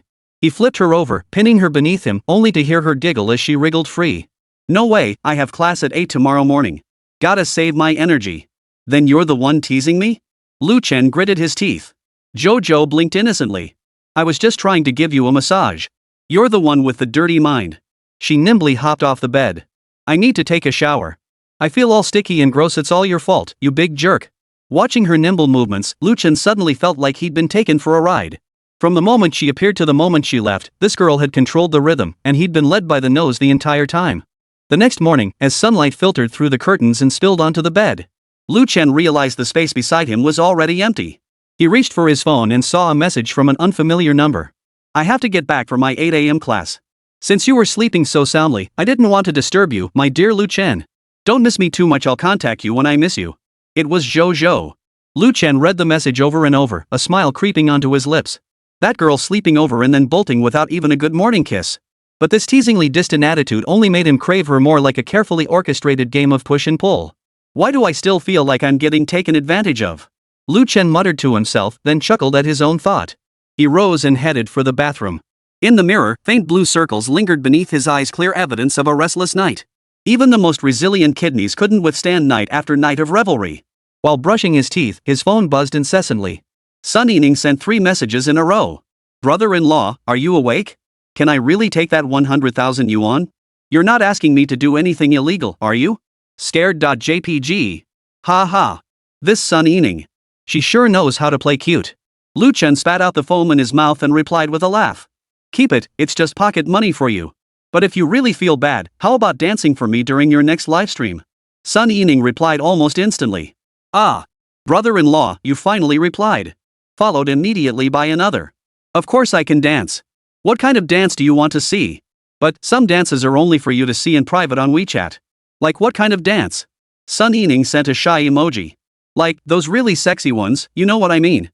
Then she added. But I'll have to wait until I'm not with my assistant. Lu Chen could almost picture her blushing as she typed those words. Just as he was about to reply, another message popped up on his phone from Lin Yuqing. Brother-in-law. Why aren't you here yet? I've been waiting for an hour. What about the surprise you promised? Only then did Lu Chen recall his promise last night to see the surprise Lin Yuqing had prepared. He hurriedly replied. On my way, just woke up. Lin Yuqing sent back an angry emoji. Liar. Are you with another woman again? Lu Chen's fingers froze on the screen. He certainly couldn't admit. No way. Just drank too much yesterday and overslept. I'll be there in half an hour. After sending the message, he rushed to take a shower. As the warm water washed over his body, he couldn't help but think of Zhou again. Just who was that girl? After dressing neatly, Lu Chen sent Ji Xiaoyu a message. Were you satisfied with the red envelope I sent you yesterday? Ji Xiaoyu replied promptly. Of course I was. Thanks, sweetie, but it would have been even better if you could have come over in person. I'm so bored all alone at home. Lu Chen could almost picture her curled up on the sofa as she typed that message. Ji Xiaoyu had always been the gentlest and most considerate among the girls, never causing him any trouble. Her thoughtfulness actually made him feel a bit guilty. I'm a bit busy today. Let's talk about it when I get back. What kind of gift do you want? I'll buy it for you. Ji Xiaoyu's reply carried obvious disappointment. Alright, no need for a gift. Just having you here would be the best present. Remember to think of me. She pretended to be magnanimous despite her obvious disappointment. This kind of understanding only made him ache for her more. He resolved to make time for her today. Just as he reached the first floor, his phone rang again. This time it was from Xiaolu. Brother-in-law, are you free today? Let's play mobile games or PC games together. Lu Chen remembered he hadn't transferred money to Xiaolu yesterday. Unlike the others, this girl never thought about that sort of thing. Her chats were always solely about games. Probably not today. Another time. He replied, then suddenly felt compelled to ask. Hey, are you short on cash lately? Xiaolu's reply was straightforward. Ha? Why ask that all of a sudden? I'm fine, my streaming income covers everything. You wouldn't be thinking of lending me money, would you? No need, no need. Just come to my stream more often and drop some huazi for me. Lu Chen couldn't help but laugh. Such an innocent personality was truly rare among girls nowadays. He replied. Nope, just asking. You go ahead with what you're doing. I'll drop by to support you when I have time. Let me know before you go live, I'll be there to cheer you on. Sure thing, brother-in-law. Xiaolu sent back a cute emoji. Sinking into the backseat of the business taxi, Lu Chen exhaled deeply. Managing this goddess was more exhausting than running a company. Each girl had a different personality, requiring a unique approach. Sun Yining needed coaxing, Lung Hongyan needed provocation, Lin Yuqing needed companionship, Ji Xiaoyu needed pampering. As for Zhou, that girl was a complete mystery. Just as he was thinking this, his phone buzzed again. This time it was Zhou. Has Chen woken up yet? Class is so boring. I can't stop thinking about you. Do you miss me? He replied. Just woke up, getting ready to head out. Focus on class, don't zone out. Zhou's reply carried a hint of petulance. But I can't help it, are you free tonight? I want to see you again. Is that really about wanting to see me? Lu Chen couldn't bring himself to call her out on it. TSK, are all girls this addicted once they've been awakened? Chapter 129, Harassed Lin Man. Yujing Tiancheng Sales Office. Sales manager Lin Man, dressed in a black business suit, stood before the sand table. A laser pointer traced a crimson line across the model. A few stray strands of hair fell from her neatly pinned bun, accentuating the sharp angles of her exquisite profile. That look again. Lin Man glanced sideways at several men in suits nearby. They pretended to study the floor plan models, but their eyes lingered on the slender lines of her calves. Lin Man sighed inwardly. This scene played out almost daily. As Yujing Tiancheng's top sales agent, she had long grown accustomed to client stares, yet each time still felt a twinge of discomfort. These men so dapper on the surface, yet their gazes were one sleazier than the next. Sometimes she wanted to snap right back at them, but for the sake of her sales targets, she had to swallow her pride. Last month, Little Lee got chewed out by the supervisor after clashing with a client. While the pay was decent, enduring this kind of harassment daily left her physically and mentally drained. Maybe I really should take Lu Chen's advice and consider switching jobs. But I really don't want to work alongside Buying. Mr. Wang, as you can see, all the Lakeview villas in Zone C are ready to move in properties. Lin Man positioned the laser pointer over the center of the model, forcing herself to focus on work. She shifted slightly to avoid the overly close proximity of the middle-aged man beside her. This corner unit features a 270-degree panoramic terrace, and the underground garage can accommodate 6 vehicles. This was Mr. Wang's third visit, and each time he stared at Lin Man incessantly. Last time, he'd even feigned accidentally brushing her elbow, a move so repulsive it nearly triggered her on the spot. Standing beside her was a middle-aged man in his 40s, dressed in a suit and tie, with an expensive watch on his wrist. While ostensibly listening to Lin Man's introduction, his gaze kept drifting over her. From her slender neck to her delicate waist, down to the curves accentuated by her pencil skirt. That watch was worth at least $500,000, but no amount of luxury could mask the lecherous glint in his eyes. Lin Man had seen plenty of men like this, thinking that a few stinking bucks meant every woman would throw herself at them. That Lu guy last time was the same. After Lin Man firmly rejected him, he flew into a rage and went straight to buy a property from a competitor. The manager even gave Lin Man a dressing down over it. All that the customer is always right nonsense. The thought made Lin Man snort with laughter. That old pervert. Lin Man cursed inwardly, yet her face remained fixed in a professional smile. She took a discreet half step back, creating distance. Mr. Wang, this villa features a whole house smart system. You can remotely control every device in your home via your phone. Mr. Wang suddenly reached out, pretending to casually brush against Lin Man's fingertips. Manager Lin, your hands are so soft, nothing like us businesspeople with calluses all over ours. Ah. That old pervert. That touch was absolutely intentional. My hand feels like a toad crawled over it. I'll have to scrub it with hand soap a few times later. Why are all these middle-aged men so disgusting? Think touching a hand gives them some kind of advantage? If we weren't at the sales office, I'd have slapped him. Lin Man quickly pulled her hand back, fighting the urge to wipe it off. Mr. Wang, you're joking. Do you find this floor plan satisfactory? Hold it in, Lin Man. You must hold it in. Satisfied? Of course I'm satisfied. Mr. Wang declared grandly, deliberately raising his voice a notch, drawing glances from several nearby clients. Alright then, recommend another apartment suitable for young people. Price is no object. These nouveau riche types are all the same, desperate to flaunt their wealth. Lin Man rolled her eyes inwardly. Here we go again with this wealth-flaunting routine. Why couldn't there be more people like Lu Chen, who actually had class? She offered a faint smile and promptly recommended several premium apartments to Mr. Wang. This one on the 28th floor has excellent natural light and a modern minimalist design. Lin Man had figured it out. This old fool isn't seriously looking to buy. He just wanted an excuse to spend more time with me. This apartment costs over 70,000 per square meter. If he actually bought it, my name would be spelled backwards. But since he was pretending to ask, I gave him a professional tour. After all, if he wasn't buying anyway, it was just a waste of his time. Too plain. I want that bling bling decor style you young girls love. My cousin adores that look. Bling bling? Does he think this is a KTV room? This nouveau riche taste is truly beyond words. These people may have money, but their taste is as low as the Earth's core.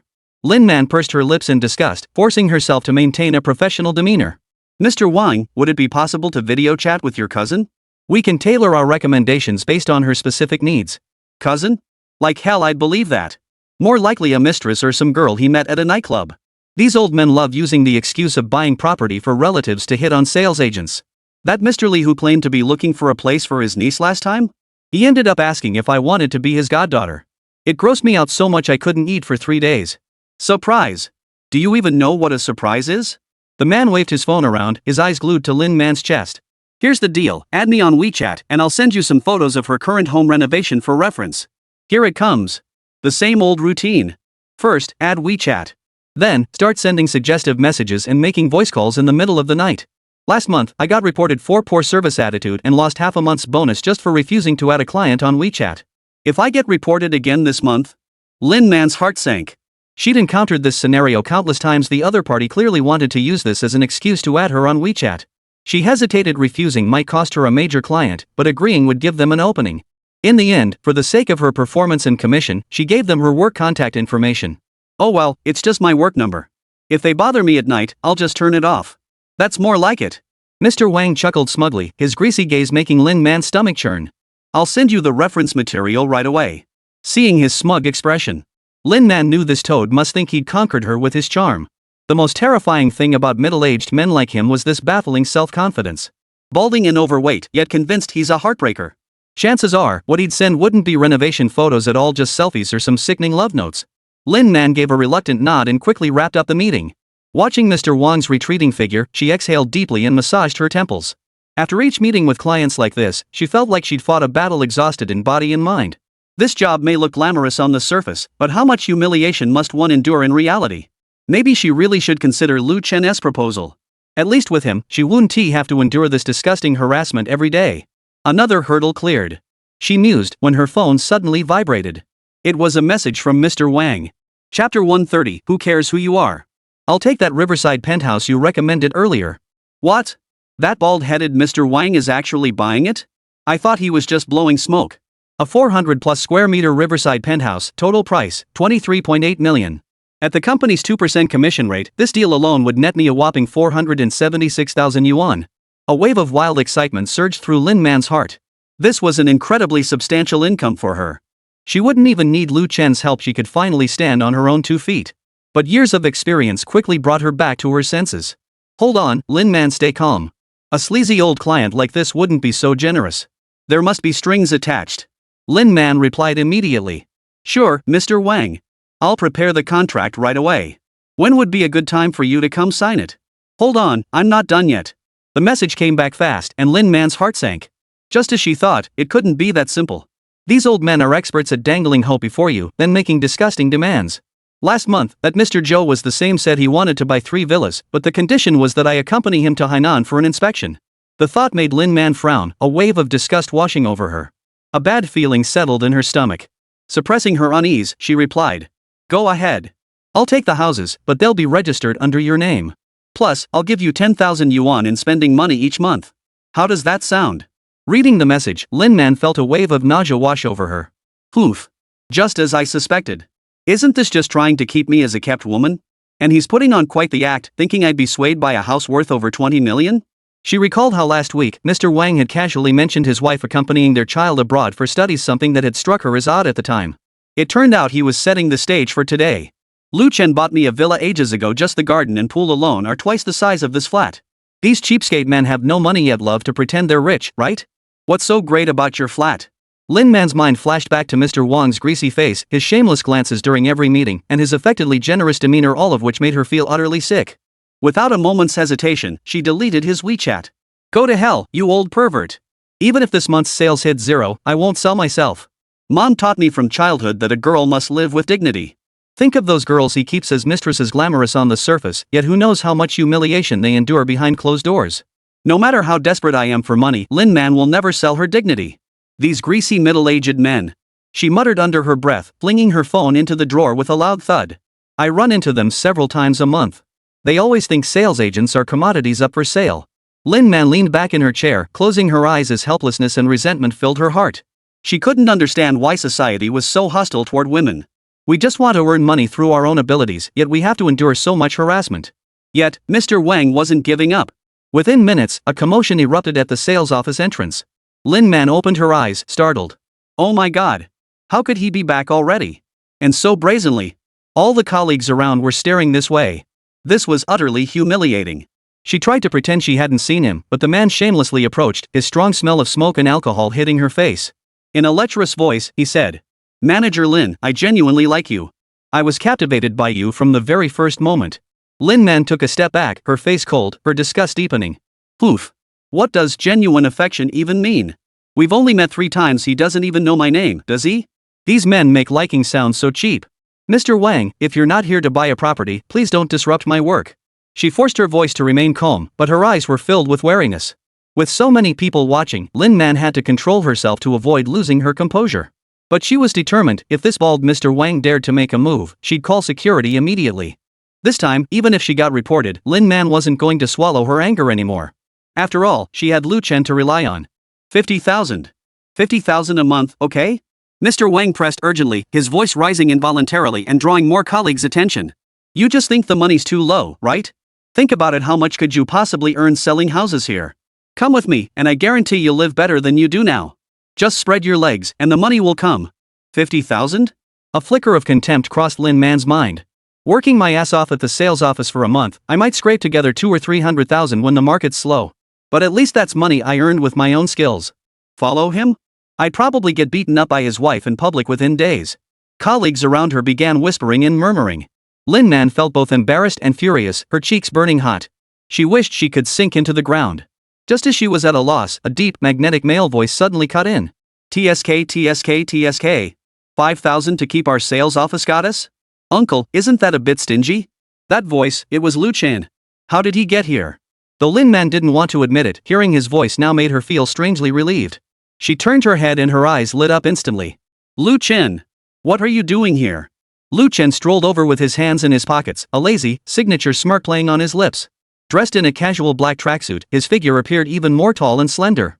Sunlight bathed him, casting a warm halo around him. He'd just finished lunch nearby with Lin Yuqing and Ji Xiaoyu, then dropped them off at the villa. With nothing else to do, he'd wandered over to the sales office, hoping to persuade Lin Man to join his team. Instead, he stumbled upon this scene. Damn it, this old bastard actually dares to make a move on my woman? Lu Chen sneered inwardly, his gaze instantly turning icy. Exposed in public, the middle-aged man flew into a rage. Who do you think you're calling uncle? Mind your own damn business. His face flushed crimson as he pointed an accusing finger at Lu Chen. Lin Man watched the tension escalate between the two men, her heart sinking with dread. Oh no, they're going to fight.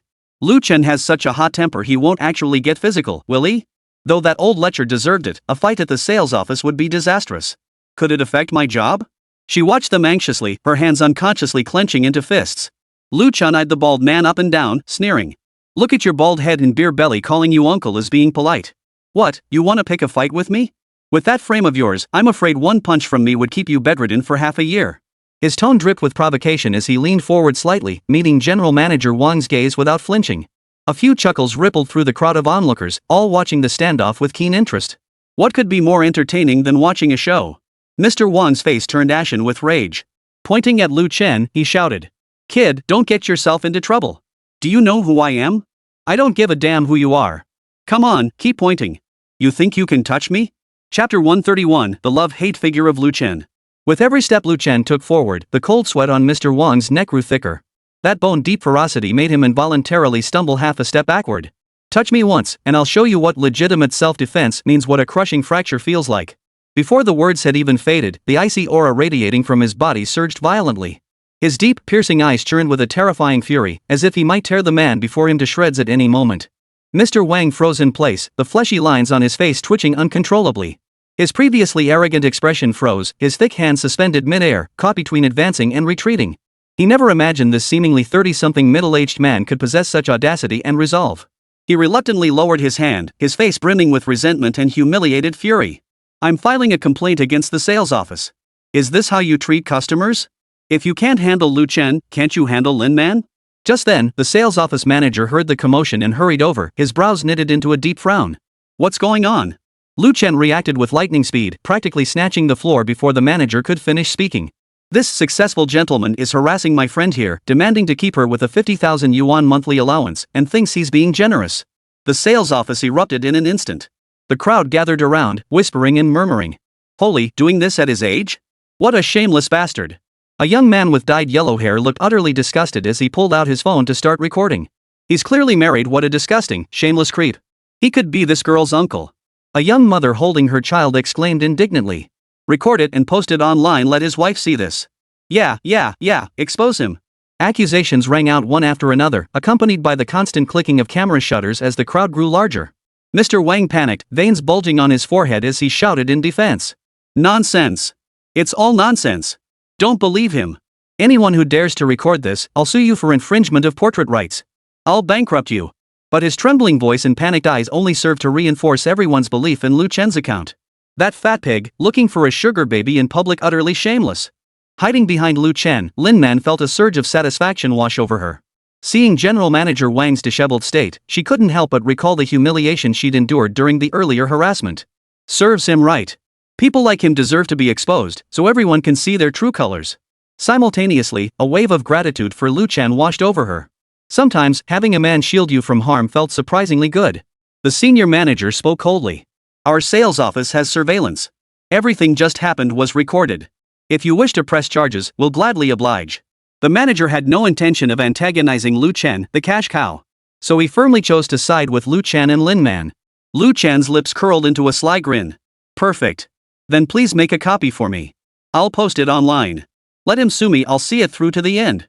What's this nonsense about Mr. 7 or Mr. 8 or Mr. Wang or whatever? Lu Chen couldn't care less about any of them. No way. Mr. Wang was completely panicked. His legs began to buckle as his mind flashed to his wife's furious face. He was just a freeloader, his business entirely propped up by his in-laws. If this got exposed, the tiger at home would skin him alive. The thought made his voice tremble even more. I'm warning you. I know people in your company's upper management. Lu Chen scoffed coldly, calmly pulling out his phone. Is that so? Shall I call Chairman Zhang right now to verify? As he spoke, he flashed the phone screen, where the contact chairman of Yujing Tiancheng branch stood out prominently. Mr. Wang's face instantly drained of color. Out of the corner of his eye, he caught glimpses of several names in the contacts list prefixed with special institutional titles, connections he had once desperately sought to cultivate. In that moment, he finally realized he'd crossed the wrong people. Damn it! This kid has connections. Misunderstanding. I'll leave immediately. Wang stammered, beads of sweat the size of peas rolling down his forehead as he backed away.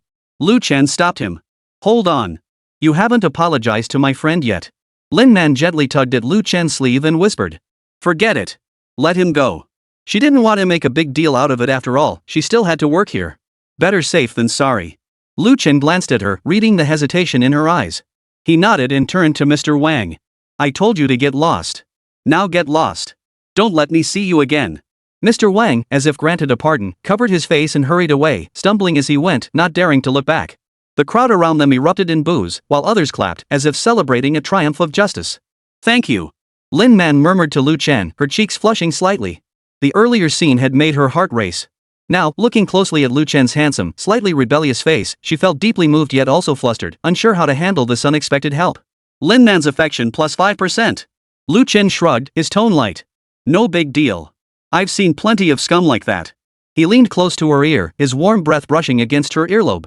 So, what do you say? Come work for me. An all-women gym, no one will dare bother you. Lin Man's heart skipped a beat, her ears burning.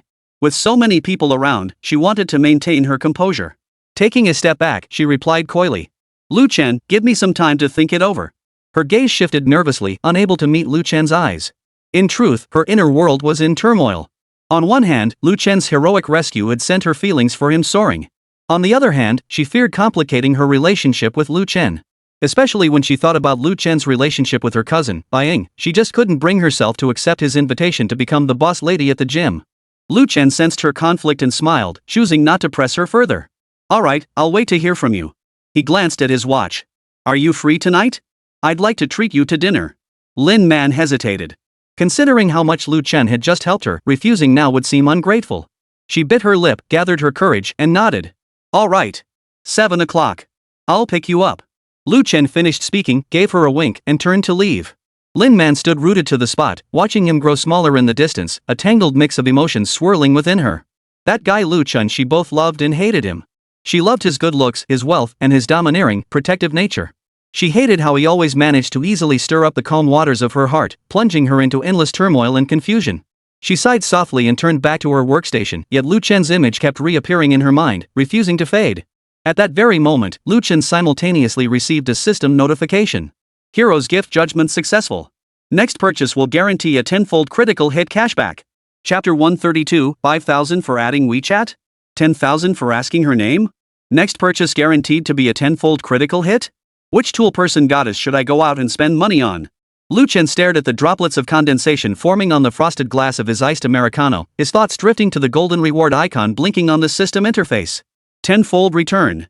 This meant that if he could find the right spending target, A single investment of 10 million could yield returns in the hundreds of millions. But the system rules were clear: only spending on goddesses counted. This system really knew how to play games, forcing him to curry favor with those women. Ji Xiaoyu's favorability is already at 80%. Further dates will only yield marginal gains. Affinity above 80% was approaching a ceiling. Further investment offers diminishing returns. He needed fresh blood, a target that could yield higher returns. Ying is decent, but she's only focused on that one thing in bed. It always makes me feel like I'm just a duck. At this thought, Lu Chen unconsciously rubbed the back of his neck. Ying's enthusiasm was indeed overwhelming. Every date went straight to the point, skipping even the basic consumption phase. While convenient, it completely violated the system's rules. He couldn't trigger rebates without spending money on his goddess. Worse still, after receiving his May 20th transfer yesterday, she began hinting at wanting to marry him. It was best to steer clear of such troublesome matters early on. After all, the lingering shadow of being left penniless after the divorce still stings like a thorn in his heart. Oh, right, Su Xiaoli must be sober by now. I still haven't replied to her WeChat messages. Lu Chen pulled out his phone and swiped through the dozen or so voice messages Su Xiaoli had sent last night. Her soft, slurred voice from drunkenness made the corners of his mouth lift involuntarily. Su Xiaoli was the easiest type to handle. Just as he was pondering where to find her, a familiar electronic notification tone suddenly rang in his mind. Goddess matching system criteria detected. View information?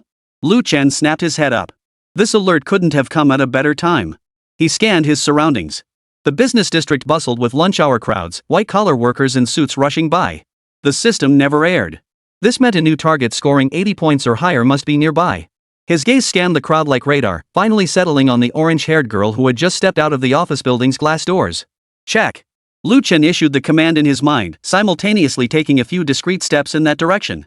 Name, Xiao Rui. Appearance, 85 points. Influencer standard equals 80 points. Affinity, 0%. Age, 24.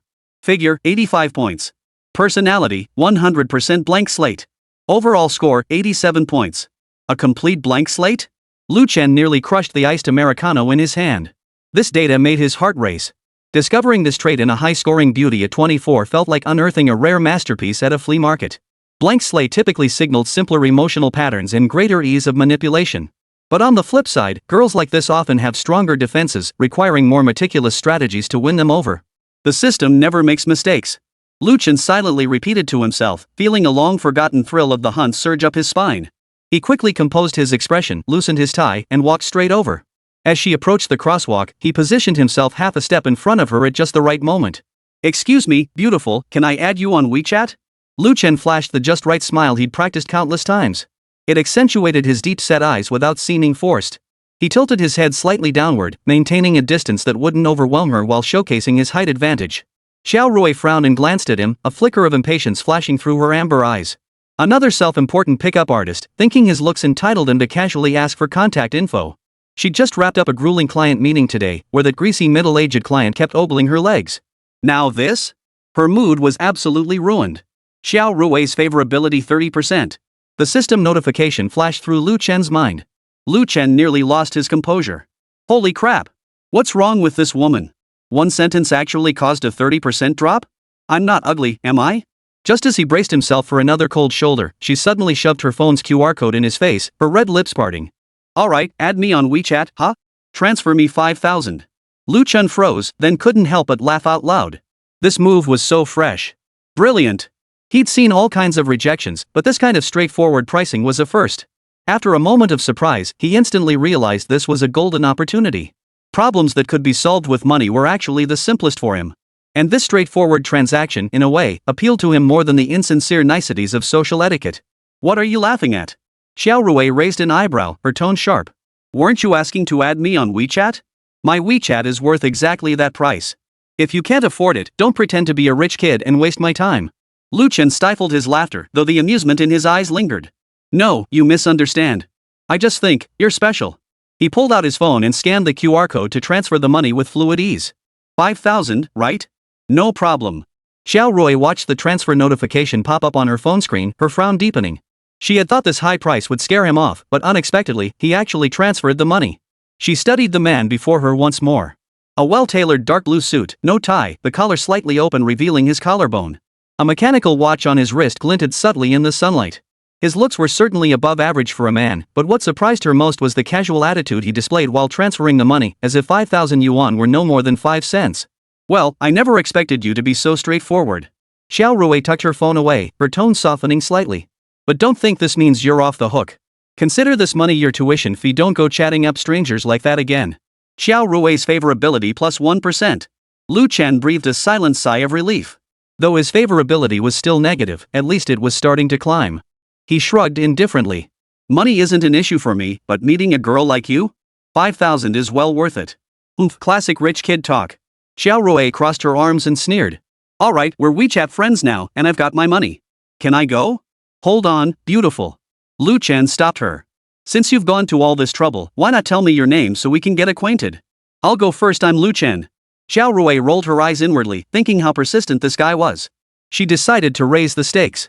Want to know my name? Fine. Vini 10 grand and I'll tell you. Xiao Rui refused to believe this nonsense. Today, she was determined to make this self-important man back down. Lu Chen, upon hearing the figure, felt an unexpected surge of excitement. Perfect. I love it when women talk money with me. Chapter 133, Cliched Sweet Talk. Lu Chen wasn't afraid of women asking for money. He feared women who didn't bring it up. He silently repeated this self-proclaimed maxim in his mind. His hard-earned experience in the dating game taught him that desires measured by money were the easiest to satisfy. Women with clear price tags were like merchandise on a shelf. Pay up and take them home. But the truly tricky ones were the prey who hid their desires beneath layers of disguise. After all, anything money could solve wasn't really a problem.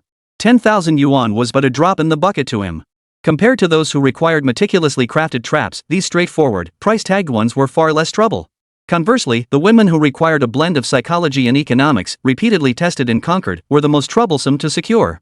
Take the mature and sophisticated Lin Man, the bisexual Lin Yuqing, and the sister-in-law Lin Yuqing. Lu Chen mentally catalogued these tough nuts to crack. Especially his sister-in-law, Lin Yuqing. With other women, the more money you spend, the higher their affection. But with his sister-in-law, the more he spent, the less she liked him. Every time he thought about these Lin women, he felt his conquest career had hit a wall. Huh, they're all surnamed Lin? This sudden realization made him shake his head. This coincidence felt too eerie. Could there really be such a thing as a fated nemesis? He recalled the fortune teller back home saying his fate was incompatible with wood, and the character Lin was formed by two wood radicals. Are all women named Lin this hard to win over? Or am I just naturally incompatible with this surname? Lu Chen couldn't help but sink into self-doubt. As a staunch materialist, he'd never believed in such mystical notions. Yet 3 consecutive women named Lin had thwarted him. It was undeniably unnerving. He shook his head, deciding not to dwell on these baseless associations. After all, a new target awaited his conquest. Xiao Rui opened the QR code. Scan it. Once you do, I'll tell you. She waved her phone, a hint of defiance in her eyes. Without hesitation, he scanned the code again. No problem, the money's transferred. Now, beautiful, can you tell me your name? As the transfer confirmation chime sounded, Lu Chen noticed Xiao Rui's pupils widen slightly. Though she tried desperately to hide it, that fleeting look of surprise didn't escape his notice. This subtle shift in expression told him this woman wasn't as composed as she appeared on the surface. Xiao Rui stared at the latest deposit in her account, utterly speechless. She hadn't expected this lunatic to actually transfer 10,000 yuan. As the creative director of an advertising agency, she'd encountered her share of wealthy clients, but someone who casually transferred 10,000 just to ask for a name? This was a first. Her first instinct was wariness. Could this be some new scam? But the app clearly displayed the deposit notification that couldn't be faked. He'd already sent 10,000. She couldn't just leave that money sitting there. So, with a reluctant pout, she replied. Xiao Rui. She answered curtly, turning her body sideways, clearly wanting no further conversation. Though this windfall made her heart race, her professional training kept her outwardly composed. She calculated internally that if this man made any unreasonable demands, she could call the police at any moment. After all, she'd merely accepted a red envelope. She hadn't signed any contract selling herself. Xiao Rui. Lu Chen feigned hearing her name for the first time, savoring it slowly. It suits you perfectly. As beautiful as a flower, yet with thorns. Lu Chen remarked. He knew such corny lines might work on ordinary girls, but for a career-driven elite like Xiao Rui, they'd backfire. This was precisely the effect he wanted, first lowering her guard, making her mistakenly believe he was just a shallow rich kid. The hunter's greatest skill was making the prey underestimate his strength. Xiao Rui rolled her eyes. Oh my god. These greasy old men. How could they spout such corny lines? She silently resolved to find an excuse to slip away soon. This 10,000 yuan would serve as a lesson for this arrogant fool. She'd already got the money, no need to play along with his charade.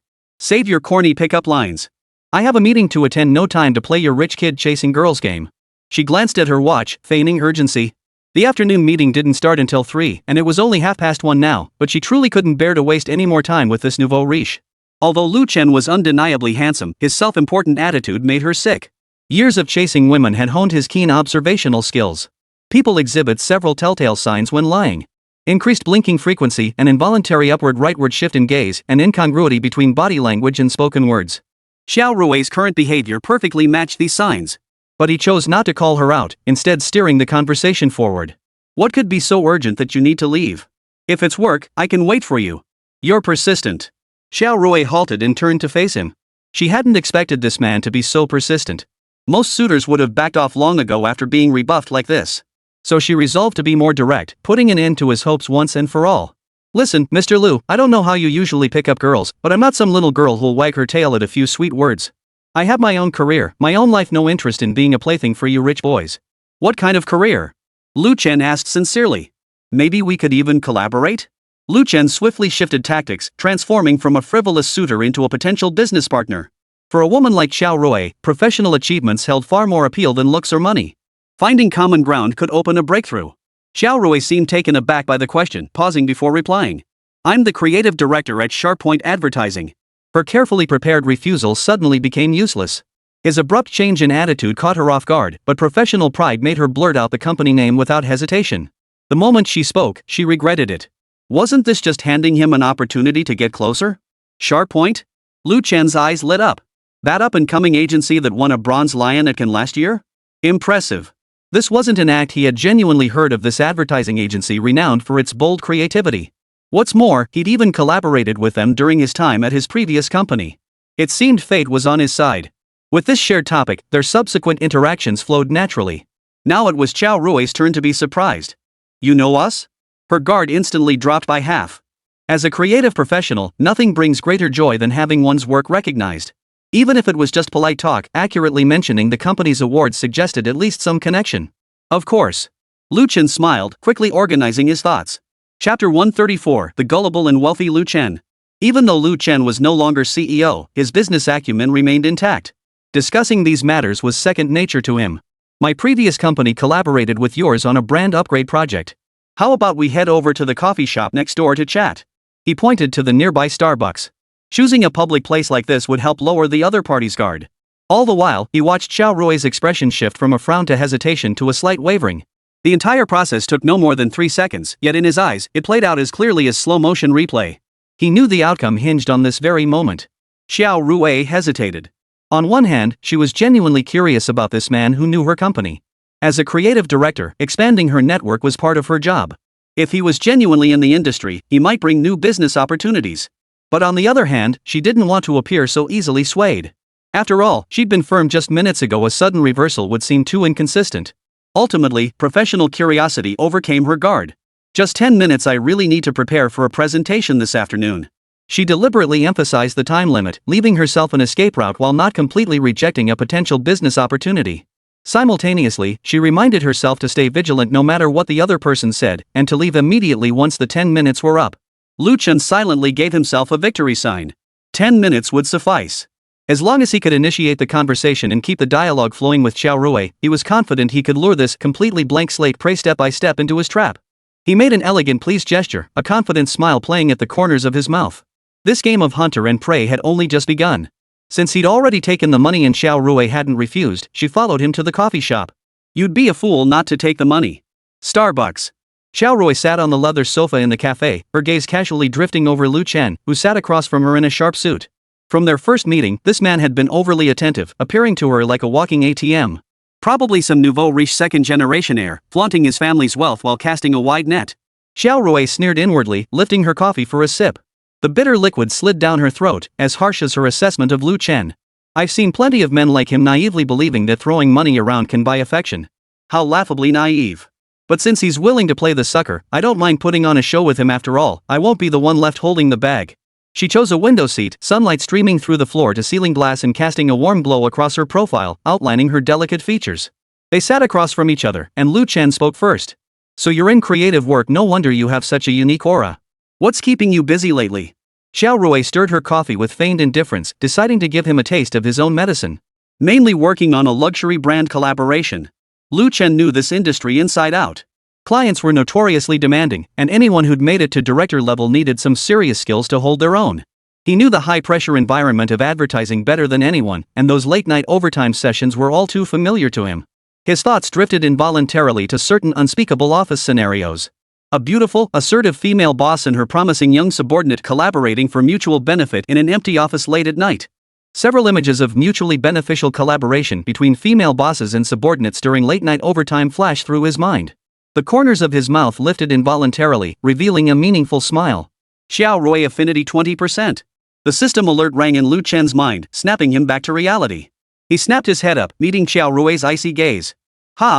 Could she have sensed what he was thinking just now? Seeing Lu Chen suddenly smile with such hidden meaning, Xiaorui could almost guess the sordid thoughts swirling in his mind. After all, in this industry, beautiful women striving to rise inevitably became entangled in all sorts of rumors. Her regard for him dipped as she retorted. What? Think advertising people are funny? Lu Chen's heart skipped a beat, realizing he might have stepped on a landmine. He quickly composed his expression, adopting a sincere tone. No, I just admire your line of work pleasing clients while convincing consumers to buy. That's no easy feat. He tried to salvage the situation with flattery, but it was clearly too late. How could this woman's affection plummet faster than the stock market? Lu Chen inwardly wailed, though outwardly he maintained a polite smile. In just a moment, the combined negative feedback had already hit -50%. Getting paid to entertain her? Damn it, no wonder the system was so kind to lower the goddess's binding threshold. Turns out they dug a massive pit here. Lu Chen finally grasped the system's sinister intent. Previously, when binding a goddess who had already been conquered, the affection level would range between 0 and 10. After spending, you were guaranteed a 10x return. Now, with the goddess not yet fully secured, negative affection levels meant Lu Chen would lose even more after spending. Ugh, this is giving me a headache. Lu Chen massaged his temples, sensing this investment might prove far trickier than anticipated. Xiaorui clearly wasn't the kind of ordinary girl who could be dazzled by money. Her guard was absurdly high, and she seemed to understand men's minds like the back of her hand. Lu Chen tried steering the conversation in a few different directions, but her responses were perfunctory, clearly disinterested. Even his who knows a woman's heart ability wasn't working. When he brought up the latest art exhibition, Xiaorui merely gave a faint hum. When he mentioned a renowned designer's new collection, she merely nodded politely. The entire conversation felt like a one-sided performance. Lu Chen was the actor putting on a show, while Xiaorui was the disinterested audience. After nearly an hour of coffee, their intimacy hadn't increased, it had actually decreased. Worse still, because their rapport was negative, the system deducted 1,000 yuan from Lu Chen's account for this 100+ yuan coffee bill. Combined with the critical hit effect on spending, the total deduction exceeded 10,000 yuan. Though 10,000 wasn't a fortune, Lu Chen still cursed the system under his breath for being a ripoff. This wasn't chasing a goddess, it was burning money and playing with fire. Let's go. Want to grab a bite somewhere? Lu Chen decided to change tactics and suggested proactively. Perhaps a change of scenery could break the current deadlock. After all, good food always lifted spirits. Xiaorui didn't take the bait, instead replying. I'm stuffed from all that coffee. No appetite right now. How about you come with me somewhere first? Her eyes suddenly lit up, and a faint smile played at the corners of her mouth. Lu Chen understood immediately. She was dismissing the idea of a meal as too cheap, trying to scare him off with a high-end option. She was testing his financial limits, wanting to see if the rich but naive label held true. But Lu Chen wasn't intimidated. Instead, he saw it as an opportunity. Chapter 135, 15 grand for 3 lips. High spending meant high cashback potential. As long as he could turn her favorability around, nothing would be a problem. Sure, where to? Lu Chen agreed readily, playing the part of a clueless sucker. He was eager to see what tricks Xiaorui had up her sleeve. Xiaorui perked up instantly, grabbing her bag and standing up. There's a boutique I frequent, let me show you around. Her tone carried a subtle hint of challenge, as if daring him to follow. Trendy girls really do have unique tastes. Lu Chen thought to himself, but still gallantly held the cafe door open for her. 10 minutes later, they stood before an unassuming boutique. From the outside, the shop looked plain and almost inconspicuous, but the few pieces displayed in the window already hinted at its extraordinary value. Stepping inside, walls were lined with limited edition collaborations, graffiti hoodies by renowned designers, Louis Vuitton pumpkin bags from the Yayoi Kusama collection, even first edition KAWS dolls displayed in glass cases. The space exuded understated luxury, each item silently declaring this was no place for ordinary people. Sure enough, artists love these flashy trinkets. Lu Chen rolled his eyes inwardly. As a pragmatist, he couldn't fathom the point of splurging on such flashy, superficial things.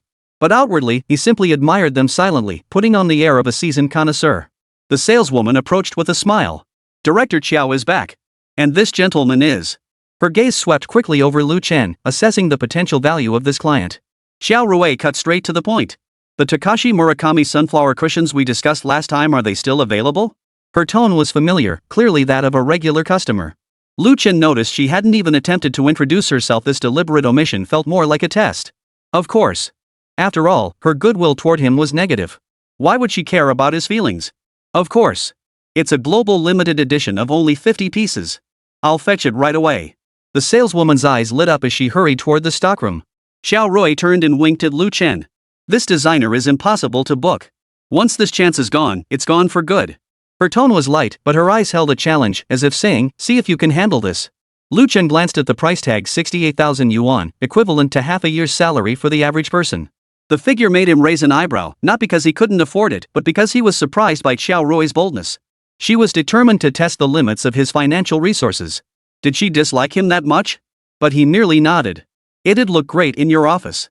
Xiao Rui suddenly pointed at the display window again. Oh, these dark-themed boots are pretty nice too. They'd go perfectly with the suit pants I bought the other day. Her voice suddenly brightened, like a child discovering a new toy. But Lu Chen knew this was merely another carefully orchestrated move in her plan. All to force him out. Boots? Lu Chen followed her pointing finger to see a pair of exaggeratedly designed high-heeled boots. Their heels were so sharp they could be used as weapons, and the uppers were covered in studs and metal accents.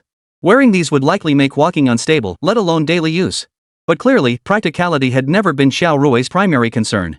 What do you think? She waved the shoebox in her hand, a mischievous gleam in her eyes. This was clearly a trap question. No matter how he answered, he'd likely step on a landmine. Lu Chen sneered inwardly. What do I think? I think you can go to hell. If it weren't for the system's cashback and the scarcity of goddesses, no one in their right mind would put up with this charade. He cursed Xiao Rui to high heaven in his mind, but outwardly maintained perfect gentlemanly decorum. You're the designer. You have good taste. He smiled, his tone so sincere he almost believed it himself. If it were any other ordinary woman, Lu Chen would have already started cursing. Then I'll take these too. She leaned in half a step, her perfume wafting toward him. Wow. Only 12,000? Much cheaper than the auction house. This ring too. Her fingers deftly plucked up an antique-style silver ring, its cracked surface inlaid with scattered diamonds. Lu Chen glanced at it.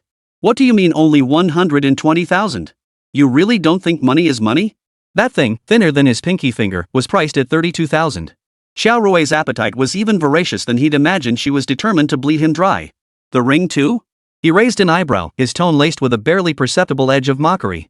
Rui finally thought she'd scared Lu Chen off. So she planted her hands on her hips with righteous indignation and declared, Of course I want it. It'll match my new manicure. Thanks. She waved her meticulously manicured fingers, their nails adorned with intricate geometric patterns. Thanks? What the hell for? You think I'm an ATM machine? Lu Chen, who was never short on cash, suddenly looked troubled. Wait, you wouldn't expect me to pay, would you? Xiao Rui chuckled. Mr. Lu, you need to show some sincerity when pursuing someone, right? Does this little bit of money hurt that much? Pretending to be a big shot. I knew you were broke. Get lost. Xiao Rui had already mentally labeled Lu Chen as a pretentious cheapskate and was ready to see how he'd handle this. She despised men who puffed themselves up like this, pretending to be wealthy when they clearly couldn't afford it. Yet Lu Chen slowly pulled out his card. Money isn't the issue, but you owe me an explanation. This unexpected turn left Xiao Rui stunned. She hadn't anticipated Lu Chen suddenly turning the tables. An explanation? Xiao Rui eyed Lu Chen warily, her body instinctively leaning back. What explanation?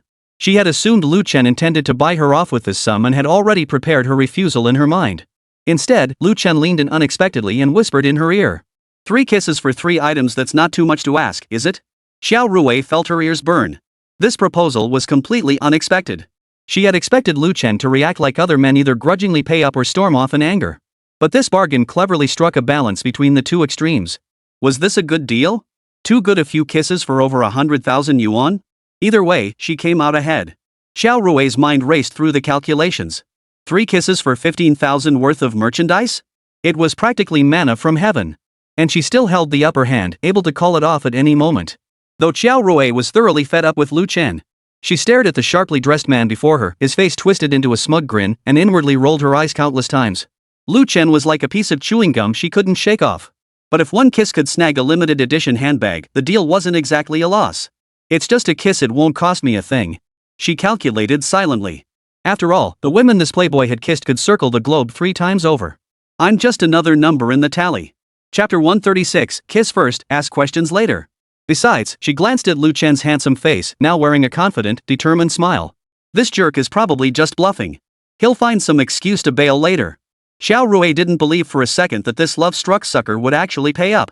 She was convinced Lu Chen's earlier act of feigning deafness and dumbness was pure heartache. His tough talk now was just for show. After all, it was 15,000 yuan. Forget kissing. You could buy a night, a week, even a month with a beautiful woman for that. No problem, then go ahead and swipe your card. Xiao Rui folded her arms. Or is it that Mr. Lu's credit limit isn't high enough? The air instantly froze. The cashier awkwardly lowered her head, pretending to organize receipts, while other customers shot curious glances their way. Xiao Rui felt a surge of satisfaction. Finally, she could humiliate this self-important jerk in public. She delivered her next line with crisp precision. Just swipe your card, and 3 kisses will settle it right here. Fine. To Lu Chen, this was a steal, 3 free kisses. Without hesitation, he slapped his card down on the counter. Swipe. Xiao Rui's eyes widened instantly. The crisp, jarring sound of the black card hitting the glass counter echoed in the air. She could even hear her own heart racing. Has he lost his mind? 1,000 thoughts exploded in her mind. 15,000 just for 3 kisses? What on earth? Could Lu Chen actually be serious? Was this not a bluff? Please enter your PIN, Mr. Lu. The cashier's voice snapped her back to reality. Lu Chen's long fingers tapped the POS machine. Xiao Rui stared at his profile, searching for any sign of hesitation or regret, but the only thing visible on his angular face was a triumphant smile. It's over. Her mind went blank. Am I really going to kiss him? 3 times? In front of all these people? Her cheeks began to burn, and her legs instinctively tried to retreat. But Lu Chen had already turned around, waving the receipt at her. Deal. Let's do this. Even the sales clerk was so shocked her hands trembled. She stole glances at Lu Chen as if he were an alien. Has this gentleman lost his mind? The young saleswoman's expression was priceless.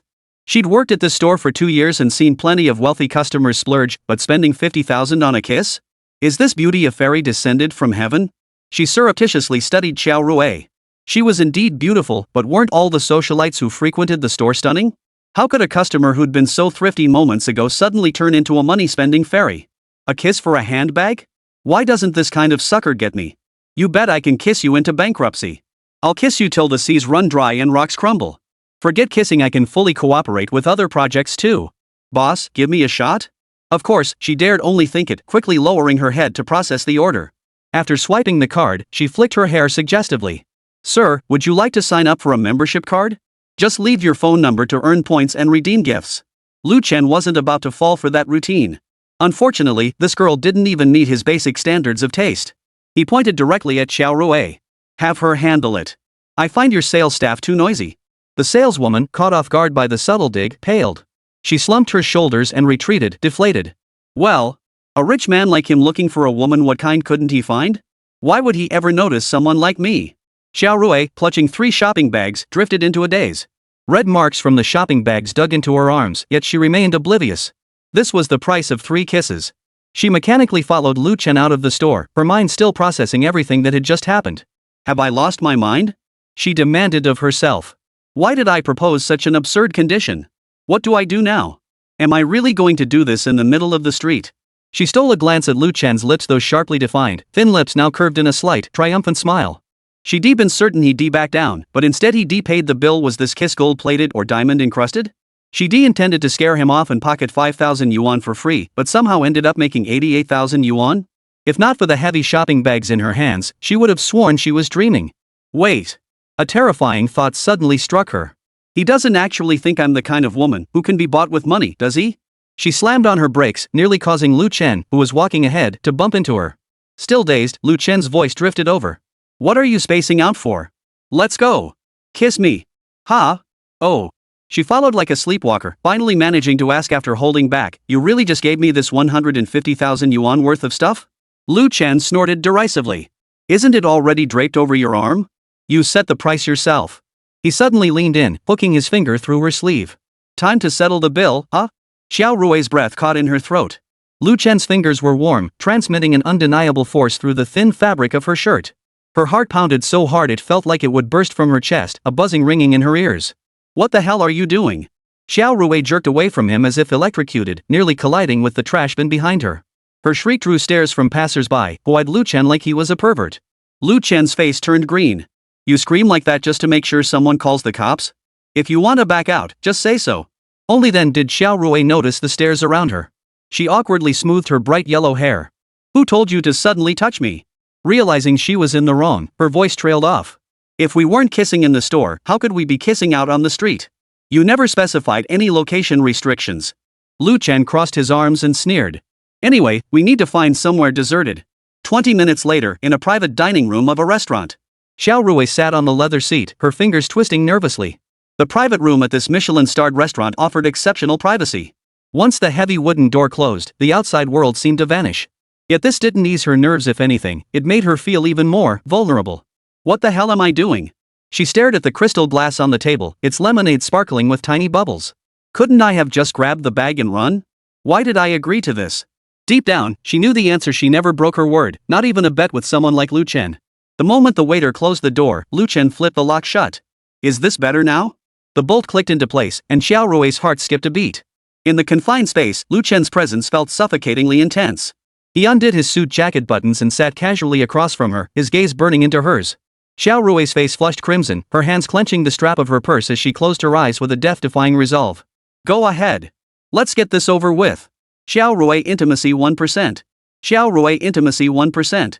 Xiao Rui intimacy 1%. The system prompt sounded. Lu Chen's forehead bulged with veins. Damn it. My affinity is plummeting before I even touched her? What the hell? I'm not ugly. He stared at the rapidly fluctuating numbers on the system interface, utterly baffled. Screw it. Lu Chen gritted his teeth and leaned forward. Kiss first, ask questions later. Chapter 137, This Kind of Fetish? Lu Chen's first kiss lasted a full minute. His palms gripped the back of Xiao Rui's head tightly, her silky, bright yellow strands tangled between his fingers. Xiao Rui's lashes fluttered frantically against his cheek, like the wings of a startled butterfly. He could feel her entire body trembling. Her waist was taut as a drawn bowstring. She was indeed 100% untouched. This little girl was even more inexperienced than he'd imagined. She didn't even know how to breathe properly. Her lips were soft as cotton candy, tasting of strawberry lipstick. A kiss bought for 150,000 couldn't go to waste. He had to make her remember this suffocating sensation. After all, he'd paid 150,000 for her. Lu Chen was determined to kiss his money's worth. Xiao Rui's nails dug into Lu Chen's expensive suit. Despite the air conditioning blasting full blast, tiny beads of sweat formed on her nose. Lu Chen scraped his canine teeth against her lower lip. Hearing the muffled whimper escape her throat, he viciously increased the pressure. Xiao Rui felt like she was suffocating. Did this bastard intend to kill her with a kiss? Was this what kissing felt like? Her lips went numb, her knees buckled, and even her eardrums buzzed. Why was he so skilled at this?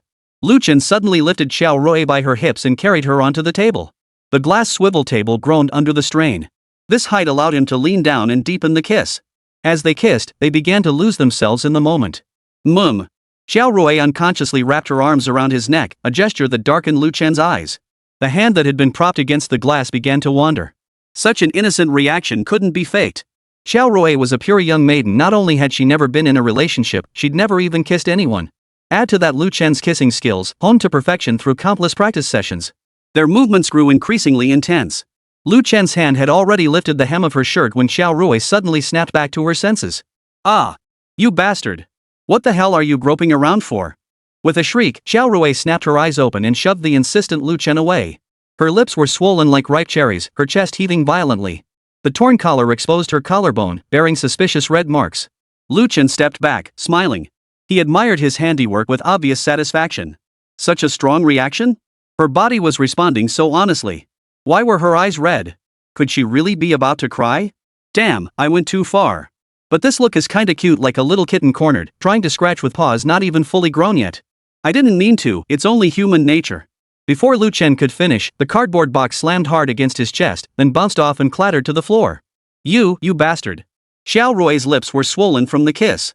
Frantically wiping her mouth and smoothing her clothes, she couldn't bear to look at her reflection in the glass. Lu Chen's kiss was more forceful, more skilled, and more, she dared not think it through. Thankfully, she'd pushed Lu Chen away just in time. Otherwise, the consequences were too terrifying to contemplate. Xiao Rui rubbed her mouth hard with her thumb. You're being way too much. As much as you? We were kissing just fine, why did you bite me? Come on, let's have a second kiss. No pushing me away this time. Lu Chen grabbed her wrist, about to force a kiss, only to get bitten on the web of his hand instead. The little brat had sharp teeth, an instant crescent-shaped bite mark appeared. Ouch! Lu Chen sucked in a sharp breath from the pain. This was absolutely the most wasted 150,000 yuan he'd ever spent. Not only did he not get what he paid for, but he ended up injured too. Instinctively, the bitten Lu Chen lightly slapped Xiaorui across the face. You're a dog with rabies, aren't you? He hadn't even used any force, not even a red mark remained. Xiaorui turned her head away, lost in thought. Xiaorui affection plus 5%. Ha? Ha?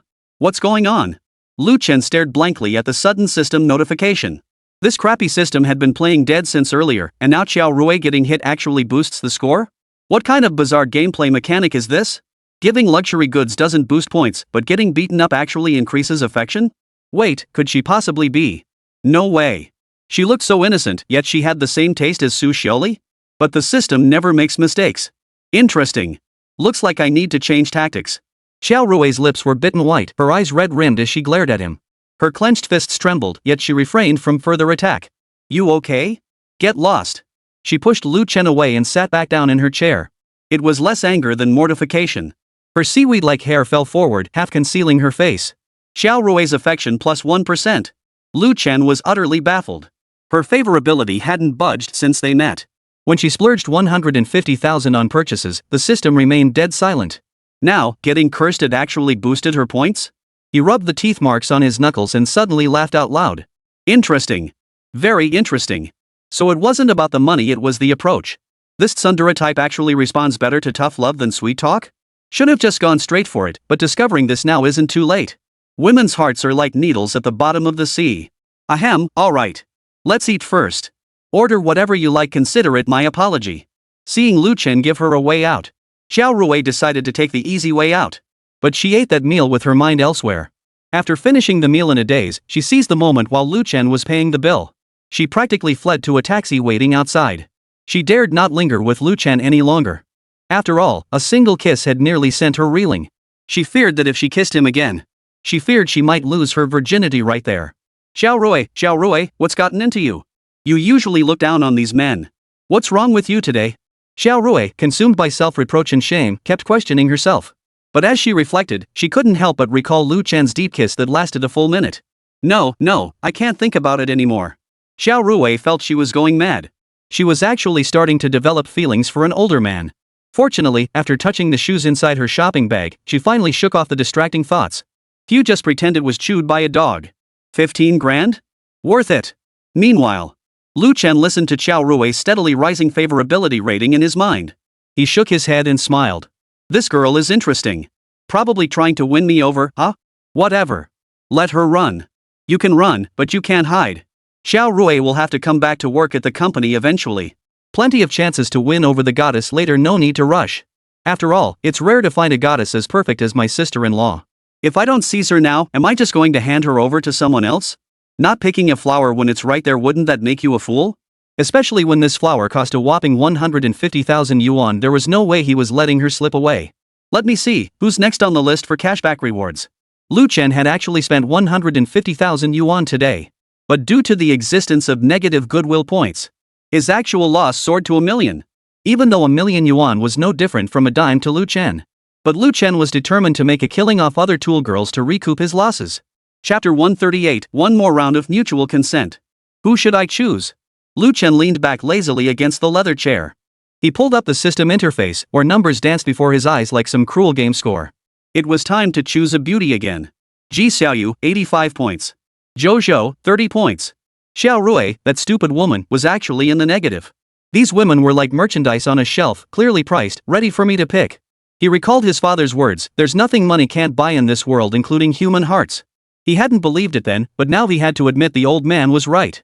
The numbers flickering on the system panel were proof enough. Each person's affection level toward him was quantified with crystal clarity. Ji Xiaoyu, intimacy 85. Lu Chen's gaze lingered on that name for a second.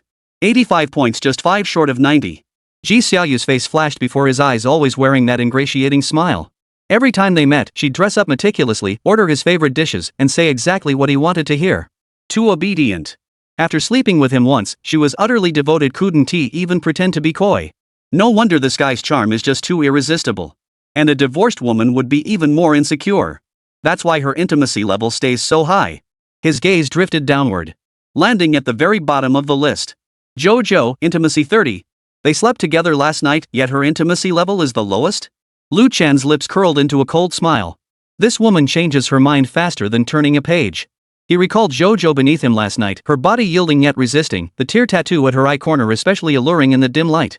Yet this morning, she was fully dressed, not even offering a good morning kiss, as if last night's passion had been nothing but a dream. Interesting. Lu Chen narrowed his eyes. Most women would feel more affection after sleeping together, but with her, it only went downhill. 100,000 for one night, that's no small price. Why was she acting like she'd been cheated? The more she acted like this, the more determined he was to strip away her facade. Lu Chen swiped open his phone, found Jojo's number, and dialed it. Would she answer? This uncertainty stirred a long-forgotten thrill within Lu Chen. If she dared to hang up on him. He imagined Jojo's possible expression upon seeing his caller ID: a frown? Hesitation? Or anticipation? 100,000 for one night. She should know the rules. Lu Chen told himself. Women like her understand the market best, they never make deals that lose them money. On the other end, Jojo sat in the school cafe, restlessly swirling the ice cubes in her cup. The sharp clink of ice against glass echoed her current mood. So damn annoying. Jojo stared at the swirling liquid in her cup. The coffee had turned a murky light brown from too much milk, just like her relationship with Why their once pure feelings diluted beyond recognition by trivial matters. How could he be so boring? Jojo jabbed the straw at the ice cubes at the bottom of the cup, as if they were Why's face, forever plastered with that ingratiating smile. Across from her, her boyfriend Why continued his incessant chatter. Jojo, my parents are coming next week. Could you take a day off to have dinner with them? They've been wanting to meet you. Here we go again. Jojo rolled her eyes inwardly. Meeting the parents? What's next? Pushing for marriage? She recalled the chat log she'd accidentally seen on Why's phone last week, his mother asking, what's the girl's family background like, and Why replying, ordinary, but she's a good person. Average? Jojo nearly threw his phone in anger back then. Jojo, have looks, I have a figure, and rich second-generation guys line up to chase me and your mom dares to call me ordinary? I don't have time. Jojo cut him off. Why froze for a second, then put on that pathetic look of hurt that made Jojo want to vomit. But we've been dating for half a year, and you've never once met my family. Half a year? Jojo almost snorted in derision. Half a year was more than enough time to see how utterly boring you are. She recalled Lu Chen from last night, the man who merely sat in the VIP section yet captured her attention. So what?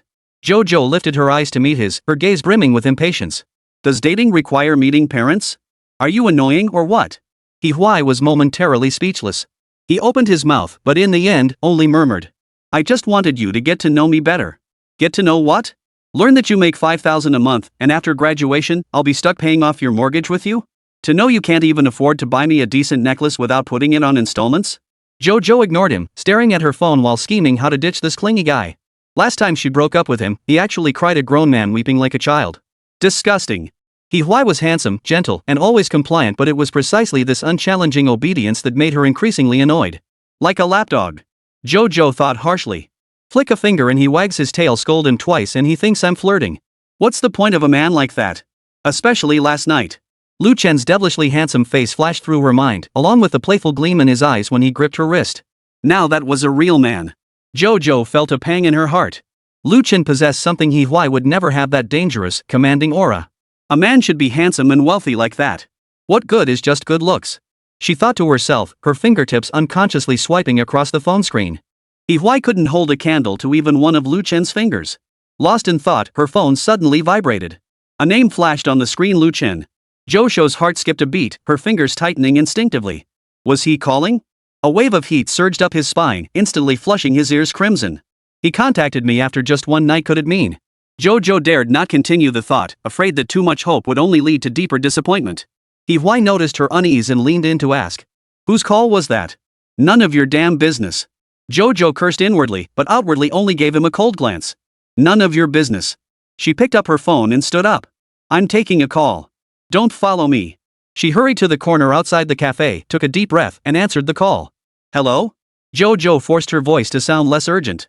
On the other end, Lu Chen's deep voice carried a hint of teasing. Miss Shou, sleeping with me and then running off without a word? That's not very nice, is it?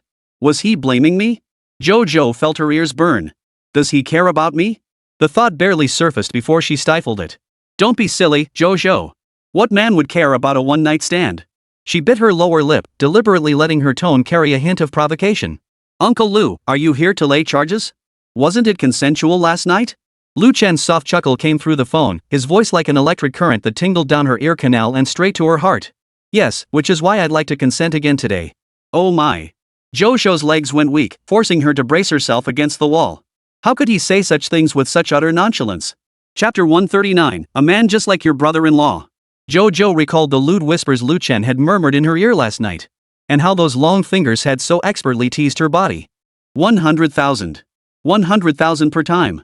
Jojo's rationality was struggling. Am I selling myself too cheaply? Got so much free time, uncle? Don't need to entertain your little sister-in-law anymore? Jealous? Lu Chen's voice carried obvious amusement, as if her jealousy were something worth celebrating. Not at all. Jojo bit her lip, knowing he was toying with her, yet still unable to resist the flutter in her heart. How many women does he have? Besides Lin Yuqing, who else? What was she to him? A one-night stand? Or? She dared not think the word girlfriend. It felt too extravagant. Meet me at this spot later. I'll send you the location. Lu Chen issued his ultimatum, his tone brooking no refusal. Don't keep me waiting. Dress nicely. Without waiting for her reply, he hung up. Jojo clutched the phone. How could he do this? He didn't even give me a chance to refuse. But deep down, she knew that even if he had given her the chance, she would have immediately shown up. What's wrong with me? Jojo asked herself in confusion. She knew perfectly well that Lu Chen wasn't a good person, yet she couldn't resist this dangerous attraction. She recalled how casually Lu Chen had paid her last night, transferring 100,000 yuan to her as easily as if it were 10 yuan. The money that slipped through his fingers was enough to pay He Huai's salary for a whole year. Jojo? He Huai's voice came from behind her, tinged with unease. What's wrong? Whose call was that? He Huai wasn't stupid. He could tell his girlfriend seemed different. That excited look in her eyes. Like when they first fell in love, her eyes glistened with spring water. Jojo turned around, met He Huai's worried expression, and suddenly felt utterly uninterested. Compared to Lu Chen, he was practically a child still sucking on his pacifier. This realization made her decision. Let's break up, she said crisply, her voice too cool for someone ending a 6-month relationship. He Huai froze, struck as if by lightning, his face instantly draining of color. What? I said, break up, Jojo repeated impatiently. Can't you understand human speech? Finally, she had said it. Jojo felt a strange sense of relief. She should have done this long ago. Watching He Huai's stunned expression, she felt nothing. Cry if you want. Beg me. I won't soften. Why? He Huai grabbed her wrist so hard it made her wince. Was it that call earlier? Who? Let go. You useless piece of trash. Jojo violently shook him off, her gaze icy. Don't act like I'm the one who owes you. We should have ended this ages ago. You're useless, broke as a joke who'd want to date someone like you? I'm sorry, He Huai. As she turned to leave, a fleeting pang of guilt pierced Jojo's heart. But I deserve better. What Lu Chen can give me, you could never give me in a lifetime. On the other end. After hanging up, Lu Chen hummed contentedly. Jojo affection plus 10. The system notification popped up and he raised an eyebrow. It went up already? She really is a woman who says one thing and means another. Pretending to be so aloof, yet one phone call was all it took. Lu Chen thought smugly. Even the proudest woman has her price, some just haven't offered high enough. He recalled the tremor hidden beneath Jojo's feigned indifference. That sense of control sent a wave of satisfaction through him. 100,000 for her night, plus another 100,000 for her pride. This deal was worth every penny. Lu Chen calculated. Once intimacy hit 50, it would be time to switch tactics.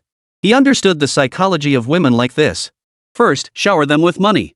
Once they grow accustomed to the lavish lifestyle, abruptly cut off the financial flow. By then, desperate to maintain appearances, they'd do anything. Just as he was about to leave the restaurant, his phone rang again.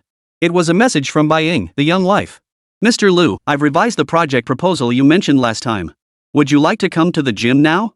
Jojo hurried back to the dorm in her high heels, her heart still racing slightly from Lu Chen's call. Students passed by in small groups across campus, chatting and laughing, while her world had been turned upside down by that man's single sentence. He Huai, that good for nothing, was finally out of her life. The 100,000 yuan balance in her Alipay account was dazzling. This tangible symbol of wealth made her lips curve upward involuntarily. What was half a year of love worth? Not even worth the paper it was written on.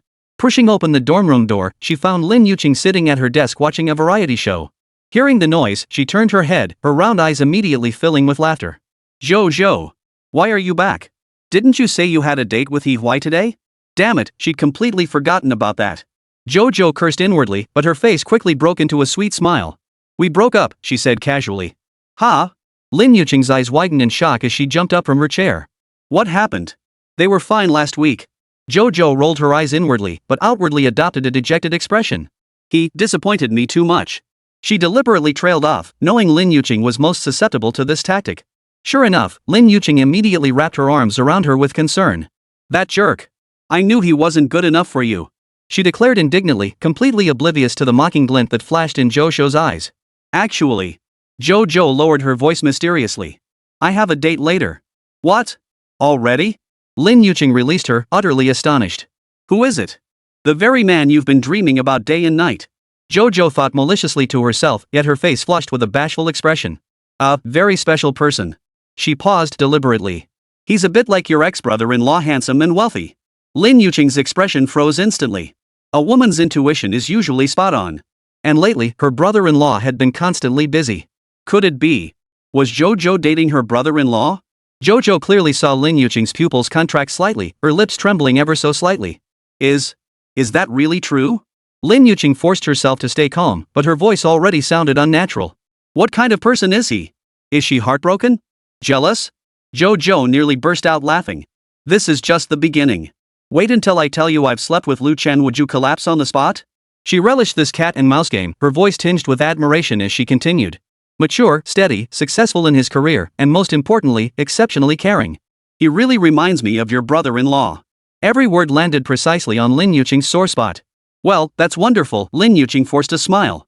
What are you planning to wear? Let me help you pick something out? She took the bait. Jojo felt triumphant inside. Having Lu Chen's ex-sister-in-law help me pick out clothes to seduce him, could anything be more ironic? Sure, she said cheerfully. I was just wondering what to wear. Chapter 140, Thank you for your generosity. She walked to her wardrobe and flung open the doors with a clatter. Inside hung garments of every style imaginable, from innocent schoolgirl looks to sultry nightclub outfits. The clothes that penniless jerk He Huai bought me wouldn't even fill a tenth of this closet. Most of these I bought myself with money from my part-time job. Damn it! The more I thought about it, the angrier I got. Thank goodness we broke up. She thought contemptuously, her fingers gliding over each garment. What do you think of this one? Jojo pulled out a white dress, pure and innocent like a high school student. Lin Yuqing shook her head. Too plain.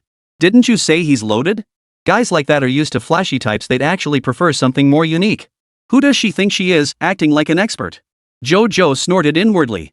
Isn't it just that you don't want me to dress too sexy for a man like your ex-brother-in-law? But outwardly, she adopted a receptive expression. You're right. What about this one? She deliberately pulled out a nearly transparent black lace dress. That's too revealing, isn't it? Lin Yuqing frowned as expected. For a first date, wouldn't it seem too frivolous? Frivolous? Jojo almost blurted out, your brother-in-law loves frivolous women. She stifled a laugh and feigned thoughtfulness. True. How about this one? This time she selected a red bodycon dress with a slit reaching mid-thigh, sexy yet elegant. Lin Yuqing's eyes lit up. This one's perfect. The red complements your skin tone beautifully, and it's not too revealing, just enough to be tantalizingly alluring. She exclaimed excitedly, completely unaware she was helping her rival get dressed. Poor Xiaoqing. Jojo watched Lin Yuqing's sincere expression, a flicker of guilt crossing her mind before it was quickly drowned out by the excitement of meeting Lu Chen. Once Lu Chen and I are together, I'll definitely introduce you to someone better. She thought insincerely. Then this one it is. Jojo declared happily, laying the dress on the bed and beginning to rummage for matching high heels. Wait, I have a better idea, Lin Yuqing suddenly interjected, dashing to her own wardrobe to rummage through it. Jojo watched her busy silhouette and raised an eyebrow. What's she up to now? Lin Yuqing turned around, holding a pair of ruby earrings. These. My ex-brother-in-law gave them to me as a gift, but I never had a chance to wear them. Jojo took the earrings. The gems shimmered with a mesmerizing glow under the light. Given by Lu Chen? Her heart skipped a beat. Wearing Lu Chen's earrings to meet him. The thought made her heart race. Aren't they too valuable? She feigned refusal. It's fine. I'll lend them to you for the day. Lin Yuqing said with a smile, yet her eyes remained fixed on the earrings, as if gazing at some precious memory. Can't bear to part with them? Jojo thought maliciously. I'll wear them anyway. Thank you so much, she exclaimed happily as she took the earrings, then asked pointedly, your ex-brother-in-law has such great taste. Does he have a girlfriend now? Probably, yes. A guy like him never lacks female company. Lin Yuqing couldn't very well say. That she was her brother-in-law's woman? Besides, she hadn't even taken things further with her brother-in-law yet. What a shame. I thought you two were perfect for each other. Lin Yuqing shook her head, forcing a smile. Enough about him. Hurry up and get ready, we're going to be late for the date. Jojo nodded and began meticulously preparing. First, she took a shower and applied expensive body lotion, one she'd bought with 3 months' worth of He Huai's salary. That cheapskate couldn't even afford a sample of this brand. She thought contemptuously as she savored the silky smoothness of the lotion melting into her skin. After drying off, she stood before the full-length mirror, scrutinizing her reflection. Though her bust was only a B cup, she compensated with a slender waist and long legs.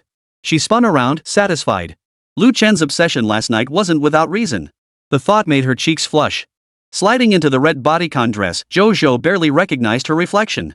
The skirt perfectly traced her curves, the hint of skin peeking through the slit more alluring than outright exposure.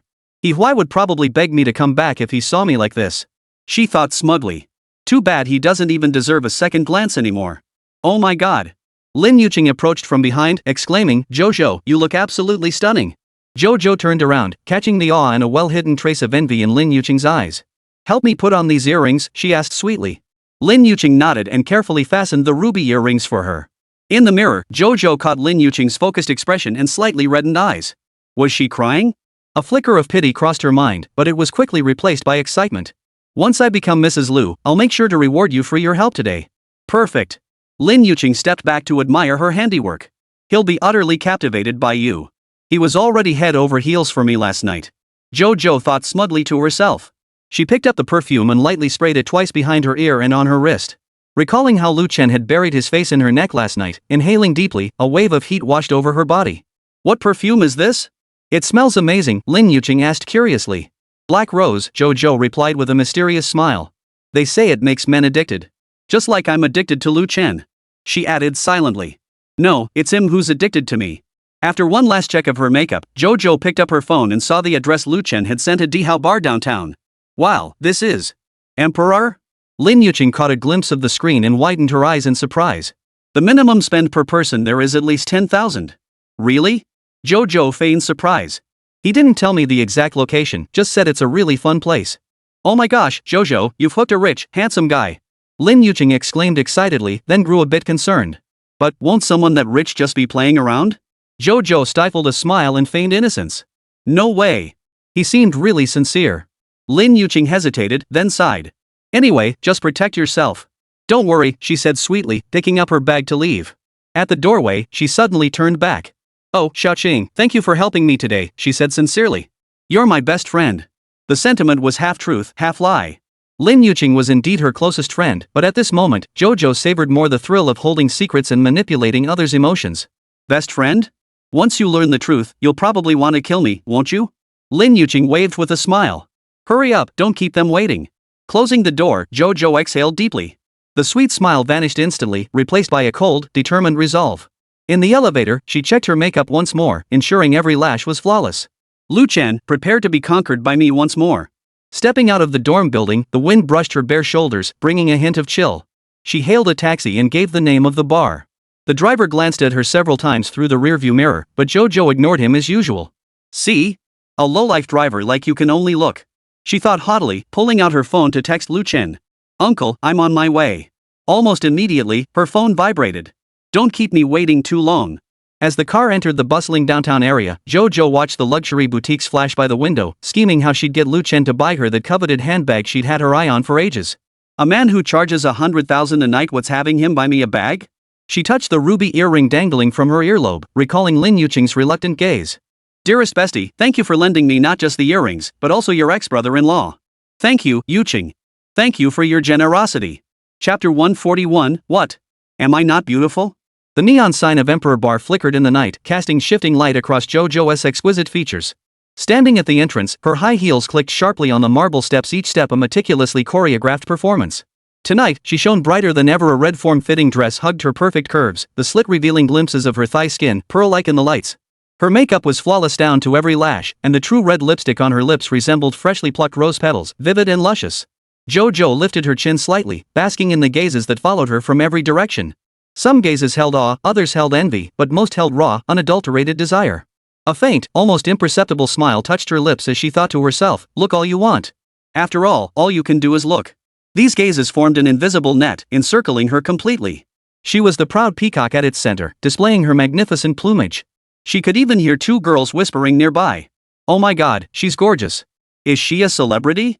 Jojo felt a surge of satisfaction and deliberately slowed her pace, allowing them a clearer view. The bouncer pushed open the heavy glass doors, and a deafening wall of music crashed over them. Jojo narrowed her eyes, letting her pupils adjust to the dim lighting.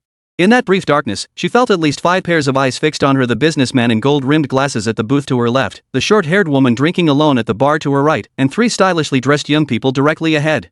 She didn't even need to look to feel the intensity of their stares. Like plants needing sunlight, narcissistic women crave this feeling of being desired to validate their worth. She knew she looked especially beautiful tonight, and that beauty was her sharpest weapon. The bar's interior was even more opulent than she'd imagined, crystal chandeliers refracting hazy light while the air thickened with the mingled scent of expensive perfume and alcohol. Jojo took a deep breath, letting the opulent atmosphere fill her lungs. A cheapskate like Huai probably wouldn't dare set foot in a place like this. She thought contemptuously, her fingers unconsciously tracing the ruby earring dangling from her earlobe.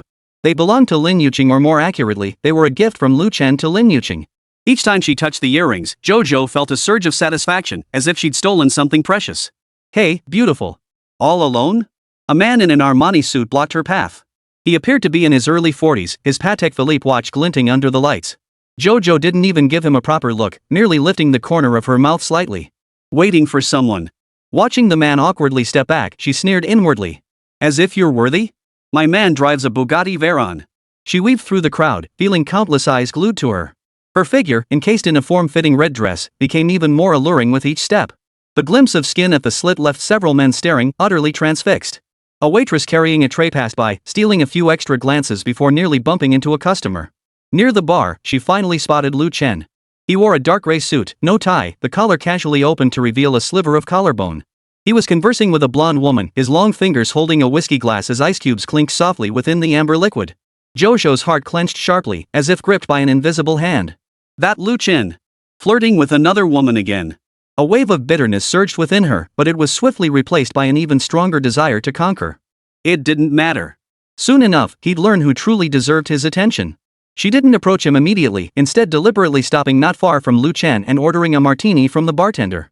She knew from this angle, Lu Chen would surely catch sight of her flawless profile and the graceful curve of her neck. "Miss, your martini." The bartender pushed the glass toward her, his eyes fixed on her face the entire time. Just then, her peripheral vision caught Lu Chen finally turning his head. Their gazes met amidst the bar's clamor, like 2 bolts of lightning colliding mid-air. A jolt of electricity shot up Jojo's spine, but she forced herself to remain composed. Slowly, she raised the glass, her red lips lightly brushing the rim while her eyes remained fixed on Lu Chen.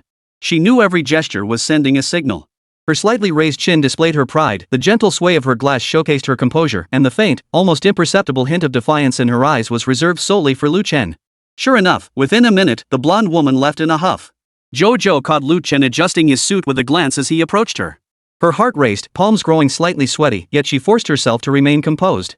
She had waited far too long for this moment, ever since borrowing these earrings, since carefully selecting this dress, since stepping into the bar. She had been waiting for this very instant. "Oh, you! Daring to flirt while waiting for me?" Jojo struck first, her voice laced with just the right amount of playful reproach and sweetness.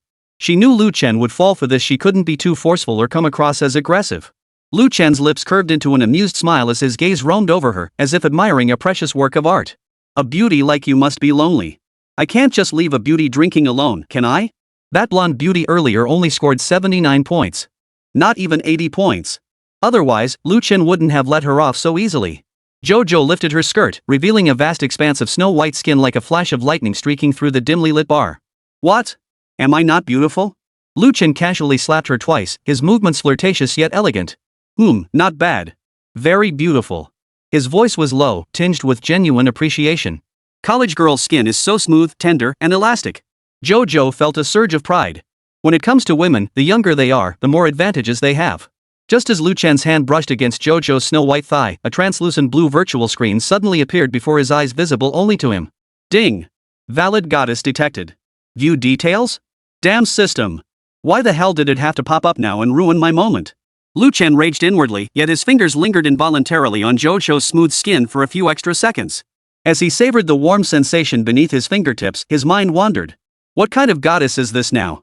Bars really do offer plenty of opportunities. He instinctively scanned the room, spotting a beauty in a silver sequin dress at a nearby booth. She was taking selfies on her phone, occasionally tossing her long hair in a manner so affected it gave him goosebumps. Check. Chapter 142, Wang Gang.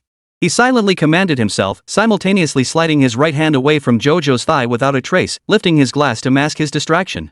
No kidding. This woman was truly beautiful. But why does she look so much like the women in cosmetic surgery ads? Name, Wang Gang. Appearance, 95-100. Note, influencer level beauty equals 80 points. Attraction level, 0%. Age, 24. Body, 89 points. Personality, 60. Total score, 81 points. Goddess. Spending willingness, 0. Whoa, a high-scoring goddess. Lu Chen whistled inwardly. Her figure score is only 1 point lower than Ji Xiaoyu's. Seems the system's evaluation standards are pretty strict. Wait, that name looks so masculine? Wang Gang? Could it be? Just as he was about to take a closer look, he suddenly noticed a line of red text at the bottom of the screen. Warning, 2 infectious diseases detected: HPV, gonorrhea. Maintain distance. Holy. Lu Chen nearly spilled his whiskey, then quickly double-checked the system interface to confirm he hadn't misread it. What kind of hellish torment is this? An 85-point goddess comes bundled with a double virus package? HPV plus gonorrhea? They're trying to send me straight to hell. His temples throbbed violently. Good thing I've got this system cheat, otherwise I wouldn't even know how I died. He looked at the goddess again, this time more closely. Her overly prominent Adam's apple, slightly thick knuckles, and the deep undertone in her voice. Every detail felt like a hammer blow to his heart. Women who come to bars really aren't simple. Lu Chen raged inwardly. Are trans people this competitive these days? An 89-point figure? Is this system blind? Damn it. This is a whole new kind of scam. His expression nearly slipped, and he quickly downed a shot to steady himself. The amber liquid slid down his throat, but it couldn't quench the shock within him. If I'd hit on her without knowing the truth, wouldn't I have lost both money and health? Money spent is one thing, but catching a disease would be disastrous. These days, you can't even go out without a system protecting you. What's wrong? Jojo noticed his unease, pouting her red lips as her slender fingers traced circles on his chest. With a beauty like me right here, you're still checking out other girls? Her voice carried obvious displeasure, yet her peripheral vision darted warily around the room, searching for the little vixen who captured Lu Chen's attention. Lu Chen snapped back to reality, gazing at the real Jojo before him, system verified, devoid of any surprises. Suddenly, she seemed exceptionally adorable. He reached out and pinched her cheek. Who else? You're the only one in my eyes. This wasn't entirely flattery. After the earlier scare, he now regarded Jojo as if she were a lifeline.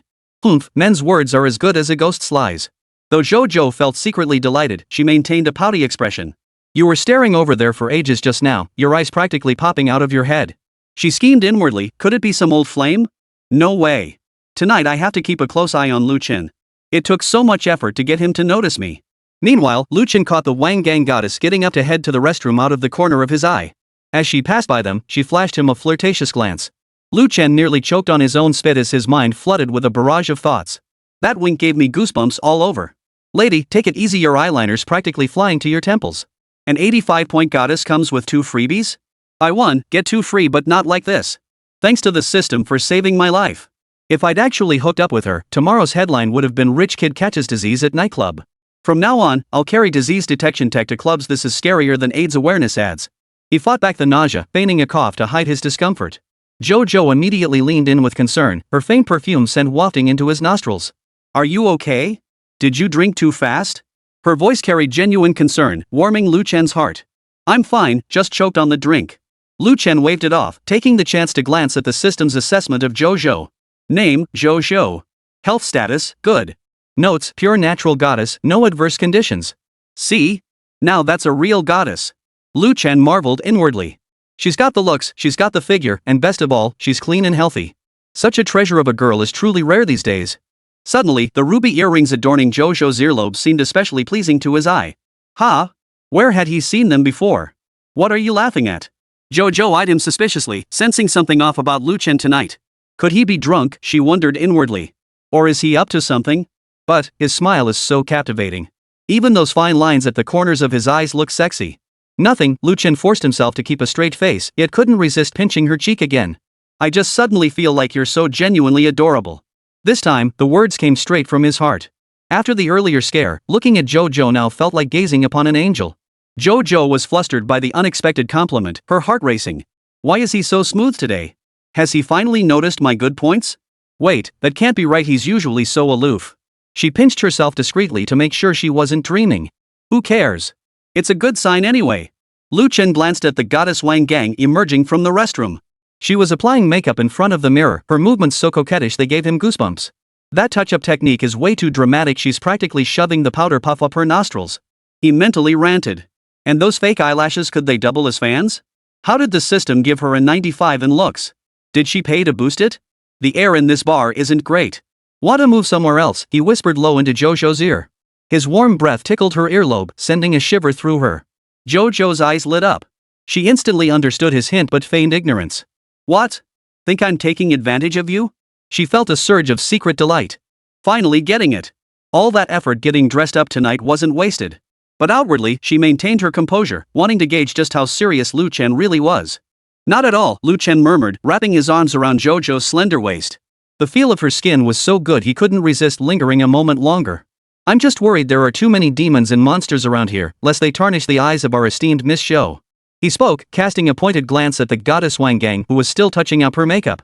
Jojo followed his gaze and noticed the affectedly mannered beauty as well, frowning involuntarily. What kind of people can walk into a high-end bar like this nowadays? She rolled her eyes inwardly. Dressed like a Christmas tree and still has the nerve to bat her eyelashes? Lu Chen would never go for this type. Chapter 143, Goddess Nest. This is where I belong. Seeing Jojo seem to be jealous of Wang Gang, Lu Chen nearly laughed out loud.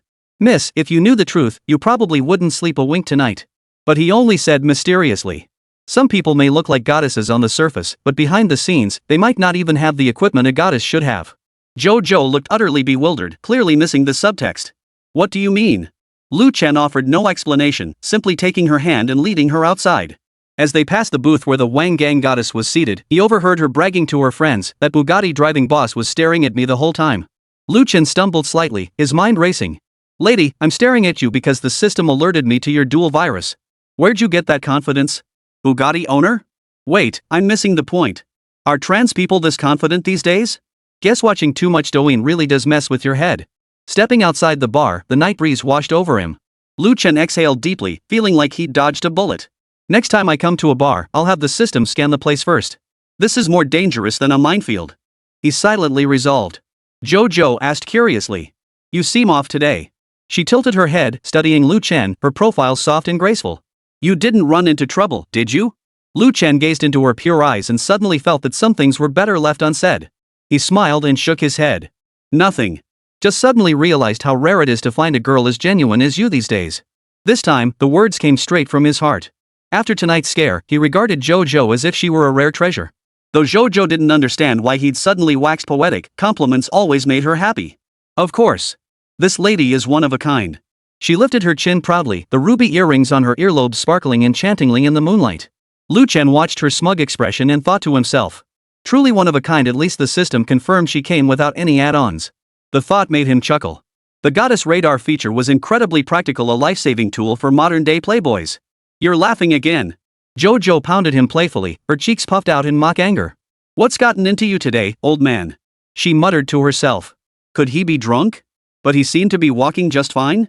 Lu Chen pulled her into his arms and whispered in her ear.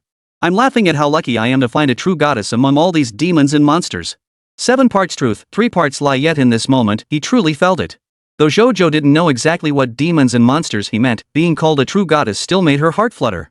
At least you have some taste, she teased, her heart already bursting with joy. Lu Chen gazed at her flushed cheeks and suddenly felt tonight might just have a happy ending. As for that Wang Gang goddess, he'd just chalk it up to tonight's absurd little interlude. He glanced back at the bar's flickering neon lights. These days, you really can't just casually hit the bars without a system. Lu Chen stood beneath the neon lights at the entrance of the Dihao bar. The memory of that goddess Wang Gang made him shudder involuntarily. It was time to move to a new battlefield. The more expensive the bar, the more chaotic it tends to be. Jojo, he turned to the girl touching up her makeup, take me to a fun bar. Jojo paused with the lipstick in her hand, looking up suspiciously.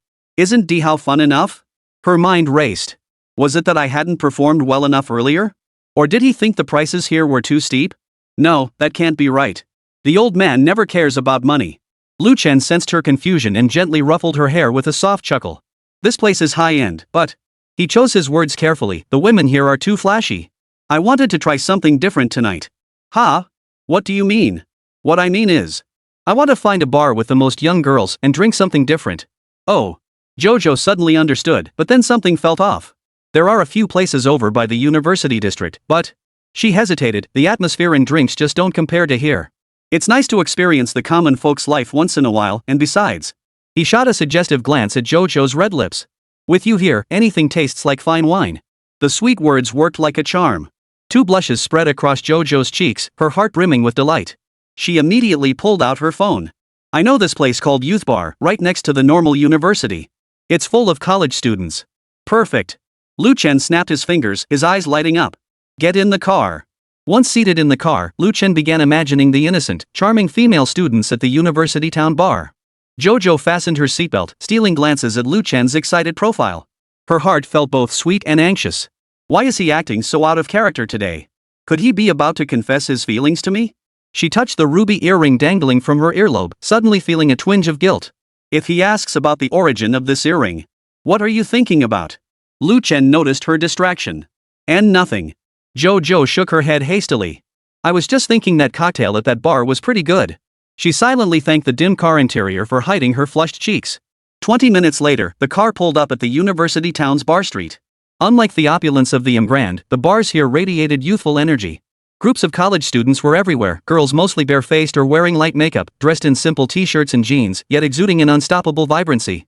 The moment Lu Chen stepped out of the car, the system alerts began popping up frantically. Detected valid target, 35 degrees left front, 20 meters away, attractiveness score 81. At the entrance of the cafe on the right, a female college student with an 82 beauty score. Twin sisters at the milk tea shop directly ahead, both with 81 points in attractiveness. Holy crap, did I just land in a goddess den? Teacher's college, it's just great. Teacher training is the way to go.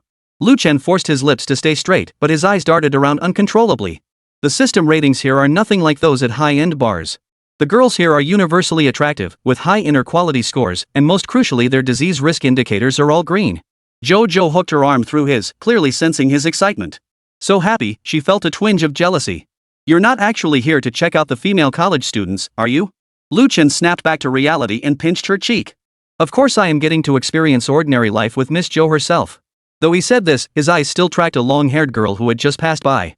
The system identified her as a 90-point academic goddess. The only regret? Her dimension was only A. Damn it, why is she flat as a board? The youth bar was livelier than he'd imagined. Its wooden decor paired with warm yellow lighting gave it a far more welcoming feel than the Imperial Palace. The moment Lu Chen stepped inside, he spotted one beautiful woman after another swaying past him. This is where I belong. Chapter 144, Teacher's College Girl Ji Xiaoyu. Ding. Detected a goddess of effective consumption. Ding. Detected a goddess with spending power. Ding. Detected a high-spending goddess. Once inside the goddess's den, the notification sounds never ceased. Holy, over a dozen. I wish they were all mine. He silently thought to himself, his gaze scanning the noisy bar like radar. Unfortunately, the lighting was too dim, and the ambient lights were too glaring. Even with his enhanced senses, Lu Chen couldn't immediately identify which beauties met his goddess criteria. If he had to search through them one by one, he'd spend the entire night hunting instead of enjoying himself. Lu Chen turned his gaze toward the nearest silhouette. A woman in a tight black pencil skirt leaned against the bar, her slender fingers lightly tracing the rim of her glass. Her slightly wavy long hair shimmered with a dark red glow under the hazy lights, her fiery red lips standing out strikingly in the dim surroundings. That figure, now that's something. Lu Chen whistled silently, his gaze scanning her from her delicate ankles up to her ample curves.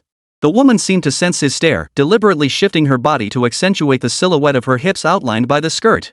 Lu Chen immediately summoned the system in his mind, retrieved detailed data. A translucent system panel unfolded in response. Name, Jean G80, Visual Appeal, Influencer Goddess equals 80 points. Affinity, 1% favors your appearance. Age, 29. Figure, 93 points. Personality, 62 points. Total score, 81 points goddess. Willingness to spend, 10. Health status, poor 3 abortions, uterine damage, infertility. Holy? Lu Chen nearly sprayed the whiskey from his mouth, quickly wiping his lips with the back of his hand. His eyes widened as he double-checked the numbers. A 93-point figure? That's undeniably top tier, but what the hell is this health status nonsense? He stared at the lines reading 3 abortions and infertility, feeling a wave of nausea wash over him. This system was ruthless, digging up even this kind of private information? Kim Ji, what a name. Holy crap, did this woman treat her uterus like a hotel? Checking in and out after every visit? Lu Chen raged inwardly. A 93-point figure paired with a scrapped reproductive system?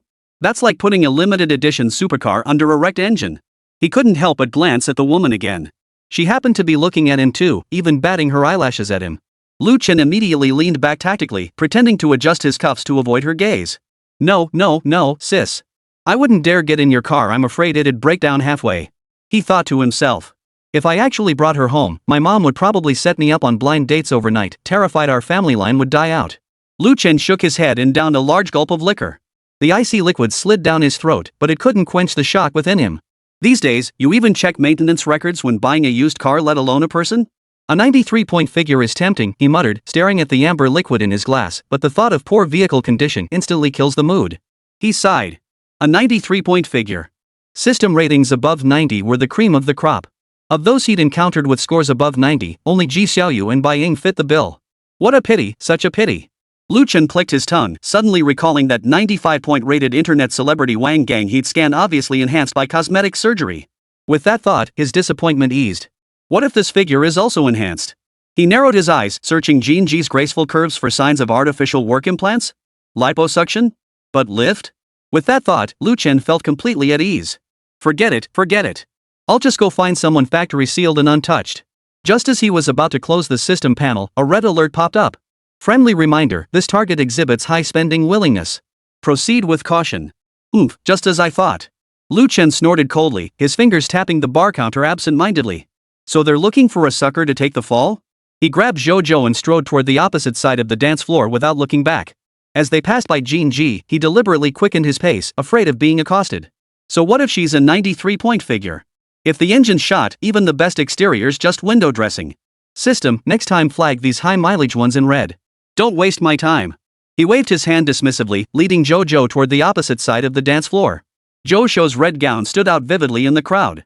Yet she frowned, scanning her surroundings, clearly uncomfortable in this environment. It's so loud. Zhou leaned close to Lu Chen's ear, her voice nearly drowned out by the deafening music. Watching the groups of college students laughing and jostling around them, she suddenly felt her carefully applied makeup and sexy outfit stood out like a sore thumb. I'm a college student too, she thought, biting her lower lip. But here, I feel like I'm part of the underworld. I should have dressed simpler. Lu Chen, however, was in his element. He expertly ordered 2 cocktails and even struck up a conversation with a group of female students at the next table. Do you guys come here often? Any recommendations? His smile was sunny and harmless, giving no hint that he was a middle-aged man worth over 100 million. The girls giggled at his jokes, and one with a ponytail even offered her phone to add him on WeChat. Zhou watched from the sidelines, grinding her teeth in frustration, a sour pang in her heart. I knew it. All this talk about trying something new was just an excuse. He's clearly here to check out the young girls. She jabbed at the lemon slice in her cup so hard her nails nearly pierced the poor fruit. Suddenly, she noticed Lu Chen's gaze lingering on one particular girl for a few seconds before he fell into deep thought. What's he looking at? Zhou followed his gaze but saw only a girl in a plain white t-shirt and jeans, looking innocent enough to pass for a high schooler. What's so great about those little girls? Zhou glanced down at her own impressive curves, regaining a bit of confidence. They've got no boobs, no butt.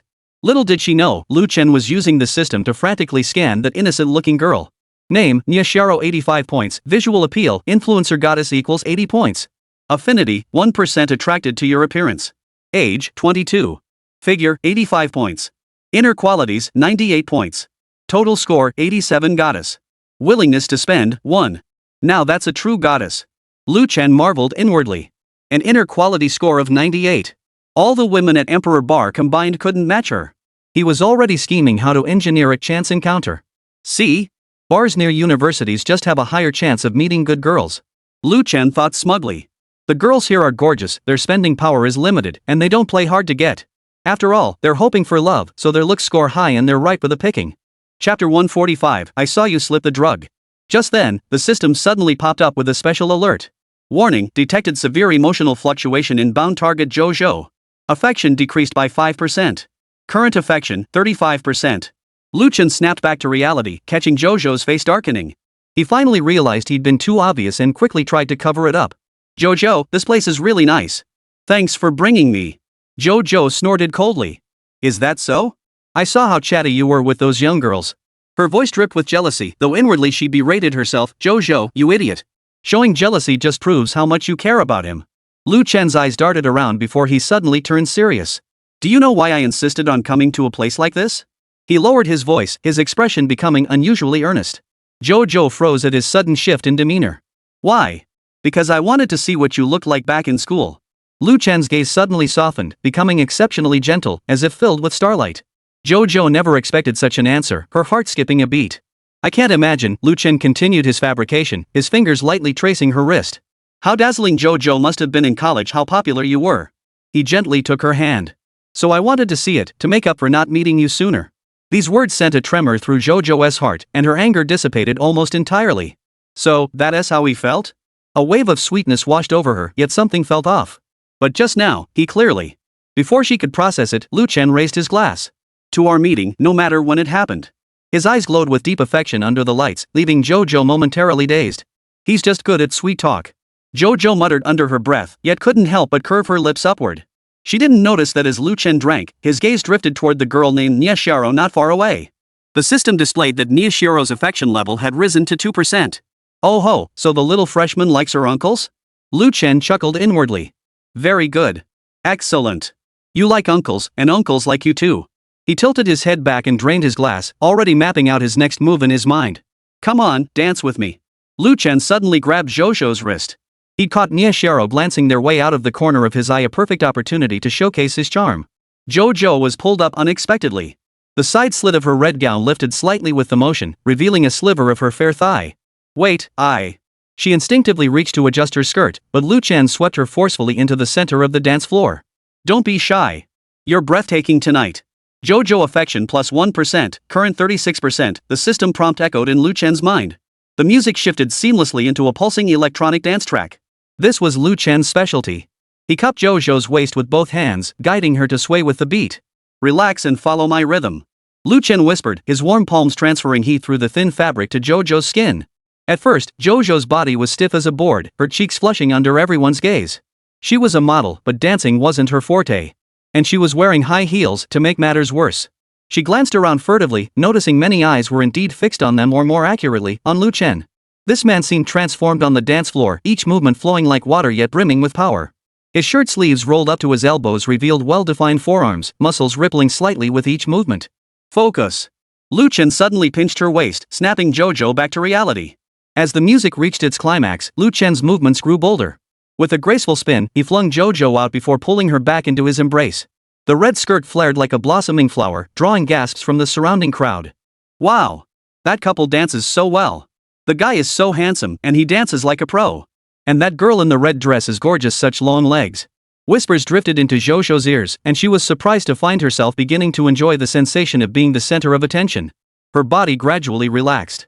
She no longer resisted Lu Chen's lead but instead began to actively match his movements. That's more like it. Jojo affection plus 2%, current 38%, the system prompted again. Lu Chen felt a surge of secret delight. The plan was proceeding smoothly. While guiding Jojo through a series of movements, he kept an eye on Ji Xiaoyu's reaction. The innocent-looking girl was indeed watching this side, but... System, what's Ji Xiaoyu's current affinity level? He silently inquired. The system paused for a second, then. Ji Xiaoyu's current affection level, 30%. What? Lu Chen stumbled, nearly sending Jojo flying. What's wrong? Jojo looked at Lu Chen, who had suddenly frozen in place, with confusion. And nothing. Lu Chen forced himself to stay calm, though his mind was in turmoil. Minus 30%? What the hell is this? I pulled off such a cool move, and she actually dropped her affection? He couldn't help but sneak a glance at Ji Xiaoyu. The girl was staring at them with a look of disgust. More accurately, she was staring at his arm wrapped around Jojo's waist. System, you've glitched, right? Lu Chen raged inwardly. Is this girl from the morality police? Can't stand seeing people dance? Or maybe... A sudden possibility struck him. She wouldn't be like Lin Yuqing, a lesbian, and that's why she's after my Jojo, would she? The thought nearly made Lu Chen spit blood. His carefully orchestrated charm offensive had backfired? No, I need to change tactics. Lu Chen quickly adjusted his demeanor, his movements suddenly becoming more restrained. His hand shifted from Jojo's waist to a more safe position. Jojo keenly sensed the shift. Why did you suddenly? Tired. Lu Chen gave a nervous chuckle, guiding her out of the dance floor. Let's get something to drink. Back at their seats, Lu Chen absent-mindedly ordered drinks while his mind was still fixated on that bizarre affinity gauge. Minus 30. Is this girl antisocial or something? He stole a glance in Ji Xiaoyu's direction and saw the girl actually walking toward them. Lu Chen instantly straightened his posture and adjusted his shirt collar. Hello, Nishio's voice was colder than he'd expected. Can we talk somewhere private? Jojo watched the suddenly appearing innocent-looking girl warily, her fingers unconsciously tightening around her wineglass. Lu Chen, however, felt a surge of delight. So my charm has won you over after all? Must have been a system delay earlier. He nodded gallantly, of course. They moved to a quieter corner, but Nishio's next words struck Lu Chen like lightning. Stay away from that girl. Nishio fixed him with a direct stare, her voice hushed. I saw you slip something into her drink. Lu Chen, huh? Chapter 146, please expose me. Though Nishio's voice was hushed, her tone was unshakably firm. The image from 3 minutes ago wouldn't leave her mind, that sharply dressed man bending over, his right hand making a suspicious motion above the red-dressed girl's wineglass. She trusted her instincts, this was no accident. Back in her sophomore year, she'd witnessed her roommate being lured away by a rich kid using the exact same tactic. The bruises on her wrist and the hollow look in her eyes when she returned the next day still stung her memory. This time, I absolutely cannot look the other way. Nishio told herself silently. The bar's boisterous music and laughter now grated like mockery at her meddling. Yet the horrifying images of victims from social news reports flashed before her eyes. What might happen to that girl in red if she backed down now? Her own experiences with 2 scumbag boyfriends had already been heart-wrenching enough. She refused to let a greater tragedy befall another girl. Nishio's thoughts drifted back 2 years, to the man who promised to love her forever, only to abandon her for a prettier freshman. Then, 6 months ago, the gentle, considerate doctor who was secretly dating 3 girlfriends at once. Each collapse of trust felt like a knife, slowly carving away her hopes for love. Why always me? The question had tormented her countless times in the dead of night. But now, she suddenly understood perhaps all that pain had been for today, to give her the courage to stand up and protect others. You've got the wrong person, sweetheart, Lu Chen retorted. I saw you slip something into her drink. The words burst from Nishio's mouth, surprising even herself with her sudden boldness. Though her voice wasn't loud in the noisy bar, it felt like a stone thrown into a calm lake, sending ripples spreading outward. She could feel the stares of nearby patrons instantly converge on her, some curious, some amused, others hostile. Her cheeks burned, but her chin lifted stubbornly. In that moment, she understood those lone heroes in movies knowing it was futile yet doing it anyway. It wasn't foolishness, it was because some things simply had to be done. She noticed the cold gleam of the Patek Philippe on his wrist under the bar lights, confirming her suspicion that he was a habitual offender. The wealthy always believed money could smooth over everything, she sneered inwardly. Today, she would make this wolf in sheep's clothing understand that justice never sleeps. Nishio recalled her second boyfriend's contemptuous words when they broke up, a girl from an ordinary family like you could never understand our world. The man before her now radiated the same arrogance, a tailored suit, meticulously styled hair, and that condescending gaze. Tonight, she would tear off his mask of hypocrisy. Lu Chen froze for a second before realizing just now, when he looked down at the system panel, his fingers had indeed tapped a few times above the wineglass. Interesting, Lu Chen mused inwardly, who still has such an innocent little bunny these days? He studied the girl before him without betraying his thoughts. Her light blue dress stood out like a sore thumb in the neon-drenched bar, like a little white rabbit lost in a pack of wolves. Her eyes shone with astonishing brilliance, burning with the pure fire of righteousness.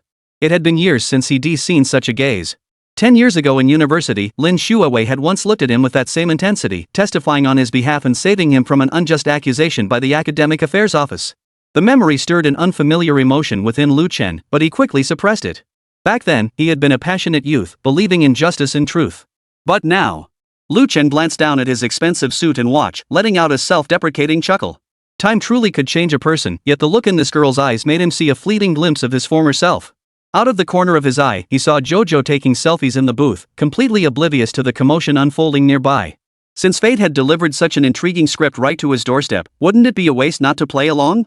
He deliberately made his smile dangerous. Oh? You saw that? His deep voice carried just the right amount of playful teasing, enough to set the young, inexperienced girl's imagination racing. Nishio hadn't expected the man to admit it so readily, and a chill ran down her spine. A repeat offender, no doubt. Her heart nearly leapt from her chest, her palms glistening with fine beads of sweat. This man was too calm, terrifyingly calm. A normal person exposed would at least panic, would try to defend themselves. But he seemed to be playing a game, and she was the overconfident challenger. Nishio suddenly realized she might have underestimated his danger. This wasn't just a common pervert, but a seasoned predator. Her hand instinctively reached for her phone in her pocket, ready to call the police at any moment. Fear made her instinctively take half a step back. Several tattooed youths turned at the sound, their mocking gazes darting between her and the man. Shame instantly flushed her ears crimson, but anger burned even hotter. These people had no idea what a dangerous psychopath stood before them. You admit it? Despite her fear, she stubbornly lifted her chin. Her phone was already on the emergency call screen, her thumb hovering over the dial button. If the man dared make a move, she would call the police immediately. Lu Chen admired the girl's feigned courage, suddenly eager to see how far she would go. Then go ahead and expose me. I'll turn myself in. His tone was flippant, yet his gaze swept past her to Jojo. The girl in the red dress was filming a short video with her phone. You think I won't? Ji Xiaoyu's voice shot up. The man's nonchalant attitude infuriated her completely.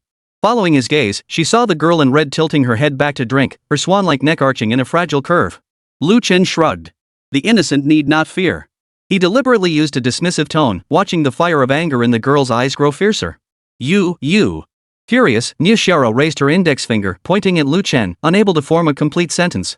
Just 10 minutes ago, her heart had raced at the sight of this man's profile. The way his bangs fell as he looked down at the wine list reminded her of Yuji Oda in Tokyo Love Story. Now, all those teenage fantasies had turned to pure disgust. I'm so scared. Please go expose me. Lu Chen poured fuel on the fire, almost seeing steam rising from the girl's head. Don't think I won't. The anger of provocation instantly overwhelmed her reason. Ji Xiaoyu strode toward the booth area, her high heels clicking sharply against the marble floor. Patrons along the way glanced at her, and a punk even whistled. She ignored it all, her eyes fixed only on the defenseless girl in the red dress. Chapter 147. Tonight won't be a loss. Things were starting to get interesting. Lu Chen leisurely adjusted his cufflinks. He'd been fretting over how to approach her. Little did he know she'd walk right into his trap. When she returned from hitting a wall, would it be more amusing to play the magnanimous gentleman or seize the chance to blackmail her? When Ji Xiaoyu approached Jojo, the latter looked up and instantly recognized her as the girl Lu Chen had been secretly watching. Miss, be careful. That man just slipped something into your drink. 3 question marks appeared above Jojo's head. Drugged?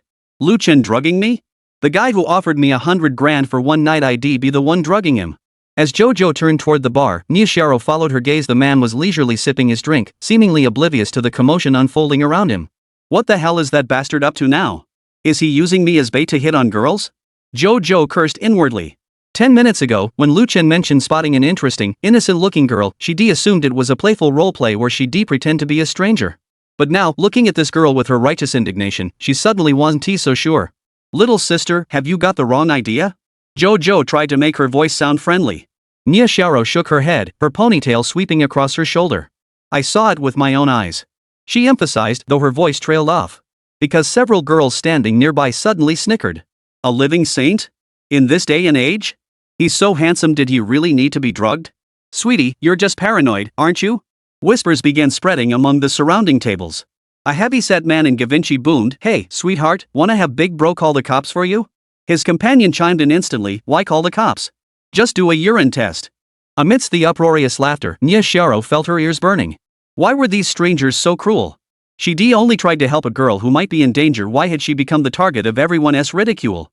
In that moment, Ji Xiaoyu felt an unprecedented loneliness and helplessness, as if the entire world had turned against her. Her courage deflated like a punctured balloon, collapsing rapidly. Lu Chen appeared at the edge of the crowd just then, a bottle of exquisitely packaged sake suddenly in his hand. Leaning against the Roman column, he looked like a bystander, but Ji Xiaoyu clearly saw him wink at the girl in the red dress. Huh? Why did he wink? Did they know each other? This terrifying thought sent Ji Xiaoyu's heart plummeting to the depths. Jojo suddenly stood up and grabbed her hand. The warm, soft touch of the girl's palm made Ji Xiaoyu stiffen. Thanks for your concern, but Chen is my friend. Hearing this explanation, Ji Xiaoyu felt her vision darken. What? You two are friends? Then hadn't she just made a complete fool of herself? Ji Xiaoyu froze, but Jojo knew the girl didn't believe him, so he picked up his glass and took a sip in front of everyone. See? Nothing wrong, right? Ji Xiaoyu's face flushed instantly, flustered and at a loss. I'm sorry, I must have really misread the situation. Those around them also wore disappointed expressions. They'd hoped for a good show, but it turned out to be just a misunderstanding. Tisk, all that excitement for nothing. Does this girl watch too many dramas? But that guy is pretty handsome, and his girlfriend is gorgeous too. So envious. Could this girl be trying to hit on that guy? How shameless. She looks so innocent, but turns out she's a calculating gold digger. The crowd gradually dispersed. Ji Xiaoyu hung her head low, wishing she could sink into a crack in the ground. I'm sorry. Her voice was barely audible.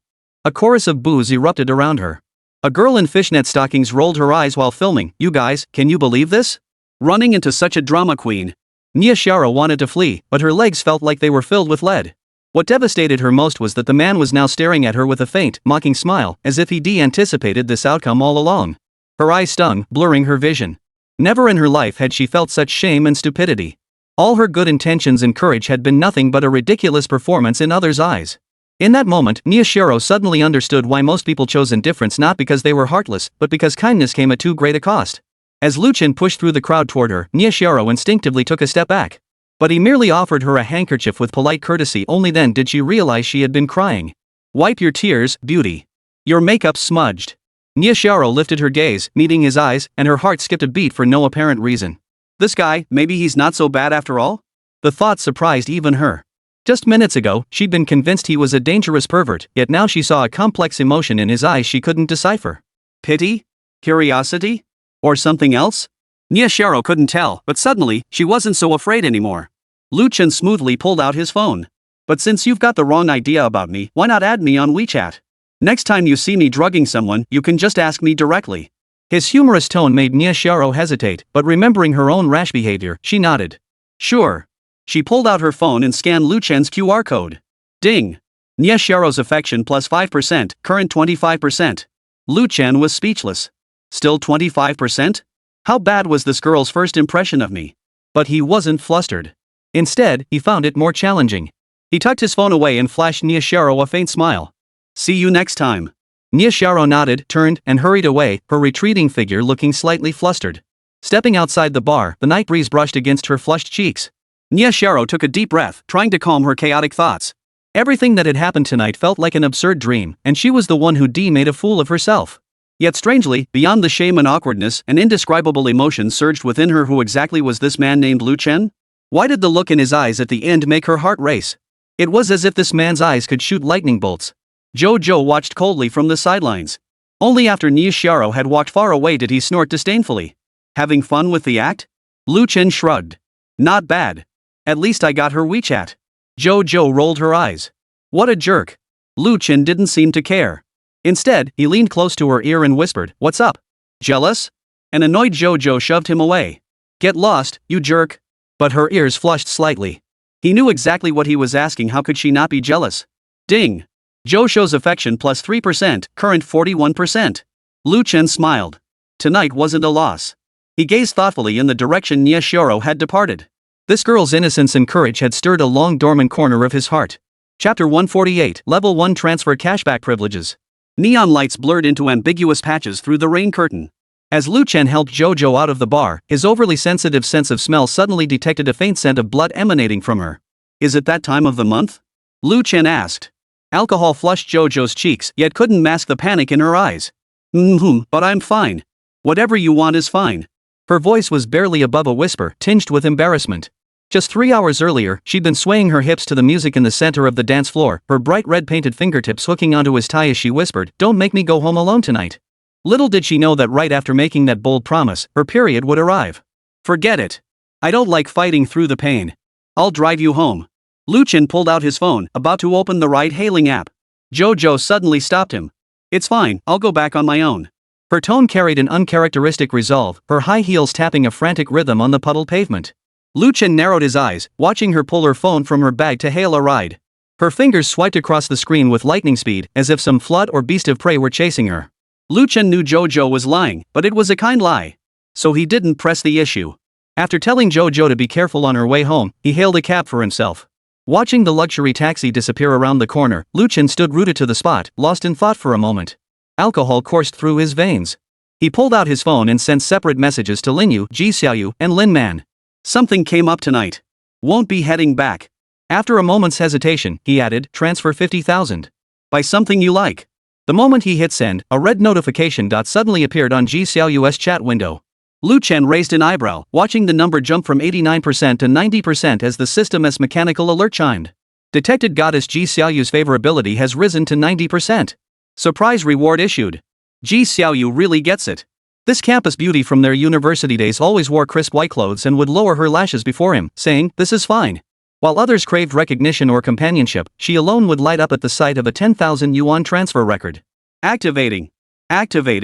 Congratulations on obtaining level 1 transfer cashback privileges. Single transfer limit, 500,000. Daily limit per person, 3 times. Watching the golden light effects dance across the screen, Lu Chen felt a surge of delight. Finally, the transfer cashback feature was activated. How much hassle this would save him. Though the daily cashback limit per person is capped at 15 million. But as the saying goes, every little bit helps. Let me see, which goddess should I send some cash to for cashback and to boost my favorability? But his gaze was suddenly drawn to that bright yellow profile picture in his contacts. Xiaoyu, the designer who kissed him, bit him, and loved to glare at him. You're the one. He murmured softly, his finger gliding over her WeChat profile picture. It was a selfie from her Moments feed, her bright yellow hair blowing in the wind, a smudge of paint on her lips, yet her eyes held the defiant spirit of a newborn calf. A calf, yes, a calf. Stubborn and innocent. He recalled the deep kiss that lasted several minutes. Lu Chen smiled as he typed his reply. Alright, you're the one. At 10 p.m., Xiaorui's studio was bathed in the cold white glow of LED lights. The design sketches for the dress and the advertisement on her computer screen had been revised several times, yet the pleats at the cuffs still didn't achieve the effect she desired. She bit down on her mechanical pencil, letting the tip leave a faint rubber scent between her teeth. Her phone vibrated just as she was sketching the belt's details with her stylus. Who is it? This is so annoying. She picked up her phone. The name Lu Chen flashed on the screen like some kind of warning signal. Staring at the chat window, she recalled today's kiss. The memory still sent a tingling sensation down the back of her neck. There? She instinctively pursed her lips, tempted to swipe the message away. After all, this guy had just spent $100,000 to buy her first kiss. Now he was messaging her again. Nothing good could come of it. But as her pen hovered over the digital tablet, hesitating, she found herself inexplicably deciding to chat with Lu Chen after all. Fine, I'll just reply politely. Xiaoyu shook her bright yellow hair, styled into waves with hair gel, and tapped out a line on the screen. What's up? Send me your bank account number. Anyone will do. Reading the message, she couldn't help but roll her eyes inwardly. Has this guy been reading too many CEO romance novels? Demanding my bank account number right off the bat. Does he think I'm some money-hungry girl? Xiaoyu raised an eyebrow, her fingers flying across the keyboard. What's up? You want to deposit money? Just send it. I'm transferring money. What, am I going to hack your account or something? Are you nuts? The more she thought about it, the funnier it became. She casually flipped her phone face down beside the color palette and grabbed a marker to continue outlining the skirt's pleats. To her, Lu Chen was just a strange, lavish suitor. She'd always kept her distance from rich second-generation types anyway, so teasing him a bit wouldn't hurt. But when the phone vibrated for the third time, she finally grabbed it with irritation. I'm really sending you money to spend. The 7 words on the screen carried an air of finality. Fine. I'll see what tricks you've got up your sleeve. She bit her lower lip and swiftly typed a string of numbers, adding at the end. Alright, don't interrupt my creative flow. After hitting send, she wanted to see if this person was genuinely wealthy or just pretending. After all, the studio was fully covered by surveillance. Even if he turned out to be a fraud, she'd have evidence to report him. Deeply immersed in her design, Xiaoruei didn't notice the minute hand quietly ticking forward on the clock face. She was meticulously tracing the shadows of lace patterns with her stylus when her phone suddenly shook violently, like an earthquake. XX Bank, May 21, 2025, 2214. Your account ending in 881 received 500,000 yuan. Current balance, 588,614.72 yuan. The bold black digits on the screen were jarringly vivid. Xiaoruei felt her heart clench as if someone had suddenly squeezed it. She counted the zeros 3 times before daring to believe this wasn't a scam. Text 5 zeros, a full 500,000 yuan. This sum equaled 3 years' salary as a designer at a fast fashion brand. It could buy a 30-square-meter studio apartment within Shanghai's Inner Ring Road, or even let her quit that job demanding daily overtime until dawn. Has he lost his mind? The paintbrush slipped from her fingers, hitting the floor with a sharp clatter. Countless images flashed through her mind, but all she could see now was Lu Chen's kiss that had lasted several minutes. But even with all that money, would he really throw cash at someone he'd only met a day ago? She suddenly recalled a news story she'd seen online last month. Some rich kid had spent 20 million yuan on gifts to pursue a female streamer over 3 months, only to be exposed for using company funds. Chapter 149, there's more to come. Could Lu Chen be that kind of person? No, I have to get to the bottom of this. Xiaoruei grabbed her phone, her fingers flying across the screen. But in her panic, she mistyped the passcode 3 times in a row. Finally unlocking the chat window, she typed out each word deliberately. What the hell? Why are you sending me all this money? Explain yourself first. I don't get involved in illegal deals. I'm a legitimate designer. After sending, she stared at the recipient typing indicator in the top right corner of the chat window. Sitting in his leather executive chair, Lu Chen glanced at his phone screen and let out a soft chuckle. He knew full well Xiaoruei would react this way. After all, transferring 500,000 yuan to a stranger you've only known for a day. Anyone would be scared. Money laundering? You're overthinking it. The money is yours to use. It's clean as can be. Spend it however you like. A new message popped up on the screen. Wait, Lu Chen, we've barely known each other a day. What are you up to? Lu Chen raised an eyebrow, his fingertips tapping out a highly suggestive word on the keyboard. Want. After sending it, he leaned back in his chair, a playful smile curling his lips. He knew this single word would spark her imagination. After all, in the adult world, such ambiguous phrasing always invited suggestive interpretations. Sure enough, silence stretched for a full minute. Lu Chen watched the second hand ticking away, imagining Xiaorui's expression right now, her eyes wide, her ears flushing a suspicious pink, her fingers hovering over the screen, hesitating to reply. This innocent reaction was far more entertaining than the seasoned women he'd charmed before. A greenhorn like Xiaorui had surely never discussed such topics before. That single word ignited a spark of fury deep within Xiaorui. She understood perfectly what Lu Chen was implying. Such blatant provocation felt more humiliating than a direct monetary transaction. Yet strangely, beyond the rage, a sliver of curiosity stirred within her. If she played along with Lu Chen's game, might she glimpse the true face hidden beneath his suit? Think no more. Explain yourself or I'm calling the police. The message, punctuated by 3 exclamation marks, carried a palpable mix of anger and embarrassment. Lu Chen chuckled softly. Whatever. His reply came in a cool tone, his fingers tapping out the 2 words on the keyboard. After all, the funding source provided by the system was absolutely legitimate. Even if she did call the police, they wouldn't find any issues. Besides, he glanced at the intimacy meter. That single dam had already caused the needle to jump twice. Xiaorui affection plus 2%. 2% not much, but it made Lu Chen breathe a sigh of relief. This perpetually prickly little girl had finally softened in the face of money. Money really does make affection soar. Xiaorui stared at the words "whatever you want," a pent-up rage burning in her chest with nowhere to vent. She grabbed the mug on the table and downed a large gulp of cold black coffee. The intense bitterness made her frown. How could this person be so stubborn? Did he really think money could buy him anything? Her gaze swept over the bank notification, and the numbers pulled her attention like a magnet. 500,000. If it was truly clean money, perhaps she could use it to fulfill that long-dormant dream? She recalled last winter, shivering in her rented room while rushing to finish a manuscript, when she de-scribbled open an independent design studio in her notebook. Back then, she de-circled the words with red ink and added 10 exclamation points, only to lock the notebook away in the deepest drawer the very next day because she knew, with her savings, this dream was at least a decade away. 500,000 yuan, enough to cover Paris Fashion Week expenses, enough for the finest fabrics, enough to free her from the creative director's whims. But at what cost? Accept this man's charity, or become just another one of his tools? 500,000? All for me? Really? Xiaorui bit her lower lip as she sent the message. She hated her own wavering resolve. She always told herself to stay away from rich second-generation types, yet the lure of money had still clouded her judgment. After all, what woman didn't enjoy being showered with money? The wait for a reply felt unbearably long. Xiaorui counted the ticks of the wall clock for a full minute before Lu Chen's message finally arrived. Look at you, acting like you've never seen the world. 500,000 is just pocket change to me. Here, take it. The words pierced her heart like a fine needle, painful yet tinged with an indescribable complexity. Of course she knew 500,000 yuan meant nothing to Lu Chen. But growing up, no one besides her parents had ever been so generous to her, let alone a man she'd only met the day before. Xiaorui intimacy plus 5%. As the system notification chimed in Lu Chen's ear, he raised an eyebrow at his phone screen, thinking this girl was finally letting her guard down. What he didn't know was that what churned in Xiaorui's heart at that moment wasn't greed for money, but a strange, almost panicked sense of gratitude. She recalled the year she turned 16, when her father fell gravely ill. As her family sold off possessions to cover surgery costs, those relatives who once greeted them with smiles now avoided them like the plague. From that moment on, she vowed to herself, accept no favors from anyone but her parents. Yet Lu Chen's money felt like a flame, melting the icy walls she built over years. No, I have to test him. Xiaorui abruptly stood up, her chair scraping the floor with a sharp screech. She grabbed her phone, her fingers swiping rapidly across the screen. Really? Then transfer it again to prove your credibility. After sending the message, she immediately covered her mouth, unable to believe she'd uttered such words. What was this? Begging? Or deliberately making things difficult? But what shocked her even more was that a minute later, her phone vibrated again.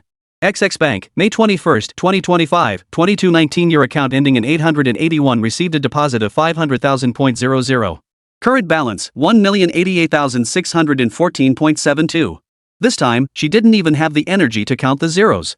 1 million. Xiaorui finally had 1 million. In just 2 minutes, this person had transferred 1,000,000 yuan into her account. Xiaorui felt as if she were walking on clouds, the ground beneath her suddenly becoming unreal. She recalled the limited edition antique sewing machine she'd seen in the mall last month, priced at 280,000 yuan. Though it was just an old sewing machine, it was the dream machine of every fashion designer and advertising artist. She had stood in front of the display window for 10 minutes before finally gritting her teeth and walking away because she knew it equaled a year's worth of her rent. Xiaorui intimacy plus 7%. Lu Chen watched the intimacy meter jump dramatically and nodded with satisfaction. In his experience with women, money was always the most effective icebreaker. Most women claimed not to care about money, yet deep down, they harbored an instinctive craving for luxury goods and bank balances. Though Xiaoyu was more guarded than others, she was still just a girl in her early 20s. How could she possibly resist the allure of a seven-figure sum? Chapter 150, Whatever you want, I'll give. But Lu Chen was truly mistaken. At that moment, Xiaoyu wasn't thinking about how many beautiful dresses she could buy. Instead, her mind was consumed by the unhesitating click of Lu Chen's transfer button. She recalled her ex-boyfriend from a brief online romance who had gifted her a set of 3 lipsticks worth 100 yuan on her birthday, only to demand she reciprocate with a 2,000 yuan watch the very next day. By comparison, Lu Chen's attitude of "whatever you want, I'll give it to you" made her feel an almost tragic sense of trust. Just like Mr. Darcy in Pride and Prejudice. Xiaoyu murmured softly.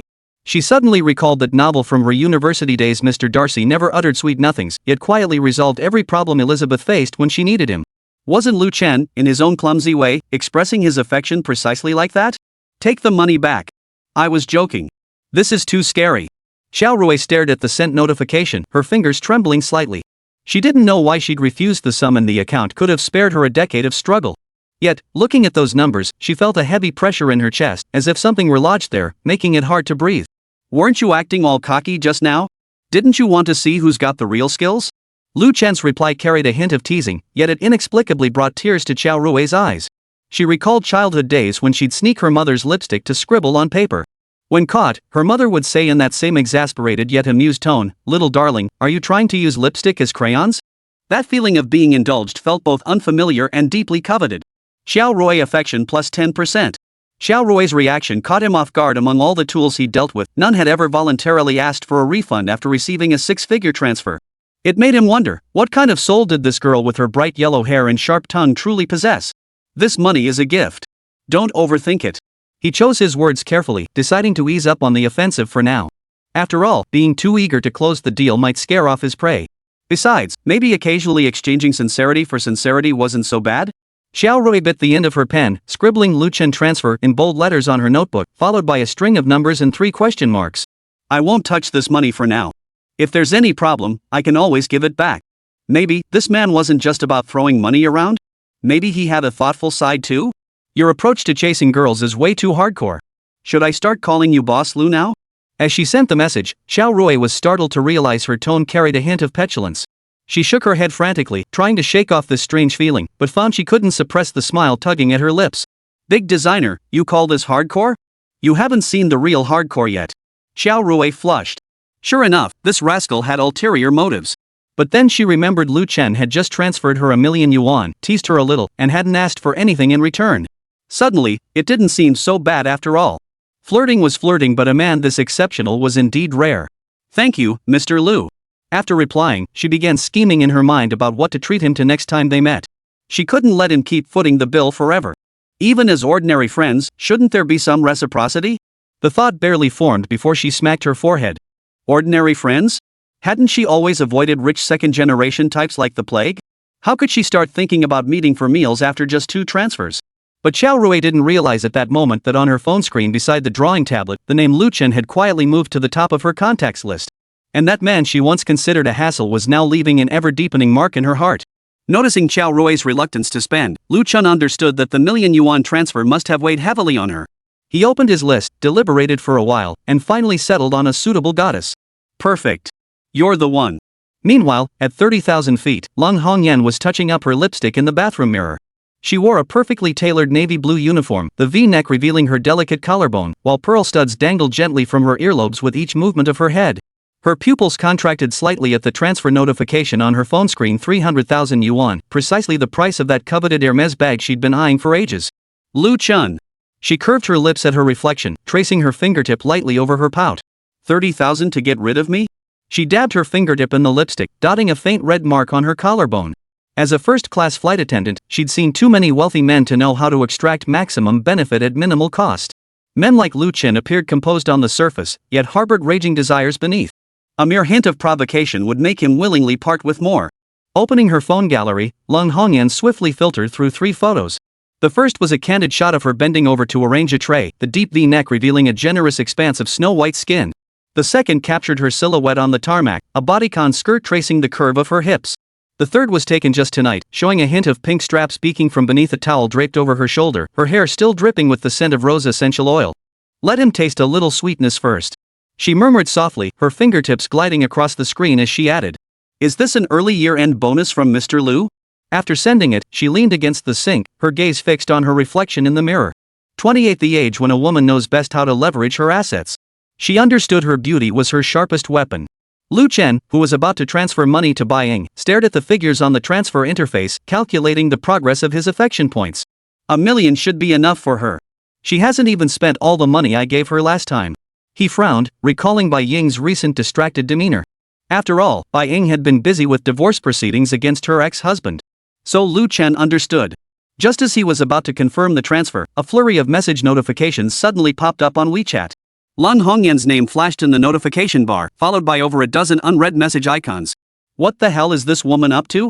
Chen muttered to himself, yet his fingers tapped the notification uncontrollably.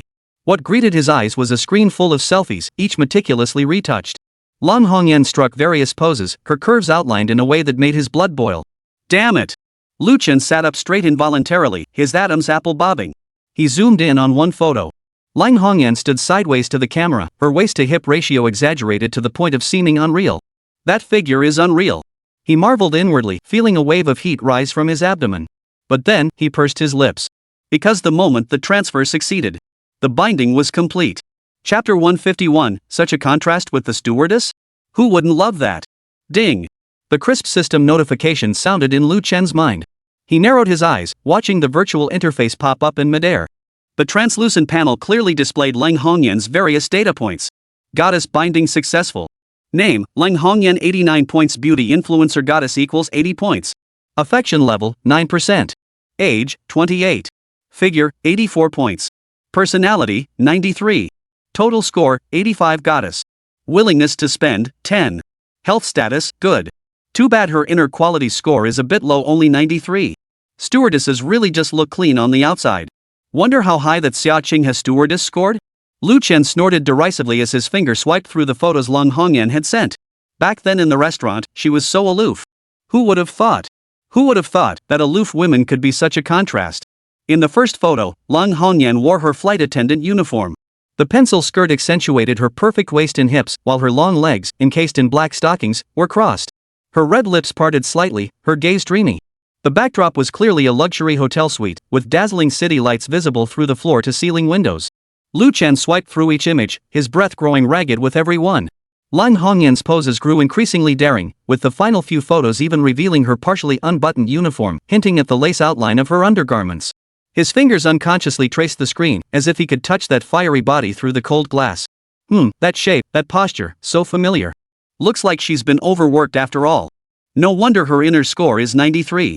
He muttered to himself, his throat tightening as he recalled how Lan Hongyan had lost those 7 points. But it's only natural. Someone with a higher score probably wouldn't do something like sending photos to her sugar daddy. Just as he was engrossed in the view, his phone vibrated. A new message from Lan Hongyan popped up. Mr. Liu, this is for your eyes, only savor it. Suddenly, all the photos turned gray. The sender has recalled this message. Chen, who hadn't had time to save the photos, sat bolt upright, his fingers frantically tapping the screen. Holy? She just recalled them? 50,000 yuan for just a few seconds of viewing. This woman has some serious security awareness. His phone nearly slipped from his palm as he stared at the flirtatious emoji Cold Hongyan had sent in the chat window, typing furiously through gritted teeth. Baby, your fingers are way too fast. Big bro hasn't had enough yet. Chen was a man who'd tasted the good life. But aside from men who couldn't perform, who wouldn't want to linger on a beauty's private photos? Lan Hongyan's reply came swiftly, her words laced with playful teasing. Who told you to be so slow, Mr. Liu? Those were all exclusive, limited time shots, you know. Chen gritted his teeth, feeling an inexplicable rage surge through his body. He took a deep breath, forcing himself to calm down, then typed rapidly. Send them again. Send them again and I'll transfer you another 500,000 yuan for pocket money. After sending the message, he immediately opened his mobile banking app and entered Lan Hongyan's account number. After all, each person could receive 3 transfers per day. And Lan Hongyan's spending appetite was high right now. The smart move was to get her spending in cash back. Chen entered the amount without hesitation and clicked confirm. He stared at the recipient typing. Message at the top of the chat window, feeling a rush of excitement. That flight attendant ignored him no matter how he flirted last time. Guess I just hadn't thrown enough money at her. Seconds later, Long Hongyan sent a voice message. Lu Chen tapped to play it, and her amused voice filled his ears. Nice try. Just wait till I'm back in Shanqing and I'll show you the real thing. Her voice brushed against his eardrums like a feather, dripping with obvious teasing. A jolt of electricity shot up Lu Chen's spine. He flung his phone onto the bed and rubbed his face with both hands. This is blatant seduction, isn't it? He muttered to himself, unable to resist picturing Long Hongyan's expression as she spoke, certainly that half smile, lips slightly parted, the corners of her eyes crinkling with a hint of triumph. Though the million-yuan gesture yielded mediocre results. But from that moment on, Lu Chen finally unlocked the ability to transfer money and bind goddesses. From now on, whenever he encountered a goddess he fancied, he'd start by showering her with red envelopes to boost his favorability and cash back. Just thinking about it felt exhilarating. Lu Chen walked to the window and pulled back the curtains. The city glowed brightly in the night, neon lights flickering on distant skyscrapers. He recalled the scene of their first meeting. Pushing a suitcase, dressed in a flight attendant uniform. Her hair was pulled up high. She radiated an aloof elegance and icy beauty that kept others at a distance. Who would have thought she'd send me a photo like this now? Women, oh women. Lu Chen found himself increasingly looking forward to his next meeting with Long Hongyan. Fine, I'll wait, no rush anyway. He muttered under his breath, forcing his attention back to his phone. After confirming the transfer to Bai Ying was complete, he glanced at the time 11:15 p.m. That little vixen hasn't replied. Probably asleep already. The image of Bai Ying curled up in her bed brought a softness to his heart. This woman, always changing her ways, had been gone for a few days, and he actually missed the thrill. Fine, I'm bored anyway. Might as well keep sending transfers in red envelopes one by one. Meanwhile, in an apartment on the other side of the city, Sun Yining was live streaming. She wore a light blue knit sweater today, her hair loosely pulled back, giving her a gentle, homey look. The livestream background was meticulously arranged in a pink color scheme. Hand-drawn cartoon illustrations adorned the walls, and several adorable plush toys sat scattered across the table. Thanks to lemon tea for the rocket. She smiled sweetly at the camera, her eyes crinkling into crescent moons. My throat feels a bit sore today, so I might not be able to hit the higher notes, hope you guys don't mind. The chat immediately flooded with concerned messages like take care of yourself and drink plenty of warm water. Just as Sun Yining was about to respond, her phone buzzed. She glanced at it out of habit, then froze completely in front of the camera. Sis Ning, her assistant whispered beside her, what's wrong? Sun Yining's lips trembled slightly as she hurriedly addressed the camera. Sorry, everyone. I've got something urgent to take care of. That's all for today. See you tomorrow at the same time in the livestream. Ignoring the flood of lamentations and questions in the chat, she shut down the stream immediately. The moment the screen went black, the chat exploded. What's going on? Is Ning Ning feeling unwell? Ning Ning suddenly went offline? Is it urgent? Is she sick? Ninger, you gotta take care of yourself. I think I saw her checking her phone earlier, must be urgent. Could it be her brother-in-law asked her out offline? But Sun Yining couldn't see these comments anymore. Compared to these cheapskate losers unwilling to spend money, Lu Chen was the real sugar daddy. She and her assistant stared at the phone screen, wide-eyed and dumbfounded, as if it were some alien artifact. 10, 100,000, 10,000. The assistant's trembling fingers counted the zeros after the transfer amount. 50, 500,000? Chapter 152, ASMR streamer Yang Nini. Ning. Ning. The assistant raised her voice. Why did CEO Lu transfer another 500,000 yuan to you all at once? Didn't he just send some yesterday? Sun Yining snapped out of her daze, her voice barely audible. I don't know. The assistant's eyes suddenly widened as if she'd thought of something extraordinary. Could it be? She leaned closer to Sun Yining, lowering her voice. Could it be that Mr. Lu has taken a liking to you and wants to be with you? Why else would he transfer such a large sum? The words felt like a red-hot branding iron pressed directly against Sun Yining's earlobe. A wave of heat surged from her neck to her cheeks, her ears burning so fiercely they felt like they might smoke. What nonsense! I'm not marrying just anyone. She grabbed a throw pillow from the sofa and threw it at her assistant, but her voice, tinged with embarrassment, lacked any real threat. Really? The assistant deftly dodged the pillow and began listing on her fingers. Look, every time he comes to the livestream, he only sends gifts to you. He always defends you against the haters too. Her excitement grew with each point. And this time he transferred money directly to your private account instead of tipping in the livestream clearly. Shut up. Stop talking. Sun Yining buried her face completely in the pillow, her muffled voice sounding modest. I'm just a small-time streamer. How could I possibly deserve someone like him? Yet as she spoke, Lu Chen's image flashed through her mind, that occasional visitor to her stream, the ID, everyone's brother-in-law who spent lavishly yet never requested a voice chat. She recalled one time when haters flooded the chat with acting innocent insults. Lu Chen had immediately sent 10 rockets to drown out the hate, then privately messaged her to reassure her not to take it to heart. Noticing her flushed ears, the assistant suddenly had an epiphany. Ning, you wouldn't actually want to marry Mr. Lu, would you? If you meet a good man, just marry him if you want to. Are you crazy? Sun Yining leapt up like a tigress whose tail had been stepped on, brandishing a pillow as if ready to strike. Just then, the phone buzzed again. Both froze, their eyes darting toward the phone on the coffee table. Sun Yining's trembling fingers tapped open the notification, revealing another massive transfer of 500,000 yuan. The message accompanying it instantly brought tears to her eyes. Buy yourself some good food. Stop streaming until midnight every night. The female assistant, noticing her host's suddenly reddened eyes, wisely slipped away to the kitchen to get some water. When she returned, she heard Sun Yining murmuring softly to the phone. He even knows my schedule. How can someone be like this? Her voice carried an unmistakable blend of sweetness and confusion as her fingers gently traced the message, as if it were some precious treasure. After Lu Chen transferred funds in one go, the cashback rewards were substantial. As for those who didn't respond after the first transfer, Lu Chen didn't send any more. After all, if their spending intent was too low to qualify for cashback, there was simply no point in transferring funds. After showering, he casually wiped the water droplets from his hair and leaned against the headboard, scrolling through Douyin. Water droplets slid down his hair strands, leaving dark stains on his white t-shirt, but he paid it no mind. Lu Xiao and Sun Yining both went offline? He swiped through his follow list, yawning boredly. Just as he was about to close the app, a push notification caught his eye. Local recommendation, whispering by your ear, ASMR sleep aid live now. Without thinking, he tapped on it. The girl on screen wore a black silk nightgown, her skin appearing as white as snow against the fabric. She was intently fiddling with professional ASMR equipment, her slender fingers tapping lightly on the microphone, producing a soothing rhythmic sound. The livestream's viewer count was skyrocketing, with bullet comments flooding the screen so thickly they obscured the video. Today I'll share something special. She suddenly leaned close to the microphone. Her breath, amplified by the high-sensitivity equipment, sounded exceptionally clear in the quiet bedroom. Unaccustomed to this kind of stream, Lu Chen unconsciously held his breath. It's the sound of my heartbeat. Her voice was soft as a feather, tinged with a faint, almost imperceptible smile. Then, she adjusted her collar and pressed a medical stethoscope against her chest. The amplified heartbeat echoed through the microphone, thump, its rhythm gradually quickening. Lu Chen raised an eyebrow, feeling an inexplicable heat wash over him. This woman was intriguing. He clicked on her profile page, noticing she didn't have many followers, but her live streams were frequent, and the content was quite unique. From softly whispered bedtime stories to sound therapy using various props, and even segments simulating lovers' whispers. Just as he considered sending a gift, a line of translucent text suddenly appeared before his eyes. Valid consumer detected.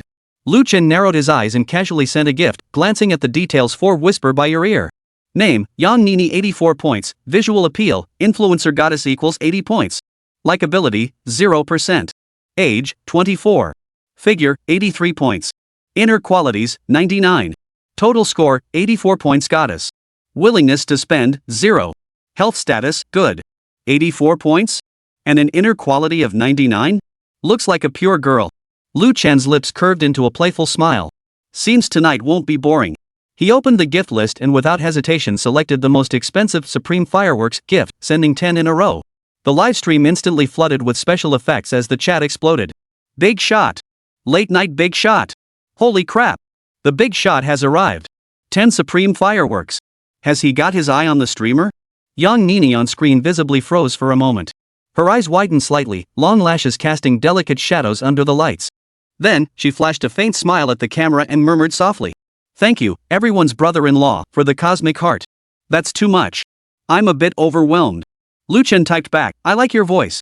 After sending the message, he leaned back against the headboard, leisurely waiting for a reply. A system notification chimed in his mind. Consumption, 50,000 yuan. Rebate credited. Yang Nini affection plus 1%. Yang Nini bit her lower lip, a gesture that looked especially alluring under the close-up camera. She whispered softly, brother-in-law, you can request something. Is there a particular voice you'd like to hear? Lu Chen thought for a moment, then typed, I want to hear you call my name. The livestream erupted instantly, the chat flooded with cheers. Wow! He just went all in. Big shots are just different. The streamer's blushing. Yang Nini did indeed blush, the flush spreading from her cheeks all the way to her ears. But she didn't refuse. She just lowered her head to adjust the equipment, then leaned closer to the microphone and whispered softly. "Thank you, brother-in-law." The voice was so soft it was almost inaudible, yet it felt like a feather brushing directly against Lu Chen's heart. He felt an electric current surge up his spine, straightening his posture involuntarily. Damn, that felt amazing. So ASMR is like a massage for your ears? Yang Nini affection plus 5%, current affection 6%. Lu Chen glanced at the system notification, a playful smile curling his lips. He opened his private messages and sent a text. Chat after the stream? Seconds later, the reply came, sure. Carrot. Chapter 153, The Real Big Shot. Super Rocket. Brother-in-law's here? Holy crap. It really is him. I'll die before I see this. Brother-in-law actually dropped into a new streamer's room? This is the scene of the year. Calm down, everyone. Screenshot this and post it on the super topic first. Bet the post will gain 10,000 followers in no time. The bullet comments were like a pebble tossed into a calm lake, creating tiny ripples in the sparse stream of messages. Yang Nini was bent over adjusting the crystal bowl on her desk.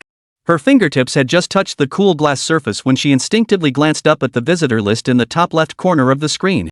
There, prominently displayed, was the avatar of the user named Everyone's Brother-in-Law. The golden level 60 badge glowed harshly against the dim background. Her heart skipped a beat. She had thought that when brother-in-law asked to chat privately earlier, he was just another ordinary big brother. But now, seeing netizens discussing it in the comments, it seemed brother-in-law wasn't as simple a figure as she'd imagined. Streamer, do something cute. That's exactly what brother-in-law loves. He dropped 88 shots in Little Dear's stream last time. The subsequent comment popped up with an urgent exclamation mark, as if urging something. Yang Nini's heartbeat inexplicably quickened. Her fingers tightened slightly around the crystal bowl, its icy chill spreading from her fingertips up her arm, sending a slight shiver through her. Staring at that ID frozen in the online list, she suddenly realized perhaps a big shot had truly entered her stream today. This realization left her flustered. After all, in the 2 months since she started streaming, her highest viewership had never exceeded 20. Facing such a sudden surge felt like a toddler who'd just learned to walk being thrust onto a stage. Is the guy upstairs a longtime fan? Need the scoop. Is brother-in-law some CEO of a listed company or something? This streamer's looks are undeniably striking. No wonder she caught brother-in-law's attention. His taste is notoriously discerning. This comment, tinged with playful amusement and quiet approval, made Yang Nini's cheeks flush slightly. She instinctively brushed a strand of hair from her forehead and offered a stiff smile to the camera. The woman in the mirror possessed what many considered a classic first love face: almond-shaped eyes, rosy cheeks, and skin so fair it looked almost translucent. Only the faint, barely perceptible lines at the corners of her eyes betrayed the passage of time. She knew she wasn't breathtakingly beautiful, but she was certainly pretty and charming. Yet in the live streaming world, where stunning women abounded, she didn't seem to stand out. Was it really just about looks? Doubt stirred within her, but more than that, unease. Being defined solely by her appearance made her, a married woman, feel vaguely uncomfortable, yet she didn't know how to counter it. You bet. My brother-in-law, that seasoned pro, only hangs out in top-tier beauties live streams. Haha, Uncle Brothers become the gold standard for beauty verification. At Uncle to all, Uncle, stop holding back, fire those rockets. This little streamer needs you to carry her. Streamer, I advise you to be smart. Show off your talents now. Brother-in-law is a walking ATM. You're incredibly lucky today, you know? Yang Nini set down the sponge pad and glanced at the chat, momentarily stunned.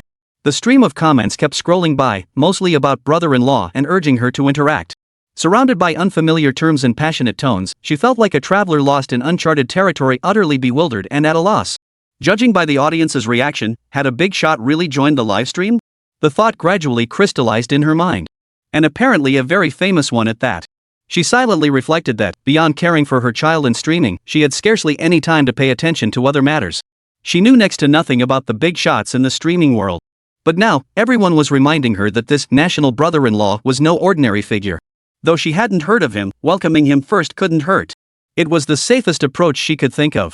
Welcome to the livestream, brother-in-law. I didn't notice the comments earlier and neglected you, please forgive me. She tried to make her voice sound sweet yet polite, forcing a standard smile onto her face. Her eyes, however, darted nervously, unable to meet the gaze of that ID on the screen, which seemed to carry the weight of 1,000 pounds. The welcoming phrases that flowed so naturally from popular streamers sounded stiff and awkward coming from her.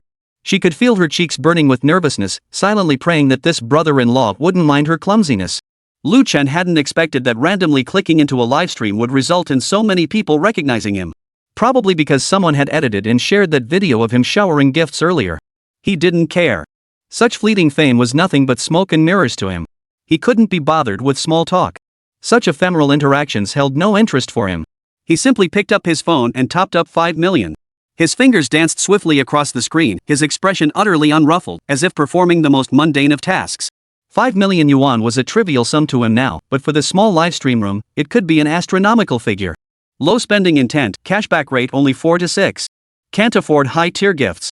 The next second, the entire screen was flooded with the effects of a super rocket. Blinding golden light instantly filled the entire livestream, and the deafening sound effects made Yang Nini instinctively cover her ears. Thank you, brother-in-law, for the super rocket. Her voice was soft. Her voice carried disbelief and a hint of panic. A true big shot, no doubt. Sending a rocket without even sending a bullet screen message. Watching the super rocket effect scroll across her screen, she felt like she was dreaming. After 2 months of streaming, she hadn't received a single decent gift. Now, suddenly, she'd been hit with an incredibly valuable super rocket. The stark contrast left her feeling a bit dizzy. Everyone's brother-in-law sent super rockets 3. Everyone's favorite brother-in-law gives away super rockets 8. As super rockets exploded one after another, streamer Yang Nini finally realized something was up. Thank you, brother-in-law. You've really gone all out. Sending you a heart. She awkwardly made a heart gesture toward the camera while her eyes remained glued to the constantly refreshing gift notifications on the screen. How rich is this guy? He's actually doing a gift barrage? The thought filled her with both excitement and dread. The excitement stemmed from the fact that these gifts meant she might not have to worry about her child's formula money for a long time. The fear stemmed from not knowing how to respond to this sudden, generous gift, nor whether it concealed demands she couldn't possibly meet. After all, she'd seen plenty of news stories about streamers getting into trouble. Chapter 154, the signature move is 30 consecutive donations. Don't thank me just yet, host. My signature move is 30 consecutive donations. I can vouch for it. That's exactly what happened in Ningning's stream last time. Bro is the real deal. You're so awesome. When will I ever meet such a big shot? This is a once-in-a-lifetime sight in a small streamer's room. This streamer is about to take off. The chat exploded with even more fervor, seemingly more excited than Yang Nini herself. Reading these comments, Yang Nini felt slightly reassured. So this was brother-in-law's usual routine. She silently noted the number 21 and began planning how to thank him later. Maybe once he hit 21, he'd stop. With that thought, her nerves relaxed a bit, and she even started drafting her thank you speech. But this time, they were wrong. National brother-in-law sends super rockets 15. Everyone's brother-in-law sends super rockets 25. Ha! Still going? Must have slipped. Slipped? Look, it's still going. 38. 42. Forget it, the counter's frozen. Not like it's for me anyway. Holy crap, 50 shots. I just counted to 36. Why did it jump? Brother-in-law's fingers are lightning fast. Is the streamer a hidden gem? Brother-in-law actually made an exception. A tidal wave of astonishment and confusion surged through the comments, making Yang Nini's heart leap back into her throat. Still going? Staring at the rapidly changing numbers on the screen, her mind went blank. 15, 25, 38, 42. The numbers kept climbing. The super rocket effects rained down like an endless golden storm, overwhelming her vision and nerves. 16. She began to doubt if she was dreaming, pinching her arm hard. The sharp pain confirmed this was real. 17. But why? Why was this brother-in-law being so generous in her tiny livestream room? She couldn't figure it out, and the unease in her heart grew stronger. The screen's glare reflected her wide, almond-shaped eyes. The golden light was too dazzling, stinging her eyes until they stung. She could feel her own heartbeat clearly, the sound echoing loudly in the quiet attic, as if the entire world had been reduced to just her heartbeat and the constant gift notification sounds on the screen. Staring at that still silent ID, she felt for the first time that the online world was so unreal. Everyone's brother-in-law sends super rockets 50. Everyone's brother-in-law sends super rockets 100. 5 million was still too much to burn through. Chen spent the 500,000 in one go, the special effects lasting a full 3 minutes. Setting his phone aside, he watched the small streamer on screen, stunned into speechlessness, a barely perceptible curve lifting the corner of his mouth. 3 minutes, enough time for the entire platform to notice this livestream. It stopped. It finally stopped. Holy. 100 super rockets. Takeoff +1. You rock, bro. Awesome +10,086. After a brief silence, the bullet comments exploded. Screens filled with exclamation marks and badass comments made Yang Nini's screen almost unreadable. 100 super rockets. The number exploded in her mind like a bombshell. It meant she wouldn't have to worry about making ends meet for a long time. It meant she could buy her daughter better formula and toys. It meant she wouldn't have to huddle in this cramped attic anymore. Yet, after the immense joy came deeper confusion and unease. This money had come too suddenly, too easily it felt unreal, even frightening. A timid question suddenly appeared in the bullet comments. Who the heck is this big shot? I've never heard of them. Same here.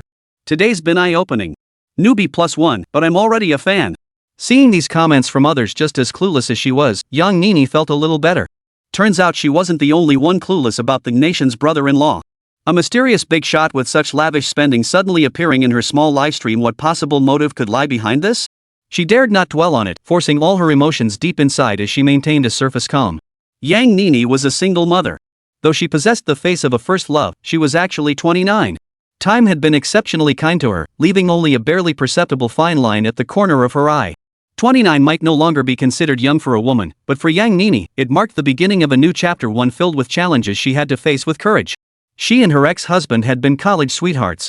They married despite the distance after graduation, only to face his infidelity when their child turned 1. Those days were the darkest period of young Nini's life. She still remembers standing in line at the hospital, holding her feverish daughter Yaya, when she received a call from that woman. The voice on the other end was brimming with smugness and triumph, while her ex-husband stood silently beside her. In that instant, her entire world collapsed. The man who had copied an entire poetry collection for her in the library, the man who had promised at their graduation ceremony to cherish her forever, he had betrayed her in the cruelest way possible. Holding her daughter, who was crying uncontrollably, tears silently rolled down her cheeks. For Yaya's sake, she couldn't break down. She had to stay strong. The man who once copied an entire poetry collection for her in the library now couldn't even pay child support. The divorce settlement went smoothly. Her ex-husband left with almost nothing, yet he found every excuse to delay Yaya's child support payments. Yang Nini made countless calls and sent countless messages, only to receive evasive and dismissive responses. Once, when Yaya clamored for formula and young Nini had no money left, she had no choice but to call her ex-husband again. An impatient voice answered. It's just formula money. What's the fuss about? I don't have any money right now. We'll talk when I do. Then he hung up. Young Nini stood frozen, clutching the phone as tears fell silently. She couldn't understand how the man who once cherished her like a precious treasure could become so distant and cold. Her in-laws resented her for giving birth to a daughter and cut off all contact after the divorce. She still remembered the day of the divorce.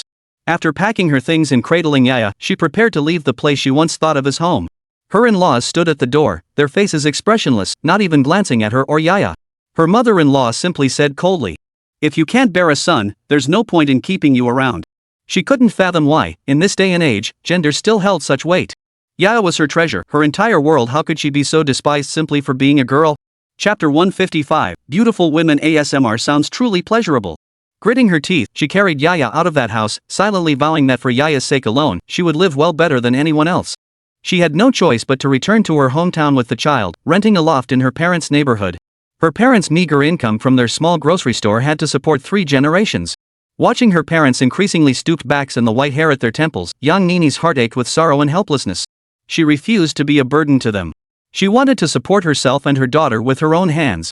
She tried delivering food, but couldn't take orders when her child had a fever. She applied for administrative positions, but the workplace's hidden discrimination against stay-at-home moms repeatedly shut her out. When she stumbled upon news about ASMR live streaming, she touched her own beautiful face in the mirror, her only asset now. That day, while browsing job listings online, she stumbled upon news about ASMR live streaming, which mentioned people earning money through such streams.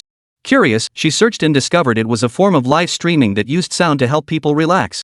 Watching streamers whisper softly into microphones while viewers showered them with virtual gifts, a flicker of hope ignited within her. She looked at her reflection in the mirror. Though worn with fatigue, her still delicate features gave her a sliver of confidence. She thought, maybe this was her only chance. With no team and no experience, she could only clumsily experiment, scraping a crystal bowl with her fingernails, whispering counting sheep into the mic, even holding a spray bottle to mimic rain sounds. In the attic, young Nini stared at the system notification. 100 super rockets fired on her screen, her fingertips unconsciously rubbing the foam cover on the microphone. Bullet comments surged like boiling water.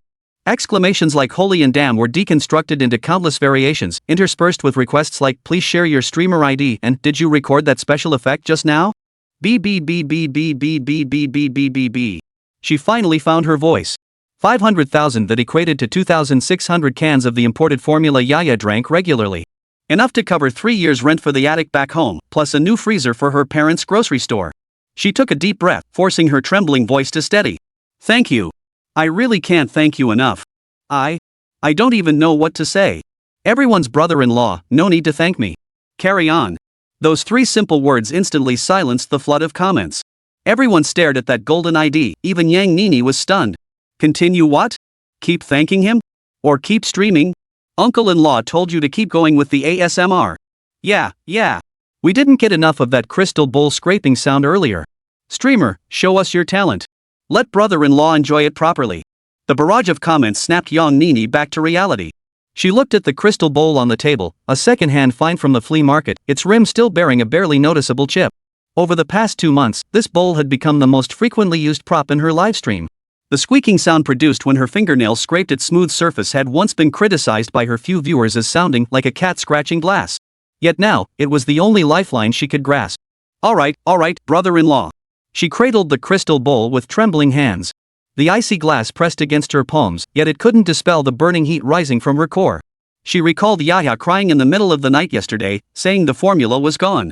She remembered her mother secretly slipping her a crumpled 500 yuan note. She remembered the impatient tone of the landlord demanding rent now. All these images were overshadowed by the golden glow of 100 super rockets. Just as her fingernails touched the crystal bowl's rim, a wave of astonished comments exploded across the screen. Holy! Did my brother-in-law top up again? The top left corner's flashing a top-up notification. How much this time? Who cares how much? Get your screenshots ready. The streamer's about to take off again. The streamer instinctively glanced at the top left corner of her screen and indeed saw a faint glow of a successful top-up flash beside Lu Chen's ID. But this time, the golden rocket effect didn't appear as expected. Everyone's brother-in-law, quiet down. Listen. Those 5 simple words carried the weight of an invisible command, instantly drowning out the chaotic stream of comments. Only a few scattered comments remained. Brother-in-law is so boss, I love it. Got it, immersive ASMR starting now slowly scrolled across the screen. Yang Nini adjusted her microphone's angle, her fingertips gently tracing the inner rim of the crystal bowl. Rustle. The faint sound amplified through the recording equipment carried a peculiar, frosted texture as it spread through the quiet livestream room. She had practiced the sound countless times, from the initial awkwardness to her current proficiency, meticulously adjusting the force and angle of each scrape. But today was different. She could picture the man on the other side of the screen, the one who casually tossed out 500,000 listening intently. That image made her fingertips tremble slightly, throwing off the rhythm of her scraping. Sorry. She murmured, trying to regain her rhythm. No worries, streamer. Take your time. It's perfectly normal to be nervous facing a big spender for the first time. This voice, why is it so addictive? The encouraging comments in the chat stream calmed her slightly.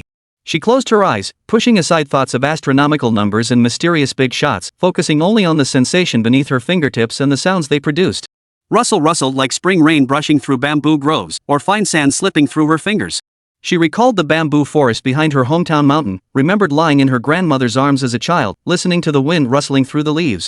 That sense of peace gradually washed over her. Lu Chen leaned back in his leather chair, the cigar between his fingers having gone out at some point. On the screen, the little streamer sat with eyes closed, her expression utterly focused, even tinged with reverence, as if performing some sacred ritual. Yang Nini switched props, picking up the wooden sound tube from the table. She'd made it herself from old chopsticks and cardboard, its walls adorned with a crooked sun drawn by Yaya. She gently shook it toward the microphone.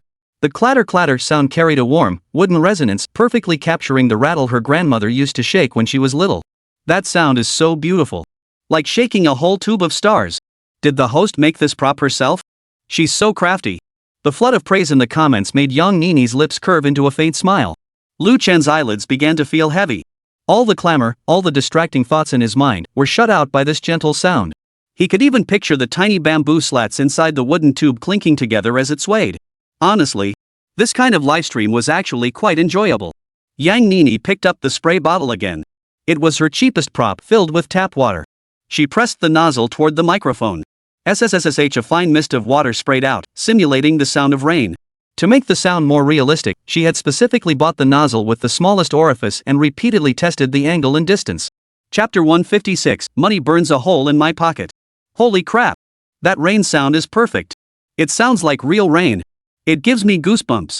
The drifting bullet comments warmed Yang Nini's heart. All those meticulously crafted details had finally been noticed by her listeners.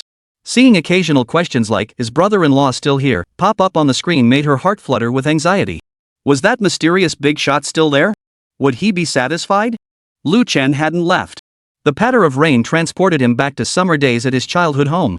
The sudden thunderstorms drumming on the green tiles eerily echoed the sounds in his headphones now. He remembered lying on a bamboo mat, drifting off to sleep to the sound of rain, his grandmother gently fanning him with a palm leaf fan. These long-buried memories had been crushed and shattered by the cutthroat business world and the entanglements of marriage. Yet now, this small spray bottle had reawakened them. His head tilted to one side as his breathing grew long and steady. The cold light from the screen illuminated his angular profile, softening his usual sharp edges to reveal a rare weariness and relaxation. In the luxurious suite, only the continuous rain-like white noise from the speakers mingled with his steady snoring. Yang Nini remained completely unaware of the situation on the other end of the screen.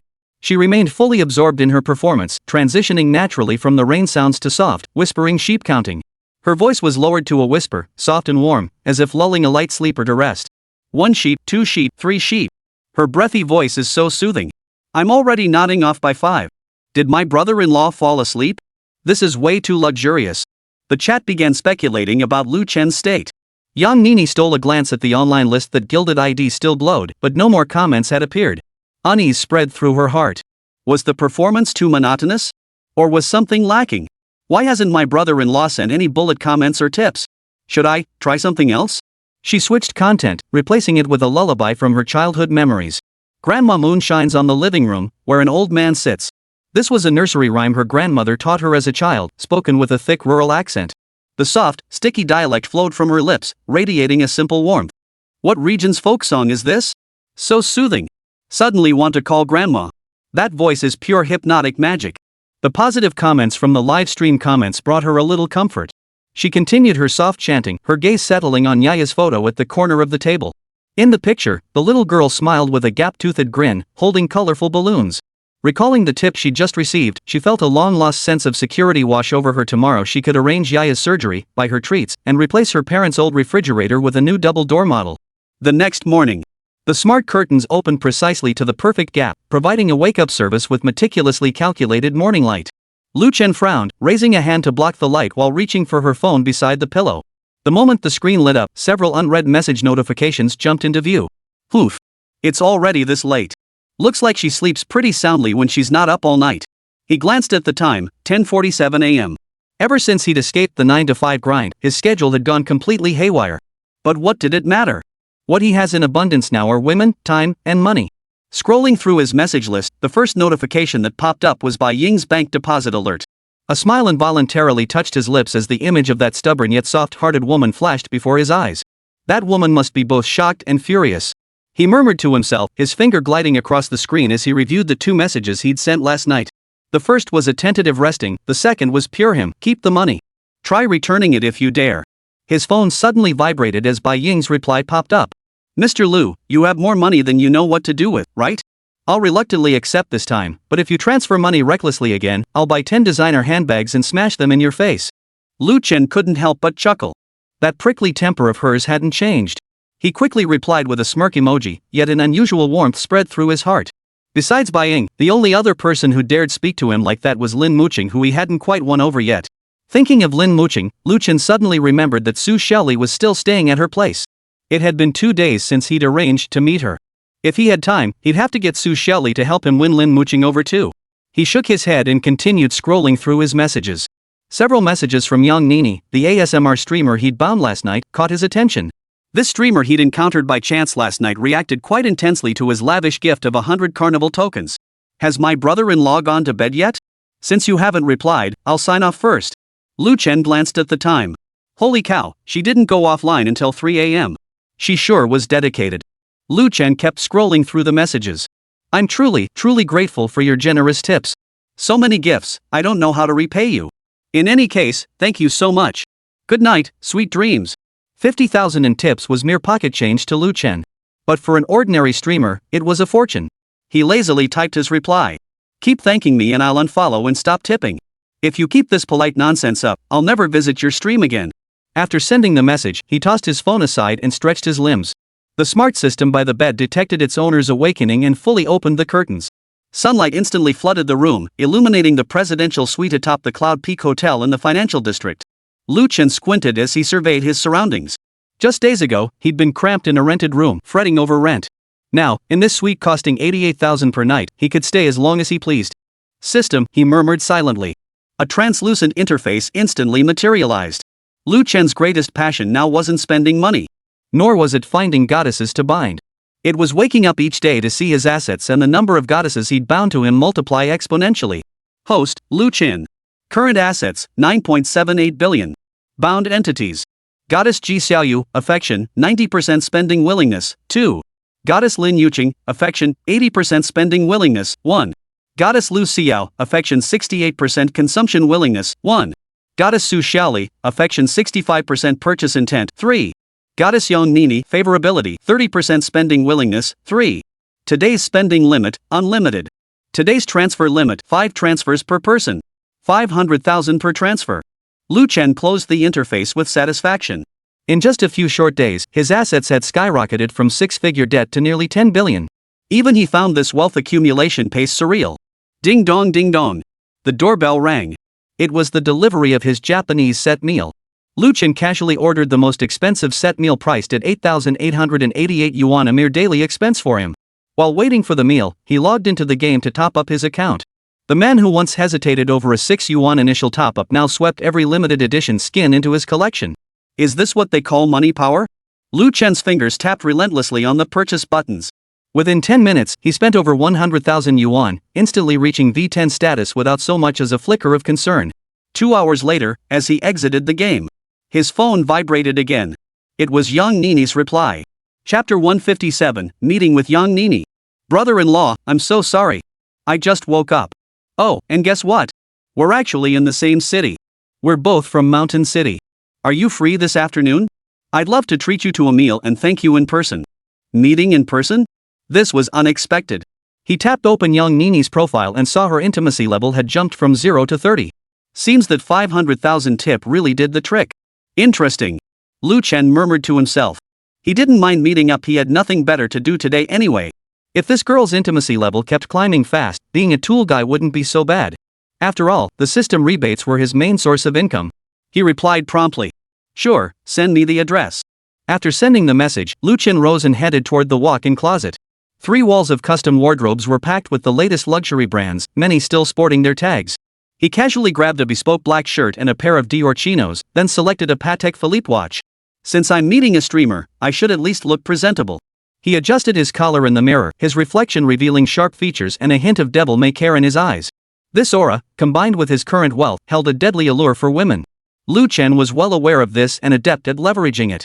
Since striking it rich, countless women had thrown themselves at him, yet he found most uninteresting. After all, goddesses who met the system's standards were exceedingly rare. Wonder how high Yang Nini's ratings will climb. He pondered this as his phone buzzed again. This time, it was a message from Jojo. Brother Lu, free tonight? I know an amazing Western restaurant. Lu Chen glanced at it and replied immediately. Not tonight. This college girl had hit on him at the Victoria's Secret fashion show, yet her intimacy level had only increased marginally. Her spending willingness was low, and her critical hit rate was even lower. Lu Chen deliberately decided to let this gold digger stew in her own juices. Only by keeping her hanging could he boost her spending potential. In comparison, Yang Nini clearly had more cultivation value. Not only because of her initial spending potential, but also because people always crave novelty. Heh, that's right. I, Lu Chen, am going to play the bad boy too. Lu Chen closed the chat window and grabbed his car keys. Today, perhaps there would be new harvest. Who knows? Maybe unlocking the next achievement would bring a reward. Meanwhile, on the other side of the city, Yang Nini stared blankly at her phone screen. My brother-in-law agreed to meet. Calm down, calm down. She took several deep breaths, trying to steady her nerves. But flashes of last night kept replaying in her mind: the sudden appearance of the Xiaoyu account in the livestream, the relentless stream of carnival gifts, the comment section exploding in an instant. 100 carnival gifts. Yang Nini muttered to herself. This figure was nothing short of astronomical to her. She'd been streaming for over 2 years, and her highest single session earnings had barely reached 300 yuan. Yet last night, in just half an hour, she'd raked in 300,000. She leapt out of bed, ran barefoot to her vanity, pulled out a calculator, and rechecked the figures. No mistake, after the platform's cut, she'd pocketed a full 300,000 yuan. Xiao Yaya's surgery fees. The thought flashed through her mind, and Yang Nini's eyes instantly welled up.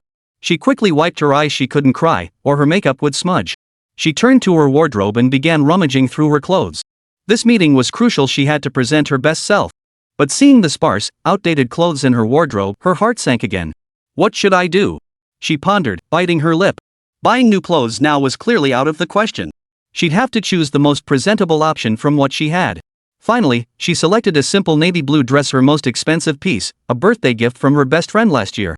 Though not designer, its flattering cut accentuated her slender waist beautifully. Young Nini spun before the full-length mirror, then decided it looked too formal. Hesitating, she changed into a white blouse and light-colored jeans, a more relaxed, natural look.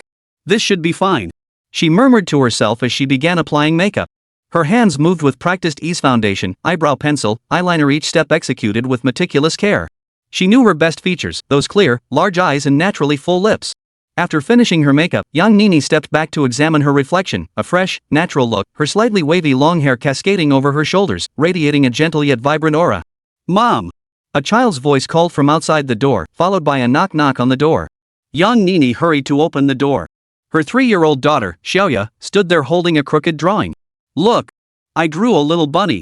Wow, you did a great job." Young Nini crouched down, hugged her daughter, and planted a kiss on her rosy little cheek. Xiaoyu had inherited her big eyes and fair skin, looking as adorable as a little angel. "Nini, lunch is ready," her mother called from the kitchen. "Are you going out today?" Young Nini picked up her daughter and headed toward the dining room. "Yeah, a friend invited me to lunch." Her mother brought out 2 plates of simple stir-fried dishes, giving her a sharp look. "What kind of friend? You're all dressed up." "Just a viewer who supports my livestream." Young Nini lowered her head to eat, avoiding her mother's probing gaze. "He tipped generously yesterday, and I wanted to thank him in person." "How much did he tip? Is it worth making a special trip?" Her mother set down her chopsticks, her brow furrowed. Young Nini hesitated before whispering. 500,000. "I got 300,000. "What?" Her mother's voice shot up, startling little Yaya into a shiver. 300,000? Why would he give you that much money?" "I don't know." Young Nini bit her lip. "He said he just likes watching my live streams. Nothing else." Her mother's expression grew even more stern. "Nini, there's no such thing as a free lunch. A stranger suddenly giving you that much money, he must have ulterior motives." "Mom!" Young Nini's face flushed red. "I'm not a child anymore. I know my limits." "What do you know?" Her mother lowered her voice. "Have you forgotten what happened with that Mr. Li last time? If I hadn't arrived in time." "That's different." Young Nini cut her mother off, glancing at her daughter who was focused on eating. "My brother-in-law didn't make any demands, it was just a simple tip." Her mother sighed. "I hope so. But remember, if he makes any unreasonable demands, come back immediately. No matter how hard things get, we can't do that kind of thing." Young Nini nodded, though her heart was filled with mixed emotions. How could she not understand her mother's worries?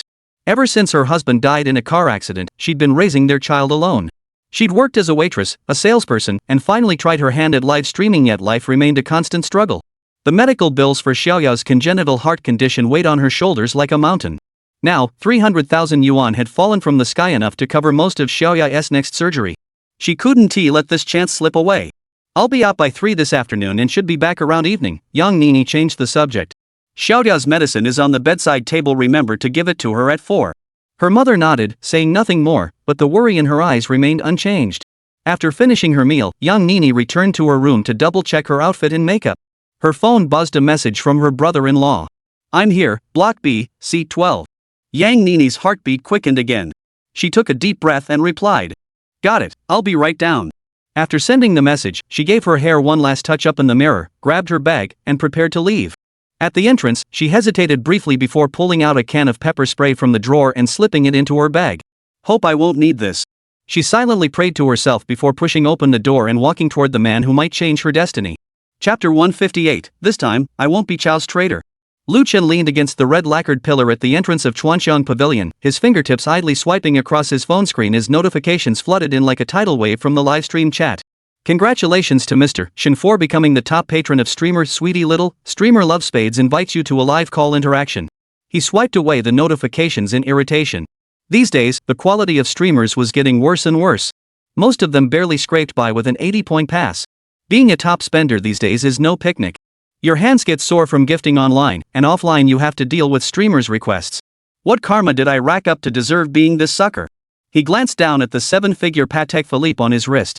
But then again, young Nini sounded so sweet calling me brother-in-law in her livestream, her voice dripping with honey. Now that we're actually meeting, why is she taking so long? Could she be shy? He glanced up at the restaurant sign Shuangxiang, a mid-range Sichuan restaurant with decent decor.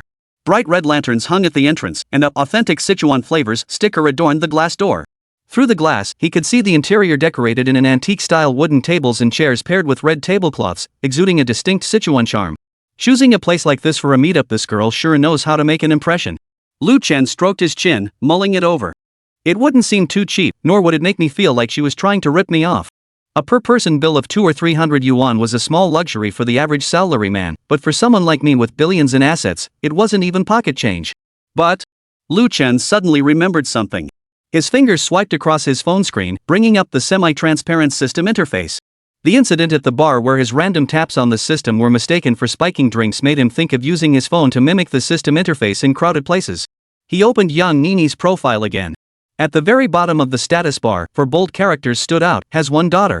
Seeing this, Lu Chen's brow furrowed, his fingers unconsciously tightening their grip. Her profile says she's 28, but she already has a child? Lu Chen cursed under his breath. How careless of me.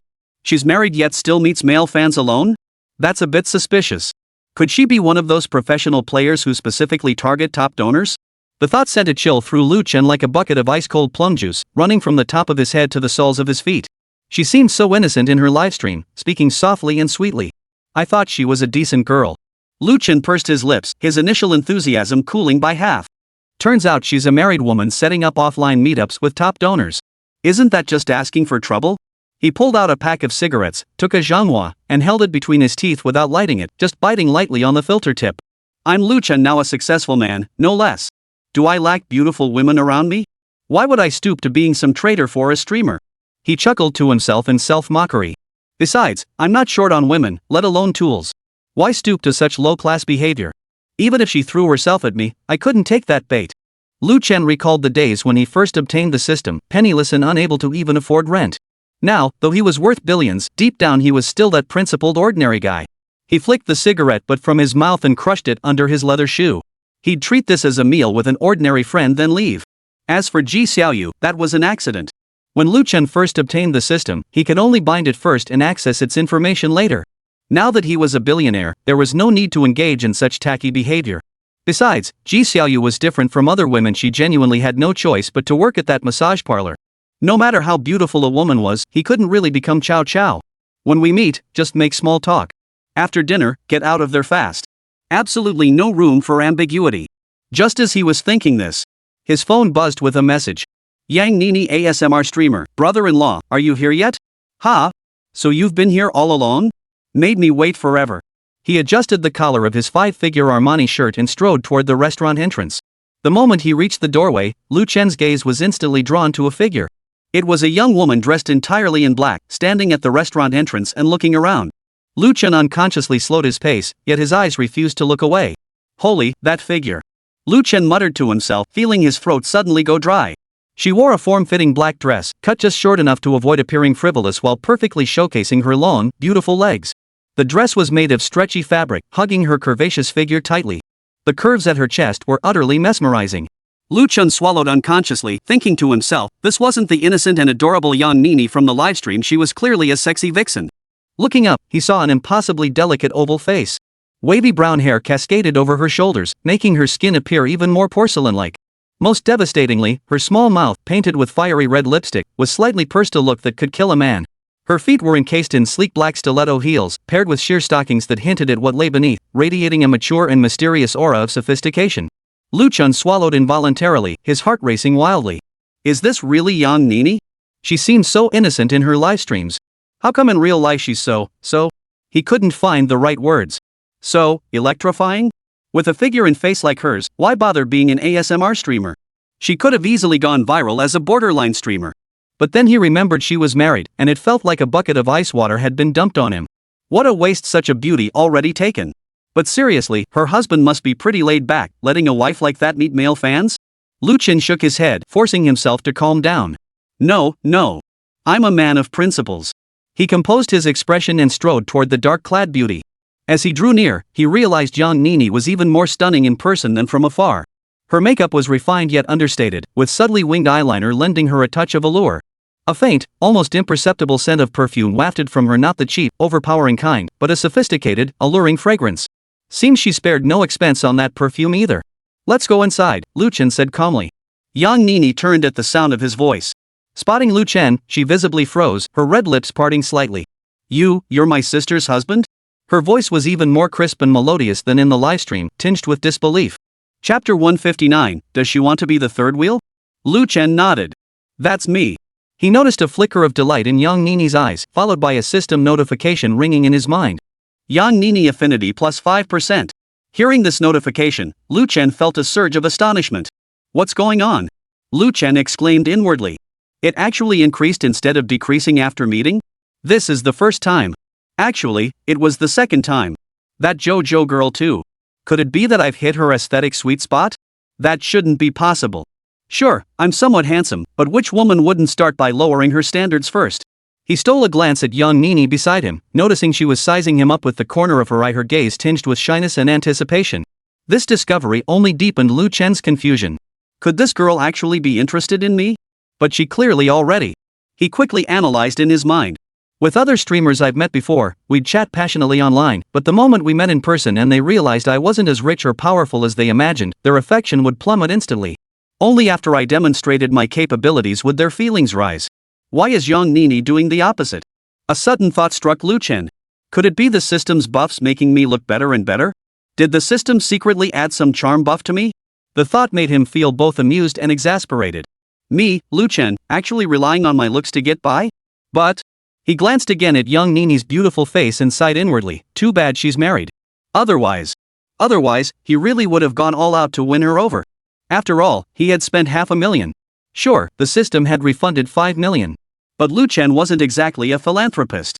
The thought of spending 50 grand and getting nothing in return stung a little. Forget it, Lu Chen consoled himself. I'll just treat it like I paid for an offline companion. Young Nini's mind was churning with turmoil at that moment. Before arriving, she'd imagined countless scenarios, even preparing for the worst, that he might be a greasy middle-aged man or a self-important nouveau riche. But the man before her looked no older than 27 or 28. He was tall and well-built, with handsome features and tasteful, understated attire completely exceeding her expectations. Oh my god, this is such a stroke of luck. Yang Nini cheered inwardly. Not only is he young, but he's also so easy on the eyes. So much better than those greasy middle-aged men who shower gifts in live streams. She unconsciously smoothed her hair, her smile growing even sweeter. As they entered the restaurant, a waiter greeted them warmly. Do you have a reservation? Yes, under the surname Yang. We reserved a private room. Yang Nini pulled her phone from her elegant clutch to confirm the reservation. Lu Chen took the chance to step back, mentally strategizing. When we meet, just make small talk. After dinner, we'll slip out immediately. Absolutely no room for ambiguity. I'm not about to play the role of Chow Chow. The waitress led them through the bustling main hall to a secluded private room. The decor was distinctive. Sichuan opera masks adorned the walls, and an exquisite tea set graced the table. Please, have a seat. Yang Nini gestured for Lu Chen to take the window seat while she sat across from him. Tucking her long hair behind her ear, she revealed the delicate contours of her profile. What would you like to drink, brother-in-law? Whatever you like. You order. Lu Chen forced his tone to sound calm and neutral, yet his eyes kept drifting toward Yang Nini involuntarily. Sunlight streamed through the window, casting a captivating silhouette upon her. Then bring us a pot of bitten floating snow, Yang Nini told the waiter, and serve up some marinated beef slices and spicy chicken as appetizers. After placing the order, the waiter exited the private room, leaving only the two of them behind. The atmosphere grew awkward for a moment. Seeing Lu Chen's lack of interest, Yang Nini's heart began to race. What's going on? He doesn't seem interested in me? That shouldn't be. She glanced down at her sexy outfit. The black dress perfectly accentuated her curves. She'd even splurged on the most expensive face mask for this meeting, leaving her skin glowing. Could it be I'm dressed too maturely? Yang Nini felt a pang of regret. I should have gone for something more innocent, like I do in my live streams. But then she thought, wait, don't men usually prefer sexier outfits? After ordering, Lu Chen actually pulled out his phone and started playing a game. He had topped up his account with 100,000 yuan that very morning, might as well make the most of it. Yang Nini watched this unfold, a wave of disappointment washing over her. What the hell?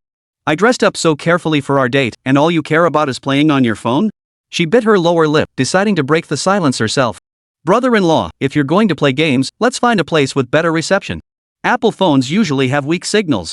She deliberately used a slightly coquettish tone, but her eyes darted toward Lu Chen's phone. The implication couldn't be clearer. Only then did Lu Chen realize his rudeness and quickly put his phone away. After all, his innate manners were still intact. They weren't something he could shed overnight just because he'd become wealthy. It's fine. Just playing for fun. Seeing Lu Chen put his phone away, Yang Nini felt slightly better. She decided to change the subject. Before coming here, I never imagined my brother-in-law would be so young and handsome. I thought. Lu Chen picked up the thread, thought he'd be some greasy old guy? Not exactly. Young Nini covered her mouth with a soft laugh, her eyes crinkling into crescent moons. It's just such a surprise. With a brother-in-law so young and accomplished, his wife must be incredibly beautiful and virtuous, right? Sister-in-law? What sister-in-law? This question set off alarm bells in Lu Chen's mind. Asking about my marital status? What's that about? He glanced at young Nini without betraying his thoughts, noticing she was looking at him with an expectant gaze. Not married yet, Lu Chen replied curtly. Even if he had been divorced, he certainly couldn't be honest about it. Yang Nini's eyes lit up, feigning surprise. Is that so? Actually, getting married later isn't such a bad thing. Someone as capable as you really should be selective when choosing a partner. She felt a quiet surge of satisfaction. Just as I thought. Whether married or not, they always say they're unmarried in situations like this. Men. Lu Chen merely hummed in response, but inwardly he thought. Why is this girl prying into my marital status?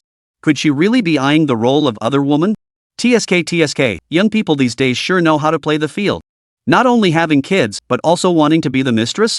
You may have no shame, but I still have mine. If young Nini could see Lu Chen's affection meter right now, she'd definitely notice it had plummeted to zero. After all, both had children. Ji Xiaoyu worked hard for her child. But young Nini, despite having a child, was secretly meeting with her older brother offline. If Lu Chen hadn't always refrained from forcing the issue, he would have taken young Nini down long ago. But this kind of tool was just too much of a hassle. Lu Chen disliked complications and wouldn't get himself tangled up in such a mess. Chapter 160, Has he met a female predator? As the conversation threatened to go cold again, young Nini's slender fingers unconsciously traced the rim of her glass.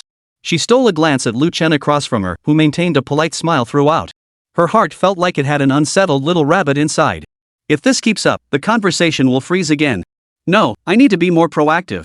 She suddenly tucked a strand of hair behind her ear, revealing her meticulously contoured profile, her voice deliberately softening. Does your brother-in-law drink often? Lu Chen, who had been wiping his phone with a tissue, paused slightly at the question. When he looked up, his gaze swept unobtrusively over Yang Nini's deliberately exposed delicate collarbone. He inwardly sighed. Here we go again. This is the second time she's testing the waters, right? Yet his expression remained distant and polite, occasionally. The 3 words were delivered flawlessly, without the slightest fluctuation in tone. This brief response made young Nini's eyes light up. Her glitter-lined eyes sparkled under the lights. She leaned forward slightly, her neckline sliding open to reveal a hint of shadow. Then shall we order some drinks? Do you prefer white liquor or beer? Alcohol, the most legitimate aphrodisiac.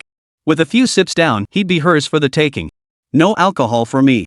I have something to attend to after dinner. Lu Chen's voice abruptly cut through her daydream. He didn't even lift his head as he spoke, focused on slicing the freshly served dessert of sweet tofu pudding. Young Nini's fingers, painted with nude nail polish, froze mid-air. Her meticulously crafted script had been completely rejected before it even began. Her eyes, accentuated with meticulous inner eyeliner, widened in shock as a storm of disbelief surged within her. What? Not even a drink? This isn't the script we agreed on. Don't sugar daddies all love to drink, and then something happens after they've had a few? She instinctively smoothed her lazy, big waves of style that took 2 hours to achieve and began questioning her life. Could it be my charm factor has dropped? Impossible, I still have plenty of looks-based followers. Lu Chen caught her shifting expressions out of the corner of his eye and inwardly sighed. This girl practically has "I want to get you drunk" written all over her face. Though his invincible golden kidney granted immunity to drugs, alcohol held no such power over him. More importantly, if her husband found out she was acting like this outside, he'd probably come after me with a 40-meter long sword? The thought sent a chill down his spine, and he quickly gulped down some lemon water to calm his nerves. Lu Chen wasn't afraid of a fight, but he dreaded ruining his reputation. Fame is a double-edged sword. That's the truth of it. The waiter arrived just in time with the main course, its steaming aroma temporarily easing the awkward tension. Young Nini took a deep breath. The rich, spicy aroma tickled her nostrils, yet it couldn't dispel the frustration in her heart. She bit her lower lip, deciding to unleash her ultimate move. Brother-in-law, try this water-boiled fish, it's their signature dish. She deliberately used a voice sweet enough to make one sick, simultaneously picking up the communal chopsticks. As she rose, her waist curved naturally like a willow branch when serving food, her arm traced an elegant arc. Most crucially, as she leaned forward, the neckline of her blouse revealed just the right hint of cleavage. She'd deliberately chosen a low-cut blouse for today. All for this very moment. Thank you. Lu Chen reflexively thanked her, yet his gaze was irresistibly drawn to that expanse of snow-white skin. The next second, he jerked his head away, his Adam's apple throbbing violently as he mentally slapped himself. Lu Chen, can you get a grip? What happened to staying composed? She's a married woman. He shoveled down 2 hurried mouthfuls of rice, his eyes stinging from the spice, too afraid to look up. Yet Yang Nini's keen eyes had caught that fleeting reaction. She lowered her head to hide the triumphant smile tugging at her lips, her heart bursting with delight, so it wasn't disinterest after all he was fighting to control himself. This realization reignited her hope, and her gloss-coated lips curved into a sly smile. She slowly poked at the rice in her bowl with the tip of her chopsticks, deliberately creating another opening for conversation. Brother-in-law, I've always been curious. Why are you so kind to me? Why do you buy me so many gifts? Lu Chen's chopsticks, holding a piece of beef tripe, hovered mid-air as hot oil dripped down the texture of the food. He prepared for this question, yet still paused for 3 seconds as if pondering. I just find your live streams pretty entertaining. Nothing else. Listening to them helps me sleep. He said it casually, yet quietly observed her reaction. Is that really all? Yang Nini suddenly lifted her watery eyes, her voice tinged with just the right amount of disappointment as her fingers absent-mindedly twirled a strand of hair. I thought. She paused perfectly at that moment, biting her lower lip with her pearly teeth, a sight that would melt anyone's heart. Lu Chen's heart alarm bells rang. Is she going to come out and say it? Thought what? He countered deliberately, his tone already tinged with seriousness. Just then, the background music in the private room shifted to a sentimental ballad. Riding the mood, Yang Nini flushed and lowered her head, her shoulders trembling slightly beneath her silk blouse. I thought you had special feelings for me. She whispered the word softly and quickly, then immediately stole a glance at Lu Chen's reaction. Clang! The spoon in Lu Chen's hand fell into his bowl. He mentally screamed. Hey, you're married. What's the deal with this act? Trying to pull a fast one? But outwardly, he merely cleared his throat and even shifted his chair back to create distance. Miss Yang, I think you might have misunderstood. I send gifts purely to support the content of the live stream. Nothing more. The words felt like a bucket of ice water dumped on Yang Nini's head. Her flawless makeup couldn't hide the sudden pallor of her face, her manicured nails digging deep into her palms. Rejected 3 times in a row. When did I become so unappealing? She couldn't help but glance down at herself, the carefully chosen black bodycon skirt that flattered her figure, the stiletto heels that perfectly showcased her legs, even the perfume was a classic man-killer scent. Just then, she caught her own slender reflection in the glass window and a sudden thought struck her. No, he definitely reacted earlier. Something must have gone wrong. This thought reignited her determination. For Yaya's surgery fees. To snag a good man. She'd give it her all. Yang Nini composed her expression, batting her big, watery eyes as she suggested. After dinner, how about we take a stroll and catch a movie at the private cinema? She deliberately softened her tone when saying private cinema, her glitter-lined eyes tilting upward at the corners. The implication couldn't be clearer. A private cinema? This is moving way too fast. Was this woman rushing things a bit? Lu Chen even wondered if he'd stumbled upon a female predator. But Yang Nini's inner score was undeniably 99. Unspeakable scenes flashed before his eyes, his ears instantly burning. But his rationality quickly returned. Sorry, I'm wrapping up a project this week and really can't get away. He glanced at his watch. Actually, I have to head back to the office for a video conference later. He almost wanted to give himself a thumbs up for that excuse. Chapter 161, So She's the Widow. Yang Nini watched Lu Chen's noticeably distant attitude, her heart stabbing with pain like needles piercing her. Oh no, why won't this sugar daddy budge? She raged inwardly. I deliberately wore my most figure-hugging black stockings and pencil skirt today, sprayed on the most expensive perfume, even spoke in a husky voice, and he didn't even give me a second glance? This heartbreaker outfit was something I learned online. How come it doesn't work on Lu Chen? Is my acting just that bad? Or does he simply not fall for this stuff? Yang Nini bit down on her lemonade straw, stealing glances at Lu Chen across the table as he focused on his meal. This shouldn't be happening. Those perverts in my livestream go wild showering gifts when I wear a low-cut top and do ASMR. How come this guy acts like a monk? A terrifying possibility suddenly struck her. Could it be he likes men? After all, this is Mountain City. The thought barely surfaced before she dismissed it. Impossible. She'd seen all the comments during the live stream, things like brother-in-law is the best, brother-in-law is a pro, clearly he's straight. Wait. Yang Nini's eyes suddenly lit up. Could it be because he thought I was married? That's why he's being so cautious? She remembered never mentioning her marital status in the live stream, and how Lu Chen had visibly stiffened when he heard the word sister-in-law earlier.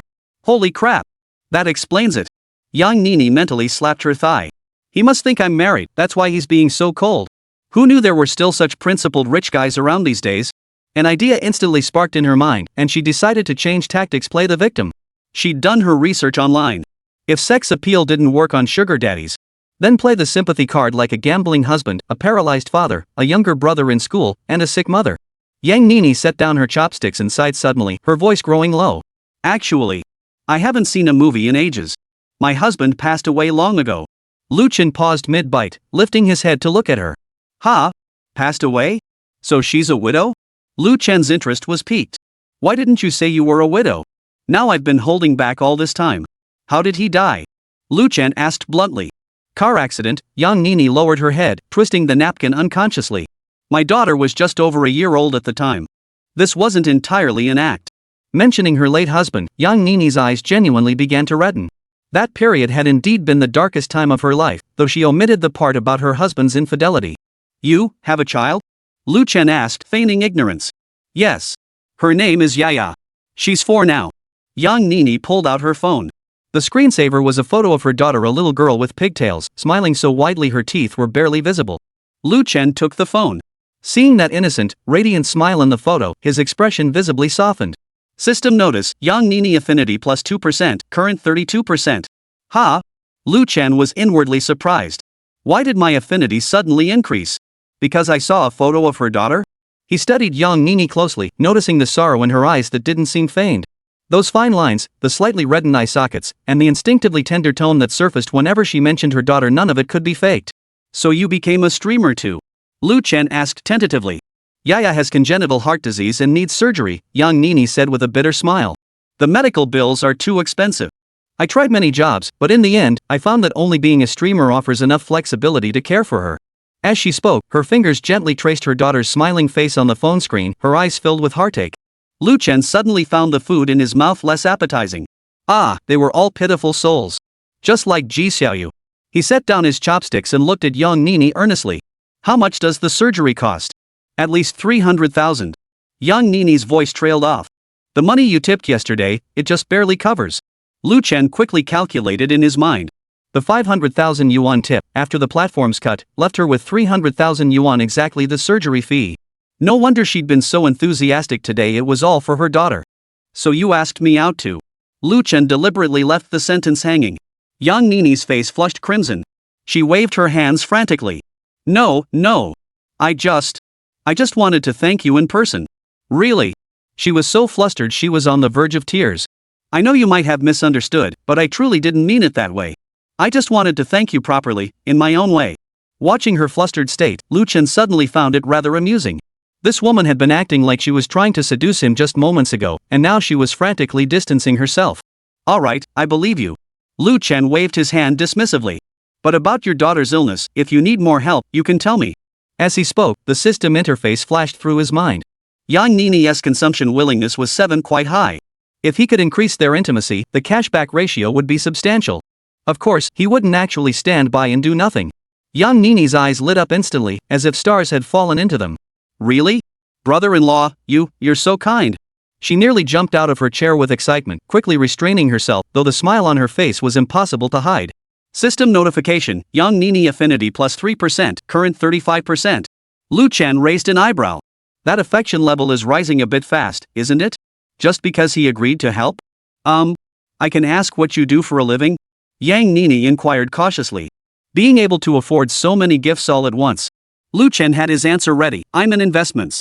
A few recent projects have paid off nicely. He made it sound casual, but the Patek Philippe on his wrist spoke volumes. Though Yang Nini didn't recognize the exact model, the exquisite dial and premium feel instantly signaled its high value. Wow! That's amazing. Yang Nini cupped her face in her hands, her eyes sparkling. I knew my brother-in-law wasn't just anyone. Lu Chen felt slightly uncomfortable with her sudden fangirl enthusiasm. Clearing his throat, he steered the conversation. Your daughter, how is she doing now? Mention of her daughter dimmed Yang Nini's expression. The doctor said surgery is best before age 5, or it could affect her development. She bit her lip. Honestly, I was already planning to borrow money when I unexpectedly met you. Lu Chen nodded, then asked abruptly, what about your in-laws? Aren't they helping?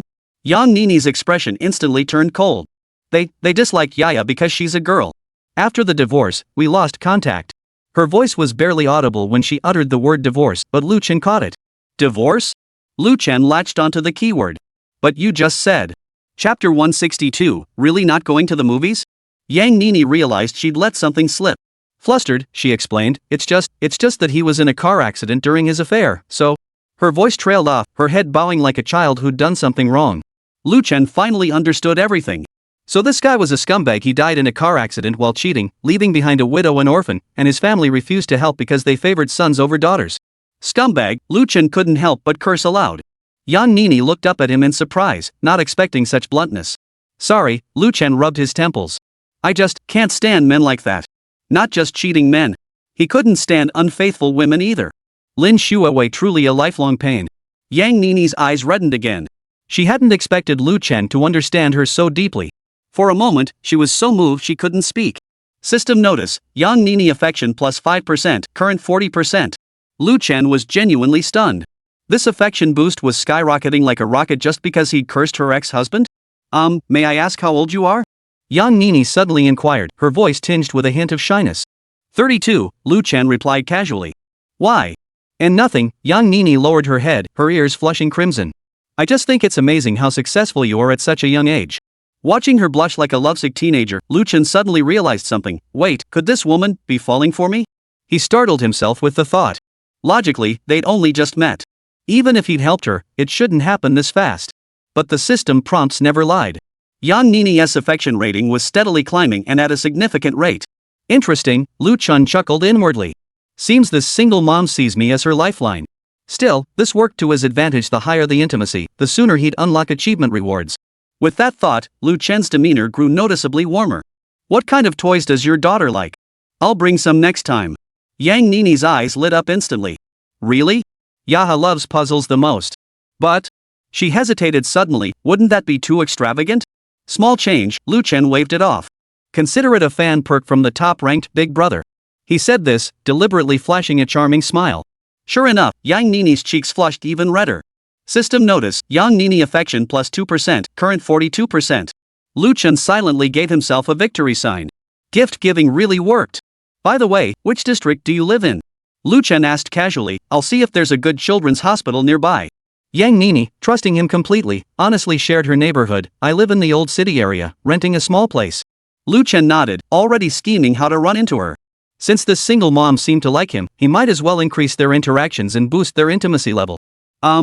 Brother-in-law. Yang Nini suddenly gathered her courage, her voice barely above a whisper. Could I add your contact info? It's not to bother you. It's just, in case something happens to Yaya. Her voice trailed off as she spoke, her head bowed so low it nearly buried itself in her chest. Lu Chen watched her like this and suddenly found her rather adorable. Just moments ago, she'd been acting like she was trying to seduce him, and now she was blushing shyly like a little girl. Sure. Lu Chen pulled out his phone readily. Scan my QR code. Yang Nini looked up with surprise, fumbling for her phone and nearly knocking over the water glass on the table. Sorry, she fumbled to steady the cup, her face flushing all the way to her neck. Lu Chen couldn't help but laugh. Relax, I don't eat people. Yang Nini gave an embarrassed smile and carefully scanned the QR code to add him as a friend. Seeing the newly added everyone's brother-in-law in her WeChat contacts, her heart felt like a little rabbit had been let loose inside her chest, thumping wildly. System notice, Yang Nini affinity plus 3%, current 45%. Lu Chen beamed inwardly at the notification. Just one meal had boosted their intimacy by 15%. At this rate, hitting 80% wouldn't take long. Oh, right, Lu Chen feigned sudden recollection. When do you usually stream? I'll drop by to cheer you on when I'm free. Yang Nini's eyes lit up instantly. Really? I usually stream from 8 to 11 p.m. after Yaya goes to sleep. She stopped mid-sentence, as if realizing something, and quickly added, but you don't have to go out of your way. I know you're busy. Lu Chen shook his head with a smile. No problem, I happen to be free in the evenings. He paused, then added, besides, your ASMR really does help me sleep. The compliment was half truth, half lie. While he genuinely appreciated Yang Nini's soothing voice, his primary motivation was the system's cashback rewards. Yang Nini's eyes crinkled with delight at the compliment. Really? Then I'll try out some new props tonight. I bought a professional microphone, the sound quality should be even better. She chattered excitedly, completely unaware that she'd dropped all her guard, gesturing wildly like a little girl thrilled by praise. Watching her like this, Lu Chen suddenly felt a pang of guilt. Yang Nini genuinely regarded him as her benefactor, while he saw her merely as a tool for cashback rewards. But the thought flashed by in an instant. After all, he had genuinely helped her out. It was simply a case of each getting what they needed. It's getting late. I should head back to take care of Yaya. Yang Nini glanced at her phone and said reluctantly. Lu Chen nodded and waved over a waiter to settle the bill. Let me handle it. Yang Nini hurriedly pulled out her wallet. I promised I'd treat you. Lu Chen pressed her hand down. Don't be silly. It's not proper for a lady to pay. His hand was warm and dry. When it rested on the back of Yang Nini's hand, she froze completely, her face flushing instantly like a ripe apple. System notice, Yang Nini affection plus 2%, current 47%. Lu Chen whistled inwardly. Physical contact really was a charm accelerator. Stepping out of the restaurant, Yang Nini still felt dazed. Everything that happened today felt like a dream, from the unexpected windfall to lunch with the top-ranked Big Brother, and even exchanging contact info. Let me give you a ride, Lu Chen gestured toward the Bugatti Veyron parked by the roadside. It's tough to hail a cab at this hour. Yang Nini stared at the sleek sports car and quickly shook her head. No need. I'll take the subway. I still need to pick up Yaya from kindergarten. She certainly didn't want Lu Chen to see the rundown neighborhood she lived in. How embarrassing would that be? Lu Chen sensed her hesitation and didn't press. All right then. Be careful on your way. As he spoke, he suddenly reached out and smoothed the wind-tossed strands of hair from Yang Nini's face. This intimate gesture left Yang Nini completely frozen, her heart nearly leaping out of her chest. System notice, Yang Nini affection plus 3%, current 50%. See you later, Lu Chen winked at her before turning toward his car. Yang Nini stood rooted to the spot, watching Lu Chen's dashing retreat. Her heart felt like an overturned honey jar, sweet to the point of dizziness. Was he flirting with me just now? She touched her burning cheeks, her heart pounding like thunder. Could it be he's interested in me too? If she could be with Lu Chen, Yaya's surgery costs and their future livelihood would be secured. But as a single mother raising a child, was she truly worthy of such an exceptional man? Yang Nini shook her head, banishing these chaotic thoughts from her mind. The most important thing now was Yaya's surgery. Everything else could wait. She took a deep breath and turned toward the subway station, her steps lighter than when she'd arrived. But just then, Lu Chen's sports car pulled up beside her, the window rolling down. Are you really not going to come watch a movie with me? Chapter 163, this is only the beginning. All right. Yang Nini agreed. The next day. Oriental Villa Hotel. Yang Nini couldn't recall how she and Lu Chen had ended up at this hotel where a night cost 130,000 yuan after leaving the private cinema. Morning light filtered through the hotel's delicate gauze curtains, casting dappled shadows across the rosewood floor. Lu Chen slowly opened his eyes, his gaze first settling on Yang Nini's peaceful sleeping face. She lay on her side, her dark hair scattered across the embroidered pillow. Her eyelashes cast delicate shadows on her cheek, and a faint, contented smile lingered at the corner of her mouth. Lu Chen rose gently, afraid to wake her. Memories of last night flooded back like a tide. Yang Nini's tentative responses, the flickering hesitation and desire in her eyes, and finally, the moment she completely relaxed in his arms. He never imagined an ASMR streamer could evoke such profound feelings within him. Carefully stepping off the bed, Lu Chen picked up his phone from the nightstand. The screen displayed several unread messages and a notification of a large transfer made at 3 a.m. A faint smile touched his lips. This was another automatic cashback transaction processed by the system overnight. Walking to the floor-to-ceiling window, Lu Chen pulled back the curtain slightly, gazing down at the city just awakening. The 130,000 yuan per night Tingyu Pavilion suite offered an unparalleled view, the entire city spread out before him. His Bugatti Veyron sat in its private parking spot, gleaming with understated luxury in the morning light. Ding! A crisp system notification suddenly rang in his mind, causing Lu Chen to pause in surprise. This tone was different from usual, more crisp and resonant. Congratulations, host, on completing the ultimate mission, 10 billion consumption cashback. System upgrading. 10%. 50%. 100%. Infinite money mode activated. Host's current wealth. Lu Chen's eyes widened in shock, his phone nearly slipping from his grasp. He swiftly opened his banking app. The balance displayed a long string of rapidly fluctuating digits, finally settling on a symbol he'd never seen before. Infinite money? He murmured to himself, his voice trembling slightly with shock. To verify this insane reality, Lu Chen swiftly transferred $10 billion to an offshore account. Almost simultaneously, the system confirmed the transfer's success, yet his balance remained unchanged, still displaying that symbol representing infinity. He then attempted to purchase several stocks, entering a 9-digit amount at random. The transactions completed instantly, yet his available funds showed no decrease whatsoever. This can't be. Lu Chen braced himself against the windowsill as his legs suddenly grew weak. Become the world's richest man? Possessing infinite wealth? These concepts felt too surreal even for someone as seasoned as him. It took time to process. He strode into the bathroom, turned on the faucet, and splashed cold water forcefully across his face. Lifting his head, the man in the mirror flashed an incredulous look in his eyes, yet the corners of his mouth curled upward uncontrollably. Calm down, Lu Chen, calm down. He told himself, taking several deep breaths. First, get your thoughts in order.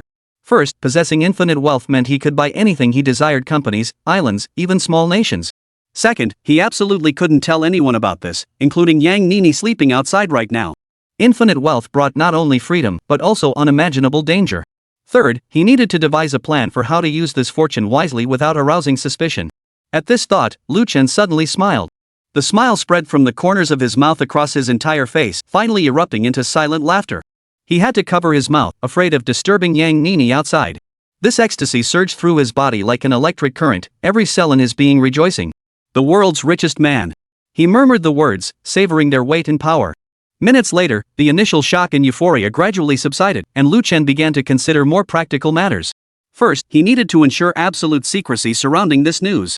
Second, he must devise a long-term wealth growth strategy to convince the outside world that his fortune had been accumulated through legitimate investments. Finally, and perhaps most crucially, how could he use this wealth to change the world? Philanthropy, medical research, educational investments. Countless possibilities flashed through his mind. He could build the world's finest children's hospital, fund underprivileged students, develop clean energy.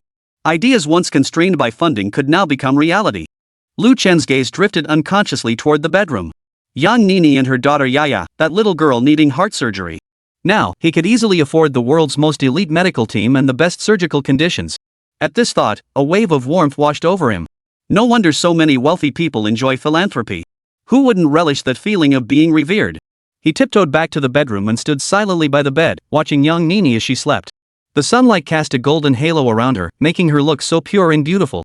Lu Chen suddenly realized that at this very moment of infinite wealth, having such a goddess by his side felt like a remarkable twist of fate. His phone vibrated, interrupting Lu Chen's thoughts. It was a message from Bai Ying, the burning wife.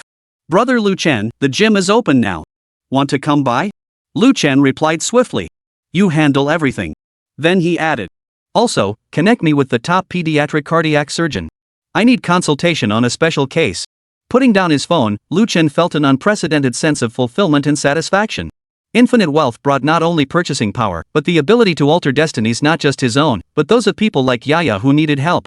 Yang Nini shifted gently in her sleep, the quilt slipping away to reveal her smooth shoulder. Lu Chen walked over and gently tucked the quilt back around her. Yang Nini opened her eyes, still half asleep. "What time is it?" "It's still early. Sleep a little longer." Lu Chen murmured softly, his fingers gently brushing her cheek.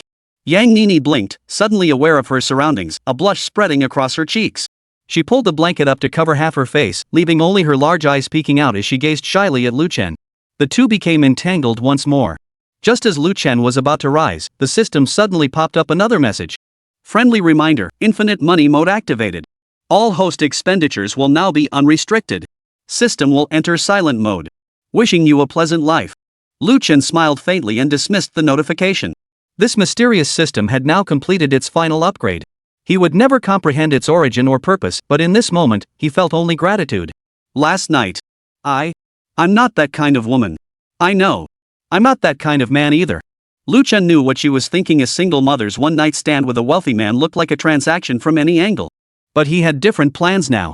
With unlimited wealth, he could take his time getting to know her, helping her without worrying about any material constraints. "Lu Chen." Yang Nini hesitated before speaking, "About Yaya's surgery fees." "I've already contacted the best cardiac surgeon," Lu Chen said calmly. "Cost isn't an issue. Why are you being so kind to me? We've only known each other for a day." Lu Chen smiled, reaching out to cover her hand. "Sometimes, one day is enough." He didn't tell Yang Nini the truth about the system, about infinite wealth. None of that mattered. What mattered was that on this life-changing morning, she was by his side. It made him realize that beyond infinite wealth, there were things far more precious worth pursuing. Sunlight spilled over their clasped hands, warm and bright. Lu Chen gazed at the pure, kind woman before him. Though 1,000 plans swirled in his mind, in this moment, he simply wanted to savor the tranquility of this morning. The life of the world's richest man had only just begun, and perhaps the best part was being able to share this fortune.